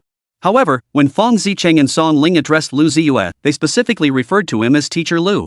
This clearly showed the deep respect they held for Lu Ziye. Many in the entertainment industry secretly hoped to meet old Lu, or even collaborate with him. Now, taking advantage of their appearance on Hunan TV's program, Fang Zicheng and Songling certainly wouldn't let such a golden opportunity slip by. So even if it seemed a bit too deliberate, the couple didn't hide their intentions. They clearly expressed their respect for Lu Ziye. Long before their arrival, Song Ling, a seasoned agent in the entertainment industry, had explicitly told her husband, Fang Zicheng, that cultivating a good relationship with old Lu would bring immense benefits. Adults sat together in a circle while children played nearby. A gentle sea breeze blew, sunlight spilled across the scene, creating a warm and harmonious picture. Just as Xia Ruoqing had imagined, the program's arrangements were both full of surprises and tinged with mystery. All the celebrity families seemed summoned by a meticulously planned adventure, transported one by the production team to converge on this secluded, picturesque island far from the clamor of the world. The island's vastness exceeded imagination. Turquoise seas, azure skies, and swaying palm fronds created a secluded paradise. If the production team had intended to prevent the families from meeting beforehand, utilizing this vast natural barrier would have been no difficult task. They might stumble upon each other at some unexpected turn, or perhaps join forces during a specific task, all filled with the unknown and anticipation. 5 families, each with their own distinct characteristics, formed the main cast of this island journey. Xi Wenxiu's family of 3 radiates warmth and harmony. As a renowned actress, her husband is a cool race car driver. The Xia Ruoqing family of 3 is the quintessential good-looking group. Fang Zicheng, Xia Yon, and Xue Bauer. These 3 families add distinct flavors to the island adventure. In contrast, Xue Bauer holds a special place in Xia Ruoqing's heart. They had worked together at the same company, Meishing Entertainment, and that period remained an indispensable part of Xia Ruoqing's career. Xue Bauer signed with the company earlier and left sooner. Their bond never faded. Xue Bauer, a girl with a sweet smile and curvaceous figure, possessed a personality as straightforward and uncomplicated as her appearance, utterly free of guile. In Xia Ruoqing's memory, Xue Bauer was always optimistic and cheerful, as if nothing could trouble her. Her smile was like a ray of warm sunshine, capable of instantly dispelling the gloom around her. Perhaps it was this very innocence and kindness that allowed Xue Bauer to remain true to herself and find her own happiness within the complex world of show business. She found her life partner early on, a man who cherished and supported her.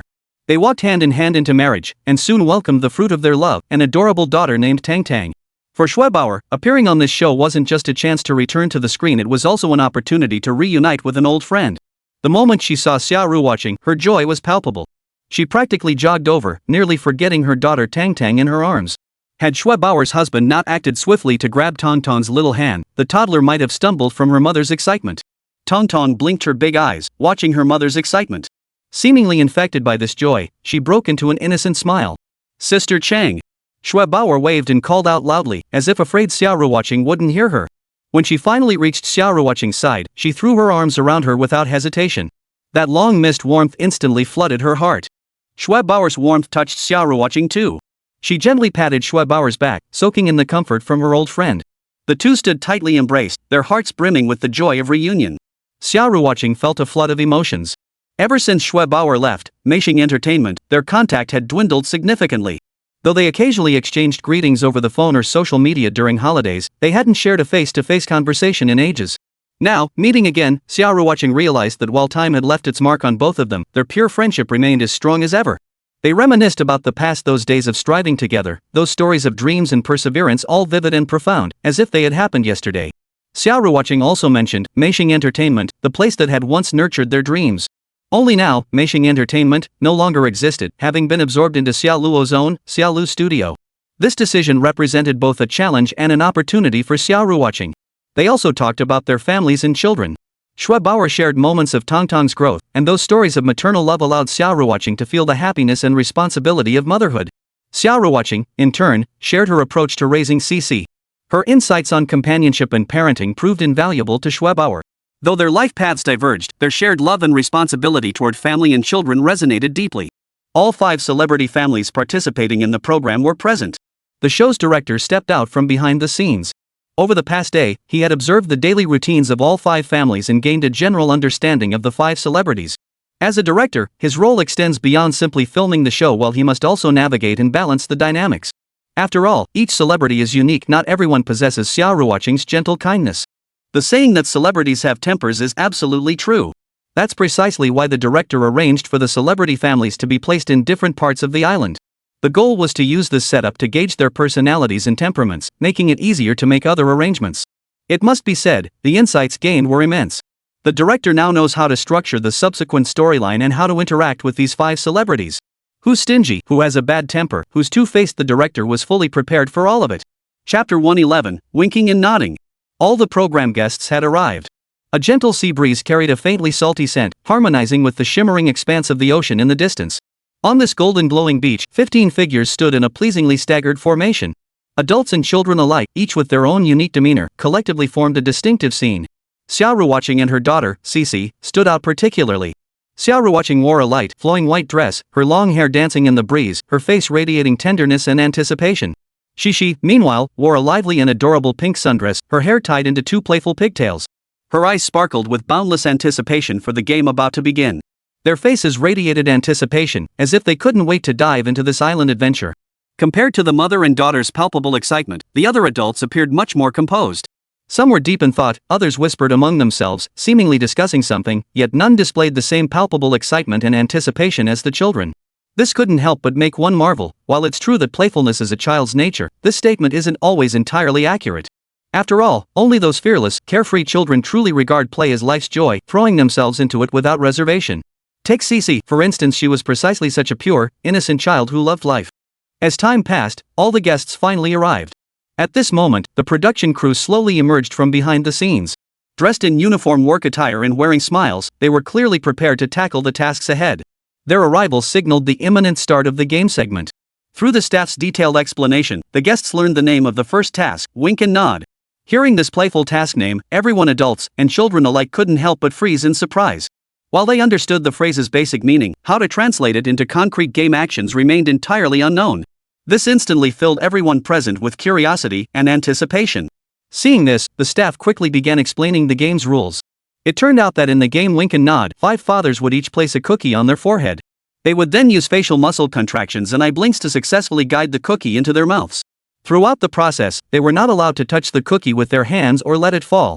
Once a father successfully ate the cookie, they could choose a supply backpack prepared by the production team for each family, based on the order in which they completed the task. Hearing this, the guests all looked enlightened. Behind this seemingly simple game lay such rules and reward mechanisms. Each supply backpack contained different provisions, which would serve as the sole source of supplies for the celebrity family of 3 over the next 24 hours. For those stranded on this island, this was undoubtedly a crucial challenge. After all, on this isolated island, supplies were indispensable necessities. Whether it was food, water, or other daily necessities, they would have to obtain them through their own efforts. Thus, this wink and nod game segment not only tests the fathers' agility and coordination but also significantly influences their quality of life on the island. 5 supply backpacks, varying in size and shape, seemed to hold countless secrets and surprises. The production team designed this segment to determine who would select the supply backpacks first, adding suspense and entertainment value to the show. After all, under unknown conditions, anyone could emerge as the ultimate winner. This very uncertainty is what captivates the audience. As the production staff clearly explained the game rules, both adults and children on the beach instantly became lively. They began warming up, preparing for the upcoming challenge. The children, especially, pinned their hopes on their fathers, eagerly anticipating their father's skills in this game to win more supplies for them. Nan, Xi Wenxiu's daughter, though shy and timid by nature, found the courage at this moment to tug at her father's shirt, cheering him on with her childish voice. The other children couldn't wait any longer, shouting loudly as if trying to channel all their passion and strength into their fathers. In contrast, amidst her brothers and sisters' excited shouts, Xixi quietly took her father's hand. Her bright, large eyes brimmed with trust and anticipation. "Dad, go for it. The ranking doesn't matter, everyone gets a backpack anyway." Though simple, Xixi's words brimmed with optimism and maturity. She believed her father would give his all, yet she didn't want to burden him with too much pressure. This attitude of both support and understanding deeply moved Lu Ziye. Gazing at his daughter's innocent smile, a wave of warmth washed over Lu Ziye. He clasped Xixi's small hand tightly, feeling the strength and encouragement emanating from his daughter. In that moment, all his fatigue and pressure seemed to vanish. All he wanted was to fight and strive for his daughter and wife. He silently resolved to achieve outstanding results in this game no matter what, so they could enjoy more resources and better living conditions. The staff nearby were equally moved by Xixi's maturity and optimism. Watching this little girl, their hearts filled with admiration and affection. This episode was filmed using a recording format, so from the very beginning, separate cameras focused on each celebrity family. This not only facilitated capturing each family's memorable moments but also ensured no precious or amusing scenes were missed. After the production staff clearly explained the game rules, 5 separate cameras focused on the 5 families. Like 5 pairs of eyes, they silently observed the dynamics and changes within each family. Xixi and her father, Lu Ziye, naturally became one of the focal points under the lenses. The moment Xixi quietly took her father's hand to cheer him on, she appeared exceptionally tender and adorable through the lens. Her eyes brimmed with trust and support for her father, as if saying, "Dad, you're the best. I know you can do it." This silent encouragement and support moved the cameraman behind the lens. Meanwhile, the other 4 children were busy urging their own fathers to do their best. Some shouted loudly, others waved their arms excitedly, and one clung tightly to his father's leg. Each expressed their hopes and support for their dad in their own unique way.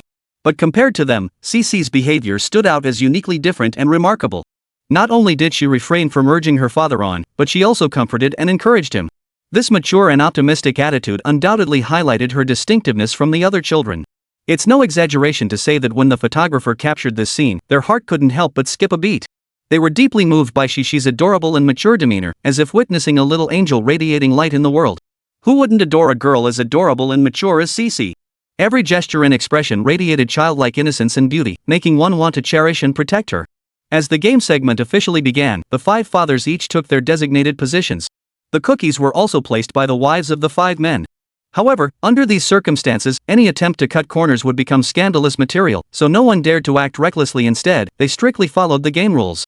At the cruise signal, the 5 fathers began. They closed their eyes tightly, took a deep breath, and plunged into this eyebrow-raising contest. They squinted, twisted their facial expressions, and strained to get the cookies on their foreheads into their mouths. Meanwhile, the children beside them stared intently at their fathers, afraid to miss a single hilarious moment. Even the usually loud children fell silent at that moment, not for any other reason than fear that their own loud voice might cause their father to fail. After all, if they failed, they'd have to start over, and restarting would inevitably slow their progress. And if they fell behind, how could they hope to achieve a good ranking? So the children dared not even breathe loudly. Likewise, the wives of the 5 men were equally tense. The fathers began to furiously wink and squint at each other, their exaggerated expressions drawing bursts of laughter from the surrounding spectators and children. The biscuits slowly moved across their foreheads, sometimes drifting left, sometimes right, sometimes pausing entirely as if testing their patience and perseverance. Throughout this process, Lu Ziye demonstrated exceptional control over his facial expressions and strategic ingenuity. He first gently blinked to let the cookie slide down to his nose bridge, then subtly pursed his lips to guide it slowly toward his mouth. Soon his movements became steady and agile, as if he had mastered the essence of the game. Meanwhile, the other fathers seemed flustered and floundering. Their cookies either fell to the floor prematurely or lingered stubbornly on their foreheads. Those whose cookies fell to the floor had to start over. Those whose cookies lingered motionless on their foreheads were sweating with anxiety. After a fierce competition, Lu Ziye finally succeeded in eating the cookie. Seeing this, Xia Ruoqing and Xixi, mother and daughter, instinctively started to cheer. But in an instant, they realized it might disturb others, so both hurriedly covered their mouths. It must be said, the sight of the 2 girls, one big, one small, covering their mouths, afraid of disturbing others, was truly hilarious. After another round of fierce competition, 2 more fathers successfully managed to get the biscuit into their mouths. Even though they were adults, not children, they couldn't help but cheer and jump for joy after winning the contest. It seemed like this victory had been hard-won.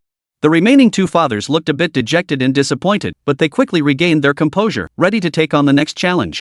As the game segment concluded, it was time to select supply backpacks. Each of the 5 families elected one representative to select a supply backpack. Interestingly, the other 4 families all sent their children forward to pick the supply packs. But Lu Ziye's family made a different choice.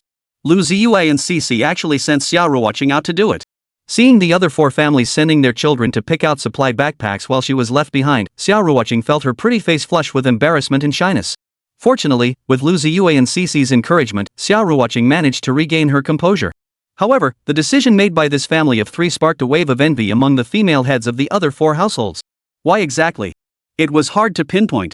Perhaps it stemmed from Lu Ziye and Xixi prioritizing Xia Ruoqing above all else. Miss Xia, Mr. Lu won first place in the wink and nod challenge, so you may select your supply backpack first. A crew member stepped forward and announced. Xia Ruoqing nodded and walked over to the portable table on the beach where 5 supply backpacks were laid out. The 5 backpacks on the table varied in size. Logically, choosing the largest one made perfect sense. After all, a bigger capacity meant more supplies. Yet Xia Ruoqing ignored the advice, finding herself strangely uninterested in the largest backpack, the one that appeared to hold the most supplies. Choice paralysis struck. Xia Ruoqing turned her head in a plea for help, looking at her husband and daughter. Honey, how should I choose? Xixi, which one do you think mommy should pick? Mommy, either one is fine. Xixi declared, waving her little fist. Lu Ziye also smiled gently. Honey, just go with your gut. Thus, encouraged by her husband and daughter, Xia Ruoqing made up her mind. Sure enough, she didn't choose the large backpack that held no appeal for him, opting instead for the slightly smaller one. I'll take this one. Saying this, Xia Ruoqing lifted the backpack. But when she tried to hoist it onto her back, she nearly toppled over from its weight. It was clear the backpack was heavy. Fortunately, Lu Ziye rushed over to help. Otherwise, Xia Ruoqing would have truly embarrassed herself in front of the camera. After Xia Ruoqing finished selecting her backpack, Nan, Xi Wanqiu's daughter, also stepped forward. According to the competition rankings, she was second in line. Nan listened to her parents and chose the third largest backpack. Xi Wanqiu and her husband also rushed forward to help carry it. Judging by its weight, it wasn't light either. Xia was the third to eat a cookie in the wink and nod segment, so his daughter Xiaoxiao was the third to come out and choose a supply backpack. Seeing that Xia Ruoqing and Xi Wanqiu hadn't chosen the largest backpack, Xia couldn't help but feel a secret sense of triumph. But when he saw his daughter Xiaoxiao effortlessly hoist the largest backpack onto her own back, he felt like the sky had fallen. Chapter 112, Drawing the Bow and Knocking the Arrow. The supply backpacks varied in size and shape. Some had smooth, flowing lines, while others featured sharp, angular edges. Some were delighted, others troubled. The most troubled of all was undoubtedly Xia. Standing to the side, his brow furrowed, his eyes betrayed an indescribable anxiety. Among the 5 fathers, he had secured third place in the winking contest through relentless effort and a bit of luck. This result wasn't too far behind, preventing him from feeling utterly dejected. Of course, it wasn't high enough either, leaving him without the confidence to choose the best supply backpack. Precisely because of this, Xia had his eye on the largest backpack the moment Xia Ruoqing began selecting hers. In his view, the size of the backpack directly determined how much supplies it could hold. Only a sufficiently large one could hold enough supplies to gain an advantage in the upcoming challenges. Therefore, when he saw that neither Xia Ruoqing nor Nan, the daughter of Xi Wanqiu's family, had chosen the largest backpack, he was extremely pleased. Overjoyed, he even mentally mocked them as idiots. How could they not see such an obvious advantage? Not even choosing it first? That was just plain stupid.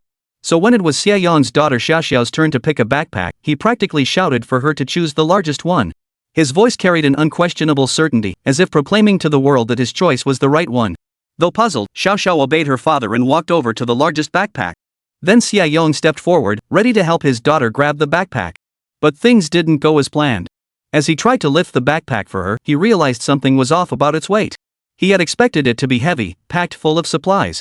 Yet his petite daughter could lift it effortlessly on her own. When Xia finally lifted it, he discovered the backpack was actually incredibly light. Xia froze in place.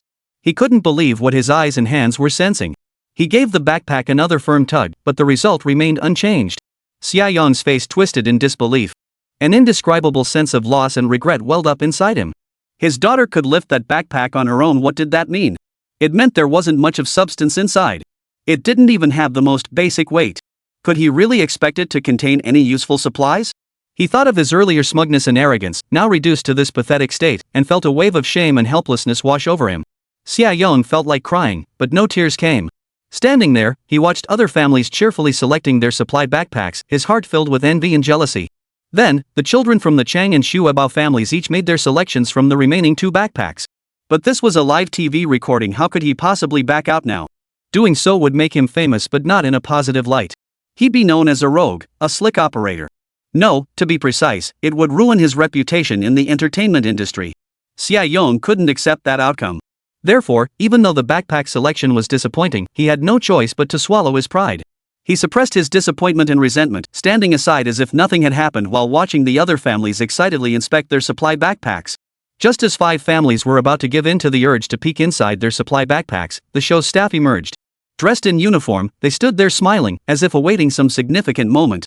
After congratulating each family on receiving their supply backpacks, the staff announced the next segment of the program. Following the winking challenge, the next segment was another highly entertaining competitive event called archery. The name alone sounded thrilling and challenging, making everyone eager to test their skills. Men competed against men, women against women, and children against children. Each match earned a ranking, and the combined scores of each family of 3 would determine their final placement. This final ranking would determine the order in which each family drew lots for their next accommodation in the program. Upon hearing this news, all 5 guest families showed expressions of surprise. But they quickly adjusted their mindset, ready to embrace the new challenge. After all, this mattered greatly for their next accommodation. The quality of the living environment is crucial. No one wants to live in a rundown place for the next few days, right? So, whether men, women, or children, everyone began to get ready. Soon, the production crew set up fixed targets on the beach. These targets were made of sturdy wood, built to last. A red circle marked the bullseye, their target. The bows and arrows were also well prepared. Men had their own style, women had theirs, and even children had cartoon-themed ones. These bows and arrows were not only beautifully crafted but also of superior quality. They were neatly arranged nearby, waiting for the contestants to choose. Xia Yong couldn't help but feel a surge of excitement as he looked at the bows and arrows. He believed he had a certain talent for archery and might just achieve a good score in this event. All competitors, take your positions. With the host's command, the competition officially began. The 5 fathers each selected their bows and arrows and stood before their respective targets. They took deep breaths to steady themselves, drew their bows taut, and aimed their arrows squarely at the bullseye. With a sharp whistling sound, the arrow sliced through the air, hurtling straight toward the center of the target. Many hit the target on their first shot. While most missed the bullseye, it was still quite impressive. After all, this was their very first attempt. Hitting the target at all demonstrated their considerable skill. Xia Yong also released his first arrow. He focused intently on the bullseye, then let go with a sharp flick. The arrow shot forward like a bullet leaving the barrel. With a thud, it landed firmly in the target. Although he still has some distance to go before hitting the bullseye, he's already done quite well. After all, he's not a professional archer. Achieving this level is already an extraordinary performance. Next up was the second round. This time, the archers had gained experience. They focused intently on the bullseye before releasing their arrows. The scores were generally better than in the first round. Some even hit the bullseye. Xia Yong also released his second arrow. This time, he aimed at the bullseye with even greater care before slowly releasing his grip. The arrow traced a graceful arc through the air before landing firmly on the target. This time he hit even closer. The arrow landed less than a centimeter from the bullseye. Excellent, the host couldn't help but cheer aloud. He hadn't expected Xia Yong to achieve such an impressive result. The other competitors also cast admiring glances his way. Xia Yong flashed a satisfied smile, feeling hopeful about his chances in this round. However, the rest of the competition didn't go as smoothly as Xia Yong had imagined. As the competition progressed, other players gradually found their rhythm and began achieving impressive scores. Xia Yong, however, seemed to run out of steam, and his scores began to slip. After the third round, Xia Yong had slipped to third place. This made him feel a bit anxious. He knew he couldn't continue like this. He had to adjust his state to have any chance of achieving a good result. The fourth round commenced. Xia Yong drew his bowstring taut once more, aiming the arrow squarely at the bullseye. This time, he focused intently on the bullseye, as if the entire world had frozen still. With a sharp whiz, the arrow sliced through the air, streaking straight toward the bullseye. With a thud, the arrow embedded itself firmly in the target. This time, it finally hit the bullseye. And it was a perfect 10. Yet to everyone's astonishment, Xia Yong had hit Lu Ziye's target. This wasn't merely a simple case of missing the target, it directly cost him a round's worth of points. Xia Yong froze instantly, his face etched with utter bewilderment and confusion. His eyes flickered with disorientation as he looked helplessly toward the production crew. Everything around him seemed to freeze in that moment, leaving him standing alone, his heart filled with a complex mix of emotions. He had expected to perform well in this competition, never imagining such an unexpected outcome. Those movements that seemed so simple in practice became impossibly difficult to execute on camera, making the reality hard to swallow. The judge standing nearby couldn't help but let a faint smile touch his lips at the sight, but he quickly regained his serious expression, shaking his head at him. His eyes clearly conveyed a sense of helplessness. Competition was competition, the outcome was final. The judge's gaze held a hint of understanding. And so, amidst fierce competition with the other 4 fathers, Xia Yong's final ranking was set at 5th place. Meanwhile, Lu Ziye held the top spot firmly. Although his performance in the first round of the 4-round archery event was far from ideal, as if he had lost his touch, Lu Ziye refused to be discouraged. He quickly adjusted his state, took a deep breath, and his gaze grew even more determined. Starting from the second round, he seemed to grasp the essence of archery. Each draw and release became effortlessly composed, with his scores steadily improving. By the third and fourth rounds, he unleashed astonishing skill, each arrow striking the bullseye with pinpoint accuracy, drawing thunderous applause and cheers from the crowd. Ultimately, his total score ranked first, a well-deserved victory. Lu Ziye's face beamed with the joy of victory, yet he did not forget to pay tribute to the other fathers. However, the competition was far from over. This was merely the men's competition. The women's and children's events still lay ahead. This meant Lu Ziye's first place position was far from secure. It could be overtaken at any moment. And Xia Yong's last place finish still held infinite potential for improvement. The real contest had only just begun. Once the men's competition concluded, the focus shifted to the mothers' arena. 5 mothers, including Xia Ruoqing, stepped forward, their faces radiating confidence and anticipation. Even while the men were shooting, Xia Ruoqing and the others had been eagerly observing and learning from the sidelines, frequently asking the coach for guidance on how to handle the bows and arrows. Their eyes sparkled with curiosity and a refusal to be outdone. After 4 rounds of thrilling competition from the men, the mothers had gained a basic understanding and grasp of archery. The bows and arrows in their hands no longer felt unfamiliar or heavy. Xia Ruoqing took a deep breath, adjusted her stance, and then stepped toward the designated position. Just as Xia Ruoqing was about to reach her spot, a crisp, cheerful voice suddenly rang out from behind her. It was her daughter, Xixi, bouncing up and down on the sand, cheering for her mom. Mommy Xixi's voice, brimming with childlike innocence and energy, seemed to inject an invisible force into Xia Ruoqing's heart. Turning around, she saw Xixi waving her little hand, her face beaming with a radiant smile. Mommy, you're the best, Xixi called out again, her voice brimming with trust and admiration for her mother. Xia Ruoqing gave her daughter a grateful smile before turning her head and continuing toward her starting position.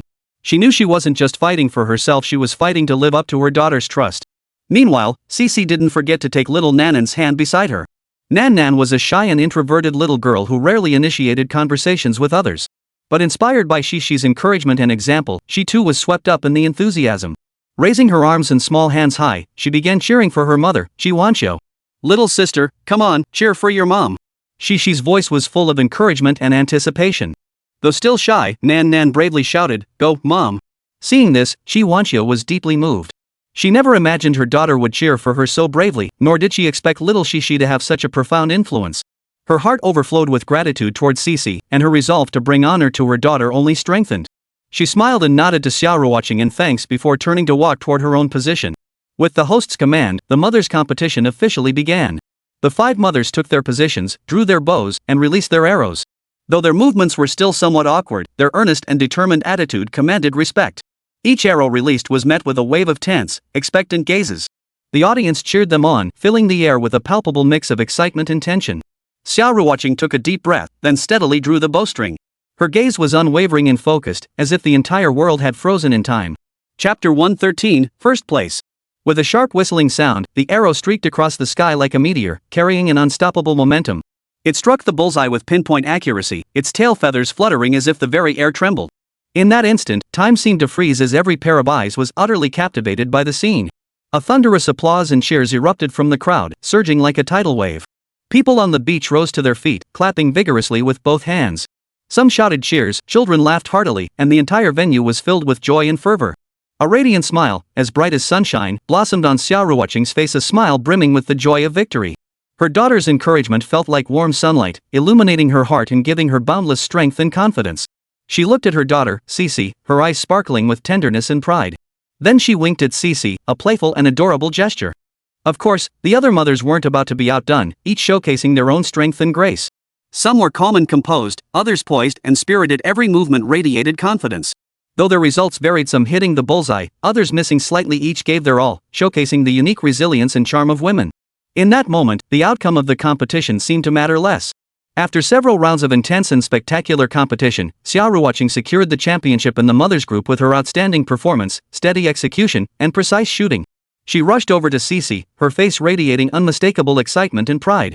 Seeing her mother's victory, Xixi's little face lit up with a radiant smile, her eyes sparkling with admiration and pride.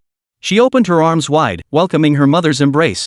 Xia Ruoqing lifted her daughter high into the air, and the two spun around in a circle, as if sharing the joy of victory with the entire world. Xixi, of course, wasn't stingy with her praise. She giggled and planted a big kiss on her mother's cheek. That tender, sincere kiss was like the sweetest nectar, nourishing Xia Ruoqing's heart. "Mommy, you're so amazing," Xixi's voice rang out clear and sweet, brimming with admiration and affection for her mother. Xia Ruoqing burst into joyful laughter, her sound as clear and pleasant as a silver bell, brimming with happiness and contentment. Mother and daughter laughed together, as if the whole world had become brighter because of their joy. Most other mother-child pairs were similarly immersed in the joy of victory and the warmth of family. The women's competition was equally spectacular, offering a dazzling display of skill. Though they might not possess the same brute strength as the men, they excelled in agility and nimbleness. Their figures were light and graceful, their movements swift and agile, as nimble and elegant as forest sprites leaping through the trees. Xia Ruoqing and her teammates not only prepared thoroughly beforehand but also continuously experimented and adjusted during the competition, gradually mastering the techniques and essentials of archery. By familiarizing themselves with the competition rules and constantly refining their posture and angles, they quickly grasped the fundamentals of archery. Every draw of the bow and release of the arrow embodied their dedication and sweat, while each bullseye ignited their fighting spirit and confidence. Ultimately, their outstanding performance earned them waves of applause and cheers from the audience. The combined scores for the dad group and mom group were soon tallied. Xia Ruoqing took first place with an outstanding score, her name shining like a bright star on the leaderboard. Following closely behind were Qiwanxiu, Fang Zicheng, Shui Bauer, Xia Yon, and others. Though their scores varied, each participant showcased their unique strengths and charisma, delivering a feast for both the eyes and the soul. After 2 rounds of intense competition, Xia Ruoqing's overall score remained at the bottom. This left him feeling somewhat displeased and disappointed. After all, as a public figure, he naturally hoped to perform well in the competition and earn the audience's recognition and respect. Yet reality proved harsh. He missed the top 3 by a single arrow's score. Although his score was nearly identical to that of 4th-place finisher Schwebauer, this remained an unacceptable reality for Xia Ruoqing. He silently berated himself, feeling he hadn't performed to his potential. Yet, even so, he had no choice but to accept this fact. After all, competition is competition. There are winners and losers, an unalterable rule. The production crew naturally noticed the change in Xia Ruoqing's expression. Seeing the once celebrated star now wearing a look of displeasure, they couldn't help but feel a pang of emotion. Yet, they couldn't immediately find the right words to comfort Xia Ruoqing. After all, these guests were major celebrities. Ordinary people wouldn't dare offend them lightly. Although the production crew belonged to Hunan TV and held a certain level of authority and status, if they truly offended these stars, the station probably wouldn't fiercely protect them. In the end, they would be the ones left to bear the consequences. Therefore, even though they noticed Xia Ruoqing's displeased expression, no staff member stepped forward to offer words of comfort or appeasement. At the very least, before the director's voice crackled through the ear monitors, no one was willing or even dared to approach Xia Ruoqing. Everyone maintained a subtle distance and kept their distance, afraid of inadvertently angering this big-name star. Fortunately, Xia Ruoqing was well aware that the program was still being recorded. Though displeased, he dared not act too recklessly or lose his composure. After all, the program would be broadcast to a wide audience, and he couldn't let his personal emotions affect the show's overall impact and reputation. Even though it wasn't a live broadcast, he dared not gamble on whether the post-production team would give his darkened face a close-up. If such footage aired, it would inevitably spark heated online discussions and criticism, causing immeasurable damage to his reputation. To protect his reputation and image, Xia Ruoqing forced himself to endure his frustration. He worked to adjust his mood and expression, striving to appear more natural and relaxed. He then proactively struck up conversations with those nearby, offering congratulations and well wishes as if nothing had happened. His performance brought a sigh of relief to the production crew. Watching Xia Ruoqing gradually regain his composure and smile, they couldn't help but feel a sense of relief and gratitude. After all, averting a potential awkwardness or conflict was a positive outcome for the entire program. Soon, the show reached its main highlight, the children's group competition. Although the guests on the show were all big-name celebrities, the response to the previous episode made it clear that what viewers actually loved most were the adorable children. These celebrity children not only possessed unique family backgrounds and upbringings, but also displayed their own distinct personalities and charms. Their daily habits and mannerisms are closely watched and cherished by viewers. People are always curious to understand, what exactly sets celebrity children apart from ordinary kids? Do they also possess extraordinary talents and gifts?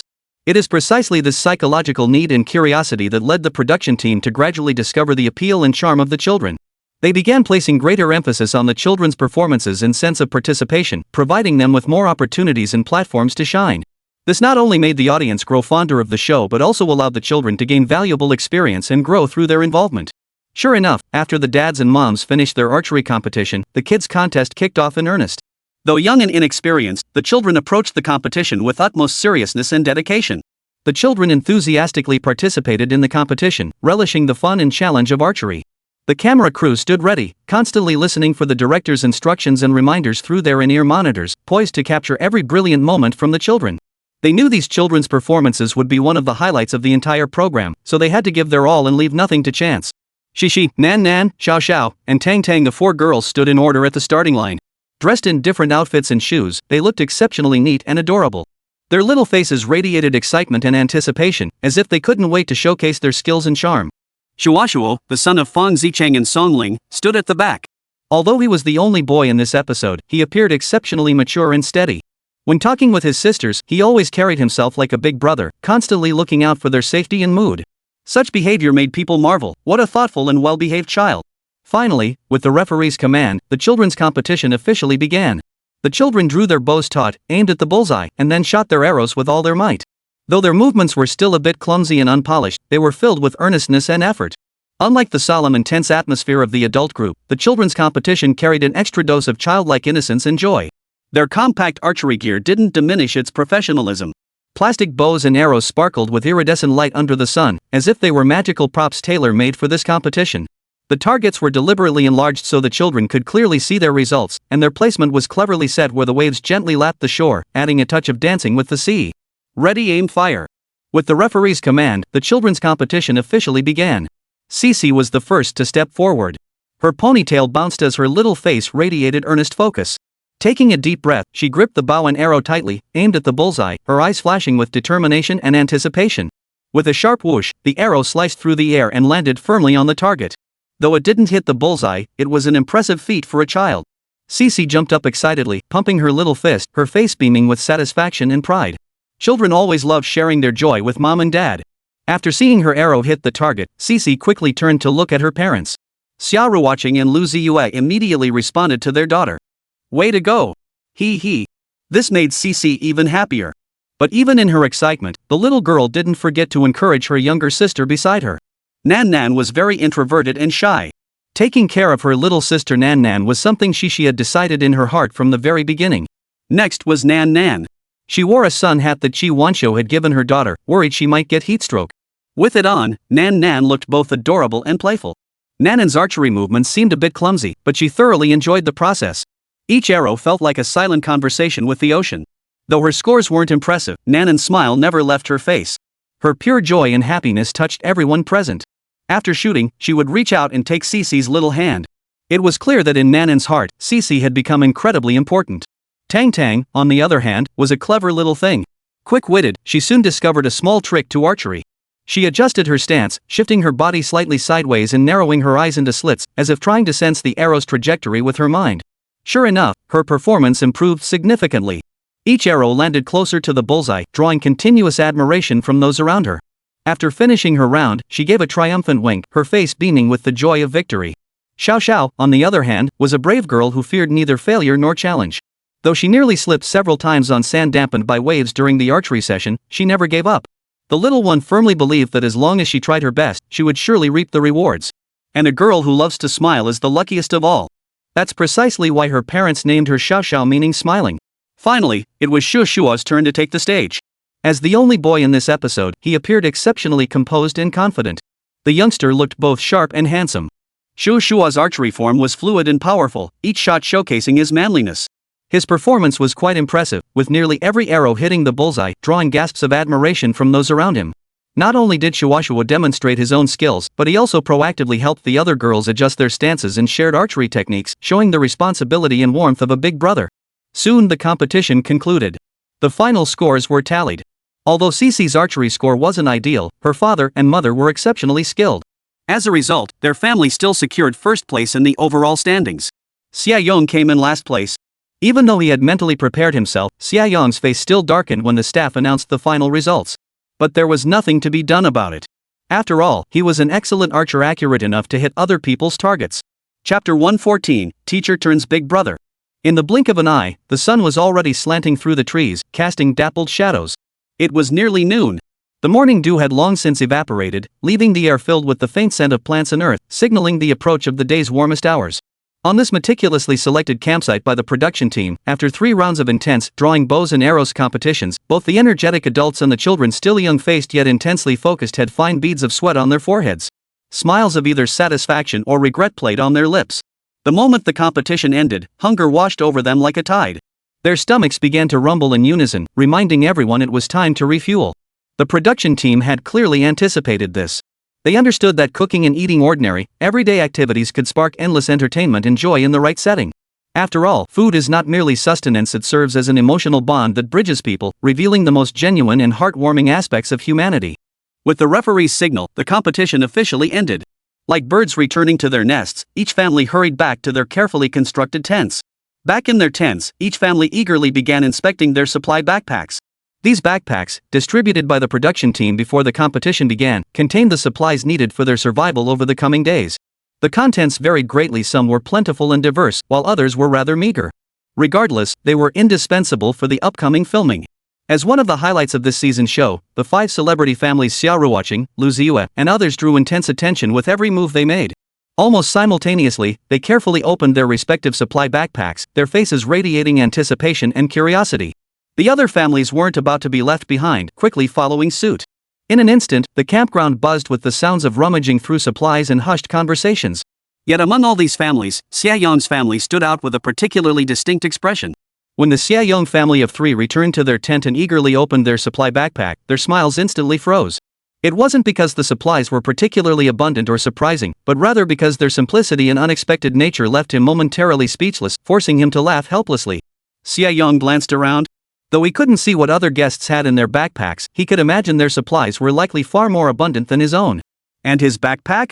Besides a few plastic bowls, a plastic basin, and a pot that looked brand new, it contained only a steel wool pad, a small packet of salt, and some MSG. This assortment of supplies was nothing short of laughable. What is this supposed to mean? Xia Yong's wife asked, holding the supplies in her hands, a look of utter bewilderment on her face. Xia Yong shook his head helplessly. Though he felt a twinge of dissatisfaction, he quickly dismissed it, reasoning that this might be a deliberate setup by the production team to add some spice to the show. After all, in such an environment, any unexpected situation could become a highlight of the show. Sure enough, shortly after, a staff member approached with a smile and revealed the backpack secret. It turned out that the guest who chose this supplied backpack would get to take their entire family to another guest's home for a meal, enjoying the fun of crashing a dinner party. Upon hearing this explanation, Xia Yong suddenly understood and couldn't help but laugh at himself. Oh, freeloading, huh? Got it. The Xia family quickly sprang into action, briefly organizing the supplies in the backpack before heading out with his wife and child. On the way, Xia Yong and his wife discussed which home to crash for dinner, occasionally asking their daughter Xiao Xiao for her opinion. Xiao Xiao was a carefree little girl, and her reasoning was simple: I want to go play with sister Xixi. Xixi was Xia Ruoqing's daughter, a lively, adorable little girl around the same age as Xiao Xiao. While Xia Yong and his wife claimed that Xia Ruoqing's cooking was delicious, even emphasizing that it was personally acknowledged by staff, they had ulterior motives. They knew Xia Ruoqing and Lu Ziye held significant influence in the entertainment industry. Building a good relationship with this couple could open doors to future collaborations, or even provide crucial support when needed. Such was the reality. The adult world was always filled with interests and calculations. But Xia Yong didn't see anything shameful in this. After all, when one's skills and fame fell short, the only option was to find ways to build connections. That was the wisdom of survival. Soon, Xia Yong and his family of 3 arrived at the tent where Xia Ruoqing and Lu Ziye were staying. To their surprise, a crowd had already gathered there. Besides Xia Ruoqing's family of 3, there was also Xue family of 3. It seemed they weren't the only family hoping to piggyback on a meal. Xia Yong couldn't help but raise an eyebrow, silently pondering the situation. Just then, Xia Ruoqing and Lu Ziye emerged from the tent and spotted Xia Yong's family standing outside the entrance. Upon hearing Xia Yong's purpose, they showed no hesitation or displeasure. Instead, they warmly welcomed them. Oh, come on in. Let's all eat together, the more the merrier. Xia Ruoqing's smile was warm and sincere, and Lu Ziye nodded in agreement. Their attitude surprised and touched Xia Yong's family. They had feared being snubbed or rejected for crashing the meal, yet instead received such warm hospitality. Thus, Xia Yong and his family gladly accepted the invitation and stepped into Xia Ruoqing's tent.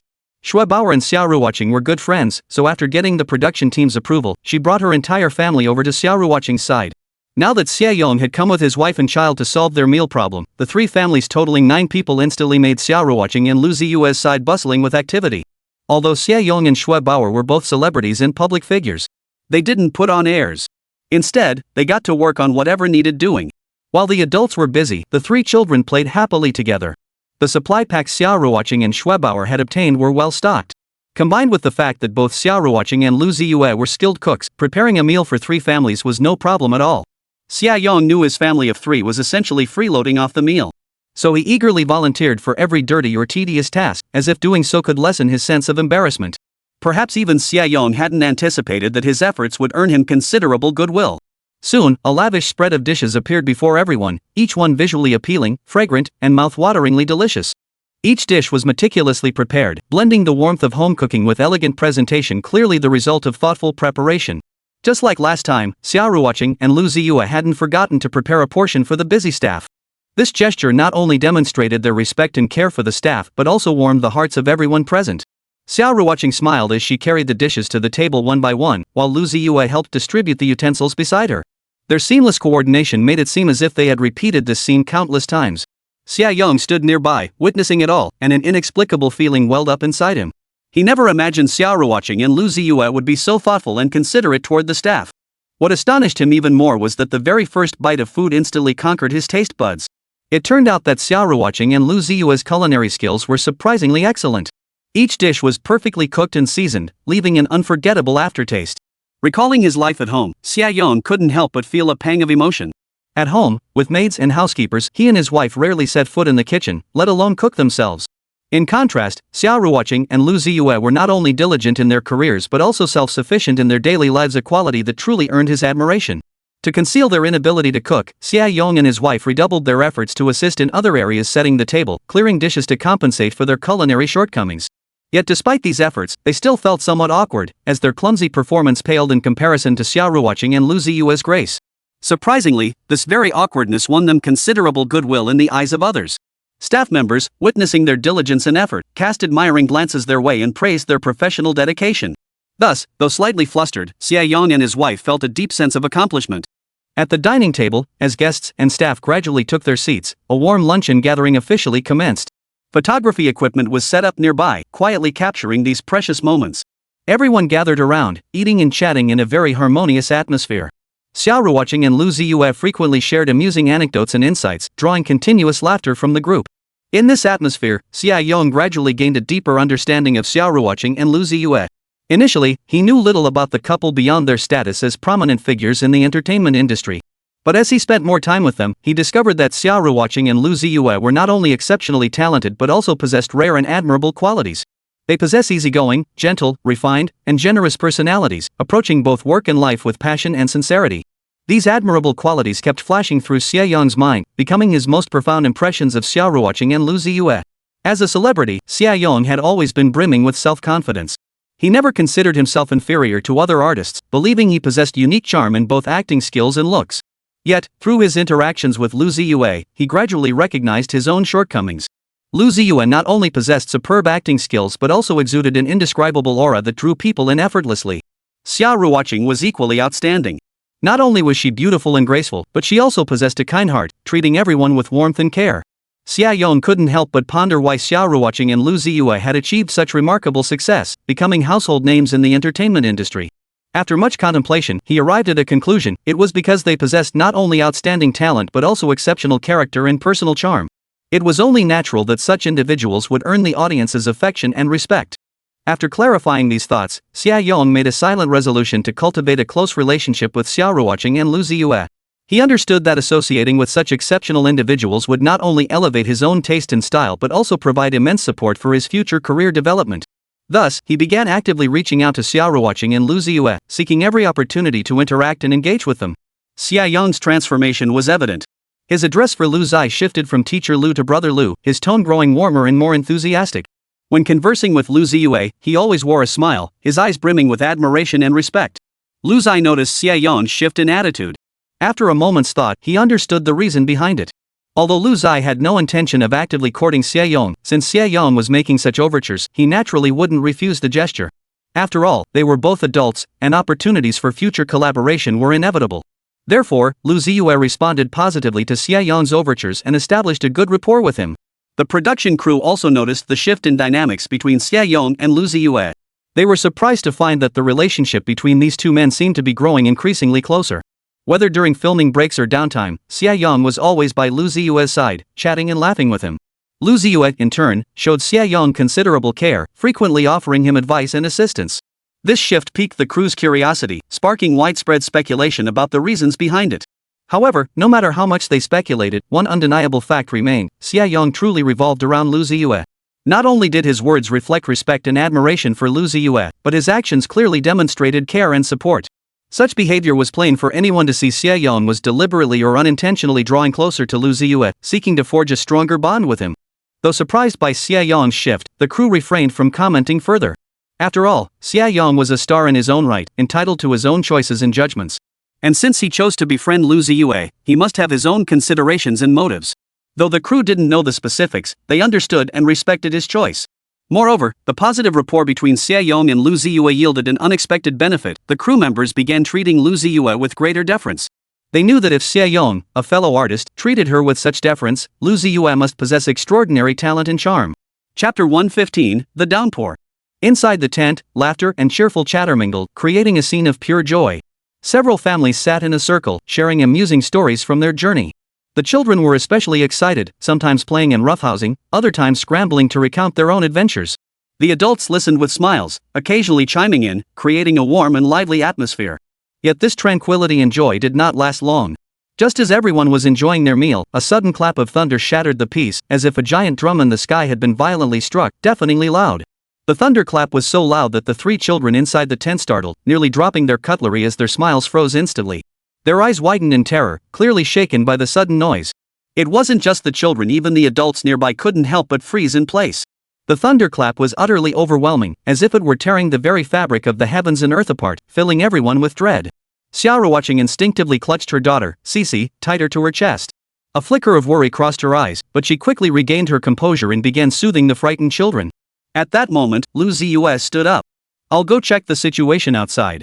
Brother Lu, I'm coming too." Xia Ruoqing followed closely behind, his voice tinged with urgency. He knew well that in such weather, every extra pair of hands meant extra strength.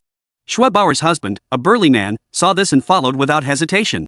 Stepping outside the tent, the sight before them made all three frown. The sky remained a pristine blue, sunlight still lingering through the gaps in the clouds, casting dappled patterns of light and shadow.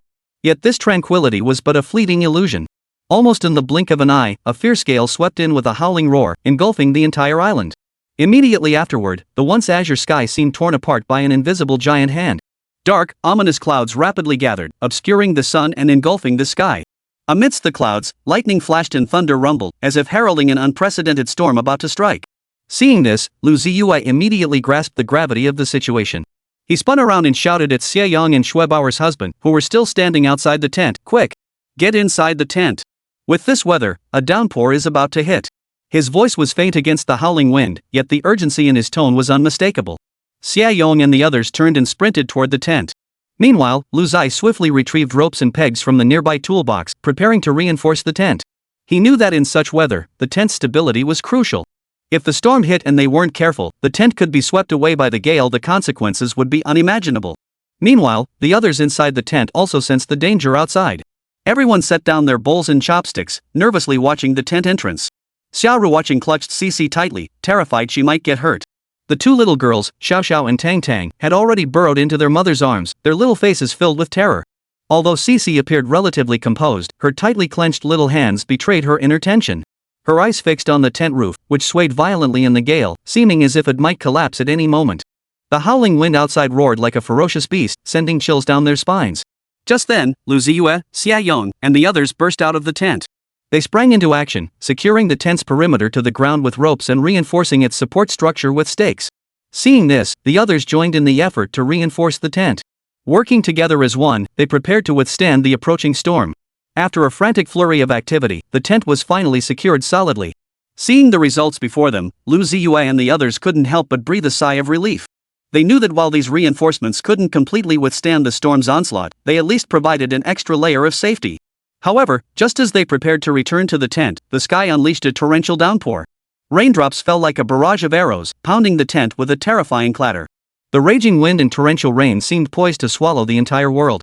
Inside the tent, the children were too frightened to make a sound, clinging tightly to their mother's embrace. Xia Ruoqing gazed at her daughter's terrified eyes, her heart brimming with tenderness. She gently stroked Xixi's head, soothing her with a soft voice, "Don't be afraid, mommy's here."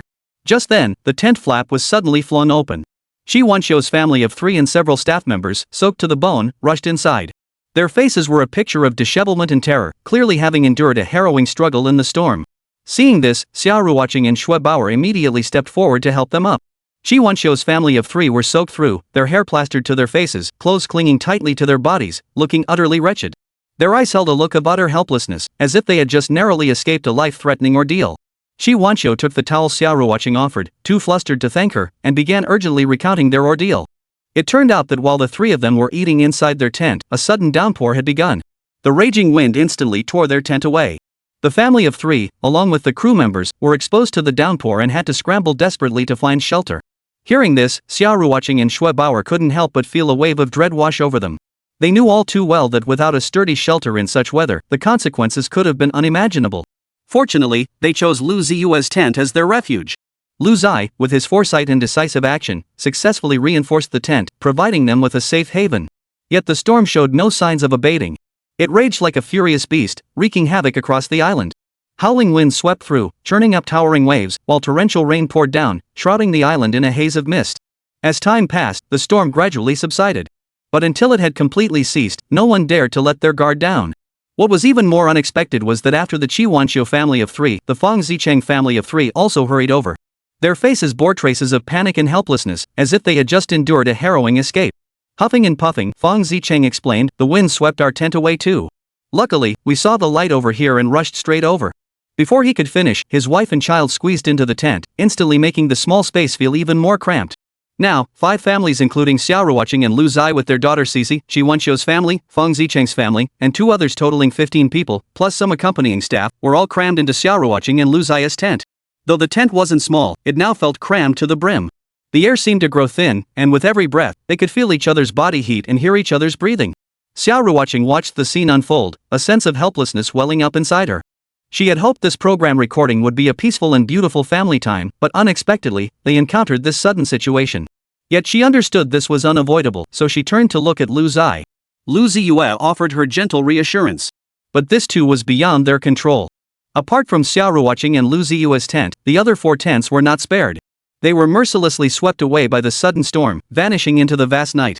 Had Lu Ziye not meticulously constructed Xia Ruoqing's tent from the start, it too would likely have been blown apart.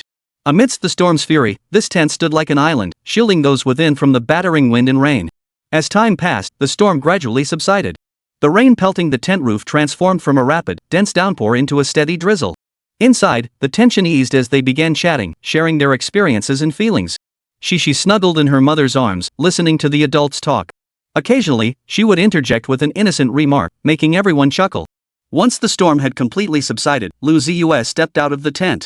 He looked up at the sky and saw the dark clouds had dispersed. To his surprise, despite the fierce winds and thunder just moments ago, the sky had now cleared. Not only that, but the sunlight felt almost scorching on the skin, making it difficult to look directly at the sun overhead. As Lu Ziye emerged from the tent, the others followed one after another. After exchanging brief greetings, they hurried back to their respective tents.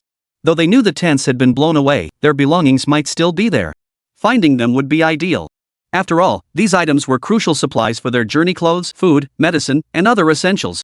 For a moment, the vast tent was left with only Lu Ziye and his family of 3. Xia Ruoqing and Xixi sat nearby, exchanging a look that was both amused and exasperated. They never imagined this journey would turn into such a survival challenge.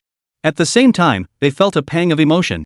Had it not been for Lu Ziye's foresight and advanced preparations, their fate would likely have mirrored that of Qi Wenxiu and the others.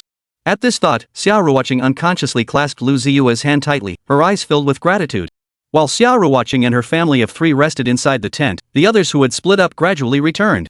Their faces bore traces of exhaustion and disappointment. Clearly, they hadn't found much. The results were largely the same. Most of their personal belongings had been blown away, leaving no trace. Even the supplies they had carefully packed into their backpacks earlier were mostly gone, leaving only scattered fragments on the ground. However, just then, the director received a phone call. The call delivered even worse news. The storm at sea was still raging, and the rescue team couldn't arrive immediately. This meant they would have to survive on the island by their own means until help arrived. This news felt like a heavy hammer striking everyone's hearts, instantly extinguishing the faint glimmer of hope that had just begun to flicker. Seeing the director's heavy expression after hanging up, Xia Ruoqing couldn't help but feel uneasy. She turned to look at Lu Ziye. "Don't be afraid. I'm here." Lu Ziye's words flowed like a warm current into Xia Ruoqing's heart, gradually calming her previously panicked and anxious mind. As she watched some faces darken with fury upon hearing this sudden bad news, it seemed they were on the verge of exploding with profanity, ready to vent their frustration and rage. A tense and palpable atmosphere filled the air. At that moment, an experienced follow-cam director on the crew quickly recognized the gravity of the situation. Without hesitation, he stepped forward, attempting to quell the impending storm. He knew that at this critical juncture, if no action was taken or clear stance made, the atmosphere on set could erupt at any moment, becoming impossible to control. So the director stepped forward and solemnly promised to fully compensate everyone for all losses incurred due to the accident. This pledge acted like a sedative, calming the still agitated celebrities and easing the tense atmosphere. Next, the director skillfully navigated the tense situation with both reason and emotion, gradually diffusing the volatile atmosphere through his persuasive words. He patiently explained, offered sincere apologies, and demonstrated the crew's determination and sincerity in resolving the issue. Xia Ruoqing, a renowned star and entertainment company owner within the industry, promptly voiced her understanding. She understood this was an unforeseen circumstance for the production team and recognized the difficulties involved. Her statement acted as a reassuring tonic, leaving little room for others to voice further objections. After all, to some, their presence felt more like a supporting act for Xia Ruoqing. Xia Ruoqing understood that stepping forward at this critical moment might be misinterpreted by some as an attempt to bully others with her influence. Yet she also understood that before rescue arrived, they had no idea what unknown difficulties and challenges they might face. Allowing everyone to completely fall out with the production team would undoubtedly be an extremely unwise choice. Therefore, even if it meant risking accusations of putting on a show, Xia Ruoqing resolutely stepped forward. Through her actions and attitude, she worked tirelessly to maintain harmony and stability on the scene. Her big-picture perspective and sense of responsibility proved invaluable. Then, women like Qi Wanxiu, Shui Baoer, and Song Ling spoke up on Xia Ruoqing's behalf. Whether motivated by a desire to curry favor with Xia Ruoqing or other reasons, their support helped ease the tense atmosphere. Even the guests who had been dissatisfied began considering how to hold out until help arrived. Thus, everyone joined in, discussing and brainstorming solutions together. The most crucial task, however, remains solving the water shortage. Chapter 116, Xia Ruoqing, I'm impressed by this bunch of old rascals. Soon, everyone reached a consensus. It was a tacit understanding, an instinctive consensus born of necessity in adversity. That was to do everything possible to protect themselves until help arrived, ensuring everyone could safely endure this difficult period. A call from headquarters on the mainland brought both anticipated and frustrating news. Due to weather and distance, the rescue team would arrive no earlier than tomorrow noon, and might be delayed by another day at the latest. The news hit the group like a boulder dropped into calm waters, instantly sparking a murmur of discontent. Worries and frustrations mingled together. How can they be so late? How are we supposed to endure this? Yeah, this godforsaken place has nothing. How are we supposed to get through the night? But despite the complaints, everyone had already agreed. Facing this sudden predicament, unity was paramount. So, despite the constant inner grumbling and endless complaints, everyone had to suppress these emotions deep inside, trying their best to stay calm and rational. Just then, another unexpected announcement came from headquarters on the mainland. To calm the group's nerves, the production team announced that all participating artists' fees would be doubled. This decision acted like a shot of adrenaline, instantly calming the previously restless crowd. Money talks, the saying proved particularly apt at that moment. Though celebrities earned substantial incomes, their spending power was equally immense. They frequented high-end establishments, enjoying a luxurious lifestyle beyond the reach of ordinary people. Consequently, even when raking in substantial earnings, they frequently find themselves in the predicament of never having enough money. This explains why some celebrities, despite their immense wealth, still cry poverty or even resort to tax evasion. Ultimately, it boils down to excessive spending. The more they earn, the more they spend, perpetually chasing insatiable desires. Yet even in such predicaments, when production teams promise to double their paychecks, the few remaining murmurs of discontent gradually fade away. After all, who would turn down money? Ordinary people wouldn't, and celebrities certainly wouldn't. In the face of money's allure, all discontent and complaints seem utterly feeble. And so, all the celebrity families chose to quietly remain on the island, waiting for the production team's rescue. They sat or lay down, chatted or stared into space, trying their best to stay calm and relaxed. Though filled with anxiety and unease, they all put on a calm and collected facade. It was absurd, really. The skies around the island were clear and sunny, even scorching hot. The azure sky stretched high above like a vast canvas, framing the island's breathtaking scenery. A glance at the blue sky and white clouds lifted one's spirits, as if all troubles were carried away by the wind. Yet, the voyage back from the island to the mainland was now battered by raging winds and towering waves. The harsh weather conditions prevented rescue vessels from approaching the island, leaving headquarters unable to organize an effective rescue operation. Such weather conditions undoubtedly added tension and unease to those awaiting rescue. Fortunately, everyone on the island remained safe for the time being. Otherwise, the executives at Xiang Province Television would likely face severe accountability from top to bottom. After all, no one anticipated such an unexpected crisis during this program's filming. Most people have seen clips of survival in the wilderness, so they naturally know what the most crucial resource is in such situations. That resource is water. As long as a sufficient water supply could be secured, the other problems wouldn't be major issues. Thus, with everyone's encouragement, Lu Ziye stepped forward to become the group's leader. He was tasked not only with coordinating everyone's actions and managing their morale, but also with addressing their most fundamental survival needs.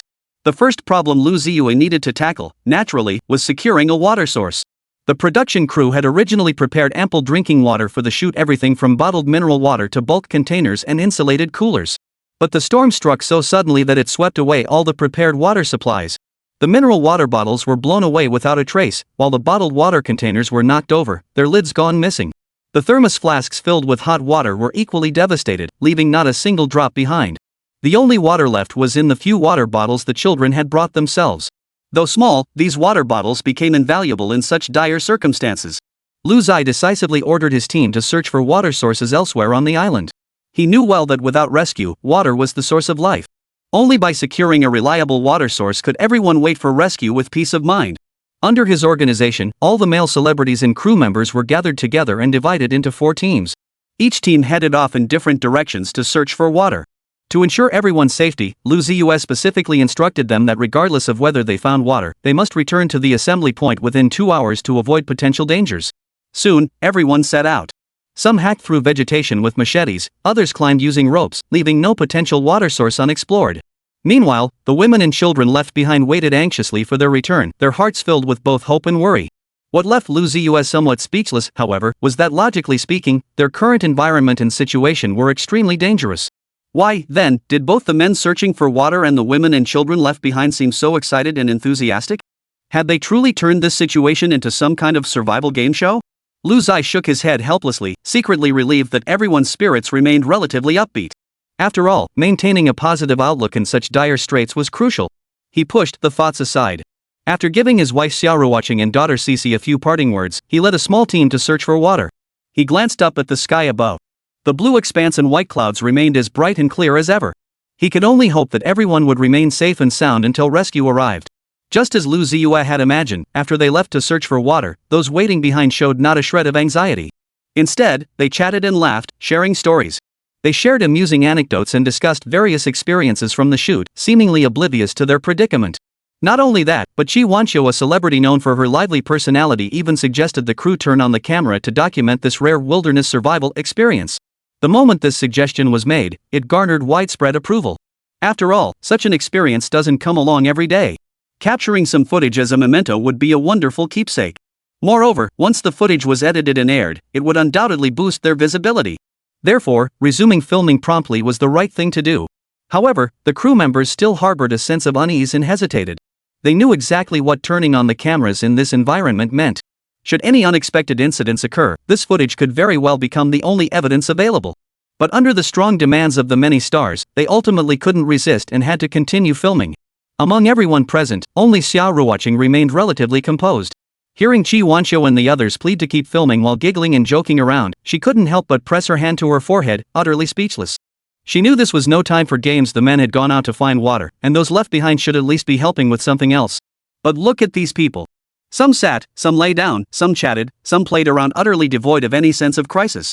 Xia Ruoqing shook her head in resignation, deciding to ignore them. Instead, she took her daughter, Xixi, outside to see what they could do. Mother and daughter didn't venture far, instead surveying their immediate surroundings. They discovered the island's vegetation was incredibly lush, with verdant trees and shrubs everywhere. Among these plants, edible fruits or root vegetables might be hidden. They decided to gather some firewood as a precaution. Xia Ruoqing and Xixi divided the tasks between them. Xia Ruoqing was tasked with cutting small branches and shrubs for firewood, while Xixi gathered and stacked the collected wood. Though their movements were unskilled, finding something within their capabilities to do in this environment brought them a sense of comfort and satisfaction. As time passed, the sun began to set in the west. Mother and daughter gathered a substantial pile of firewood. Looking at the fruits of their labor, they shared a smile, their hearts filled with a sense of accomplishment. Though their current situation was far from optimistic, they knew that as long as everyone worked together with a united effort, they would surely overcome this crisis. Just then, the shouts of Lu Ziye and the others echoed from the distance. They were back. Xia Ruoqing and Xixi immediately stood up, looking toward the source of the sound. They saw Lu Ziye and the others approaching, exhausted and drenched in sweat, carrying several plastic buckets filled with water. "We found water," someone shouted. Hearing this news, everyone cheered. They gathered around, eyes sparkling with excitement as they gazed at the buckets in Lu Ziye's hands. Finally, water. This meant they wouldn't have to worry about drinking water anymore. Lu Ziye set the buckets down and briefly explained how they had found the water source. It turned out they had discovered a hidden mountain spring on the other side of the island. Though small, the spring water was clear and sweet, perfectly suitable for drinking. They had brought back some in buckets and even found a spot capable of holding more water to serve as a temporary water collection point. Hearing this news, everyone breathed a sigh of relief.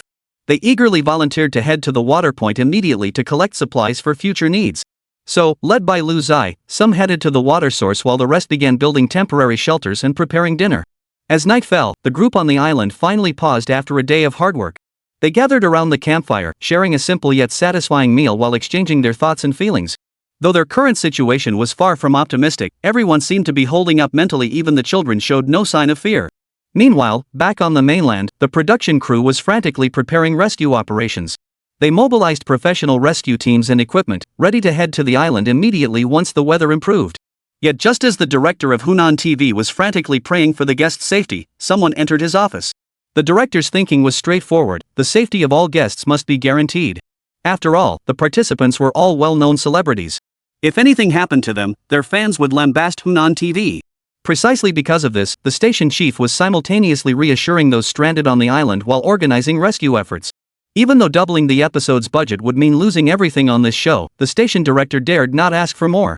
Yet even in this situation, someone suggested he use the incident to heavily promote the show. The reason given by the organizers was quite straightforward: they wanted to capitalize on the audience's curiosity. After all, phrases like "celebrity survival on a deserted island" hold immense appeal. This approach would undoubtedly boost the show's popularity significantly. At first glance, it seemed perfectly reasonable. But upon closer reflection, this approach is fundamentally unacceptable. After all, the guests are currently stranded on the island with no support. Who knows what could happen before help arrives? Everything remains uncertain. Prioritizing ratings at this critical moment would inevitably provoke the guests' dissatisfaction. Therefore, the station director flatly rejected the deputy director's suggestion. He couldn't help but think how terrifying it is when fools have a sudden flash of inspiration. Yet immediately after the station chief rejected the deputy's proposal, he received a call from the production crew on the island. The call clearly stated that, prompted by suggestions from Xi Wanxiu and others, the crew had resumed filming. Hearing this, the station director froze in shock. He never imagined that Xi Wanxiu and the others would even have the presence of mind to call the production crew back to resume filming. Was this boldness born of skill, or sheer recklessness?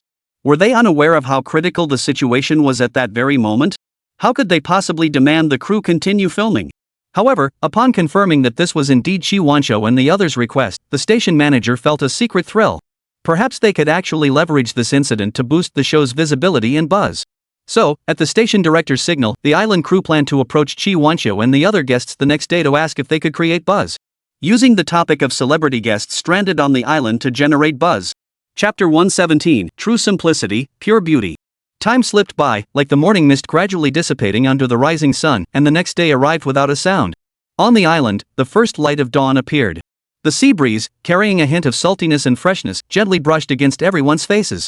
As they awoke, a shared thought arose in their minds: would rescue arrive as scheduled?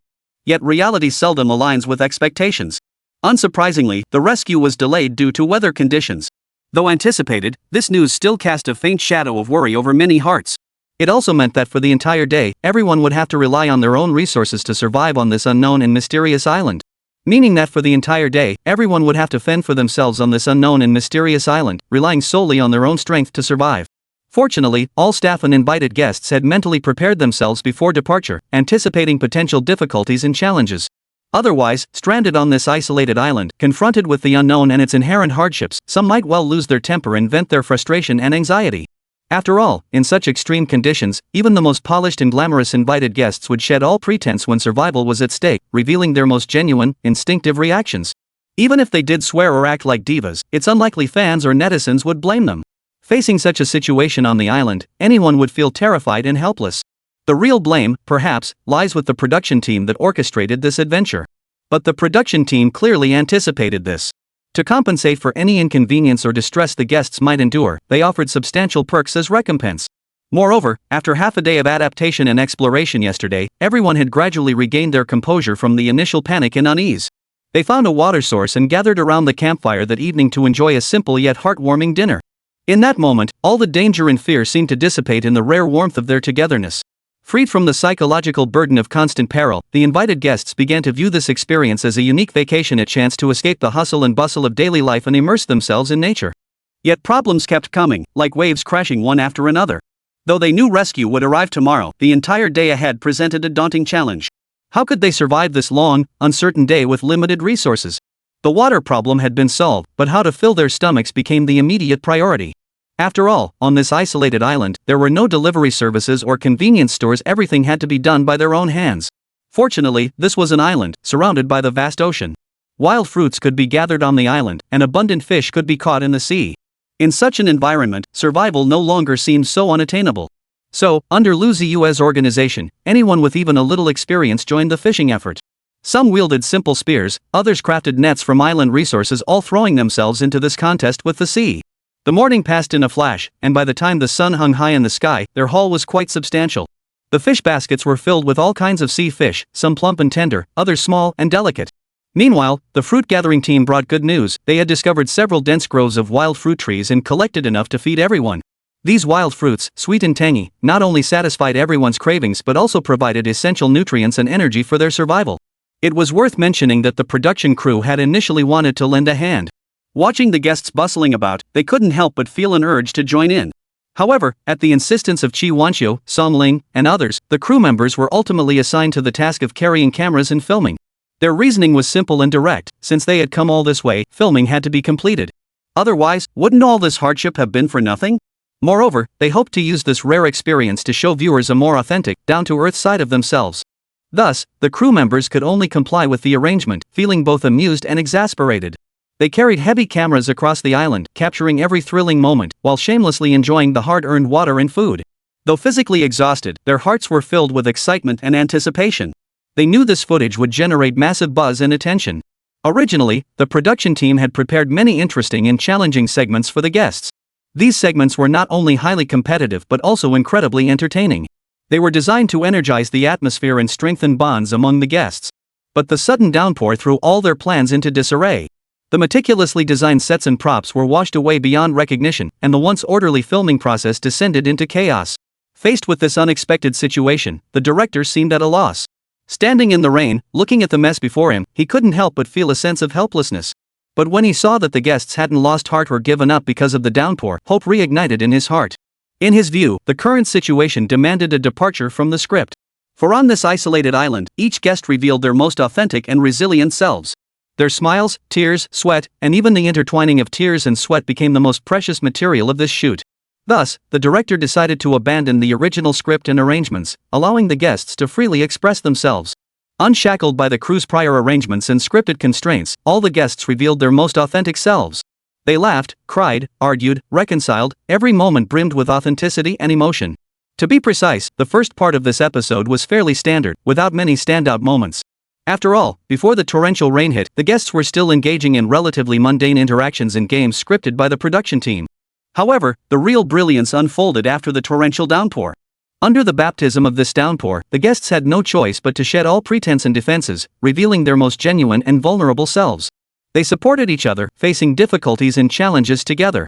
They shared limited food and water, and at night, they gathered around the campfire to share their stories and dreams. These genuine and touching moments were captured by the cameras, becoming the most precious memories of the shoot. Both the on-site director and the leadership back at headquarters were deeply satisfied and pleasantly surprised upon seeing this footage. They believed this episode would undoubtedly garner an excellent response and reputation. In an entertainment industry rife with pretense and artificiality, such authentic and down-to-earth programs are truly rare. Of course, the filming process itself was also quite harrowing and challenging. After all, surviving on this isolated island was no easy feat. Whether it was finding food and water or building shelters, it demanded tremendous effort and ingenuity. Moreover, every guest is a star or idol in the entertainment industry, and their safety and well-being are closely watched by countless fans and netizens. Therefore, both the production team and the television station bear immense pressure and responsibility. Fortunately, so far, everything seems to be going smoothly. Though the guests have faced some difficulties and challenges, none have suffered any injuries or losses. Moreover, through this experience, they have gained friendships, personal growth, and valuable insights. This undoubtedly represents a valuable treasure and experience for them. As time passed, the sun gradually sank toward the west, bathing everything on the island in a golden afterglow. The guests gathered around the campfire, savoring the rare tranquility and serenity. They discussed the day's experiences and insights, sharing stories and reflections with one another. In this moment, they seemed to forget all their worries and troubles, immersing themselves solely in this rare reunion in warmth. The director stood nearby, quietly observing it all.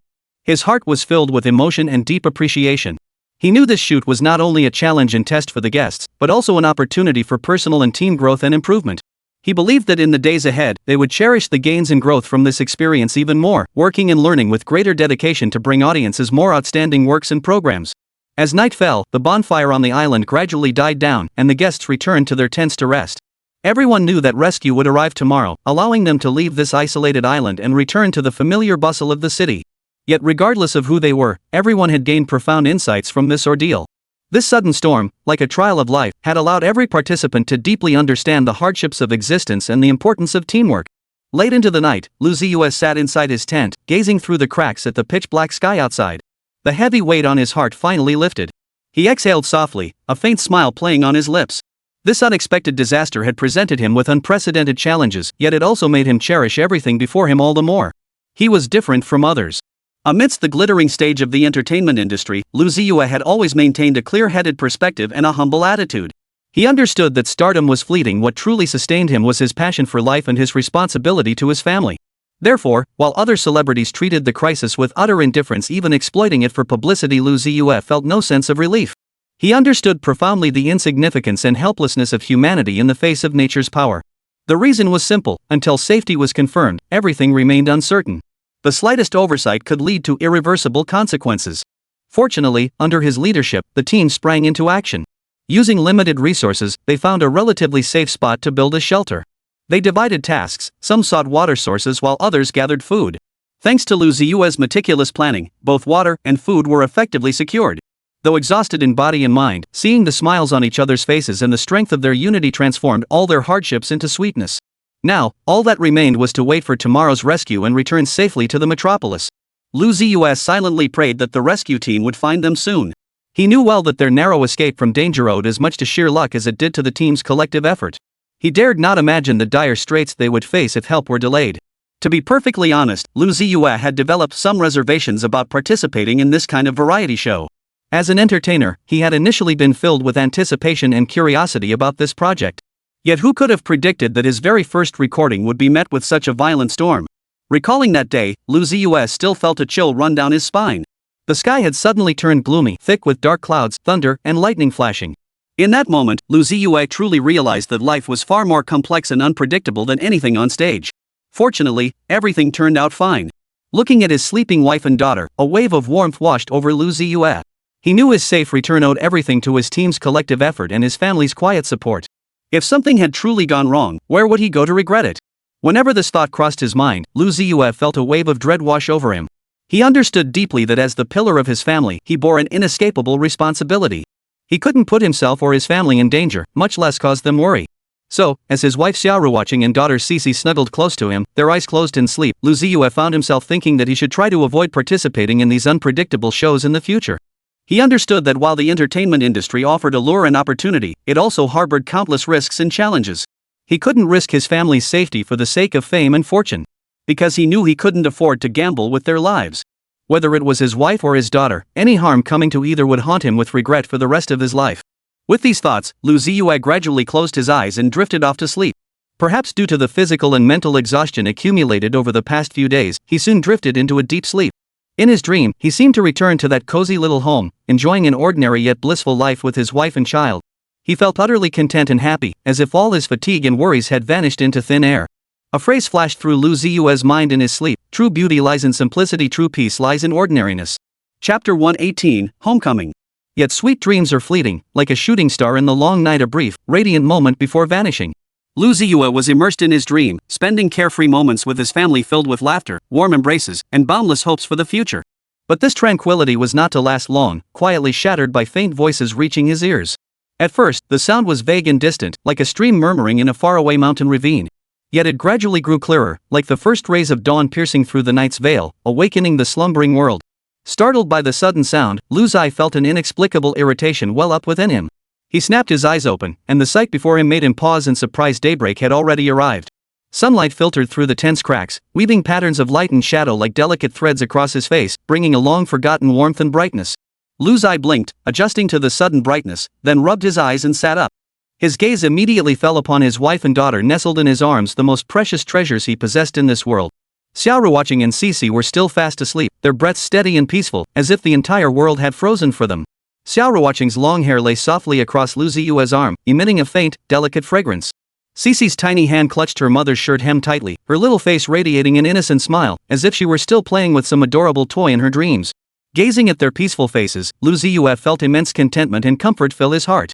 In this moment, all his fatigue and anxiety seemed to vanish. As long as his family was safe, nothing else mattered. He gently patted Xia Ruoqing's shoulder, his voice soft and full of affection. "Ruoqing, Xixi, wake up. The rescue team should be arriving soon."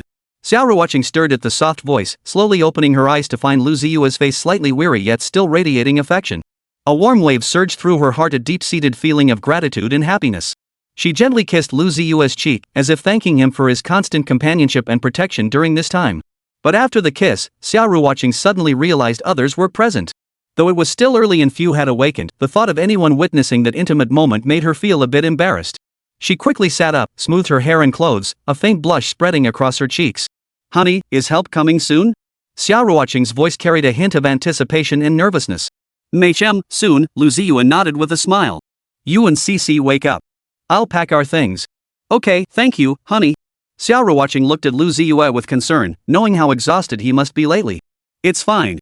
Lu Ziye shook his head with a smile and began to bustle about. He carefully packed the tent's contents, mindful not to make too much noise and wake his daughter. His movements were practiced and swift, soon organizing everything inside the tent into neat order. Meanwhile, Xia Ruoqing took charge of waking their daughter, Xixi. She gently patted Xixi's little cheek and said softly, "Xixi, sweetie, time to wake up. We're going home." Xixi stirred at her mother's voice, rubbing her sleepy eyes as she slowly came to. When she saw the sunlight outside and her busy parents, the little one immediately broke into a happy smile. Her laughter was clear and pleasant, as cheerful as a mountain stream.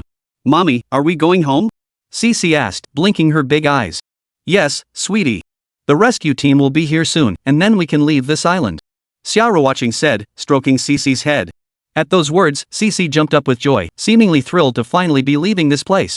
Just as Lu Ziye had anticipated, the sounds of the rescue team soon reached them. They quickly located Lu Ziye and his group, greeting them warmly. The rescue team members wore matching uniforms, their faces radiating warm smiles, as if telling Lu Ziye and his family, "You're safe now. You're finally here," someone exclaimed excitedly, then grasped a rescuer's hand. "Thank you for your hard work," the rescue team member, a television crew member, responded with a smile. Soon after, the rescue team began helping them pack their belongings to prepare for departure. Their movements were swift and orderly, quickly organizing everyone's limited belongings. Before departing, everyone made a point to express their gratitude to the rescue team. They clasped the rescuers' hands tightly, tears glistening in their eyes. This profound gratitude could not be expressed in words, only through deep bows and heartfelt blessings. The rescue team members returned their blessings and encouragement. As everyone boarded the ship for the return journey, a deafening cheer erupted from the crowd. That cheer carried the joy of liberation, the celebration of life, and boundless hope for the future. In that moment, all the hardships and trials seemed to vanish like smoke, leaving only the purest emotion in their hearts. Lu Ziye felt the same way, his face radiating an indescribable sense of ease and release. These past few days had been an unprecedented challenge for all of them. They had weathered the fury of a violent storm, endured the onslaught of torrential rain, and struggled desperately in the harsh conditions of water and food scarcity. Yet it was precisely these trials that deepened their understanding of life's fragility and resilience, making them cherish all they possessed in the present moment. As the ship slowly pulled away from the island, Lu Ziye's gaze swept through the bustling crowd, settling on the leaders from Xiang Province television. Some were dressed in suits, others in casual attire, but without exception, their faces bore the marks of exhaustion and tension. After all, the program recording had been so perilous that the station executives had personally joined the rescue team to ensure every guest's safety. Among them, Lu Ziye particularly noticed several prominent figures from Hunan TV. Standing on the ship's deck, their gazes were deep and solemn, as if in that moment, they too were reflecting on and summarizing the lessons and insights brought by this incident. Lu Ziye knew this incident was undoubtedly a major blow and test for the television station.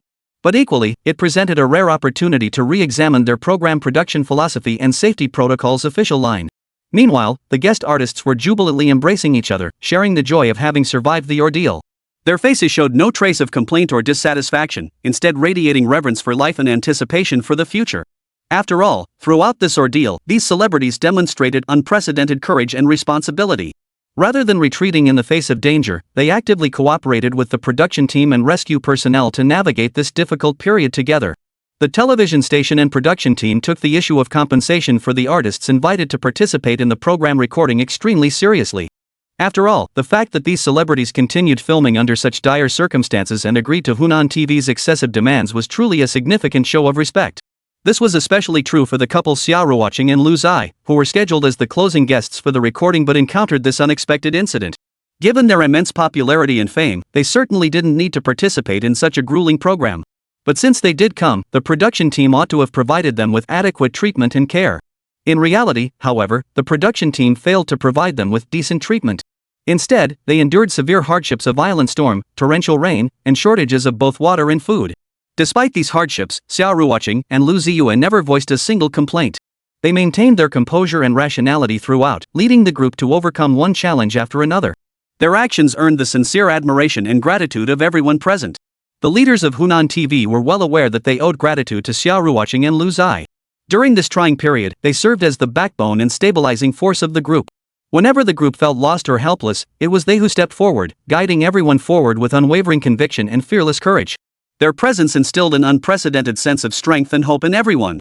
The station's leadership had pondered more than once, had Xia Ruoqing and Lu Ziye not been present, or had another celebrity couple participated in the program recording, how would they have reacted when faced with such circumstances on the island? They dared not imagine whether celebrities accustomed to the spotlight and applause could maintain composure and rationality in such a crisis. Could they endure the harsh conditions of water and food shortages? Let alone lead others through such trials, they'd likely have been cursing up a storm by now. Therefore, when the leaders of Hunan TV personally joined the rescue team, they were filled with admiration and gratitude towards Xia Ruoqing and Lu Ziye. They knew that the smooth resolution of this incident was inseparable from the courage and responsibility demonstrated by this celebrity couple. Through their actions, they demonstrated that celebrities are not merely glamorous figures on stage, but also steadfast pillars of support in times of crisis. Of course, the station executives and production team also felt deeply apologetic toward the other guest artists. They understood that this incident had caused significant psychological trauma and physical injuries for everyone involved. Therefore, beyond the previously agreed upon compensation, they provided a series of additional support measures. These include providing psychological counseling services, arranging physical examinations, and offering recuperation support for each guest. These measures might seem inadequate, but they aim to help the guests move past the trauma and restore their physical and mental well-being. As the ship slowly sailed into the distance, Lu Ziye's gaze once again fell upon the jubilant guests. Their smiles were so radiant and sincere, as if in that moment, all the pain and hardship had been left behind on that distant island. Lu Ziye knew that although this incident had brought them considerable challenges and trials, at the same time, Lu Ziye deeply felt the sincerity and determination of the leaders at Xiang Province Satellite TV. Not only had they personally joined the rescue team, but they had also pledged comprehensive compensation and care for every guest. This sincerity and resolve filled Lu Ziye with anticipation and confidence for the future of Xiang Province Satellite TV. He understood that while this incident had dealt a significant blow to the station and tested its resilience, it also presented an opportunity to re-examine their program production philosophy and safety protocols. In the days ahead, Xiang Province TV would undoubtedly deliver more spectacular programming to its audience with a more rigorous attitude and a more professional spirit. As the ship sailed away, the island that had once subjected them to such hardship gradually vanished from view. Yet the experience, the emotion, the friendship, and the trust would forever remain etched in each person's heart. They knew this incident would become one of the most unforgettable memories of their lives, serving as both motivation and inspiration for their future journeys. "Daddy, we're finally going home," Xixi exclaimed excitedly. "Yes, sweetheart. We're finally going home," Lu Ziye replied with a smile. His heart brimmed with emotion and excitement, for he knew how arduous the journey had been. Beautiful women are always sensitive. Take Xia Ruoqing, for instance. Tears of emotion welled up in her eyes uncontrollably. Not only that, but she clutched Lu Ziye's hand tightly, as if still trembling from fear. As the boat glided forward, the island gradually faded from view. Finally, with the help of the rescue team, Lu Ziye and his family set foot on the path home. When the boat finally reached the shore, everyone rushed off excitedly. Originally, Hunan TV and the production team had planned to arrange for all guests to stay at nearby hotels to adjust their state. But without exception, every single guest declined the station's offer. Because at this very moment, everyone had the same thought: going home. Though some guests' homes were far away, distance was no obstacle. It seemed only by returning home could their anxious hearts find peace. With that, the production team and television station could say no more and hurriedly made arrangements. Xia Ruoqing and Lu Ziye, accompanied by their daughter Xixi, boarded the bus heading back to the metropolis. The journey would take several hours, yet both the couple and their little one, Xixi, appeared cheerful and delighted. The reason was simple: the word home. Throughout the journey, Xixi regained her chatty personality, her little mouth barely stopping as she chattered away endlessly. It was worth noting that even the little one, Xixi, had gained life insights and reflections from their island experience. The little one held her father and mother's hands, her face radiant with happiness. Chapter 119, The Playful and Adorable Xia Ruoqing. Finally, home. As Xia Ruoqing and her family of 3 pushed open the door and stepped into that familiar, warm space, an indescribable wave of emotion washed over them, leaving them filled with countless thoughts. Though their brief journey away from home had lasted only a few days, it felt like an eternity. Especially the events on that isolated island still sent shivers down their spines. Xia Ruoqing looked around. Every detail in the house felt so familiar: the paintings on the walls, the green plants on the windowsill, and the big bear on the sofa that she often used as a pillow. Everything was so familiar, as if it could instantly soothe the turmoil in their hearts. Lu Ziye stood in the entryway, his gaze sweeping through the room, a profound sense of security welling up within him. This island trip had thrown unprecedented challenges their way, from the sudden storm to the perilous expedition. Every step had been heart-stopping. Now, safely home, he drew a deep breath, soaking in the warmth and tranquility of home. Even the air seemed tinged with a hint of sweetness. Xixi, the youngest member of the family, though still young, had sensed the extraordinary nature of this journey. She clutched her parents' hands tightly, her eyes reflecting both curiosity about the unknown world and a deep attachment to home. During those stormy nights on the island, she would always snuggle tightly into her mother's arms, listening to the waves crashing against the shore, her heart filled with both fear and anticipation. Now, back in this cozy, secure little nest, her little face glowed with contentment and happiness. "Mommy, I want to take a bath. My skin feels itchy." Xixi's childish voice broke the home's tranquility, pulling Xia Ruoqing back from her thoughts. She gently stroked Xixi's head and smiled. "Sure, sweetie. Mommy will join you." Mother and daughter exchanged a knowing smile, their unspoken bond and warmth needing no words. Steam filled the bathroom, fogging the mirror with a thin veil. After adjusting the water temperature for Xixi, Xia Ruoqing stepped into this small world with her. Water splashed everywhere, mingling with the mother and daughter's laughter and Xia Ruoqing's melodious singing, filling the entire bathroom with vitality and energy. Xixi played with the bubbles while mimicking her mother's singing. Though she was tone-deaf, it was charming in its own way. In this moment, all fatigue and fear were replaced by this pure, unadulterated joy. Meanwhile, in the living room, Lu Ziye sat leisurely on the sofa, sipping a cup of hot tea and savoring this rare moment of tranquility. His phone buzzed intermittently with messages from his friends Chun Xiang and Li Iliang. Both had learned of Lu Ziye's family's safe return and sent congratulatory messages, their words brimming with genuine concern. Chen Xiang teased, "Old Lu, you sure had quite the adventure this time. Next time something like this happens, remember to say no." Li Iliang was more serious, reminding Lu Ziye to prioritize safety during future travels. After all, family was the most important thing. Lu Ziye replied to each message, his heart filled with gratitude. He knew how fortunate he was to have such sincere friends. Later, Lu Ziye recounted the details of his island trip to Li Iliang and Chen Xiang. Though the journey had been perilous, he had returned safely. Chen Xiang and Li Iliang listened with deep emotion, both expressing their eagerness to hear Xia Ruoqing and Xixi's first-hand accounts when the opportunity arose. Just as Lu Ziye was deep in lively conversation with his friends, his phone rang again, this time a call from his hometown. Xia Ruoqing's parents, Huang Yulan and Xia Lianghua, had been on edge ever since learning their daughter's family was participating in the show's filming. Their anxiety had reached a fever pitch when Hunan TV aired the footage of their ordeal on the island. The elderly couple had been calling multiple times daily to check on them, but the line remained perpetually busy. "Hello, Dad, Mom, we're home," Lu Ziye said truthfully, knowing his parents must have been terribly worried during this time. On the other end, Huang Yulan's voice trembled as she urgently asked, "Are you both okay? What about Xixi? Is she well?" Lu Ziye quickly reassured her, "Mom, we're all fine. Xixi is healthy too. Please don't worry." Xia Lianghua chimed in anxiously from the side, "You really scared us this time. We saw everything on the news." Faced with his in-law's persistent questions, Lu Ziye briefly recounted their ordeal. Though he tried to downplay the details, the elderly couple could still sense the sheer terror in his words. Learning that everything was fine, Huang Yulan and Xia Lianghua finally breathed a sigh of relief. "Your dad and I will come visit you in the next few days. Mom, you and Dad shouldn't trouble yourselves. We'll come back to visit you in a few days." But no matter how firmly Lu Ziye refused, his mother-in-law Huang Yulan remained adamant. "No, we can't rest easy until we see you in person. Besides, Xixi is on summer break now, we can come help take care of her." Lu Ziye understood that her parents' persistence stemmed from deep love and concern, so she didn't refuse any further. After a flurry of activity, Xia Ruoqing and Xixi finally finished their baths. The mother and daughter, smelling fresh and clean, sat on the living room carpet playing with a jigsaw puzzle. Xixi's small hands deftly manipulated each piece, while Xia Ruoqing gently guided her from the side, occasionally bursting into admiring laughter at one of Xixi's creative ideas. Seeing this scene, Lu Ziye felt a wave of happiness wash over him. He then got up and walked into the bathroom, ready to enjoy this moment of tranquility and relaxation himself. Seeing this, Xia Ruoqing quickly got up to prepare his bathwater, carefully adjusting the temperature. "Honey, go take a bath too. I've run the water for you." "Machem, okay." Inside the bathroom, Lu Ziye lay in the warm tub, eyes closed, letting the soothing water envelop his entire body. All this fatigue and tension seemed to wash away in that moment. When Lu Ziye emerged from the bathroom, having dried himself off and slipped into a soft cotton pajama set, the entire home seemed enveloped in a thin layer of tranquility. Sunlight streamed warmly into the living room, and the air carried a faint lavender scent. Everything felt peaceful and cozy. Yet, this tranquility held an unusual edge. The house was unnaturally quiet, even devoid of the occasional murmurs she usually made. A flicker of concern stirred in Lu Ziye's heart. He tiptoed toward the living room, afraid to disturb this rare stillness. Yet the moment he stepped inside, the sight before him warmed his heart. Xia Ruoqing and Xixi, mother and daughter, had both drifted into sweet slumber.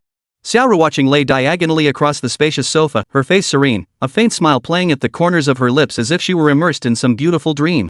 Xixi, the little angel, nestled tightly against her mother's fair, soft thigh.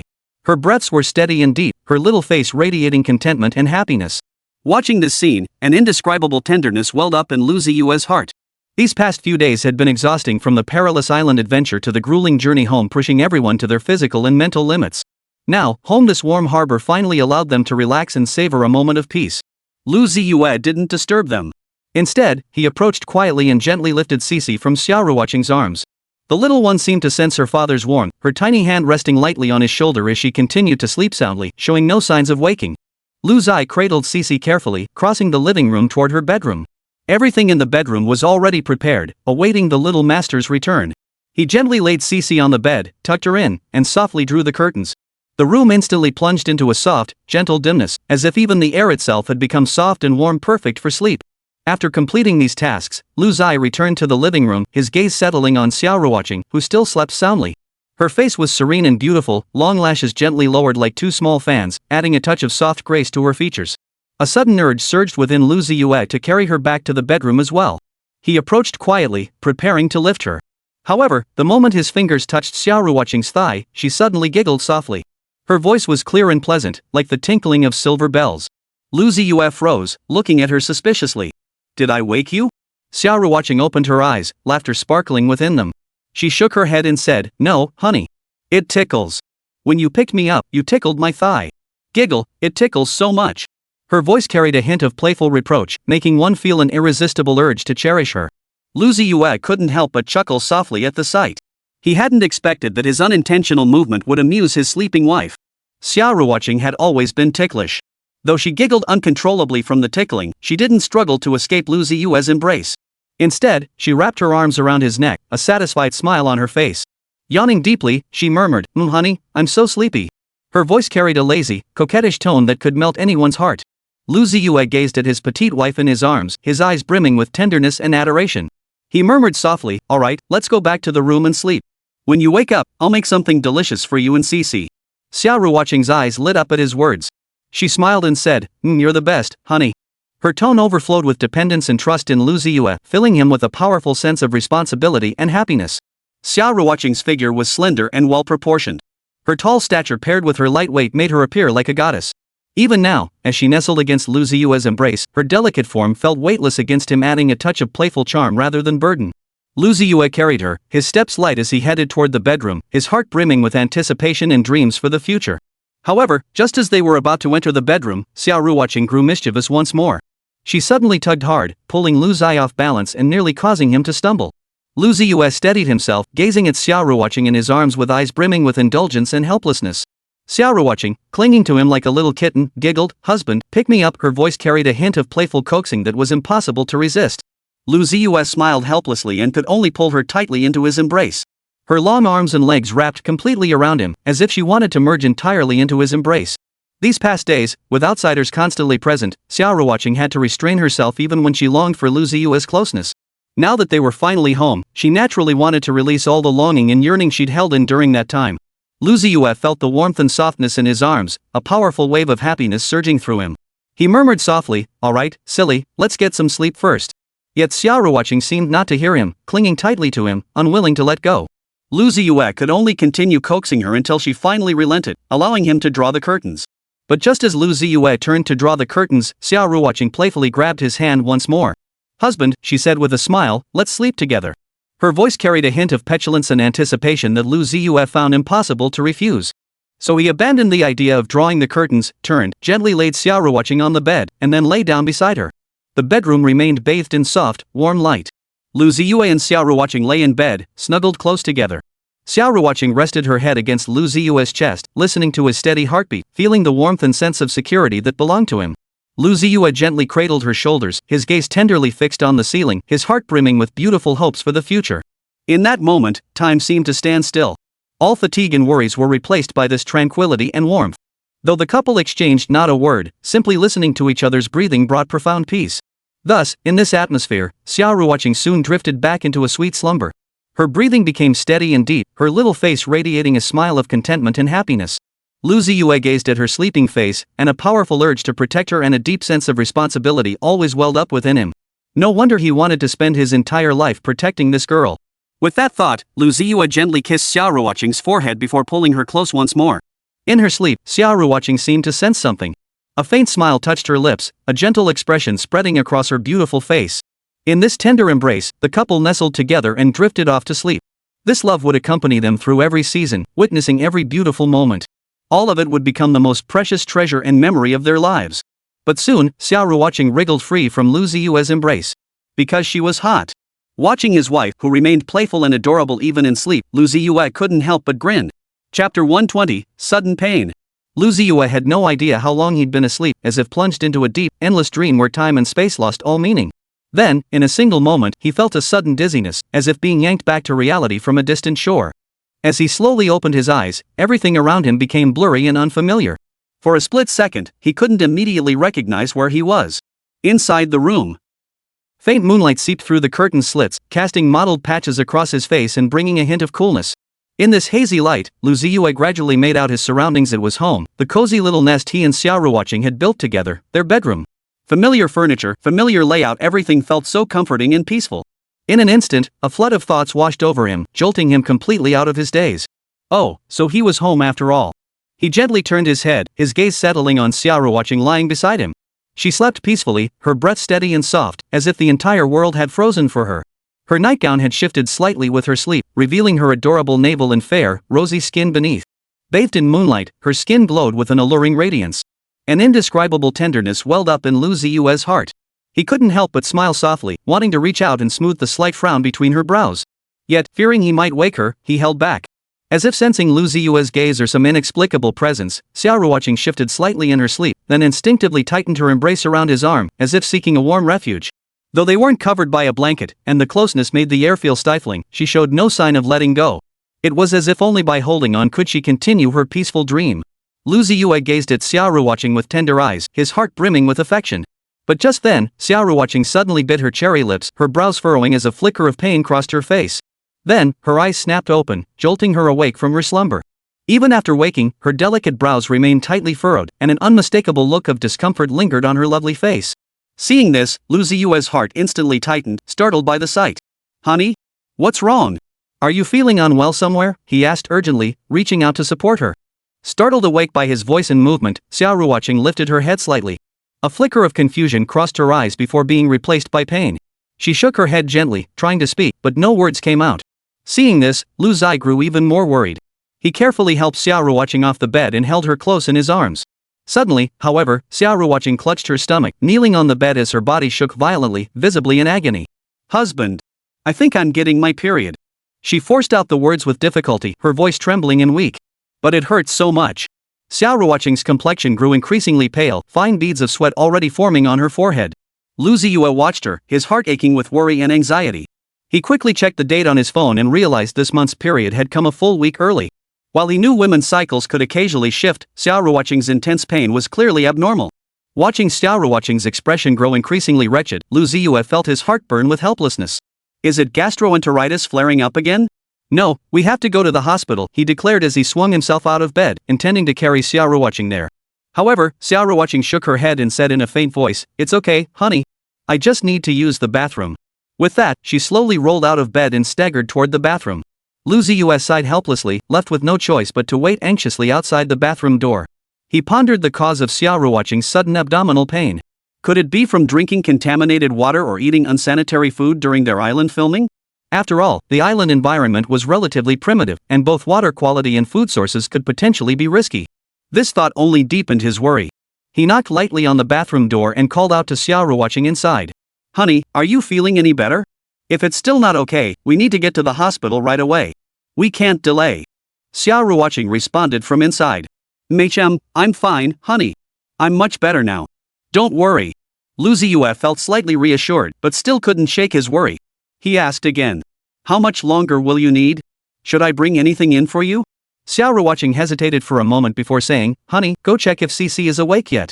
I might need to stay in here a little longer." Xia Ruoqing knew her husband was worried about her, so she made an excuse to send him away. She didn't want him waiting here anxiously, nor did she want him to see her disheveled state. Lu Ziye hesitated slightly, but upon hearing his daughter's name, he nodded and turned to check on her. Inside the bathroom, Xia Ruoqing sat curled up on the toilet, her hands clutching her stomach tightly as she endured the waves of pain. Her face was as pale as paper, and beads of sweat the size of beans rolled down her forehead, landing on the floor with soft plops. Her period had indeed arrived, but this time the pain was far more intense than ever before. Xia Ruoqing's mind was filled with confusion and unease. She couldn't understand why this period was so unbearably painful. Was it because she'd been working too hard lately? Or had she caught a chill on the island? Or was there some other reason? She strained to recall every detail of her recent life, searching for the source of the agony. Yet no matter how hard she thought, she couldn't pinpoint the exact answer. The agony persisted relentlessly, threatening to shatter her will entirely. Xia Ruoqing could only grit her teeth and endure it all in silence. After a while, Xia Ruoqing felt the pain ease slightly and slowly stood up. She opened the bathroom door and saw Lu Ziye standing anxiously outside. Seeing her emerge, he hurried toward her. "Honey, are you feeling better? Should we go to the hospital after all?" Xia Ruoqing forced a smile and shook her head. "No need, honey. I'm feeling much better now. I must have been too tired lately. A little rest will do me good." Lu Ziye looked at her pale face and weary eyes, his heart filled with tenderness and helplessness. Knowing he couldn't persuade her to go to the hospital, he could only silently stay by her side, offering whatever comfort and support he could. Earlier in the bathroom, Xia Ruoqing had clenched her teeth, her forehead covered in fine beads of sweat, her face as pale as paper. She had endured wave after wave of pain, as if every second was a silent battle against her own body.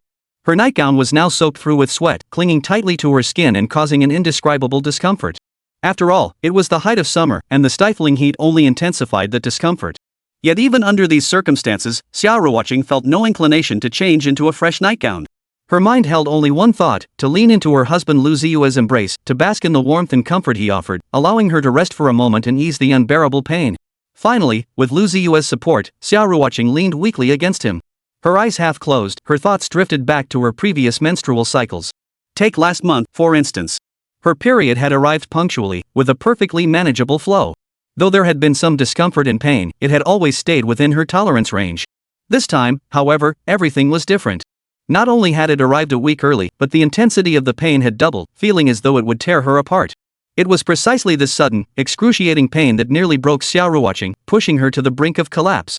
Feeling his wife's faint breaths and trembling body in his arms, Lu Ziye's heart was filled with heartache and self-reproach. He gently patted Xia Ruoqing's back, trying to offer her more comfort and strength. Then he rubbed his hands together until they grew warm, gently slipping them through the opening of Xia Ruoqing's clothes to rest against her lower abdomen.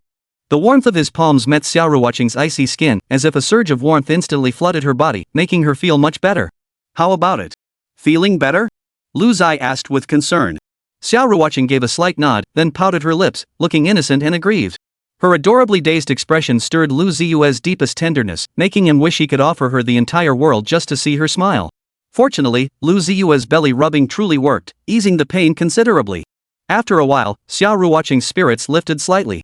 Though her face remained pale, a glimmer of life returned to her eyes. "Honey, I feel much better now. You should rest too," Xia Ruoqing said softly. Lu Ziye shook his head firmly. "Why should I rest? I'm not tired. Come on, lie down. I'll massage you some more." Speaking, he carefully helped Xia Ruoqing lie down and began massaging her lower abdomen once more. Under Lu Ziye's attentive care, Xia Ruoqing's condition steadily improved, and a faint blush finally began to appear on her lovely face. Seeing his wife gradually regain her vitality, Lu Ziye's heart filled with relief and joy. "I'll go make you a cup of brown sugar water in a moment," Lu Ziye said softly. Xia Ruoqing gave a slight nod before closing her eyes once more. She was utterly exhausted. The pain she had just endured had drained her completely. At this moment, all she wanted was to rest properly and allow her body to fully recover. Having already slept through the afternoon, Xia Ruoqing closed her eyes once more in Lu Ziye's embrace and soon slipped into a deep slumber. Her breathing became steady and gentle, as if the entire world had fallen silent. Lu Ziye sat quietly by the bedside, guarding this rare moment of peace and beauty. Yet, just as Xia Ruoqing drifted into a drowsy sleep, a small figure entered the room, face etched with worry. It was their daughter, Xixi.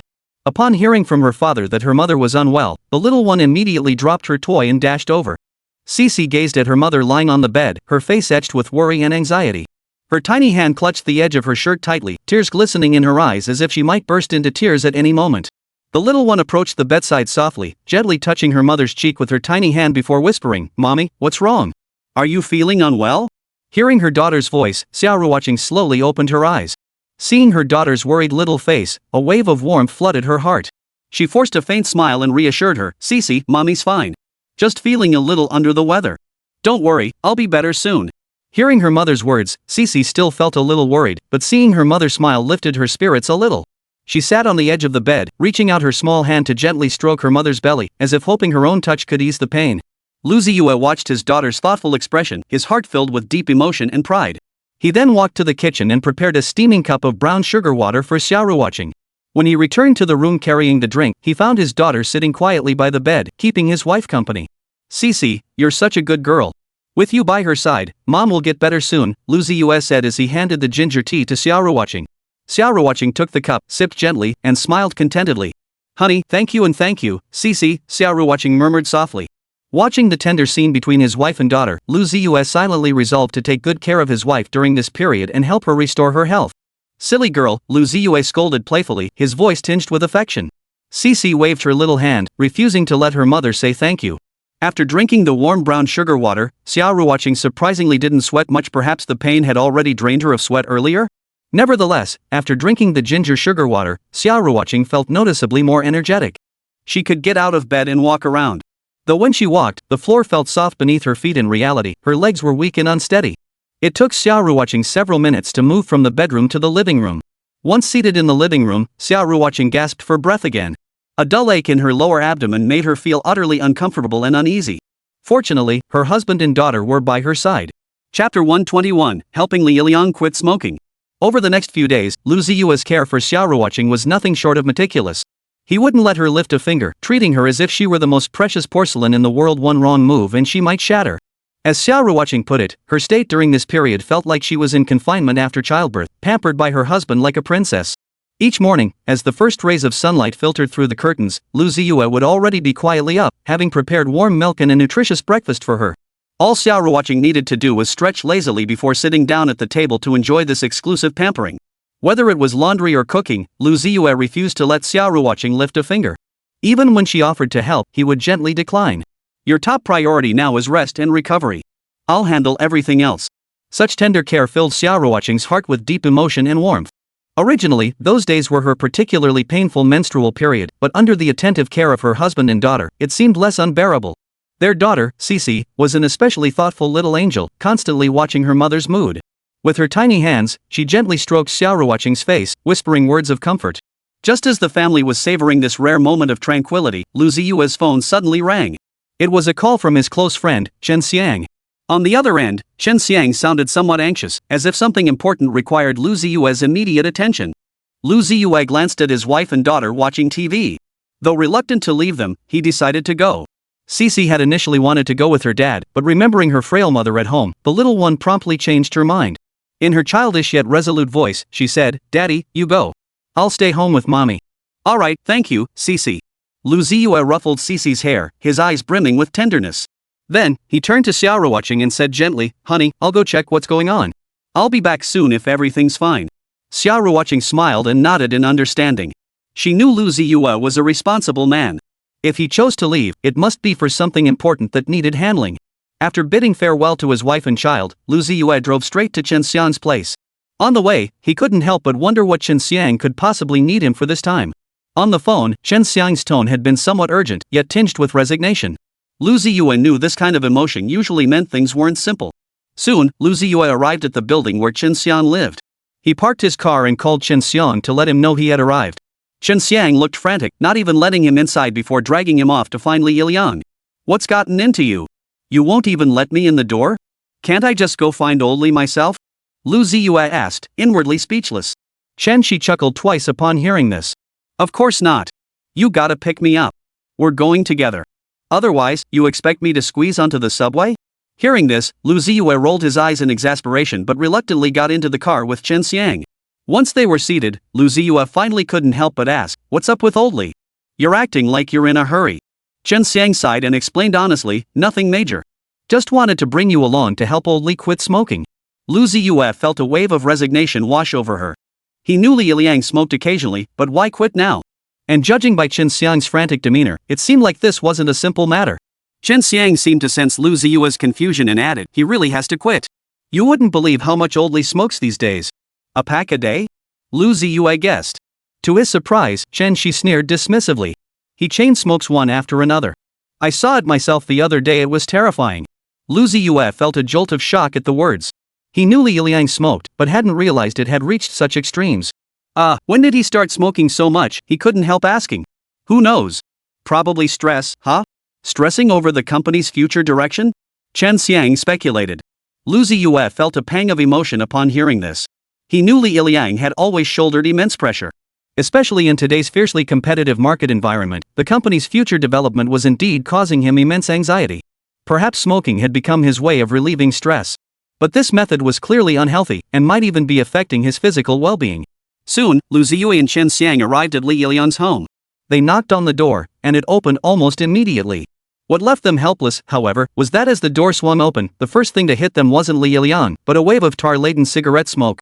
The smell was so strong that both of them couldn't help but wrinkle their noses.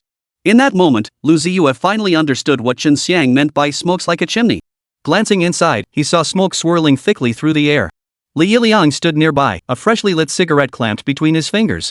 Old Lu, Xianzi, what brings you two here?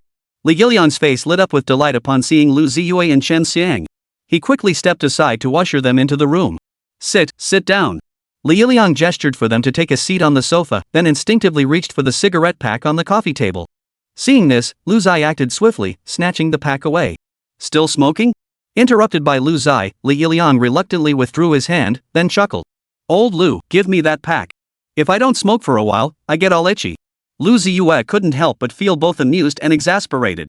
He glanced at Chen Xiang, who also wore an expression of helplessness. Clearly, they had all grown accustomed to Li Liang's craving. Old Li, you can't keep this up, Lu Ziye said earnestly. Look at yourself now, completely shrouded in smoke. If you continue like this, your health will eventually break down. Li Liang's expression darkened slightly as he sighed. I know, but I just can't control myself. Whenever the pressure gets too much, I reach for a cigarette to ease the tension. Smoking isn't the way to relieve stress, Chen Xiang couldn't help but interject. Li Liang nodded in agreement. But he also knew changing a habit wasn't easy. Especially a deeply ingrained habit like smoking, it takes tremendous effort to kick. I know you're doing this for my own good. Is knowing enough? Xianzi called me here to help you quit. Come on, let's talk about how to start. As he spoke, Lu Ziye slipped the pack of cigarettes into his pocket, signaling it was time to quit immediately. If you can quit smoking, I'll give you a project to work on. Lu Ziye delivered this promise with unwavering certainty, without a hint of hesitation.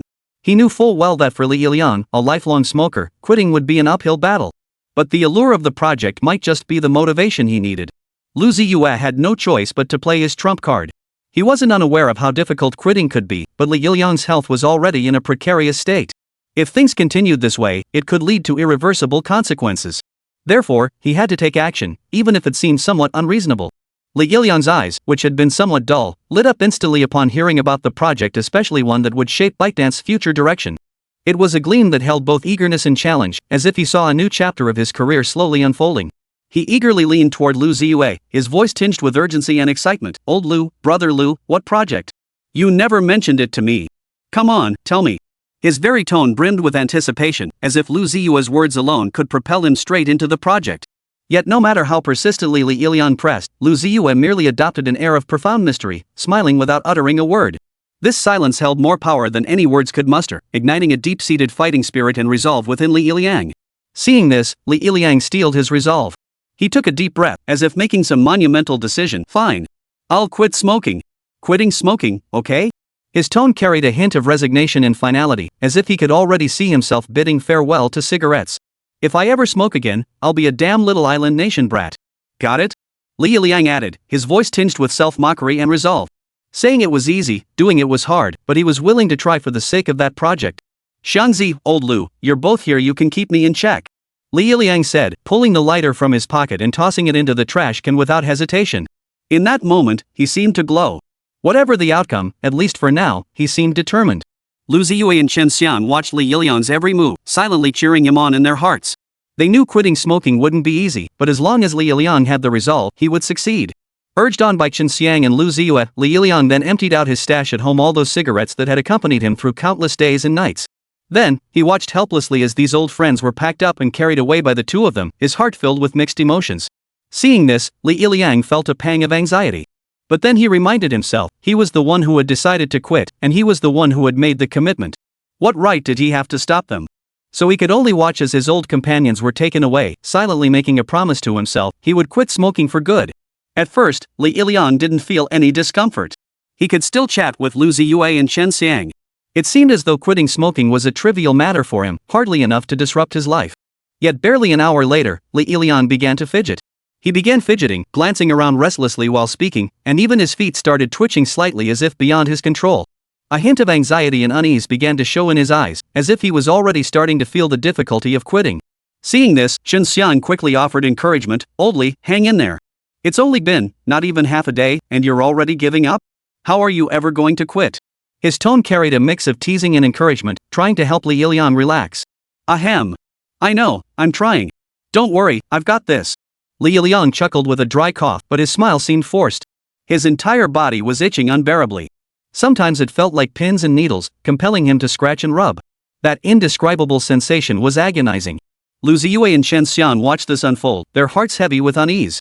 They knew Li Iliang smoked far too much, and it had already severely impacted his health.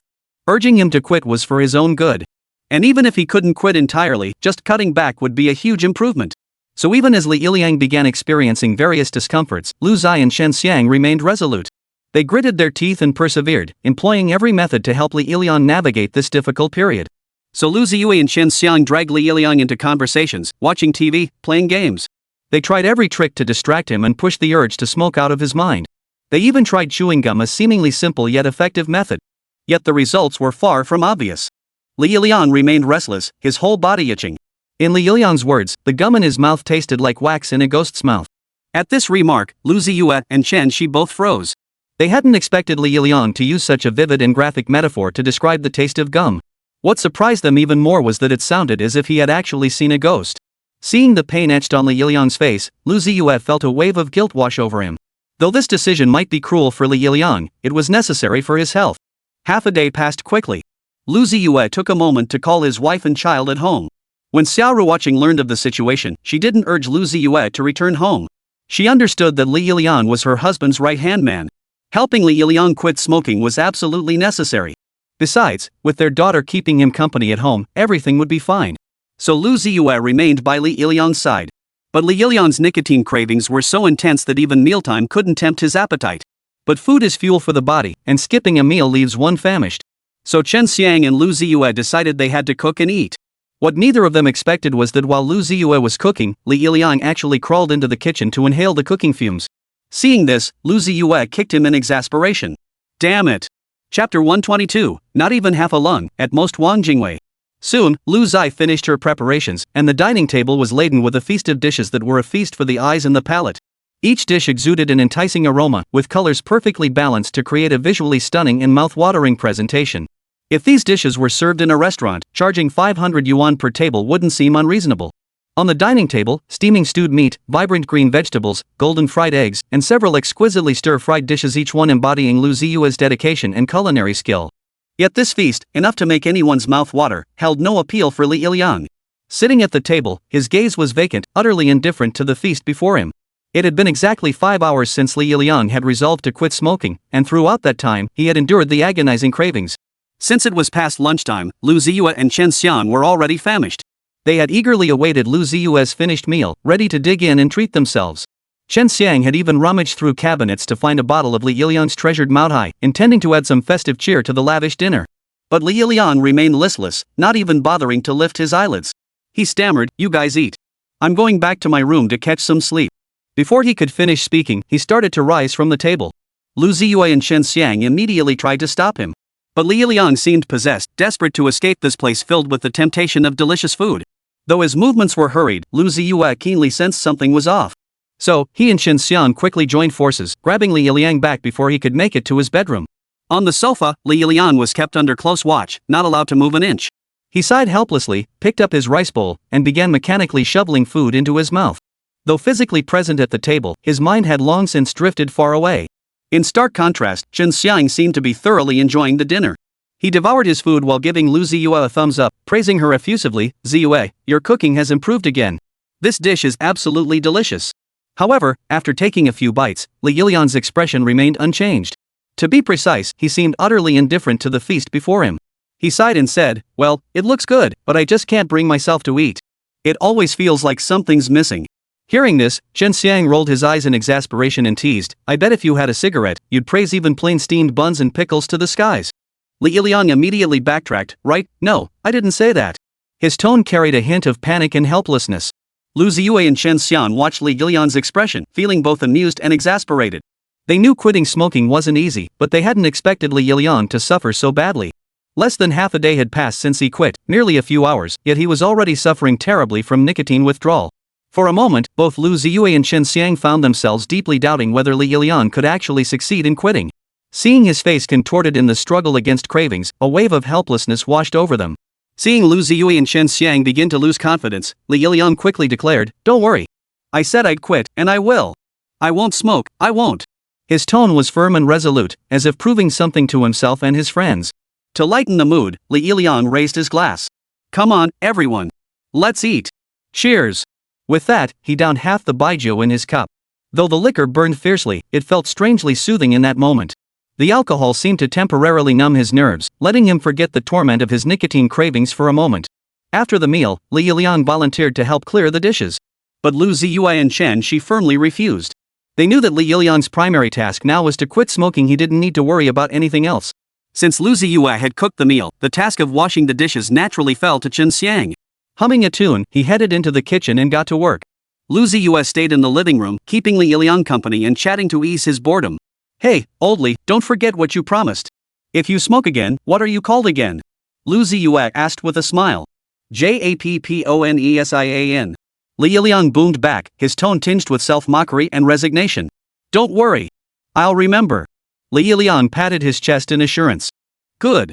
Lu Ziye nodded with satisfaction. Looking at Li Yiliang's slightly haggard face, a pang of unease stirred in his heart. Quitting smoking wasn't easy, but as long as Li Yiliang had the resolve and perseverance, he would surely succeed. Yet, just then, Li Yiliang suddenly muttered under his breath, "Why does my philtrum feel so itchy? I really want to take a drag." Though his voice was faint, Lu Ziye heard it clearly. This was a clear sign that Li Yiliang's craving had returned. "It feels itchy in my philtrum." The words slipped from Li Yiliang's lips, tinged with resignation and self-mockery, along with an indescribable craving for a cigarette. His fingers unconsciously scratched lightly at the spot between his nose and upper lip, as if this could somehow ease the deep-seated craving for nicotine. Lu Ziye sat on the nearby sofa, a magazine in hand, yet his mind was elsewhere. He keenly noticed Li Yiliang's subtle gesture, along with the fleeting struggle and pain in his eyes. The meaning behind those words: Li Yiliang was enduring the agony of quitting again. Lu Ziye sighed softly, set down the magazine, and turned to look at Li Yiliang. In that moment, his gaze held both reproach and heartache. He knew that quitting smoking was a grueling battle for any long-term smoker. And Li Yiliang was currently struggling fiercely in that battle. "Old Li, here we go again," Lu Ziye said, his tone tinged with resignation yet firm. "Didn't we agree? We're quitting this bad habit together." Li Yiliang gave a wry smile but didn't respond. He understood perfectly what those words meant, and he knew how hard Lu Ziye and Chen Xiang were trying to help him quit. But when the craving hit, that indescribable urge felt like an invisible hand, tearing at his willpower. Just then, Chen Xiang emerged from the kitchen after washing the dishes. The moment he entered, he saw Lu Ziye straddling Li Yiliang, fists raised in a "I'll teach you a lesson if you don't listen" stance. The scene left him feeling both amused and exasperated. What a warrior! Chen Xiang teased, trying to lighten the tense atmosphere. He knew Lu Ziye wasn't actually going to hit Li Yiliang. She was just using this method to remind him to hold on, not to give up. "I'll make your nose itch," Lu Ziye shouted with feigned ferocity, her fists flailing through the air but never actually landing on Li Yiliang. "Still not itchy," he pressed, his eyes flashing with unwavering resolve. Though Lu Ziye wasn't using force, his entire weight pinned down on Li Yiliang, causing him some pain. Under Lu Ziye's intimidation, Li Yiliang quickly changed his tune. "It doesn't itch anymore. I'm not some weirdo. How could my philtrum possibly itch?" He laughed as he spoke, attempting to diffuse the awkwardness with humor. "If your philtrum itches, doesn't that mean you're turning into a Japanese soldier?" Lu Ziye laughed too, knowing Li Yiliang was both mocking himself and trying to cheer himself up. Despite Li Yiliang's quick retraction, Lu Ziye didn't let him off the hook, giving him a few more playful punches. Of course, these punches were merely light pats, tinged with playful encouragement. After their verbal sparring, the trio decided to pass the time playing landlord. Lu Ziye suggested playing for stakes, reasoning it would make everyone more invested. Yet even a money game failed to lift Li Yiliang's spirits. His mind kept wandering back to his craving for a cigarette, preventing him from truly focusing on the game. Fortunately, time passed bit by bit, and several hours flew by in the blink of an eye. The results of the game were in. Lu Ziye and Chen Xiang both won money, while Li Yiliang emerged as the sole loser. Yet he didn't care. At that moment, his sole focus was on taking a couple of puffs to ease the torment within. Old Li, remember what you said: if you smoke, you're a little devil. Chen Xiang looked at Li Yiliang, his tone laced with both warning and teasing. If you're a little Japanese devil, then old Lu and I will have to beat up a little Japanese devil. Lu Ziye chimed in, his eyes flashing with unwavering resolve. We'd go easy on you too, but beating up a little Japanese guy? That's a different story. Chen Xiang added with a sly grin, trying to remind Li Yiliang to stick to his promise. But Li Yiliang started defending himself. Half a stick doesn't go through the lungs at most. Wang Jingwei isn't a little Japanese. He tried to use his wit to diffuse the awkwardness while also finding a way to save face. It must be said that Li Yiliang's mind is quite sharp. He actually came up with such a clever loophole. However, Lu Ziye and Chen Xi weren't falling for it. They knew that once they made an exception, Li Yiliang's path to quitting would become even more difficult. Old Li, we can't change what we agreed on, Lu Ziye said sternly. If you're not taking responsibility for yourself, we can't just stand by and watch. Chen Xiang nodded in agreement. That's right, Old Li. You have to hold on. We all know it's tough, but only by persevering can you truly kick this bad habit. As time passed, Li Yiliang's cravings grew increasingly intense. He would be restless and irritable at times, and at others, he would struggle in agony. Lu Ziye and Chen Xi watched this unfold, their hearts aching for him. They knew Li Yiliang was enduring unprecedented torment at this very moment. Yet they also noticed something. Li Yiliang's mouth began spewing one witty remark after another. Following his earlier quip, half a cigarette won't hurt my lungs at worst, I'll be like Wang Jingwei, he unleashed a string of other gems that left people both amused and exasperated. The bold and daring are the true heroes. Come, light this up for me, he quipped self-deprecatingly during another nicotine craving. Lu Ziye and Chen Xiang couldn't help but laugh upon hearing it. They knew this was Li Qian's way of relieving his inner pressure. At this point, both Lu Ziye and Chen Xiang sensed something was off with Li Yiliang. He had transformed from someone trying to quit smoking into someone who used every excuse and self-deprecating joke to justify lighting up. They understood that if they didn't take action soon, Li Yiliang might completely abandon his attempt to quit. Old Lu, Xianzi, can I just not quit? Li Yiliang finally blurted out, his tone tinged with pleading and resignation.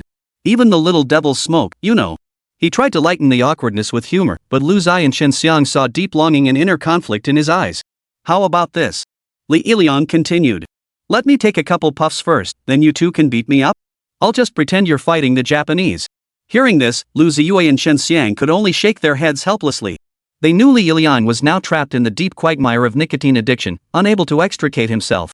Yet they also understood that as friends, they couldn't just stand by and do nothing.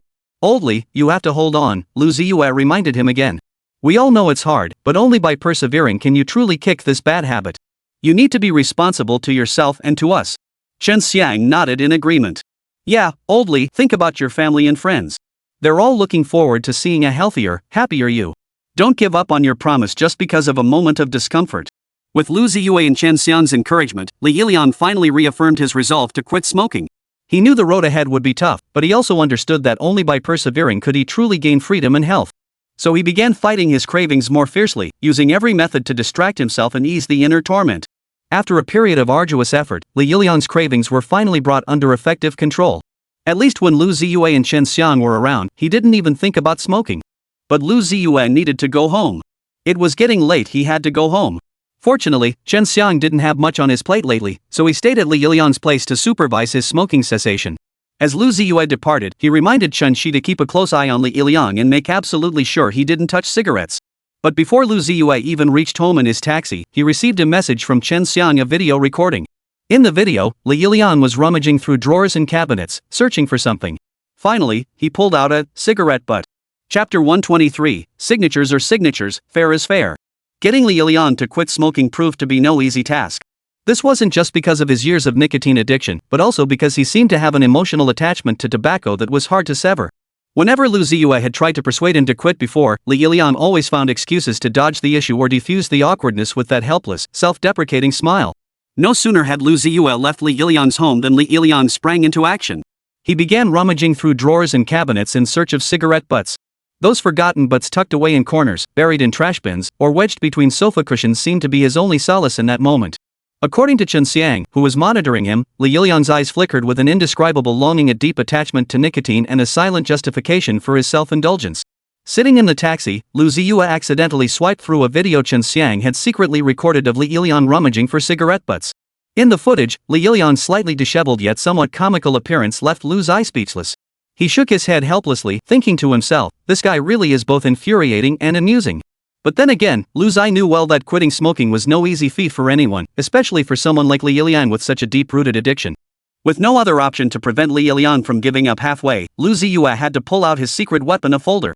A folder titled TikTok, Capture Life's Moments, Share Every Brilliant Instant. He sent it to Li Yilian without hesitation. It must be said, this secret weapon proved remarkably effective. Before Lu Ziye even got home, Li Yilian's calls came flying in like artillery shells. On the other end, Li Yilian's voice brimmed with excitement and curiosity as he eagerly began asking about the details of the projects inside the folder. Even through the phone, it wasn't hard to imagine Li Yilian's eyes filled with anxious longing and the deep-seated desire within him to finally quit smoking. Finally, Lu Ziye dropped just one line, we'll discuss it in detail when we meet, but the prerequisite is that you quit smoking. This time, Li Yilian didn't argue or refuse. Instead, he immediately agreed wholeheartedly. Lu Ziye knew it wasn't just because the videos had struck a chord with him, but also because deep down, Li Yilian yearned for and pursued a better life. After hanging up, Lu Ziye received a message from his friend Chen Xiang, who reported that Li Yilian had discarded the cigarette but he'd managed to find. This news brought Lu Ziye a wave of satisfaction. He knew it was only the beginning, but at least Li Yilian had taken the first step. In the taxi, the driver caught sight of Lu Ziye's expression through the rearview mirror. He noticed Lu Ziye's focused and serious expression during the call, occasionally punctuated by a hint of resigned humor. Though he couldn't understand the specialized terminology in their conversation, the driver sensed a unique aura emanating from Lu Ziye's tone and expression. This feeling made him think Lu Ziye must be someone remarkable, perhaps a high-ranking executive dealing with some thorny issue. The driver speculated silently, simultaneously developing a sense of respect for Lu Ziye. He wondered, a big boss like this should have a whole entourage and a dedicated car service. Why would he choose to take a taxi? But then he thought, perhaps this was the very essence of a big boss's modesty and humility. Yet, when the driver glanced at Lu Ziye again through the rearview mirror, he suddenly felt a sense of familiarity.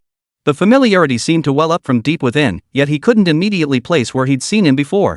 The driver strained his memory, searching the corners of his mind for any trace of this man.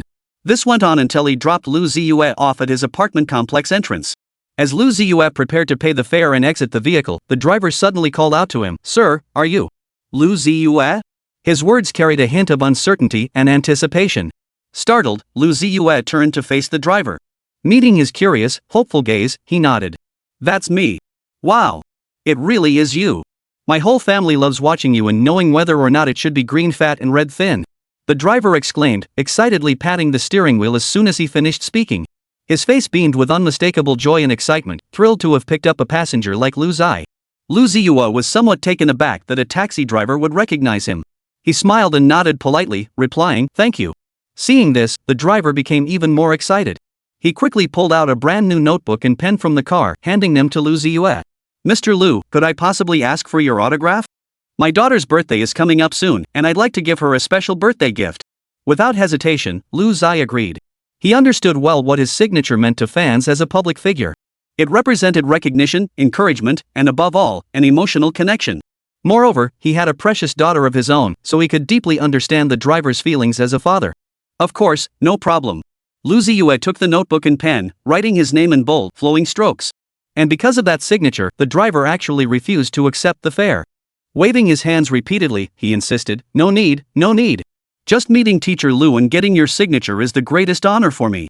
Seeing this, Lu Ziye felt a wave of emotion wash over him. He hadn't realized that a small gesture from celebrities could bring such immense joy and fulfillment to ordinary people. No wonder society held public figures to such strict standards. Yet in Lu Ziye's view, an autograph is just an autograph. Fair is fair. He can sign autographs for fans, but he absolutely won't refuse payment that's not his style. Moreover, a driver working this late must be shouldering the heavy burden of supporting his family. A fare is nothing to me, but for the pillar supporting a family, it's no small sum. Thus, Lu Ziye insisted on paying the fare, even as the driver stubbornly refused. Finally, Lu Ziye threatened, "If you don't take the fare, give me back my autograph." Only then did the driver finally accept the fare. Chapter 124, The Blessed Step Aside. After settling the fare, Lu Ziye smiled and bid the driver farewell before stepping out to head home. Night had deepened, and the warm, yellow glow of streetlights stretched his shadow long and thin. Lu Ziye took a deep breath of the cool night air, feeling exceptionally content. Whenever he thought of his gentle wife, Xia Ruoqing, and his lively, adorable daughter, Xixi, all his fatigue seemed to vanish instantly. He quickened his pace. However, just as Lu Ziye was about to step through the gate of his residential compound, an enticing aroma quietly wafted into his nostrils. It was a unique blend of charcoal smoke, cumin powder, and fresh meat, instantly awakening his dormant taste buds. Guided by the scent, Lu Ziye's gaze swept past the neighborhood's green belt. Sure enough, not far away, he spotted a brightly lit barbecue stall. A bustling crowd gathered before the stall, laughter and cheerful chatter weaving together into a vibrant scene. Coals crackled on the grill, sparks flying as skewers danced under the chef's nimble hands. Golden droplets of fat splattered onto the embers, producing a series of soft pops. Diner in the distance stood or sat, skewers in hand, beer bottles clinking crisply together. Their faces beamed with contentment. Lu Ziye watched all this from afar, a strange urge welling up inside him. Though it was late at night and the air remained stiflingly hot, for these people who loved life, this was the perfect time to savor delicious food and unwind. He could almost picture himself sitting with friends, devouring meat and downing beer by the glass. That carefree, unrestrained feeling stirred a deep longing within him. Thinking of his wife and child at home, a sudden thought struck Lu Ziye. Why not seize this chance to bring them some late-night snacks? Let them taste these delights from the streets and alleys too. With that thought, he turned and walked toward the barbecue stall, his steps light and determined. As he approached the stall, a young waitress greeted him warmly, her face adorned with a professional smile. Welcome. What would you like to order? Lu Ziye scanned the array of dishes on display, his mind already made up. He ordered several skewers of Xia Ruoqing and Xixi's favorites along with a few bottles of beer, then stood patiently waiting. While waiting, Lu Ziye's gaze was drawn to a chef busily grilling skewers. The chef's technique was masterful, each flip of the skewers was perfectly timed, his control over the charcoal heat and the meat's doneness was flawless. Just as he was immersed in admiring the chef's skill, an unexpected disturbance shattered the tranquility. A man who appeared drunk staggered toward him, a hint of provocation on his face. Before Lu Ziye could react, the man slammed into him. The force of the impact nearly knocked the unprepared Lu Ziye off balance, but he managed to steady himself just in time. Yet to Lu Ziye's astonishment, despite having initiated the collision, the man now stood before him with an air of righteous indignation. His eyes widened, a sneer curling his lips as he unleashed a torrent of curses at Lu Ziye. You blind bastard. Watch where you're going? You nearly killed me. A torrent of profanity followed, so vulgar that diners nearby shot him strange looks. Lu Ziye was usually easygoing and rarely got into arguments. But now, confronted by this drunkard's unreasonable outburst, the fire of anger ignited within him. His brows furrowed, a hint of displeasure flashing in his eyes. Just as he was about to step forward to confront him, the drunkard seemed to grow even more brazen, rolling up his sleeves and striking a posture ready for a fight. Lu Ziye towered a head above the drunkard and possessed a more robust build. If it came to blows, the drunkard wouldn't stand a chance. But Lu Ziye wasn't one to resort to violence to solve problems. He firmly believed in the principle, I don't pick fights, but I'm not one to be pushed around. So he wasn't the least bit afraid. Suddenly, a cry rang out beside his ear. Daddy! Out of the corner of his eye, he saw a little girl calling for her father. Seeing this, Lu Ziye's anger instantly melted away. He couldn't help but think of his wife and child at home, the most important people in his life. He was a family man. His wife was beautiful, his daughter adorable. If he acted impulsively in a moment of anger and caused unnecessary harm, the cost would far outweigh any perceived gain. With that thought, Lu Ziye suddenly smiled. Then, turning to the drunkard, he offered a faint, calm smile. Did I bump into you? My apologies. His tone was calm and sincere, devoid of any provocation or hostility. After saying this, he turned back to the barbecue stall and resumed waiting for his late-night snack. The drunkard clearly hadn't expected Lu Ziye to apologize and back down so easily. His alcohol-frazzled nerves seemed to relax in that moment, and his previously arrogant demeanor instantly cooled considerably. Yet he still couldn't accept letting it go. He muttered curses under his breath, words like wimp, though his voice had grown much quieter, clearly searching for a way to save face. Lu Ziye didn't hear the drunkard's curses, and even if he had, he wouldn't have cared. To him, this wasn't a display of weakness or vulnerability, but a rational choice. He understood that in this complex and ever-changing world, avoiding unnecessary conflict and strife was paramount. Only by doing so could he protect his inner peace and tranquility, allowing himself and his family to live happier lives. And the very source of Lu Ziye's inner peace and tranquility was none other than Xia Ruoqing and Xixi. This was the principle of avoiding conflict for the sake of happiness. Soon after, the young waitress handed him the takeout bag containing the late-night meal he had ordered. He took the bag, paid, and turned to leave. On his way home, carrying the heavy bag of late-night snacks, his heart brimmed with longing and anticipation for his family. He imagined Xia Ruoqing and Xixi's delighted expressions upon seeing these delicacies, and a ripple of happiness spread across his lips. Arriving home, Lu Ziye pushed the door open gently, moving softly because he wasn't sure if his wife and child were asleep. In truth, he was worrying needlessly. Not only was it not particularly late yet, Xia Ruoqing and Xixi would definitely be waiting for Lu Ziye to return. If he hadn't returned, they certainly wouldn't have gone to sleep. So when Lu Ziye opened the door even as softly as he could, it still startled Xia Ruoqing and Xixi awake. So when the door swung open, he immediately saw his wife and daughter grinning at him. Chapter 125, Cool boiled water mixed with Coke. Husband. That tender, lingering call brushed against Lu Ziye's heart like a spring breeze, bringing a subtle warmth that was hard to put into words. His footsteps quickened unconsciously, as if drawn by that voice, eager to see the one who always brought him peace. Daddy. Immediately after, a tender and joyful voice rang out. It was his little princess, Xixi, expressing her boundless affection and anticipation for her father in her sweet, childish voice. That voice, pure as mountain spring water, instantly washed away the fatigue and dust of his day. As Lu Ziye slowly opened the door, those two heartfelt calls intertwined and echoed in his ears like the most beautiful melody. Whether it was husband or daddy, both words sounded so melodious and warm to his ears. They were more than mere titles, they were symbols of home, conduits of love. It was no exaggeration to say that even after a grueling day of work, the moment he returned home and saw the smiling faces of his wife, Xia Ruoqing, and their child, Xixi, the weariness and exhaustion would melt away by more than half. Home was his strongest support, the harbor for his soul. As Lu Ziye stepped through the door, slipped into comfortable slippers, and closed the door behind him, Xia Ruoqing and Xixi, like two cheerful little birds, ran toward him together. Their faces radiated happiness, their eyes sparkling with anticipation. Without a word, both big and small burrowed into his embrace. In that moment, Lu Ziye felt as if he possessed the entire world. Their embrace carried a gentle fragrance, the scent of home, the essence of love. Lu Ziye cradled one child in each arm, feeling their warmth and weight, his heart brimming with contentment and happiness. He carried the mother and daughter into the living room, where the soft cushions on the sofa seemed to welcome their return. It was no wonder Xia Ruoqing and Xixi were mother and daughter almost simultaneously. They caught the scent of the food Lu Ziye was carrying. It was a mouth-watering blend of spices and savory meat. Ha! It smells so good, Daddy. Is that meat? Xixi spoke first, her eyes fixed intently on the bag in her father's hand, as if she could already see the delicious food beckoning to her. Xia Ruoqing's nose was even more sensitive. She not only detected the meat's aroma but also sniffed out the fragrances of other ingredients. Honey, there's pork skewers, lamb skewers, grilled beef tendon, and bread slices. She exclaimed excitedly, her face beaming with anticipation and joy. Honey, did I guess right? Xia Ruoqing chuckled, her smile brimming with confidence. It wasn't so much that she smelled them as it was that she guessed them. She knew Lu Ziye too well. She knew exactly what foods he loved to buy for her. And Lu Ziye never disappointed her. Every time he came back, it was always her favorite treats. Yep, you guessed right. Want some? Lu Ziye asked, his voice brimming with affection and tenderness. The next second, Xia Ruoqing and Xixi both shouted in unison. Yes. Yes. The voices of the two, one big, one small, were brimming with anticipation and excitement, as if they couldn't wait to taste those delicious foods. The house was warm and cozy. Soft lighting spilled into every corner, filling the entire room with the comforting essence of home. After putting the mother and child down, Lu Ziye headed to the kitchen to prepare.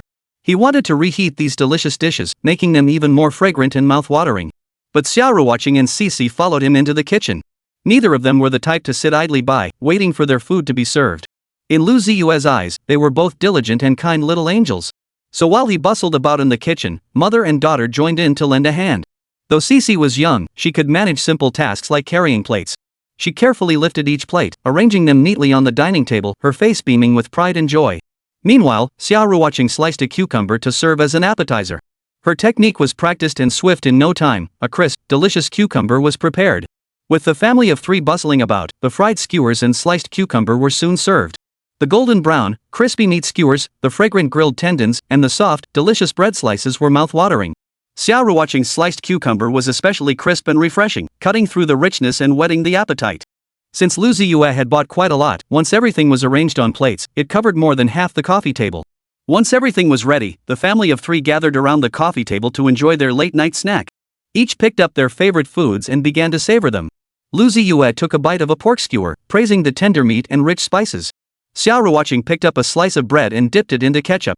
She loved sweets, so the bread was perfect for her. Xixi, meanwhile, devoured a lamb skewer with relish, her little face beaming with contentment and happiness. As they savored the delicacies, they began chatting. Honey, has Xiaoxue already moved out? Earlier, while preparing things in the kitchen, he had noticed that Meng Xiaoxue's room had been completely cleared out. Meng Xiaoxue was Xia Ruoqing's close friend and assistant. She had been staying temporarily at their home at Xia Ruoqing's request, but yesterday Meng Xiaoxue had told Xia Ruoqing she wanted to move out. Despite Xia Ruoqing's earnest pleas, Meng Xiaoxue remained determined to move out.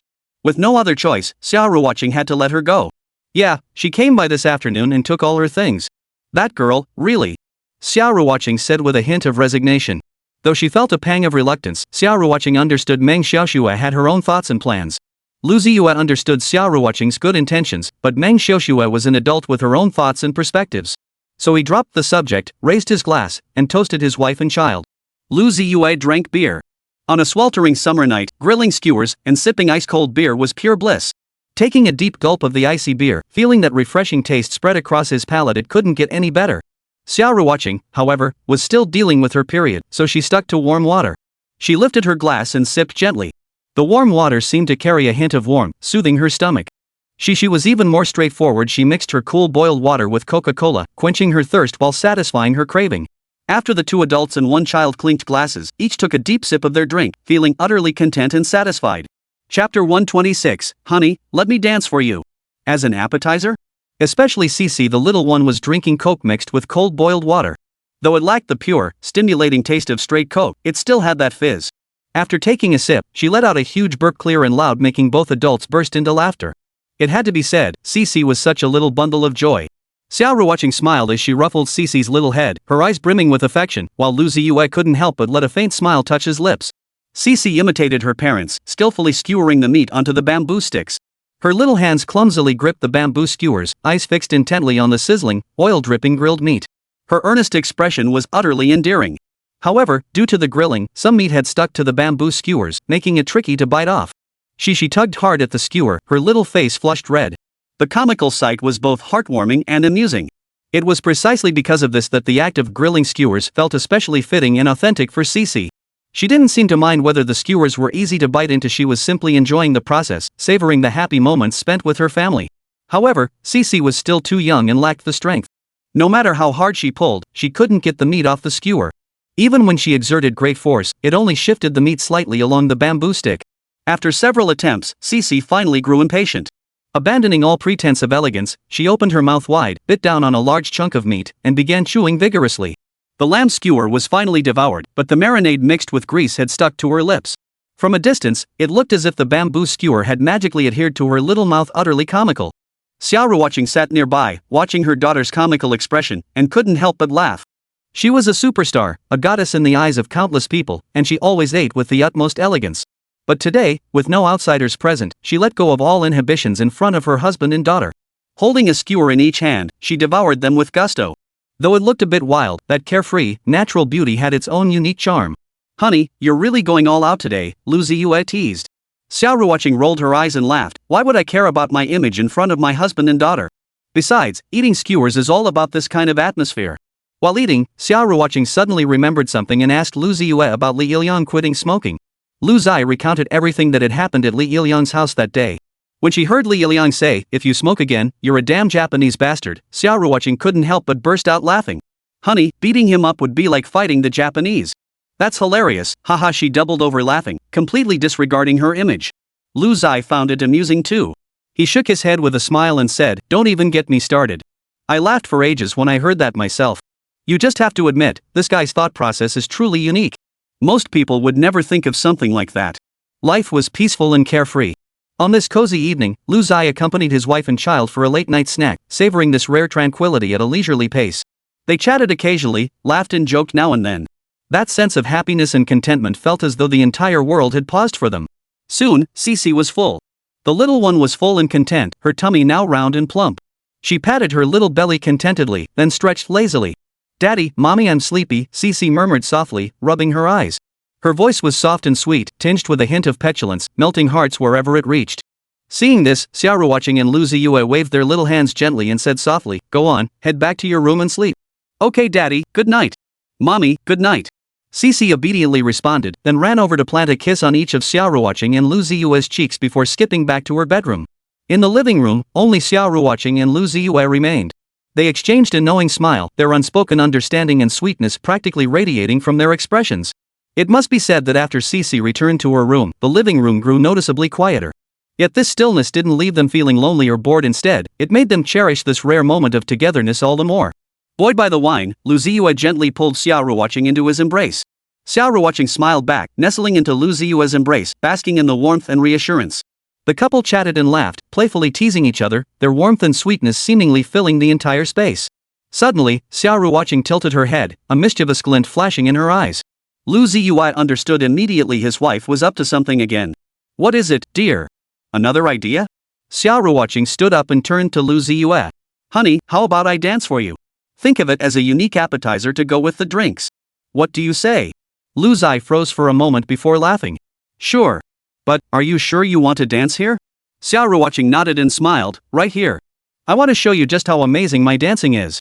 With that, she turned on the music and began to dance gracefully to the melody. Her movements were graceful and fluid, like a light butterfly dancing among flowers. Lu Ziye watched, completely entranced. When the song ended, Xia Ruoqing stopped dancing, her face beaming with satisfaction and pride. Honey, what do you think? Pretty good, right? Lu Ziye clapped enthusiastically, genuinely admiring her. Amazing. I always said my wife is a goddess of many talents. Not only can she act and sing, but she can dance too. I really hit the jackpot. Xia Ruoqing blushed at his praise, playfully scolding, enough already. Stop flattering me. Eat up. The barbecue will get cold if we don't hurry. Lu Ziye chuckled and went back to devouring his barbecue. Xia Ruoqing sat beside him, watching his satisfied expression as he ate, her heart brimming with happiness and contentment.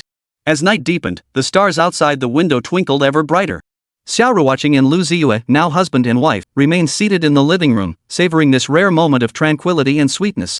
They exchanged occasional words, shared the occasional smile, their unspoken harmony and affection seeming to melt the very air around them.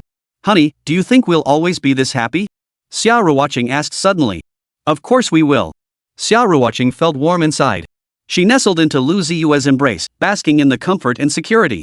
But her small hand couldn't help but pinch the soft flesh on Lu Ziye's waist. Playful and adorable. Chapter 127, The Teasing of a Lovely Wife. After eating their fill, the couple leaned contentedly against the sofa, savoring the quiet moments after dinner. A summer night breeze drifted through the half-open window, bringing a hint of coolness along with the unique tranquility and serenity of the evening. Lu Ziye glanced at the wall clock. The hour hand had quietly moved to 11:30 time to prepare for bed. Honey, it's getting late. We should head to the bedroom to rest. Lu Ziye reminded her gently, his voice brimming with affection. Hearing this, Xia Ruoqing's lips curved into a playful smile, seemingly in no hurry to rise. She gently swirled the teacup in her hand, the liquid swaying softly within, producing a pleasant tinkling sound. Then, she suddenly set the cup down and flopped backward into Lu Ziye's arms with an almost exaggerated grace, like a lazy cat finding the most comfortable spot to rest. Husband, carry me back, will you? Xia Ruoqing said with a giggle, her long arms already wrapping naturally around Lu Ziye's neck, her face radiating happiness and contentment. Her voice was soft and coquettish, impossible to refuse. Lu Ziye gazed at his wife in his arms, his eyes brimming with tenderness. He smiled helplessly, seemingly long accustomed to his wife's little tricks. He gently patted Xia Ruoqing's back to soothe her, then lifted her up in one smooth motion, steady and tender. Xia Ruoqing nestled against Lu Ziye's chest like a little girl, a triumphant smile lighting up her face. Back in the bedroom, Lu Ziye gently laid Xia Ruoqing on the bed and turned to draw the curtains. But just then, Xia Ruoqing suddenly yanked him down hard. Caught completely off guard, Lu Ziye stumbled, nearly losing his balance, but ultimately landed firmly on top of Xia Ruoqing's delicate frame. Fortunately, Lu Ziye reacted swiftly, adjusting his position just in time to prevent his full weight from crushing his wife. Xia Ruoqing lay on the bed, a mischievous smile playing on her lips, while Lu Ziye was half perched on top of her, his expression tinged with helplessness and indulgence. Honey, stop messing around. I nearly crushed you, he murmured softly, his voice brimming with concern and affection.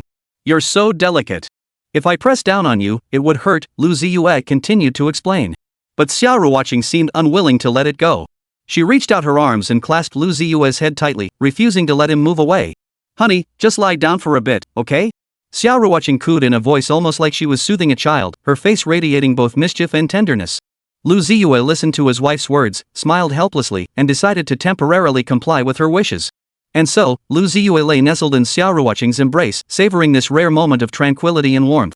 His breath was filled with the familiar, enchanting scent of his wife, bringing him immense comfort and contentment.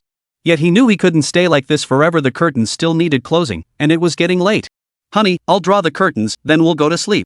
Lu Ziye finally spoke up, attempting to end this brief moment of intimacy. Xia Ruoqing nodded softly, a satisfied smile playing on her lips. Lu Ziye quickly rose, walked to the window, and drew the curtains, blocking out the outside noise and distractions. Then, he hurried back to the bed and slipped under the covers. Xia Ruoqing had already shifted aside to make room for him in the warm spot. Though it was still summer, Lu Ziye found himself inevitably beginning to look forward to winter's arrival. For when the cold winter nights came, the feeling of sleeping while holding his soft, fragrant wife close, how wonderful that would be. Turning off the light and slipping under the covers, the couple began their bedtime ritual. They chatted and laughed, sharing amusing moments from their day, or playfully wrestled, savoring each other's companionship and affection. In this small space, they felt as if they possessed the entire world. As time passed, the couple's affection continued to deepen. If even a man and woman alone can grow closer, how much more so for this deeply devoted couple? Amidst their playful banter, their movements gradually grew intimate and suggestive. Xia Ruoqing's small hand traced gentle circles across Lu Ziye's chest, while Lu Ziye held her hand tightly, refusing to let it go. Yet, just as the atmosphere reached its peak, Lu Ziye suddenly snapped back to his senses. He realized his wife was still in her menstrual period. Continuing like this could potentially harm her health. He decisively broke the intimate moment, gently guiding her hand away from his chest. "Honey, stop it. Your period hasn't ended yet. This isn't good for your health," Lu Ziye murmured softly, his voice brimming with concern and affection. Upon hearing this, a fleeting look of resentment crossed Xia Ruoqing's face, but it was quickly replaced by understanding and acceptance. She knew Lu Ziye was only looking out for her, so she didn't press the matter further. To make up for the disappointment, Lu Ziye made a promise to his wife. "When the time is right, I'll make it up to you twice over." Hearing this, Xia Ruoqing's face finally lit up with a smile again, though she still teased him with a playful question. "Honey, what exactly do you mean by when the time is right?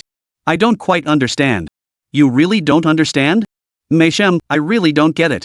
Then I'll make it crystal clear for you." With that, Lu Ziye sprang to his feet.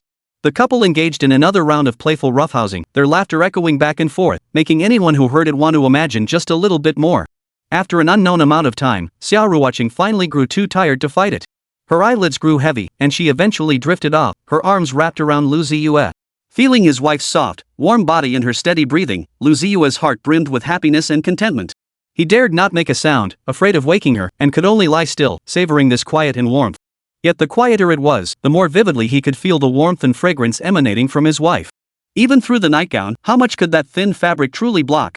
He felt every inch of her skin, every breath she took, as if each one whispered endless love and dependence to him. This night was truly agonizing for Lu Ziye. He yearned to hold her tightly, to savor this intimacy and warmth, yet he feared his movements might wake her, shattering this peace and serenity. He could only adjust his posture with utmost care, striving to remain perfectly still. But how could physical reactions be so easily overcome? And so, in the long wait, the night gradually deepened. Moonlight seeped through the curtains, casting a soft glow on the bed and adding a touch of mystery and romance to the cozy little room. The couple on the bed clung tightly to each other, sharing the long night together. Chapter 128, The High Ponytail Swings and Swings. Time slipped by like flowing water, silently ushering in the next day. As the first rays of sunlight filtered through the curtains, Xia Ruoqing slowly opened her eyes. Glancing at Lu Ziye beside her, she saw he was still fast asleep. Without disturbing her man, she quietly rolled over and slipped out of bed. When Lu Ziye finally awoke, the bedside was empty. Xia Ruoqing was already gone. Reaching out to find the empty spot beside him, a quiet wave of disappointment washed over Lu Ziye. Yet it was quickly washed away by the crisp morning air and the anticipation of a new day beginning. Lu Ziye rubbed his groggy head, trying to shake off the lingering drowsiness. He swung his legs over the edge and stepped barefoot onto the cool floor. A chill rose from his soles, instantly sharpening his senses. Stepping out of the bedroom, the familiar sounds of a cartoon filled his ears, his daughter Xixi's favorite show. Following the sound, he saw Xixi sitting upright on the living room sofa, her eyes glued to the television screen. Her tiny feet wiggled occasionally, and her little hands clapped excitedly. That innocence and cuteness seemed capable of melting hearts instantly. The moment Xixi heard the bedroom door open, she whirled around, her bright, wide eyes locking onto Lu Ziye's figure. "Good morning, Daddy." Xixi's voice rang out, clear and sweet, brimming with joy and anticipation. She leapt off the sofa like a little cannonball, dashing to Lu Ziye's side. Clinging tightly to his thigh, she tilted her head back, gazing up at him with those loving little eyes as she offered a warm good morning. At that moment, no man could resist the tender impact of this scene. Lu Ziye's heart instantly filled with his daughter's pure, innocent smile, washing away all traces of fatigue and weariness. He bent down, gently lifting Xixi into his arms. Feeling the warmth and softness of the little one nestled against him, an indescribable sense of happiness and contentment welled up within him. "Xixi, where's mommy?" Lu Ziye asked his daughter with a smile, planting a firm kiss on her cheek that left a wet mark. Instead of being put off, Xixi giggled even more happily, her laughter clear and delightful, like the sound of heavenly music. "Daddy, mommy's cooking in the kitchen," Xixi answered truthfully, her little finger pointing toward the kitchen, her face beaming with pride and anticipation. Then, the little one slid down from Lu Ziye's embrace. She knew Daddy must be eager to find Mommy now, and staying here would only get in the way. Alright, Xixi, go watch TV. Daddy will go see your mom, Lu Ziye said to his daughter with a smile, his voice brimming with affection and tenderness. Xixi nodded happily, climbed back onto the sofa, and returned to the joyful world of cartoons. Lu Ziye turned toward the kitchen, his steps light and brimming with anticipation. He pushed open the door and immediately spotted the busy figure at work. Her high ponytail bounced rhythmically with each chop, adding a lively, spirited touch to her movements. Xia Ruoqing was completely absorbed in her task, utterly unaware of Lu Ziye's arrival. Lu Ziye deliberately softened his footsteps, afraid to disturb his wife's concentration. Quietly approaching from behind, he slowly extended his arms and gently wrapped them around her slender waist. Her waist was slender and supple, feeling incredibly smooth to the touch. Lu Ziye's fingers gently caressed her skin, savoring its smoothness and warmth. "Ya!" Xia Ruoqing gasped suddenly, her knife jerking to a halt, nearly slicing her finger. She whipped her head around to find Lu Ziye's face beaming with a mischievous grin. "Husband, you scared me." Xia Ruoqing scolded playfully, yet her face held a hint of bashful sweetness. Her eyes sparkled with delight and contentment, as if all the day's busyness and fatigue had vanished in that instant. "Oh? Really? Where did I scare you? Let me rub it for you, honey." Lu Ziye feigned innocence, reaching out as if to massage Xia Ruoqing's chest. He knew his wife couldn't resist his playful antics, they always made her giggle uncontrollably. Sure enough, Xia Ruoqing burst into laughter at Lu Ziye's playful antics. She giggled uncontrollably, her body shaking so much she nearly dropped the kitchen knife. Laughing, she gently pushed his hand away. Alright, honey, stop messing around. Xixi is still watching TV outside. We shouldn't keep her waiting too long." Seeing this, Lu Ziye couldn't help but laugh too. He withdrew his hand and gently pinched Xia Ruoqing's cheek. Alright, no more messing around. My dear wife has worked so hard. Let me help you with the prep. Xia Ruoqing nodded with a smile and handed the knife to Lu Ziye. Then you can slice these vegetables for me. I need to go prepare the other ingredients. With that, she turned toward the sink and got busy. Lu Ziye took the knife and began chopping the vegetables with care. Though his movements weren't as swift or practiced as Xia Ruoqing's, each slice was precise and even. As he chopped, he chatted with Xia Ruoqing, sharing their plans and hopes for the new day. The kitchen was filled with a warm and happy atmosphere, as if even the air itself had turned sweet. Before long, a hearty breakfast was ready, the table laden with visually appealing, aromatic dishes and steaming bowls of porridge. Xixi sat on her little chair beside the table, her eyes sparkling as she gazed at the delicacies, her little face radiating anticipation and excitement. Lu Ziye and Xia Ruoqing sat on either side of her, the family gathered together to savor this rare breakfast moment. Xixi scooped a spoonful of porridge into her mouth with her tiny hand, then closed her eyes blissfully. Wow, it's so delicious. Her voice brimmed with childlike innocence and joy, making both Lu Ziye and Xia Ruoqing smile. If you like it, have some more, Xia Ruoqing said gently to her daughter, adding some vegetables to her bowl. She nodded happily and continued to enjoy her feast. Watching the happy smiles of her husband and daughter, Xia Ruoqing felt an indescribable sense of fulfillment and happiness well up inside her. For a woman, what she sought seemed so simple: a warm, harmonious, loving home was enough. After breakfast, the family went about their respective tasks. Xia Ruoqing needed to clean the house. Xixi helped her mother with the cleaning. Lu Ziye, meanwhile, called Xinxiang to ask if Li Yiliang had successfully quit smoking the night before. To his surprise, it had gone remarkably smoothly. According to Xinxiang, Li Yiliang had sat at his computer half the night. Forget quitting smoking, it seemed he'd even quit sleeping while he was at it. Chapter 129, The boss's full support. He's my brother, and I'm his godfather. After tidying up the house, Lu Ziye hurried out the door, his mind preoccupied with visiting his friend Li Yiliang.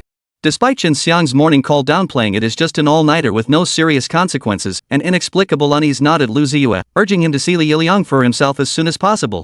Sunlight filtered through sparse clouds, casting dappled patterns across the street, adding a touch of warmth to this hurried day. As he walked, Lu Ziye recalled the countless moments shared with Li Yiliang. They were not only work partners but also indispensable brothers in life. Ever since Li Yiliang decided to quit smoking, his mood swings had been significant. This sudden all-nighter was bound to make Lu Ziye worry. Arriving at Li Yiliang's home, he found the door slightly ajar, with voices chatting inside. Opening the door, he found Li Yiliang and Xinxiang seated around the dining table, a steaming breakfast emitting an enticing aroma.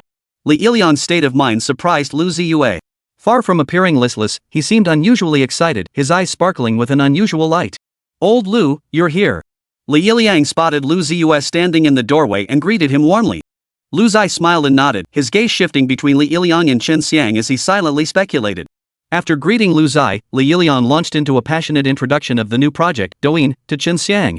His words brimmed with confidence in Douyin's future prospects and potential for growth. He declared that if the company seized this opportunity and launched Douyin first, it would unleash an unprecedented storm, creating massive market impact. You know, today's youth crave speed. These short videos fast, direct, entertaining. Li Yiliang gestured wildly, speaking at breakneck speed as if determined to pour out every thought in one go. Chen Xiang, however, appeared somewhat bewildered. He nodded in agreement from time to time, but clearly couldn't keep up with Li Yiliang's pace. After all, he wasn't an industry expert. He could only grasp the bare essentials of Li Yiliang's technical jargon and market analysis.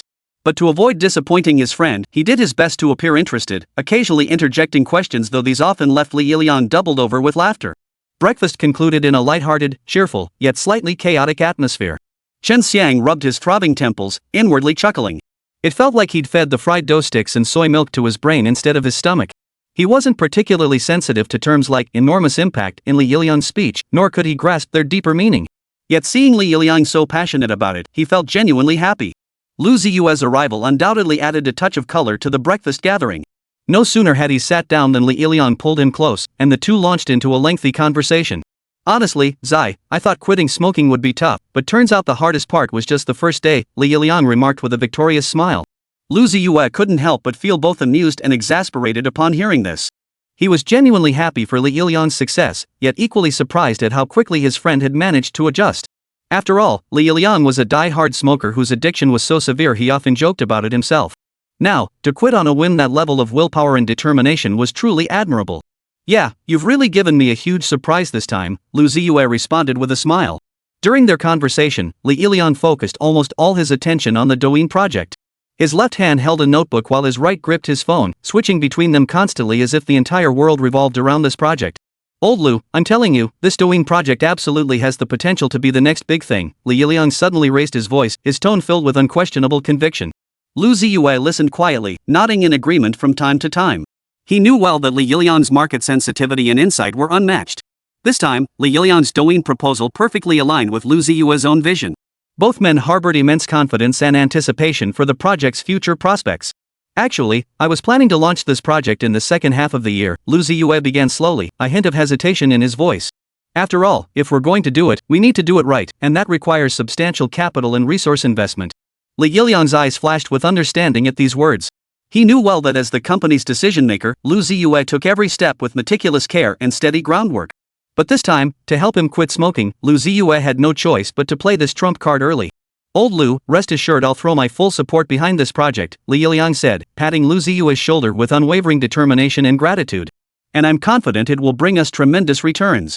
Lu Ziye nodded with a smile, a warm wave surging through his heart. He knew Li Yiliang wasn't just a close friend, but also a capable right-hand man in his career. With Li Yiliang's support and trust, he felt even more confident in steering this project toward success. Finally, Li Yiliang pounded his chest, his eyes flashing with resolve and confidence, assuring Lu Ziye. Old Lu, rest assured I will conquer this project. No matter the obstacles or challenges, I'll give it my all until we succeed. His tone brimmed with resolve and perseverance, as if he could already envision the moment of triumph. Lu Ziye's face lit up with a relieved smile upon hearing this. He knew Li Yiliang's capabilities and talent well, and believed he could lead the team through any obstacle. He patted Li Yiliang on the shoulder, offering his unwavering support. I have complete faith in you. If you need people, we'll provide them. If you need funds, they're yours. Just focus on giving it your all. With us working together as brothers, there's almost nothing we can't accomplish. Receiving the boss's full backing was undoubtedly a stroke of good fortune. Chen Xiang, standing nearby, still grasped only fragments of the project's details. Yet witnessing Lu Ziye and Li Yiliang working in such seamless harmony filled him with admiration and anticipation. He stood quietly by, listening intently to their analysis and integration. Their thinking seemed so clear, their plans so meticulous, as if everything was firmly within their grasp. Time slipped by unnoticed, and before they knew it, noon was approaching. Li Yiliang had intended to invite Chen Xiang and Lu Ziye to stay for lunch, but both politely declined. Chapter 130, The Newcomer Favored by Xia Ruoqing. Chen Xiang, having stayed up all night watching over Li Yiliang, could barely keep his eyes open. His only thought was to rush home and catch some sleep. Lu Ziye, needing to tend to his wife and children at home, was also eager to return. For this, Lu Ziye was teased by Chen Xiang and Li Yiliang as a wife-controlled husband. Instead of getting angry, Lu Ziye seemed rather pleased, declaring that being under his wife's thumb was a sign of love. This remark made Chen Xiang and Li Yiliang choke on their laughter for quite some time. After bidding farewell to Li Yiliang and Chen Xiang, Lu Ziye hurried home. The moment he entered, the aroma of cooking wafted from the kitchen. He hurried into the kitchen, eager to take over the cooking from Xia Ruoqing, but she firmly refused his help. She gently ushered him out of the kitchen, telling him to just wait for dinner. Lu Ziye gave a helpless smile and obediently retreated outside the kitchen. He sat on the living room sofa, watching TV while waiting for dinner. Just then, Xia Ruoqing's phone suddenly rang. It rang just once before the caller hung up. Lu Ziye picked up the phone suspiciously and swiped to unlock the screen. Glancing at the caller ID, he noticed the number format and length resembled a corporate line. He thought to himself, probably just another telemarketing nuisance call, and dismissed it. However, just as he was about to put the phone down, it rang again, the same number as before. Lu Ziye felt a twinge of doubt. A single missed call could be a wrong number. But 2 consecutive calls? Maybe it really was urgent. Without hesitation, he pressed the answer button. "Hello? Who is this?" he asked, a hint of uncertainty in his voice. Immediately, a polite and crisp greeting came from the other end. "Hello, may I speak with teacher Xia Ruoqing?" "Yes, who is this?" Lu Ziye's curiosity grew. He wanted to know who this persistent caller was. "Ah, you must be teacher Lu." "Hello, teacher Lu. This is Book Fragrance Media. We previously contacted teacher Xia regarding a potential collaboration. Is teacher Xia available to take the call now?" The voice carried a hint of anticipation and nervousness. Lu Ziye understood immediately upon hearing this. He glanced toward the kitchen, where Xia Ruoqing was busy preparing dinner, clearly unable to take the call. Please call back later," he said. "She's currently busy cooking in the kitchen." The caller sounded slightly disappointed but quickly agreed. "All right, Mr. Lu. Please let Ms. Xia know we'll reach out later." "Thank you." After hanging up, Lu Ziye walked back to the kitchen and relayed the call to Xia Ruoqing. Xia Ruoqing clapped her forehead as if suddenly realizing something. "Oh, right. Honey, I forgot to tell you. An artist from Book Culture Media wants to join our Xia Lu studio. They've already contacted me before. I guess this call was to discuss the specifics of the collaboration." Lu Ziye nodded in understanding. He knew full well that as the studio's owner, Xia Ruoqing frequently handled various collaborations and negotiations. "No worries, honey. I'll have them call back later. When they call again, you can discuss the details with them then." Xia Ruoqing smiled and nodded before returning to her cooking. Lu Ziye sat on the living room sofa, watching TV while waiting for dinner. He pondered silently, what kind of company is this Xixi Culture Media? What caliber are the artists under their banner? If we collaborate, what impact would it have on our Xia Lu studio? These questions swirled in his mind, but he wasn't in a hurry to find answers. Everything needed to wait until Xia Ruoqing had detailed discussions with them before any decisions could be made. Soon, the aroma of cooking wafted from the kitchen. Lu Ziye inhaled the familiar cooking scents and hurried to the kitchen doorway. Watching his wife and child bustling about, with Xixi adorably helping nearby, his heart brimmed with happiness and contentment. Finally, the meal was ready. The family gathered around the dining table, savoring this warm and wonderful moment as they enjoyed the delicious spread before them. After dinner, Lu Ziye volunteered to wash the dishes. Xia Ruoqing sat on the sofa to rest for a moment before picking up her phone to respond to work messages.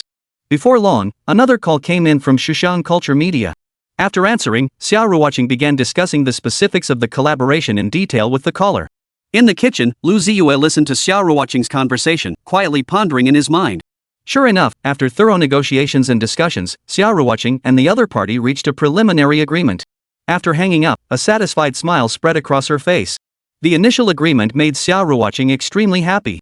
She couldn't wait to rush into the kitchen and approach Lu Ziye, who was washing dishes. "Honey, we've reached a preliminary agreement." "Oh? That's good. What's the artist's name? Someone worth you personally reaching out to?" Lu Ziye inquired. In his view, as the owner of Xia Lu Studio, Xia Ruoqing should leave matters like discovering and signing artists entirely to Meng Xiuxue and the others. There was absolutely no need for her to get personally involved. But the fact that she'd personally handled this meant that artist clearly held great promise in her eyes. Sure enough, when the topic came up, a hint of admiration flashed in Xia Ruoqing's eyes. "Honey, that girl's name is Chen Shirhan. She's currently in college and shows tremendous promise." She must be quite promising if even our Miss Xia is paying such close attention," Lu Ziye teased, drawing a smile to Xia Ruoqing's face. "But honey, Book Culture Media isn't based in Shanghai. They've suggested I travel to their location for further discussions." "No problem. When? Is it scheduled?" "We'll just head over then." Lu Ziye gave his full support and asked a lot of questions. Xia Ruoqing chuckled upon hearing this. "Honey, I knew you'd support me. Oh, and since Xixi Culture Media is based in the capital, we can bring Xixi along for a few days of fun when we go to discuss the partnership." Hearing that the company was based in the capital, Lu Ziye raised an eyebrow. He had always harbored a fascination with the nation's capital. Chapter 131, Xixi, let me handle it. Before they knew it, the time for Xia Ruoqing's meeting with Xushan Culture Media had arrived. This day was filled with anticipation for Lu Ziye's family, as they were about to fly from the bustling metropolis to the ancient capital. The imperial capital, it was the capital of China. For every Chinese person, it held profound significance. As the head of the household, Lu Ziye was accustomed to keeping everything meticulously organized. Before leaving Shanghai, he not only busied himself packing but also meticulously handled company affairs, especially the newly launched Douyin project. This project was the culmination of his recent efforts, and he believed it held immense market potential.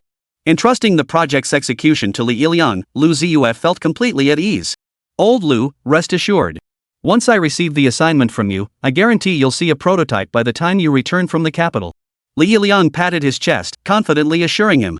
Lu Ziye's lips curved into a smile at this, and he quipped, then I'll be back tomorrow, you'd better be ready.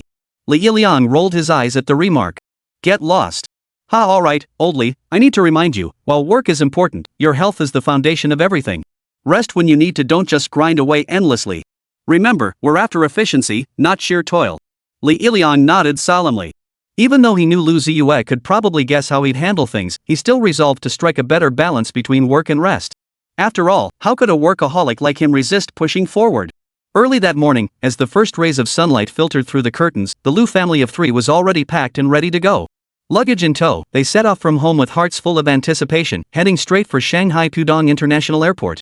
Along the way, Xia Ruoqing and Xixi chattered excitedly about their upcoming trip to the capital, as if they were already immersed in that ancient and mysterious city. The flight from Shanghai to Beijing took about 2 hours. For Lu Ziye, who frequently traveled for work, such a journey was nearly time for a quick nap. For Xia Ruoqing and Xixi, however, this trip was a rare family outing. Mother and daughter chattered nonstop throughout the journey, like two happy little birds, scarcely pausing for breath. Entering the airport lobby, Xixi sat beside her mother, curiously observing everything around them. Her little head turned left and right like a rattle, peering here and there, her eyes brimming with curiosity and longing for the unknown world. Xia Ruoqing couldn't help but feel both amused and exasperated by her daughter's excitement, for Xixi looked more like a little girl from the countryside, finding everything new and thrilling. Yet Xia Ruoqing and Lu Ziye seated beside her exuded an undeniable aura of sophistication. Though they wore sunglasses, their elegant demeanor commanded respect. After all, such presence couldn't be faked. Anyone with half a brain could tell this family of three was no ordinary group. Having arrived at the airport early, they still had some time before boarding.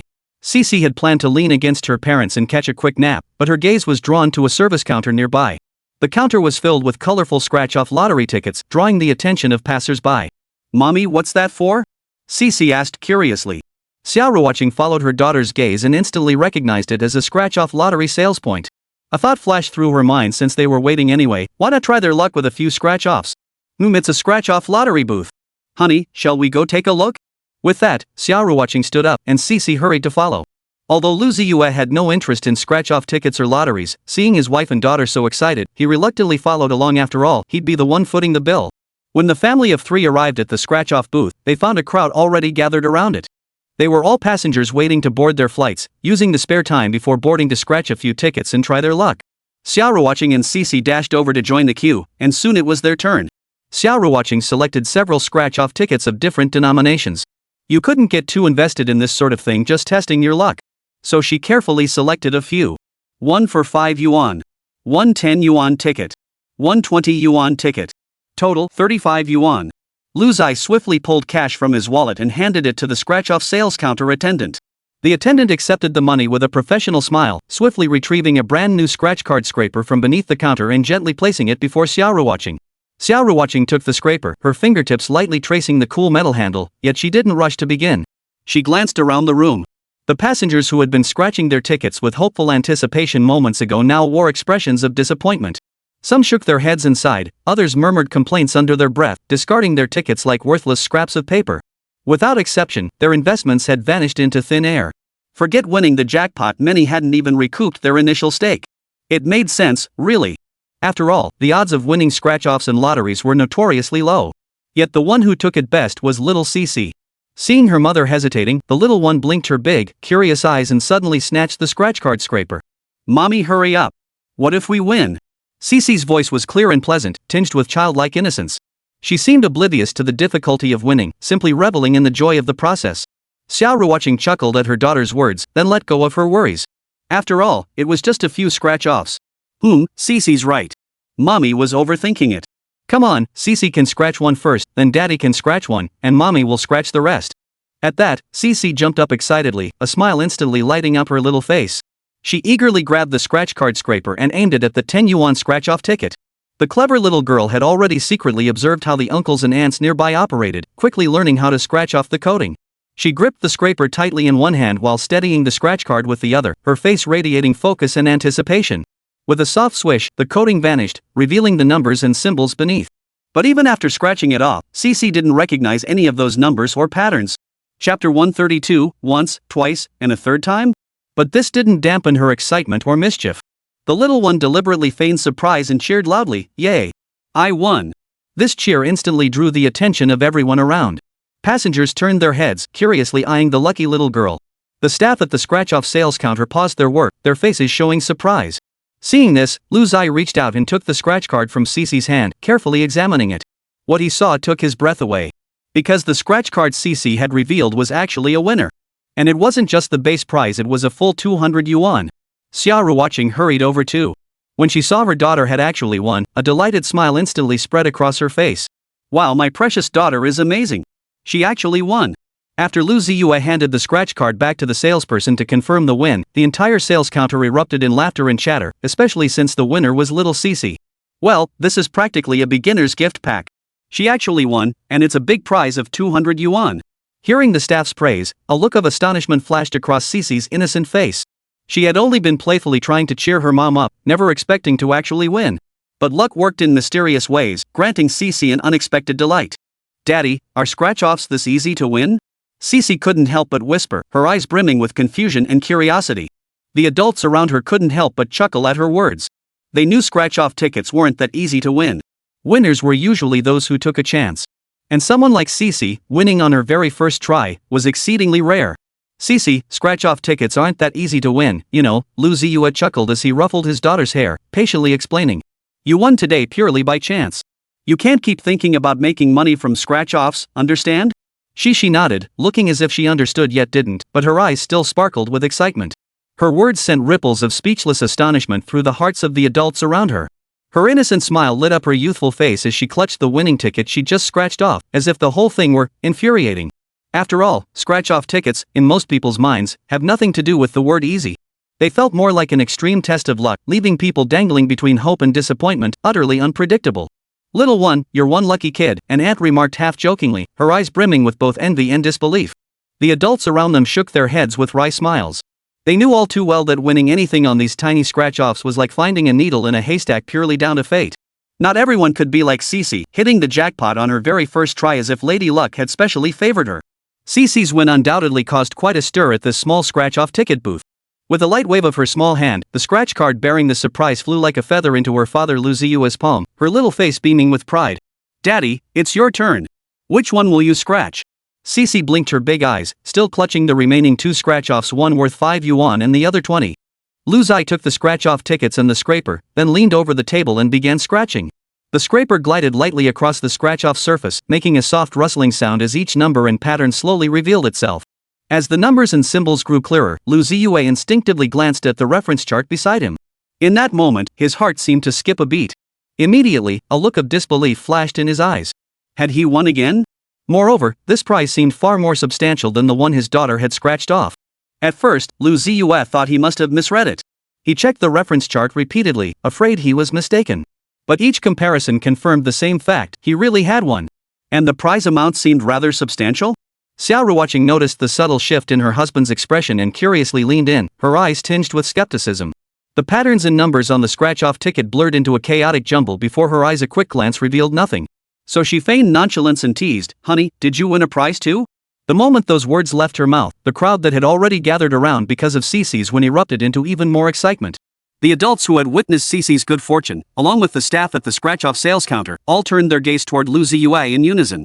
Their expressions held both astonishment and curiosity, as if witnessing an unprecedented miracle.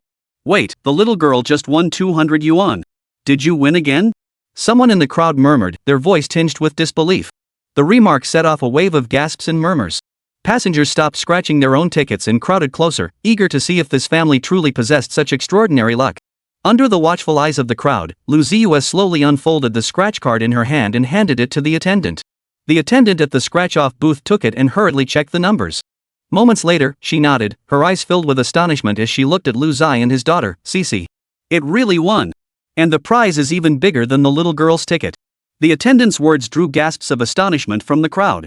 Xia Ruoqing watched the scratch-off ticket in her husband's hand, the doubt in her eyes gradually giving way to joy. She hadn't expected that after their daughter won, her husband would win too. When she learned that Lu Ziye had scratched off a 100,000 yuan jackpot from a 5 yuan scratch card, Xia Ruoqing beamed with delight. It seems Lady Luck truly favors us today. Xia Ruoqing said with a smile, her voice tinged with emotion. Beside her, Xixi clapped her little hands excitedly, seemingly delighted by her parents' good fortune. To some people around them, 100,000 yuan might not seem like a huge sum. But this was money won from a scratch-off ticket. Hadn't everyone gathered around this lottery booth hoping for a stroke of luck? Chapter 133, Envy Kills. Inside the airport, people bustled to and fro, their voices weaving together into a symphony of activity. Amidst this bustling scene, an inconspicuous scratch-off ticket booth sat quietly in a corner of the departure hall, drawing the attention of passing passengers. Inside the booth, an array of scratch-off tickets was displayed, alongside a prize redemption center offering convenient services for winning passengers. Thus, Lu Ziye's scratch card, which had won him 100,000 yuan, could be redeemed directly here. The salesperson took the scratch card, carefully verified the information, and then hurried off. Moments later, she returned with a man dressed in a suit. This man was the outlet manager, responsible for handling large win claims. He first greeted Lu Ziye, then took the scratch-off ticket and began examining it carefully. After confirming everything was in order, he asked Lu Ziye to write the winner's name and contact number directly on the original scratch card.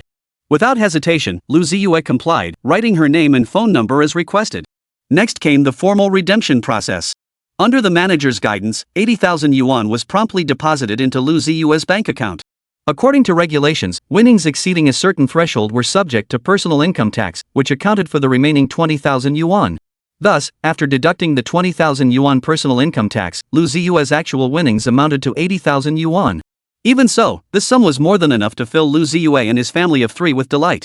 35 yuan in winnings, over 80,000 yuan in prizes. What incredible luck! Xia Ruoqing nodded with a smile, while Xixi beamed beside her, unable to stop grinning. Upon learning that both Lu Ziye and his daughter Xixi had won prizes, the surrounding passengers grew restless. They crowded around, eager to see if this scratch-off ticket booth was truly so magical. In an instant, the sales counter became incredibly bustling. More and more passengers gathered around, hoping to try their luck and emulate the fortune of Lu Ziye's family of 3. Yet for Lu Ziye and his family, their streak of good fortune seemed far from over. They still held one scratch-off ticket with a face value of 20. Lu Ziye and Xixi had already scratched theirs, so this ticket belonged to Xia Ruoqing. But just as Xia Ruoqing was about to scratch it off, the announcement for their flight number suddenly came over the PA system. Oh no, our flight is about to depart. Xia Ruoqing glanced at her watch and exclaimed anxiously. Lu Ziye realized the urgency too. He looked at the scratch-off ticket in his hand, then at Xia Ruoqing and Xixi, and suggested, why don't we board the plane first? We can scratch this ticket after we're on board. After a moment's thought, Xia Ruoqing agreed it made sense. She tucked the scratch-off ticket into her bag and followed Lu Ziye and Xixi toward the designated entrance. Behind them, the scratch-off ticket vendor watched the family of 3 walk away and couldn't help but sigh. They worked themselves to the bone, and how much could they possibly earn in a month? And here they were, casually scratching a lottery ticket and winning over 80,000 yuan. That kind of luck was truly enviable. Meanwhile, Lu Ziye and Xia Ruoqing boarded the plane with Xixi. In first class, the family of 3 had already settled in. Seated in spacious, comfortable seats, they enjoyed the various services provided by the airline. Xia Ruoqing, however, pulled the scratch-off ticket tucked in her bag and prepared to continue her scratch-off adventure during the flight. Honey, look at this scratch-off ticket. Should we scratch it now? Xia Ruoqing asked, her eyes sparkling with anticipation as she held the ticket. Lu Ziye and Xixi immediately gathered around, their eyes fixed on the scratch-off ticket in Xia Ruoqing's hand. Scratch it! Scratch it! Xixi exclaimed excitedly. Maybe mommy has the best luck. Lu Ziye smiled and nodded in agreement. Exactly, exactly. Xixi's right. Go ahead and scratch it. As he spoke, Lu Ziye pulled out a bank card and handed it to Xia Ruoqing. Xia Ruoqing took the card and, without hesitation, began scraping away at the scratch-off ticket on the table. As the coating on the scratch-off ticket gradually revealed the hidden patterns and numbers, Xia Ruoqing's heartbeat quickened. She nervously scanned the patterns and numbers on the scratch-off, hoping for a miracle. After all, both her husband and daughter had won prizes she wanted one too, even if it was just a few bucks. Finally, as the last layer of coating was revealed, Xia Ruoqing saw the entire contents of the scratch card. Oh my! Xia Ruoqing gasped suddenly, her face contorted with disbelief. Lu Ziye and Xixi immediately crowded around, nervously scrutinizing the scratch-off ticket. There, displayed on the scratch card, was a string of numbers that perfectly matched one of the prizes listed on the winning rules. Honey! I think I won this scratch-off ticket. Xia Ruoqing blinked her bright eyes, her face brimming with disbelief, her voice trembling slightly with excitement. Her fingers gently traced the small scratch-off ticket, as if she couldn't quite believe what was happening before her eyes. Lu Ziye was taken aback for a moment upon hearing this, then quickly nodded. He immediately bent down, eager to examine the scratch-off ticket once more. His eyes darted back and forth across the ticket, double-checking every number and symbol, afraid he might have misread something. Yet no matter how many times he checked, the result remained unchanged. They had truly won, and it was the top prize. That striking sequence of numbers seemed to be proclaiming this unbelievable fact to him. A full million. The figure made Lu Ziye's heart race, an indescribable joy surging through him. Though for Xia Ruoqing and Lu Ziye, a successful couple in their careers, $1 million wasn't exactly a fortune. They both ran companies, with substantial daily cash flow and income sufficient for a comfortable life. But winning $1 million from a scratch-off ticket was an unprecedented first for both of them. Before this, neither had ever truly believed in winning big prizes, whether from scratch-offs or lotteries. They always saw these as mere diversions in life, something to dabble in occasionally, nothing to take too seriously. But this time, the jackpot had actually landed on their heads, leaving them stunned and amazed. While they weren't in need of the $1 million, it was essentially free money and won through a seemingly random game like scratch-offs. This sudden surprise stirred an uncontrollable surge of excitement and joy within both of them. Chapter 134. Don't try soybean juice lightly. Honey, we won. We really won $1 million yuan. Lu Ziye said, his voice tinged with both laughter and disbelief. He never imagined his wife, Xia Ruoqing, could have such incredible luck actually winning the top prize. To be precise, Xia Ruoqing's luck was simply extraordinary. After all, she had personally selected all 3 scratch-off tickets with different denominations. Not only did she win prizes, but she won the top prize. How could such luck not be astonishing? Xixi, standing nearby, widened her eyes in disbelief when she heard her father say $1 million. She stared blankly at her parents. Though at her current level of understanding, she didn't grasp how much money those 3 words represented or what they truly meant. But judging by her parents' expressions and reactions, she easily concluded this was a huge sum of money, even more than the 100,000 yuan her dad had won before. The thought of winning again filled Xixi with uncontrollable joy. Her little hands clutched tightly to her parents' hands, her face beaming with a bright smile. Haha, I won again, how wonderful! She exclaimed excitedly, her voice clear and cheerful, brimming with childlike innocence and joy. Mommy, you're so amazing. Xixi turned to look at Xia Ruoqing, her eyes brimming with admiration and awe. She thought her mom was truly amazing for winning such a big prize. Xixi wanted to be just as awesome as her mom and win even more prizes. Looks like she's hooked. The commotion from the family of 3 caught the attention of the flight attendant. A uniformed flight attendant approached with a smile, asking kindly, Sir, Miss, is there anything I can help you with? Lu Ziye glanced up at the attendant, smiled, and shook his head. We're fine, thank you. All right. If you need anything, just call me. The flight attendant nodded with a smile before turning away. After watching the attendant leave, Xia Ruoqing and Xixi couldn't hide their excitement. After all, this was their first time winning such a big prize and such a significant one at that. It was a completely unexpected delight. Honey, you were absolutely right, today really is our lucky day. Xia Ruoqing looked at Lu Ziye, her face beaming with a smile. She couldn't help but feel today was truly magical. They'd actually won the jackpot. After the initial excitement, Xia Ruoqing quickly tucked the scratch card into her purse. She placed it carefully, afraid of losing it. Though the amount wasn't huge, it was an unexpected windfall that would bring them plenty of surprises and joy. The family of 3 decided to claim the prize once they arrived in the capital city. They wanted to fully enjoy the trip first and handle the prize claim when they had time. Then, once their work was done, they would take that money to eat, drink, and have fun. This decision won unanimous approval from all 3 family members. Just thinking about the upcoming trip to the capital and the wonderful life ahead filled little Xixi with anticipation.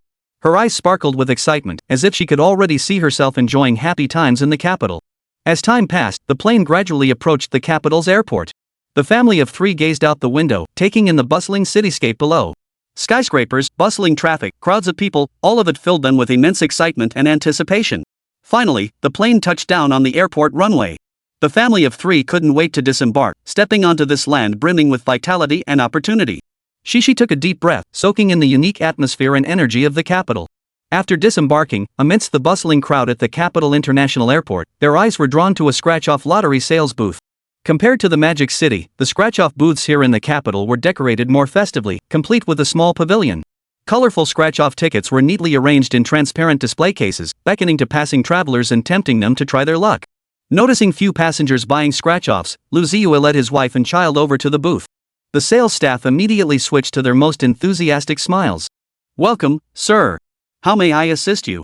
"Hello, I was wondering if I buy a scratch-off ticket here and win, can I cash it in right on the spot?" Lu Ziye's tone carried a hint of anticipation and inquiry. After all, they had just experienced the thrill of 3 wins, making their enthusiasm for scratch-offs naturally stronger than most. The staff member smiled and nodded before patiently explaining. "Sir, prizes under 200,000 yuan can be redeemed here on the spot. However, for larger winnings, say, over 200,000 yuan, you'll need to visit a designated prize redemption center.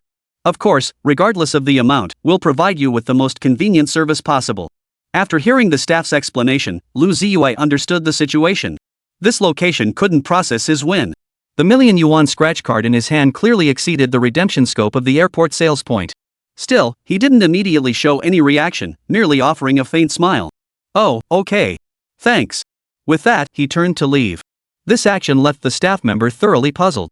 Watching the backs of Lu Ziye and his family of 3, the staff member couldn't help but mutter to themselves. Why did that gentleman just ask and then leave? Could it be he thinks our scratch-off prizes are too small? Little did the staff know that the small scratch-off ticket in Lu Ziye's hand held a huge surprise, a whopping 1 million yuan prize. Stepping out of the airport, Lu Ziye and Xia Ruoqing decided to head straight to their lodgings. They hailed a taxi by the roadside. Once inside the cab, the driver asked for their destination and set off. Throughout the ride, the driver, sensing that the Lu family of 3 were out-of-towners, enthusiastically shared many tips and recommendations. For instance, he pointed out places worth visiting and sightseeing. He also pointed out places best avoided, warning they were overpriced and not worth the trouble. But the one thing the driver absolutely insisted they avoid was trying the local specialty, doji fermented soybean paste. In his words, out-of-towners just can't handle it. Locals, however, loved watching outsiders try it because their reactions were always entertaining. Chapter 135, Xixi, in one ear, out the other. Guided by the driver's enthusiastic narration, Lu Ziye's family of 3 felt as though they were moving through a living landscape painting, swiftly arriving at their lodging in the capital. The driver not only knew the city's history and culture like the back of his hand but also offered many thoughtful suggestions for their itinerary, his words brimming with love and pride for this land. Each of his words seemed like a carefully carved pearl, sparkling with wisdom that made one nod in agreement. Yet for little Xixi in the back seat, this feast of knowledge turned into an amusing listening game. The little one blinked her big eyes, listening intently to the driver's narration. Yet the profound insights and rich information drifted past her like clouds in the sky, beautiful but elusive. The moment her left ear caught a fragment of his words, her right ear eagerly let them slip away, reveling in the delightful sensation of in one ear and out the other. To Xixi, it seemed like the driver had said so many words. Yet every word seemed imbued with magic heard and forgotten. After all, Xixi's comprehension was limited. Those complex words and abstract descriptions were like insurmountable mountains to her, leaving her feeling overwhelmed and unable to proceed. So, she only vaguely grasped the gist of what the driver uncle said, without really remembering the specifics. The only thing that left a lasting impression on her was the phrase "doji is really tasty." Though incomplete and somewhat taken out of context, it planted a seed of curiosity about doji in her young mind. The driver's actual words were, "Doji is quite good, but outsiders often find it hard to get used to. You shouldn't try it lightly." Yet to little Xixi, it became bean juice is delicious. She began imagining its sweet, savory flavor, longing for the day she could taste it herself. There were many other instances like this, where she heard only half the story and couldn't grasp the other half. Xixi could only carry these questions in her heart, like unsolved mysteries waiting to be unraveled. After paying the fare, Lu Ziye picked up the luggage while Xia Ruoqing took Xixi's small hand. The family of 3 entered the hotel they had booked. The hotel lobby was spacious and bright, elegantly decorated with a warm and welcoming atmosphere that made guests feel right at home the moment they entered. At the front desk, staff greeted each guest with warm smiles and genuine hospitality. After all, this was the imperial capital, the heart of China. The constant flow of people and bustling traffic were the norm here. The staff had long grown accustomed to this hectic pace, having seen countless guests from all corners of the globe, honing their ability to read people's expressions and demeanor. Though Xia Ruoqing and Lu Ziye wore sunglasses, their aura and poise were impossible to conceal. The trio stood out with an air of distinction that drew involuntary glances. The staff naturally treated them with heightened warmth, as if expressing their respect and welcome through this gesture. And indeed, as the staff suspected, the Lu family were no ordinary people. When Lu Ziye handed over his ID, the staff member behind the counter gasped in astonishment. She never imagined she'd encounter a major celebrity right here. Coincidentally, at that very moment, playing in the unnoticed corner of her office computer screen was the TV drama Knowing or Not Knowing. This drama starred Lu Ziye and Xia Ruoqing together, and their brilliant performances had won the affection and praise of countless viewers. Meijia, the clerk's name, was a huge fan of both the show and its leads, Lu Ziye and Xia Ruoqing. Therefore, upon seeing Lu Ziye's ID card, she instantly recognized him. She nearly jumped up in excitement, her voice trembling slightly. "Mr. Lu? Is that really you?" Lu Ziye nodded gently upon hearing this, a warm smile spreading across his face. He had anticipated being recognized when he handed over his ID. After all, as a public figure, his image and name were deeply ingrained in people's minds. But he never imagined the staff member handling their check-in would be so enthusiastic and visibly moved. This left him both surprised and a little taken aback. After Lu Ziye confirmed his identity, Meijia immediately swiveled the computer screen toward him for easier viewing. Lu Ziye glanced at it and couldn't help but laugh.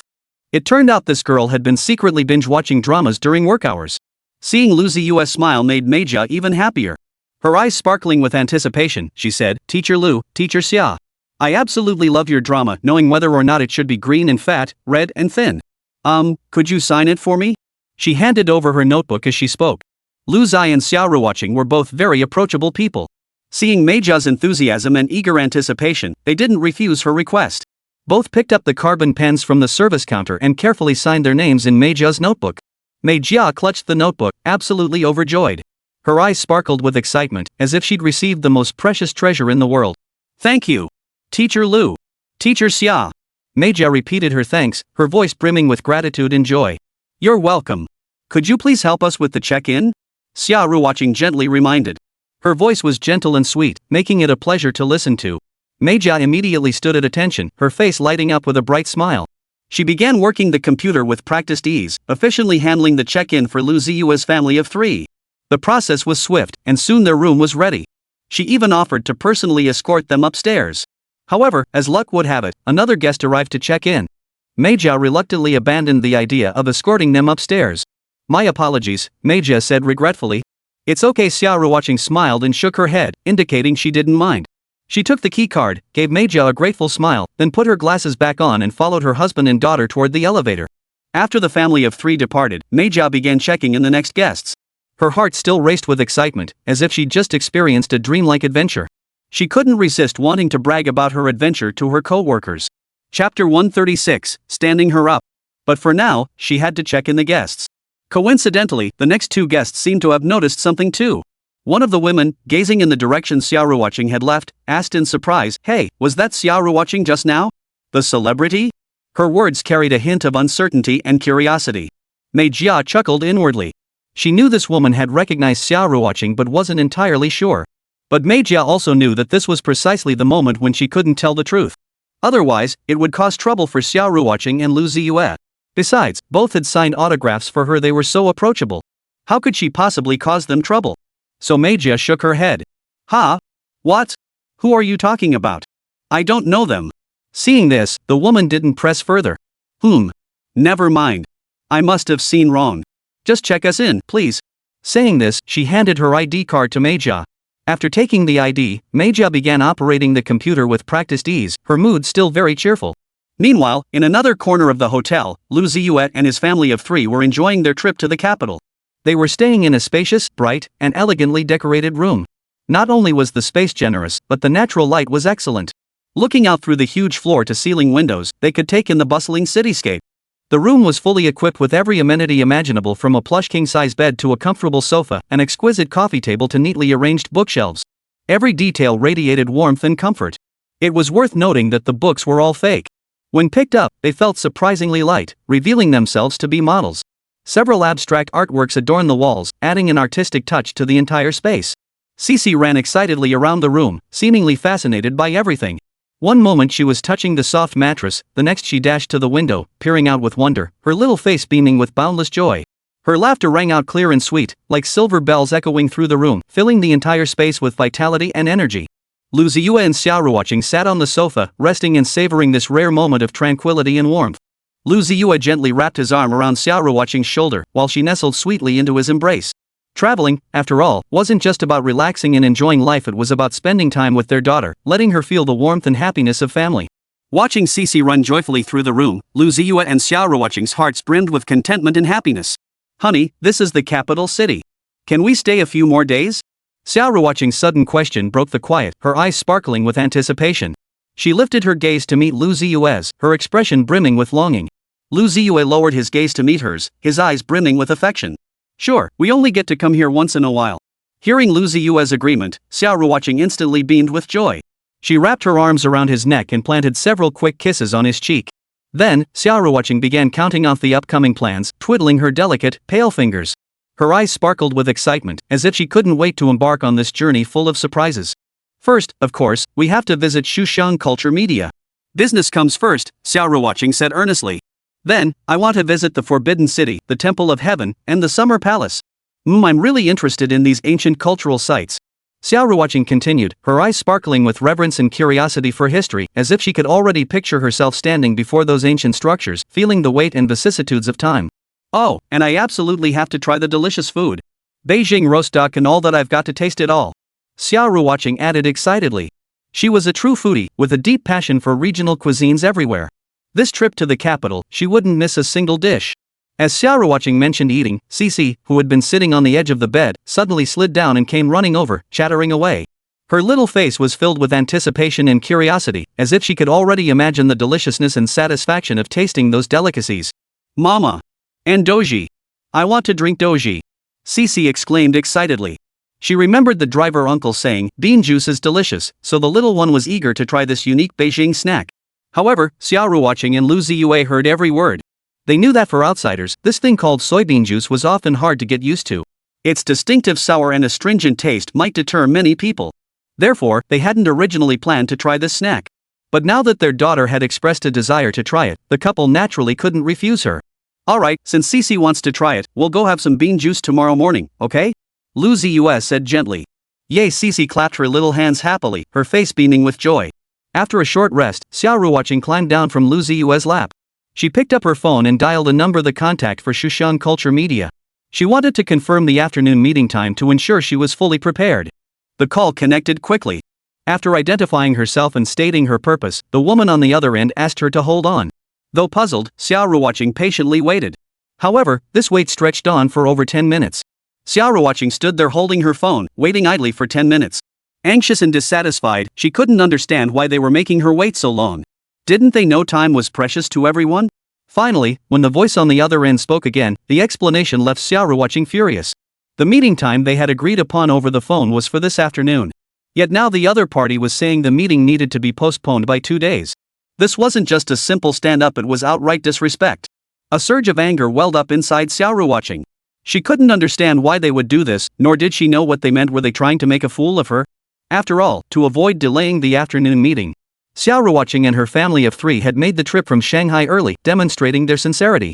Yet the other party treated it like child's play. Even with Xia Ruoqing's temperament, she couldn't help but feel anger welling up inside her. Chapter 137, Xia Ruoqing boiling with rage. Xia Ruoqing took a deep breath, struggling to steady her emotions so she wouldn't explode with profanity over the phone.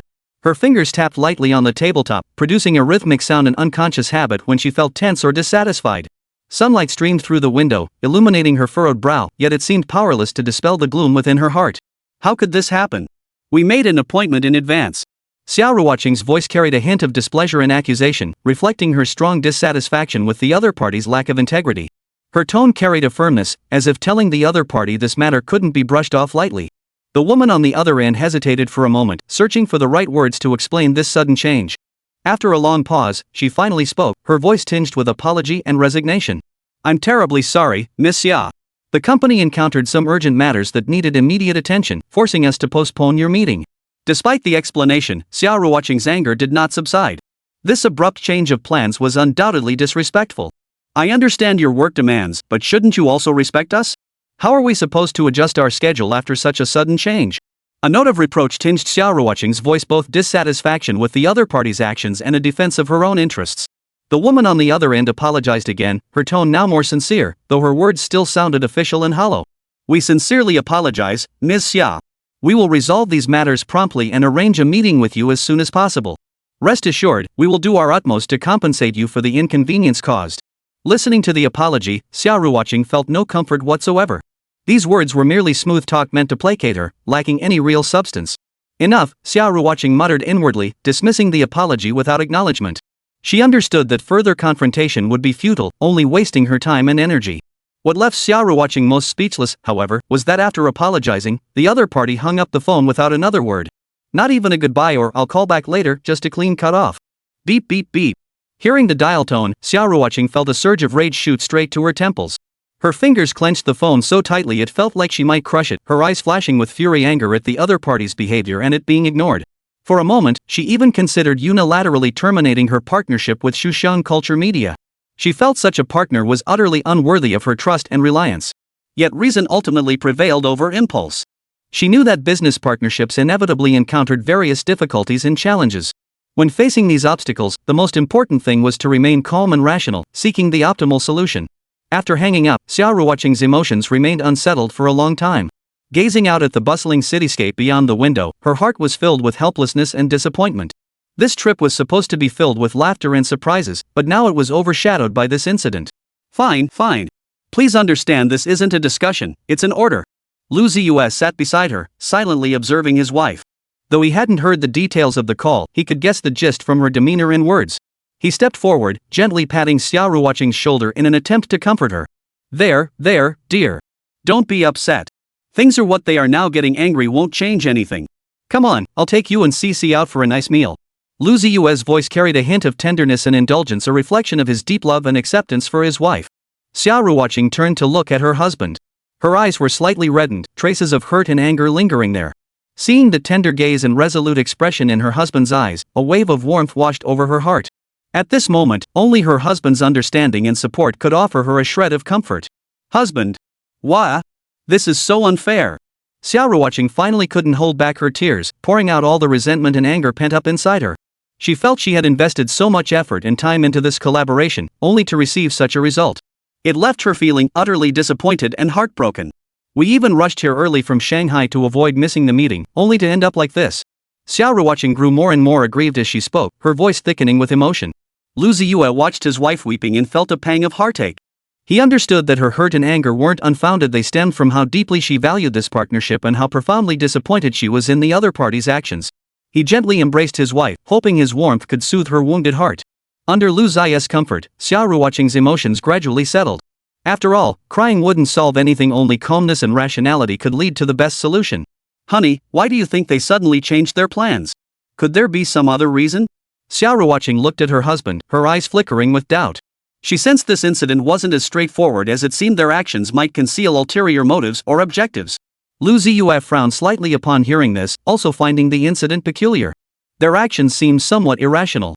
I suspect they encountered some unexpected situation preventing them from meeting on time.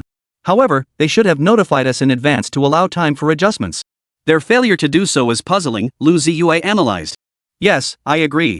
What's more, they only learned of the change after I called them. They didn't proactively notify us. That's quite intriguing. Xia Ruoqing added after saying this. I think we should first contact other people at their company to understand the specifics of the situation before making a decision based on the circumstances. But I don't feel like dealing with Xixi Culture Media right now. Forget it. Let's just go eat. Xia Ruoqing had her own little temper. After being treated like this, she wasn't about to be stood up for no reason. Chapter 138, 100,000 1 million. To soothe Xia Ruoqing's anger, Lu Ziye led his wife and child out of the hotel, intending to find some delicious food to lift everyone's spirits. But before that, their little princess, Xixi, had an even better idea. Batting her big, lively eyes, she said excitedly, Mommy and Daddy, let's cash in our lottery tickets first. This suggestion was actually quite good, instantly brightening Xia Ruoqing's previously gloomy mood. Mentioning the lottery ticket, Xia Ruoqing couldn't help but smile. After all, it was $1 million ticket, one she'd personally scratched off in a scratch-off game. It held extraordinary significance. It was quite funny, really. She'd bought 3 tickets on a whim, never expecting to actually win the jackpot. And to think all 3 scratch-off tickets actually won prizes. If I told anyone, they probably wouldn't believe me. I have to say, the thrill and excitement of scratching off the lottery ticket on the plane and seeing it win was truly unforgettable. Oh right. How could I have forgotten about that? Xia Ruoqing tapped her forehead and readily agreed to Xixi's suggestion. Alright, let's listen to our Xixi and go claim the prize first. The family of 3 shared a smile, then hailed a taxi and headed straight for the Welfare Lottery Prize Center. Inside the cab, the driver was taken aback when Lu Ziye mentioned their destination. Though he occasionally bought lottery tickets himself, he had never personally visited a prize redemption center. Therefore, upon hearing Lu Ziye's family was heading to the lottery prize center, he roughly guessed their purpose. They must have won a substantial prize. Congratulations, folks. The driver said cheerfully, his tone brimming with envy and goodwill. Lu Ziye smiled and nodded in thanks. He knew well the wisdom of not flaunting wealth, so he didn't reveal much about his win. After all, while $1 million wasn't a huge sum to them, it was a fortune to most people. Soon, the taxi pulled up at the entrance of the welfare lottery prize center. After the family of 3 got out, Lu Ziye and Xia Ruoqing took Xixi by the hand and entered the building. As they entered, staff in the service hall promptly approached them with warm smiles. Good afternoon, sir. May I assist you with a prize claim? A neatly uniformed staff member asked with a smile. Yes, to claim a prize, Lu Ziye replied succinctly. Certainly, sir. Would you kindly hand me the ticket stub for verification? Lu Ziye took the precious scratch-off ticket from Xia Ruoqing's hand and handed it to the staff member. After receiving the ticket stub, the staff member examined it carefully. His gaze lingered on the ticket for a moment, then the smile on his face suddenly froze. As a professional, he instantly recognized the winning amount on this scratch-off ticket: 1 million. In that brief moment of stunned silence, he had already silently calculated the value in his mind. 1 million, that was no small sum. Even as an employee here, he couldn't help but feel a surge of astonishment. In all his years on the job, he'd never encountered such a massive jackpot. Sir, please, follow me. The staff member regained his composure and led Lu Ziye and his family of 3 into the inner office. He then promptly summoned the supervisor from the prize redemption center. He needed the supervisor because his own authority wasn't sufficient. For prizes under 100,000 yuan, he might have been able to authorize the payout himself. But a $1 million jackpot? That was beyond his direct authority. The supervisor was a middle-aged woman, dressed appropriately and exuding an elegant demeanor. Upon hearing that a $1 million prize had been won, a look of surprise flashed across her face. After all, such a substantial prize doesn't come along every day. Please, have a seat. The manager warmly invited Lu Ziye and his family of 3 to sit down before beginning to prepare the prize redemption process for them. Though the process was somewhat cumbersome, it was understandable. After all, it was a substantial sum.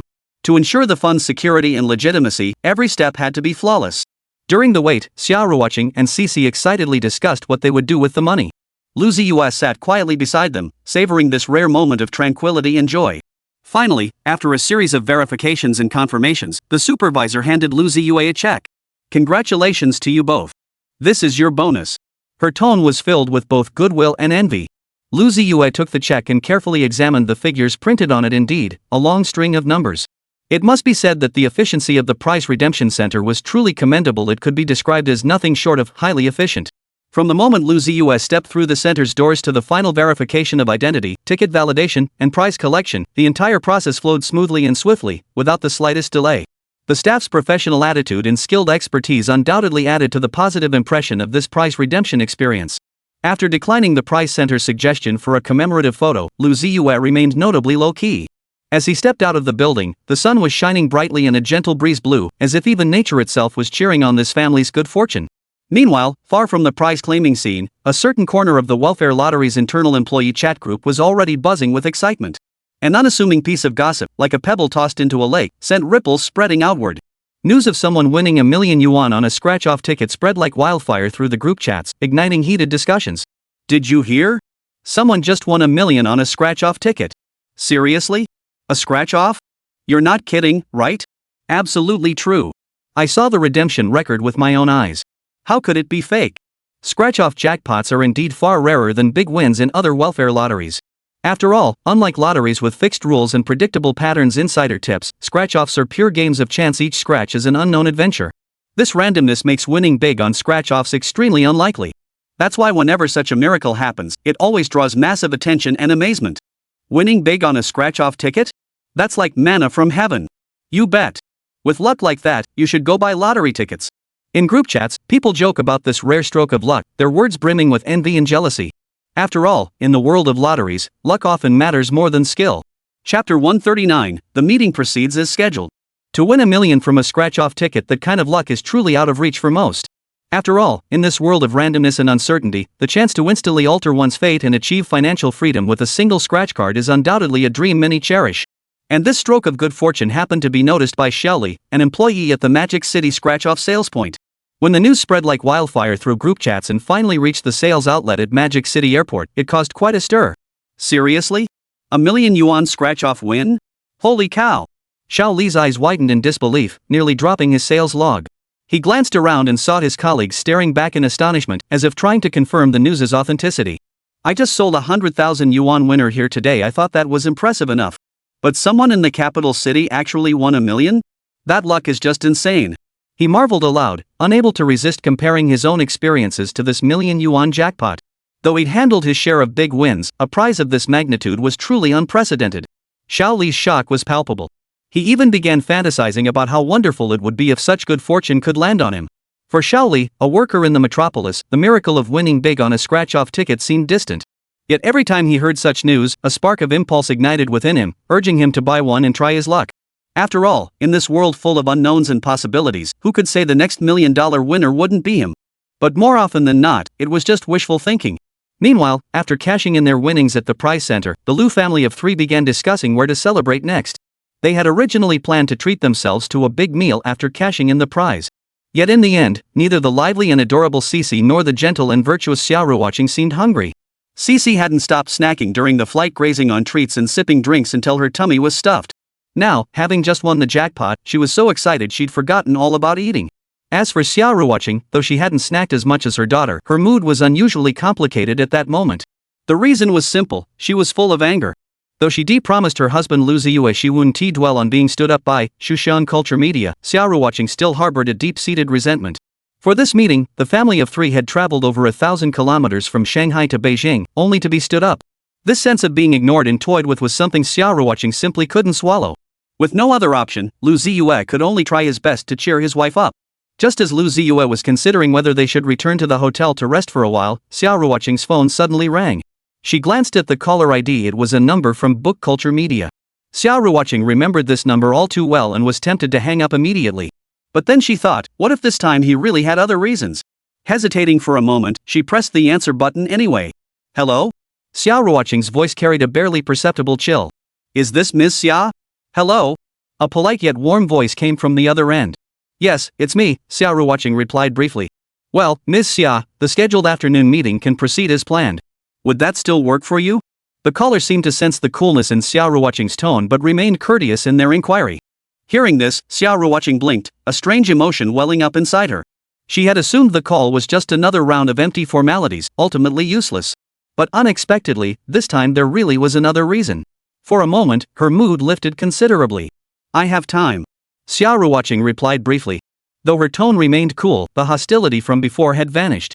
All right, Ms. Xia. See you this afternoon. The other party seemed to breathe a sigh of relief and hurriedly said. After confirming the meeting location over the phone, the other party hung up. Xia Ruoqing stood frozen in place, feeling somewhat at a loss. For a moment, she didn't know whether to be angry or what to do. After all, she was the one stood up, and now Xushan Culture Media was insisting on meeting as scheduled. It made her feel like a brick, shuffled around wherever needed. For a fleeting moment, Xia Ruoqing even wondered if the other party was deliberately trying to annoy her. But upon second thought, she dismissed the idea as unlikely. After all, this meeting was crucial for both parties. They wouldn't have any reason to deliberately toy with her. So she shook her head, dismissing the thought. Lu Ziye, noticing her reaction, quickly asked, "What's wrong? What did they say?" Xia Ruoqing briefly recounted the phone conversation to Lu Ziye. Lu Ziye was also taken aback upon hearing it, but he quickly regained his composure. Since they've explained the reason and the meeting can proceed as scheduled, we should get ready too. Xia Ruoqing nodded. Though she still felt a bit uneasy, she knew her husband was right. Thus, the family of 3 composed themselves and prepared to head to the meeting location. On the way to the meeting place, Lu Ziye and Xia Ruoqing made preparations to avoid being caught off guard during the meeting. Meanwhile, Xixi played excitedly nearby, seemingly oblivious to the adults' concerns. It wasn't that she didn't care, she was simply too young. Even if she heard the entire conversation, it would only sound like gibberish to her. Rather than sitting there dazed and confused about what mom and dad were discussing, she preferred to quietly occupy herself with her own activities. After a brief rest at the hotel, the family of 3 headed to the meeting place with Xushan Culture Media. It was a cafe in a bustling district of the capital, elegant and quiet. They settled into a window seat and waited for the representatives from Xushan Culture Media to arrive. Before long, the representatives arrived at the cafe. There were 2 of them, a middle-aged man leading the way, followed by a young woman. What Xia Ruoqing and Lu Ziye hadn't anticipated was that this meeting would bring so many unexpected twists. Back in the metropolis, both parties had already reached a preliminary consensus on their collaboration. But now, once they got down to business, Xushan Culture Media practically overturned nearly all of their previous agreements. Chapter 140, we'll see about that. Using artist Chen Shurhan as the pivotal figure to establish a partnership between Xia Lu Studio and Book Fragrance Media was Xia Ruoqing's original plan and arrangement. It was also the central topic of her trip to the capital to meet with Book Fragrance Media. This deal not only determined the future direction of both companies but also represented a crucial strategic move for Xia Ruoqing as the leader of Xia Lu Studio. During online discussions, both parties had already reached a preliminary consensus on the cooperation framework. They only needed to meet in person to iron out the details before smoothly signing the contract and moving forward together. Yet reality proved far more complex and unpredictable than anticipated. The sincerity from Xushan Culture Media was as rare and elusive as an oasis in the desert.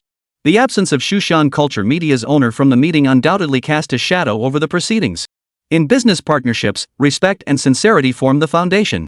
The boss's absence was unmistakably a sign of disregard for the partner. More troubling still, the terms they proposed laid bare this disregard in stark relief. As an established entertainment company in the capital, Book Fragrance Media boasts deep industry resources and connections, making its standing undeniably formidable. However, though a newcomer, Xia Lu Studio is no ordinary player. The studio's formidable strength, fueled by the powerhouse collaboration between top star Xia Ruoqing and creative genius Lu Ziye, commands respect. Xia Ruoqing not only commands a massive fanbase, but her unique artistic vision and sharp market insight have propelled Xia Lu Studio to rapid prominence, establishing it as an undeniable force in the industry. Lu Ziye, the musical prodigy hailed as a creative genius, has crafted nothing but masterpieces with each work, earning the studio countless accolades and a stellar reputation. Yet, despite partnering with such formidable talents, Xushan Culture Media has failed to demonstrate the respect and sincerity they deserve. Their demands either required Xia Lu Studio to unconditionally open its resources for their artists to study and utilize, or they hoped Lu Ziye would create original songs or scripts for them free of charge to strengthen the partnership. These demands were tantamount to testing Xia Lu Studio's limits, exposing Xushan Culture Media's arrogance and short-sightedness. As Xia Ruoqing listened to the various demands, her expression grew increasingly grave.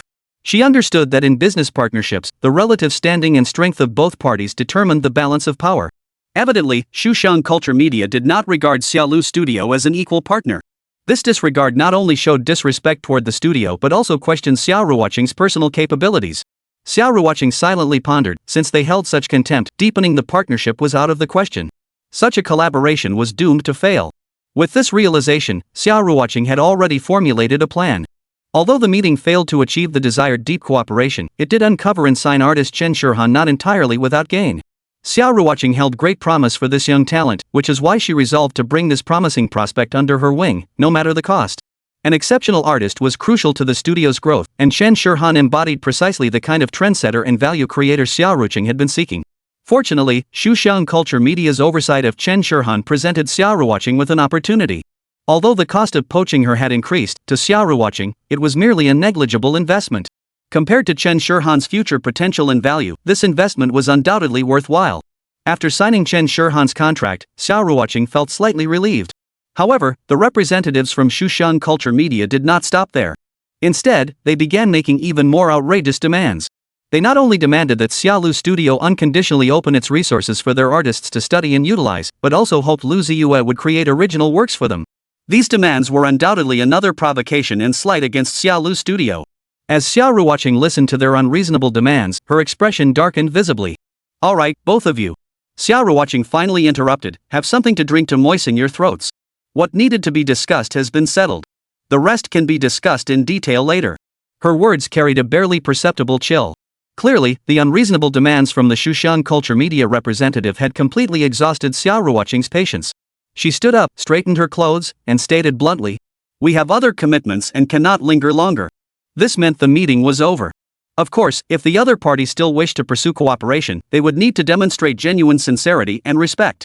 But Xia Ruoqing knew full well that the other party would never do that. Thus, the collaboration between the two companies had effectively collapsed, leaving no room for any follow-up. Xia Ruoqing offered the other party not a shred of goodwill. By the time the two representatives from Xushan Culture Media processed what had happened, Xia Ruoqing had already departed with her husband and daughter. Seeing this, the two felt their faces burn with embarrassment. Xia Ruoqing hadn't even acknowledged the proposals they'd made. What was this? Blatant disregard.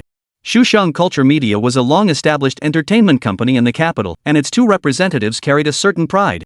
Having dealt with celebrities and artists for years, they didn't take Xia Ruoqing and Lu Ziye seriously, even though the couple was currently at the peak of their fame. But now, Xia Ruoqing's stance seemed to be a blunt nothing to discuss, which instantly ignited their anger.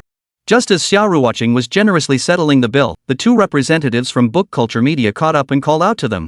"Ms. Xia, we haven't finished discussing matters, why the rush to leave?" Hearing this, Xia Ruoqing removed her sunglasses, revealing a look of genuine surprise. "Not done talking? We're done already, the contract's signed." With that, the two understood, this meeting with Xia Ruoqing was solely about securing that artist, Chen Shihan. Establishing a partnership with Xuxiang Culture Media was nothing worth mentioning. To them, Xia Ruoqing clearly didn't hold Xuxiang Culture Media in high regard. "Ladies, I've already settled the bill. Is there anything else? If not, we'll be taking our leave." With that, Xia Ruoqing patted her daughter's head and took Xixi's hand, preparing to leave. But the woman representing Book Culture Media behind them sneered coldly. "Do you really think making a star happen is that easy?" Hearing this, Xia Ruoqing smiled faintly and retorted, "We'll see about that." Chapter 141, The Frustration. Under normal circumstances, Xia Ruoqing wouldn't stoop to engaging with such people. She was always level-headed and broad-minded, rarely letting others' words get to her. This time, however, things were different. Ever since arriving in the capital, Xia Ruoqing had endured nothing but frustration from Book Culture Media. The capital, this bustling, complex metropolis, was brimming with opportunities and challenges, yet equally saturated with deceit and intrigue. Xia Ruoqing had believed that with her capabilities and sincerity, she could forge a partnership with Xuxiang Culture Media. Yet she never imagined that Xuxiang Culture Media harbored not a shred of sincerity. As a company with considerable influence in the industry, Xia Ruoqing had hoped to collaborate with them for mutual growth. Yet their attitude left her deeply dissatisfied. Every interaction was saturated with arrogance and disdain, as if Xia Ruoqing and her Xiaolu studio were beneath their notice. If she didn't vent this pent-up frustration, Xia Ruoqing felt like a fishbone stuck in her throat, unbearably uncomfortable. She had never been one to swallow her pride, but sometimes, for the greater good, she would choose to temporarily yield. But this time, she simply couldn't hold back any longer. That is why, when she heard the mockery and taunts from those two at Xuxiang Culture Media, Xia Ruoqing had snapped back without regard for her status. In truth, Xia Ruoqing had always admired the artist Chen Shihan. She knew that such an outstanding artist would be a tremendous asset to the growth of her own Xiaolu studio. That was precisely why she was going all out to recruit Chen Shihan, even personally handling the matter. As Chen Shihan's former agency, Xuxiang Culture Media stood to gain mutual benefits by fostering a cooperative relationship with Xiaolu studio. Xia Ruoqing consistently upheld the principle of win-win cooperation, believing that only by joining hands could they go further. The success of knowing or not knowing serves as a vivid example. The problem was, Xuxiang Culture Media didn't even acknowledge Xiaolu Studio's existence. They seemed to regard Xiaolu Studio as a mere newcomer and minor player, scarcely worthy of their attention. When Xuxiang Culture Media first notified her of the delayed meeting time, Xia Ruoqing couldn't help but wonder if she had offended them somehow. She meticulously reviewed every interaction they'd had, yet couldn't pinpoint where she might have gone wrong. After all, even when she recruited Chen Shihan, she waited until Chen's contract with Xuxiang Culture Media had expired before making the move. Xia Ruoqing had never been one to poach talent. She understood that such actions were not only unethical but also invited unnecessary trouble. Therefore, she had waited until Chen Shihan's contract expired before formally extending the invitation. Yet in the end, the terms Xuxiang Culture Media presented were nothing short of harsh. Not only did they demand that Xiaolu Studio shoulder more risks and responsibilities, but they also made numerous unreasonable demands regarding the specifics of the collaboration. These terms deeply dissatisfied Xia Ruoqing. She felt she had demonstrated sufficient sincerity and patience, yet the other parties seemed unappreciative. To make matters worse, their attitude during negotiations was deeply unpleasant. They consistently addressed Xia Ruoqing with an air of superiority, as if they were bestowing a favor upon her. This sense of deliberate obstruction only strengthened Xia Ruoqing's resolve she would never collaborate with such a company again. Under these circumstances, Xia Ruoqing naturally had no further expectations. Besides, Xuxiang Culture Media wasn't the only potential partner out there. The capital was vast, teeming with capable cultural media companies. She was confident she could find a more suitable partner. It must be said that Xuxiang Culture Media's standing with Xia Ruoqing had plummeted to zero. Even if future opportunities arose, she would never engage with them again. Of course, Xuxiang Culture Media shouldn't presume to act recklessly just because they wield some influence in the industry. Xia Ruoqing understood that while this circle was complex, it had its own rules and boundaries. If they truly crossed the line, she would retaliate. She wasn't one to seek trouble, but she wasn't afraid of it either. If anyone dared to bully her, she would make them pay the price. Stepping out of the cafe, Xia Ruoqing and her family of 3 hailed a taxi and drove off. Outside the window, the bustling sights of the capital city flashed by, but Xia Ruoqing had no heart to admire them. Her mood was heavy, her mind replaying the scene from the cafe over and over. Throughout the journey, Xia Ruoqing's expression remained grim. Her lips were tightly pressed together, and a barely perceptible chill flickered in her eyes. Only her daughter, Xixi, sitting beside her in the back seat, seemed to sense her mother's mood. She spoke softly, trying to comfort her. "Mom, don't be angry. People like that aren't worth your anger." Hearing her daughter's words, a wave of warmth washed over Xia Ruoqing. She turned to look at Xixi and forced a smile. "Xixi, I'm not angry. I'm just feeling a little down." Truthfully, Xia Ruoqing wasn't genuinely angry. After all, getting worked up over people like that, or companies like that, simply wasn't worth the effort. She simply felt a sense of disappointment that her efforts hadn't received the respect they deserved. Moreover, she didn't want her bad mood to affect her family, especially Xixi. The little one was still so young and deserved to live in an environment filled with sunshine and laughter. Soon, the family of 3 returned to the hotel. Stepping into the room, Xia Ruoqing slipped on her slippers and collapsed onto the bed, utterly exhausted. The day's events had left her utterly drained. She truly needed some rest. Lu Ziye and Xixi patiently stayed by her side. Lu Ziye sat on the edge of the bed, gently stroking Xia Ruoqing's hair, his eyes brimming with concern and affection.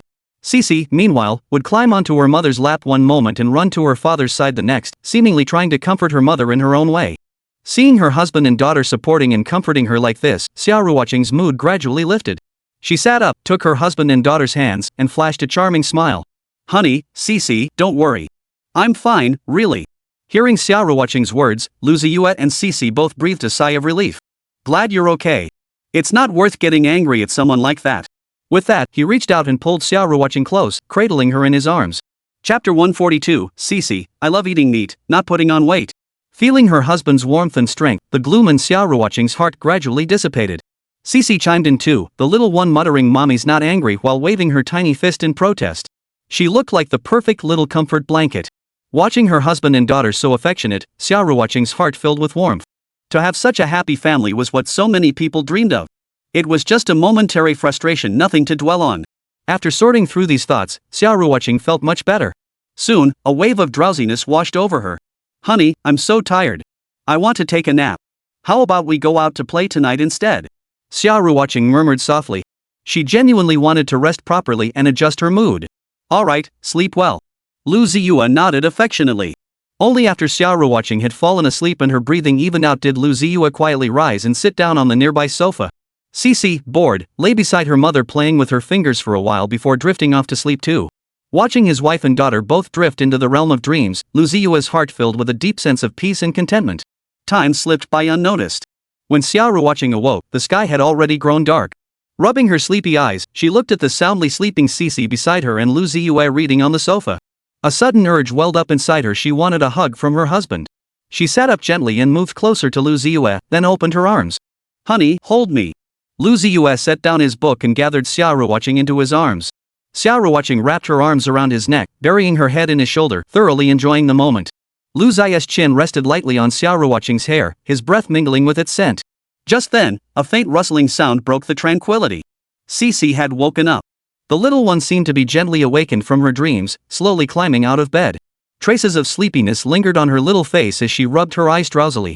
Her dark, shiny eyes sparkled with curiosity and innocence in the morning light. As her vision cleared and she saw Daddy sitting on the sofa, holding Mommy tightly, the sudden delight instantly banished her drowsiness. Her eyes widened, her little mouth slightly open as if she wanted to say something. But in the end, she simply lay back down, propping her chin up with her little hand, and watched her parents quietly.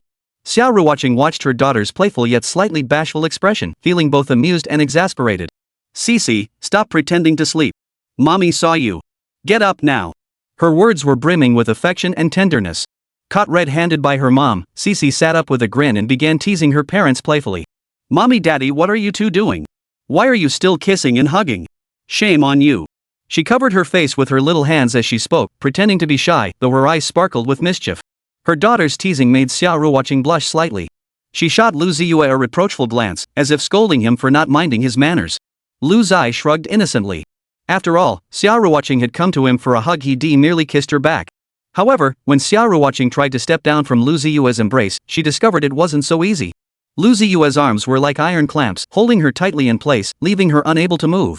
She tried to gently wriggle free, but felt his grip tighten even more. If this continued, it was bound to hurt. Xia Ruoqing shot Lu Ziye a helpless glare, knowing full well he was doing this on purpose. Humph. Stinky husband. So stinky. Though tinged with playful scolding, her words carried more petulance and affection. Watching this playful banter, Xixi felt utterly delighted. Mimicking her mother's tone, she murmured softly, humph. Stinky daddy. Stinky. She covered her mouth and giggled, her expression mirroring Xia Ruoqing's to a T. Seeing his wife's mood brighten even more thanks to their daughter's mischief, Lu Ziye felt genuinely happy. He gently released Xia Ruoqing, setting her down firmly on the ground before standing up and stretching lazily. Come on, let's go eat and play. The capital city comes alive with energy and vibrancy at night. Lu Ziye's words didn't faze Xia Ruoqing much until he mentioned eating. But the moment he mentioned eating, her stomach immediately growled loudly, as if protesting. She covered her stomach, feeling a bit embarrassed, a blush spreading across her cheeks. Seeing this, Lu Ziye reached out and touched her stomach. Sure enough, his little wife's tummy was already flat from hunger. Looks like our little glutton can't wait any longer. Come on, honey, I'll take you to eat something delicious. At the mention of delicious food, Xia Ruoqing's eyes lit up instantly. Honey, this is the capital city. 1,000-year-old ancient capital. There must be so many delicious things to eat. By the end of her sentence, her eyes were filled with anticipation, as if she could already see the delicacies beckoning her. Even Xixi was infected by her mother's excitement. The little one, much like her mom, was already craving food. She tugged at her parents' hands, bouncing up and down. Let's go. Let's eat meat. I want to eat lots and lots of meat. She licked her lips after speaking, looking utterly adorable. Seeing their daughter so eager, Lu Ziye and Xia Ruoqing couldn't help but smile. Alright, let's go eat meat. But Xixi, aren't you afraid you'll turn into a little piggy? At that, Xixi immediately puckered her little lips. Humph. Daddy's mean. I won't turn into a little piggy. I just love eating meat, not gaining weight. After saying this, Xixi even raised her little fist, looking utterly adorable. But upon reflection, her reasoning seemed perfectly sound. Lu Ziye and Xia Ruoqing burst into laughter at their daughter's innocent innocence. Driven by her love for delicious food, Xixi moved with remarkable speed. Before Xia Ruoqing and Lu Ziye had even finished tidying up, the little one was already ready to go. Dressed in a cute little skirt with her hair tied in a ponytail, she stood poised at the doorway, ready to go. She kept turning back to urge them on. Mommy, daddy, hurry up, my tummy is growling. She looked like an impatient little fairy. With that, Xia Ruoqing and Lu Ziye had no choice but to speed up their preparations. Okay, we're almost ready. Don't worry. But honey, where are we going? Xixi froze, turning her head. Daddy, where are we going? Chapter 143, Xixi, surprise, it's me. Xia Ruoqing and Xixi, mother and daughter, stared expectantly at Lu Ziye, waiting for him to make the decision. A summer breeze gently swept by, carrying a hint of coolness, yet it couldn't calm the anticipation and curiosity in their hearts. Xixi's small hand clutched tightly at her mother's skirt, her eyes sparkling with curiosity and longing for the unknown world. Xia Ruoqing gently stroked her daughter's head, her eyes brimming with love and anticipation. Fortunately, while mother and daughter drifted off to sweet sleep, Lu Ziye was far from idle. So, while Xia Ruoqing and Xixi slept, he meticulously studied online travel guides based on their current location. Every marker on the map, every word, seemed to pave the way for their journey. After careful consideration, Lu Ziye finally decided where they would go tonight. Let's go to Nanluo. At the suggestion, Xia Ruoqing's eyes lit up instantly. Sounds great, honey. I've heard of this place and there's a saying about it, isn't there? It's right on the tip of my tongue, but I just can't get it out. Xia Ruoqing tapped her forehead with a mix of amusement and exasperation, racking her brain but still unable to recall the exact phrase. One alleyway, half the history of the capital. Lu Ziye smiled and added, that's the one, right? Clap. Xia Ruoqing clapped her hands sharply, then gave Lu Ziye a thumbs up. That's it. Honey. That's the one. I hear Nanluo is a place where historical charm and modern vibes intertwine. A single alleyway seems to hold half the history of the imperial capital. It should be a blast to explore. Listening to her parents talk, Xixi didn't understand what Hadong or imperial capital history meant, but she knew the place they were heading to would be incredibly fun. Her eyes sparkled with excitement and curiosity, like a little bird ready to spread its wings and fly. Xixi couldn't wait any longer. She hopped over to her parents like a little rabbit, grabbing Mom's hand with one hand and tugging Dad's finger with the other. Daddy! Mommy, let's hurry up and go.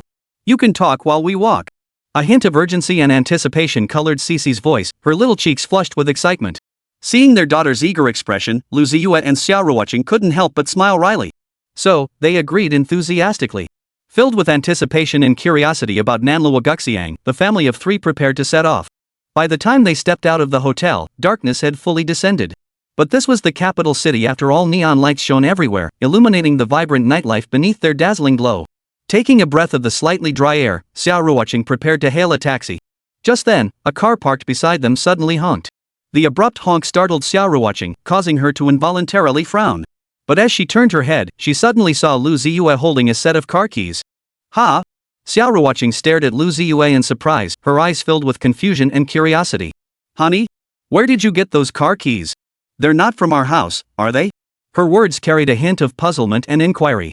Lu Ziye patted the car beside him, his face beaming with a smug smile. Didn't you say it yourself? We've finally made it to the capital. How could we not have some fun? To make getting around easier these days, I rented a car. Did it while you were sleeping. Lu Ziye's words carried a hint of affection. After speaking, he took Xia Ruoqing's hand and led her to the passenger seat. After opening the door, he made a gesture of invitation.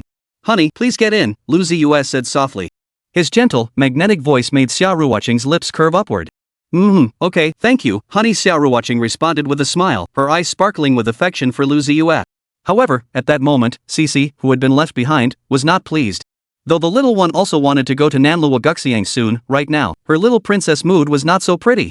The reason was simple enough, the little princess had a temper. Seeing daddy only invite mommy into the car and not her made her instantly unhappy.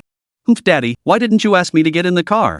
Xixi stood with her hands on her hips, her face brimming with hurt and dissatisfaction. Her little mouth turned slightly downward, as if to say this was unfair.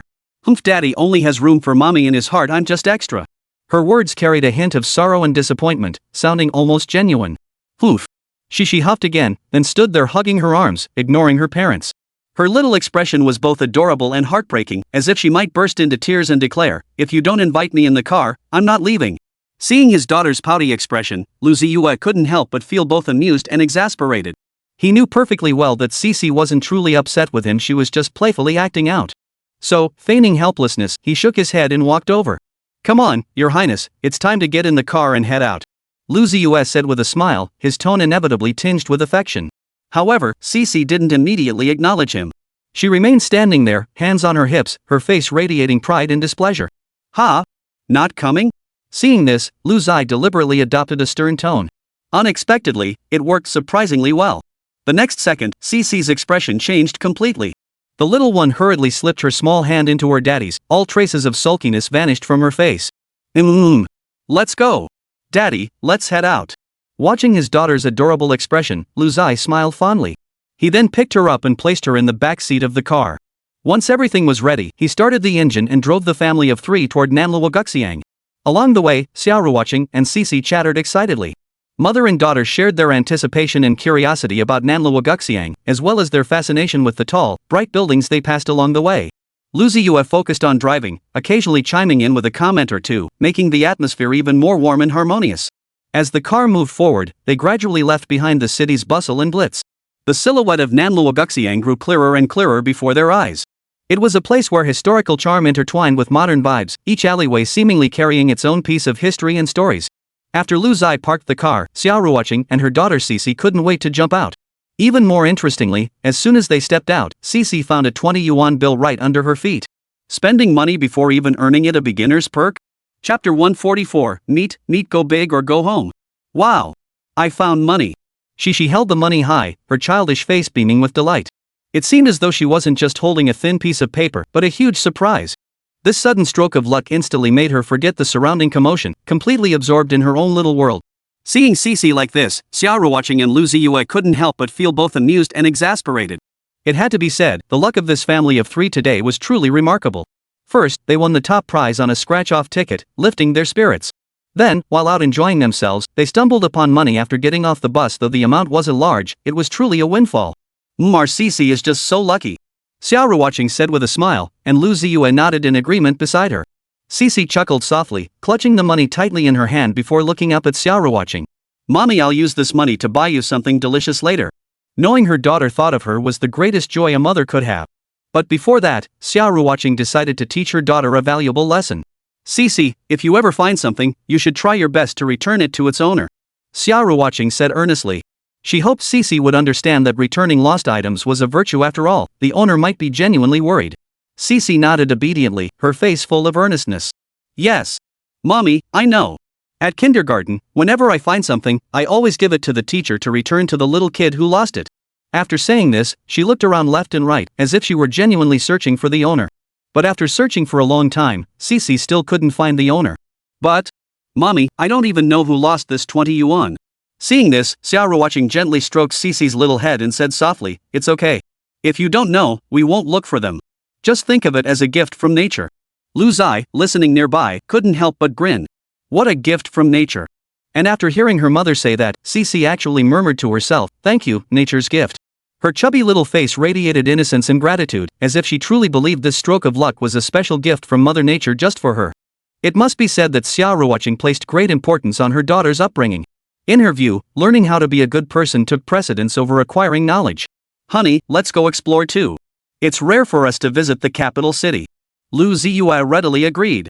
Xixi clapped her little hands happily. "Yay, let's go explore the donut alley." "Xixi, it's called manhwaresumen, not copper drum cake alley." She knew her daughter Xixi was a little foodie, but hadn't expected her to associate the place name with copper drum cakes. But to Xixi, the name was just too tongue-twisting. She tried several times to say it correctly, but it just didn't roll off her tongue. In the end, she simply gave up and continued calling this place full of ancient charm Dorayaki Alley. "Mommy, hurry up." Saying this, Xixi came up behind Xia Ruoqing and started pushing her forward with all her might. After nightfall, Nanluoguxiang shed its daytime bustle, replaced by a quiet, rustic charm. The alleys, built with blue-gray bricks and tiles, radiated the profound cultural heritage of the ancient imperial capital. The warm, amber glow of street lamps illuminated every corner, lighting the way for Xixi and her family of 3. On any other night, Xia Ruoqing might have slowed her pace to savor this unique charm. But today, she was more eager to hunt for food with her daughter, seeking out the hidden delicacies tucked away in the depths of the alleyways. Even before they ventured deep into Nanluoguxiang, just near the entrance, Xixi had already caught the scent of something delicious. Her little nose twitched constantly, like a cute little elf tracking down food. As the family of 3 approached, Xixi's eyes scanned the area like radar, her little head turning constantly, afraid to miss a single stall or delicacy. True to form, the meat-loving Xixi spotted meat first. It was a shop called Yang's Grilled Meat, with a conspicuous skewer bucket at the entrance, filled to the brim with sticks left behind by diners after devouring their skewered meat. The skewers packed the bucket so tightly they had become the shop's signature symbol. Under the lights, the skewers glistened with an irresistible sheen, tempting anyone who saw them to take a bite. On the grill, the skewers lay quietly over the flames, sizzling as hot oil dripped down. The rich aroma wafted toward them, making Xixi unable to tear her eyes away or move her feet. Her little mouth opened slightly, as if she could already imagine the burst of flavor as the skewers melted in her mouth. "Mommy, I want to eat that." She pointed at the skewers on the grill, her voice clear and cheerful, filled with longing for the meat. "Okay, Mommy will go get some for you right now." With that, Xia Ruoqing took her daughter's hand and headed toward Yang's Grilled Meat. Lu Ziye followed behind, his gaze sweeping over the surrounding stalls. Upon arriving at Yang's barbecue, Xia Ruoqing began selecting meat skewers for Xixi. When asked what flavor she wanted, Xixi immediately pointed to the most eye-catching large meat skewer. "Mommy, meat. I want the biggest one." Xia Ruoqing smiled and nodded. True to her daughter, just like she imagined. "When it comes to meat, you gotta go big." She pointed to the skewers on the grill and called out to the person inside. "Hey, boss, 3 of those, please." The vendor began grilling their skewers with practiced ease, flipping them smoothly to ensure even cooking on both sides. Before long, the skewers were golden brown and crispy, filling the air with an irresistible aroma. Xixi stared at the skewers in the owner's hands, her mouth practically watering. Her little eyes fixed intently on the meat, the expression slightly exaggerated but all the more adorable. The owner couldn't help but feel affection for her when he saw this adorable side of her. The owner handed the grilled skewers to Xixi.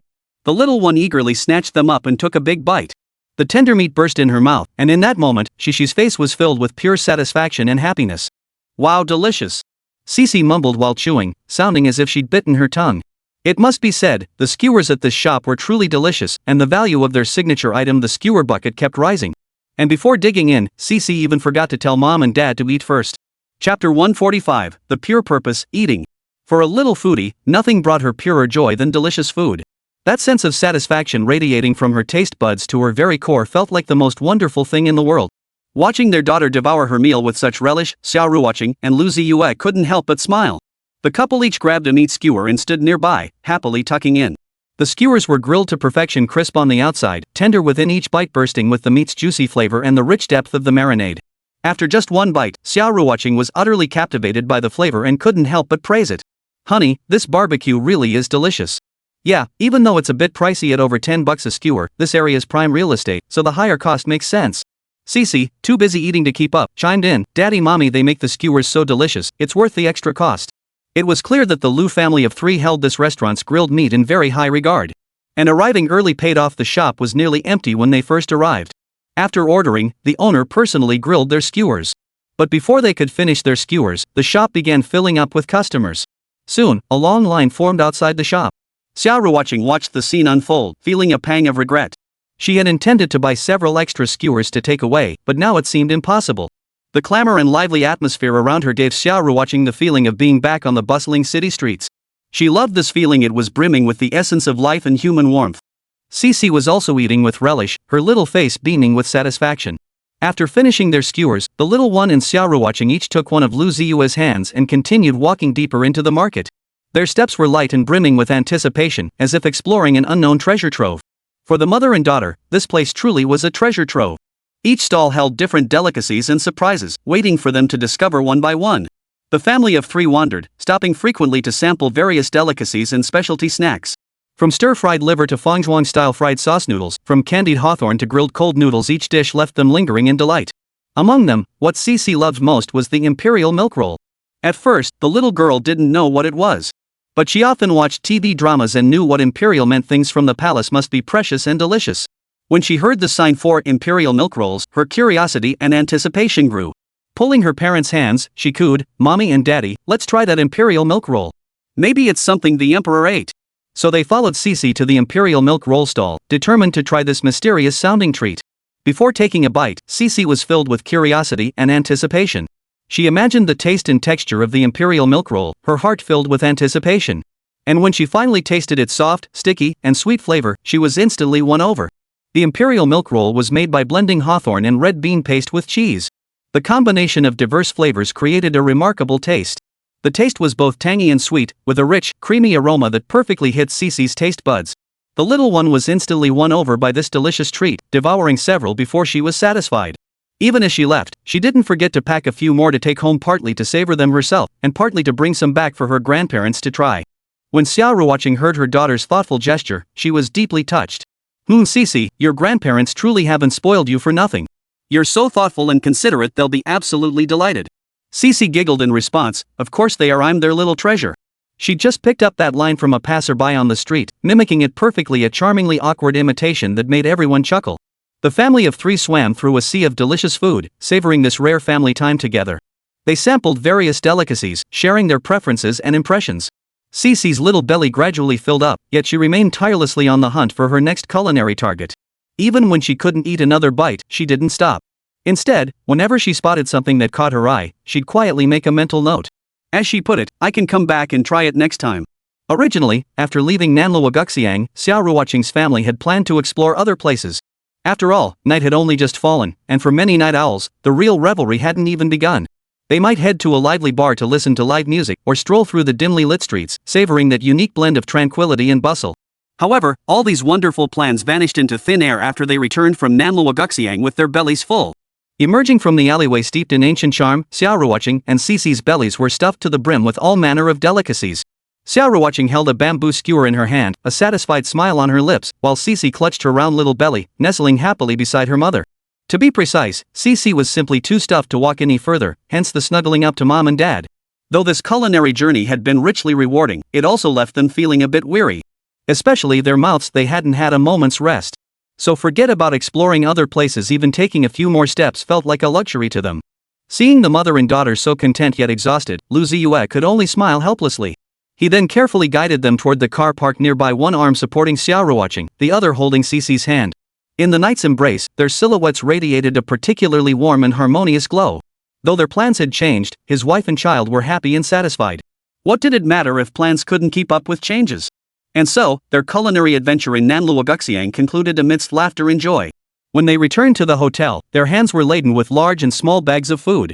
Inside were the treasures they'd gathered that day in Nanluoguxiang: fragrant skewers, soft and delicious imperial milk rolls, and 2 bowls of zhajiang noodles. If any passersby walked by, they would undoubtedly catch the diverse aromas wafting from the bags, a blend of savory meat, creamy milk, and rich sauce. Ah, what a midnight bomb!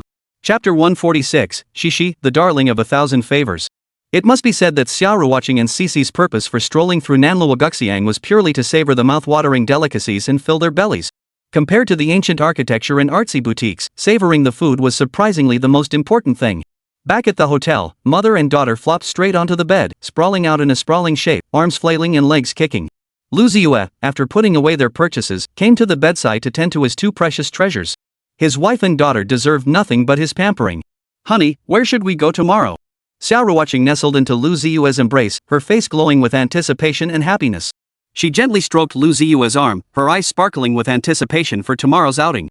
Xixi, playing with her toys nearby, heard her mother's words and curiously lifted her head, calling out in a babyish voice, "Daddy?" Xia Ruoqing and Xixi both turned to look at Lu Ziye, their faces brimming with anticipation. After a moment's thought, he suggested, "How about climbing the Great Wall?" Unexpectedly, upon hearing this suggestion, both mother and daughter shook their heads in unison, their expressions tinged with reluctance. "Honey, no." Xia Ruoqing spoke first, her tone tinged with a hint of petulance. "Daddy, I don't want to either." Xixi chimed in, her little face clearly showing refusal. Lu Ziye was somewhat surprised. He hadn't expected both the adult and child to be so unenthusiastic about climbing the Great Wall. He couldn't help but wonder, what's wrong? Don't they say, he who has not been to the Great Wall is not a true hero? Why aren't you too interested? Xia Ruoqing sighed softly and murmured, "But honey, climbing the Great Wall is exhausting. And look at those videos online of tourists climbing it, it's just a sea of people. We've finally gotten away for a trip. I don't want to waste our time queuing and jostling through crowds." Lu Ziye smiled helplessly at her words. He knew Xia Ruoqing's temperament well. She disliked overly crowded and noisy places. Upon hearing her mother's words, Xixi nodded her little head vigorously in agreement. "Mommy's right. I'd rather not deal with the crowds. If we have the time and energy, let's go back to Taranamon Alley instead." Blinked her big eyes innocently. Lu Ziye couldn't help but correct her, "Xixi, it's Nanluoguxiang." Xixi froze for a moment, then patted her little head and laughed, "Oh right. It's Nanluoguxiang, not Tanluosho Alley. Hee, I got it wrong again." Watching his wife and daughter's reactions, Lu Ziye could only postpone or even scrap the Great Wall climbing plan. He shook his head helplessly, inwardly grumbling, these two mother and daughter are incredibly lazy. Still, he understood that compared to physically demanding activities like climbing the Great Wall, Xia Ruoqing and Xixi preferred relaxed, enjoyable outings. "So where do you think we should go?" Lu Ziye asked. Xia Ruoqing thought for a moment before suddenly suggesting, "Honey, let's visit the Forbidden City." Her reasoning was straightforward. "I filmed plenty of period dramas, but the palace sets are all in film studios. Neither their scale nor their atmosphere can compare to the real Forbidden City." "Sounds good. Let's go first thing tomorrow morning," Lu Ziye readily agreed. Although Xixi knew nothing about the attractions in the capital, when she heard her mother say the Forbidden City was where ancient emperors lived, the little one couldn't help but become deeply intrigued. Her eyes lit up as she exclaimed excitedly, "I want to go. I want to go too. I want to see what the emperor's place looks like." Seeing their daughter's excitement, both Xia Ruoqing and Lu Ziye couldn't help but smile. And so, the family of three settled on their plans for the next day. But the most important thing now was to get some rest early and recharge for tomorrow's outing. While Xia Ruoqing and Lu Ziye lay in bed resting, Xixi grabbed her mother's phone and dialed her grandmother Huang Yulan's number, eager to surprise her. "Hello, Grandma. It's me, Xixi." Her voice brimmed with excitement and anticipation. Huang Yulan's face lit up with a smile the moment she heard her granddaughter's voice on the other end. "Xixi, why are you calling Grandma so late?"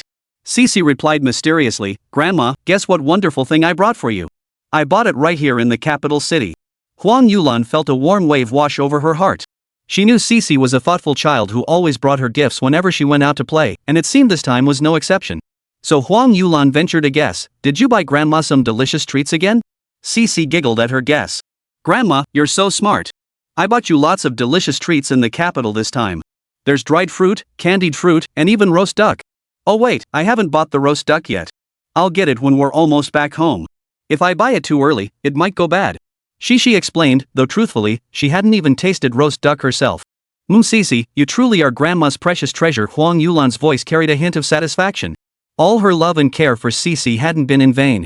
Truthfully, Huang Yulan didn't ask for much. All she wanted was for Xixi to be safe and healthy. Even if Xixi brought her nothing, just the thought alone could keep Huang Yulan happy for a long time. This was the bond between generations, a blood connection rooted in unconditional affection, needing no repayment. Hearing her grandmother's praise, Xixi felt utterly delighted inside.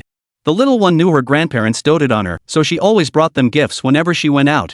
Just then, Xia Lianghua, who had been in the living room, hurried into the bedroom and approached the phone. Hearing Xixi's voice, his face lit up with a doting smile. Xia Lianghua and Huang Yulan had only one daughter, Xia Ruoqing. And Xia Ruoqing and Lu Ziye had only one daughter, Xixi. Thus, all the family's affection was focused entirely on Xixi. Even a few days apart made Xia Lianghua miss his granddaughter dearly, let alone this extended separation. He had been longing for her intensely. Just during dinner, he and his wife had discussed whether they should visit Shanghai to see Xia Ruoqing and the others once they returned from the capital. Xia Lianghua answered the phone and immediately asked the question he always asked during their calls. Xixi, have you missed Grandpa? Though Grandpa always asked this question, Xixi always answered with great earnestness. Yes. I miss you so much, Grandpa. Do you miss me too? Hearing this, Xia Lianghua nodded quickly. Of course I do. I miss you so much. But Xixi had a follow-up question. Then Grandpa, what part of me do you miss?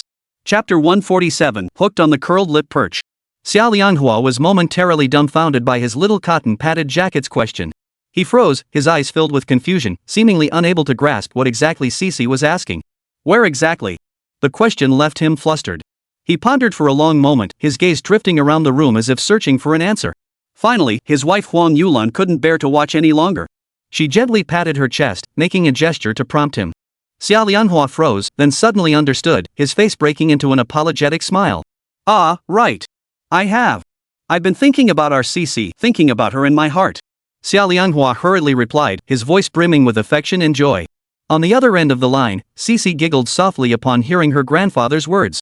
Her laughter rang out clear and sweet, like the tinkling of silver bells, lifting the spirits of all who heard it. The little one was overjoyed, her laughter brimming with contentment and happiness. Giggle, Grandpa, I miss you too, you know. I've been thinking about you in my heart. Xixi cooed sweetly, her words brimming with warmth and affection. Though still young, she already knew how to express her love and longing in her own way. This little ray of sunshine, Xixi, could brighten her grandparents' hearts with just a phone call, even from over 1,000 miles away. Her voice was like a warm current, gently warming the hearts of the elderly couple. At this hour, Xia Lianghua and Huang Yulan were usually ready for bed. Their advancing age meant their bodies weren't as resilient as younger people's, so they needed ample sleep each day. But today, after receiving a call from their granddaughter Xixi, they felt not the slightest bit sleepy. Instead, they were filled with renewed energy. Their eyes sparkled with light, as if they had suddenly grown several years younger. The elderly couple sat by the phone, listening intently to every word Xixi spoke, afraid to miss a single detail. Especially when they heard that even from the distant capital, their granddaughter was still buying them delicious treats to bring back home, their hearts swelled with sweetness. It felt like eating candied fruit sweetness that reached deep into their hearts. Though Xixi was young, she always carried them in her heart, thinking of them constantly. In their hotel room in the capital, Xia Ruoqing and Lu Ziye watched their daughter keep the elderly couple laughing non-stop, leaving them both amused and a little teary-eyed. They felt both comforted and couldn't help but admire their daughter's gift of gab. So skilled at charming people at such a young age, what would she be like when she grew up? Xia Ruoqing thought to herself, her eyes brimming with warmth. Honey, I think our parents have been charmed into being completely smitten by Xixi, Lu Ziye whispered into Xia Ruoqing's ear with a chuckle. His voice carried playful teasing, but more than anything, it brimmed with affection and doting love for their daughter. Xia Ruoqing nodded in agreement, a flicker of amusement dancing in her eyes. Husband, I can already picture it. Under Xixi's sweet coaxing, Xia Lianghua and Huang Yulan were no longer sleepy. They chatted animatedly with Xixi, as if they had endless topics to discuss. Later, it was the little one who grew tired and parched, finally letting the elderly couple retire for the night. Grandma and Grandpa, you should get some rest early, or your bodies won't be able to handle it. After hanging up the phone, Xixi leaned against the headboard, took a sip of juice, and then started muttering to herself. Oh, my Grandma and Grandpa are just so hard to please. She pouted her little lips, looking both adorable and amusing. Though she complained about how hard they were to please, she knew deep down how much her grandparents doted on her. Watching Xixi act like such a little adult, Xia Ruoqing and Lu Ziye both smiled. It had to be said, though still young, their daughter already understood how to care for and consider others. Alright, it's time for bed. We have to get up early tomorrow to go play.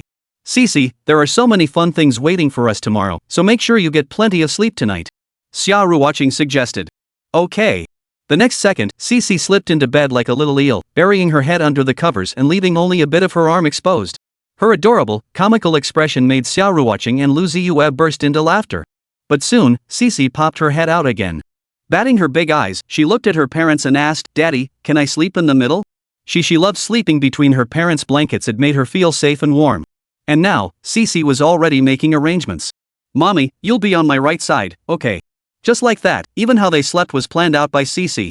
She always seemed to have her own little ideas and plans, leaving her parents both exasperated and amused. But the thing is, Xia Ruoqing and Lu Ziye couldn't argue with her. because Xixi had already burrowed back under the covers and buried her head again. Her expression clearly conveyed, "Nothing you say matters." Seeing this, Xia Ruoqing and Lu Ziye could only comply with their daughter's wishes. With this clever little thing, reasoning simply didn't work. It was better to just go along with her wishes. So the three of them lay down on the bed, ready to sleep.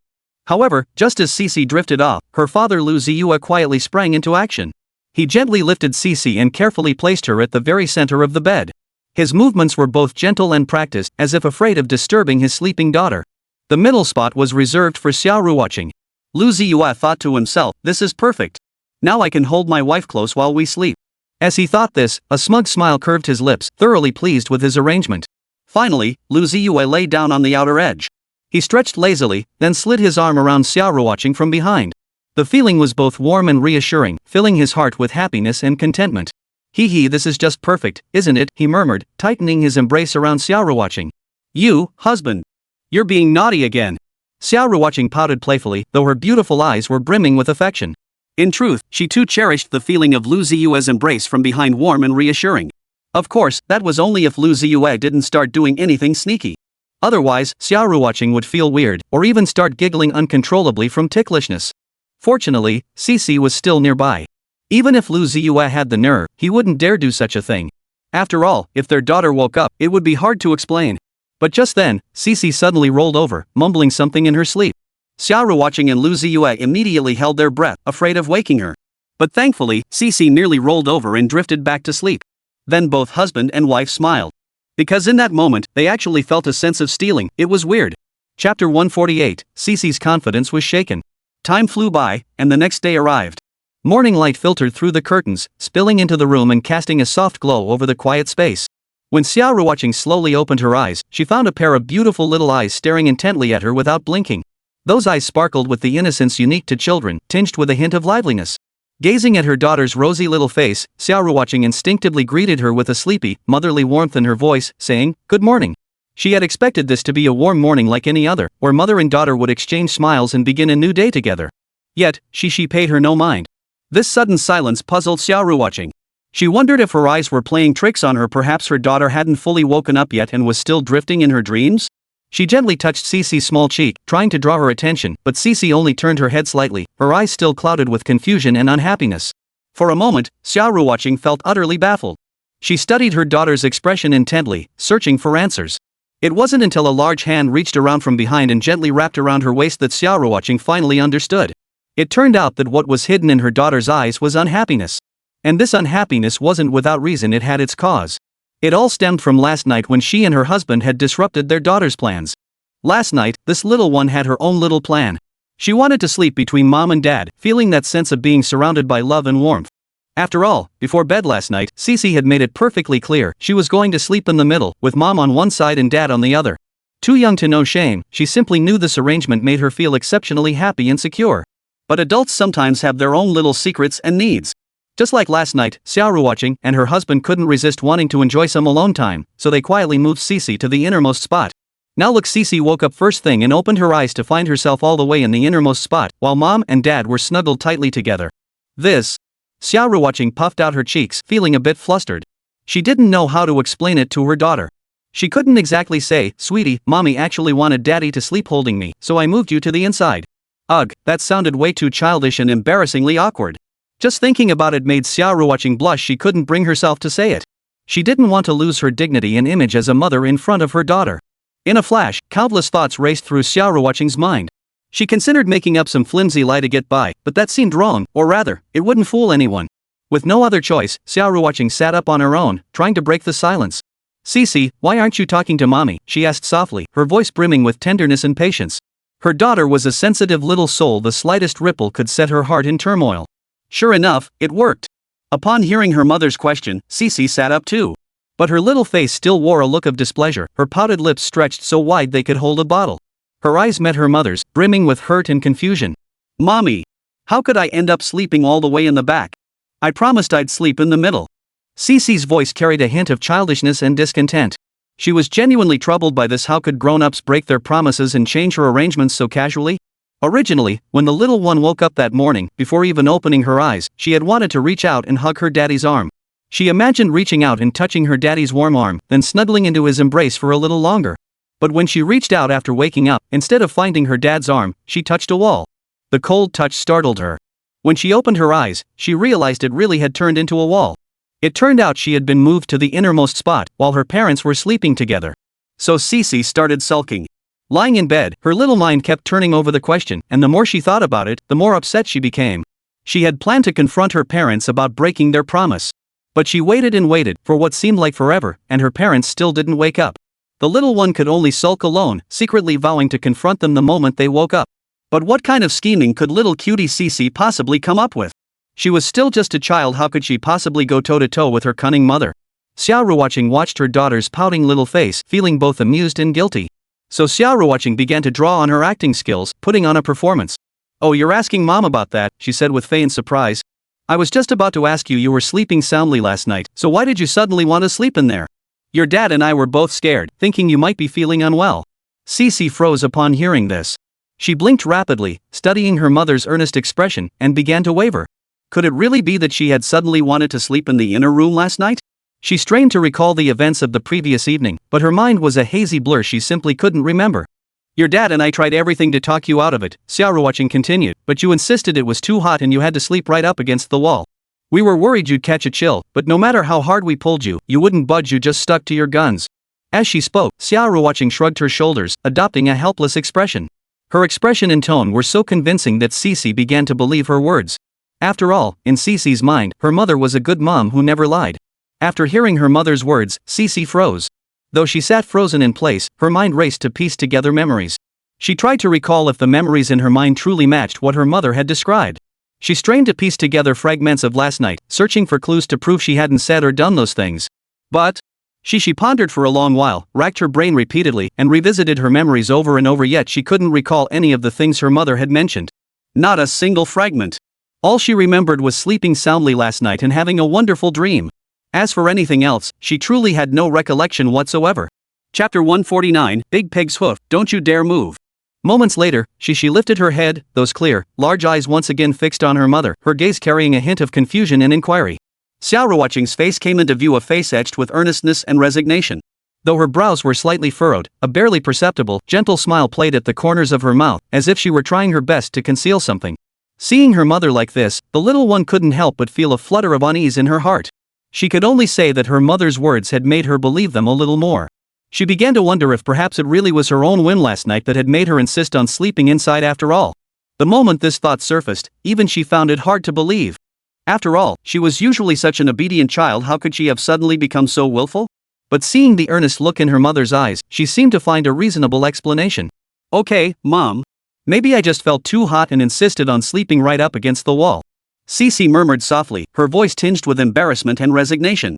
She knew she might have been acting a bit unreasonable, but now that Mom had said that, she must have misunderstood her parents. Watching her daughter's expression gradually relax, Xia Ruoqing silently breathed a sigh of relief. This hurdle was cleared, she thought with quiet relief. Though young, her daughter was remarkably perceptive, sometimes impossible to fool. Still, she'd have to cut back on these acting stunts. After all, her daughter would grow up, and fooling her would only get harder. She certainly didn't want her daughter to look back on these memories later in life and feel like her mother had always been deceiving her. "Mommy, I need to go to the bathroom." Xixi climbed off the bed, her tiny feet making soft patter sounds as she walked toward the bathroom. Xia Ruoqing watched her daughter enter the bathroom, then turned to look at her husband, Lu Ziye, lying beside her. She pinched the arm wrapped around her waist, eliciting an ouch from him. Lu Ziye had been pretending to sleep, but the pinch made it impossible to keep up the act. "Honey, why are you still pretending to sleep?" Xia Ruoqing asked reproachfully. She knew full well her husband had been awake all along, just choosing to stay silent. Xia Ruoqing didn't even need to ask her husband was pretending to sleep just to see how she would handle their daughter. Caught out, Lu Ziye grinned, then gave Xia Ruoqing's smooth belly a playful pinch. His touch was light, as if teasing a kitten. "My dear, you really outdid yourself. You actually made Xixi believe it," Lu Ziye said, both amused and exasperated. He'd expected to spend more effort soothing his daughter's disappointment, but his wife had handled it single-handedly. "Shoo, enough about that. Next time won't be so easy to fool her," Xia Ruoqing whispered as a gentle reminder. Though she'd successfully fooled her daughter this time, she knew deep down this tactic couldn't be used often. Their daughter was getting smarter by the day. Fooling her wouldn't be so easy in the future. "You stinky husband, I'll see if you dare get handsy tonight," Xia Ruoqing said, feigning anger. Truthfully, she cherished the feeling of her husband holding her as they slept. That warmth and sense of security were irreplaceable. Still, she placed all the blame squarely on Lu Ziye after all, he really had been touching her, acting like a big pig's hoof. Lu Ziye didn't argue back mainly because he couldn't find the words to. He genuinely loved holding his wife while they slept, it felt incredibly comfortable. Besides, he couldn't even pinpoint when this habit had formed. The moment he was near his wife, his hands would involuntarily start wandering. Alright, tonight I'll follow Xixi's plan. I won't dare to move around, Lu Ziye said obediently. He knew he'd already messed up last night, so he'd better behave himself tonight to avoid upsetting his wife again. Honey, just bear with it these few days. Once we're back in Shanghai, your husband will hold you close again, Lu Ziye declared with a thick-skinned grin. The moment he uttered those words, Xia Ruoqing rolled her eyes at him. Then, she lifted his arm and gave it a big, loud chomp. Ow ow ow. Easy there, honey. Lu Ziye cried dramatically, though it didn't hurt at all, he simply loved seeing his wife's pouty expression. Just then, Xixi emerged from the bathroom and happened to catch her parents playfully bickering. The little one looked utterly speechless, her expression seeming to sigh at her parents' restless antics first thing in the morning. After their playful banter, Xia Ruoqing and Lu Ziye composed themselves. The family of three began packing their things, ready to head out. Today was a beautiful, sunny day. Xia Ruoqing opened the suitcase and started selecting clothes. She picked out a pure white cotton t-shirt. This type of shirt was sweat-wicking, breathable, and not stuffy, making it perfect for summer wear. She paired it with shorts that accentuated her long, slender legs. She finished the look with a pair of white sneakers, creating a fresh and refined appearance that radiated youthful vitality. Xixi followed her mother's example, selecting a t-shirt and shorts similar to her mom's. Though not identical, the styles were strikingly alike, resembling matching mother-daughter outfits. Standing together, mother and daughter formed a striking, vibrant scene. Seeing her daughter's adorable appearance, Xia Ruoqing felt deeply content. She couldn't help but marvel at how quickly time had passed. Her daughter was already so grown up. She still remembered her daughter's chubby little face and childish voice from when she was little, but now she had grown into a graceful young girl. Xixi, are you ready? We're about to head out. Xia Ruoqing asked softly. Ready, Mom. I'm ready. Xixi replied promptly. As she spoke, she slung her little backpack over her shoulder. Though small, it was packed full of snacks both she and her mom loved. After all, no outing was complete without eating, so she'd specially packed some of her favorite treats. Xia Ruoqing also slung her own little bag over her shoulder. More of an accessory than anything else, it could only hold small items like her phone and tissues. She didn't like carrying too much when she went out, it felt too cumbersome. Besides, the outfit she wore today was simple and elegant, not suited for a bulky bag. With everything ready, the family of three was finally set to depart. Stepping out of the hotel into the morning sun and gentle breeze, they felt exceptionally cheerful. Xia Ruoqing held her daughter's hand, while Lu Ziye quietly followed behind them, looking every bit the protective guardian. And now, naturally, it was time to go eat. Sure enough, Xixi was already urging, soybean juice, let's go drink soybean juice. Chapter 150, tart, bitter, and a bit smelly. Xia Ruoqing and Lu Ziye never imagined that a simple doji could leave their little treasure, Xixi, so utterly obsessed. It all started yesterday when Xixi overheard the driver mention doji. The unique flavor of doji had deeply captivated her. Ever since, the little one had been clamoring for doji day and night, leaving Xia Ruoqing and Lu Ziye both amused and exasperated. To fulfill their daughter's little wish, the couple took Xixi to try this legendary soybean juice. Soon, the family of three arrived at a breakfast shop tucked away on a bustling street corner. Though not large, the shop had a clean, tidy front that radiated a lively, everyday charm.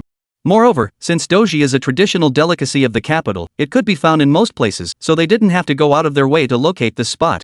Upon stepping inside, they found the place still bustling with customers. Some were busy placing orders, while others were already seated, enjoying their delicious breakfasts. The most eye-catching group consisted of several young men and women. Dressed fashionably and neatly, they clearly weren't locals but tourists like themselves, drawn by the dish's reputation. Their faces radiated excitement and curiosity, clearly brimming with anticipation for the capital's traditional delicacies. At the counter, several young people placed their orders, and each one inevitably included doji.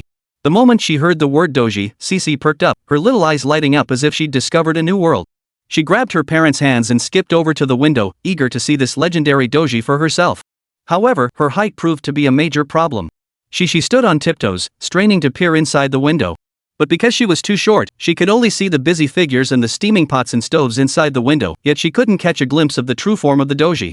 After peering for quite some time without success, the little one began to get a bit impatient. Fortunately, it was their turn to order. The owner behind the window couldn't help but feel affection for the adorable little Xixi. "Little one, what would you like to eat?" Xixi answered immediately, "Auntie, I want some soybean juice." Her clear, sweet voice brimmed with anticipation and excitement. Then, turning to her parents, she asked, "Daddy, Mommy, would you like some bean juice too?" Xia Ruoqing didn't think twice and nodded. "Sure, I'll have a bowl too." Since it was a specialty of the capital, it was worth trying. Maybe it really was delicious. Lu Ziye, however, shook his head and declined. "I'll have soy milk instead." To be honest, Lu Ziye was still a bit hesitant to try doji. He had previously searched online for information about doji and found that netizens' opinions were mixed. Some praised its unique flavor and lingering aftertaste, while others described it as unpalatable, likening it to swill. Just reading these descriptions made Lu Ziye feel that doji was quite intimidating, and he feared he might not be able to finish it, wasting it. Besides, if his curiosity really got the better of him and he wanted to try it, he could always drink his wife and child's portion. If he ended up liking it, he could always order another bowl. Still, a nagging feeling lingered. This bean juice probably wouldn't sit well with him. After ordering, the family of 3 found a relatively quiet spot to sit. Though crowded, the breakfast shop was orderly. Waitstaff darted swiftly between tables, delivering delicious meals to customers. Their table wasn't far from the group of young tourists, so Xixi could see them whenever she looked up. The young tourists had already received their breakfasts and were gathered around their table, savoring their meals.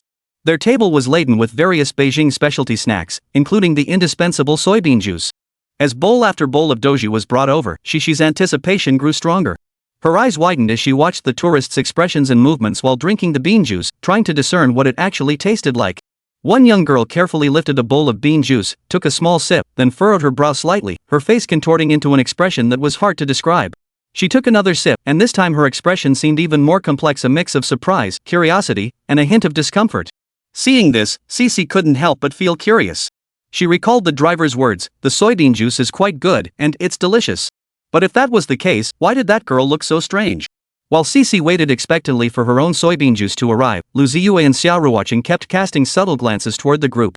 They too wanted to see how these tourists would react to the bean juice. After all, its notoriety was all over the internet. Whether it was good or not, observing others drink it would give some clues. Lu Ziye thought to himself, judging by the atmosphere, the taste of this bean juice probably isn't going to be simple. He stole a glance at his wife and noticed Xia Ruoqing was also watching the tourists intently. Soon, their breakfast arrived.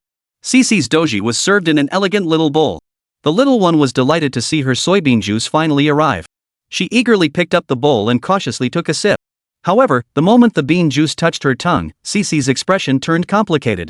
She paused for a moment, then furrowed her brow and puckered her little lips. Clearly, the taste of the soybean juice was not what she had imagined. She had expected it to be sweet and fragrant, but instead it carried a sour, astringent, and peculiar taste. Only then did Xixi understand why the older sister had looked that way earlier. She was experiencing the same reaction. Seeing her daughter's expression change, Xia Ruoqing couldn't help but feel both amused and exasperated. "Xixi, what's wrong? Don't you like the bean juice?" Xixi shook her head with a sour expression. "Mommy, this bean juice is so weird. It tastes sour and bitter, and it's kind of stinky too." Lu Ziye chuckled at her daughter's words, though her own bowl of bean juice had just been served. Looking at the greenish-hued bean juice in her bowl, Xia Ruoqing felt a bit queasy too. But she was already here, she couldn't just leave it behind. So, having come this far, Xia Ruoqing took a sip of the soybean juice. And sure enough, just as her daughter had described, the taste was peculiar. Chapter 151, Conquering the Little Soybean Juice. The taste of the soybean juice was indeed peculiar, a tangy sourness and bitter bitterness intertwined, creating a complex medley of flavors that seemed to erupt on her tongue. Yet Xia Ruoqing found herself thinking it was barely tolerable. She took a small sip, and the bean juice slid down her throat like silk. Though it felt forced, even making her frown slightly, upon closer tasting, it didn't seem quite as unbearable. Perhaps this was the unique flavor of the ancient imperial capital. Most importantly, the bean juice had a thick, viscous texture, neither as bland as plain water nor as clear and transparent as tea. Its viscosity allowed the flavor to linger longer in the mouth, compelling one to savor it slowly and appreciate its unique character. It's no exaggeration to say most people would find its distinctive flavor overwhelming on first try. Its sourness isn't the refreshing kind of fruit acidity, but rather a matured, aged sourness. The bitterness isn't faint or subtle, it's a bitterness that burrows deep into your soul. The astringency makes your tongue tingle, as if tasting an unknown plant fruit, one that's not quite ripe. The flavor profile is quite complex, to say the least. Yet what surprised her most was that after slowly swallowing that mouthful of doji, she experienced an unprecedented appetite-stimulating and grease-cutting sensation. After all, last night in Nanluoguxiang, she'd indulged in quite a few snacks. Some were greasy, others shockingly heavy-flavored. Not one for bold tastes herself, accustomed to light meals and plain tea, her stomach was understandably unsettled after such a sudden overload of rich, spicy foods. Last night, she'd practically been dragged by her daughter from one food stall to the next along Nanluoguxiang. Grilled skewers, jajang noodles, candied hawthorn, stinky tofu. Each item exuded an irresistible aroma that made her crave a taste. But once she started tasting, she couldn't stop. Though each snack had its own distinct flavor, they all shared one common trait: greasiness. So greasy it was almost unbearable, yet she found herself drawn to their unique flavors, eating bite after bite until she'd had far too much. As a result, when she woke up this morning, her stomach felt queasy, as if wrapped in a thick layer of grease, making her quite uncomfortable. She had expected this discomfort to linger all day, but to her surprise, after drinking this bowl of old capital bean juice, the unpleasant feeling miraculously eased. The bean juice's ability to stimulate the appetite and cut through the greasiness surprised her greatly. She had always thought of it as just another peculiar local snack from the old capital city, with a strange taste that was hard to stomach. Little did she know it could have such remarkable benefits. For her, it was undoubtedly the perfect drink to cut through the greasiness. And so, Xia Ruoqing sipped the bean juice, one mouthful after another, a faint smile of satisfaction curving her lips. The smile on Xia Ruoqing's face was both an affirmation of the bean juice's flavor and a joy at having tried something new. This scene left both Xixi and Lu Ziye beside her utterly dumbfounded. Father and daughter watched in astonishment as Xia Ruoqing quickly polished off the entire bowl of soybean juice. They had expected her to find the taste as unpalatable as most people did, but to their surprise, she drank it with such relish. "Mom, you actually drank the whole bowl of doji." Xixi gasped aloud, her voice brimming with astonishment and confusion. The little girl hadn't lowered her voice in her surprise, so everyone at the surrounding tables heard her gasp. Soon, eyes turned their way, especially from the young men and women ordering food ahead of them. None of them could stomach the bean juice. Some girls even spit it back into their bowls after just one sip, their brows furrowed as if tasting some unbearable poison. The boys forced themselves to swallow it down, but their faces inevitably twisted into grimaces, as if enduring torture. Such bean juice better left untouched. That was the unanimous thought in their minds. They simply couldn't fathom why anyone would enjoy drinking something with such a peculiar taste. Yet the most astonishing thing was that someone actually finished an entire bowl of it? Especially when the one who did was a stunning beauty. Though Xia Ruoqing still wore sunglasses, obscuring her features, her unique aura made her stand out strikingly in the crowd. Sitting there with her posture straight and graceful, she was like a beautiful landscape that made people want to look twice. That such a stunning beauty could actually drink bean juice naturally aroused the curiosity and attention of those around her. Surprised glances were exchanged, some even tinged with a hint of admiration. After all, it was rare to see an outsider who could stomach soybean juice. Xia Ruoqing found herself both amused and exasperated by her daughter's loud outbursts. It was just a bowl of soybean juice. Was all the fuss really necessary? Sweetie, your reaction is way over the top. She thought to herself, a helpless smile spreading across her face. Fortunately, Xia Ruoqing was still wearing sunglasses, so she didn't have to worry about being recognized. She continued sitting there, leisurely enjoying her breakfast. After finishing her bowl of soybean paste, she took her daughter's bowl and picked up a fried dough stick. Taking a light bite, she savored its crispy texture, which formed a delightful contrast to the thick, viscous soybean paste. Munching on the fried dough stick while sipping the soybean milk, she felt her stomach and intestines relax completely. After finishing the bowl of soybean juice, the discomfort from last night's greasy snack binge faded significantly. She felt as if she had come back to life, her entire body lightening considerably. At that moment, Xia Ruoqing felt her stomach settled and her energy replenished, ready to enjoy a full day of fun and play. She had worried that last night's greasy feast would leave her feeling unwell today, but now it seemed that worry was unnecessary. This bean juice was nothing short of a lifesaver. As for Xixi, seeing her mom down an entire bowl of soybean juice filled her with deep admiration. She had assumed her mom would find the taste as hard to stomach as everyone else, but to her surprise, Mom was so brave. "Mom, you're amazing. You actually drank a whole bowl of bean juice." Xixi couldn't help but praise her. Admiration sparkled in the little girl's eyes. Hearing her daughter's words, Xia Ruoqing couldn't help but feel a surge of pride. Chapter 152, Outsiders Locals. "Well, of course. Mommy's pretty amazing, you know," Xia Ruoqing said mysteriously, a hint of mischief in her eyes, making Xixi giggle across the table. The restaurant bustled with activity, yet this tender little exchange seemed to add a unique touch to the lively atmosphere. After hearing her mom say that soybean juice wasn't actually that bad and wasn't impossible to swallow, a hint of hesitation flashed in Xixi's eyes, but it was quickly replaced by determination. She carefully lifted the bowl of doji, and mimicking her mother, took a small sip. The unique flavor of the bean juice instantly spread across her palate. Xixi couldn't help but wrinkle her brow, her little face clearly showing her aversion to this unfamiliar taste. Yet she didn't spit it out immediately. Instead, she forced herself to swallow it. Though the taste was peculiar, even somewhat pungent, she resolved to give it a try. In her mind, if her mother could drink it, why couldn't she?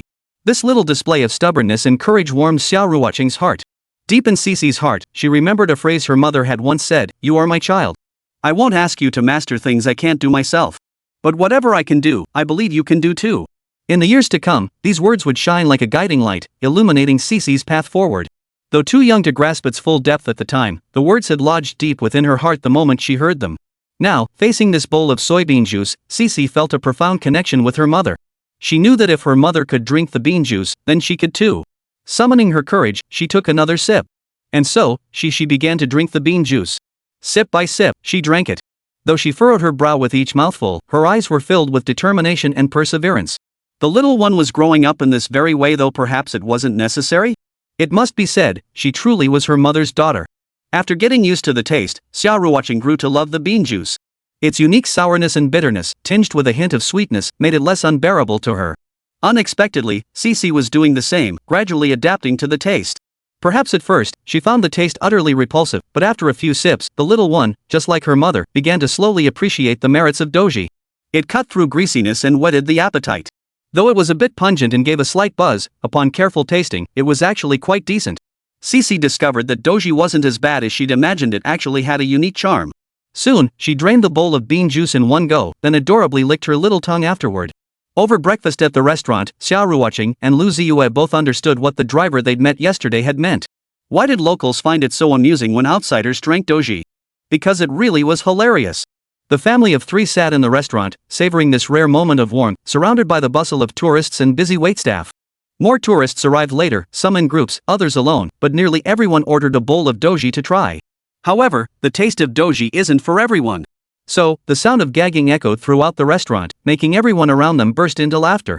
The local Beijing grandpas especially found it hilarious, bursting into hearty laughter at the awkward expressions of out-of-towners struggling with the bean juice. One elderly gentleman was doubled over with laughter. Another old man remarked that he comes to this restaurant for breakfast every day for one simple reason: to watch the out-of-towners drink doji. "I look forward to seeing their reactions to the bean juice every single day, it's just too amusing." His words made everyone around him laugh even harder. The expressions of outsiders struggling with the bean juice were genuinely hilarious. Some would wrinkle their brows, clap their mouths shut to stifle the urge to spit it out. Others would gulp it down only to turn pale instantly, scrambling for water to rinse their mouths. And some would take just one sip before giving up, unable to take another. Xia Ruoqing and Lu Ziye now understood the old men's amusement. No wonder they were always smiling, it really was quite hilarious. Of course, some could grow accustomed to the taste, like Xia Ruoqing and her daughter Xixi. Though they felt some initial discomfort when drinking it, they soon learned to appreciate its unique flavor. However, such people were few and far between. Most still couldn't finish it. With ample time and no rush, Xia Ruoqing and the others took their sweet time over breakfast. They chatted and savored this rare moment of leisure while eating. Xixi chattered non-stop, asking her mom if this was tasty and her dad if that was fun. Xia Ruoqing and Lu Ziye patiently answered their daughter's questions. Before they knew it, breakfast was finished, and they were ready to head to the Forbidden City. Xixi stepped out of the restaurant and began carefully memorizing the location. She glanced at the buildings on the left, then at the road signs on the right, afraid she might forget this place. Xia Ruoqing asked curiously, "Xixi, what are you memorizing?" She looked up and answered earnestly, "Mom, I want to come back tomorrow morning to drink doji again." At this remark, passers-by couldn't help but glance their way, especially the tourists who had just finished breakfast inside the shop. They exchanged surprised glances, seemingly unable to believe that this little girl actually liked drinking doji. After all, doji was one of the capital's signature snacks, but its distinctive flavor wasn't to everyone's taste. And for this delicate-looking little girl to have such a strong fondness for its taste was truly unbelievable. Even some locals couldn't help but marvel. "Little girl, you're something else. I've been drinking doji for years and still can't get used to it, yet you actually like it?" She chuckled upon hearing this. Then the little one began explaining doji to the man. But the scene was rather amusing. After all, he was a native of the capital city, while Xixi was an out-of-town visitor. A non-local explaining doji to locals, it's kind of laughable, isn't it? Chapter 153, The Qing Palace Drama Script. After breakfast, Xixi was absolutely thrilled, her little face beaming with a radiant smile and her eyes sparkling with excitement. The little one kept asking her parents questions about the Forbidden City, her tiny mind seemingly filled with curiosity and longing for this ancient palace. She wanted to know how big the Forbidden City really was, how many rooms it contained, and where the emperors and empresses from the TV dramas lived. Xixi's questions came one after another, like a rapid-fire barrage, brimming with childlike innocence and a thirst for knowledge. Some questions Lu Ziye and Xia Ruoqing could answer, but others couldn't even be found online. Nevertheless, the couple patiently answered her questions, doing their best to explain the history and culture of the Forbidden City to their daughter. Xia Ruoqing's voice was gentle and her explanations detailed, as if opening a cultural gateway to the ancient world for Xixi. Lu Ziye added interesting details about the Forbidden City's architectural style and palace life. Their explanations captivated Xixi, her eyes sparkling with growing wonder. Finally, they arrived at the gates of the Forbidden City. The majestic structure instantly captured Xixi's attention, drawing an exclamation of awe from her. The towering gatehouse, the heavy doors, and the exquisite carvings all left her awestruck and amazed. The little girl tugged at her parents' hands, eager to step inside this mysterious palace. Xia Ruoqing and Lu Ziye constantly heard their daughters wow echoing in their ears, a clear, pleasant sound brimming with childlike innocence and joy. Seeing Xixi's excited expression, their hearts brimmed with happiness and contentment. After all, bringing their daughter to the Forbidden City, this ancient palace steeped in history, to experience its charm and mystery was the highlight they'd most anticipated on this trip to the capital. With ample time at their disposal, Xia Ruoqing and Lu Ziye decided to choose the longest tour route. They wanted to explore the Forbidden City as thoroughly as possible, taking in every corner in detail. They set the Meridian Gate as their starting point and the Divine Martial Gate as their endpoint, interspersing other attractions along the way. This route not only encompassed the Forbidden City's main structures and attractions but also allowed them to fully appreciate the grandeur and opulence of the Imperial Palace. They chose this route specifically because it would allow them to delve deeper into the Forbidden City's history and culture. They wanted to see with their own eyes the architecture and artifacts that had previously existed only in history books, to feel their charm and mystery. After all, this was the imperial capital, China's political and cultural center, a quintessential example of ancient Chinese palace architecture, and one of the world's most renowned palaces. For out-of-town visitors like Xia Ruoqing and her companions, thoroughly enjoying the experience was undoubtedly the most important thing. Walking through the red walls, they felt as if they had traveled through time and space, arriving in an ancient and mysterious world. Gazing upon the magnificent, colossal palace, each person felt something different. Xixi felt excitement and curiosity, eager to explore every corner of the palace. Xia Ruoqing felt awe and deep emotion, marveling at the ancient craftsman's exquisite skills and wisdom.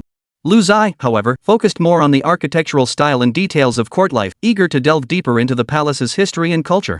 During their tour, they overheard intriguing conversations among passers-by. Some marveled at the Forbidden City's preciousness and mystery, saying they could understand if it were ever closed to the public. After all, only by seeing it with their own eyes could they truly grasp that the Forbidden City's value lay not merely in its architecture and artifacts, but in the history and culture it embodied. This place, which embodies the collective efforts of multiple dynasties, must be preserved above all else.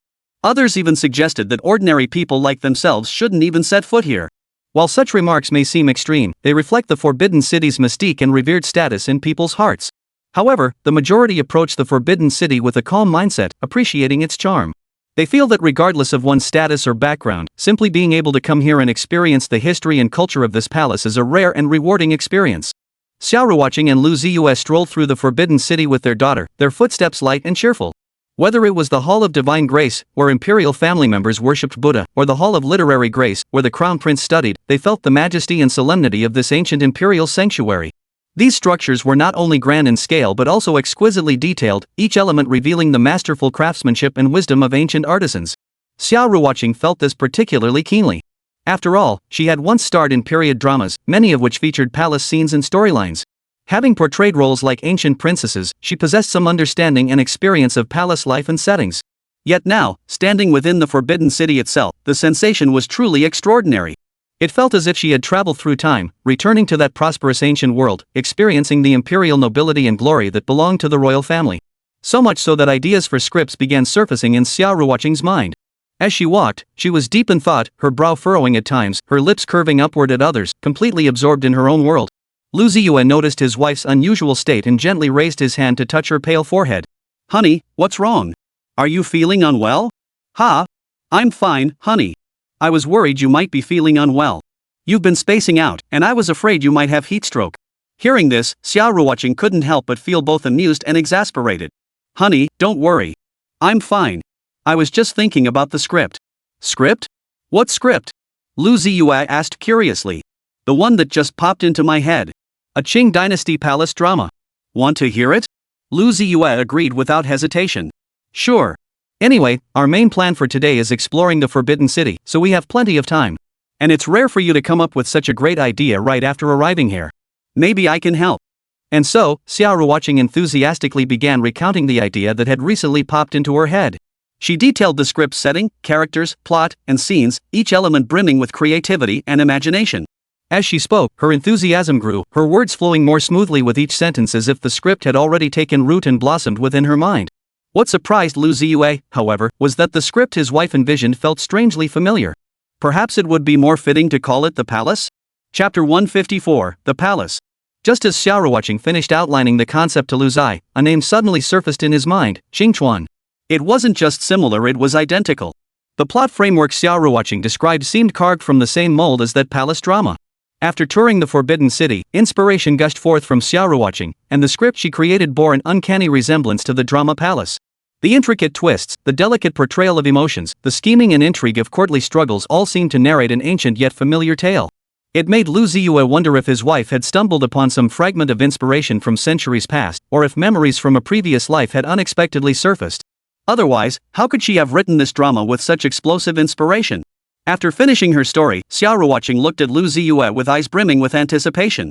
Those bright eyes, like the brightest stars in the night sky, sparkled with trust and anticipation for Lu Ziye.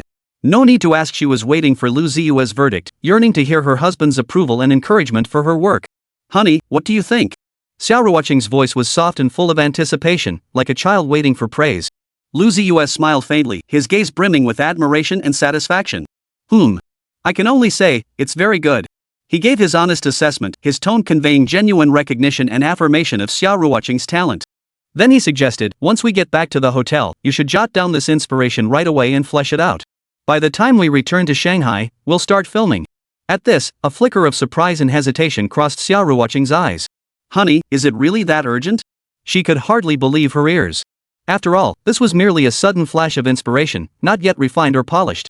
Inspiration is something you can't force, it comes when it comes. Once it's there, you have to seize it, or it vanishes in an instant. Besides, I think your idea is brilliant and will definitely resonate with audiences. If we don't act fast, someone else might beat us to it. Lu Ziye's words acted like a shot of adrenaline, instantly dispelling Xia Ruoqing's lingering hesitation. Thus persuaded, Xia Ruoqing was moved. Had she not needed to take her daughter to tour the Forbidden City, she would have rushed back to the hotel to refine the script immediately. "Honey, what do you think we should name it?" Xia Ruoqing looked at Lu Ziye, her eyes sparkling with anticipation. Lu Ziye smiled faintly and answered without hesitation, "Palace." "Just the single-character Palace?" Xia Ruoqing was a bit surprised. She hadn't expected her husband to come up with such a concise and straightforward title. "Yes." Lu Ziye nodded. He believed this name perfectly captured the script's theme and essence. Upon hearing the name, Xia Ruoqing fell deep in thought. She savored the name, absorbing its profound meaning. When she snapped back to reality, her face was already filled with admiration. "Honey, you're amazing. That's fantastic. Okay, let's call it The Palace." Xia Ruoqing loved the name, and even more, she loved her own inspiration. She found it concise and powerful, perfect for highlighting the script's theme and setting while grabbing the audience's attention. So, during the rest of their tour of the Forbidden City, she paid extra attention to everything she saw, encountered, and heard, gathering material to enrich the content of Palace. Lu Ziye, meanwhile, served as her gold medal assistant, accompanying her throughout the visit and helping refine the script. From character names to the main storyline, from plot devices to emotional portrayals, Lu Ziye contributed his input and assistance. Leveraging his professional knowledge and extensive experience, he offered Xia Ruoqing invaluable advice and insights. Xia Ruoqing's admiration for Lu Ziye grew ever deeper. She discovered that no matter how she thought, her husband could keep up with her train of thought, even refining and enriching it. Not only did he grasp her creative intentions and ideas, but he also offered deeper, more concrete suggestions. More importantly, he even noticed certain details that she had overlooked and meticulously documented them. This left Xia Ruoqing both astonished and heartened. With such a husband by her side, her creative journey would undoubtedly become smoother and more brilliant. Deep down, Xia Ruoqing had already made up her mind. When the time came to shoot this drama, the lead role would undoubtedly belong to Qin Shihan. This would not only test her own judgment but also serve as a testament to the capabilities of Xia Lu Studio. The mere thought of the arrogance and unreasonable behavior of the people at Shushan Culture Media stirred a wave of indignation within Xia Ruoqing. They always seemed to judge others from a position of superiority, as if the efforts and talents of others were utterly insignificant. But Xia Ruoqing knew well that true success was never determined by others. This time, she was determined to make Qin Shihan a star.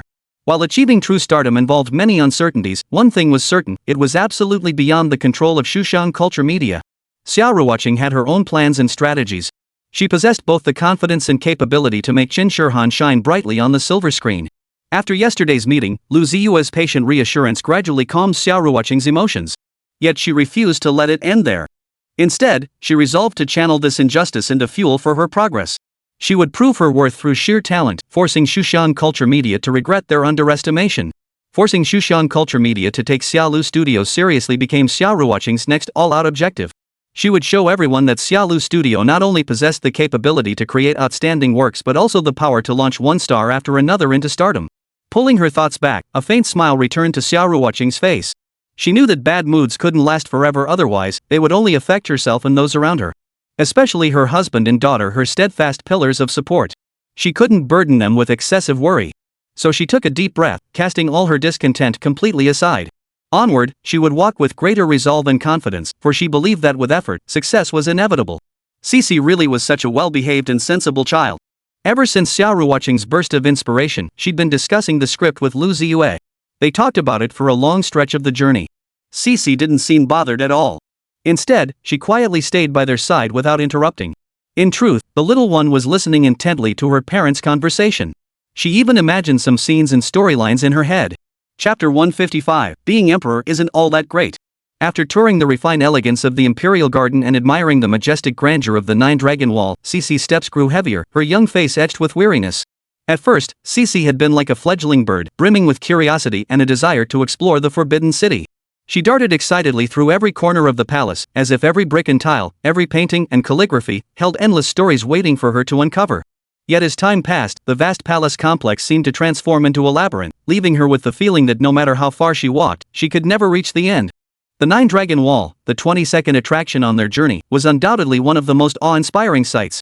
The 9 lifelike dragons, some soaring through clouds and mist, others churning up the seas, displayed such majestic grandeur that it left one in awe of the ancient artisan's skill. Standing before the wall, Xia Ruoqing and her companions gazed upward at this testament to history, their hearts filled with awe and deep emotion. Yet for Xixi, beyond the awe, there was an overwhelming, indescribable fatigue. 22 attractions might not sound like many, but they had been traversing the ancient palace complex of the Forbidden City all day. While every palace, pavilion, and tower was breathtaking, they had covered every inch on foot, exhausting. They had thought that with their stamina and enthusiasm, they could easily conquer this ancient palace complex. Yet reality proved far harsher than imagination. In the end, they were thoroughly conquered by the palace complex. Xixi felt utterly exhausted, longing to throw herself into her father's arms and bask in that warmth and comfort. But she knew her father would be tired too. So, Xixi could only force her weary body to keep moving forward. After viewing the Nine-Dragon Wall, however, Xixi finally collapsed from exhaustion. She found a shady spot, plopped down without a care for her appearance, and gasped for breath. Xia Ruoqing and Lu Ziye watched their daughter panting with her little tongue hanging out, unable to suppress a mix of amusement and concern. "Xixi, are you tired? Shall we find somewhere to grab a bite?" Xia Ruoqing asked softly, her eyes filled with concern. But Xixi shook her head, her childish voice saying, "Mommy, I'm not hungry. I just want to rest." Originally, the family of 3 had intended to visit a restaurant inside the Forbidden City. But they found the place packed with people. Not only that, but the prices were exorbitant, making them hesitate. Xia Ruoqing frowned at the prices on the menu. While prices at tourist attractions were always a bit higher than elsewhere, she hadn't expected it to be this expensive. Xixi pointed to a tourist nearby and said, "Mommy, look. That uncle ate 2 bowls of jajangmyeon and still isn't full."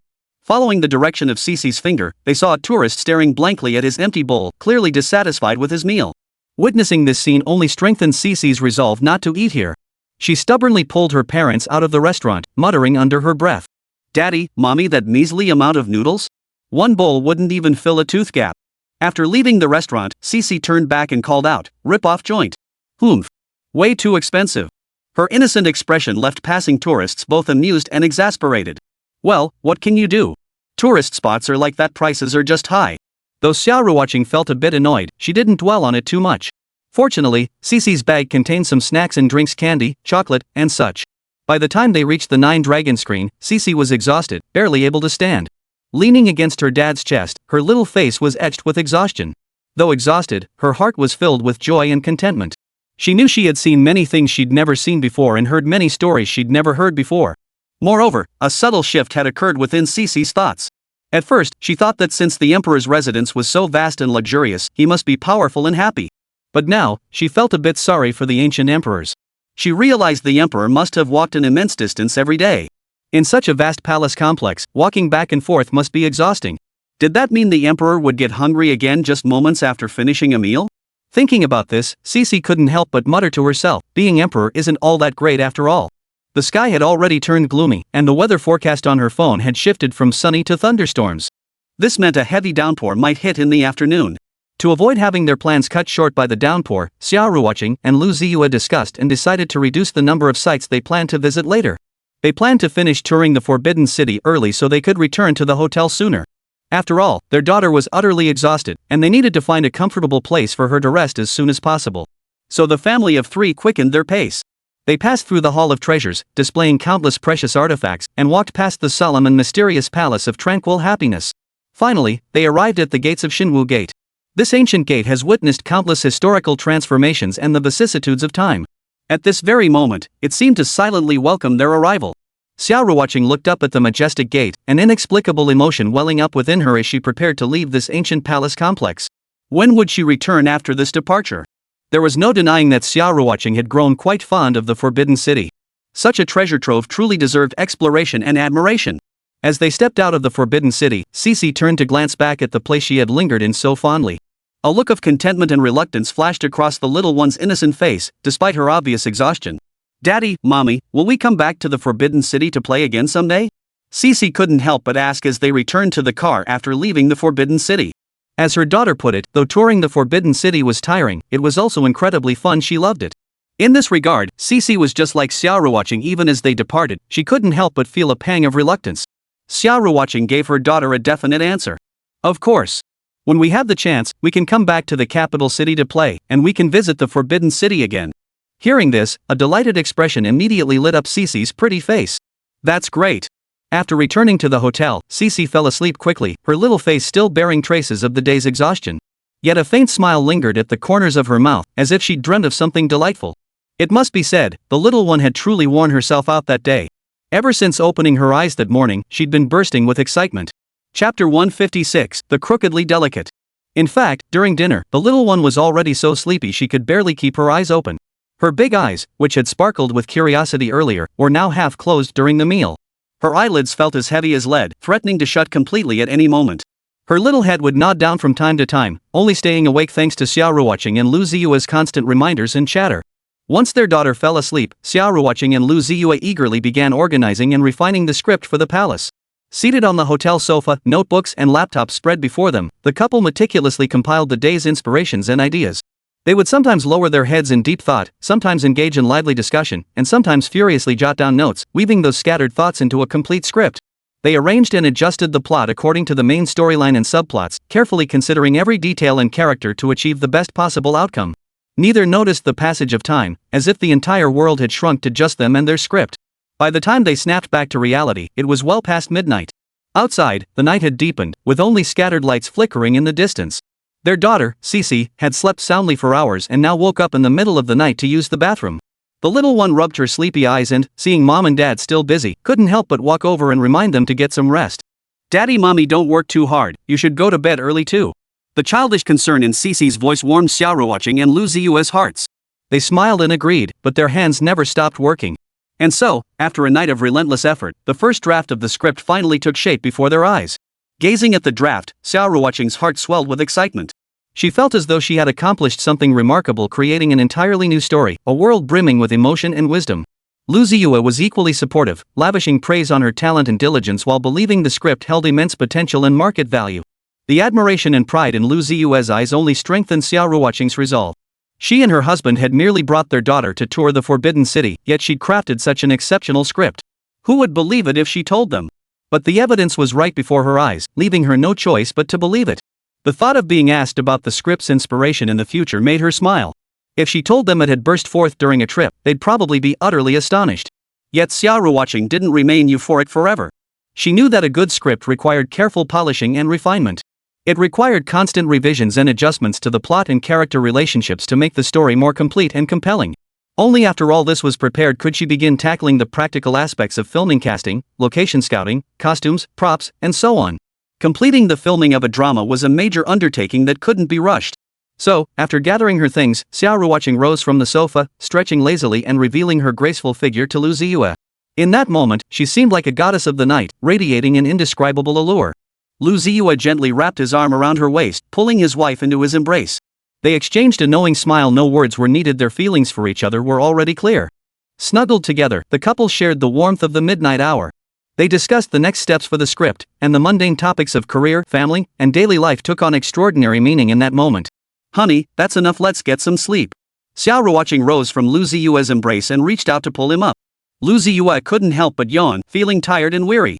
"Alright, let's sleep. Though I wonder what time we'll wake up tomorrow."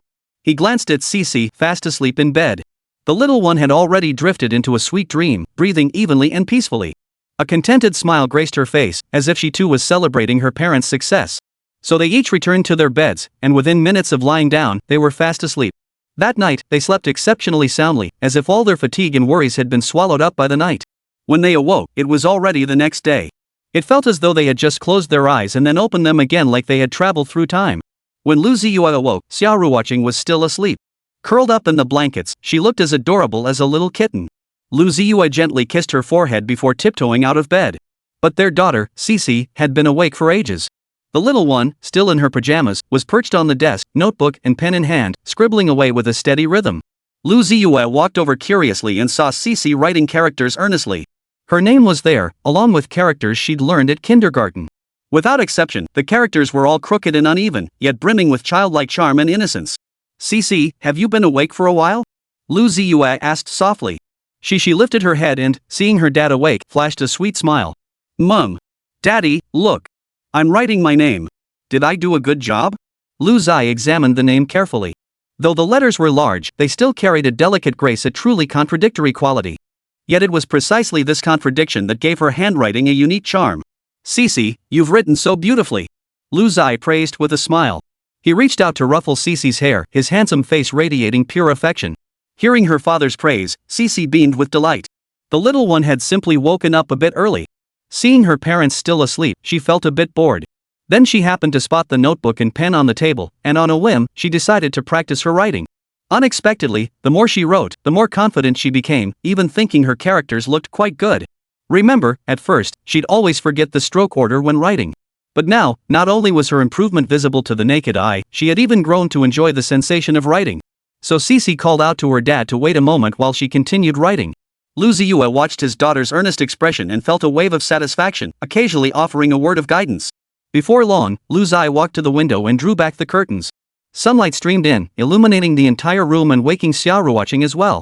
By the time Lu Ziye turned back, Xia Ruoqing had already sat up, her spaghetti strap slipping down to reveal a slender, delicate shoulder. Then she reached out her arms to Lu Ziye, wanting a hug. Her expression was like that of a little helpless creature. Chapter 157, Imperial Capital Delicacies Part 2, Braised Offal. By the time the family of three had finished getting ready and were about to head out, the hour had quietly approached noon. Sunlight streamed through the windows, casting patches of light across the floor, as if urging them to begin their day of exploration. Originally, Xixi had been eagerly anticipating having that unforgettable soybean juice for breakfast again today, but it was clear that wish wouldn't come true. As they passed the restaurant where they'd eaten breakfast the previous morning, they discovered it was shuttered tight, a temporarily closed sign hanging on the door. Glancing at the sign next to it, one she hadn't noticed yesterday that listed the business hours, Xia Ruoqing couldn't help but feel a pang of surprise. It was actually closed. Logically, a restaurant in such a bustling area should stay open until late at night. Not everyone just eats breakfast, people come for lunch and dinner too. Yet the reality was surprisingly unexpected. The owner of this restaurant seemed to be an extremely proud and stubborn individual. Once breakfast hours ended, he closed the doors without hesitation, showing no regard for those who might have missed breakfast but still wished to taste his culinary skills. Fortunately, it was well past breakfast time now, nearing noon, and their stomachs began to rumble, reminding them it was time to find lunch. Xia Ruoqing and Lu Ziye had no choice but to take their daughter elsewhere for a meal. They pulled out their phones and began searching for nearby food recommendations. After some filtering and discussion, Xia Ruoqing and her daughter Xixi finally decided on halu zhuoshao. This was an authentic traditional dish of the capital city, one they had long heard about. Upon hearing his wife and daughter's choice, Lu Ziye paused for a moment, a flicker of hesitation crossing his eyes before vanishing. He had wanted to say something, perhaps warn them that the flavor of braised pork with flatbread might be unusual and not to everyone's taste. But after a moment's thought, he swallowed his words. After all, as his wife Xia Ruoqing had said, they'd made the effort to come to the capital city, they should try everything delicious and fun, leaving no regrets. Lu Ziye understood that for southerners, halal stewed meat with flatbread might indeed be a bit hard to stomach. The rich, savory marinade, combined with various offal and flatbread, offered a texture and flavor entirely different from what they were accustomed to. He worried his wife and child might find it unpalatable, perhaps even developing a distaste for the capital's cuisine because of it. But then he thought again, and realized his worries might be unnecessary. After all, the two of them had even conquered the unique taste of soybean paste, even coming to enjoy it. So perhaps with braised offal and flatbread, they might discover an unexpected delight. So he decided to set aside his reservations and accompany them to try it. If they didn't like it, they could always find another place to eat. After looking up the location, the family of 3 drove there. On the way, Xixi gazed excitedly out the window, anticipating the upcoming culinary adventure. The little one's mind was filled with curiosity and imagination about the braised pork and flatbread, wondering what it would look like and how it would taste. Upon arriving at their destination, describing the braised pork and flatbread shop as packed to the rafters was no exaggeration. A long line snaked out the door, with people streaming in and out non-stop, creating a bustling atmosphere. It almost felt like every corner of the capital was this bustling. Inside, the place was packed, with a cacophony of voices filling the air. Customers stood or sat, some bent over savoring their food, others excitedly discussing the flavors. But the most startling thing was the wave of heat that hit you the moment you stepped inside. If it were just heat, that would be understandable after all, it was the height of summer. But this heat carried an odd scent, a peculiar blend of spices and offal. No need to guess this was the aroma of braised stew.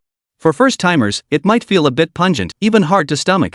Upon catching this scent, Xixi reacted in a distinctly different way. She covered her little nose, tilted her head back, and looked around in surprise, her eyes sparkling with curiosity and excitement, as if she'd discovered a whole new world. "Wow! Daddy, Mommy, this smell is so addictive," Xixi said, her voice still carrying a hint of childish innocence as she covered her little nose. Her words drew warm smiles from the surrounding diners, as if charmed by this adorable little one. Hearing this, Xia Ruoqing nodded in agreement with her daughter's assessment. She too was taken aback by the aroma. Though she'd heard rumors about the unique flavor of braised pork buns, experiencing it firsthand still caught her off guard. She glanced at her daughter, then at her husband, a hint of hesitation rising in her heart. "Xixi, if you don't like it, we can go somewhere else for lunch," Xia Ruoqing said softly. She didn't want to force her daughter to try something she might dislike. After all, eating was meant to be an enjoyable experience. If the taste ruined their mood, it simply wouldn't be worth it. Before coming, Xia Ruoqing hadn't overthought it, she simply wanted to sample the culinary delights of the capital. But now that they were inside, she was having second thoughts. The flavors were indeed, as her daughter had described, a bit overpowering, and she worried neither she nor her daughter would adjust to them. Yet, glancing around at the other diners, she noticed they seemed to be thoroughly enjoying themselves. Xia Ruoqing couldn't help but wonder maybe the braised pork and flatbread wasn't as hard to stomach as she'd imagined. "Mommy, try it. What if it's delicious? Just like doji." With that, she actually took both her father and mother by the hand and led them straight inside. Xia Ruoqing and Lu Ziye, both being tugged along by their daughter, smiled. The couple decided to set aside their reservations and accompany their daughter to try this unfamiliar delicacy. At the order counter, the little one stood on tiptoes, straining to see the staff inside. Miss Xixi called out sweetly. Hearing her, the server quickly bowed slightly to greet the adorable child before her. "Hello there, little one, what would you like to eat?" Her eyes brimmed with affection and care for Xixi.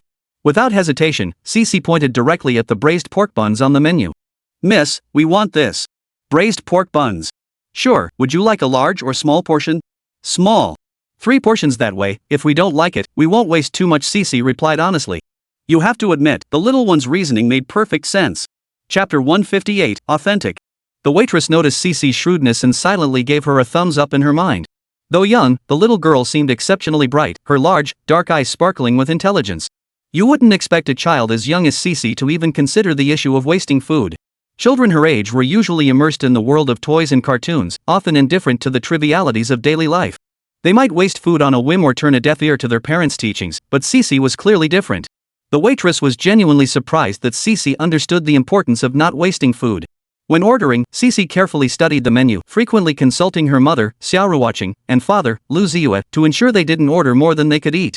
The little girl's thrifty mindset made the waitress look at her with newfound respect, and she couldn't help but glance at Xia Ruoqing and Lu Ziye a few more times. These two parents looked young and accomplished, with an extraordinary aura about them. They must have unique insights into raising children. To raise a child who was both sensible and thrifty was truly impressive. The waitress admired them silently, while also sighing inwardly about how wonderful it would be to have such a considerate child of her own. After taking their order, the waitress handed them a number card and politely directed them to find a seat. The restaurant bustled with customers, yet Xixi showed no sign of fluster. She held her mother's hand tightly as she followed her father to a window-side table. The food arrived surprisingly quickly, delighting Xixi. She had expected a long wait, but soon they were enjoying delicious braised pork buns. Barely a few minutes after they sat down, the loudspeaker on the wall clearly called out their number. Lu Ziye got up to fetch the stew, and Xixi eagerly followed behind. She stood on tiptoe, peering curiously toward the kitchen, eager to catch the first glimpse of her meal. When Lu Ziye emerged carrying 3 steaming bowls of braised pork and flatbread, Xixi had already grabbed chopsticks and spoons, ready to dig in. Soon, 3 bowls of steaming hot braised pork buns, their aroma filling the air, were brought back to the table. The rich marinade and distinctive texture made both Xia Ruoqing and Lu Ziye wrinkle their brows. They weren't accustomed to such heavily seasoned dishes and found the intense flavor somewhat overwhelming. Xixi, however, eagerly picked up her chopsticks and began stirring the stew in her bowl. For her first bite, Xixi chose the flatbread that unleavened cake. After soaking in the stew, it had absorbed the distinctive flavor, becoming soft yet chewy. Xixi took a cautious bite, and the unique texture instantly lit up her eyes. Expecting her to dislike such a bold flavored dish, everyone was surprised when, after that first bite, the little one's eyes widened in delight. "Wow, this is pretty good," Xixi exclaimed delightedly. Her clear, cheerful voice brimmed with love and satisfaction for the delicious food, her face beaming with happiness as if she'd discovered a whole new world. After letting out a surprised cry, she began tasting the other items in her bowl. First, she picked up a piece of pork intestine and took a gentle bite. The pork intestine was cooked to perfection, tender yet still offering a satisfying chew. She savored it, though it took several chews before she could swallow. Next, she picked up a piece of marbled pork belly and savored it in her mouth. The pork was rich yet not greasy, lean yet not dry, perfectly infused with the savory braising sauce, leaving Xixi full of praise. Finally, she sampled a piece of pork lung. Cooked until tender and flavorful, it made a satisfying crunch with each bite, offering a unique texture. Whether it was the pork intestines, the pork belly, or the pork lung, Xixi gave each dish a 5-star rating. She nodded in approval as she ate, looking utterly adorable. Even the broth in the bowl was savored. The little one held the bowl carefully and slurped a mouthful. The broth was rich and savory, carrying a distinctive braised aroma that made Xixi let out a delighted haha. Seeing this, Lu Ziye couldn't help but smile. Indeed, his daughter's taste buds were truly special impressive. True to her little foodie nature, she effortlessly handled bold flavors like fermented soybean paste and braised pork buns. Xia Ruoqing watched with surprise and curiosity. She had assumed her daughter wouldn't take to such bold flavors, yet here she was, thoroughly enjoying it. So she brought over her own bowl of braised pork and flatbread and tried a few bites. The first bite hit her with an intense, pungent flavor and a unique texture that made her head spin a bit. The sharp taste made her wrinkle her nose. However, with the addition of cilantro and garlic sauce, the flavor of the stew itself seemed less overwhelming.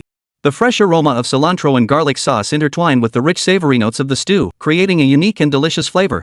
Xia Ruoqing tried a few more bites and found the flavor actually quite pleasant. She couldn't help but marvel at how crucial the condiments were.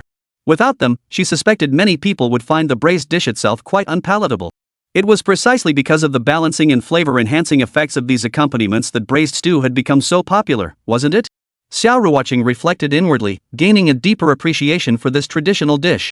She then picked up the clay jar of chili sauce on the table, scooped a spoonful into her bowl, and wanted to taste what the spicy version of Lu Ziye tasted like. After that, both mother and daughter dug into their rice. Xia Ruoqing frequently served Xixi portions, and the little girl obediently followed her mother's lead, eating with relish. Lu Ziye watched his wife and daughter devour their meal, then mimicked their eating style to sample the braised pork and steamed buns. How to put it? It felt slightly more palatable than doji? He'd seen online comments about doji and braised pork buns before, with many people saying neither was particularly tasty. Some even described it as drink a big bowl of doji, and you'll end up spitting out a big bowl of braised pork. Yet now, having tasted it himself, he found the uniquely flavored braised pork stew quite good. The meat was tender without falling apart, perfectly balanced between lean and fatty. The pork lung and intestine had a satisfying crunch when chewed, and even the broth was rich and savory, leaving a lingering, satisfying aftertaste. The more Lu Ziye ate, the more he appreciated the flavor, leading him to reflect on how everyone's taste preferences differ. Perhaps that's the true charm of food? It satisfies diverse palates, allowing everyone to find their own delight and fulfillment within it. Chapter 159, Eyeing the Courtyard House? Braised meat and steamed buns successfully conquered. Xia Ruoqing and her daughter Xixi shared a deep passion for delicious food.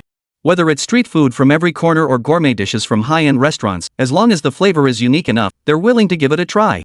After just a few days in the capital, they'd already unlocked quite a few delicacies.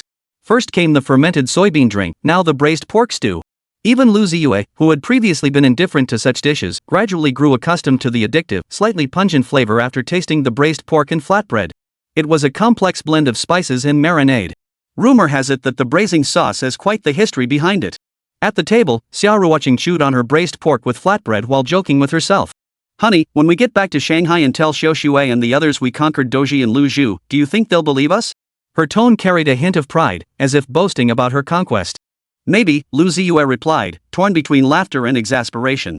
He knew full well that both Doji and Lu Ziye were authentic traditional snacks in the capital, famed for their distinctive flavors. For visitors from other regions, accepting these flavors was no easy feat. The sour tang of Doji and the rich, intense flavor of Lu Ziye often presented a taste challenge for first-timers. Many out-of-town visitors tried them once and never wanted to taste them again. However, Xia Ruoqing and Xixi were exceptions. Not only did they show no aversion to these foods, but they actually grew increasingly addicted to them. After sampling Doji yesterday morning, the mother-daughter duo actually craved it again today.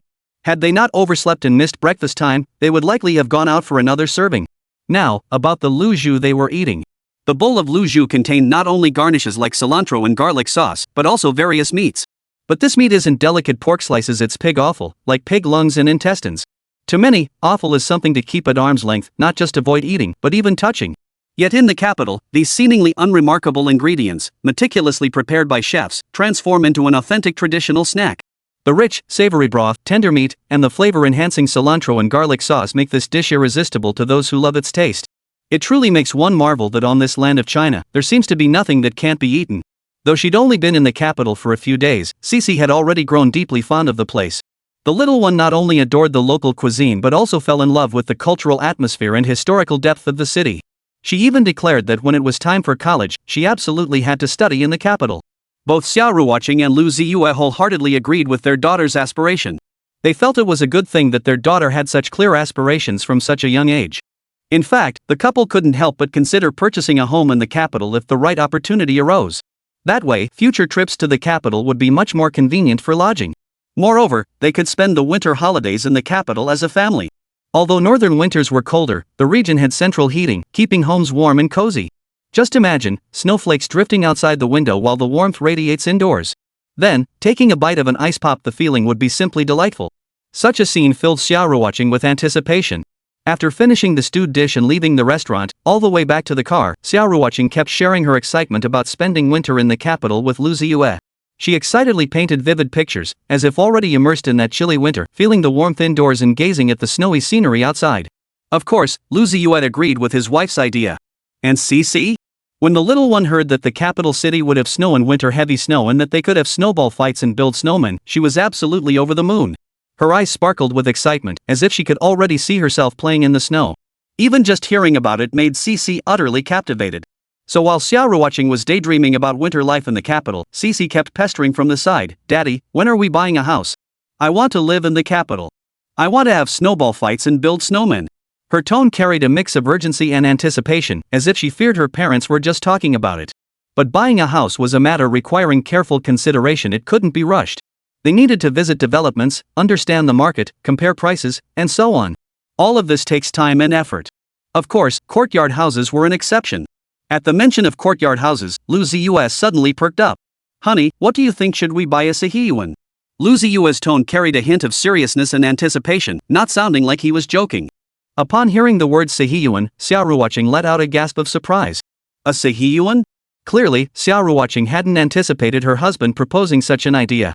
To be honest, she had been thinking about buying an ordinary apartment in the capital city, but she had never dared to imagine purchasing a Xixi. After all, courtyard houses were scarce resources in the capital. Not only were they expensive, but they were also incredibly difficult to acquire. Yes, a courtyard house. Lu Ziye nodded and continued, "Just imagine if we bought a courtyard house in the capital, the location would be prime. After dinner, we could stroll around Tiananmen Square to walk off our meal.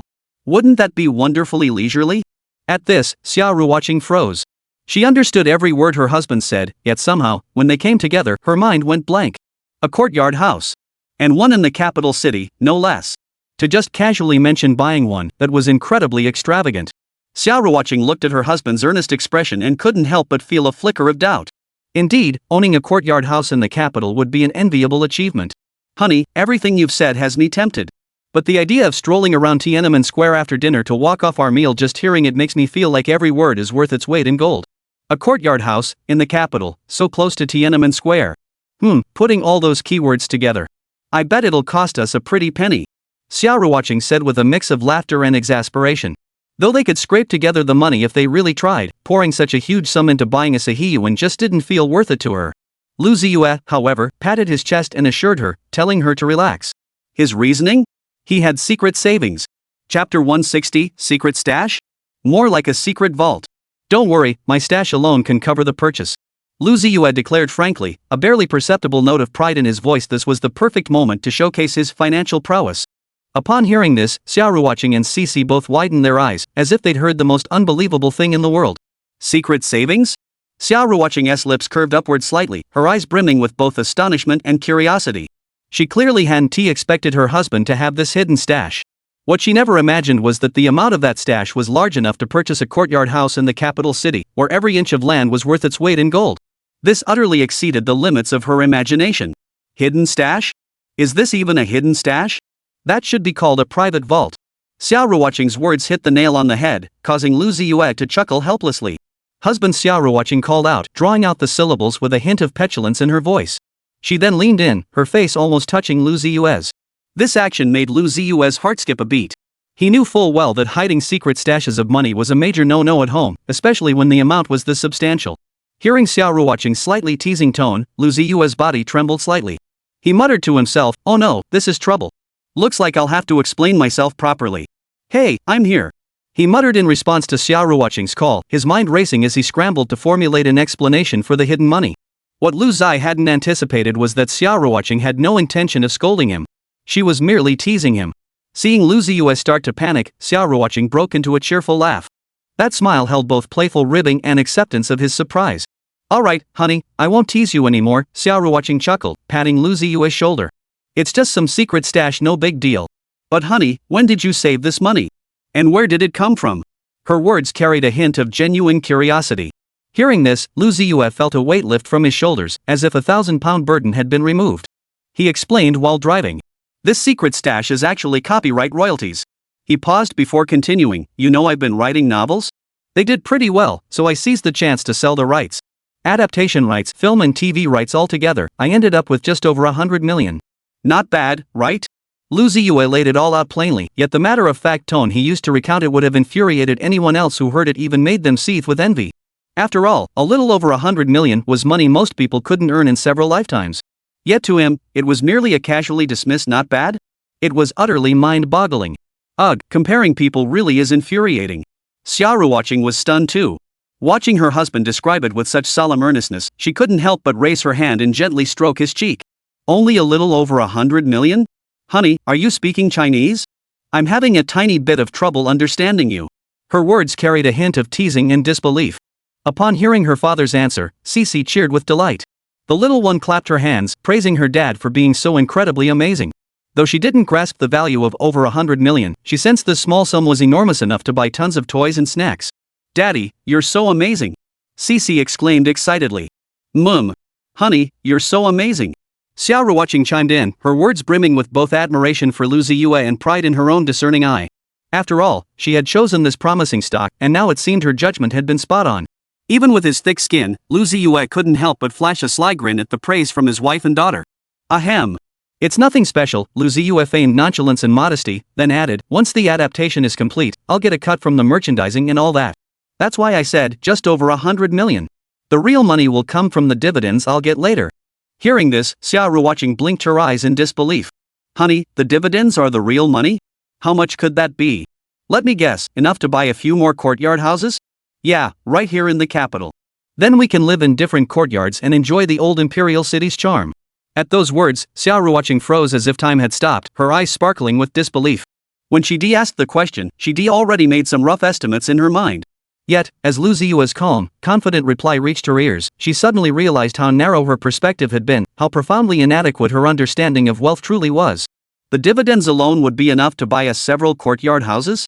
Xia Ruoqing's voice carried a hint of shock. This was beyond the limits of her imagination. In her mind, courtyard houses were unique cultural treasures of the capital, each brick and tile imbued with layers of history, their value incalculable.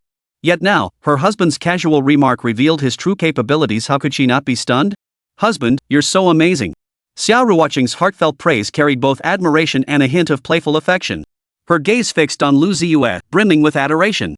Lu Ziye, noticing this, let a smug smile curve his lips. He reveled in the adoring gazes from his wife and daughter, his heart brimming with satisfaction. He then gently tapped his cheek, signaling Xia Ruoqing to offer some tangible reward. Xia Ruoqing understood immediately, leaning in without hesitation to plant a loud kiss on his cheek. Warmth and sweetness filled the air. The family of three soon returned to their reserved hotel and began planning their upcoming itinerary. Visiting the summer palace was definitely out of the question. It was already past noon, and time was tight. Even if they left immediately, they wouldn't have enough time to enjoy the visit fully. Moreover, they had learned during lunch that the summer palace was closed on Mondays and today happened to be Monday. Thank goodness we didn't just head out blindly. Otherwise, we would have made a wasted trip, Xia Ruoqing remarked with relief. But it was all right. Since they couldn't go today, they could wake up early tomorrow and visit the summer palace then. And so, the family of three settled on their plan for tomorrow. Yet a new problem arose: how to pass the afternoon. They couldn't just stay cooped up in the hotel all afternoon. Just as Xia Ruoqing was pondering this dilemma, her daughter Xixi suddenly spoke up. "Daddy, Mommy, let's go see a Xixi courtyard house." The moment those words left her mouth, both Xia Ruoqing and Lu Ziye froze. After all, if they actually went to see one and ended up falling in love with a place, what then? Buy or not buy? That was indeed a dilemma. Chapter 161, Buying a Xixi? Are you kidding me? It wasn't just their daughter who wanted to see the courtyard house. His wife, Xia Ruoqing, was also itching to go, her beautiful eyes sparkling with curiosity. So Lu Ziye didn't think twice and readily agreed. It was rare for the whole family to share an interest. Why not seize this chance to explore together? It might even add some fresh excitement to their lives. But finding the right channels was essential. In this information age, everything required the right approach. After all, you couldn't just show up at a courtyard house, knock on the door, and ask if they were selling it, could you? That would be incredibly presumptuous. He immediately picked up his phone, his fingers gliding swiftly across the screen. Soon, he downloaded several popular apps for renting and buying properties. These apps were diverse, some specialized in high-end properties, while others covered every type of housing imaginable. Lu Ziye thought to himself, this should help him find suitable courtyard house listings. After downloading them, he registered and logged into each one, filling in his basic personal information. No sooner had he submitted his details than his phone began to chime with new notifications. Lu Ziye opened the notification to find that several agents had already jumped on the opportunity, adding him as a friend in hopes of securing this potential client. Within moments, over a dozen agents had appeared in his friend list. Their names all followed a uniform pattern: AAA property agent Xiao Li, 5-star real estate expert Xiao Zhang, and so on. Lu Ziye couldn't help but chuckle. The competition in the real estate brokerage industry was fierce indeed. Even their names had to be so flashy. Still, more agents meant more avenues, and potentially more property listings. Lu Ziye didn't resent their enthusiasm. On the contrary, he felt this would save him a lot of trouble. So, he patiently accepted each friend request one by one, ready to start filtering through the listings. Once the friend request was successfully added, those agents wasted no time in asking Lu Ziye what kind of property he was looking for. Some even sent detailed questionnaires to understand his specific needs and budget. Lu Ziye replied to each one, inwardly marveling at how thorough their service was. However, when Lu Ziye mentioned he wanted to buy a Xixi courtyard house, the agents all froze. Xixi courtyard houses? Those were scarce resources in the capital, commanding exorbitant prices beyond the reach of ordinary people. Most people wouldn't be able to afford such a courtyard even after working hard for generations. For a moment, some agents even suspected Lu Ziye was just bragging, thinking he was merely asking around without any real intention to buy. Of course, some believed Lu Ziye was serious. After all, this was the imperial capital, a place where extraordinary people and events could happen. Perhaps Lu Ziye was a low-key tycoon who simply kept a low profile. The location must be prime, preferably not too far from Tiananmen Square. Lu Ziye stated his first requirement. Since he was buying a Xixi, naturally he wanted a prime location for future convenience. The courtyard house must be in good condition, nothing too run down. He added. Buying a house was no small matter, especially a traditional courtyard house like this. Its historical value and living comfort were paramount. Money isn't an issue, but don't rip me off. Lu Ziye chuckled as he spoke, aware that his words might come across as arrogant to the agent, but that was indeed the case. He had the means to buy a Xixi, but he wasn't about to be taken for a sucker. Those are my requirements. Do you have any suitable properties?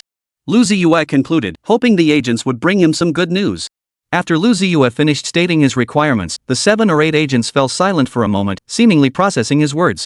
Then, one by one, they confirmed they believed Lu Ziye wasn't joking. He was genuinely serious about purchasing a courtyard house. After all, clients with such specific requirements rarely came with a casual attitude. However, after acknowledging his seriousness, several agents could only sigh inwardly before bidding him farewell.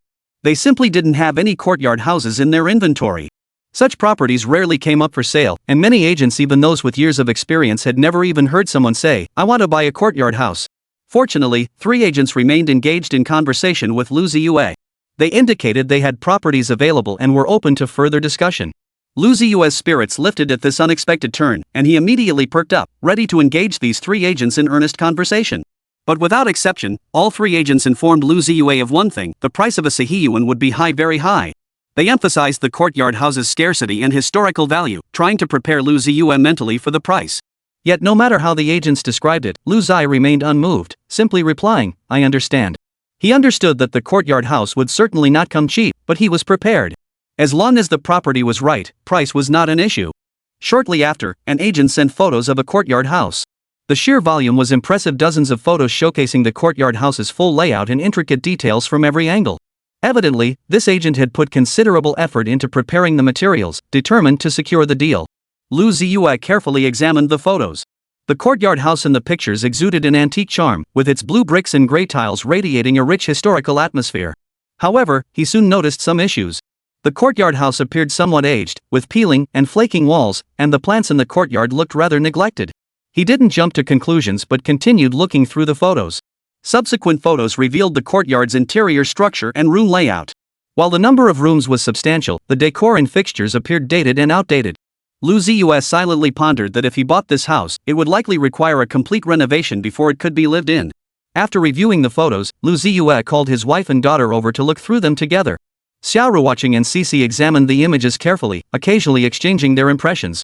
Soon, the family of 3 had gone through all the photos. "So, what do you think?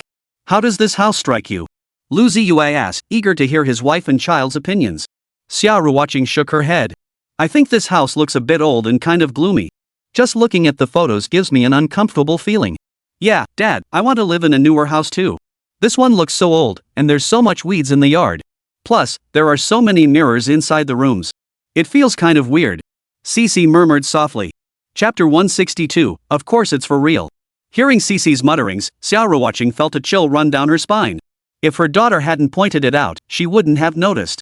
"Honey, I never noticed all these mirrors in the room until Xixi pointed them out, big ones, small ones, even a vintage one covering an entire wall." Honey, this is creepy. Let's just skip this whole setup. I bet the landlord put all these mirrors here for some reason." Hearing his wife and child speak, Lu Ziye found their reasoning plausible.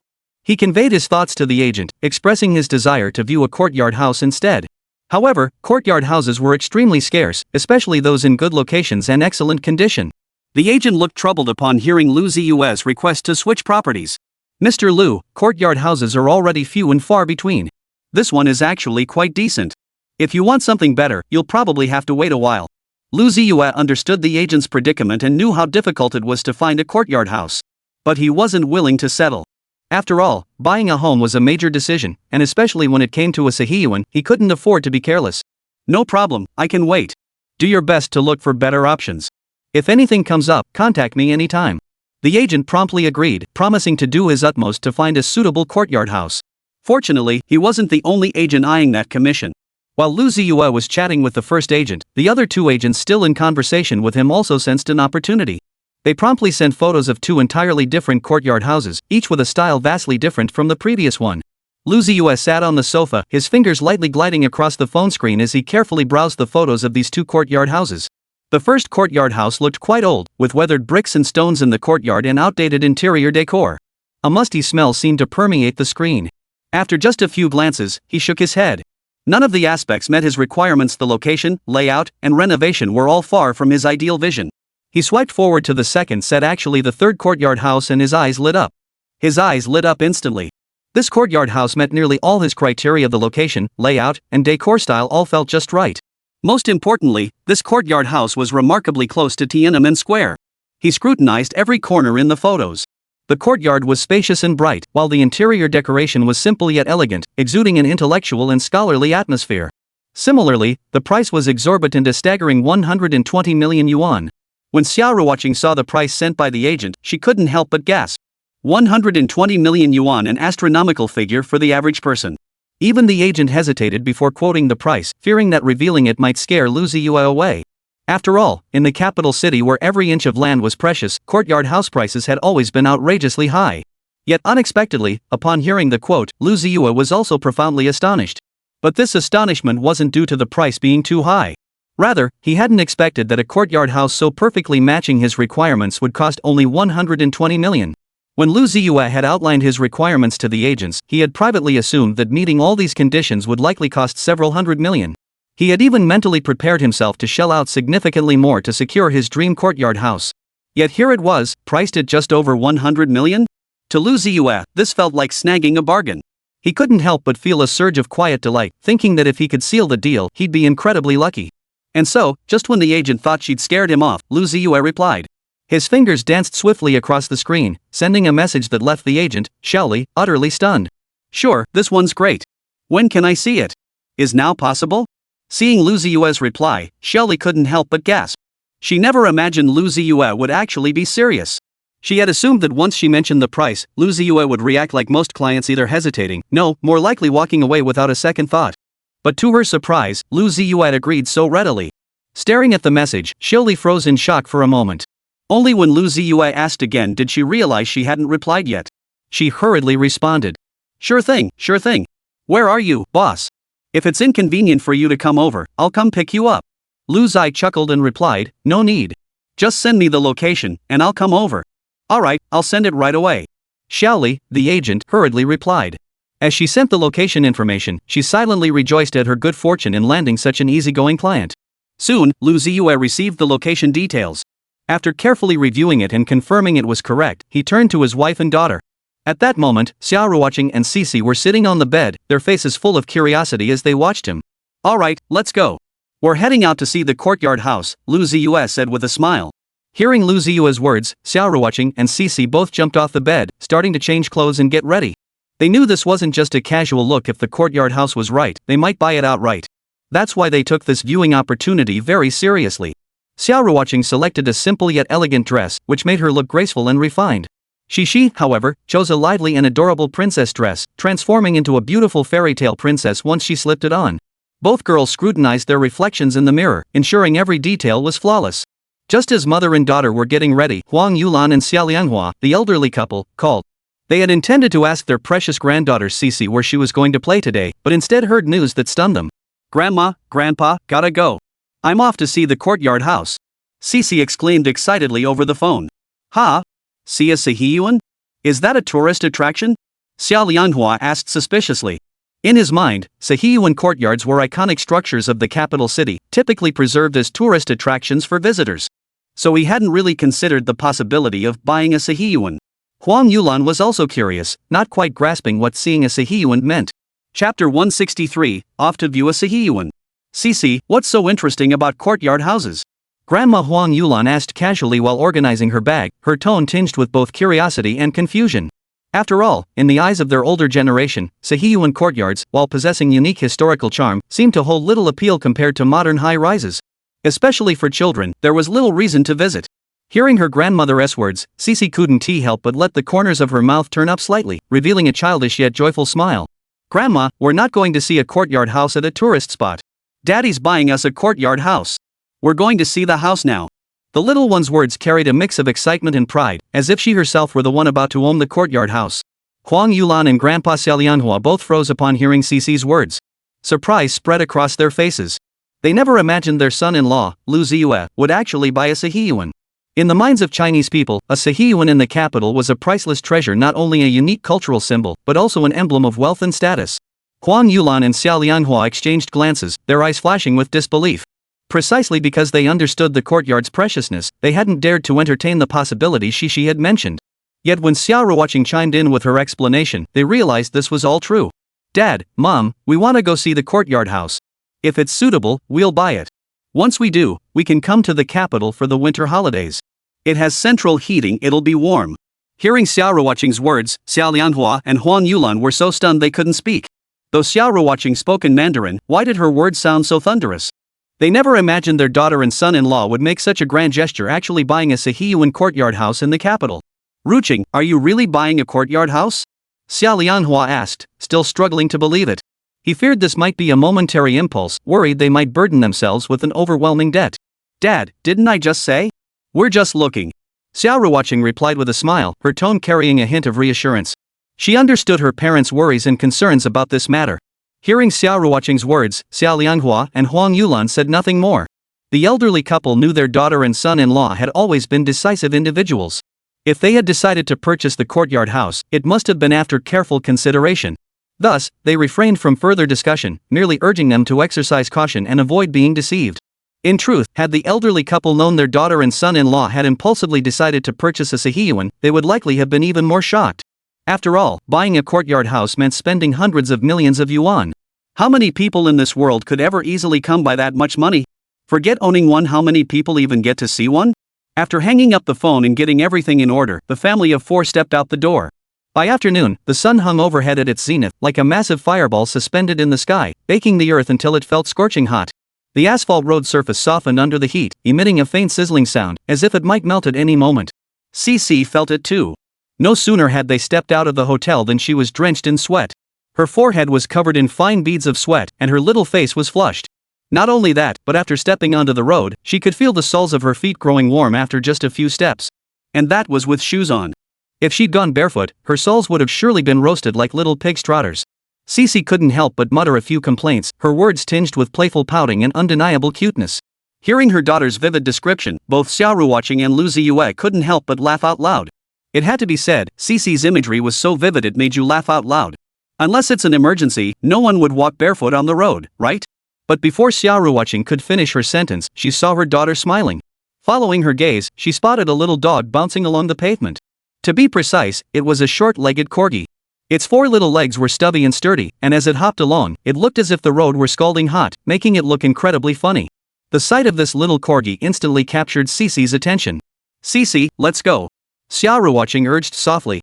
Hearing her mother's words, Xixi reluctantly tore her gaze away and followed her family forward. Once inside the car, Lu Ziye quickly turned on the air conditioning. A cool breeze flowed from the vents, instantly filling the entire cabin. It must be said, this car's air conditioning was quite effective. However, due to the extremely high temperature inside, the entire vehicle still felt stiflingly hot, like a steamer basket. After waiting quite a while, the temperature inside finally began to drop slightly. Only then did Xia Ruoqing and Xixi, mother and daughter, show signs of relaxation and contentment on their faces. Once seated in the car, Xia Ruoqing couldn't help but start imagining what the courtyard house would look like. She pictured an ancient-style building with blue-gray bricks and tiles, ornate beams and painted rafters. She imagined a spacious, bright courtyard shaded by lush green trees. She envisioned a place where her family could gather together and share wonderful moments. Her pretty face was filled with anticipation and longing, as if she were already immersed in that beautiful scene. Meanwhile, Xixi grinned as she pulled her dad's phone from his pocket and opened the chat history with Shelley, the real estate agent. Mommy, everything you imagined is in these photos."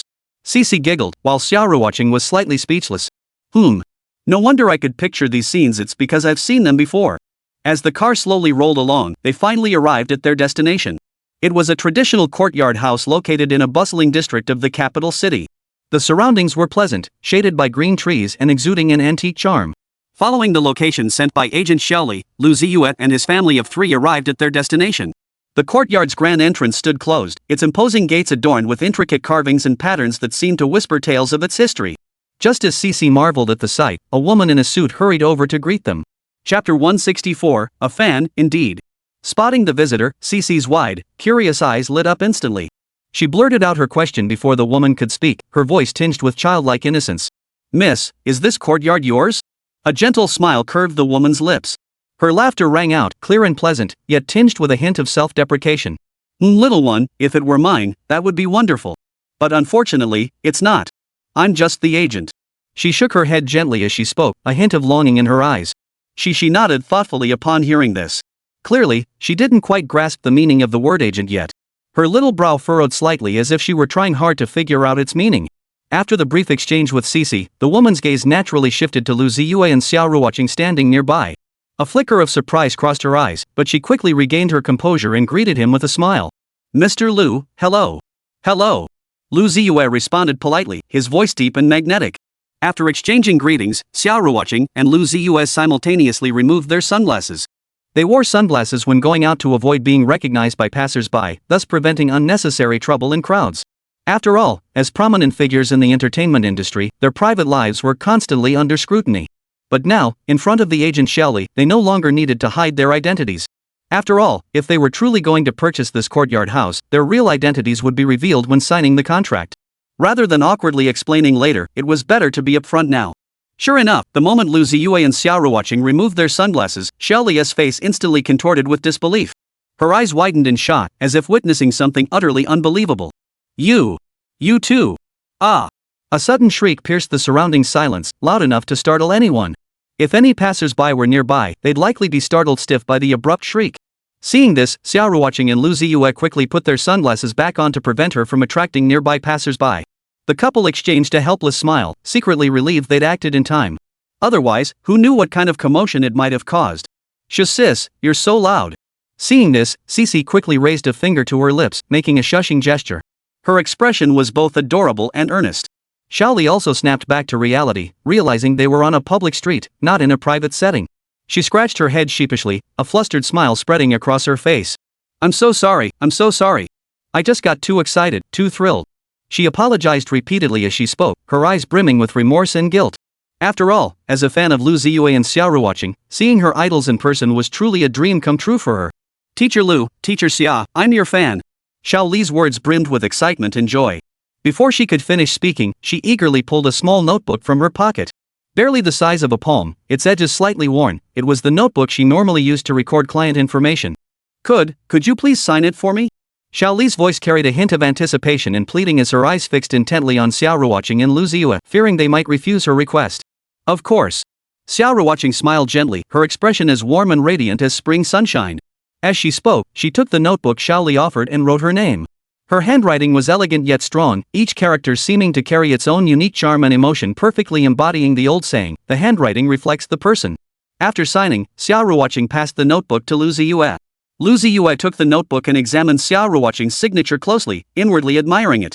As a celebrity and public figure, he had experienced countless times being chased by fans for autographs. From initial shyness and awkwardness to his current composure and calmness, he had gradually grown accustomed to such occasions and atmospheres.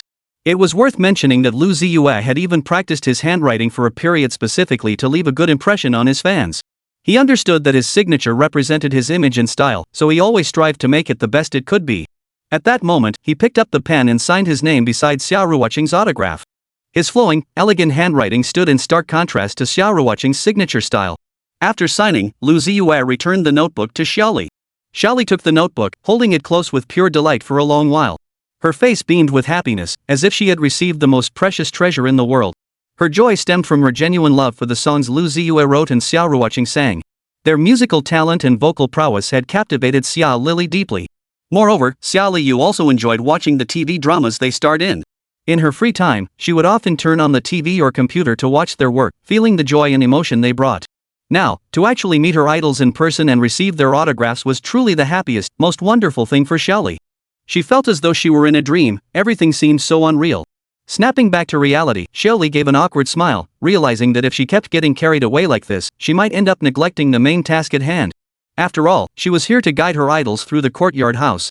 Teacher Lu, Teacher Xia, please follow me.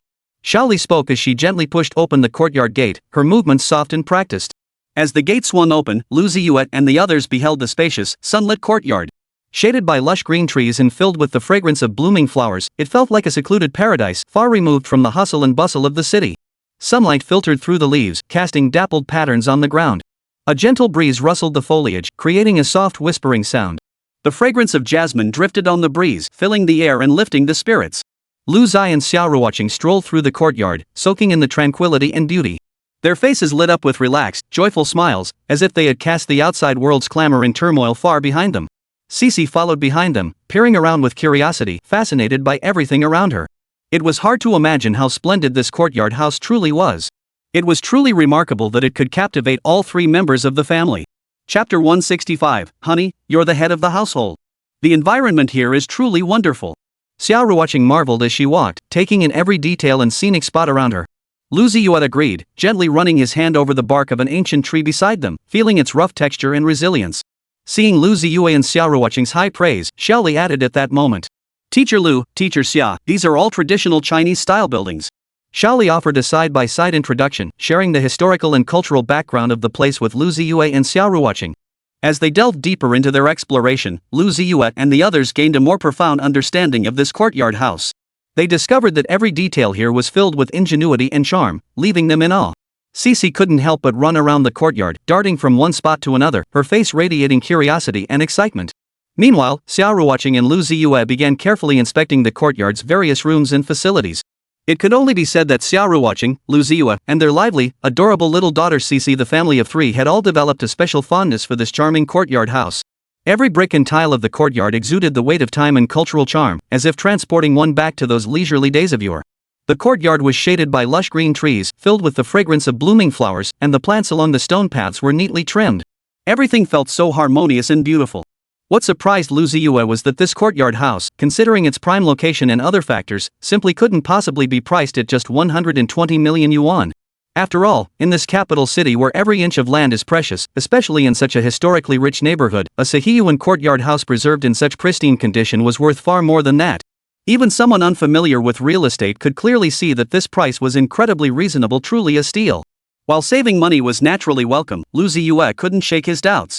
Curious, he asked Xiaoli, the agent, about the reason behind this. Xiaoli was sharp. Years in the business had honed her experience, allowing her to pick up on subtle cues in clients' words. She naturally understood the implication in Lu Ziye's words and smiled as she explained. Mr. Lu, as you and Ms. Xia have seen, this courtyard house was just renovated not long ago. The facilities inside are all brand new, and the decor style preserves traditional charm while incorporating modern elements, truly both practical and aesthetically pleasing. After the renovation was finished, many people expressed interest in purchasing it. However, the owner remained reluctant to sell, even when offered extremely high prices. They simply wouldn't budge. But recently, for reasons unknown, the owner suddenly decided to put it on the market. So, Teacher Lu, you couldn't have timed this better. Hearing Xiaoli say this, both Lu Ziye and Xia Ruoqing's faces lit up with delight. Whether it was true or not, such words were certainly soothing to hear. Later, Xiaoli took out her phone, gestured that she had a call to make, and then politely excused herself. This served two purposes: it gave Xia Ruoqing and Lu Ziye time to discuss the offer privately, and it reflected Xiaoli's professional courtesy. After all, clients need some privacy when negotiating a purchase. It must be said that Xiaoli handled the situation exceptionally well, demonstrating both professional competence and thoughtful consideration. In the courtyard, Xia Ruoqing took Lu Ziye's hand, and the two walked side by side to the pavilion, where they sat down. Xixi scampered over like a cheerful little bird and instantly burrowed into her father's lap. The little one curiously scanned her surroundings. Suddenly, she spotted a grapevine trellis planted beside the pavilion. At this very moment, the trellis was already laden with clusters of tiny grapes. Though still small, resembling grains of rice, they appeared utterly novel and adorable to Xixi's eyes. Then, as if discovering a delightful game, Xixi tilted her head back and began counting each cluster one by one. Her little finger pointed at the tiny grapes as she muttered to herself, counting them. But soon, Xixi couldn't count them anymore. On one hand, there were simply too many grapes on the vine for her to count them all. On the other hand, they were so tiny that staring at them for too long made her eyes hurt. Xixi had no choice but to abandon this game, instead nestling into her father's embrace like a spoiled child while listening to her parents discuss serious matters. Meanwhile, Xia Ruoqing and Lu Ziye, after some discussion, had largely reached a consensus. Since we both like this courtyard house, let's buy it. After all, we can afford it now. His tone was light and casual, as if they were buying some small trinket. But in reality, they were about to purchase a courtyard house worth hundreds of millions. This was no trifling matter. Yet Lu Ziye maintained his unruffled composure. That kind of financial security and poise was truly enviable. Upon hearing Lu Ziye's words, Xia Ruoqing sweetly chimed in. Honey, whatever you say. You're the head of our household. If you say buy it, then buy it. A faint blush spread across Xia Ruoqing's face, making her look all the more alluring under the scorching sun.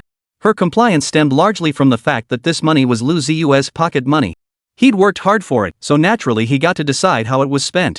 As for Xixi's opinion? Well, that was a given. She was still so young, knowing nothing yet. All she needed to do was follow her parents' arrangements. When the time came, she'd just pack her bags and move in. With that settled, Lu Ziye rose and stepped outside, calling Xiaoli, who stood fanning herself in the shade, to come inside.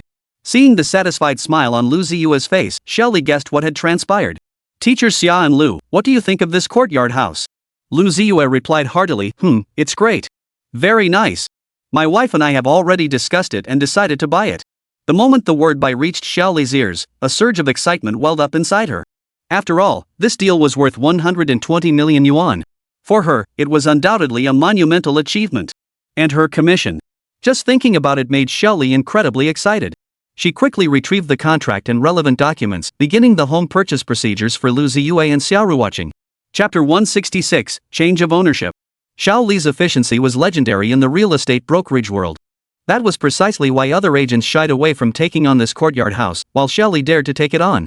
Whether handling intricate paperwork or negotiating details with clients, she always completed tasks swiftly and accurately, commanding respect for her professionalism. From the moment the contract was signed, Xiao Li moved with the fluidity of flowing clouds and water, without the slightest hesitation. She expertly guided Lu Ziye and Xia Ruoqing through every step of the process, from identity verification and document signing to card payment, executing it all in one seamless motion. In just over 10 minutes, the ownership of this antique courtyard house, steeped in history, was formally transferred from its previous owner to Lu Ziye and Xia Ruoqing. The previous owner of this courtyard house was also an exceptionally wise and magnanimous person, entrusting all matters to Xiao Li, or more accurately, to the real estate company behind Xiao Li. Thus, Xiao Li possessed both the authority and capability to assist Lu Ziye and Xia Ruoqing in completing the resale of this courtyard house. From that moment on, Lu Ziye became the new owner of the courtyard house, his heart brimming with joy and anticipation. Xia Ruoqing and Xixi were equally delighted. They had fallen in love with the courtyard at first sight, finding it warm and inviting. They envisioned spending every dawn and dusk here, savoring the quiet beauty of time and the sweetness of life. Xiao Li and the real estate company behind her were also overjoyed. This transaction not only marked the successful completion of an important assignment but also earned them a substantial commission, the best reward for their hard work. As for how the former owner of this courtyard house felt, that remained unknown. Perhaps he felt a touch of reluctance, for the courtyard held so many memories and emotions. Yet perhaps he also felt a sense of relief, knowing the courtyard would blossom with new life and vitality under its new owners. Soon, however, Xiao Li's phone rang. The screen displayed the number of the former owner of the courtyard house. Xiao Li paused slightly before answering the call. The caller requested to speak with the new owner of the courtyard. "Teacher Lu, Grandma Wang would like to speak with you. I wonder if you..." Lu Ziye readily agreed, taking the phone from Xiao Li and greeting the caller warmly. "Hello, Grandma Wang." Though they had never met, Lu Ziye knew full well that buying this courtyard house had been a steal. In this era of skyrocketing prices, acquiring such a courtyard house at such a low cost was truly a rare opportunity. Therefore, both in terms of sentiment and reason, he couldn't simply ignore her. Sure enough, upon hearing Lu Ziye's warm and friendly voice, the other party's mood brightened. "Young man, hello there. I'm sorry to call you out of the blue like this." Lu Ziye quickly replied, "No problem at all, Grandma Wang. I'm actually very happy you called me." It was clear the elderly woman on the other end possessed great refinement. Her every word radiated a kind and gentle aura, making Lu Ziye feel deeply at ease. Interacting with such an elderly person would surely be comfortable and pleasant. Over the phone, Grandma Wang explained to Lu Ziye why she had decided to sell the courtyard house. "Truthfully, I never intended to sell this courtyard house. It holds so many memories and emotions for me, I'm reluctant to part with it. But at my age, I don't have many years left. Rather than letting it fall into disrepair in my hands, I'd rather find someone destined to carry on its legacy. Many people have come to visit and inquire about buying it, but I turned them all down. I felt none of them truly loved this courtyard, they were only interested in its commercial value.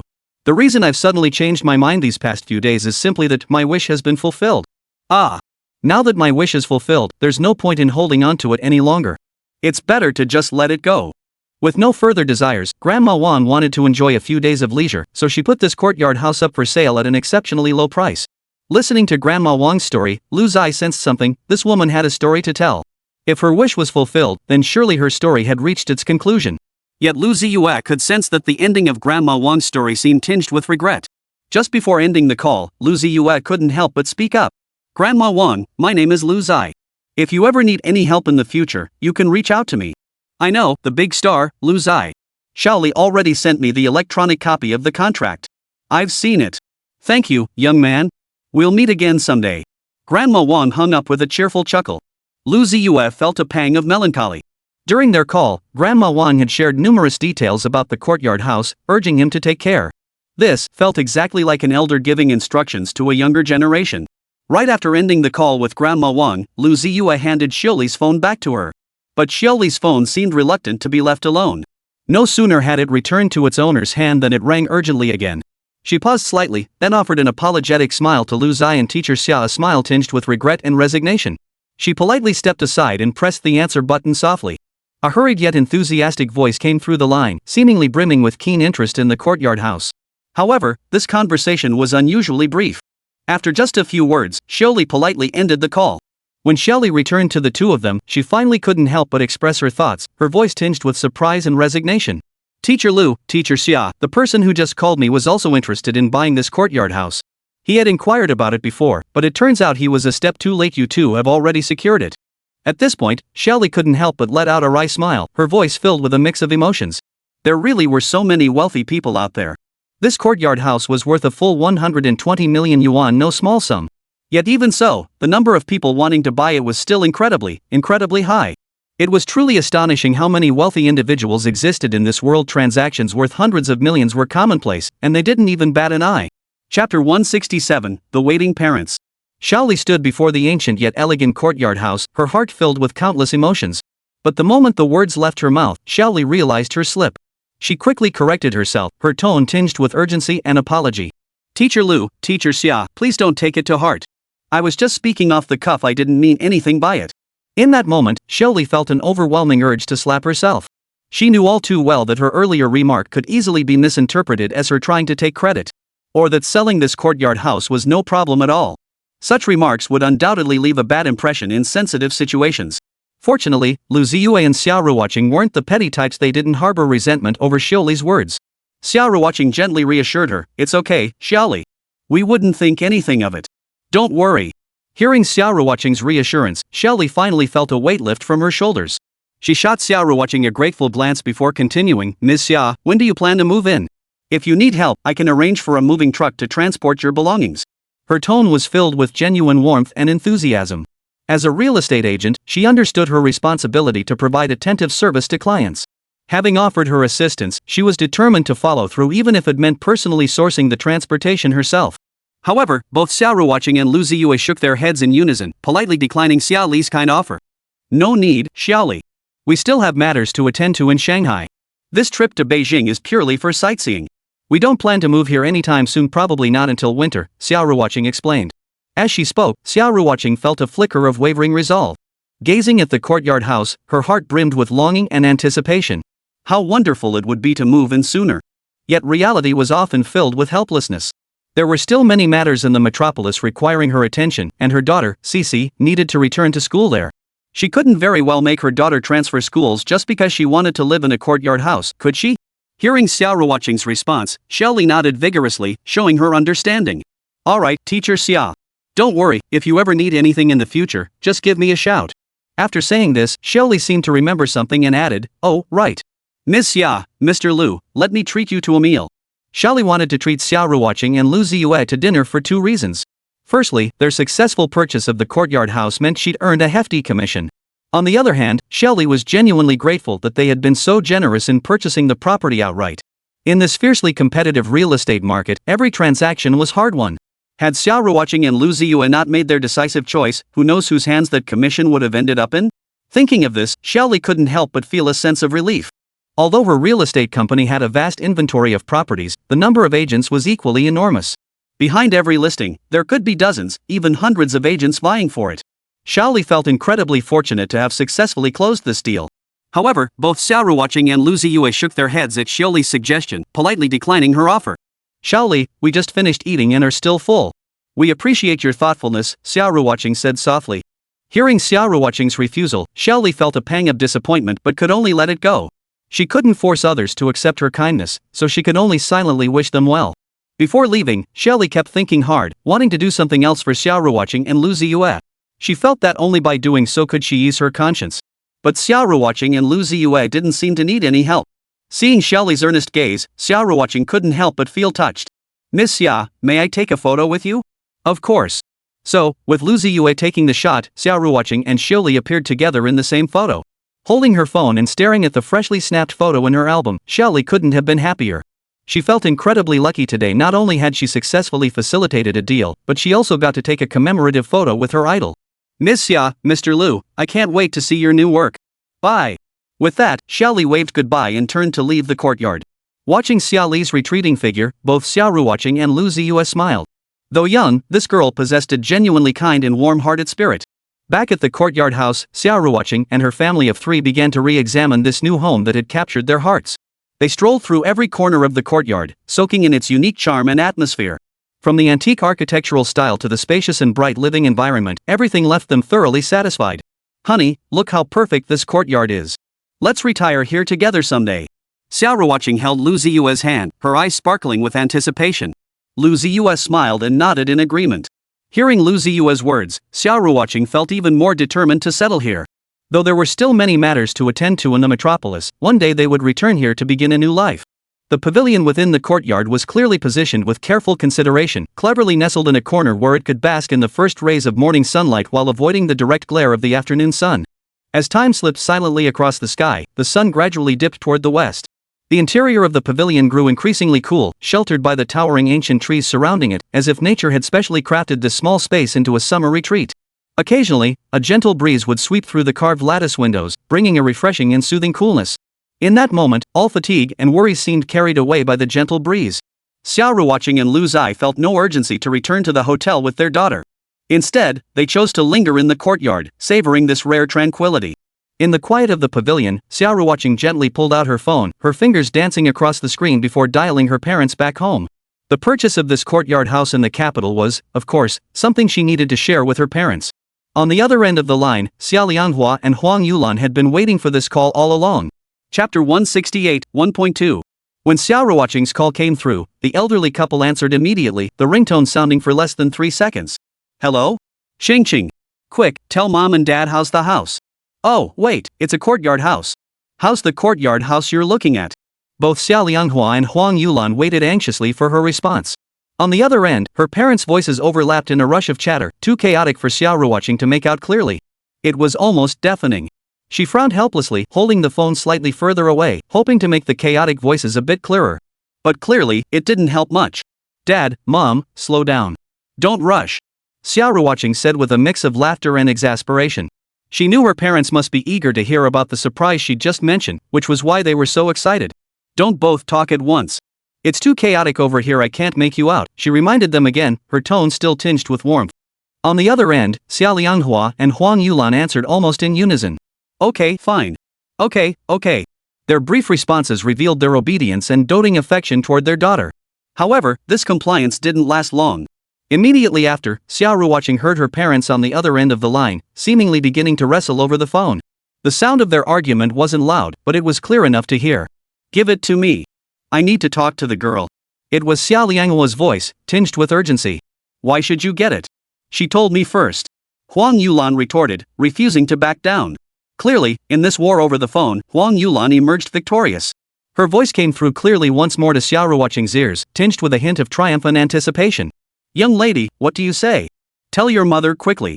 Huang Yulan pressed impatiently, her voice brimming with curiosity and anticipation about the courtyard house her daughter had mentioned. Xia Ruoqing smiled as she flipped the phone's camera around and showed her parents. Mom, we've already bought it. Look. As the phone screen lit up, the elderly couple saw the grape arbor, the intricately carved pavilion, the jade-like stone chairs and benches, and the antique-style courtyard. The images unfolded like a scroll, revealing one beautiful scene after another before their eyes. At first glance, the courtyard house seemed quite impressive. Both its harmoniously staggered layout and its exquisite decorations exuded an extraordinary aura. Xia Lianghua and Huang Yulan exchanged glances, their eyes sparkling with delight and satisfaction. Huang Yulan truly lived up to being Xia Ruoqing's mother and daughter shared identical personalities and tastes. Just looking at this courtyard house, she already loved it dearly. Its rustic charm and tranquil atmosphere made her feel as though she'd stepped into a courtyard far removed from the clamor of the outside world. It's truly wonderful. Huang Yulan began to praise, her voice tinged with delight. On the other end of the line, Xia Lianghua was also eager to see it. He impatiently urged Huang Yulan to hand him the phone so he could witness the courtyard house for himself. After both elderly parents had a look, unsurprisingly, they both fell in love with the style of this courtyard house. But liking it was one thing. Xia Lianghua still inquired about the price. Young lady, how much did you pay for this courtyard house? He asked cautiously, his voice tinged with curiosity. In his view, given its location near Tiananmen Square in the capital, the price must be steep. I heard you mention it's near Tiananmen Square. That must mean the price isn't cheap, right? Huang Yulan chimed in with a hint of concern and worry in her voice. She knew both her daughter and son-in-law ran their own companies, with countless expenses to cover. Could they really afford this courtyard house? If they took out a loan, how long would it take to pay it off? Until the cows come home? Xia Ruoqing answered honestly. It's manageable. My husband has the means, and the price was within our budget, so we went ahead and bought it. Her words carried a hint of ease and relief, as if the courtyard house's price wasn't a significant issue for her. Yet, the thought that it was bought with her husband's secret stash made Xia Ruoqing want to laugh. After all, if word got out, who would believe it? Buying a courtyard house with secret savings? In the capital city? And so close to Tiananmen Square? That was pure fantasy. Not only that, but the courtyard itself was exceptionally well appointed. From its exquisite decor to its serene atmosphere, it was utterly captivating. Who could possibly believe all these conditions combined? Yet Xia Ruoqing's family had actually managed to purchase this courtyard house. It must be said that acquiring this courtyard house was truly a matter of luck. Xia Ruoqing felt a quiet sense of relief. It's no exaggeration to say that if they had skipped the viewing today because of the heat, they wouldn't have gotten the chance to snag this courtyard house. This courtyard house was an absolute hot commodity. One misstep could mean missing out on the opportunity. Even without the agent Shaoli mentioning it, the couple could see that for themselves. On the phone, her parents kept asking questions about the courtyard house. The elderly couple wanted to know more about the courtyard house, and even more, how their daughter and son-in-law had managed to purchase it. Xia Ruoqing snapped back to reality and held up one finger. Mom and Dad spent 12 million on this courtyard house. She deliberately paused to gauge her parents' reaction. 120,000? Xia Lianghua blurted out in surprise, his voice tinged with disbelief and delight. The next second, Huang Yulan playfully kicked him and pressed on. Sell it to you for 1.2 million? Who do you think you are? That's right near the capital city in Tiananmen Square. What kind of benefactor would sell you a courtyard house at such a low price? Her words carried a hint of teasing and mockery, yet her eyes sparkled with affection and pride for her daughter and son-in-law. Xia Lianhua was momentarily stunned by Huang Yulan's kick, but he quickly regained his composure. 12 million? Whoa, that doesn't make sense either. 12 million still feels cheap. Could it be? His voice carried a hint of doubt and speculation, but he dared not venture further. After all, beyond 12 million, the price would be counted in hundreds of millions. Mom and Dad, stop guessing. It's 120 million. Xia Ruoqing finally revealed the answer, her voice tinged with pride and satisfaction. To ordinary people, this price might seem astronomical, but to her family, it was worth every penny. After all, you can't put a price on love. But in the end, Xia Ruoqing's pride knew no bounds because the money for this courtyard house was earned entirely by her husband. Is writing novels really that lucrative?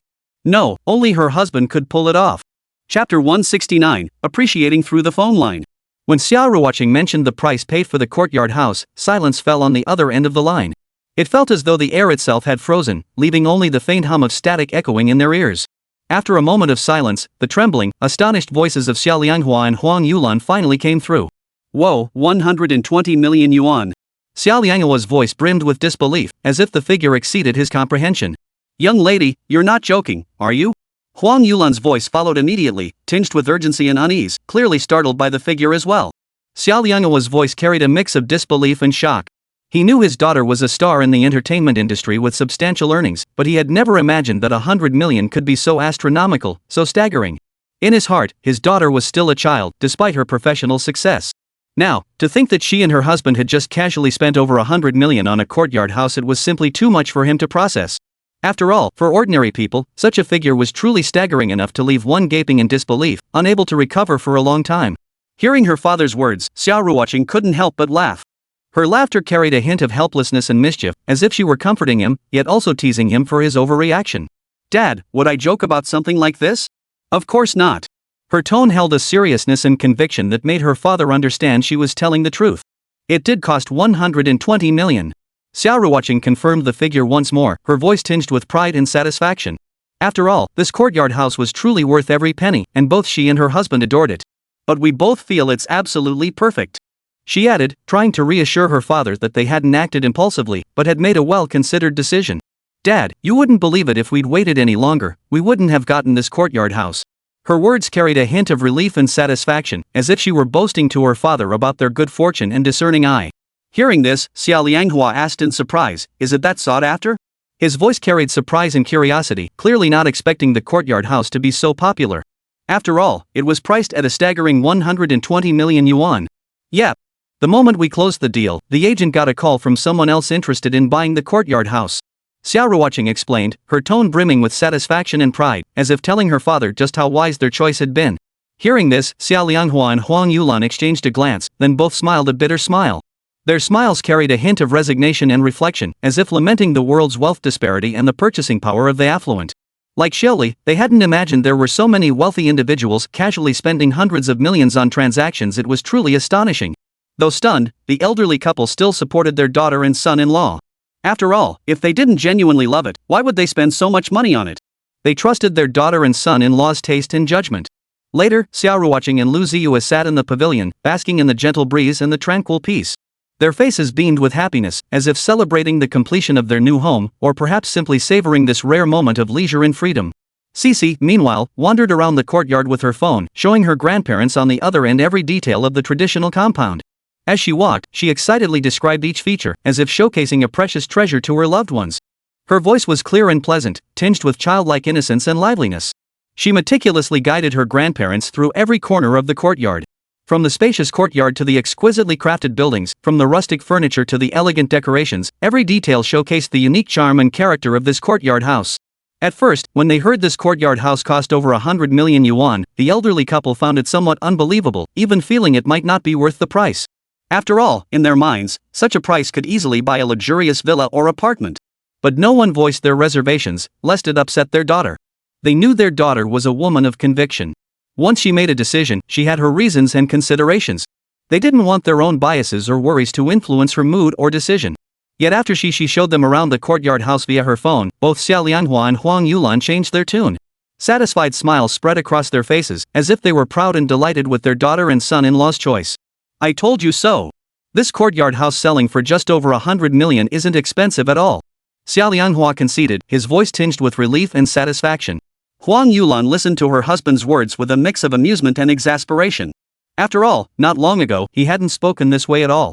He had even worried whether such a price was worth it, and whether it would place too much financial burden on their daughter and son-in-law. But now it seems his worries were completely unnecessary. On the contrary, she had seen some footage during their initial phone call and found it quite promising. After all, this courtyard house not only boasts a prime location but also a long history and rich cultural heritage. Now, having reviewed it again with her granddaughter's help, she found it even more appealing. After viewing the courtyard, Xixi returned and handed the phone back to her mother. The little one's face beamed with satisfaction and pride, as if telling her mother she had accomplished an important mission. Xia Ruoqing took the phone and asked her parents on the line with a smile, Dad, Mom, what do you think after seeing it? Her voice carried a hint of anticipation and nervousness, as if awaiting a crucial verdict. Good. Xia Lianghua's voice carried a clear note of satisfaction. Very good. Huang Yulan chimed in, her voice soft and warm with relief, as if delighted and proud of her daughter's choice. The elderly couple spoke in unison, expressing their approval and support for their daughter and son-in-law. Xia Ruoqing had anticipated this response, yet she couldn't help but smile, a smile tinged with pride and contentment. After all, the elderly couple hadn't even come in person before changing their tune. What if they had come to this courtyard house themselves and seen it with their own eyes? What expressions would they have? And how would they react? Chapter 170, Move in with just your suitcase.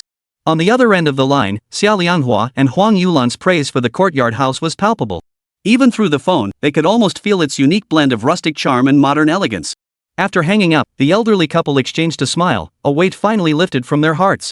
They had been anxiously awaiting a call from their daughter, Xia Ruoqing, and son-in-law, Lu Ziye, hoping to hear more details about their new home. Now, not only had they learned of the courtyard's many charms, but with the help of their granddaughter, Xixi, they had also witnessed this historically rich compound through a video call. Their hearts were naturally filled with satisfaction and joy. Huang Yulan gently patted her husband beside her, her eyes sparkling with anticipation. Old Xia, don't you think our daughter and son-in-law have such good taste, choosing such a wonderful place? Xia Lianghua nodded with a smile, his eyes equally full of praise. Yes, the courtyard house not only has a great location, but it must be incredibly pleasant to live in. At this point, the elderly couple both thought of the approaching winter.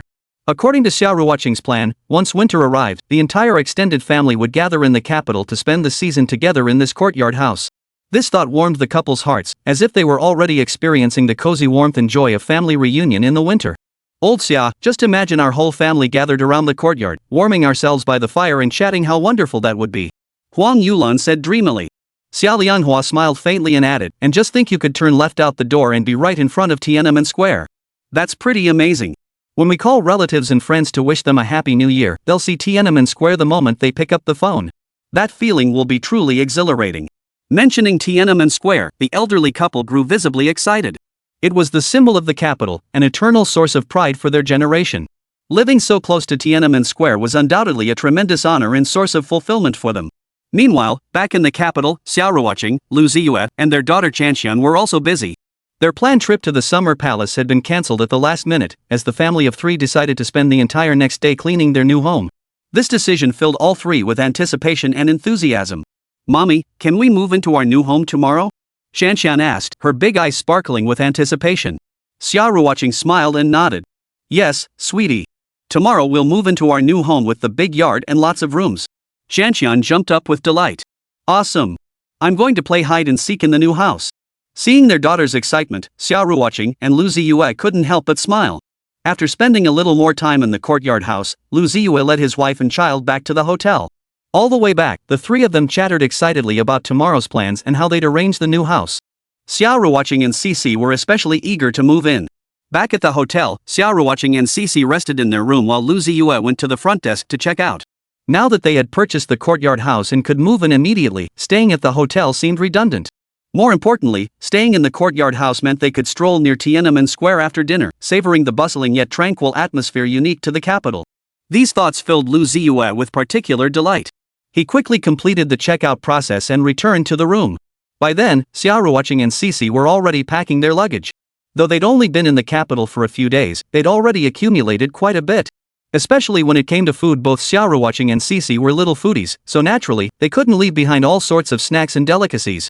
Packing up bags of all sizes, the three of them were happily busy. Finally, everything was packed. Xixi curled up on the sofa, hugging her knees, gazing expectantly at the night view outside the window. She imagined moving into their new home tomorrow, her heart brimming with boundless anticipation and joy. Xia Ruoqing felt the same way. Sitting on the edge of the bed, she watched her husband and daughter after a day of hard work, her heart brimming with happiness. Honey, do you think we'll be able to take walks around Tiananmen Square more often from now on? Lu Ziye walked over to Xia Ruoqing and asked softly. Xia Ruoqing smiled and nodded. Of course we will, honey. At that moment, Xia Ruoqing couldn't help but feel a pang of emotion. She recalled her childhood, when she'd always envied those who lived near Tiananmen Square and the children who could attend the children's palace. Back then, she felt that living in such a place was an indescribable happiness and honor.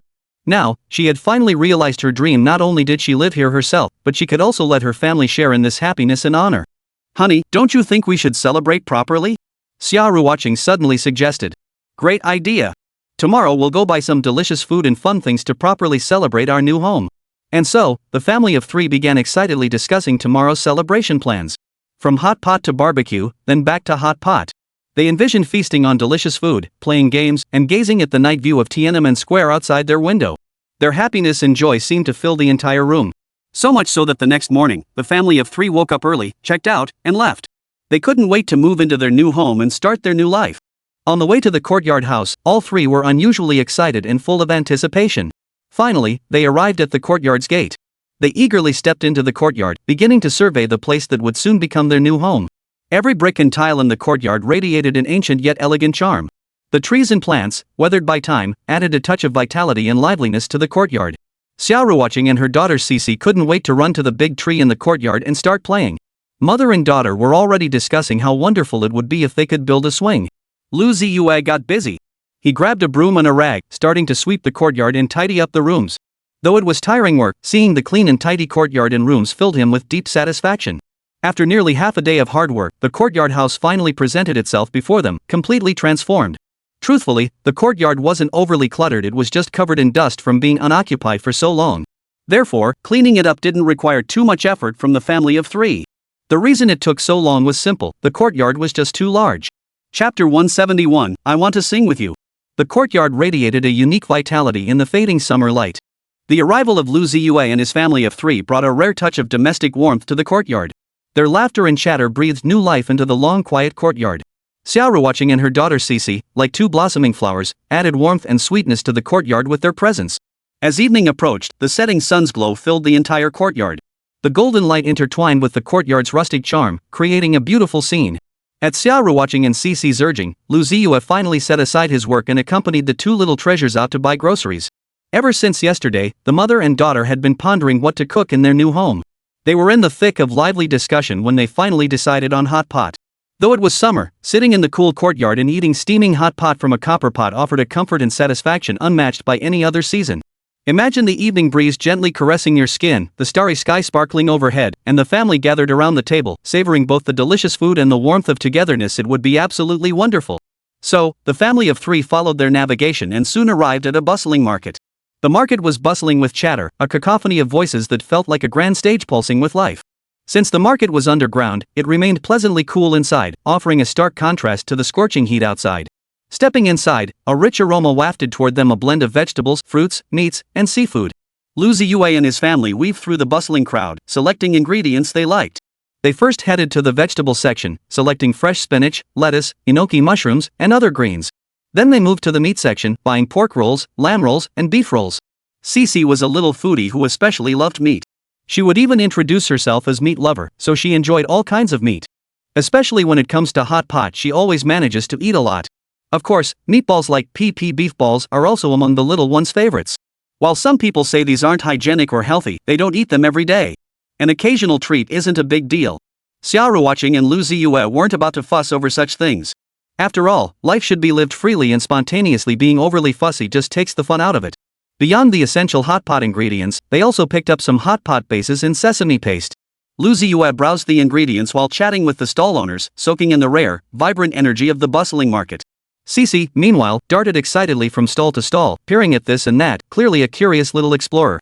Of course, Xixi didn't touch anything. Her parents had taught her that it was rude to handle other people's things without permission, especially food items, which were off limits. After buying their groceries, the family of 3 carried their bags home. The afterglow of the setting sun bathed them in a golden radiance. Back at the courtyard house, they got busy. In the courtyard, by the faucet, Xixi and her mother were in charge of sorting and washing the vegetables. They chatted as they worked, their conversation punctuated by occasional bursts of cheerful laughter. Lu Ziye, meanwhile, was washing the pots and pans. These were all newly purchased items that needed a thorough cleaning before use. He scrubbed each piece meticulously, preparing thoroughly for the upcoming dinner. Once the dishes were clean, Lu Ziye followed Xia Ruoqing's instructions, carrying the pot into the kitchen to steam the buns. These steamed buns were bought from the market too for a yuan and could be eaten right after heating.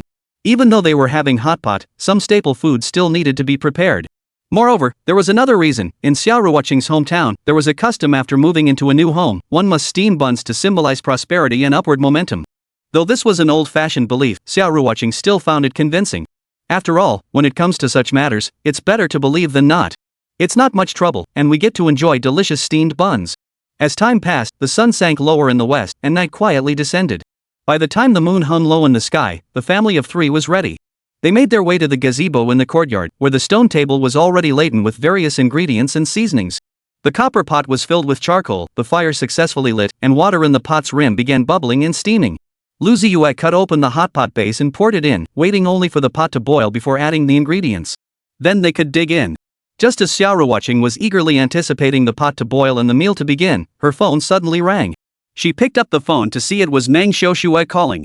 Normally, Xiaoxue would message her on WeChat for anything, so this direct call must mean something urgent. Without hesitation, Xia Ruoqing answered the call. Hello? Xiaoxue? What's wrong? Xia Ruoqing's gentle voice came through. Meng Xiaoxue's voice sounded somewhat excited on the other end. Sis Qing. Capital TV wants to invite you on their show. It's a music program called Sing With You. They said your musical talent is truly outstanding and want to invite you as a guest on the show.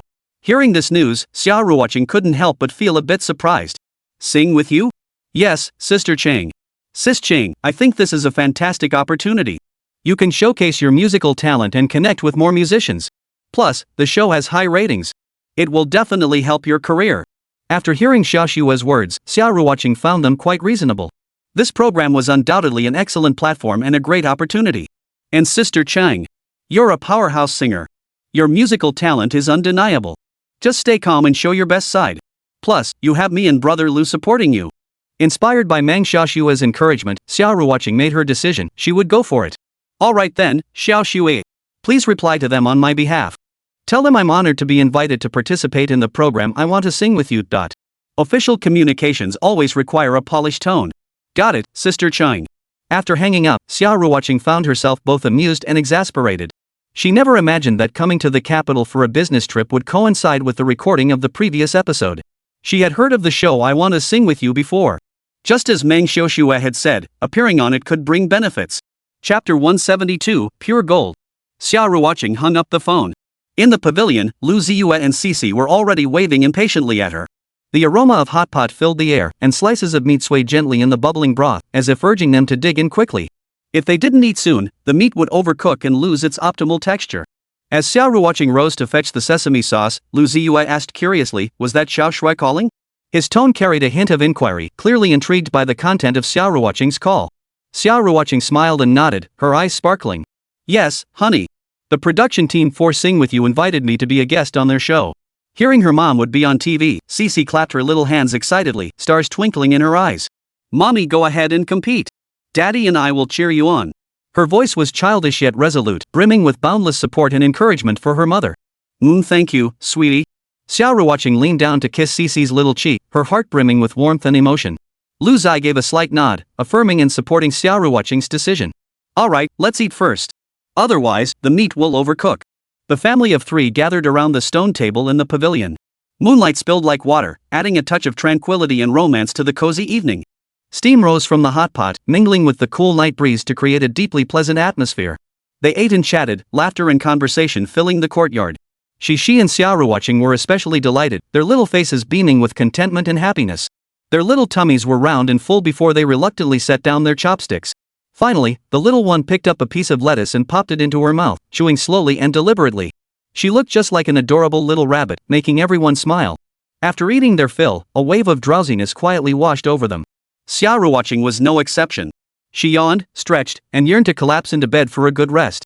However, remembering the mess in the gazebo, she mustered her energy to tidy up.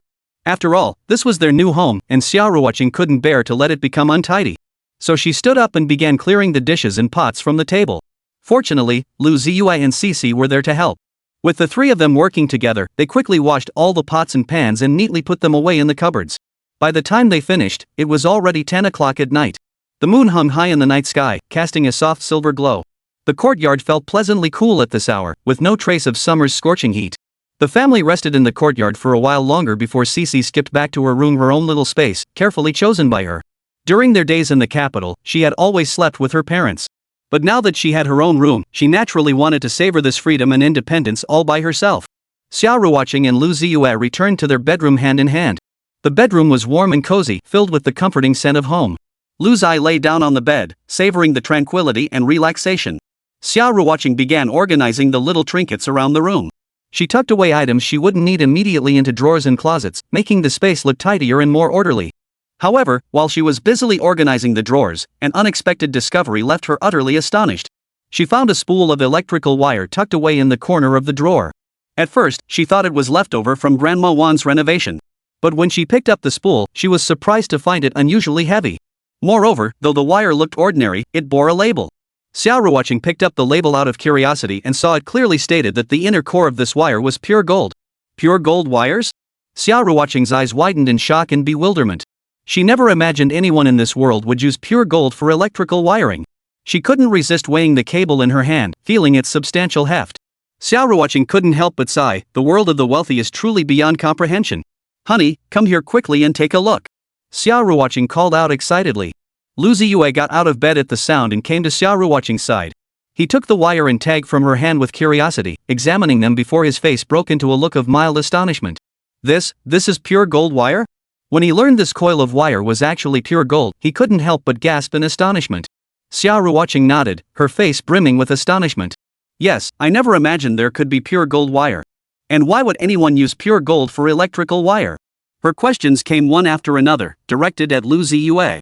Staring at the heavy coil of pure gold wire, Xia Ruoqing and Lu Ziye both sat down on the bed without a word, their eyes filled with astonishment and confusion. The wires appeared ordinary on the surface, yet concealed such precious material within it was truly hard to believe. Exchanging a glance, they both understood that the best course of action was to clarify this over the phone. However, when they went to make the call, they encountered an awkward problem. Neither of them had Grandma Wan's contact information. It made sense they had only recently moved in and hadn't interacted much with Grandma Wan, so naturally, they hadn't obtained her phone number. After a moment's thought, they decided to contact Shelly. Perhaps she had Grandma Wan's number. But night had deepened, the clock silently ticking toward the wee hours. Not wanting to disturb Shelly's rest, they reluctantly shelved the idea, resolving to handle it first thing in the morning.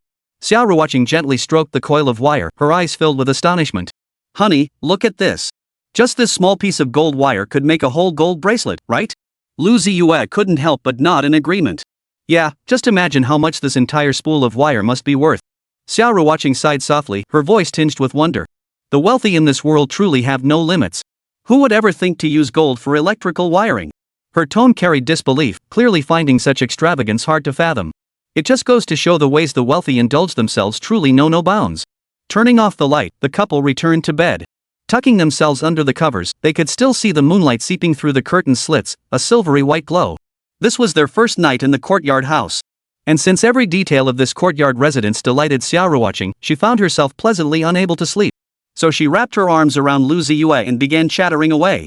Lu Ziye listened affectionately to her ramblings until he drifted off. Chapter 173, Life's Unpredictability. The next morning, Xia Ruoqing was awakened by waves of crisp, melodious bird songs. Those sounds seemed like nature's alarm clock, carrying an irresistible magic that gently roused her from her sweet dreams. Still half asleep, she heard the birds' joyful song outside the window. Their clear chirping sounded like heavenly music, instantly piercing through her drowsy haze. She suddenly realized she was now in the courtyard house, her new home. With that realization, Xia Ruoqing quickly sat up in bed, gently rubbing her sleepy eyes before gazing expectantly out the window. However, the curtains blocked her view, leaving her to sense only the hazy, mysterious light and shadows outside.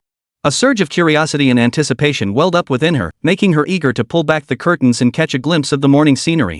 Lu Ziye, awakened by Xia Ruoqing's movement, slowly opened his eyes, his gaze still sleepy as he looked at his wife beside him.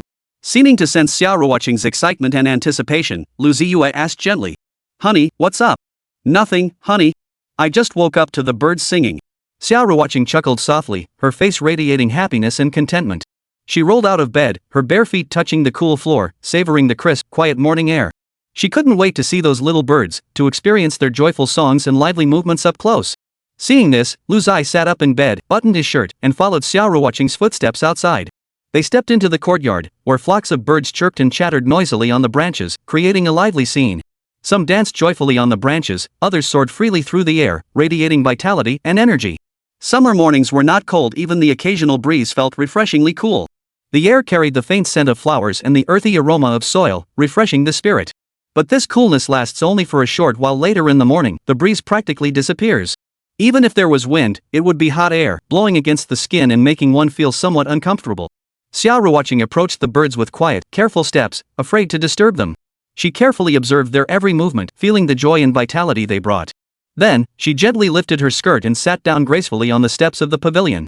She closed her eyes and took a deep breath, as if to draw all the beauty of this morning into her heart. Seeing this, Lu Ziye returned to the room and fetched a soft cushion. Returning to Xia Ruoqing's side, he spoke gently. "Here, sit on the cushion. Be careful not to catch a chill and get an upset stomach." His voice brimmed with affection and care, sending a warm wave through Xia Ruoqing's heart. Xia Ruoqing murmured softly, leaning back slightly to allow Lu Ziye to place the cushion beneath her. She sat down gracefully, savoring the comfort and warmth beneath her. Then, she turned to look at Lu Ziye and said with a smile, "Honey, you sit too." "Sure, okay." Lu Ziye smiled in response and sat down beside Xia Ruoqing. The couple looked up at the chirping birds overhead, their faces radiating happiness and contentment. Their silhouettes looked especially warm and beautiful in the morning sunlight, like a moving painting. But just as the couple was enjoying this peaceful morning moment, Xixi emerged from her room. The little one pushed open the door, rubbing her eyes, and looked out at the birds with a pouty expression. Her innocent little face was filled with displeasure and complaint. "Oh my, so noisy." Xixi's little mouth mumbled, complaining about the birds disturbing her sweet dreams. Yet, upon seeing her parents sitting on the steps, a flicker of surprise and curiosity lit up her face. She then stumbled toward them, as if seeking a warm embrace and a safe haven. "Daddy, good morning." Xixi's childish voice carried a hint of hoarseness and sleepiness, but she still made an effort to greet her dad. "Mommy, good morning to you too." Xixi turned to her mother, her face lighting up with a sweet smile, her voice brimming with dependence and affection for her parents. After saying good morning, Xixi threw herself into her father's arms. She clung tightly to him, soaking in the warmth and security radiating from his embrace. Though the little one mumbled words with her mouth, her eyes remained closed just like on the way to school, looking as if she hadn't fully woken up yet. If asked, Xixi would surely say, "So sleepy." Her voice brimmed with exhaustion and resignation. "Little birds, you're so noisy." After a long while, Xixi finally opened her eyes. She looked up at the little birds overhead, her tone still dripping with resentment. Yet, a hint of curiosity and excitement flickered in her eyes. "But you're pretty cute, too." After a moment, Xixi's drowsiness gradually faded, and her eyes gained a spark of liveliness. She began to curiously examine everything around her, savoring the beauty of her new home. "Daddy, Mommy, I'm hungry. My tummy's rumbling," Xixi said playfully, taking her father's hand and placing it on her tummy, eager for Lu Ziye to feel if it was empty. Her little face was filled with anticipation and longing. Hearing her daughter mention hunger made Xia Ruoqing feel her own stomach growl. She touched her own stomach, feeling the faint pangs of hunger. It was quite funny, really. Last night at the hot pot, she and her daughter had eaten the most. Like two little gluttons, they'd stuffed all sorts of delicious food into their mouths non-stop. But now, they were the first to feel hungry. Lu Ziye had assumed his daughter would want to go for soybean juice and fried dough twists again. After all, both mother and daughter loved that kind of thing. Yet Xia Ruoqing and Xixi both chimed in at once, saying they wanted the leftover hot pot from last night. As long as they were happy, that was all that mattered. Alright, I'll go warm up the hot pot for you right now. Lu Ziye said with a smile, then turned and walked into the kitchen. Xia Ruoqing and Xixi followed closely behind, as she wanted to cook instant noodles in the hot pot.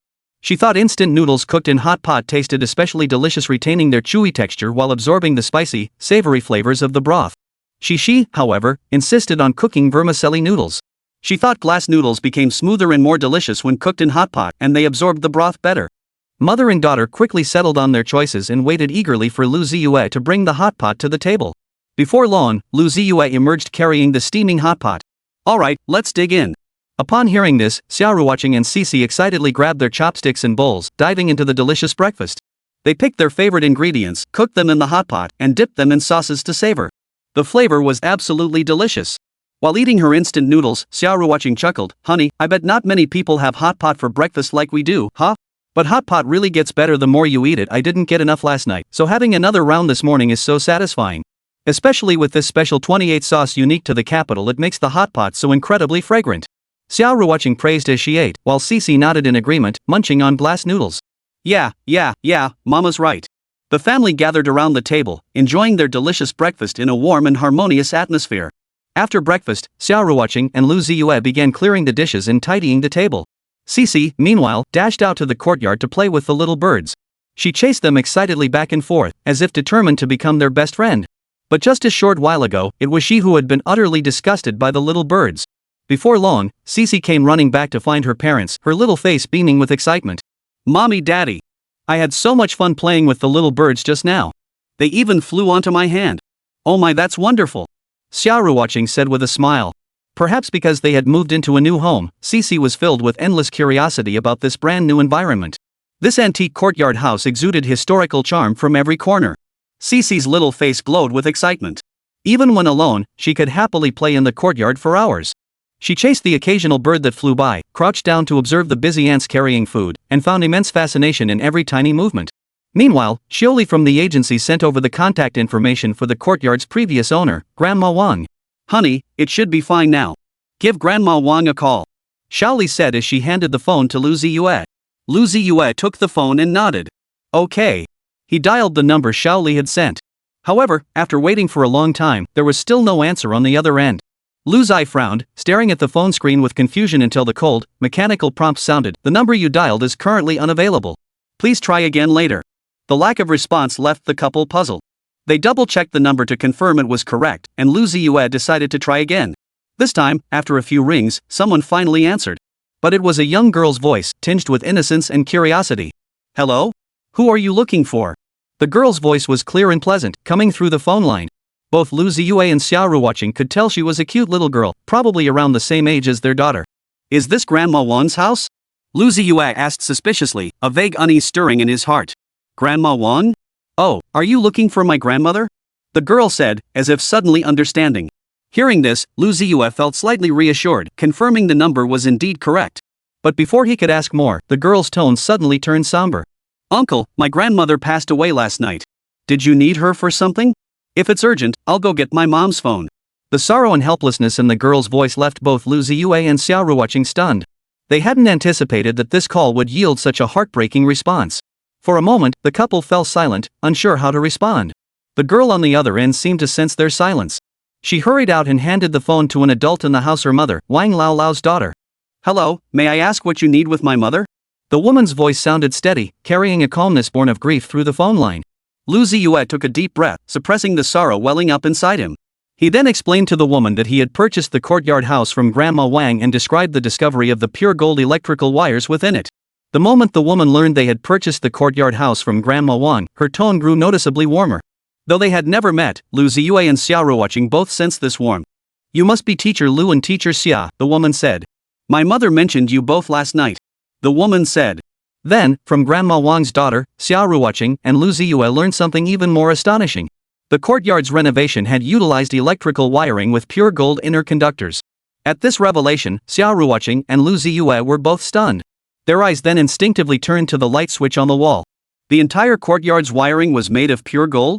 How much gold must that have taken? Grandma Wang's daughter, noticing the unopened coil of wiring, simply remarked that it was a gift for Xia Ruoqing and Lu Ziye. Hearing this, the couple hastily declined.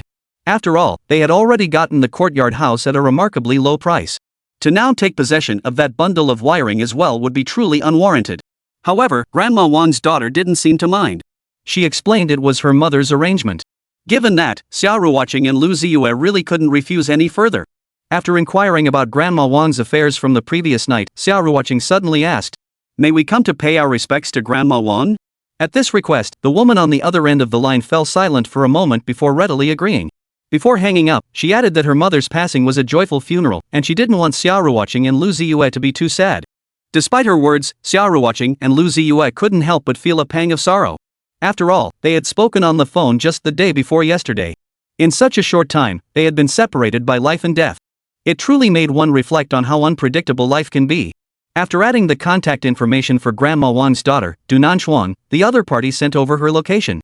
It was also in the capital city, not far away. Driving there would take no time at all. Without delay, Xia Ruoqing and Lu Ziye gathered their daughter. After a quick tidy up, the family of three set off immediately. When Xixi learned that the old grandmother had passed away, she couldn't help but feel a wave of sadness. Chapter 174, The Nameless Man. Soon, Lu Ziye and his family arrived by car at the entrance of Grandma Wang's residence. It was an ancient residence built against the mountainside, with blue-gray bricks and tiles, simple yet elegant, forming a stark contrast to the modern buildings in the bustling city. The main gate stood tightly shut, flanked by imposing stone lions guarding the domain. Even from a distance, the sight commanded an involuntary sense of reverence, as if the family's master were no ordinary mortal. Lu Ziye brought the car to a smooth stop and turned to his wife, Xia Ruoqing, and their daughter, Xixi. "This is Grandma Wang's home. Let's go inside." Xia Ruoqing nodded softly, a solemn expression on her face. After all, their visit was to pay respects to Grandma Wang, who had recently passed away. Xixi seemed rather curious, blinking her big eyes as she looked around the mysterious mansion. As the family of three approached, the mansion's gates slowly opened. A middle-aged woman dressed in plain white robes emerged from within. Tall and gracefully delicate, her eyes held a hint of sorrow. This was Du Nanchuan, Grandma Wang's daughter. Upon seeing Lu Ziye's family, she forced a faint smile and personally welcomed them inside. "Mr. Lu, Mrs. Lu, and Xixi, thank you so much for coming to pay your respects to my mother." Du Nanchuan's voice trembled slightly, clearly still struggling to come to terms with the loss of her mother. Lu Ziye and Xia Ruoqing hurried forward to offer words of comfort before following Du Nanchuan into the courtyard. A memorial pavilion stood in the center of the courtyard, housing Grandma Wang's coffin. Before it, photographs were displayed. In the photograph, Grandma Wang wore a kind smile, her eyes gentle, as if she were still watching over them warmly. Lu Ziye and Xia Ruoqing stood before the memorial pavilion, silently gazing at Grandma Wang's photograph, their hearts filled with profound emotion. Life is unpredictable, and existence is fragile. After paying their respects, Du Nanchuan insisted on inviting Lu Ziye and his family of three to stay for a meal. But Xia Ruoqing and Lu Ziye knew Du Nanchuan must have much to attend to at this time. They politely declined her kind offer, deciding to leave promptly so as not to trouble their host. Finally, Du Nanchuan gave the Lu family a grateful look before escorting them out the main gate of the residence. They came swiftly and departed just as quickly, leaving no trace of their presence. They drove away from Grandma Wang's residence and returned to the heart of the capital city. The ride back was mostly silent, the car filled with a quiet atmosphere. Xixi sat in the back seat, clutching her small pillow tightly. A hint of emotion flickered in her eyes. She had just seen the photo of the old grandmother, who seemed so kind and loving that she couldn't help but think of her own maternal grandmother. "Mom, Grandma looks so kind. She must have been a really good person, right?" Xixi asked softly. It wasn't just Xixi. Xia Ruoqing felt the same way. Gazing at Grandma Wang's photo, an inexplicable sense of warmth welled up within her.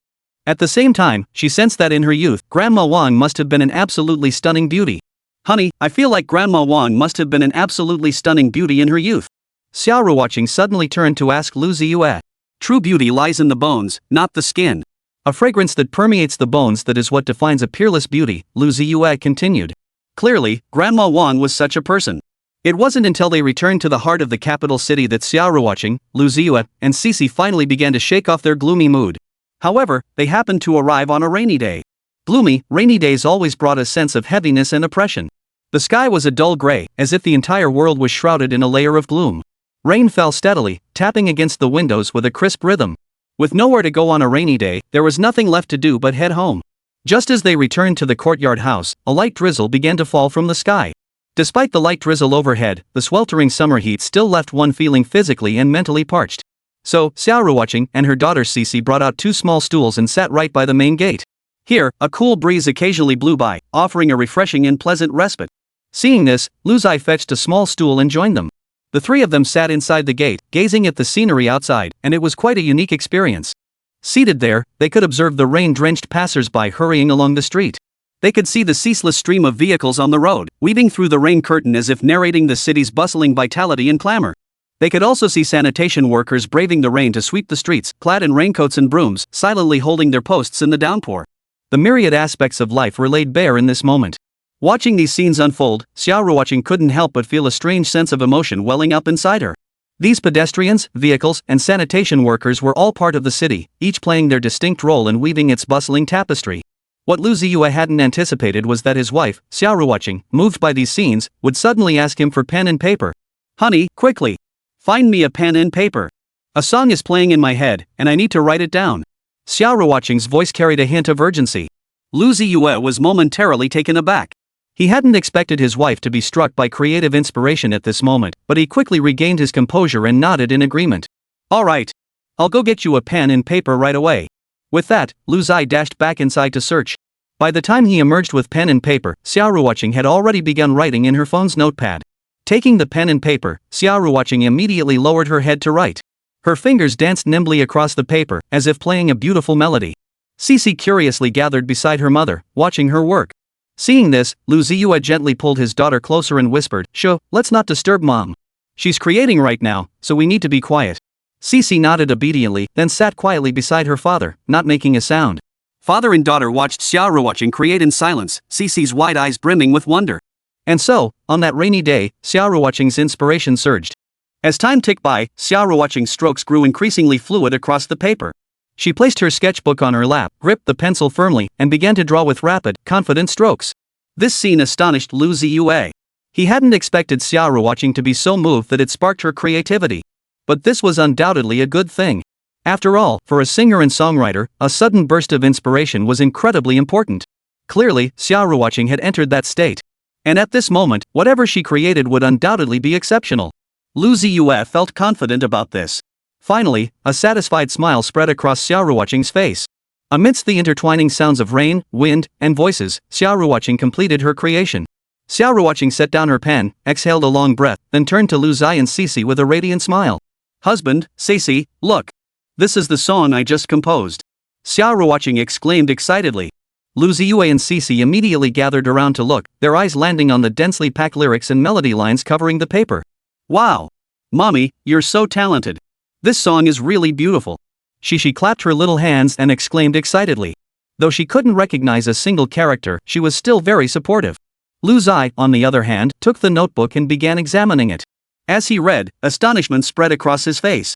Because the melody composed by Xia Ruoqing in a burst of inspiration was truly outstanding. "I am the nameless one on this road. I have no news, no one comments. I must give everything I have, just to get an ordinary script. When winter falls upon my hometown. After the train pulls into the station. The winds of childhood blow through once more. The lyrics float effortlessly, the melody soothing." Lu Ziye savored every note of the song his wife Xia Ruoqing had just finished composing, a profound, indescribable emotion welling up within him. Every note and lyric seemed to possess a magical quality, drawing one in irresistibly. Lu Ziye's gaze wandered over the lyrics, and the genuine emotion revealed between the lines moved him deeply. Meanwhile, Xia Ruoqing stood beside him, her gaze piercing through the misty drizzle to observe the bustling world outside. "This song is my tribute to all the ordinary, everyday people. They may not come from distinguished families or have dazzling achievements, but they quietly cultivate their own little worlds with their own hands." Her voice was soft yet resolute, as if speaking to herself, yet also declaring to the entire world. A tender light shimmered in Xia Ruoqing's eyes, her words brimming with profound respect for the ordinary. Dedicated to those ordinary yet courageous souls on their journey forward. They may face setbacks, they may encounter hardships, but they never give up, steadfastly holding onto their convictions and dreams. Lu Ziye listened quietly to his wife's words, then turned his gaze outside. The world in the rain remained bustling and orderly sanitation workers, delivery couriers, street vendors. Each was writing their own story in their own way. Not everyone is born great. Ordinary and commonplace is the most common state. Xia Ruoqing continued. In this complex and chaotic world, everyone struggles to make a living, each carrying their own story and hardships. Yet it is precisely these ordinary, unremarkable people who form the bedrock of this world, making it warmer and more beautiful. Xia Ruoqing's gaze fell upon a sanitation worker sweeping the street in the rain, her eyes brimming with respect. In that moment, she seemed to see a light radiating from the worker, a kind of greatness that shone through the ordinary. But whether ordinary or not, everyone has their own life to live, striving for their own existence and diligently writing their own story. Lu Ziye couldn't help but give his wife a thumbs up, smiling as he said, "Honey, that's beautifully written." Hearing this, Xia Ruoqing's face lit up with a sweet smile. Her heart brimmed with joy and fulfillment, as if all her efforts and sacrifices had finally received the best reward. Yet amidst her joy, a hint of worry surfaced. She looked at Lu Ziye hesitantly and said, "Honey, I haven't named this song yet. Could you help me think of a title?" Lu Ziye met his wife's expectant gaze and nodded. He knew the title needed to not only accurately convey the song's theme and emotion but also be instantly memorable. After a moment of deep thought, Lu Ziye spoke slowly, "Let's call it The Nameless One." A spark of delight flashed in Xia Ruoqing's eyes at the suggestion. She murmured it softly several times, then her eyes suddenly brightened. She could almost see those ordinary, everyday people, each shining brightly along their own life paths. The Nameless One. The name was simple yet profound, expressing the song's theme while conveying the greatness found within the ordinary. Perfect. Honey. That's the name. It's perfect. Xia Ruoqing exclaimed excitedly, then threw herself into Lu Ziye's arms, her face beaming with happiness. In this moment, she was genuinely overjoyed both for her own creation and for Lu Ziye finding the perfect title for her song. She knew this song would become a significant milestone in her musical career. Originally, the couple planned to rent a recording studio once the rain stopped. But unexpectedly, even in the summer capital, a rain could last for an incredibly long time. The rain fell steadily all day long. As a result, the family of three couldn't leave the house all day. Even grocery shopping and meal prep fell solely to Lu Ziye, who made the trip to the market alone. After dinner, the family of three went to bed early. But because of the rain, Xixi was afraid to sleep alone. The little one clutched her pillow and came to her parents' room. Later, the three of them lay in bed, turned off the lights, chatted, and listened to the sound of rain outside. The weather in the capital after the rain remained stiflingly hot. But it wasn't quite hot enough to turn on the air conditioner. So Lu Ziye took out the palm fan he'd picked up while grocery shopping and began gently fanning his wife and daughter. The breeze from the fan brought a refreshing coolness, allowing both Xia Ruoqing and Xixi to finally drift off to sleep. Time flew by, and the next morning dawned bright and sunny. When Xia Ruoqing got up and stepped outside, the sun was already high in the sky. If not for the lingering dampness on the ground, one might not believe yesterday's rain had lasted the entire day. What was even more baffling was that despite the day-long downpour, today's weather was unseasonably hot and dry. The sun's rays felt like they could burn your skin within seconds of exposure. Perhaps this was the northern summer, the summer of the capital city. Chapter 175, You Dare Sing With Me? The weather was nice, a bit hot, but the sun was shining brightly. After breakfast, Lu Ziye and his family of three drove straight to the recording studio. This was the capital city. Here, if you were willing, you could find nearly any resource you desired, including renting a recording studio. For entertainment industry luminaries like Lu Ziye and Xia Ruoqing, it was a breeze. The studio Lu Ziye had carefully selected for Xia Ruoqing was located in a bustling part of the city, offering convenient transportation and fully equipped facilities. Inside, professional recording equipment and a comfortable environment created an atmosphere thick with artistic energy the moment one stepped in. Upon learning that Lu Ziye and Xia Ruoqing would be using it, the owner promptly reserved the entire day exclusively for their use. Lu Ziye and Xia Ruoqing were both the type who disliked taking advantage of others. They understood that in this industry, connections and resources were crucial. Therefore, when the owner showed such sincerity, they naturally wanted to reciprocate with equal sincerity. After recording the song, The Nameless One, Xia Ruoqing insisted on paying the owner double the usual fee to compensate for the other clients he had lost out on because of them. The boss had originally done this purely because of Xia Ruoqing and Lu Ziye's fame. He hadn't expected the couple to be so adamant. This deeply moved him and deepened his admiration for their character. Before this, the boss had only agreed to help because Xia Ruoqing and Lu Ziye were currently popular figures in the entertainment industry, essentially doing them a favor. But when Xia Ruoqing and Lu Ziye insisted on paying double to cover his losses, the owner instantly became a fan of the couple. From that moment on, the couple gained a new fan. Xia Ruoqing's vocal prowess was also fully showcased during this recording session. She possessed a clear, resonant voice that carried with infectious power, effortlessly handling both high and low notes with ease. When recording the song, The Nameless One, she quickly got into the zone, conveying the song's emotions with remarkable depth. After finishing the instrumental track, the family of three left the studio early. They returned to their courtyard home, where their daughter chased butterflies in the garden, her laughter crisp and melodious. Lu Ziye sat leisurely in the courtyard, sipping tea pie while watching his daughter play. Meanwhile, Xia Ruoqing returned to her room to organize the day's recording files. Not long after arriving back at the courtyard house, Xia Ruoqing received a call from the director of the program I Want to Sing With You. To describe the show simply, each episode featured singers performing duets with ordinary people. The amateur whose duet received the most likes would have the opportunity to appear on the show's live recording and perform alongside the guest artist. For amateurs who admire singers, this was undoubtedly a chance to get up close and personal with their idols. The previous episodes of I Want to Sing With You had followed this format. That's why the director called Xia Ruoqing, who was a guest on the show, to make some preparations.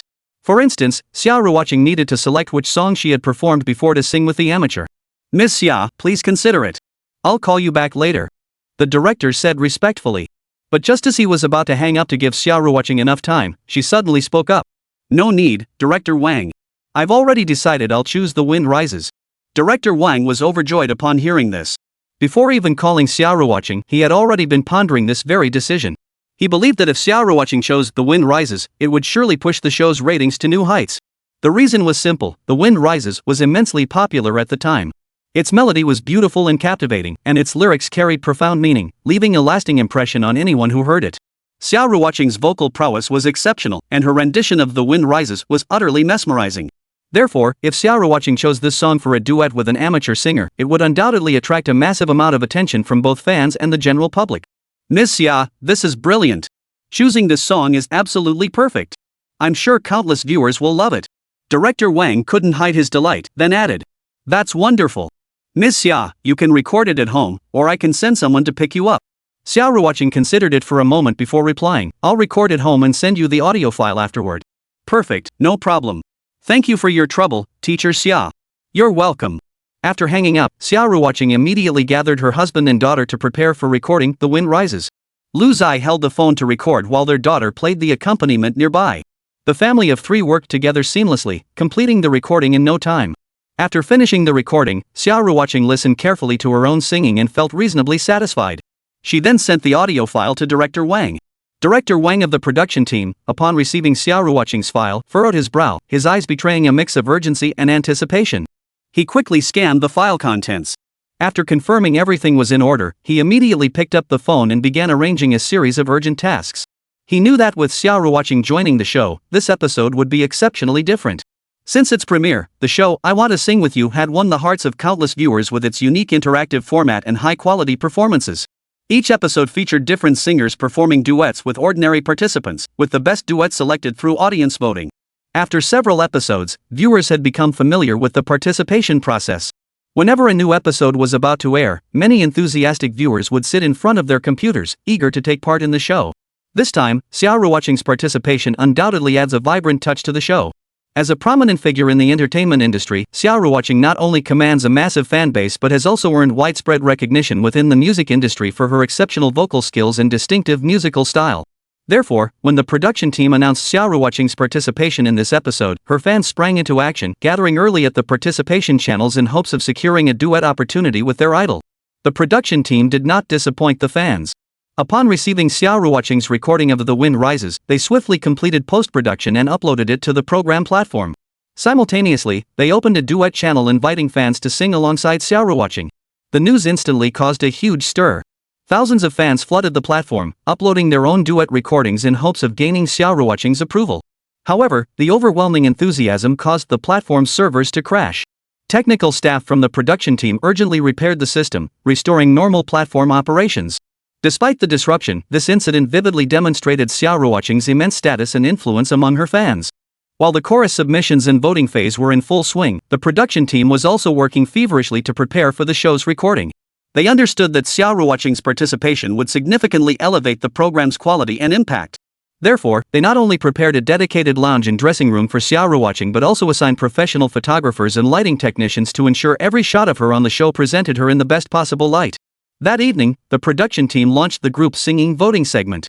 Netizens logged onto the platform to vote for their favorite duet performances.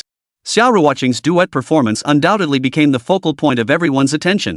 Thanks to her massive fan base and outstanding performance, her duet took an early commanding lead in the voting. It's worth noting that 4 other singers participated in this episode alongside Xia Ruoqing. However, under Xia Ruoqing's dazzling spotlight, the other 4 contestants' brilliance was significantly overshadowed. This was especially evident during the voting segment, where Xia Ruoqing's choral piece garnered votes far exceeding those of the other 4 singers, leaving them with nothing but wry smiles. After all, Xia Ruoqing's talent and influence were undeniable, leaving them unable to compete. For the other 4 singers, participating in this program was undoubtedly a challenge and a test. Not only did they have to face formidable competition from Xia Ruoqing, but they also had to showcase their own skills and charisma on stage. Yet they also understood this program offered a rare opportunity. Competing alongside a renowned artist like Xia Ruoqing would undoubtedly be a massive boost to their music careers. Beyond her musical talent and humble demeanor, Xia Ruoqing commanded even greater respect within the entertainment industry due to another identity. She was the owner of Xia Lu Studio.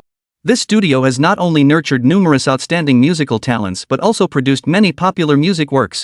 Therefore, within the entertainment industry, Xia Ruoqing is not only a highly respected singer but also a boss with deep connections and substantial power.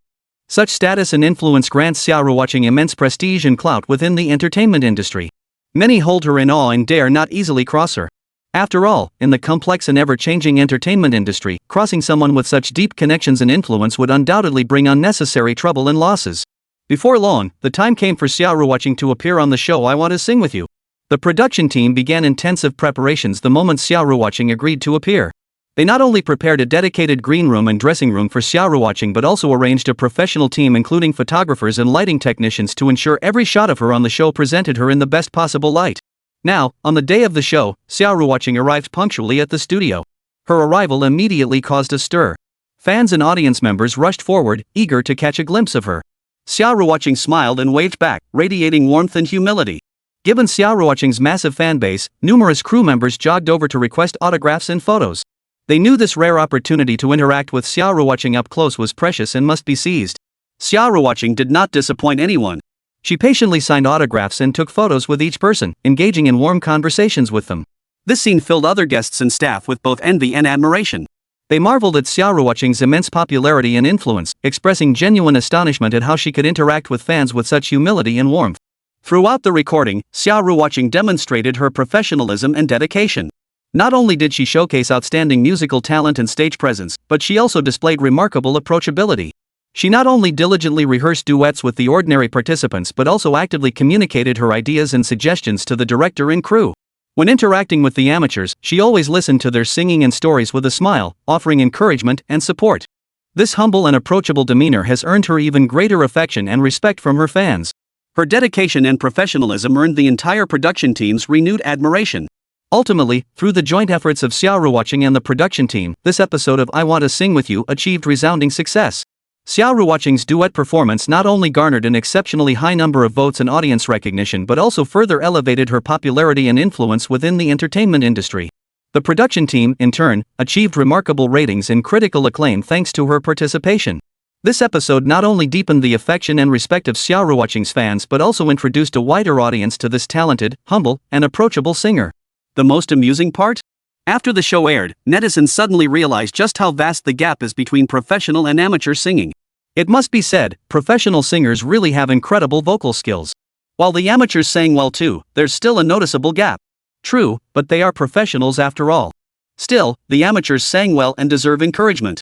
Honestly, this show should change its name. Instead of I Want to Sing With You, it should be called Dare You Sing With Me? The pressure from the professional singers is just too intense. Agree. The person above hit the nail on the head.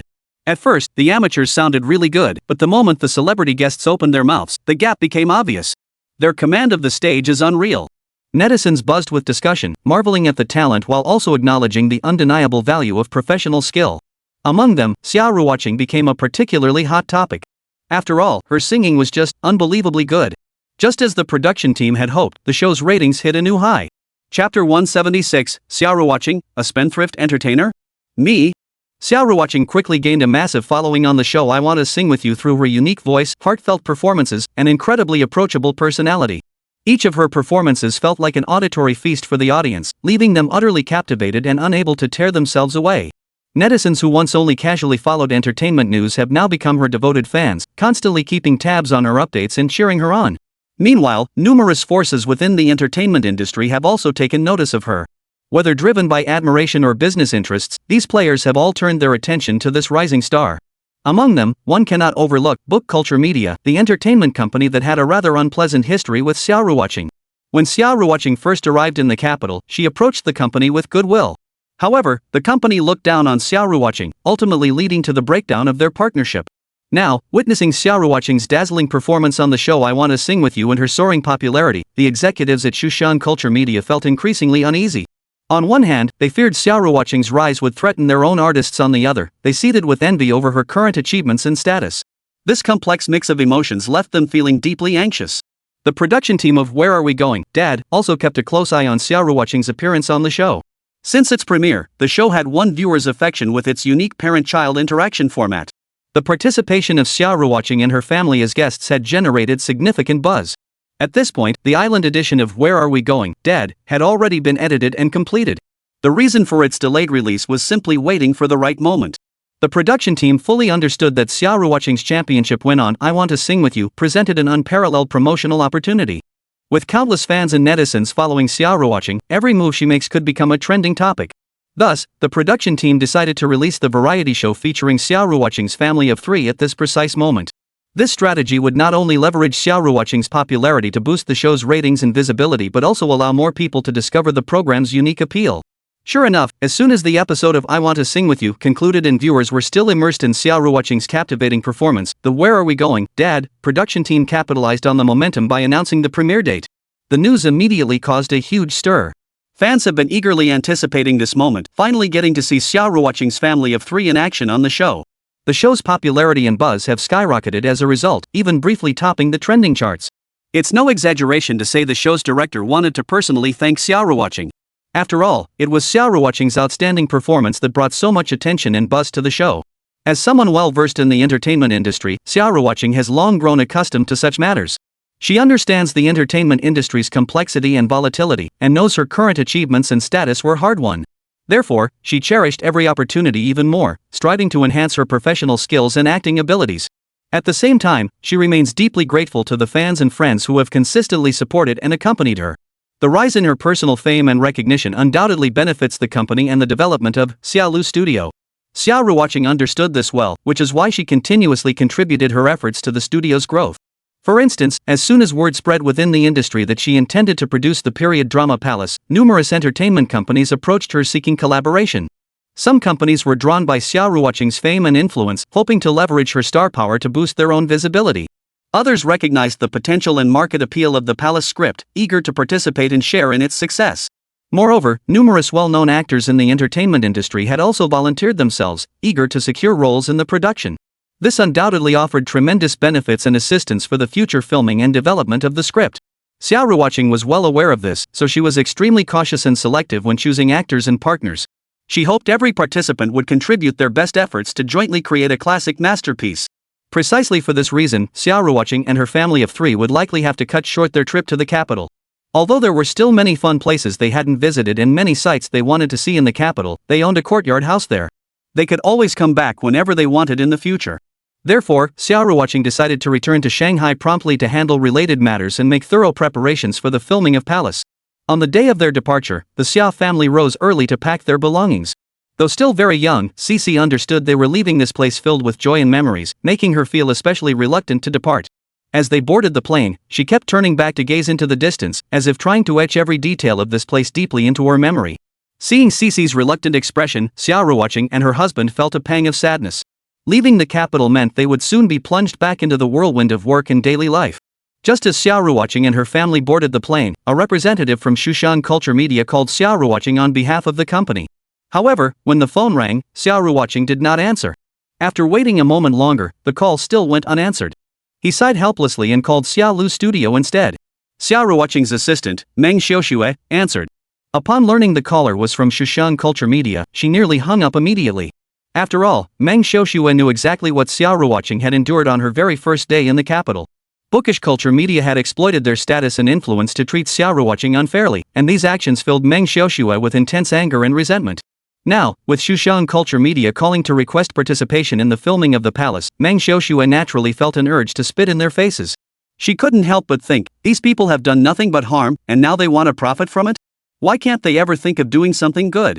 She couldn't be bothered to argue with them, so she simply hung up, citing poor signal as her excuse.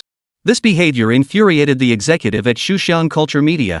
He had assumed that given his company's standing and influence, Xia Ruoqing and Xia Lu Studio would show him some respect. Instead, he was met with such cold treatment. This left him feeling furious and deeply disappointed. But what could he do? Meanwhile, after the Xia family of 3 returned to the metropolis, Xia Ruoqing immediately plunged into intense work. Not only did she need to prepare thoroughly for the filming of the drama palace, but she also had to handle various trivial matters and cooperation arrangements.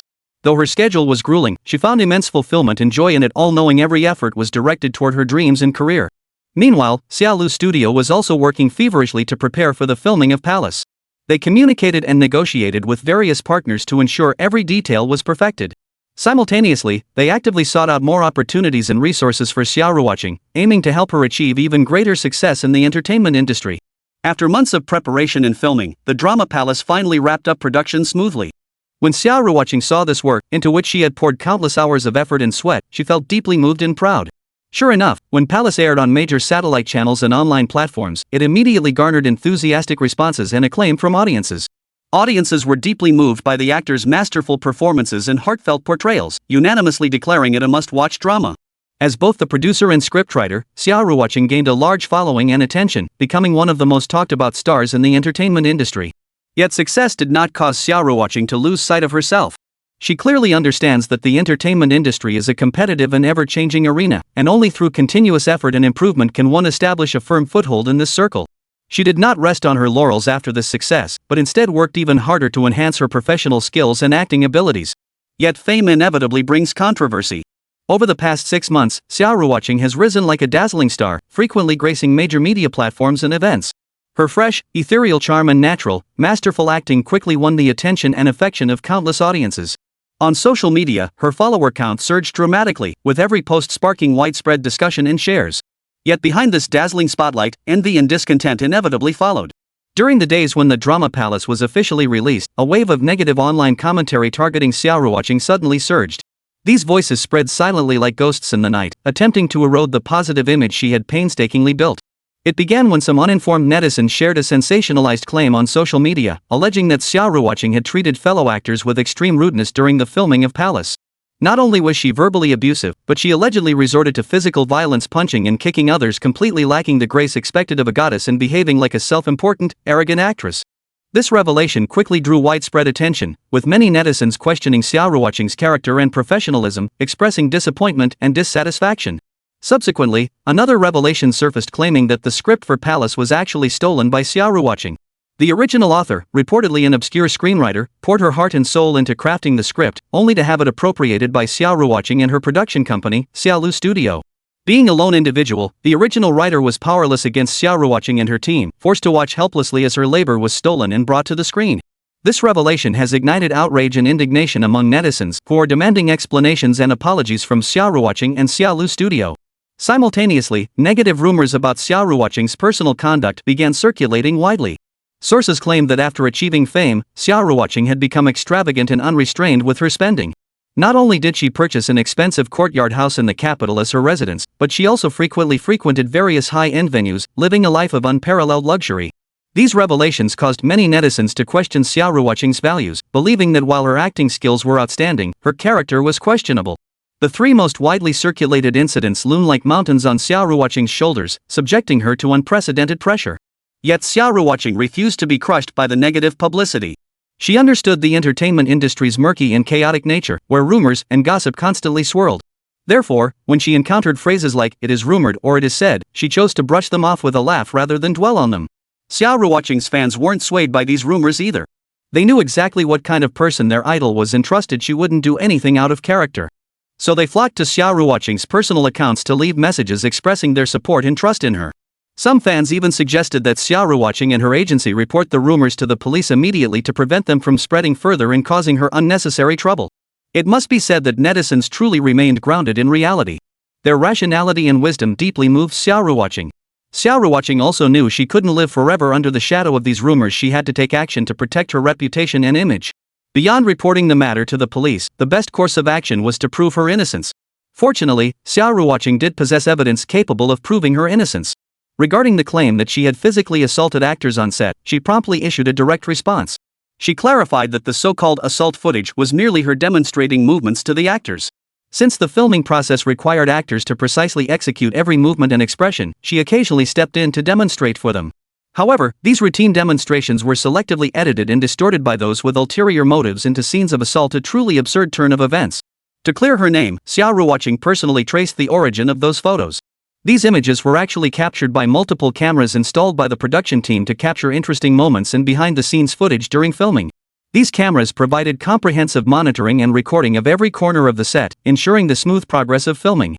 And it was precisely these cameras that provided Xia Ruoqing with the ironclad evidence to clear her name. Chapter 177. Spending your own money, do you still need to file a report? Under Xia Ruoqing's patient and meticulous guidance, netizens gradually realized that the so-called assault footage circulating online was merely her demonstrating actions to actors during rehearsals. Those video clips, taken out of context and maliciously edited, appeared utterly feeble when confronted with the complete surveillance footage. Those who spread rumors and stirred up trouble, though possessing partial footage and clips from unknown sources, clearly hadn't given the matter much thought. They hadn't done sufficient research or gained a proper understanding of the palace production crew. They overlooked the basic fact that multiple high-definition cameras are installed on set for comprehensive monitoring and recording during filming, and were unaware that these cameras capture every detail and moment on set with 360-degree coverage. Thus, when they attempted to use these distorted images to slander Xia Ruoqing, their rumors were destined to be exposed as paper tigers. Faced with these baseless accusations and fabrications, Xia Ruoqing chose neither silence nor evasion. Instead, she bravely stepped forward, letting facts speak for themselves.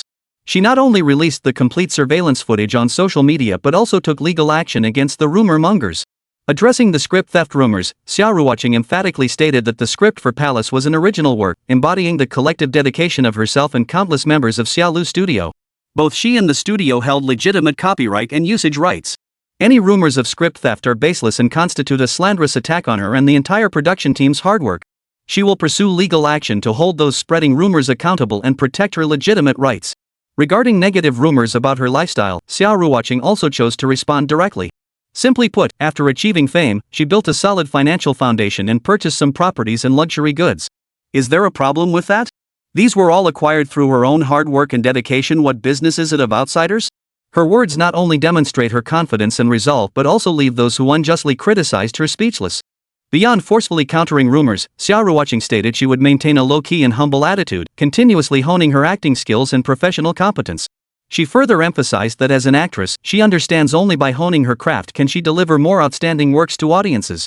Therefore, she will dedicate greater energy to her acting career, striving to create more memorable and impactful characters.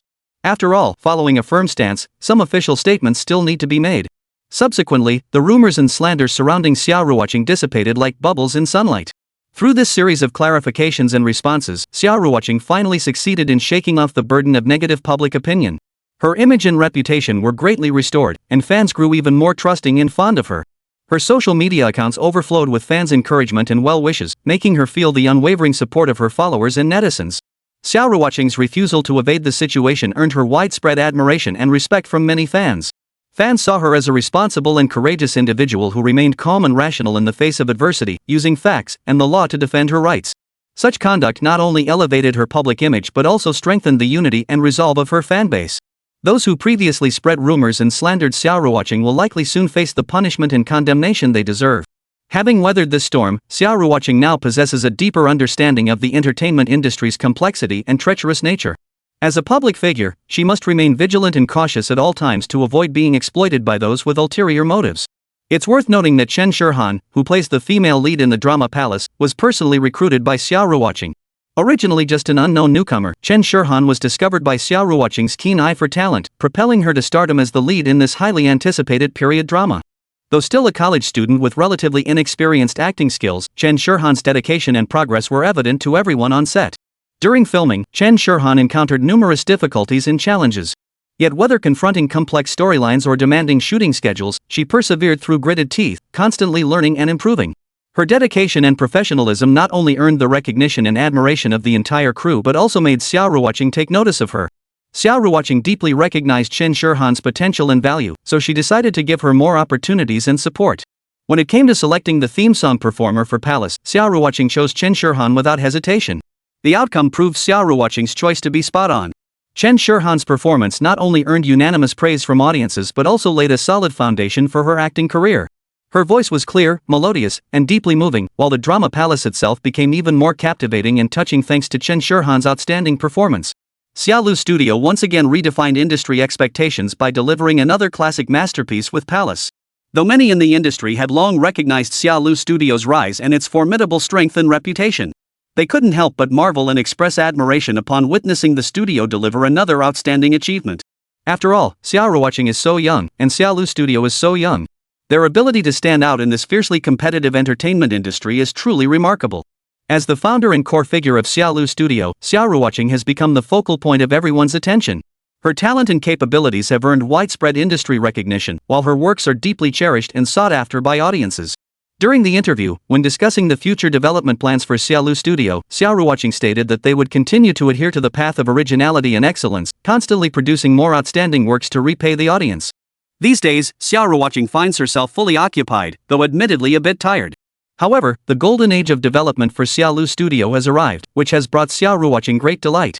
Meanwhile, Lu Ziye's TikTok channel, the culmination of his and his entire team's efforts, is poised to launch its official beta test. This period has also seen money flowing out like water. After all, launching a software product to the public is an extremely costly endeavor. Lu Ziye didn't hold back, splurging on promotional ads plastered across airports, train stations, bus stops, and every available advertising space imaginable. Chapter 178, The Successful App. Douyin's tagline was, "Capture Life's Moments." It swept through the public consciousness like a breath of fresh air. Propelled by promotional videos and advertising campaigns, this creative and vibrant app swiftly captured the public's attention. Its emergence felt like opening a new window onto people's lives, giving everyone the chance to capture and share those beautiful moments in their daily routines. Many people were filled with curiosity when they first encountered TikTok. How does such a seemingly simple app capture the beauty of life? What magic lies behind it, attracting so many users? Amidst the curiosity and anticipation of thousands, Douyin finally launched. And with its arrival, the entirely new concept of music-based short videos quietly entered people's minds. In the past, shooting music videos was undoubtedly a daunting task for ordinary people. It required professional equipment, specialized filming techniques, and post-production editing and production. These cumbersome steps deterred many, leaving them to merely admire music videos produced by professional teams. However, the emergence of Douyin has significantly changed this landscape. It has lowered the barrier to entry for music video creation, empowering anyone to effortlessly produce their own music short videos. On Douyin, all it takes is about 15 seconds to record a video and pair it with a familiar soundtrack to create a music short video. These videos are not only simple to create but also full of fun. You can use it to capture life's little moments, whether joyful times with family and friends or quiet moments spent alone. You can also share amusing incidents from your life, spreading your joy to a wider audience. Moreover, you can even leverage this app for teaching and explaining, passing on your knowledge and skills to a wider audience. TikTok's music short video feature also includes a dedicated comment section. Here, users can interact, evaluate, and discuss video content. If you like a video, you can give it a thumbs up or save it to your favorites, letting others see your preferences. Simultaneously, video creators can analyze metrics like likes, comments, and back-end data to gauge their content's popularity, enabling continuous refinement and optimization. TikTok's emergence has undoubtedly sparked a surge in users' desire to share. It has made people realize how simple and enjoyable it is to document life and share joy. Within just 3 days of its launch, millions of users had already started sharing, filming, and recording on Douyin. The sheer volume of their creations surpassed the 20 million mark, propelling Douyin into a highly popular and widely watched app. TikTok's launch has undoubtedly been a resounding success. It is not merely a tool for documenting life, but a vibrant and creative social platform. Before this, netizens could mostly only view information and understand the world through combinations of text and images. However, this approach often felt monotonous and dull, failing to provide an intuitive sense of the true nature of things. But since TikTok's emergence, this situation has improved dramatically. On Douyin, you can discover a wide variety of content. Whether it's food, travel, music, or fashion trends, you can find related videos here. These videos vividly and intuitively showcase the true nature of things, allowing people to understand the world more clearly. Moreover, since most TikTok videos are short and to the point, they're easy to digest, making the platform an excellent choice for passing the time and unwinding. On buses, subways, or while waiting in line, simply open TikTok to discover a world of endless entertainment. The videos here are diverse and constantly updated, ensuring you'll never feel bored or dull. Moreover, Douyin's algorithm intelligently recommends content based on your interests and preferences, ensuring the videos you see align with your tastes.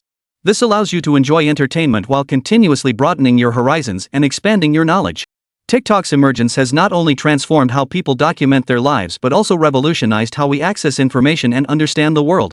It empowers everyone to become a documenter and a sharer, allowing more people to experience the beauty of life and the wonders of the world. For those who don't use the internet, it's often difficult to know what's happening in the outside world. Whether it's major events or everyday happenings, they can only learn about them through word of mouth or traditional media like television and newspapers. However, such methods often suffer from information delays and limited content diversity. On Douyin, you can see news and events from all over the world. From trending domestic topics to major international events, you can find relevant videos here. These videos vividly and directly showcase the scenes and processes of events, allowing people to gain a more authentic understanding of the full story. Moreover, due to Douyin's vast user base and extensive reach, many events are first exposed and disseminated on the platform, making it a crucial news source and information hub. TikTok's emergence allows people to stay informed about major and minor events happening around the world without leaving home. It breaks down geographical and temporal barriers, allowing people to access the latest information anytime, anywhere. This transformation is undoubtedly immense. It's no exaggeration to say that Douyin has become an immensely popular app. Out of 10 people, 8 would be hooked on Douyin. The other 2, however, have a love-hate relationship with it. They enjoy the joy and relaxation it brings, yet worry about wasting time and energy on it. Nevertheless, they still can't resist TikTok's charm and find themselves opening the app to browse from time to time. For ordinary people, they only perceive TikTok as enriching the public's horizons and entertainment life. Yet for capitalists, they recognize the immense potential TikTok carries. As a wildly popular app, TikTok boasts a massive user base and vast market prospects. This makes it an extremely valuable investment opportunity. Among the many capitalists watching Douyin, Mingchun Group was the first to recognize its potential. Chapter 179, Jewelry Gala. As one of China's largest investment firms, Mingchun Group has consistently sought out promising investment opportunities. Upon learning of Douyin's remarkable achievements within just days of its launch, they were immediately captivated and developed a keen interest. To gain deeper insights into Douyin and its market prospects, Mingchun Group's CEO personally reached out to Douyin's founder, Lu Ziye. They hoped to meet with Lu Ziye to discuss Douyin's future development direction and potential investment collaboration. The boss of Mingchun Group placed great importance on this meeting. He personally prepared detailed materials and plans, hoping to reach a cooperation agreement through in-depth discussions. Lu Ziye also placed great importance on Mingchun Group's invitation. He fully understood that partnering with such a powerful investment firm would undoubtedly present a significant opportunity for Douyin's future growth. Consequently, he meticulously prepared his presentation and demonstration materials, aiming to showcase his capabilities and vision to Mingchun Group. The meeting date was soon set. During the meeting, both parties engaged in in-depth discussions and exchanges. They jointly analyzed Douyin's market prospects and competitive landscape, exploring future development directions and potential investment collaborations. Through these exchanges, both parties gained a deeper understanding of each other's capabilities and vision, laying a solid foundation for future collaboration. As Douyin continues to grow and expand, an increasing number of users are beginning to pay attention to and use this app. Users enjoy the fun and excitement of scrolling through Douyin while also contributing to its future growth. The involvement of investment firms like Mingchun Group has injected new vitality and momentum into Douyin. They provide Douyin with additional resources and support, helping it better expand its market and enhance its competitiveness. On Douyin, users can discover a vast array of video content. Whether it's food, travel, music, fashion, or any other field, there are no barriers. You can even witness ordinary people's daily lives and share in their fun moments. These videos vividly showcase the world's diversity and beauty, allowing people to authentically experience life's charm and the wonders of the world. Moreover, as Douyin continues to evolve and improve, an increasing number of features and interactive elements are being developed. Take live streaming, for instance. The addition of new features and functionalities has transformed Douyin from a mere life recording tool into a vibrant and creative social platform. Beyond user-level growth and evolution, TikTok has also achieved tremendous success in the commercial sphere. An increasing number of brands and businesses are turning to Douyin as a marketing channel. Through collaborations with companies like Lu Ziye, they create engaging short videos and marketing campaigns to capture user attention. This innovative marketing approach not only enhances brand awareness and reputation but also generates more business opportunities and revenue. In short, TikTok's emergence has undoubtedly revolutionized people's lives. Meng Xiaoshui always says she deeply admires Lu Ziye and Xia Ruoqing. She deeply understands that this couple are not only leaders in their respective fields, but also indispensable partners in each other's lives. Their synergy and collaboration leave everyone who knows them deeply impressed. Xia Ruoqing, a name that shines brightly in the entertainment industry, has achieved a magnificent transformation. Beyond her striking beauty and masterful acting, she possesses sharp business acumen and extraordinary leadership skills. Under her meticulous management, Xia Lu Studio has evolved from an obscure small workshop into a rising star in the industry, capable of competing head-to-head with established entertainment companies. Her success is no accident, but the result of relentless effort and unwavering pursuit of her dreams. Xia Ruoqing navigates every step in the entertainment industry with steady and powerful strides, for she understands that to establish herself in this fiercely competitive field, she must continuously elevate her professional expertise and overall capabilities. Thus, she not only refined her acting skills but also actively pursued management knowledge and expanded her professional network. Under her leadership, Xia Lu Studio has not only produced multiple critically acclaimed film and television works but also successfully signed a group of promising new talents, laying a solid foundation for the company's future development. Lu Ziye, meanwhile, is a shining star in the IT industry. His company, ByteDance, has rapidly risen to prominence within just a few years, emerging as a dark horse in the industry. With Tushio laying the groundwork and Douyin expanding its reach, ByteDance will only grow stronger. With his keen market insight and exceptional innovation capabilities, Lu Ziye continues to lead the industry's development trends. Lu Ziye's ambitions extend far beyond the domestic market. He understands that for ByteDance to become a truly global enterprise, it must set its sights on the broader international market. Consequently, he actively seeks collaboration opportunities with internationally renowned companies, driving the globalization of products like Douyin. Under his leadership, ByteDance is steadily advancing toward its goal of becoming a globally leading technology company. Xia Ruoqing and Lu Ziye truly exemplify what it means to be a powerhouse duo. Not only have they achieved remarkable success in their respective fields, but they also support each other and grow together, becoming the envy of many. Their love story, much like their careers, is steeped in legend and inspiration. On this particular day, Xia Ruoqing was invited to attend a jewelry gala. Hosted by a renowned domestic jewelry brand, the event aimed to showcase its latest collections. The event featured renowned jewelry exhibitions from both domestic and international designers, allowing guests to get a first-hand look at the pieces. Additionally, guests could purchase pieces they admired through an auction. For ordinary people, such an event might seem out of reach. Without subsequent coverage, many would never know such an event had even taken place. However, for celebrities like Xia Ruoqing, receiving an invitation to such an event is undoubtedly an honor and a sign of recognition. As the owner of Xia Lu Studio, Xia Ruoqing not only possesses extensive connections and resources in Shanghai but also enjoys high recognition and influence nationwide. Therefore, it was only natural that she received an invitation to this gala. At the same time, both Xia Ruoqing and Lu Ziye understood that this gala was far more than just a jewelry exhibition. More importantly, it served as an opportunity to build alliances. After all, those attending were influential figures across various industries. They possess not only abundant resources and connections but also unique insights and discernment. For Xia Ruoqing and Lu Ziye, building connections with such individuals would undoubtedly be immensely beneficial. Thus, the couple arrived together at the Prince Meilai Hotel, the venue hosting the gala. This hotel was one of the renowned five-star establishments in the Magic City, celebrated for its opulent decor and exceptional service. That evening, the hotel lobby was ablaze with lights and bustling with voices as guests from all walks of life arrived to sign in. By the time the two arrived, quite a few people had already gathered. Some stood, some sat, some conversed, some admired the jewels each occupied in their own way. Glancing around, it was clear these individuals were all highly renowned figures in their respective fields. They possessed not only exceptional talent and capability but also extensive networks and resources. For Xia Ruoqing and Lu Ziye, the opportunity to interact with such figures was undoubtedly a rare privilege. The appearance of Xia Ruoqing and Lu Ziye caused quite a stir. They possess not only striking looks and charisma but also distinguished status and prestige. Their arrival drew curious and envious glances from the gathered guests.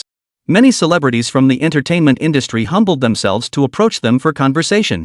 However, despite their high profile and influence in the entertainment world, these celebrities were not among the elite tier at this gala. For among the attendees were not only celebrities, but also major figures from all walks of life. They hailed from the business world, the cultural sphere. Each held a unique position and wielded significant influence. Fortunately, Xia Ruoqing had another identity, Lu Ziye's wife. This connection further elevated her status and influence. Those seeking to connect with Lu Ziye were renowned figures both domestically and internationally. They not only admired Lu Ziye's talent and capabilities but also valued the resources he commanded. Thus, when Xia Ruoqing appeared as Lu Ziye's wife, many greeted her with friendly and respectful glances. At the gala, Xia Ruoqing and Lu Ziye not only admired numerous exquisite jewelry pieces but also engaged in discussions with many important figures. They shared their perspectives and insights while exploring potential future collaborations. These interactions not only deepened their mutual understanding but also laid a solid foundation for their future career development. At the same time, Xia Ruoqing noticed several potential partners. She observed that some individuals possessed unique insights and capabilities within their respective fields, yet for various reasons, their talents might not have been fully realized or recognized. Collaborating with these individuals could potentially bring new breakthroughs and growth to her own career. Lu Ziye, however, focused more on expanding into international markets. He understood that to propel Douyin onto the global stage, it was essential to first establish cooperative relationships with key international enterprises and institutions. Therefore, at the gala, he actively sought opportunities to connect with international business leaders, hoping to lay a solid foundation for Douyin's global expansion. As time passed, the gala reached its climax. Guests began bidding on their favorite jewelry pieces, creating an exceptionally lively atmosphere. Xia Ruoqing and Lu Ziye stood quietly nearby, watching the grand finale of this extravagant event. However, even as the jewelry gala drew to a close with the night falling, the atmosphere inside the venue showed no signs of cooling. Instead, it grew increasingly heated in anticipation of a crucial segment about to be unveiled. Guests mingled in small groups, whispering conversations, or wandered alone through the exhibition areas, lingering as if awaiting the final moment everyone was eagerly anticipating. During this period of free mingling, Lu Ziye, as one of the evening's focal figures, was naturally enthusiastically pulled aside by several business tycoons. They discussed the latest market trends, exchanged business insights, and their words revealed boundless anticipation for the future and potential for collaboration. Lu Ziye handled it all with ease, engaging in lively conversation that showcased his exceptional social skills and deep industry knowledge. Meanwhile, Xia Ruoqing glided effortlessly through the venue, savoring this rare moment of leisure. A delicate wineglass in hand, she occasionally took a sip, savoring the complex layers within the liquid, her eyes sparkling with a love and enjoyment for life. Hunger crept up on her, and she found herself drawn to the meticulously prepared cakes by the hosts. Their exquisite appearance and enticing aroma were irresistible. She paused, gracefully took a slice, and savored it slowly, as if in that moment, all her worries melted away in the sweetness. Just as she was immersed in this tranquil bliss, a voice familiar yet unfamiliar suddenly rang out beside her, clearly calling her name. Startled, she turned toward the sound and saw several elegantly dressed, refined ladies standing not far away. They gazed at her with a hint of expectation in their eyes. Xia Ruoqing quickly scanned their faces in her mind. After some effort, she finally recognized 2 or 3 of them renowned wives of wealthy tycoons in this city, true socialites she rarely had occasion to meet. Xia Ruoqing couldn't help but feel puzzled. She had no deep connection with them. In fact, they had virtually no overlap in their lives. Why would they suddenly be beckoning her over? Though puzzled, Xia Ruoqing was no stranger to high society events. She quickly composed herself, raised her glass, and offered a polite yet graceful toast across the room of friendly acknowledgement. However, her gesture seemed to fall short of satisfying the wealthy ladies. Instead, a hint of displeasure flickered across their faces. To them, Xia Ruoqing's response felt overly cold, lacking the expected warmth and respect. Xia Ruoqing keenly sensed this, and a ripple of unease stirred within her. Though she didn't mind keeping her distance from these wealthy ladies, out of courtesy and respect, she decided to go over and greet them anyway, lest she leave a bad impression. With this thought, Xia Ruoqing smiled and began walking slowly toward the wealthy ladies. Chapter 180, Xia Ruoqing, Unwelcome Among the Wealthy Ladies. As Xia Ruoqing glided closer, the elegantly dressed socialites couldn't help but be genuinely taken aback by her stunning presence. Tonight, Xia Ruoqing seemed like the brightest star in the night sky. Her skirt swayed gently, radiating both elegance and grace. Her hair was artfully pinned up, revealing a smooth forehead and large, expressive eyes. Her makeup was refined yet natural, perfectly accentuating her innate beauty. Though these wealthy ladies were usually confident in their own looks and style, they couldn't help but admire Xia Ruoqing's unadorned, natural beauty. Among them were those who maintained youthful looks through expensive cosmetics and frequent beauty treatments, yet in Xia Ruoqing's presence, they all seemed to pale in comparison. Among beauties, a hint of rivalry was inevitable. Xia Ruoqing's appearance undoubtedly stirred subtle ripples in the hearts of some.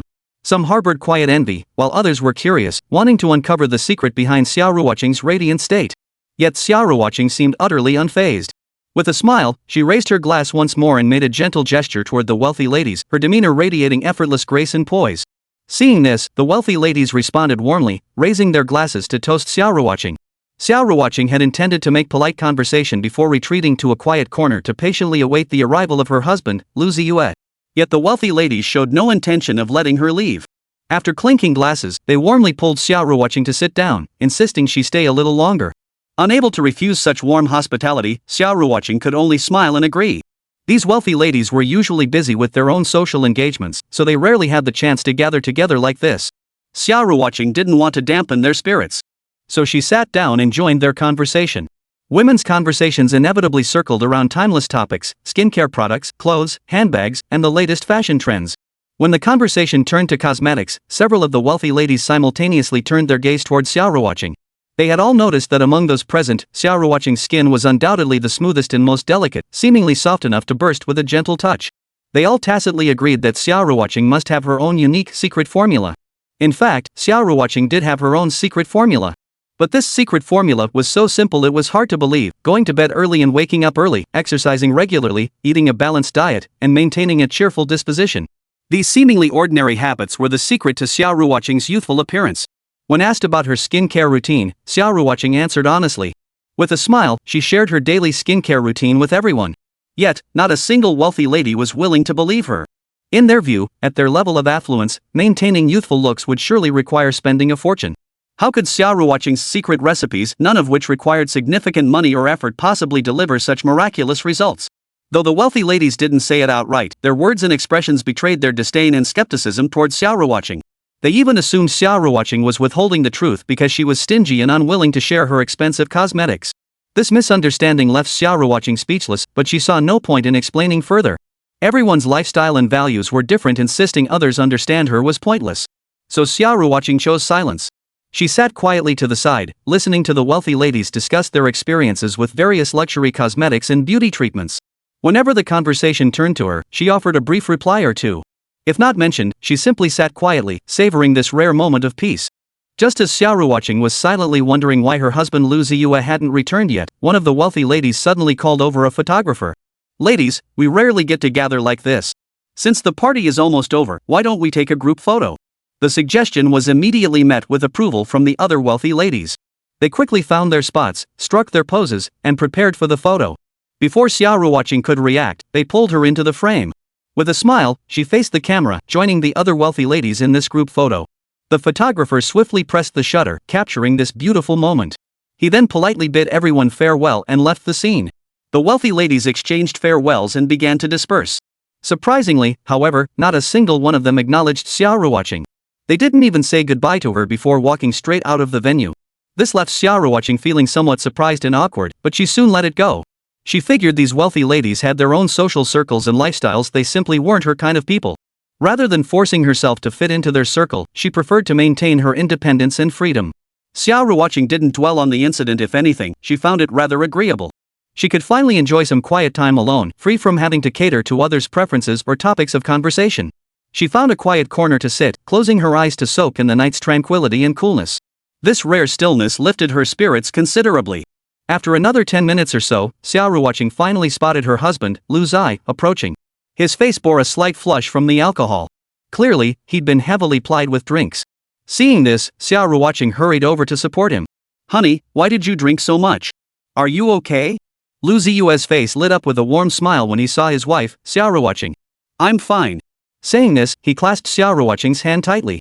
Xia Ruoqing supported Lu Ziye as they slowly made their way out of the venue toward the parking lot. On the way home, the couple chatted about amusing incidents and observations from the evening's festivities. Though Xia Ruoqing didn't dwell on how the wealthy ladies had snubbed her, Lu Ziye could still see a hint of weariness and resignation in her eyes. After returning home, they washed up together and laid down on the bed. Xia Ruoqing nestled into Lu Ziye's embrace, drifting off to sleep to the rhythm of his steady breathing. What Xia Ruoqing hadn't anticipated was that the group photo of her with the wealthy ladies would ignite heated discussions among thousands of netizens. Netizens scrutinized the photo's details and deduced that Xia Ruoqing was unwelcome among the wealthy ladies. Their reasoning? Xia Ruoqing's position in the photo was far too marginal, too far back. Chapter 181, The Wealthy Wife Who Doesn't Deserve Her Status. The one who posted this group photo online was none other than the wealthy socialite who had hired the photographer Chen Amin. Dressed in an opulent gown, she stood beaming in one corner of the photo, every inch of her radiating smug satisfaction. Her motive for posting this photo online was nothing more than to show off, to flaunt her lifestyle, seeking that sliver of superiority from the envious or jealous gazes of netizens. The carefully chosen backdrop, the perfectly calibrated lighting, and the meticulously crafted smiles on every wealthy woman's face all spoke to the extravagance and pomp of this gathering. Yet netizens' eyes were as sharp as ever. Like detectives, they swiftly unraveled the identities of each wealthy woman in the photo. In an instant, the comments section erupted with a flood of speculation and remarks. As the identities were revealed, a growing sense of bewilderment took hold among netizens. No matter how one looked at it, Xia Ruoqing standing in the least conspicuous position in the photo should have been front and center. Her demeanor, eloquence, and background all demanded it. Xia Ruoqing, a name that resonates like thunder in both the entertainment and business worlds. She is the owner of Xia Lu Studio. Setting aside her aura as a singer and celebrity, her achievements as a businesswoman alone were something those wealthy socialites could only dream of. Yet this accomplished woman was relegated to the very edge of the group photo, as if she belonged in some forgotten corner. How could this not leave netizens puzzled and perplexed? So, skeptical voices began appearing in the comments section. One netizen bluntly stated, "This group photo positioning is totally unnatural. Xia Ruoqing standing on the side? Are you kidding me?" Others directly tagged the wealthy socialite who posted the photo, asking, "Chen Amin, are you sure this photo is okay? Why is Xia Ruoqing on the edge?" Faced with this backlash, Chen Amin's attempt to flaunt her superiority backfired spectacularly. Instead of admiration, she drew a barrage of criticism and ridicule. Her comments section quickly flooded with accusations and sarcastic remarks, leaving her momentarily flustered. She never imagined that her simple desire to show off would cause such a huge uproar. Meanwhile, Xia Ruoqing was lying leisurely in bed, savoring the morning's tranquility. When Meng Xiaoxue's call came through, she was somewhat surprised. Meng Xiaoxue informed her that the group photo had caused an uproar online, with netizens rallying to her defense. Xia Ruoqing opened her phone and found it true tweets, shared videos, and social media discussions were everywhere, all revolving around that group photo. Though she hadn't been concerned about whether she was the center or not, seeing her fans speaking up for her still brought her a wave of happiness and warmth. Faced with fans' inquiries and concern, Xia Ruoqing responded thoughtfully. "Thank you all for your concern and support. I genuinely didn't care about the positioning. To me, everyone is equal. A spot on stage doesn't mean anything. What matters is that we could come together and enjoy this wonderful moment." Her simple yet sincere response quickly earned unanimous praise and likes from fans. However, what was meant as a kind gesture was interpreted differently by some. Take the wealthy socialite Chen Amin, for instance. Upon seeing Xia Ruoqing's response, she immediately dismissed her as a pretentious poser. She felt Xia Ruoqing was deliberately flaunting her magnanimity and tolerance to project an air of superiority.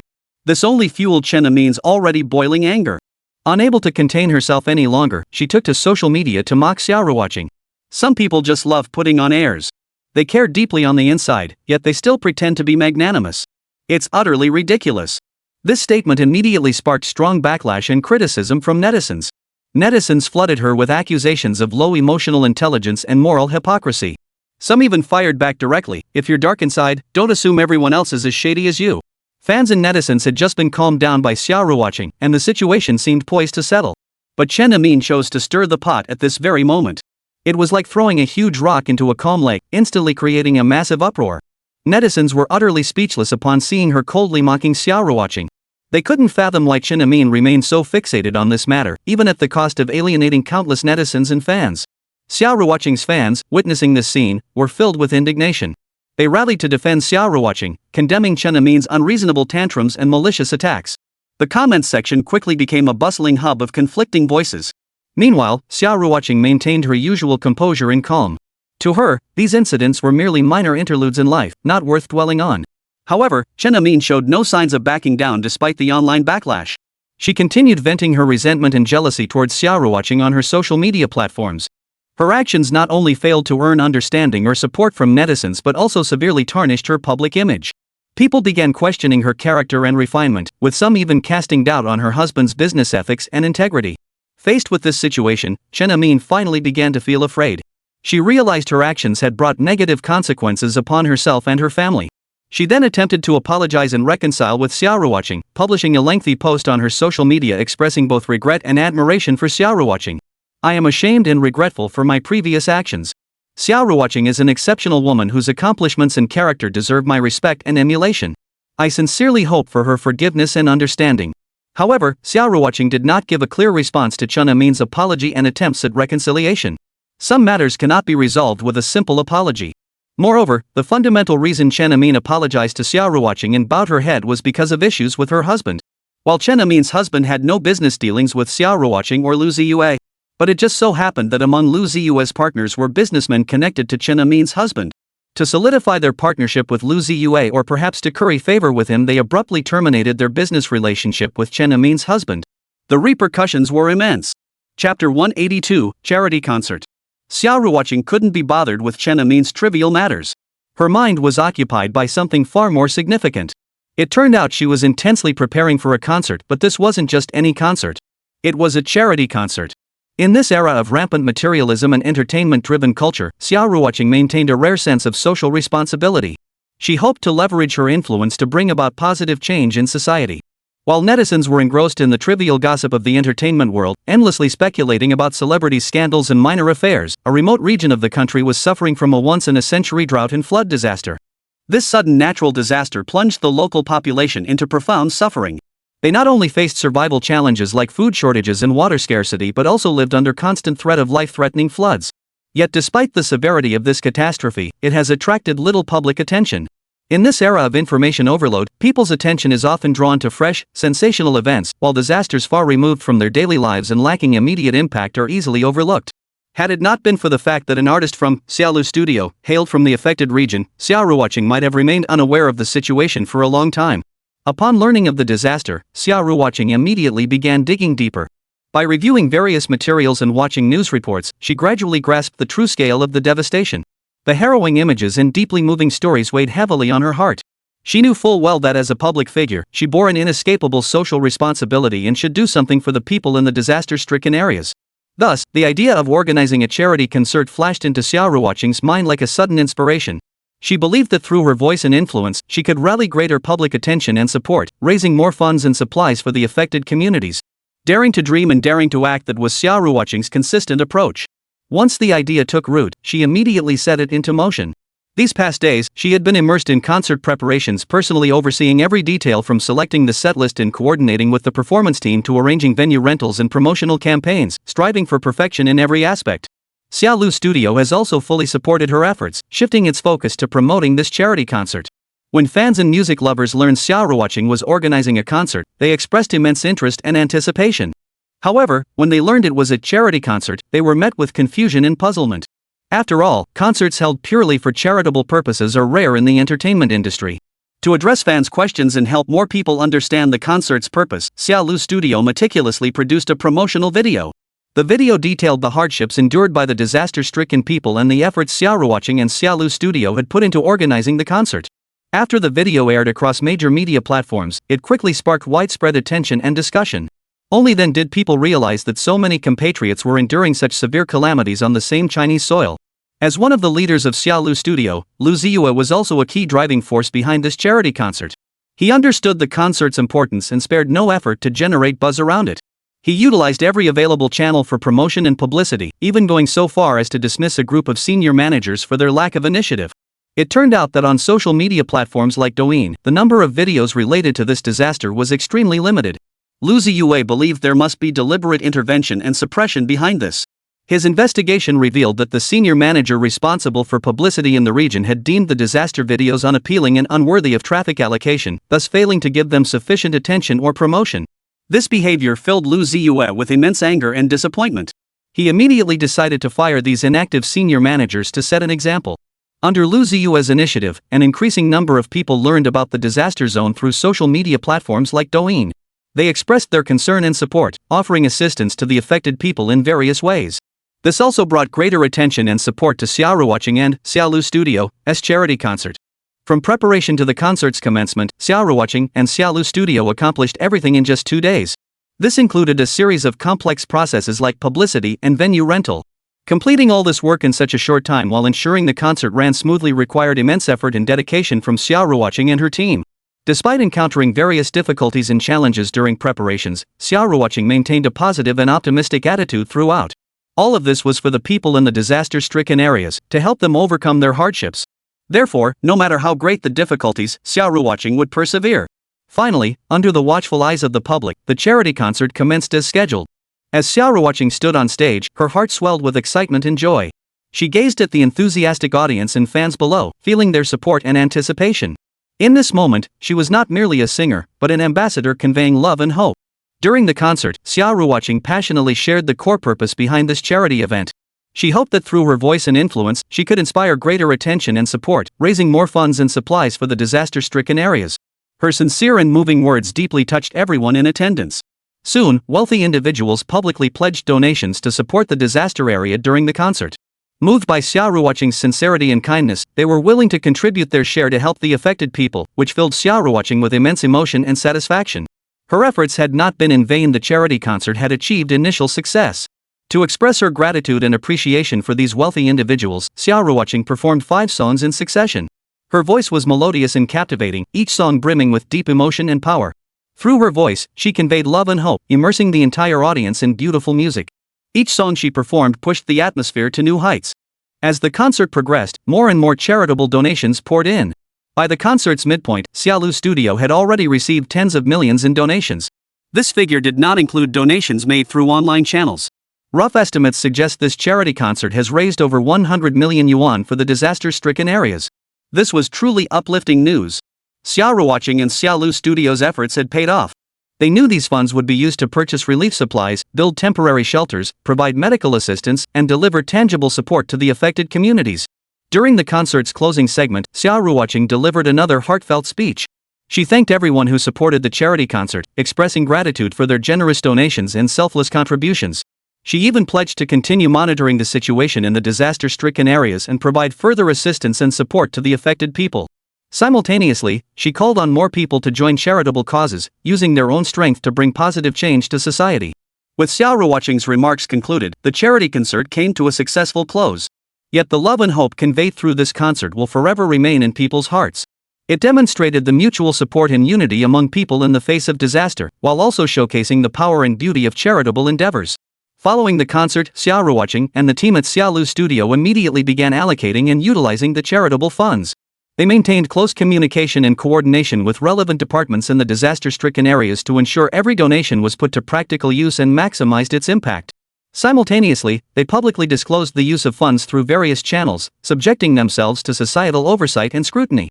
Inspired by this charity concert, more and more people began paying attention to the situation in the disaster area and were willing to offer help to the affected people. Relief supplies and donations poured into the affected areas, bringing warmth and hope to the people there.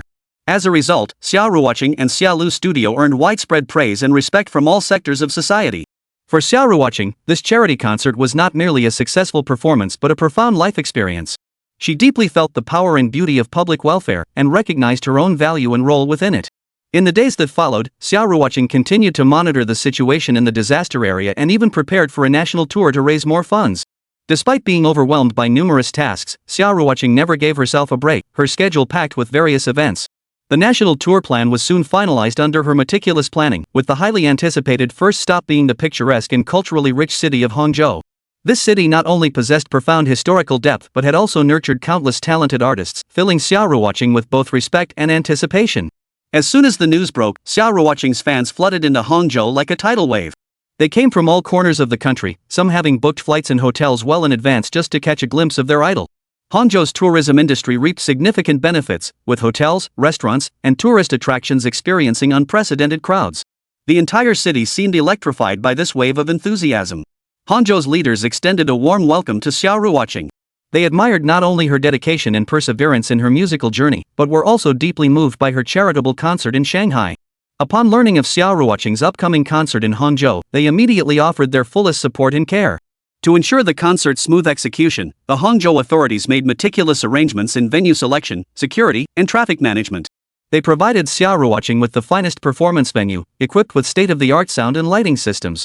Additionally, they coordinated with public security, fire safety, and medical departments to guarantee safety and order throughout the event. Undoubtedly, these measures provided Xia Ruoqing and Xia Lu Studio with immense convenience. They no longer had to worry about venue or security issues, allowing them to fully focus on preparing for the performance. Deeply grateful, Xia Ruoqing pledged to repay Hangzhou's generous support with her very best performance. 2 days before the concert, Xia Ruoqing arrived in Hangzhou with her team. They immediately began intensive preparations, striving for perfection in every detail from stage setup to sound system calibration. Simultaneously, Xia Ruoqing made time to visit major shopping malls in Hangzhou for promotional activities, engaging in face-to-face interactions with fans. On this particular day, Xia Ruoqing visited a renowned shopping mall in Hangzhou. The mall was bustling with activity, and fans had formed long lines early on, eagerly awaiting their idol's arrival. Xia Ruoqing smiled as she shook hands and took photos with each fan, patiently listening to their thoughts and well wishes. Her warmth made the fans feel incredibly happy and cherished. However, right in the midst of this heartwarming moment, an unexpected incident occurred.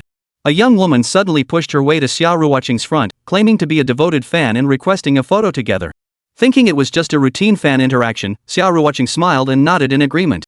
Yet, as the girl approached Xia Ruoqing, she pulled out a bouquet of white flowers from her handbag. Though flawlessly pure, these flowers seemed utterly out of place and inappropriate for the occasion. Xia Ruoqing and the fans present were all taken aback, unable to comprehend why the girl would do such a thing. Had the flowers been any other color, perhaps everyone would have simply regarded it as an unexpected gift, gladly accepting it and thanking the girl for her kindness. But in Chinese culture, white flowers are often associated with funerals, farewells, and other inauspicious meanings, making people feel angry and displeased upon seeing them. Xia Ruoqing's bodyguards and team members reacted swiftly, attempting to pull the girl away. Yet she clung tightly to Xia Ruoqing's hand, her emotions running wildly high.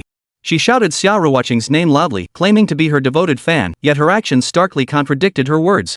After much persuasion and restraint, the girl was finally escorted away from the scene. Yet this incident left a profound impression on Xia Ruoqing and everyone present. They couldn't fathom why the girl had acted this way, nor did they know her motives or purpose. Chapter 183, Broken Bridge, Lingering Snow. Afterward, through extensive investigation and careful inquiry, the truth finally emerged from the fog. It turned out the girl was an extreme stalker fan. Her obsession and fervor for Xia Ruoqing had long surpassed the bounds of normal fandom. For some time now, she had been stalking Xia Ruoqing like a ghost, relentlessly tracking her every move. Not only had she gathered vast amounts of Xia Ruoqing's personal information through various means including her private address, phone number, and schedule, but she had also obtained photos of Xia Ruoqing's daily life through multiple channels.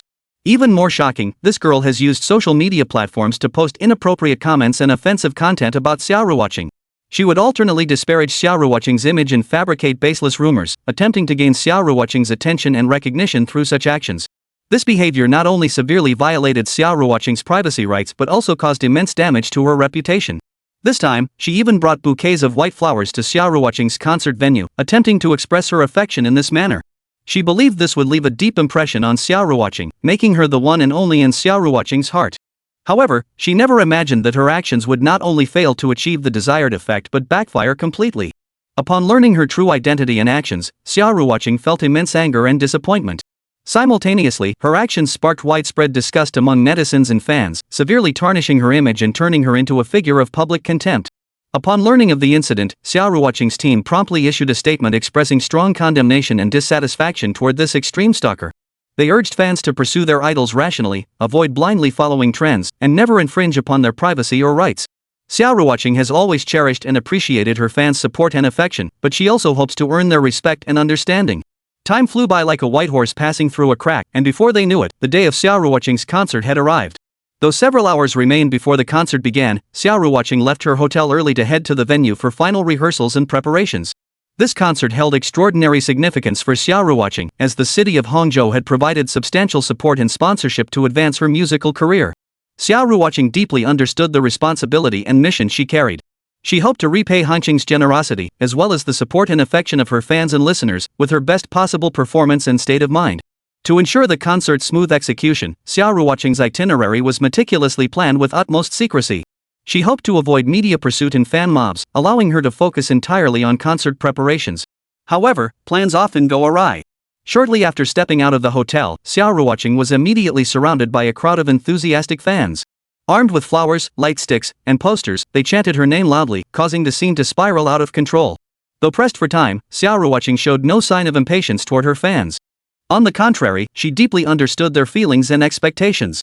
So she instructed her assistant Meng Xiaoxue to stop the car and stepped out to interact with the fans.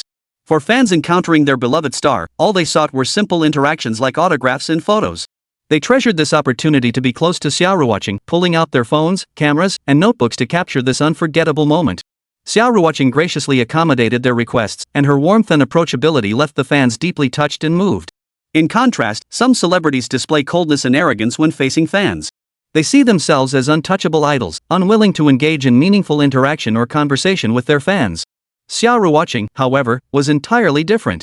She consistently treats her fans like siblings or children, responding to every show of affection and support with genuine warmth and enthusiasm. No wonder Xia Ruoqing's fan base grows daily, with an exceptionally high level of fan loyalty. The fans' enthusiasm leaves Xia Ruoqing feeling both flattered and overwhelmed. Even though she explained she needed to attend rehearsals and prepare for the live show, her fans were reluctant to let her go. They crowded tightly around Xia Ruoqing's car, hoping for one more glimpse of her, one more word from her. Finally, with the combined efforts of her assistant Meng Xiaoxue and bodyguards, Xia Ruoqing managed to squeeze back into the car. After the car started moving, the fans behind her still chased it for a long distance, reluctant to part. Seated inside, Xia Ruoqing watched these touching scenes unfold through the window, her heart filled with emotion. Concerned for her fans' safety, she instructed Meng Xiaoxue to slow down slightly so they could keep pace. However, just as Xia Ruoqing waved goodbye to the fans through the window, a familiar yet repulsive voice suddenly pierced their ears. Xia Ruoqing and Lu Ziye looked over. Sure enough, it was that extreme stalker fan again. She had somehow slipped into the crowd of fans and was now glaring at them viciously. Before Xia Ruoqing could react, the girl swiftly pulled a package from her bag and hurled it through the window with all her might. The package struck Xia Ruoqing squarely on the leg, sending a sharp wave of pain through her. Xia Ruoqing instinctively clutched the spot where she'd been hit, her face contorting in pain. Lu Ziye, however, reacted with lightning speed. He snatched the package and without hesitation tossed it out the window. Immediately afterward, they heard a loud thud. The package hit the ground with a heavy thud, making it clear just how heavy and potentially lethal its contents were. He quickly rolled up the window and saw the girl through the rear windshield. She stood frozen in place, her face twisted in fury and frustration, as if consumed by rage and resentment at failing to harm Xia Ruoqing. Lu Ziye felt utterly speechless. Clearly, this obsessive fan had completely lost her mind and all sense of boundaries. If she were allowed to continue like this, who knew what kind of madness she might unleash next? For safety's sake, Lu Ziye instructed Meng Xiaoxue to accelerate and get them out of this dangerous situation as quickly as possible. But just then, they heard the sound of hurried footsteps and shouts approaching from behind. Xia Ruoqing and Lu Ziye's heart sank. Had that stalker caught up to them again? They hurriedly glanced back through the car window, only to see the fan desperately sprinting, trying to catch up to their vehicle. Xia Ruoqing felt a wave of helplessness and anger wash over her. She couldn't understand why some people would become so extreme and reckless, losing all reason and boundaries in the pursuit of stardom. Meng Xiaoxue, seeing this, immediately floored the gas pedal. The car shot forward like a bolt of lightning. Though the fan behind them gave it their all, they were eventually left far behind. Only when the trailing fans had dwindled did the car gradually ease off the gas. But just then, Xia Ruoqing saw another shocking scene through the car window. The fan stood rooted to the spot, fists clenched tightly, a savage expression etched across her face. She seemed to be cursing and railing against Xia Ruoqing, Lu Ziye, and the others, yet also radiating fury and resentment at her own failure to harm them. If she continued like this, who knew what even more insane and extreme actions she might take? Sis Qing, call the police. From the driver's seat, Meng Xiaoxue gripped the steering wheel tightly, her face flushed with anger, her tone carrying an unquestionable resolve. Xia Ruoqing gave a slight nod. A fleeting, barely perceptible weariness flashed in her eyes, but it was overshadowed by vigilance toward the unknown dangers that might unfold next. Lu Ziye followed suit, offering silent support. His large hand gently covered Xia Ruoqing's, conveying warmth and strength. The girl's actions had undoubtedly crossed the boundaries of human decency, breaching moral limits and bordering on a pathological obsession. The antisocial tendencies evident in her words and actions unsettled everyone present. If such emotions were allowed to spread unchecked, it was difficult to predict whether they might trigger more severe consequences, potentially even harming innocent bystanders. At Meng Xiaoxue's suggestion, the three quickly reached a consensus and decided to take action. Meng Xiaoxue deftly turned the steering wheel, adjusting the car's course toward the nearest police station. Outside the car windows, the city's bustling lights offered little comfort to the gloom weighing on their hearts. Upon arriving at the station, Meng Xiaoxue concisely and clearly described Xia Ruoqing's ordeal and the girl's distinguishing features. The station's leadership immediately took the matter seriously upon hearing Xia Ruoqing's name. As a renowned singer, Xia Ruoqing had come to Hangzhou to hold a charity concert not only to give back to her fans but also to raise funds for those in need. Such a charitable event naturally drew close attention from higher authorities. Notifications had been issued to all levels of departments, requiring full cooperation with the concert preparations. The police station leadership fully understood the significance of this case. They immediately assembled relevant officers to meticulously study the photo provided by Meng Xiaoxue and deployed a corresponding action plan. They pledged to conduct rigorous screening of all individuals attempting to enter the venue before the concert began, ensuring that the girl in question could not infiltrate the crowd. This would safeguard the smooth execution of the concert. Seeing the earnest and responsible attitude of the police station leadership, Xia Ruoqing and Lu Ziye finally felt a weight lifted from their hearts. With police involvement, at least the concert could proceed in a relatively secure environment. Xia Ruoqing nodded gratefully, expressing her heartfelt thanks to the station staff. However, for Xia Ruoqing, this unpleasant incident, though unsettling, did not dampen her enthusiasm or dedication to the concert. She quickly shifted her mindset, refocusing her attention on the upcoming performance.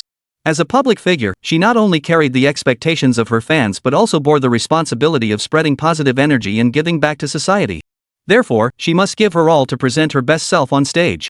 Lu Ziye watched his wife's busy figure, his heart filled with tenderness.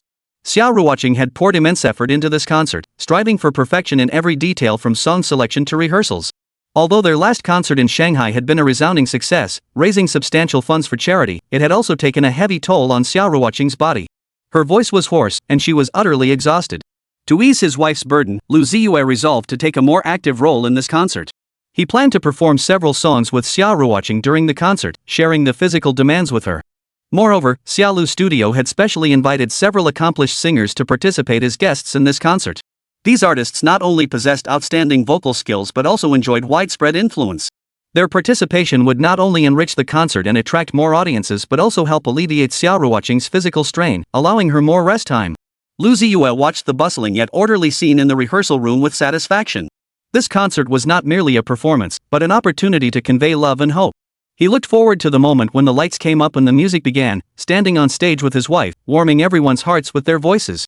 Amidst the intense yet organized preparations, the concert finally entered its final countdown. Xia Ruoqing and Lu Ziye walked hand in hand into the concert venue for the final rehearsal. Dressed in meticulously designed costumes, they stood on the dazzling stage like two brilliant stars shining brightly in the night sky. As the music began, Xia Ruoqing's voice flowed like spring water, clear and moving.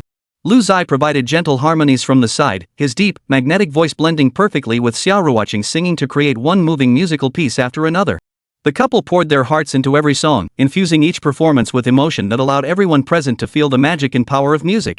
Yet during a break, a fan playfully teased them. "Mr. Lu, we'd love to hear you sing solo. Any chance?" The moment these words were spoken, they instantly resonated with hundreds of fans below the stage. The shouts of encouragement radiated pure enthusiasm.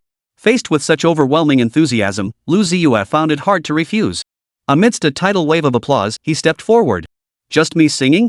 Nah, let's do a duet instead, a brand new song, one that hasn't even been released yet." Saying this, Lu Ziye beckoned to his wife behind him, and Xia Ruoqing followed him onto the stage. Hand in hand, they gestured to the audience behind them. Soon after, beautiful music filled the air. This song is called Broken Bridge, Lingering Snow. We hope you all enjoy it. Chapter 184, dedicated to Hongzhou. When Lu Ziye announced he would duet with his wife Xia Ruoqing, some fans in the audience murmured in disappointment, seemingly unsatisfied. After all, in their expectations, perhaps they hoped to see Lu Ziye shine alone on stage, conquering everyone's hearts with his unique voice and soulful performance. Yet Lu Ziye chose this significant moment to duet with his wife, which undoubtedly surprised and puzzled some fans. But when they heard the song they would perform together was actually a new track, an unreleased original composition, the fans instantly lost their composure. Hearing a new song at a concert was something that had never happened before. For singers, new songs often signify fresh opportunities and challenges, serving as crucial resources capable of generating substantial returns. They are usually meticulously polished and released as lead singles on albums or as VIP singles to attract more fans and listeners. Yet Xia Ruoqing and Lu Ziye defied convention. They actually chose to debut an original song directly to the public at such an event. This felt like a breath of fresh air in the music industry, leaving everyone both surprised and filled with anticipation. After all, the premiere of a new song often signifies countless possibilities and unknowns. For fans, hearing a brand new work at a concert is undoubtedly a rare auditory feast. "This is just outrageous." Fans in the audience murmured in awe. They never imagined this couple would be so generous, willing to share such precious material with everyone at a concert. Not only that, some fans even began to speculate, could it be that they have so many new songs in their repertoire that they feel comfortable performing them so freely at concerts? After all, this Hongzhou concert remained a charitable event. With no ticket revenue and no commercial sponsorships, it was solely through Xia Ruoqing and Lu Ziye's passion for music and their unwavering commitment to charitable causes that the event was successfully held. Such a concert undoubtedly stands as the best testament to their musical talent and personal charm. Is it purely driven by love? Thinking about this, fans and netizens couldn't help but applaud Xia Ruoqing and Lu Ziye's generosity. In their eyes, this couple truly spares no effort for charitable causes. Not only do they use their musical talents to spread positive energy in society, but they also demonstrate through concrete actions what it truly means to be artists and advocates for public welfare. When Lu Ziye announced the song title, Broken Bridge, Lingering Snow, the atmosphere instantly reached a fever pitch. Soon, the melodious tune filled the entire venue. The previously bustling venue fell into complete silence.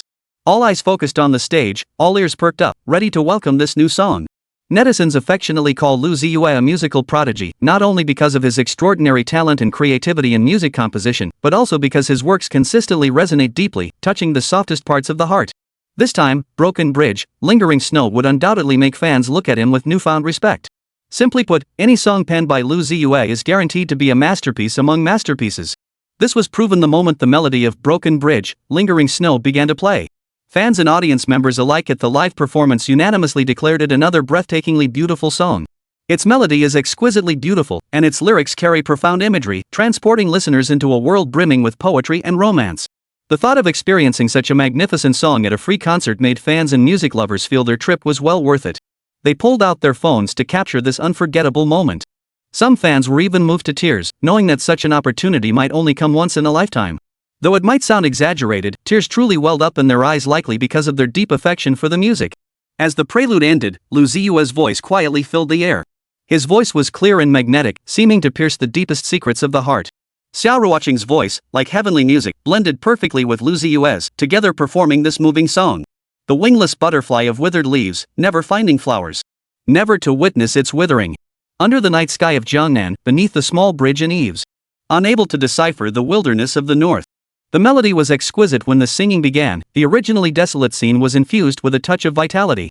Jiangnan offers a sensory delight of livable charm, small bridges over flowing streams, misty rain like a moving ink wash painting. The northern frontier, however, epitomizes desolation and solitude. Vast, endless deserts and grasslands swept by biting winds evoke a sense of bleakness and loneliness. Comparing the two feels like saying, daytime cannot comprehend the darkness of night, their worlds remain utterly incommunicable. Though most people intuitively grasp this truth, without this song's expression, it's hard to fully appreciate the profound beauty of such imagery. Is this the genius of musical prodigy Lu Ziye? He consistently uses the simplest melodies and lyrics to convey profound thoughts and emotions, allowing listeners to experience a profound spiritual awakening and cleansing while enjoying the music. Countless fans find themselves thinking this very thought while listening. They are captivated by Lu Ziye's musical genius and deeply moved by this song.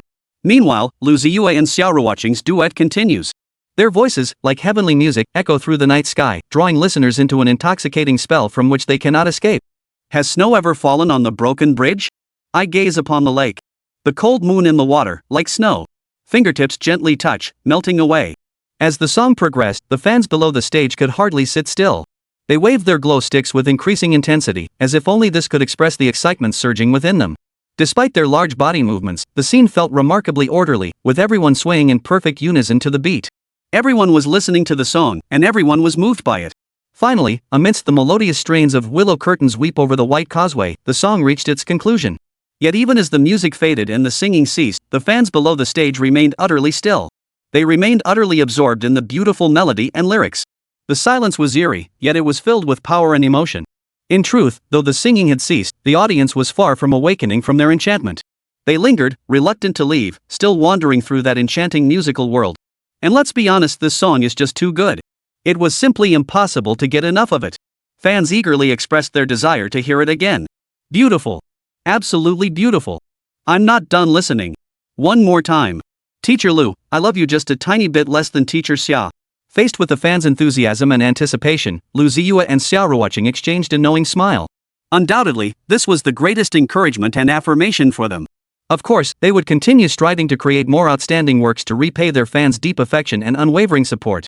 In the subsequent concert, Lu Ziye and Xia Ruoqing delivered several classic songs and original compositions.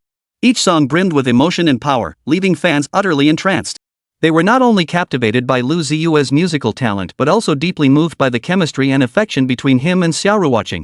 This couple's stage presence was nothing short of flawless, winning over every heart with their musical talent and personal charm. The concert's smooth execution brought immense satisfaction to both Xia Ruoqing and Lu Ziye. They knew all their hard work had been worth it. As the final song filled the venue, the crowd erupted.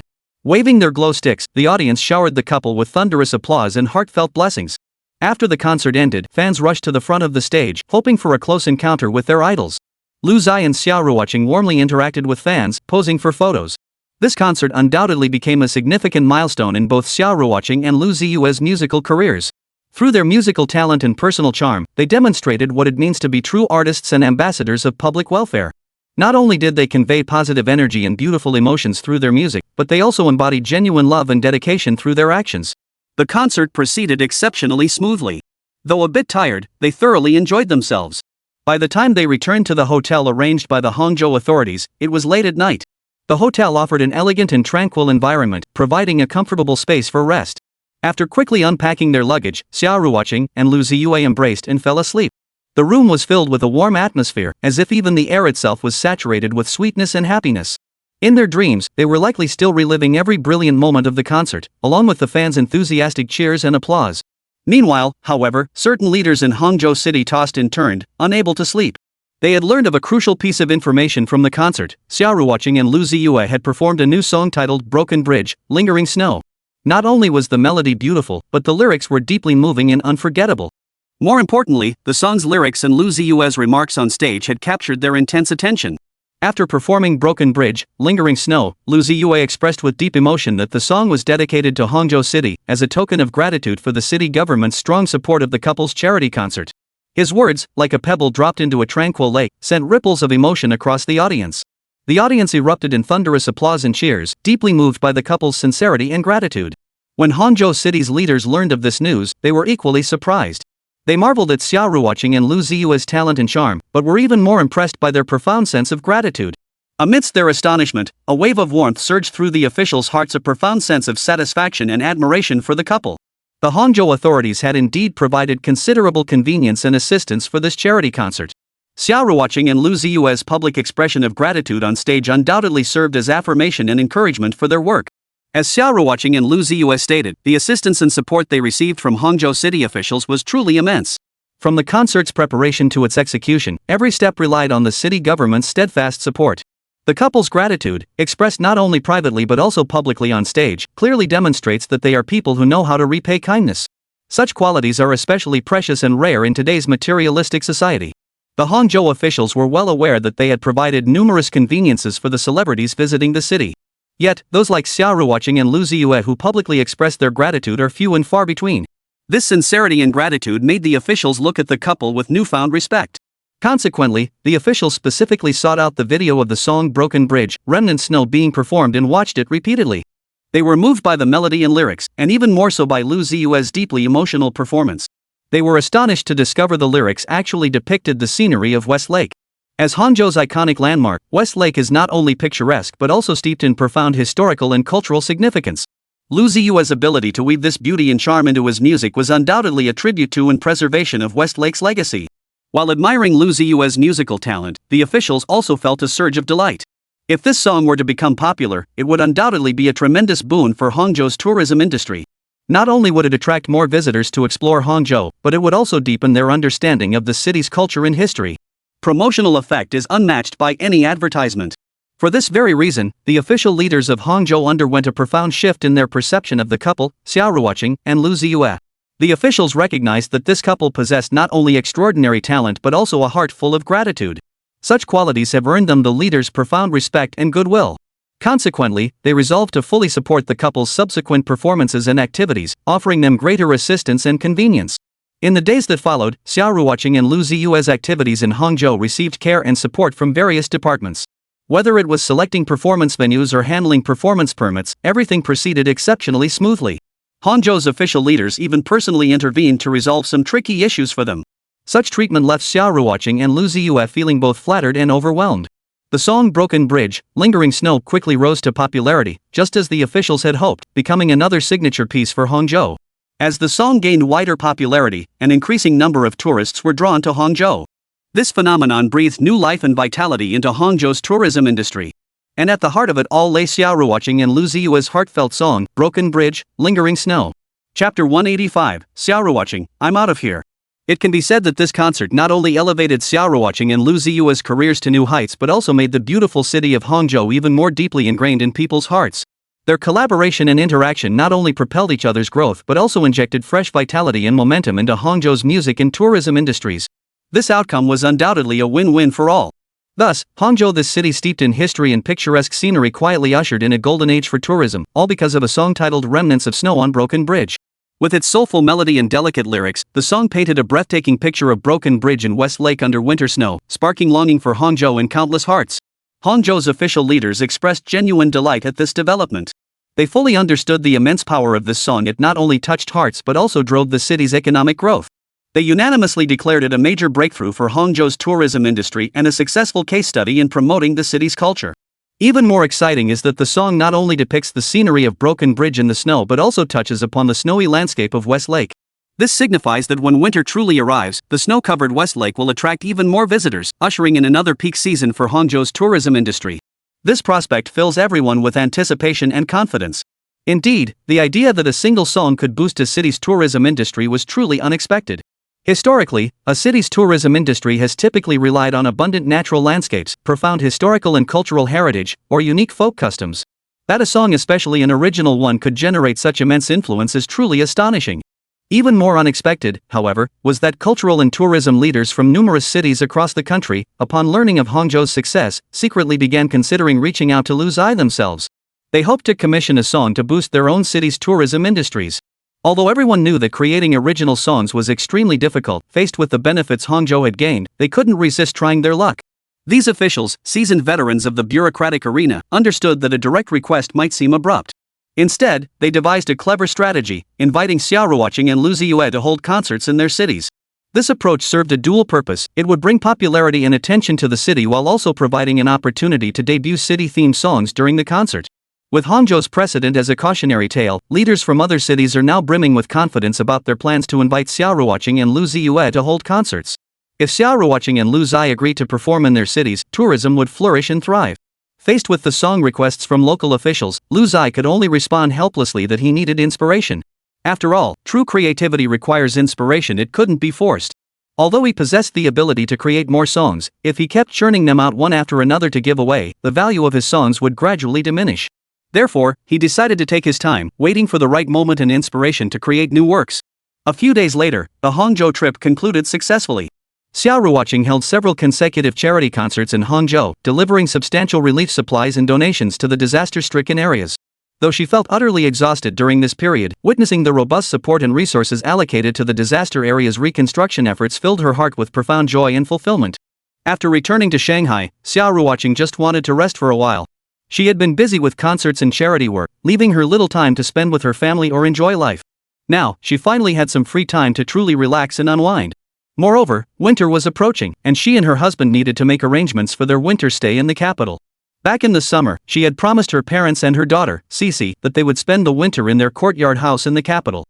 Now that she finally had the time, she naturally needed to put this plan into action. Xia Ruoqing herself was also filled with anticipation about spending the winter in the courtyard house in the capital. After all, that courtyard house held a special place in her heart. However, just as Xia Ruoqing thought life would return to calm, a wave of negative news about her suddenly surfaced online. These reports were filled with common accusations, acting like a diva, being arrogant and aloof, betraying fans, and so on. The sheer volume of these posts flooding the internet left Xia Ruoqing feeling speechless and helpless. Xia Ruoqing didn't pay much attention to these negative reports. She knew these rumors were baseless fabrications, deliberately spread by some individuals seeking attention and clicks. At the same time, she trusted her fans and casual netizens to have discerning eyes, capable of distinguishing truth from falsehood. Despite this, Xiaolu's studio mobilized its full resources to thoroughly investigate the origins of these negative reports. However, their investigation ultimately revealed that these rumors were spread by paid trolls and haters. There was little they could do except strive to protect Xia Ruoqing's image and reputation, helping more people understand her true character and kind-hearted nature.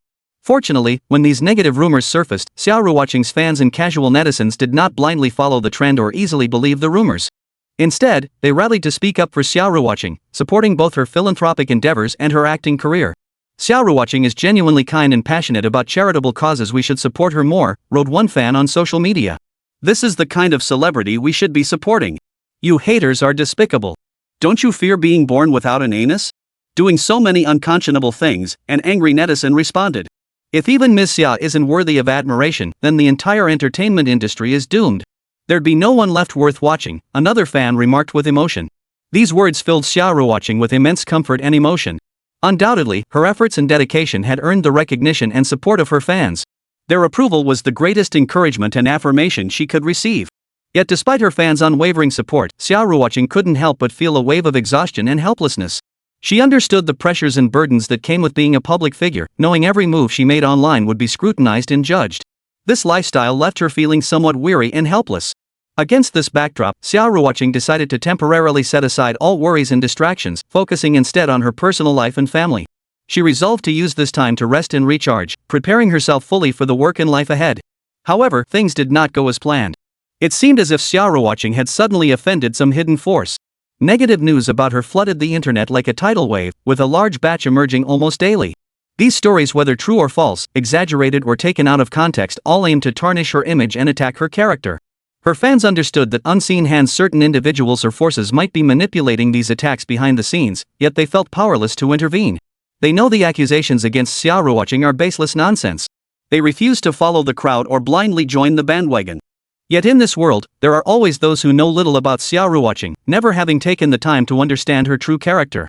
Amidst the contamination of these so-called smear campaigns, Xia Ruoqing's reputation gradually entered a critical phase. Although Xia Ruoqing and her team had filed a police report, hoping the law would restore justice, the results were minimal. Those spreading rumors seemed to lurk in the shadows, elusive and beyond the reach of the law. In this predicament, Xia Ruoqing inevitably felt a wave of profound exhaustion, her spirit suffering an unprecedented blow. Finally, after enduring continuous exhaustion and setbacks, Xia Ruoqing even began to entertain thoughts of retiring from the industry. When one is utterly exhausted and oppressed, a single thought of retreat can spread like wildfire, impossible to contain. Xia Ruoqing genuinely wanted to leave the entertainment industry. She longed to escape this world of lies and attacks and return to a peaceful life. With this thought in mind, Xia Ruoqing shared it with her husband, Lu Ziye. Upon hearing this, Lu Ziye was initially taken aback, but he quickly expressed understanding. His wife had indeed been tormented by the relentless negative publicity lately, pushing both her physical and mental health to the breaking point. Watching her grow increasingly listless, Lu Ziye felt a pain too deep for words. Upon learning of her desire to leave the industry, Lu Ziye wasted no time in making it happen.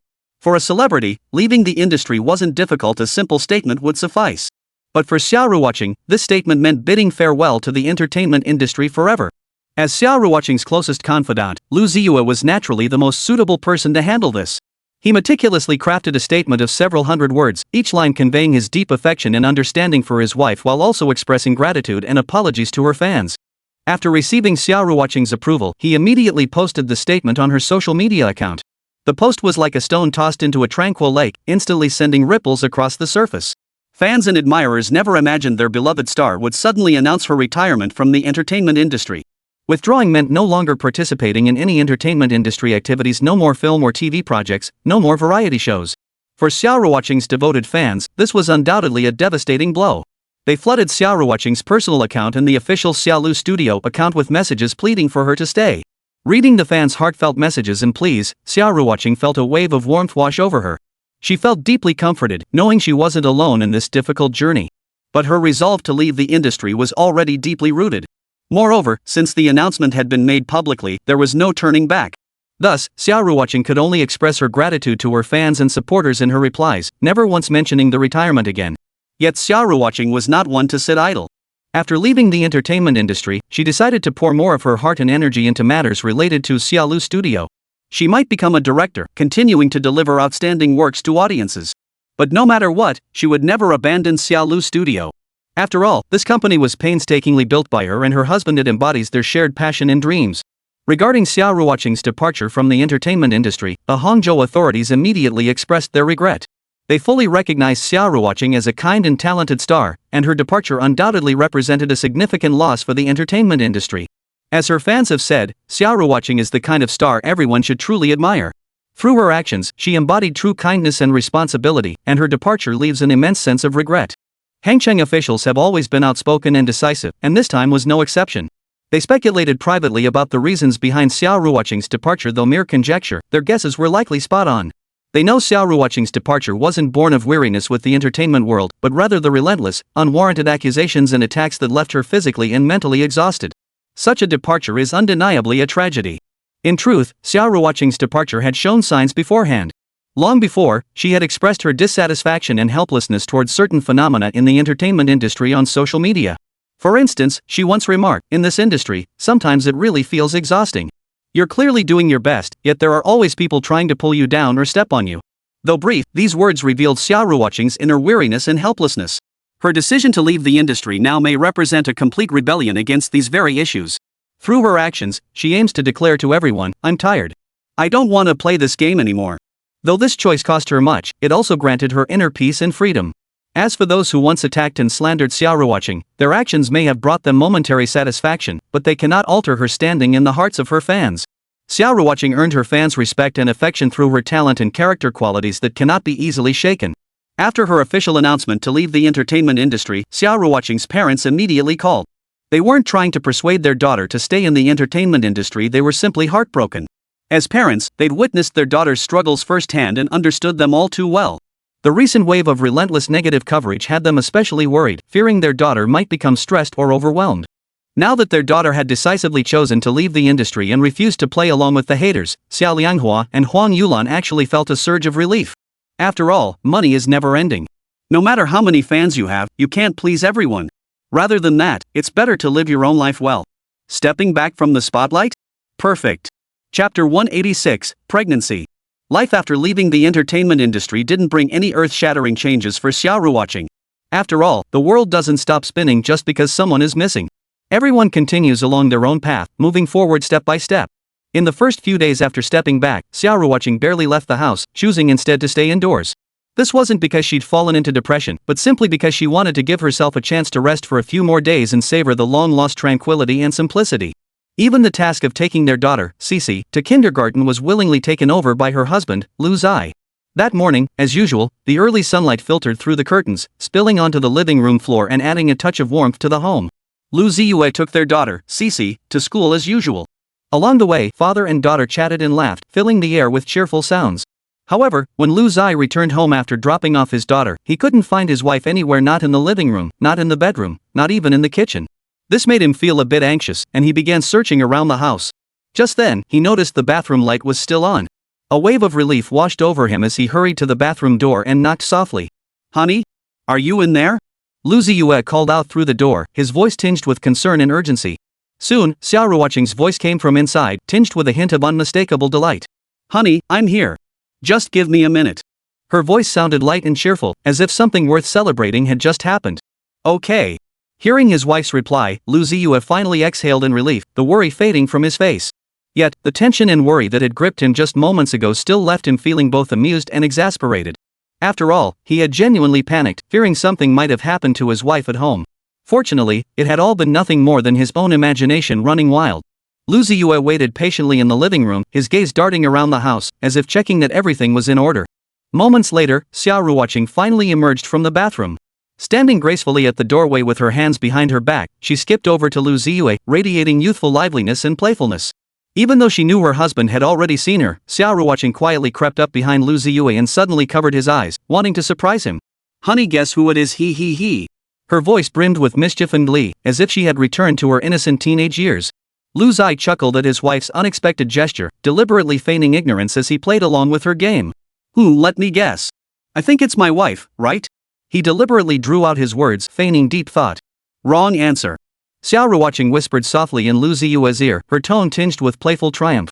"Ha? What's the correct answer then?" Lu Ziye asked obligingly, his face beaming with happiness. "Ha? What's this? Is there a rule where you actively ask for the correct answer?" Let me think about it." After a moment of deep thought, Xia Ruoqing smiled and offered a loving answer. "The correct answer is, my little darling." Hearing this, Lu Ziye feigned sudden realization before answering again. "I figured it out, it's my sweetheart." "Giggle, you got it right. Your reward is a kiss." With that, Xia Ruoqing leaned in close to Lu Ziye's cheek and planted 2 gentle kisses, one on his left cheek, one on his right, with tender intimacy. Feeling his wife's tender kisses, Lu Ziye's heart overflowed with happiness and contentment. He pulled Xia Ruoqing forcefully from behind, clutching her tightly to his chest as if he wanted to merge her into his own body. But just then, Xia Ruoqing suddenly panicked and cried out anxiously, "Honey! Honey! Slow down! Don't touch my belly!" Startled by his wife's words, Lu Ziye immediately softened his movements, carefully guiding her out of his embrace. He looked at Xia Ruoqing with concern, asking anxiously, "What's wrong? Is your stomach bothering you? Did you feel unwell in the bathroom earlier?" Lu Ziye's voice brimmed with worry and tension, terrified his wife might be unwell. Seeing her husband's anxious expression, Xia Ruoqing's heart softened even more. So she quietly extended her small hand, clenched it into a fist, and held it before Lu Ziye's eyes. Her gaze brimmed with mystery and anticipation, as if about to reveal a great secret.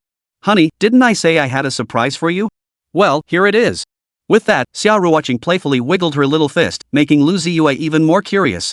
Lu Ziye couldn't help but feel intrigued. He reached out and gently took hold of Xia Ruoqing's fist. Then, he carefully opened her palm, afraid of hurting her. When Xia Ruoqing's palm was fully open, Lu Ziye clearly saw the small object lying quietly inside a little thing in white and pink. To be precise, it was a pregnancy test. The moment Lu Ziye saw the 2 lines displayed on the stick, his heart skipped a beat. His face filled with disbelief as he looked up at Xia Ruoqing, as if unable to trust his own eyes. "Honey, is it true? Is this real?" His voice trembled slightly as he spoke, brimming with excitement and joy. Hearing this, Xia Ruoqing feigned annoyance, glaring playfully at her husband and pouting, as if there could be a fake one, Yet, she couldn't help but let the corners of her mouth turn up, revealing a blissful smile. She knew this news would undoubtedly be a tremendous surprise for her husband. Lu Ziye gazed at the smile on his wife's face, his heart brimming with emotion and happiness. Instantly, he pulled Xia Ruoqing tightly into his embrace, as if wanting to merge her into his very being. This is fantastic. Honey, thank you. Lu Ziye exclaimed excitedly, his voice brimming with joy and excitement. Xia Ruoqing returned the embrace, feeling the strength of his arms and the warmth of his breath. Her heart swelled with happiness and anticipation, as if she could already see the beautiful life ahead for their family of 4. Yet, just as they were immersed in this bliss, Xia Ruoqing suddenly remembered something. She gently pushed her husband away, a look of conflict crossing her face. Honey, do you think we should tell Xixi about this? Lu Ziye paused at the question. After a moment's thought, he replied, we can wait a little longer before telling her. Xia Ruoqing found her husband's reasoning sound. She nodded in agreement. Unexpectedly, the first one who couldn't hold back was Xia Ruoqing herself.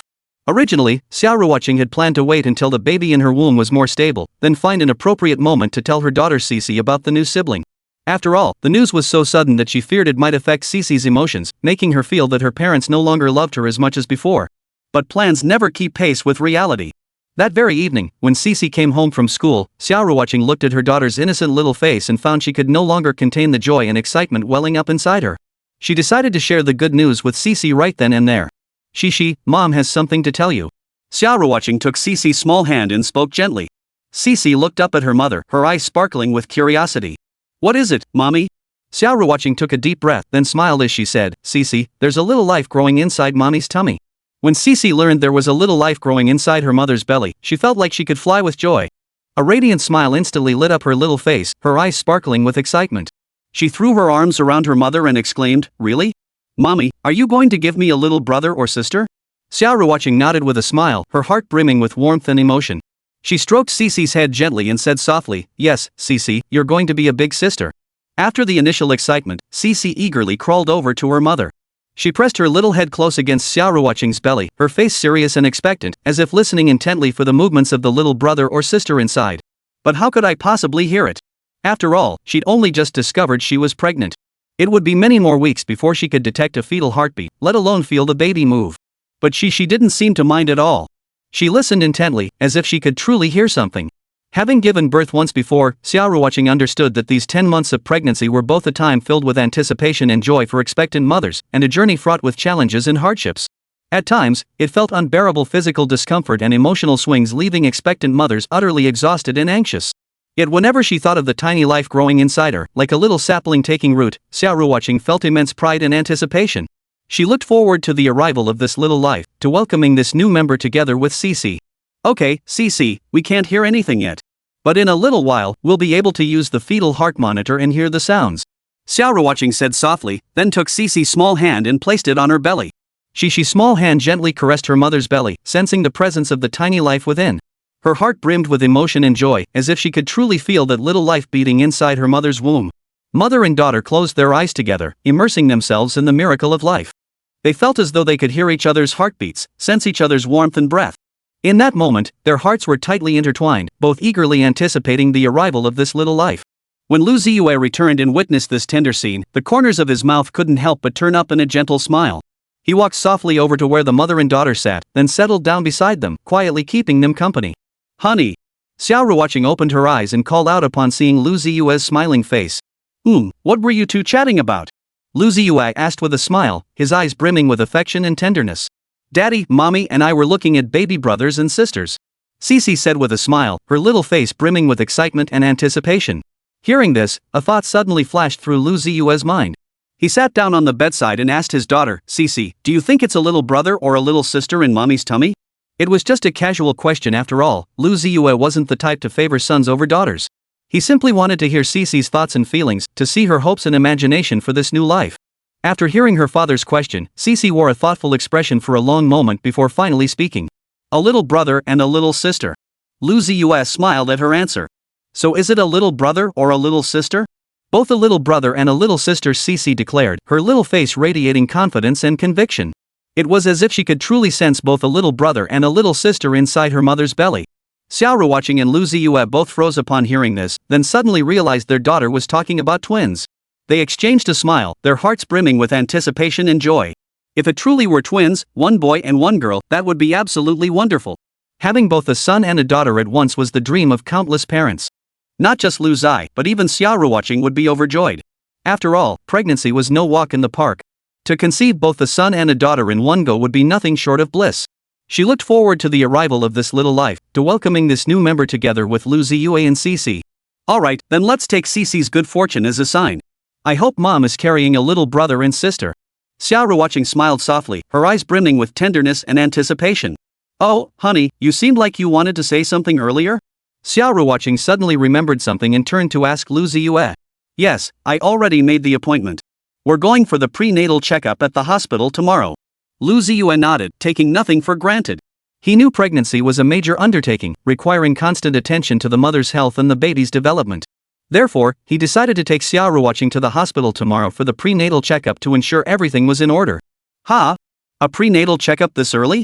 Xia Ruoqing asked suspiciously. Having experienced pregnancy before, she felt it was still too soon. They had only just discovered the pregnancy, and going for a checkup so soon seemed a bit too hasty. Lu Ziye nodded earnestly. Yes, we should go to the hospital for a checkup. We can't afford to be careless. He understood Xia Ruoqing's worries and concerns, but he knew even better that the physical condition of the pregnant woman and the development of the fetus were both extremely important. Therefore, he decided to go to the hospital for the prenatal checkup as soon as possible to ensure everything was fine. Chapter 187, You're the Real Treasure. Alright, honey, I'll listen to you. Xia Ruoqing nodded gently, signaling her complete agreement with Lu Ziye. After all, in this household, Lu Ziye was the head of the family. She also understood her husband's feelings. He was simply worried about her health.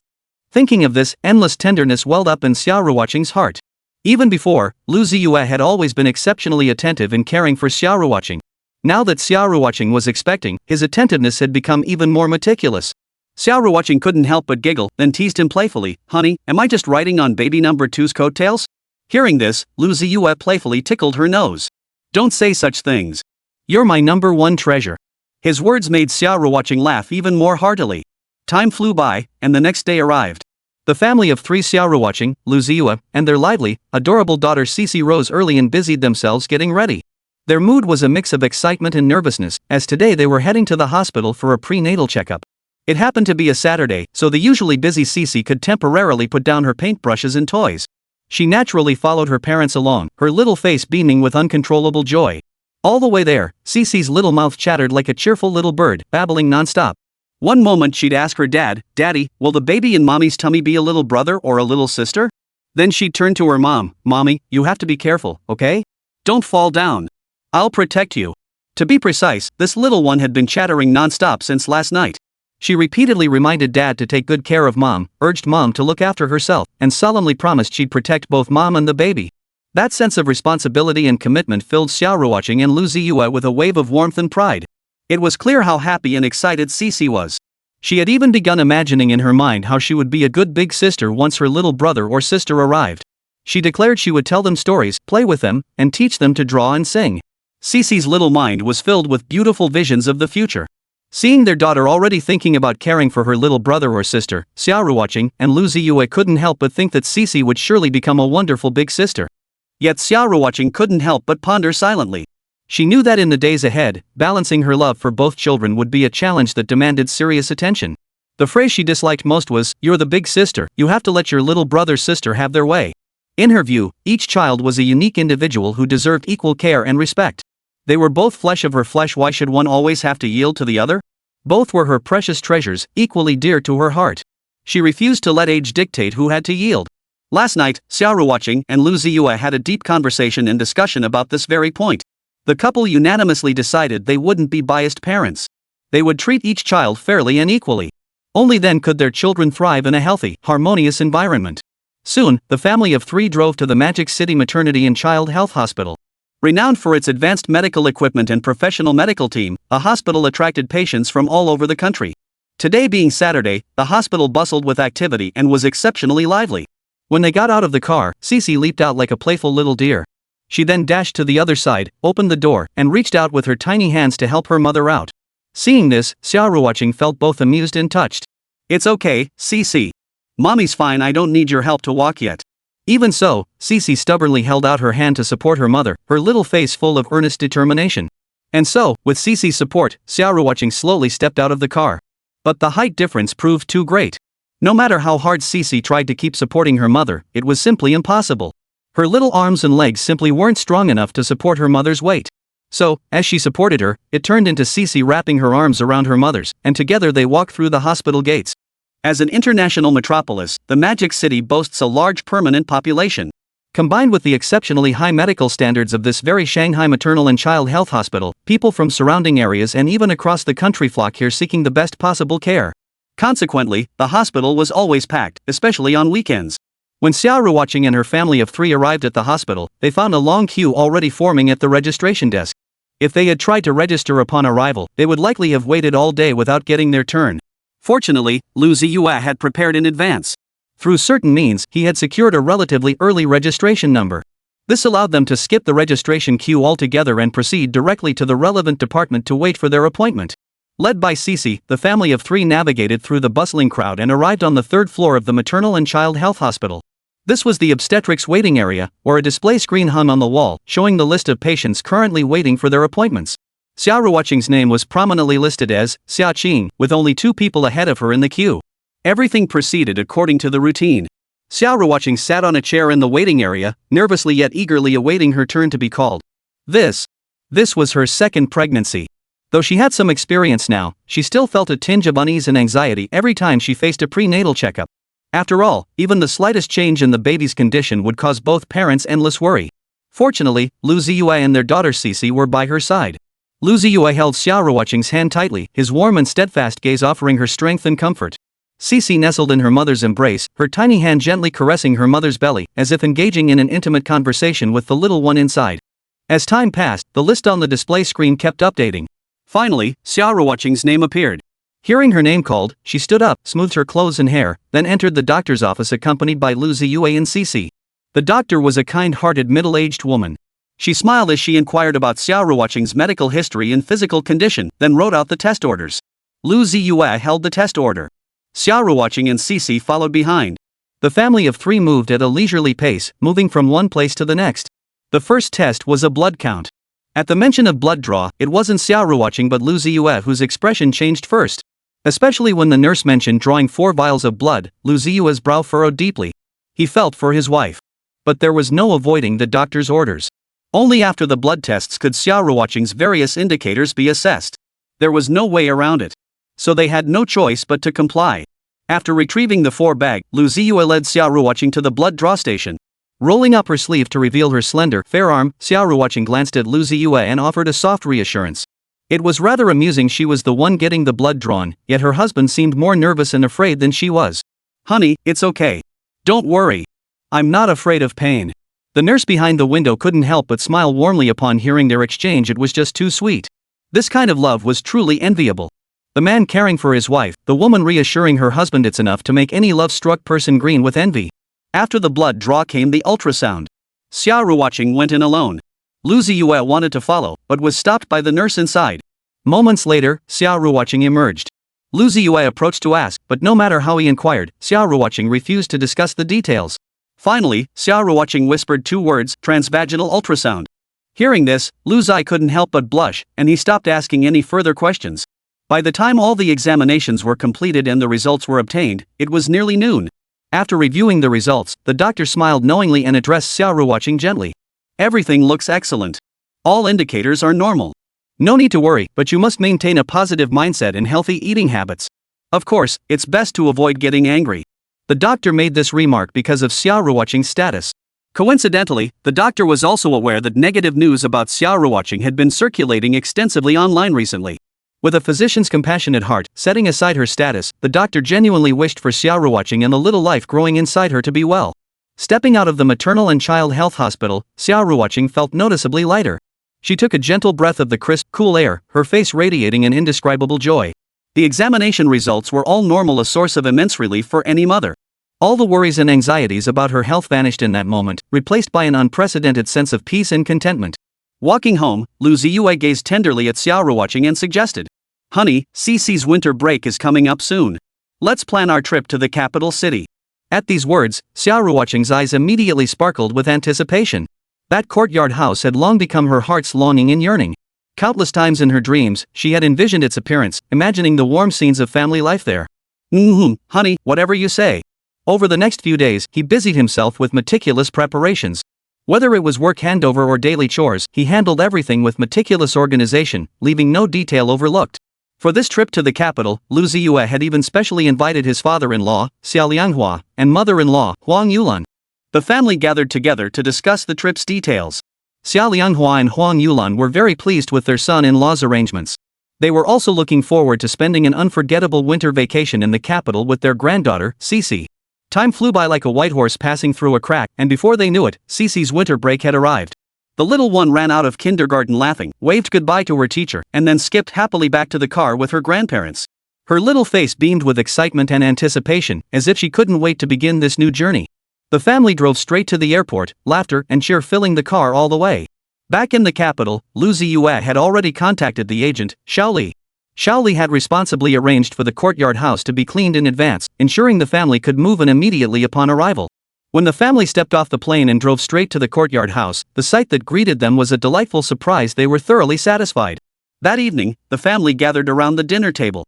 Though it had grown chilly outside, the courtyard remained warm and cozy. After dinner, the elderly couple decided to take a stroll around Tiananmen Square, eager to experience the capital's nighttime scenery and atmosphere. Tiananmen Square was ablaze with lights and bustling with people. Xia Lianghua and Huang Yulan strolled hand in hand across the square, soaking in its solemn grandeur and lively bustle. Xixi, however, was running excitedly around, looking at this and that, as if she could never get enough. Back in the courtyard house, Xia Ruoqing sat leaning against the headboard, leisurely flipping through a magazine. She savored the warmth and tranquility of the courtyard, her heart brimming with contentment and gratitude. Heating had already started in the capital city by mid-November, and every room in the courtyard house was toasty warm, making thick clothes completely unnecessary. She wore a short-sleeved top and light pants, yet felt not a hint of chill. Especially after enjoying hot pot for dinner, her whole body felt pleasantly warm and comfortable. Xixi had gone out for a stroll with her grandparents, leaving Xia Ruoqing and Lu Ziye at home to savor this rare moment of tranquility and sweetness. The couple chatted and laughed, sharing their innermost thoughts and dreams, as if they had endless topics to discuss. Gazing through the window at the sky and the moon hanging on the horizon, Xia Ruoqing couldn't help but lie down in Lu Ziye's embrace. Feeling her husband's warmth and strength, her heart brimmed with happiness and contentment. Such days were quiet and uneventful, yet they were the most soothing to the soul. She felt as though she had left the chaotic entertainment industry far behind, returning to a real and warm world. Come back? Those two words didn't even cross Xia Ruoqing's mind. All she wanted now was to cherish every day ahead with her husband, her daughter, and her family. Honey, I love you. Xia Ruoqing's voice brimmed with tenderness and sweetness, as if she wanted to express her gratitude and affection for her husband with these words. Lu Ziye chuckled softly at her words. His wife's sudden declaration of affection was truly amusing. He gently wrapped his arms around her, resting his chin on her body and inhaling the faint fragrance emanating from her. Feeling her softness and warmth, his heart brimmed with happiness and contentment. Honey, I love you too. The future has arrived. Whether it holds brilliance or simplicity, as long as family is by our side, that is enough.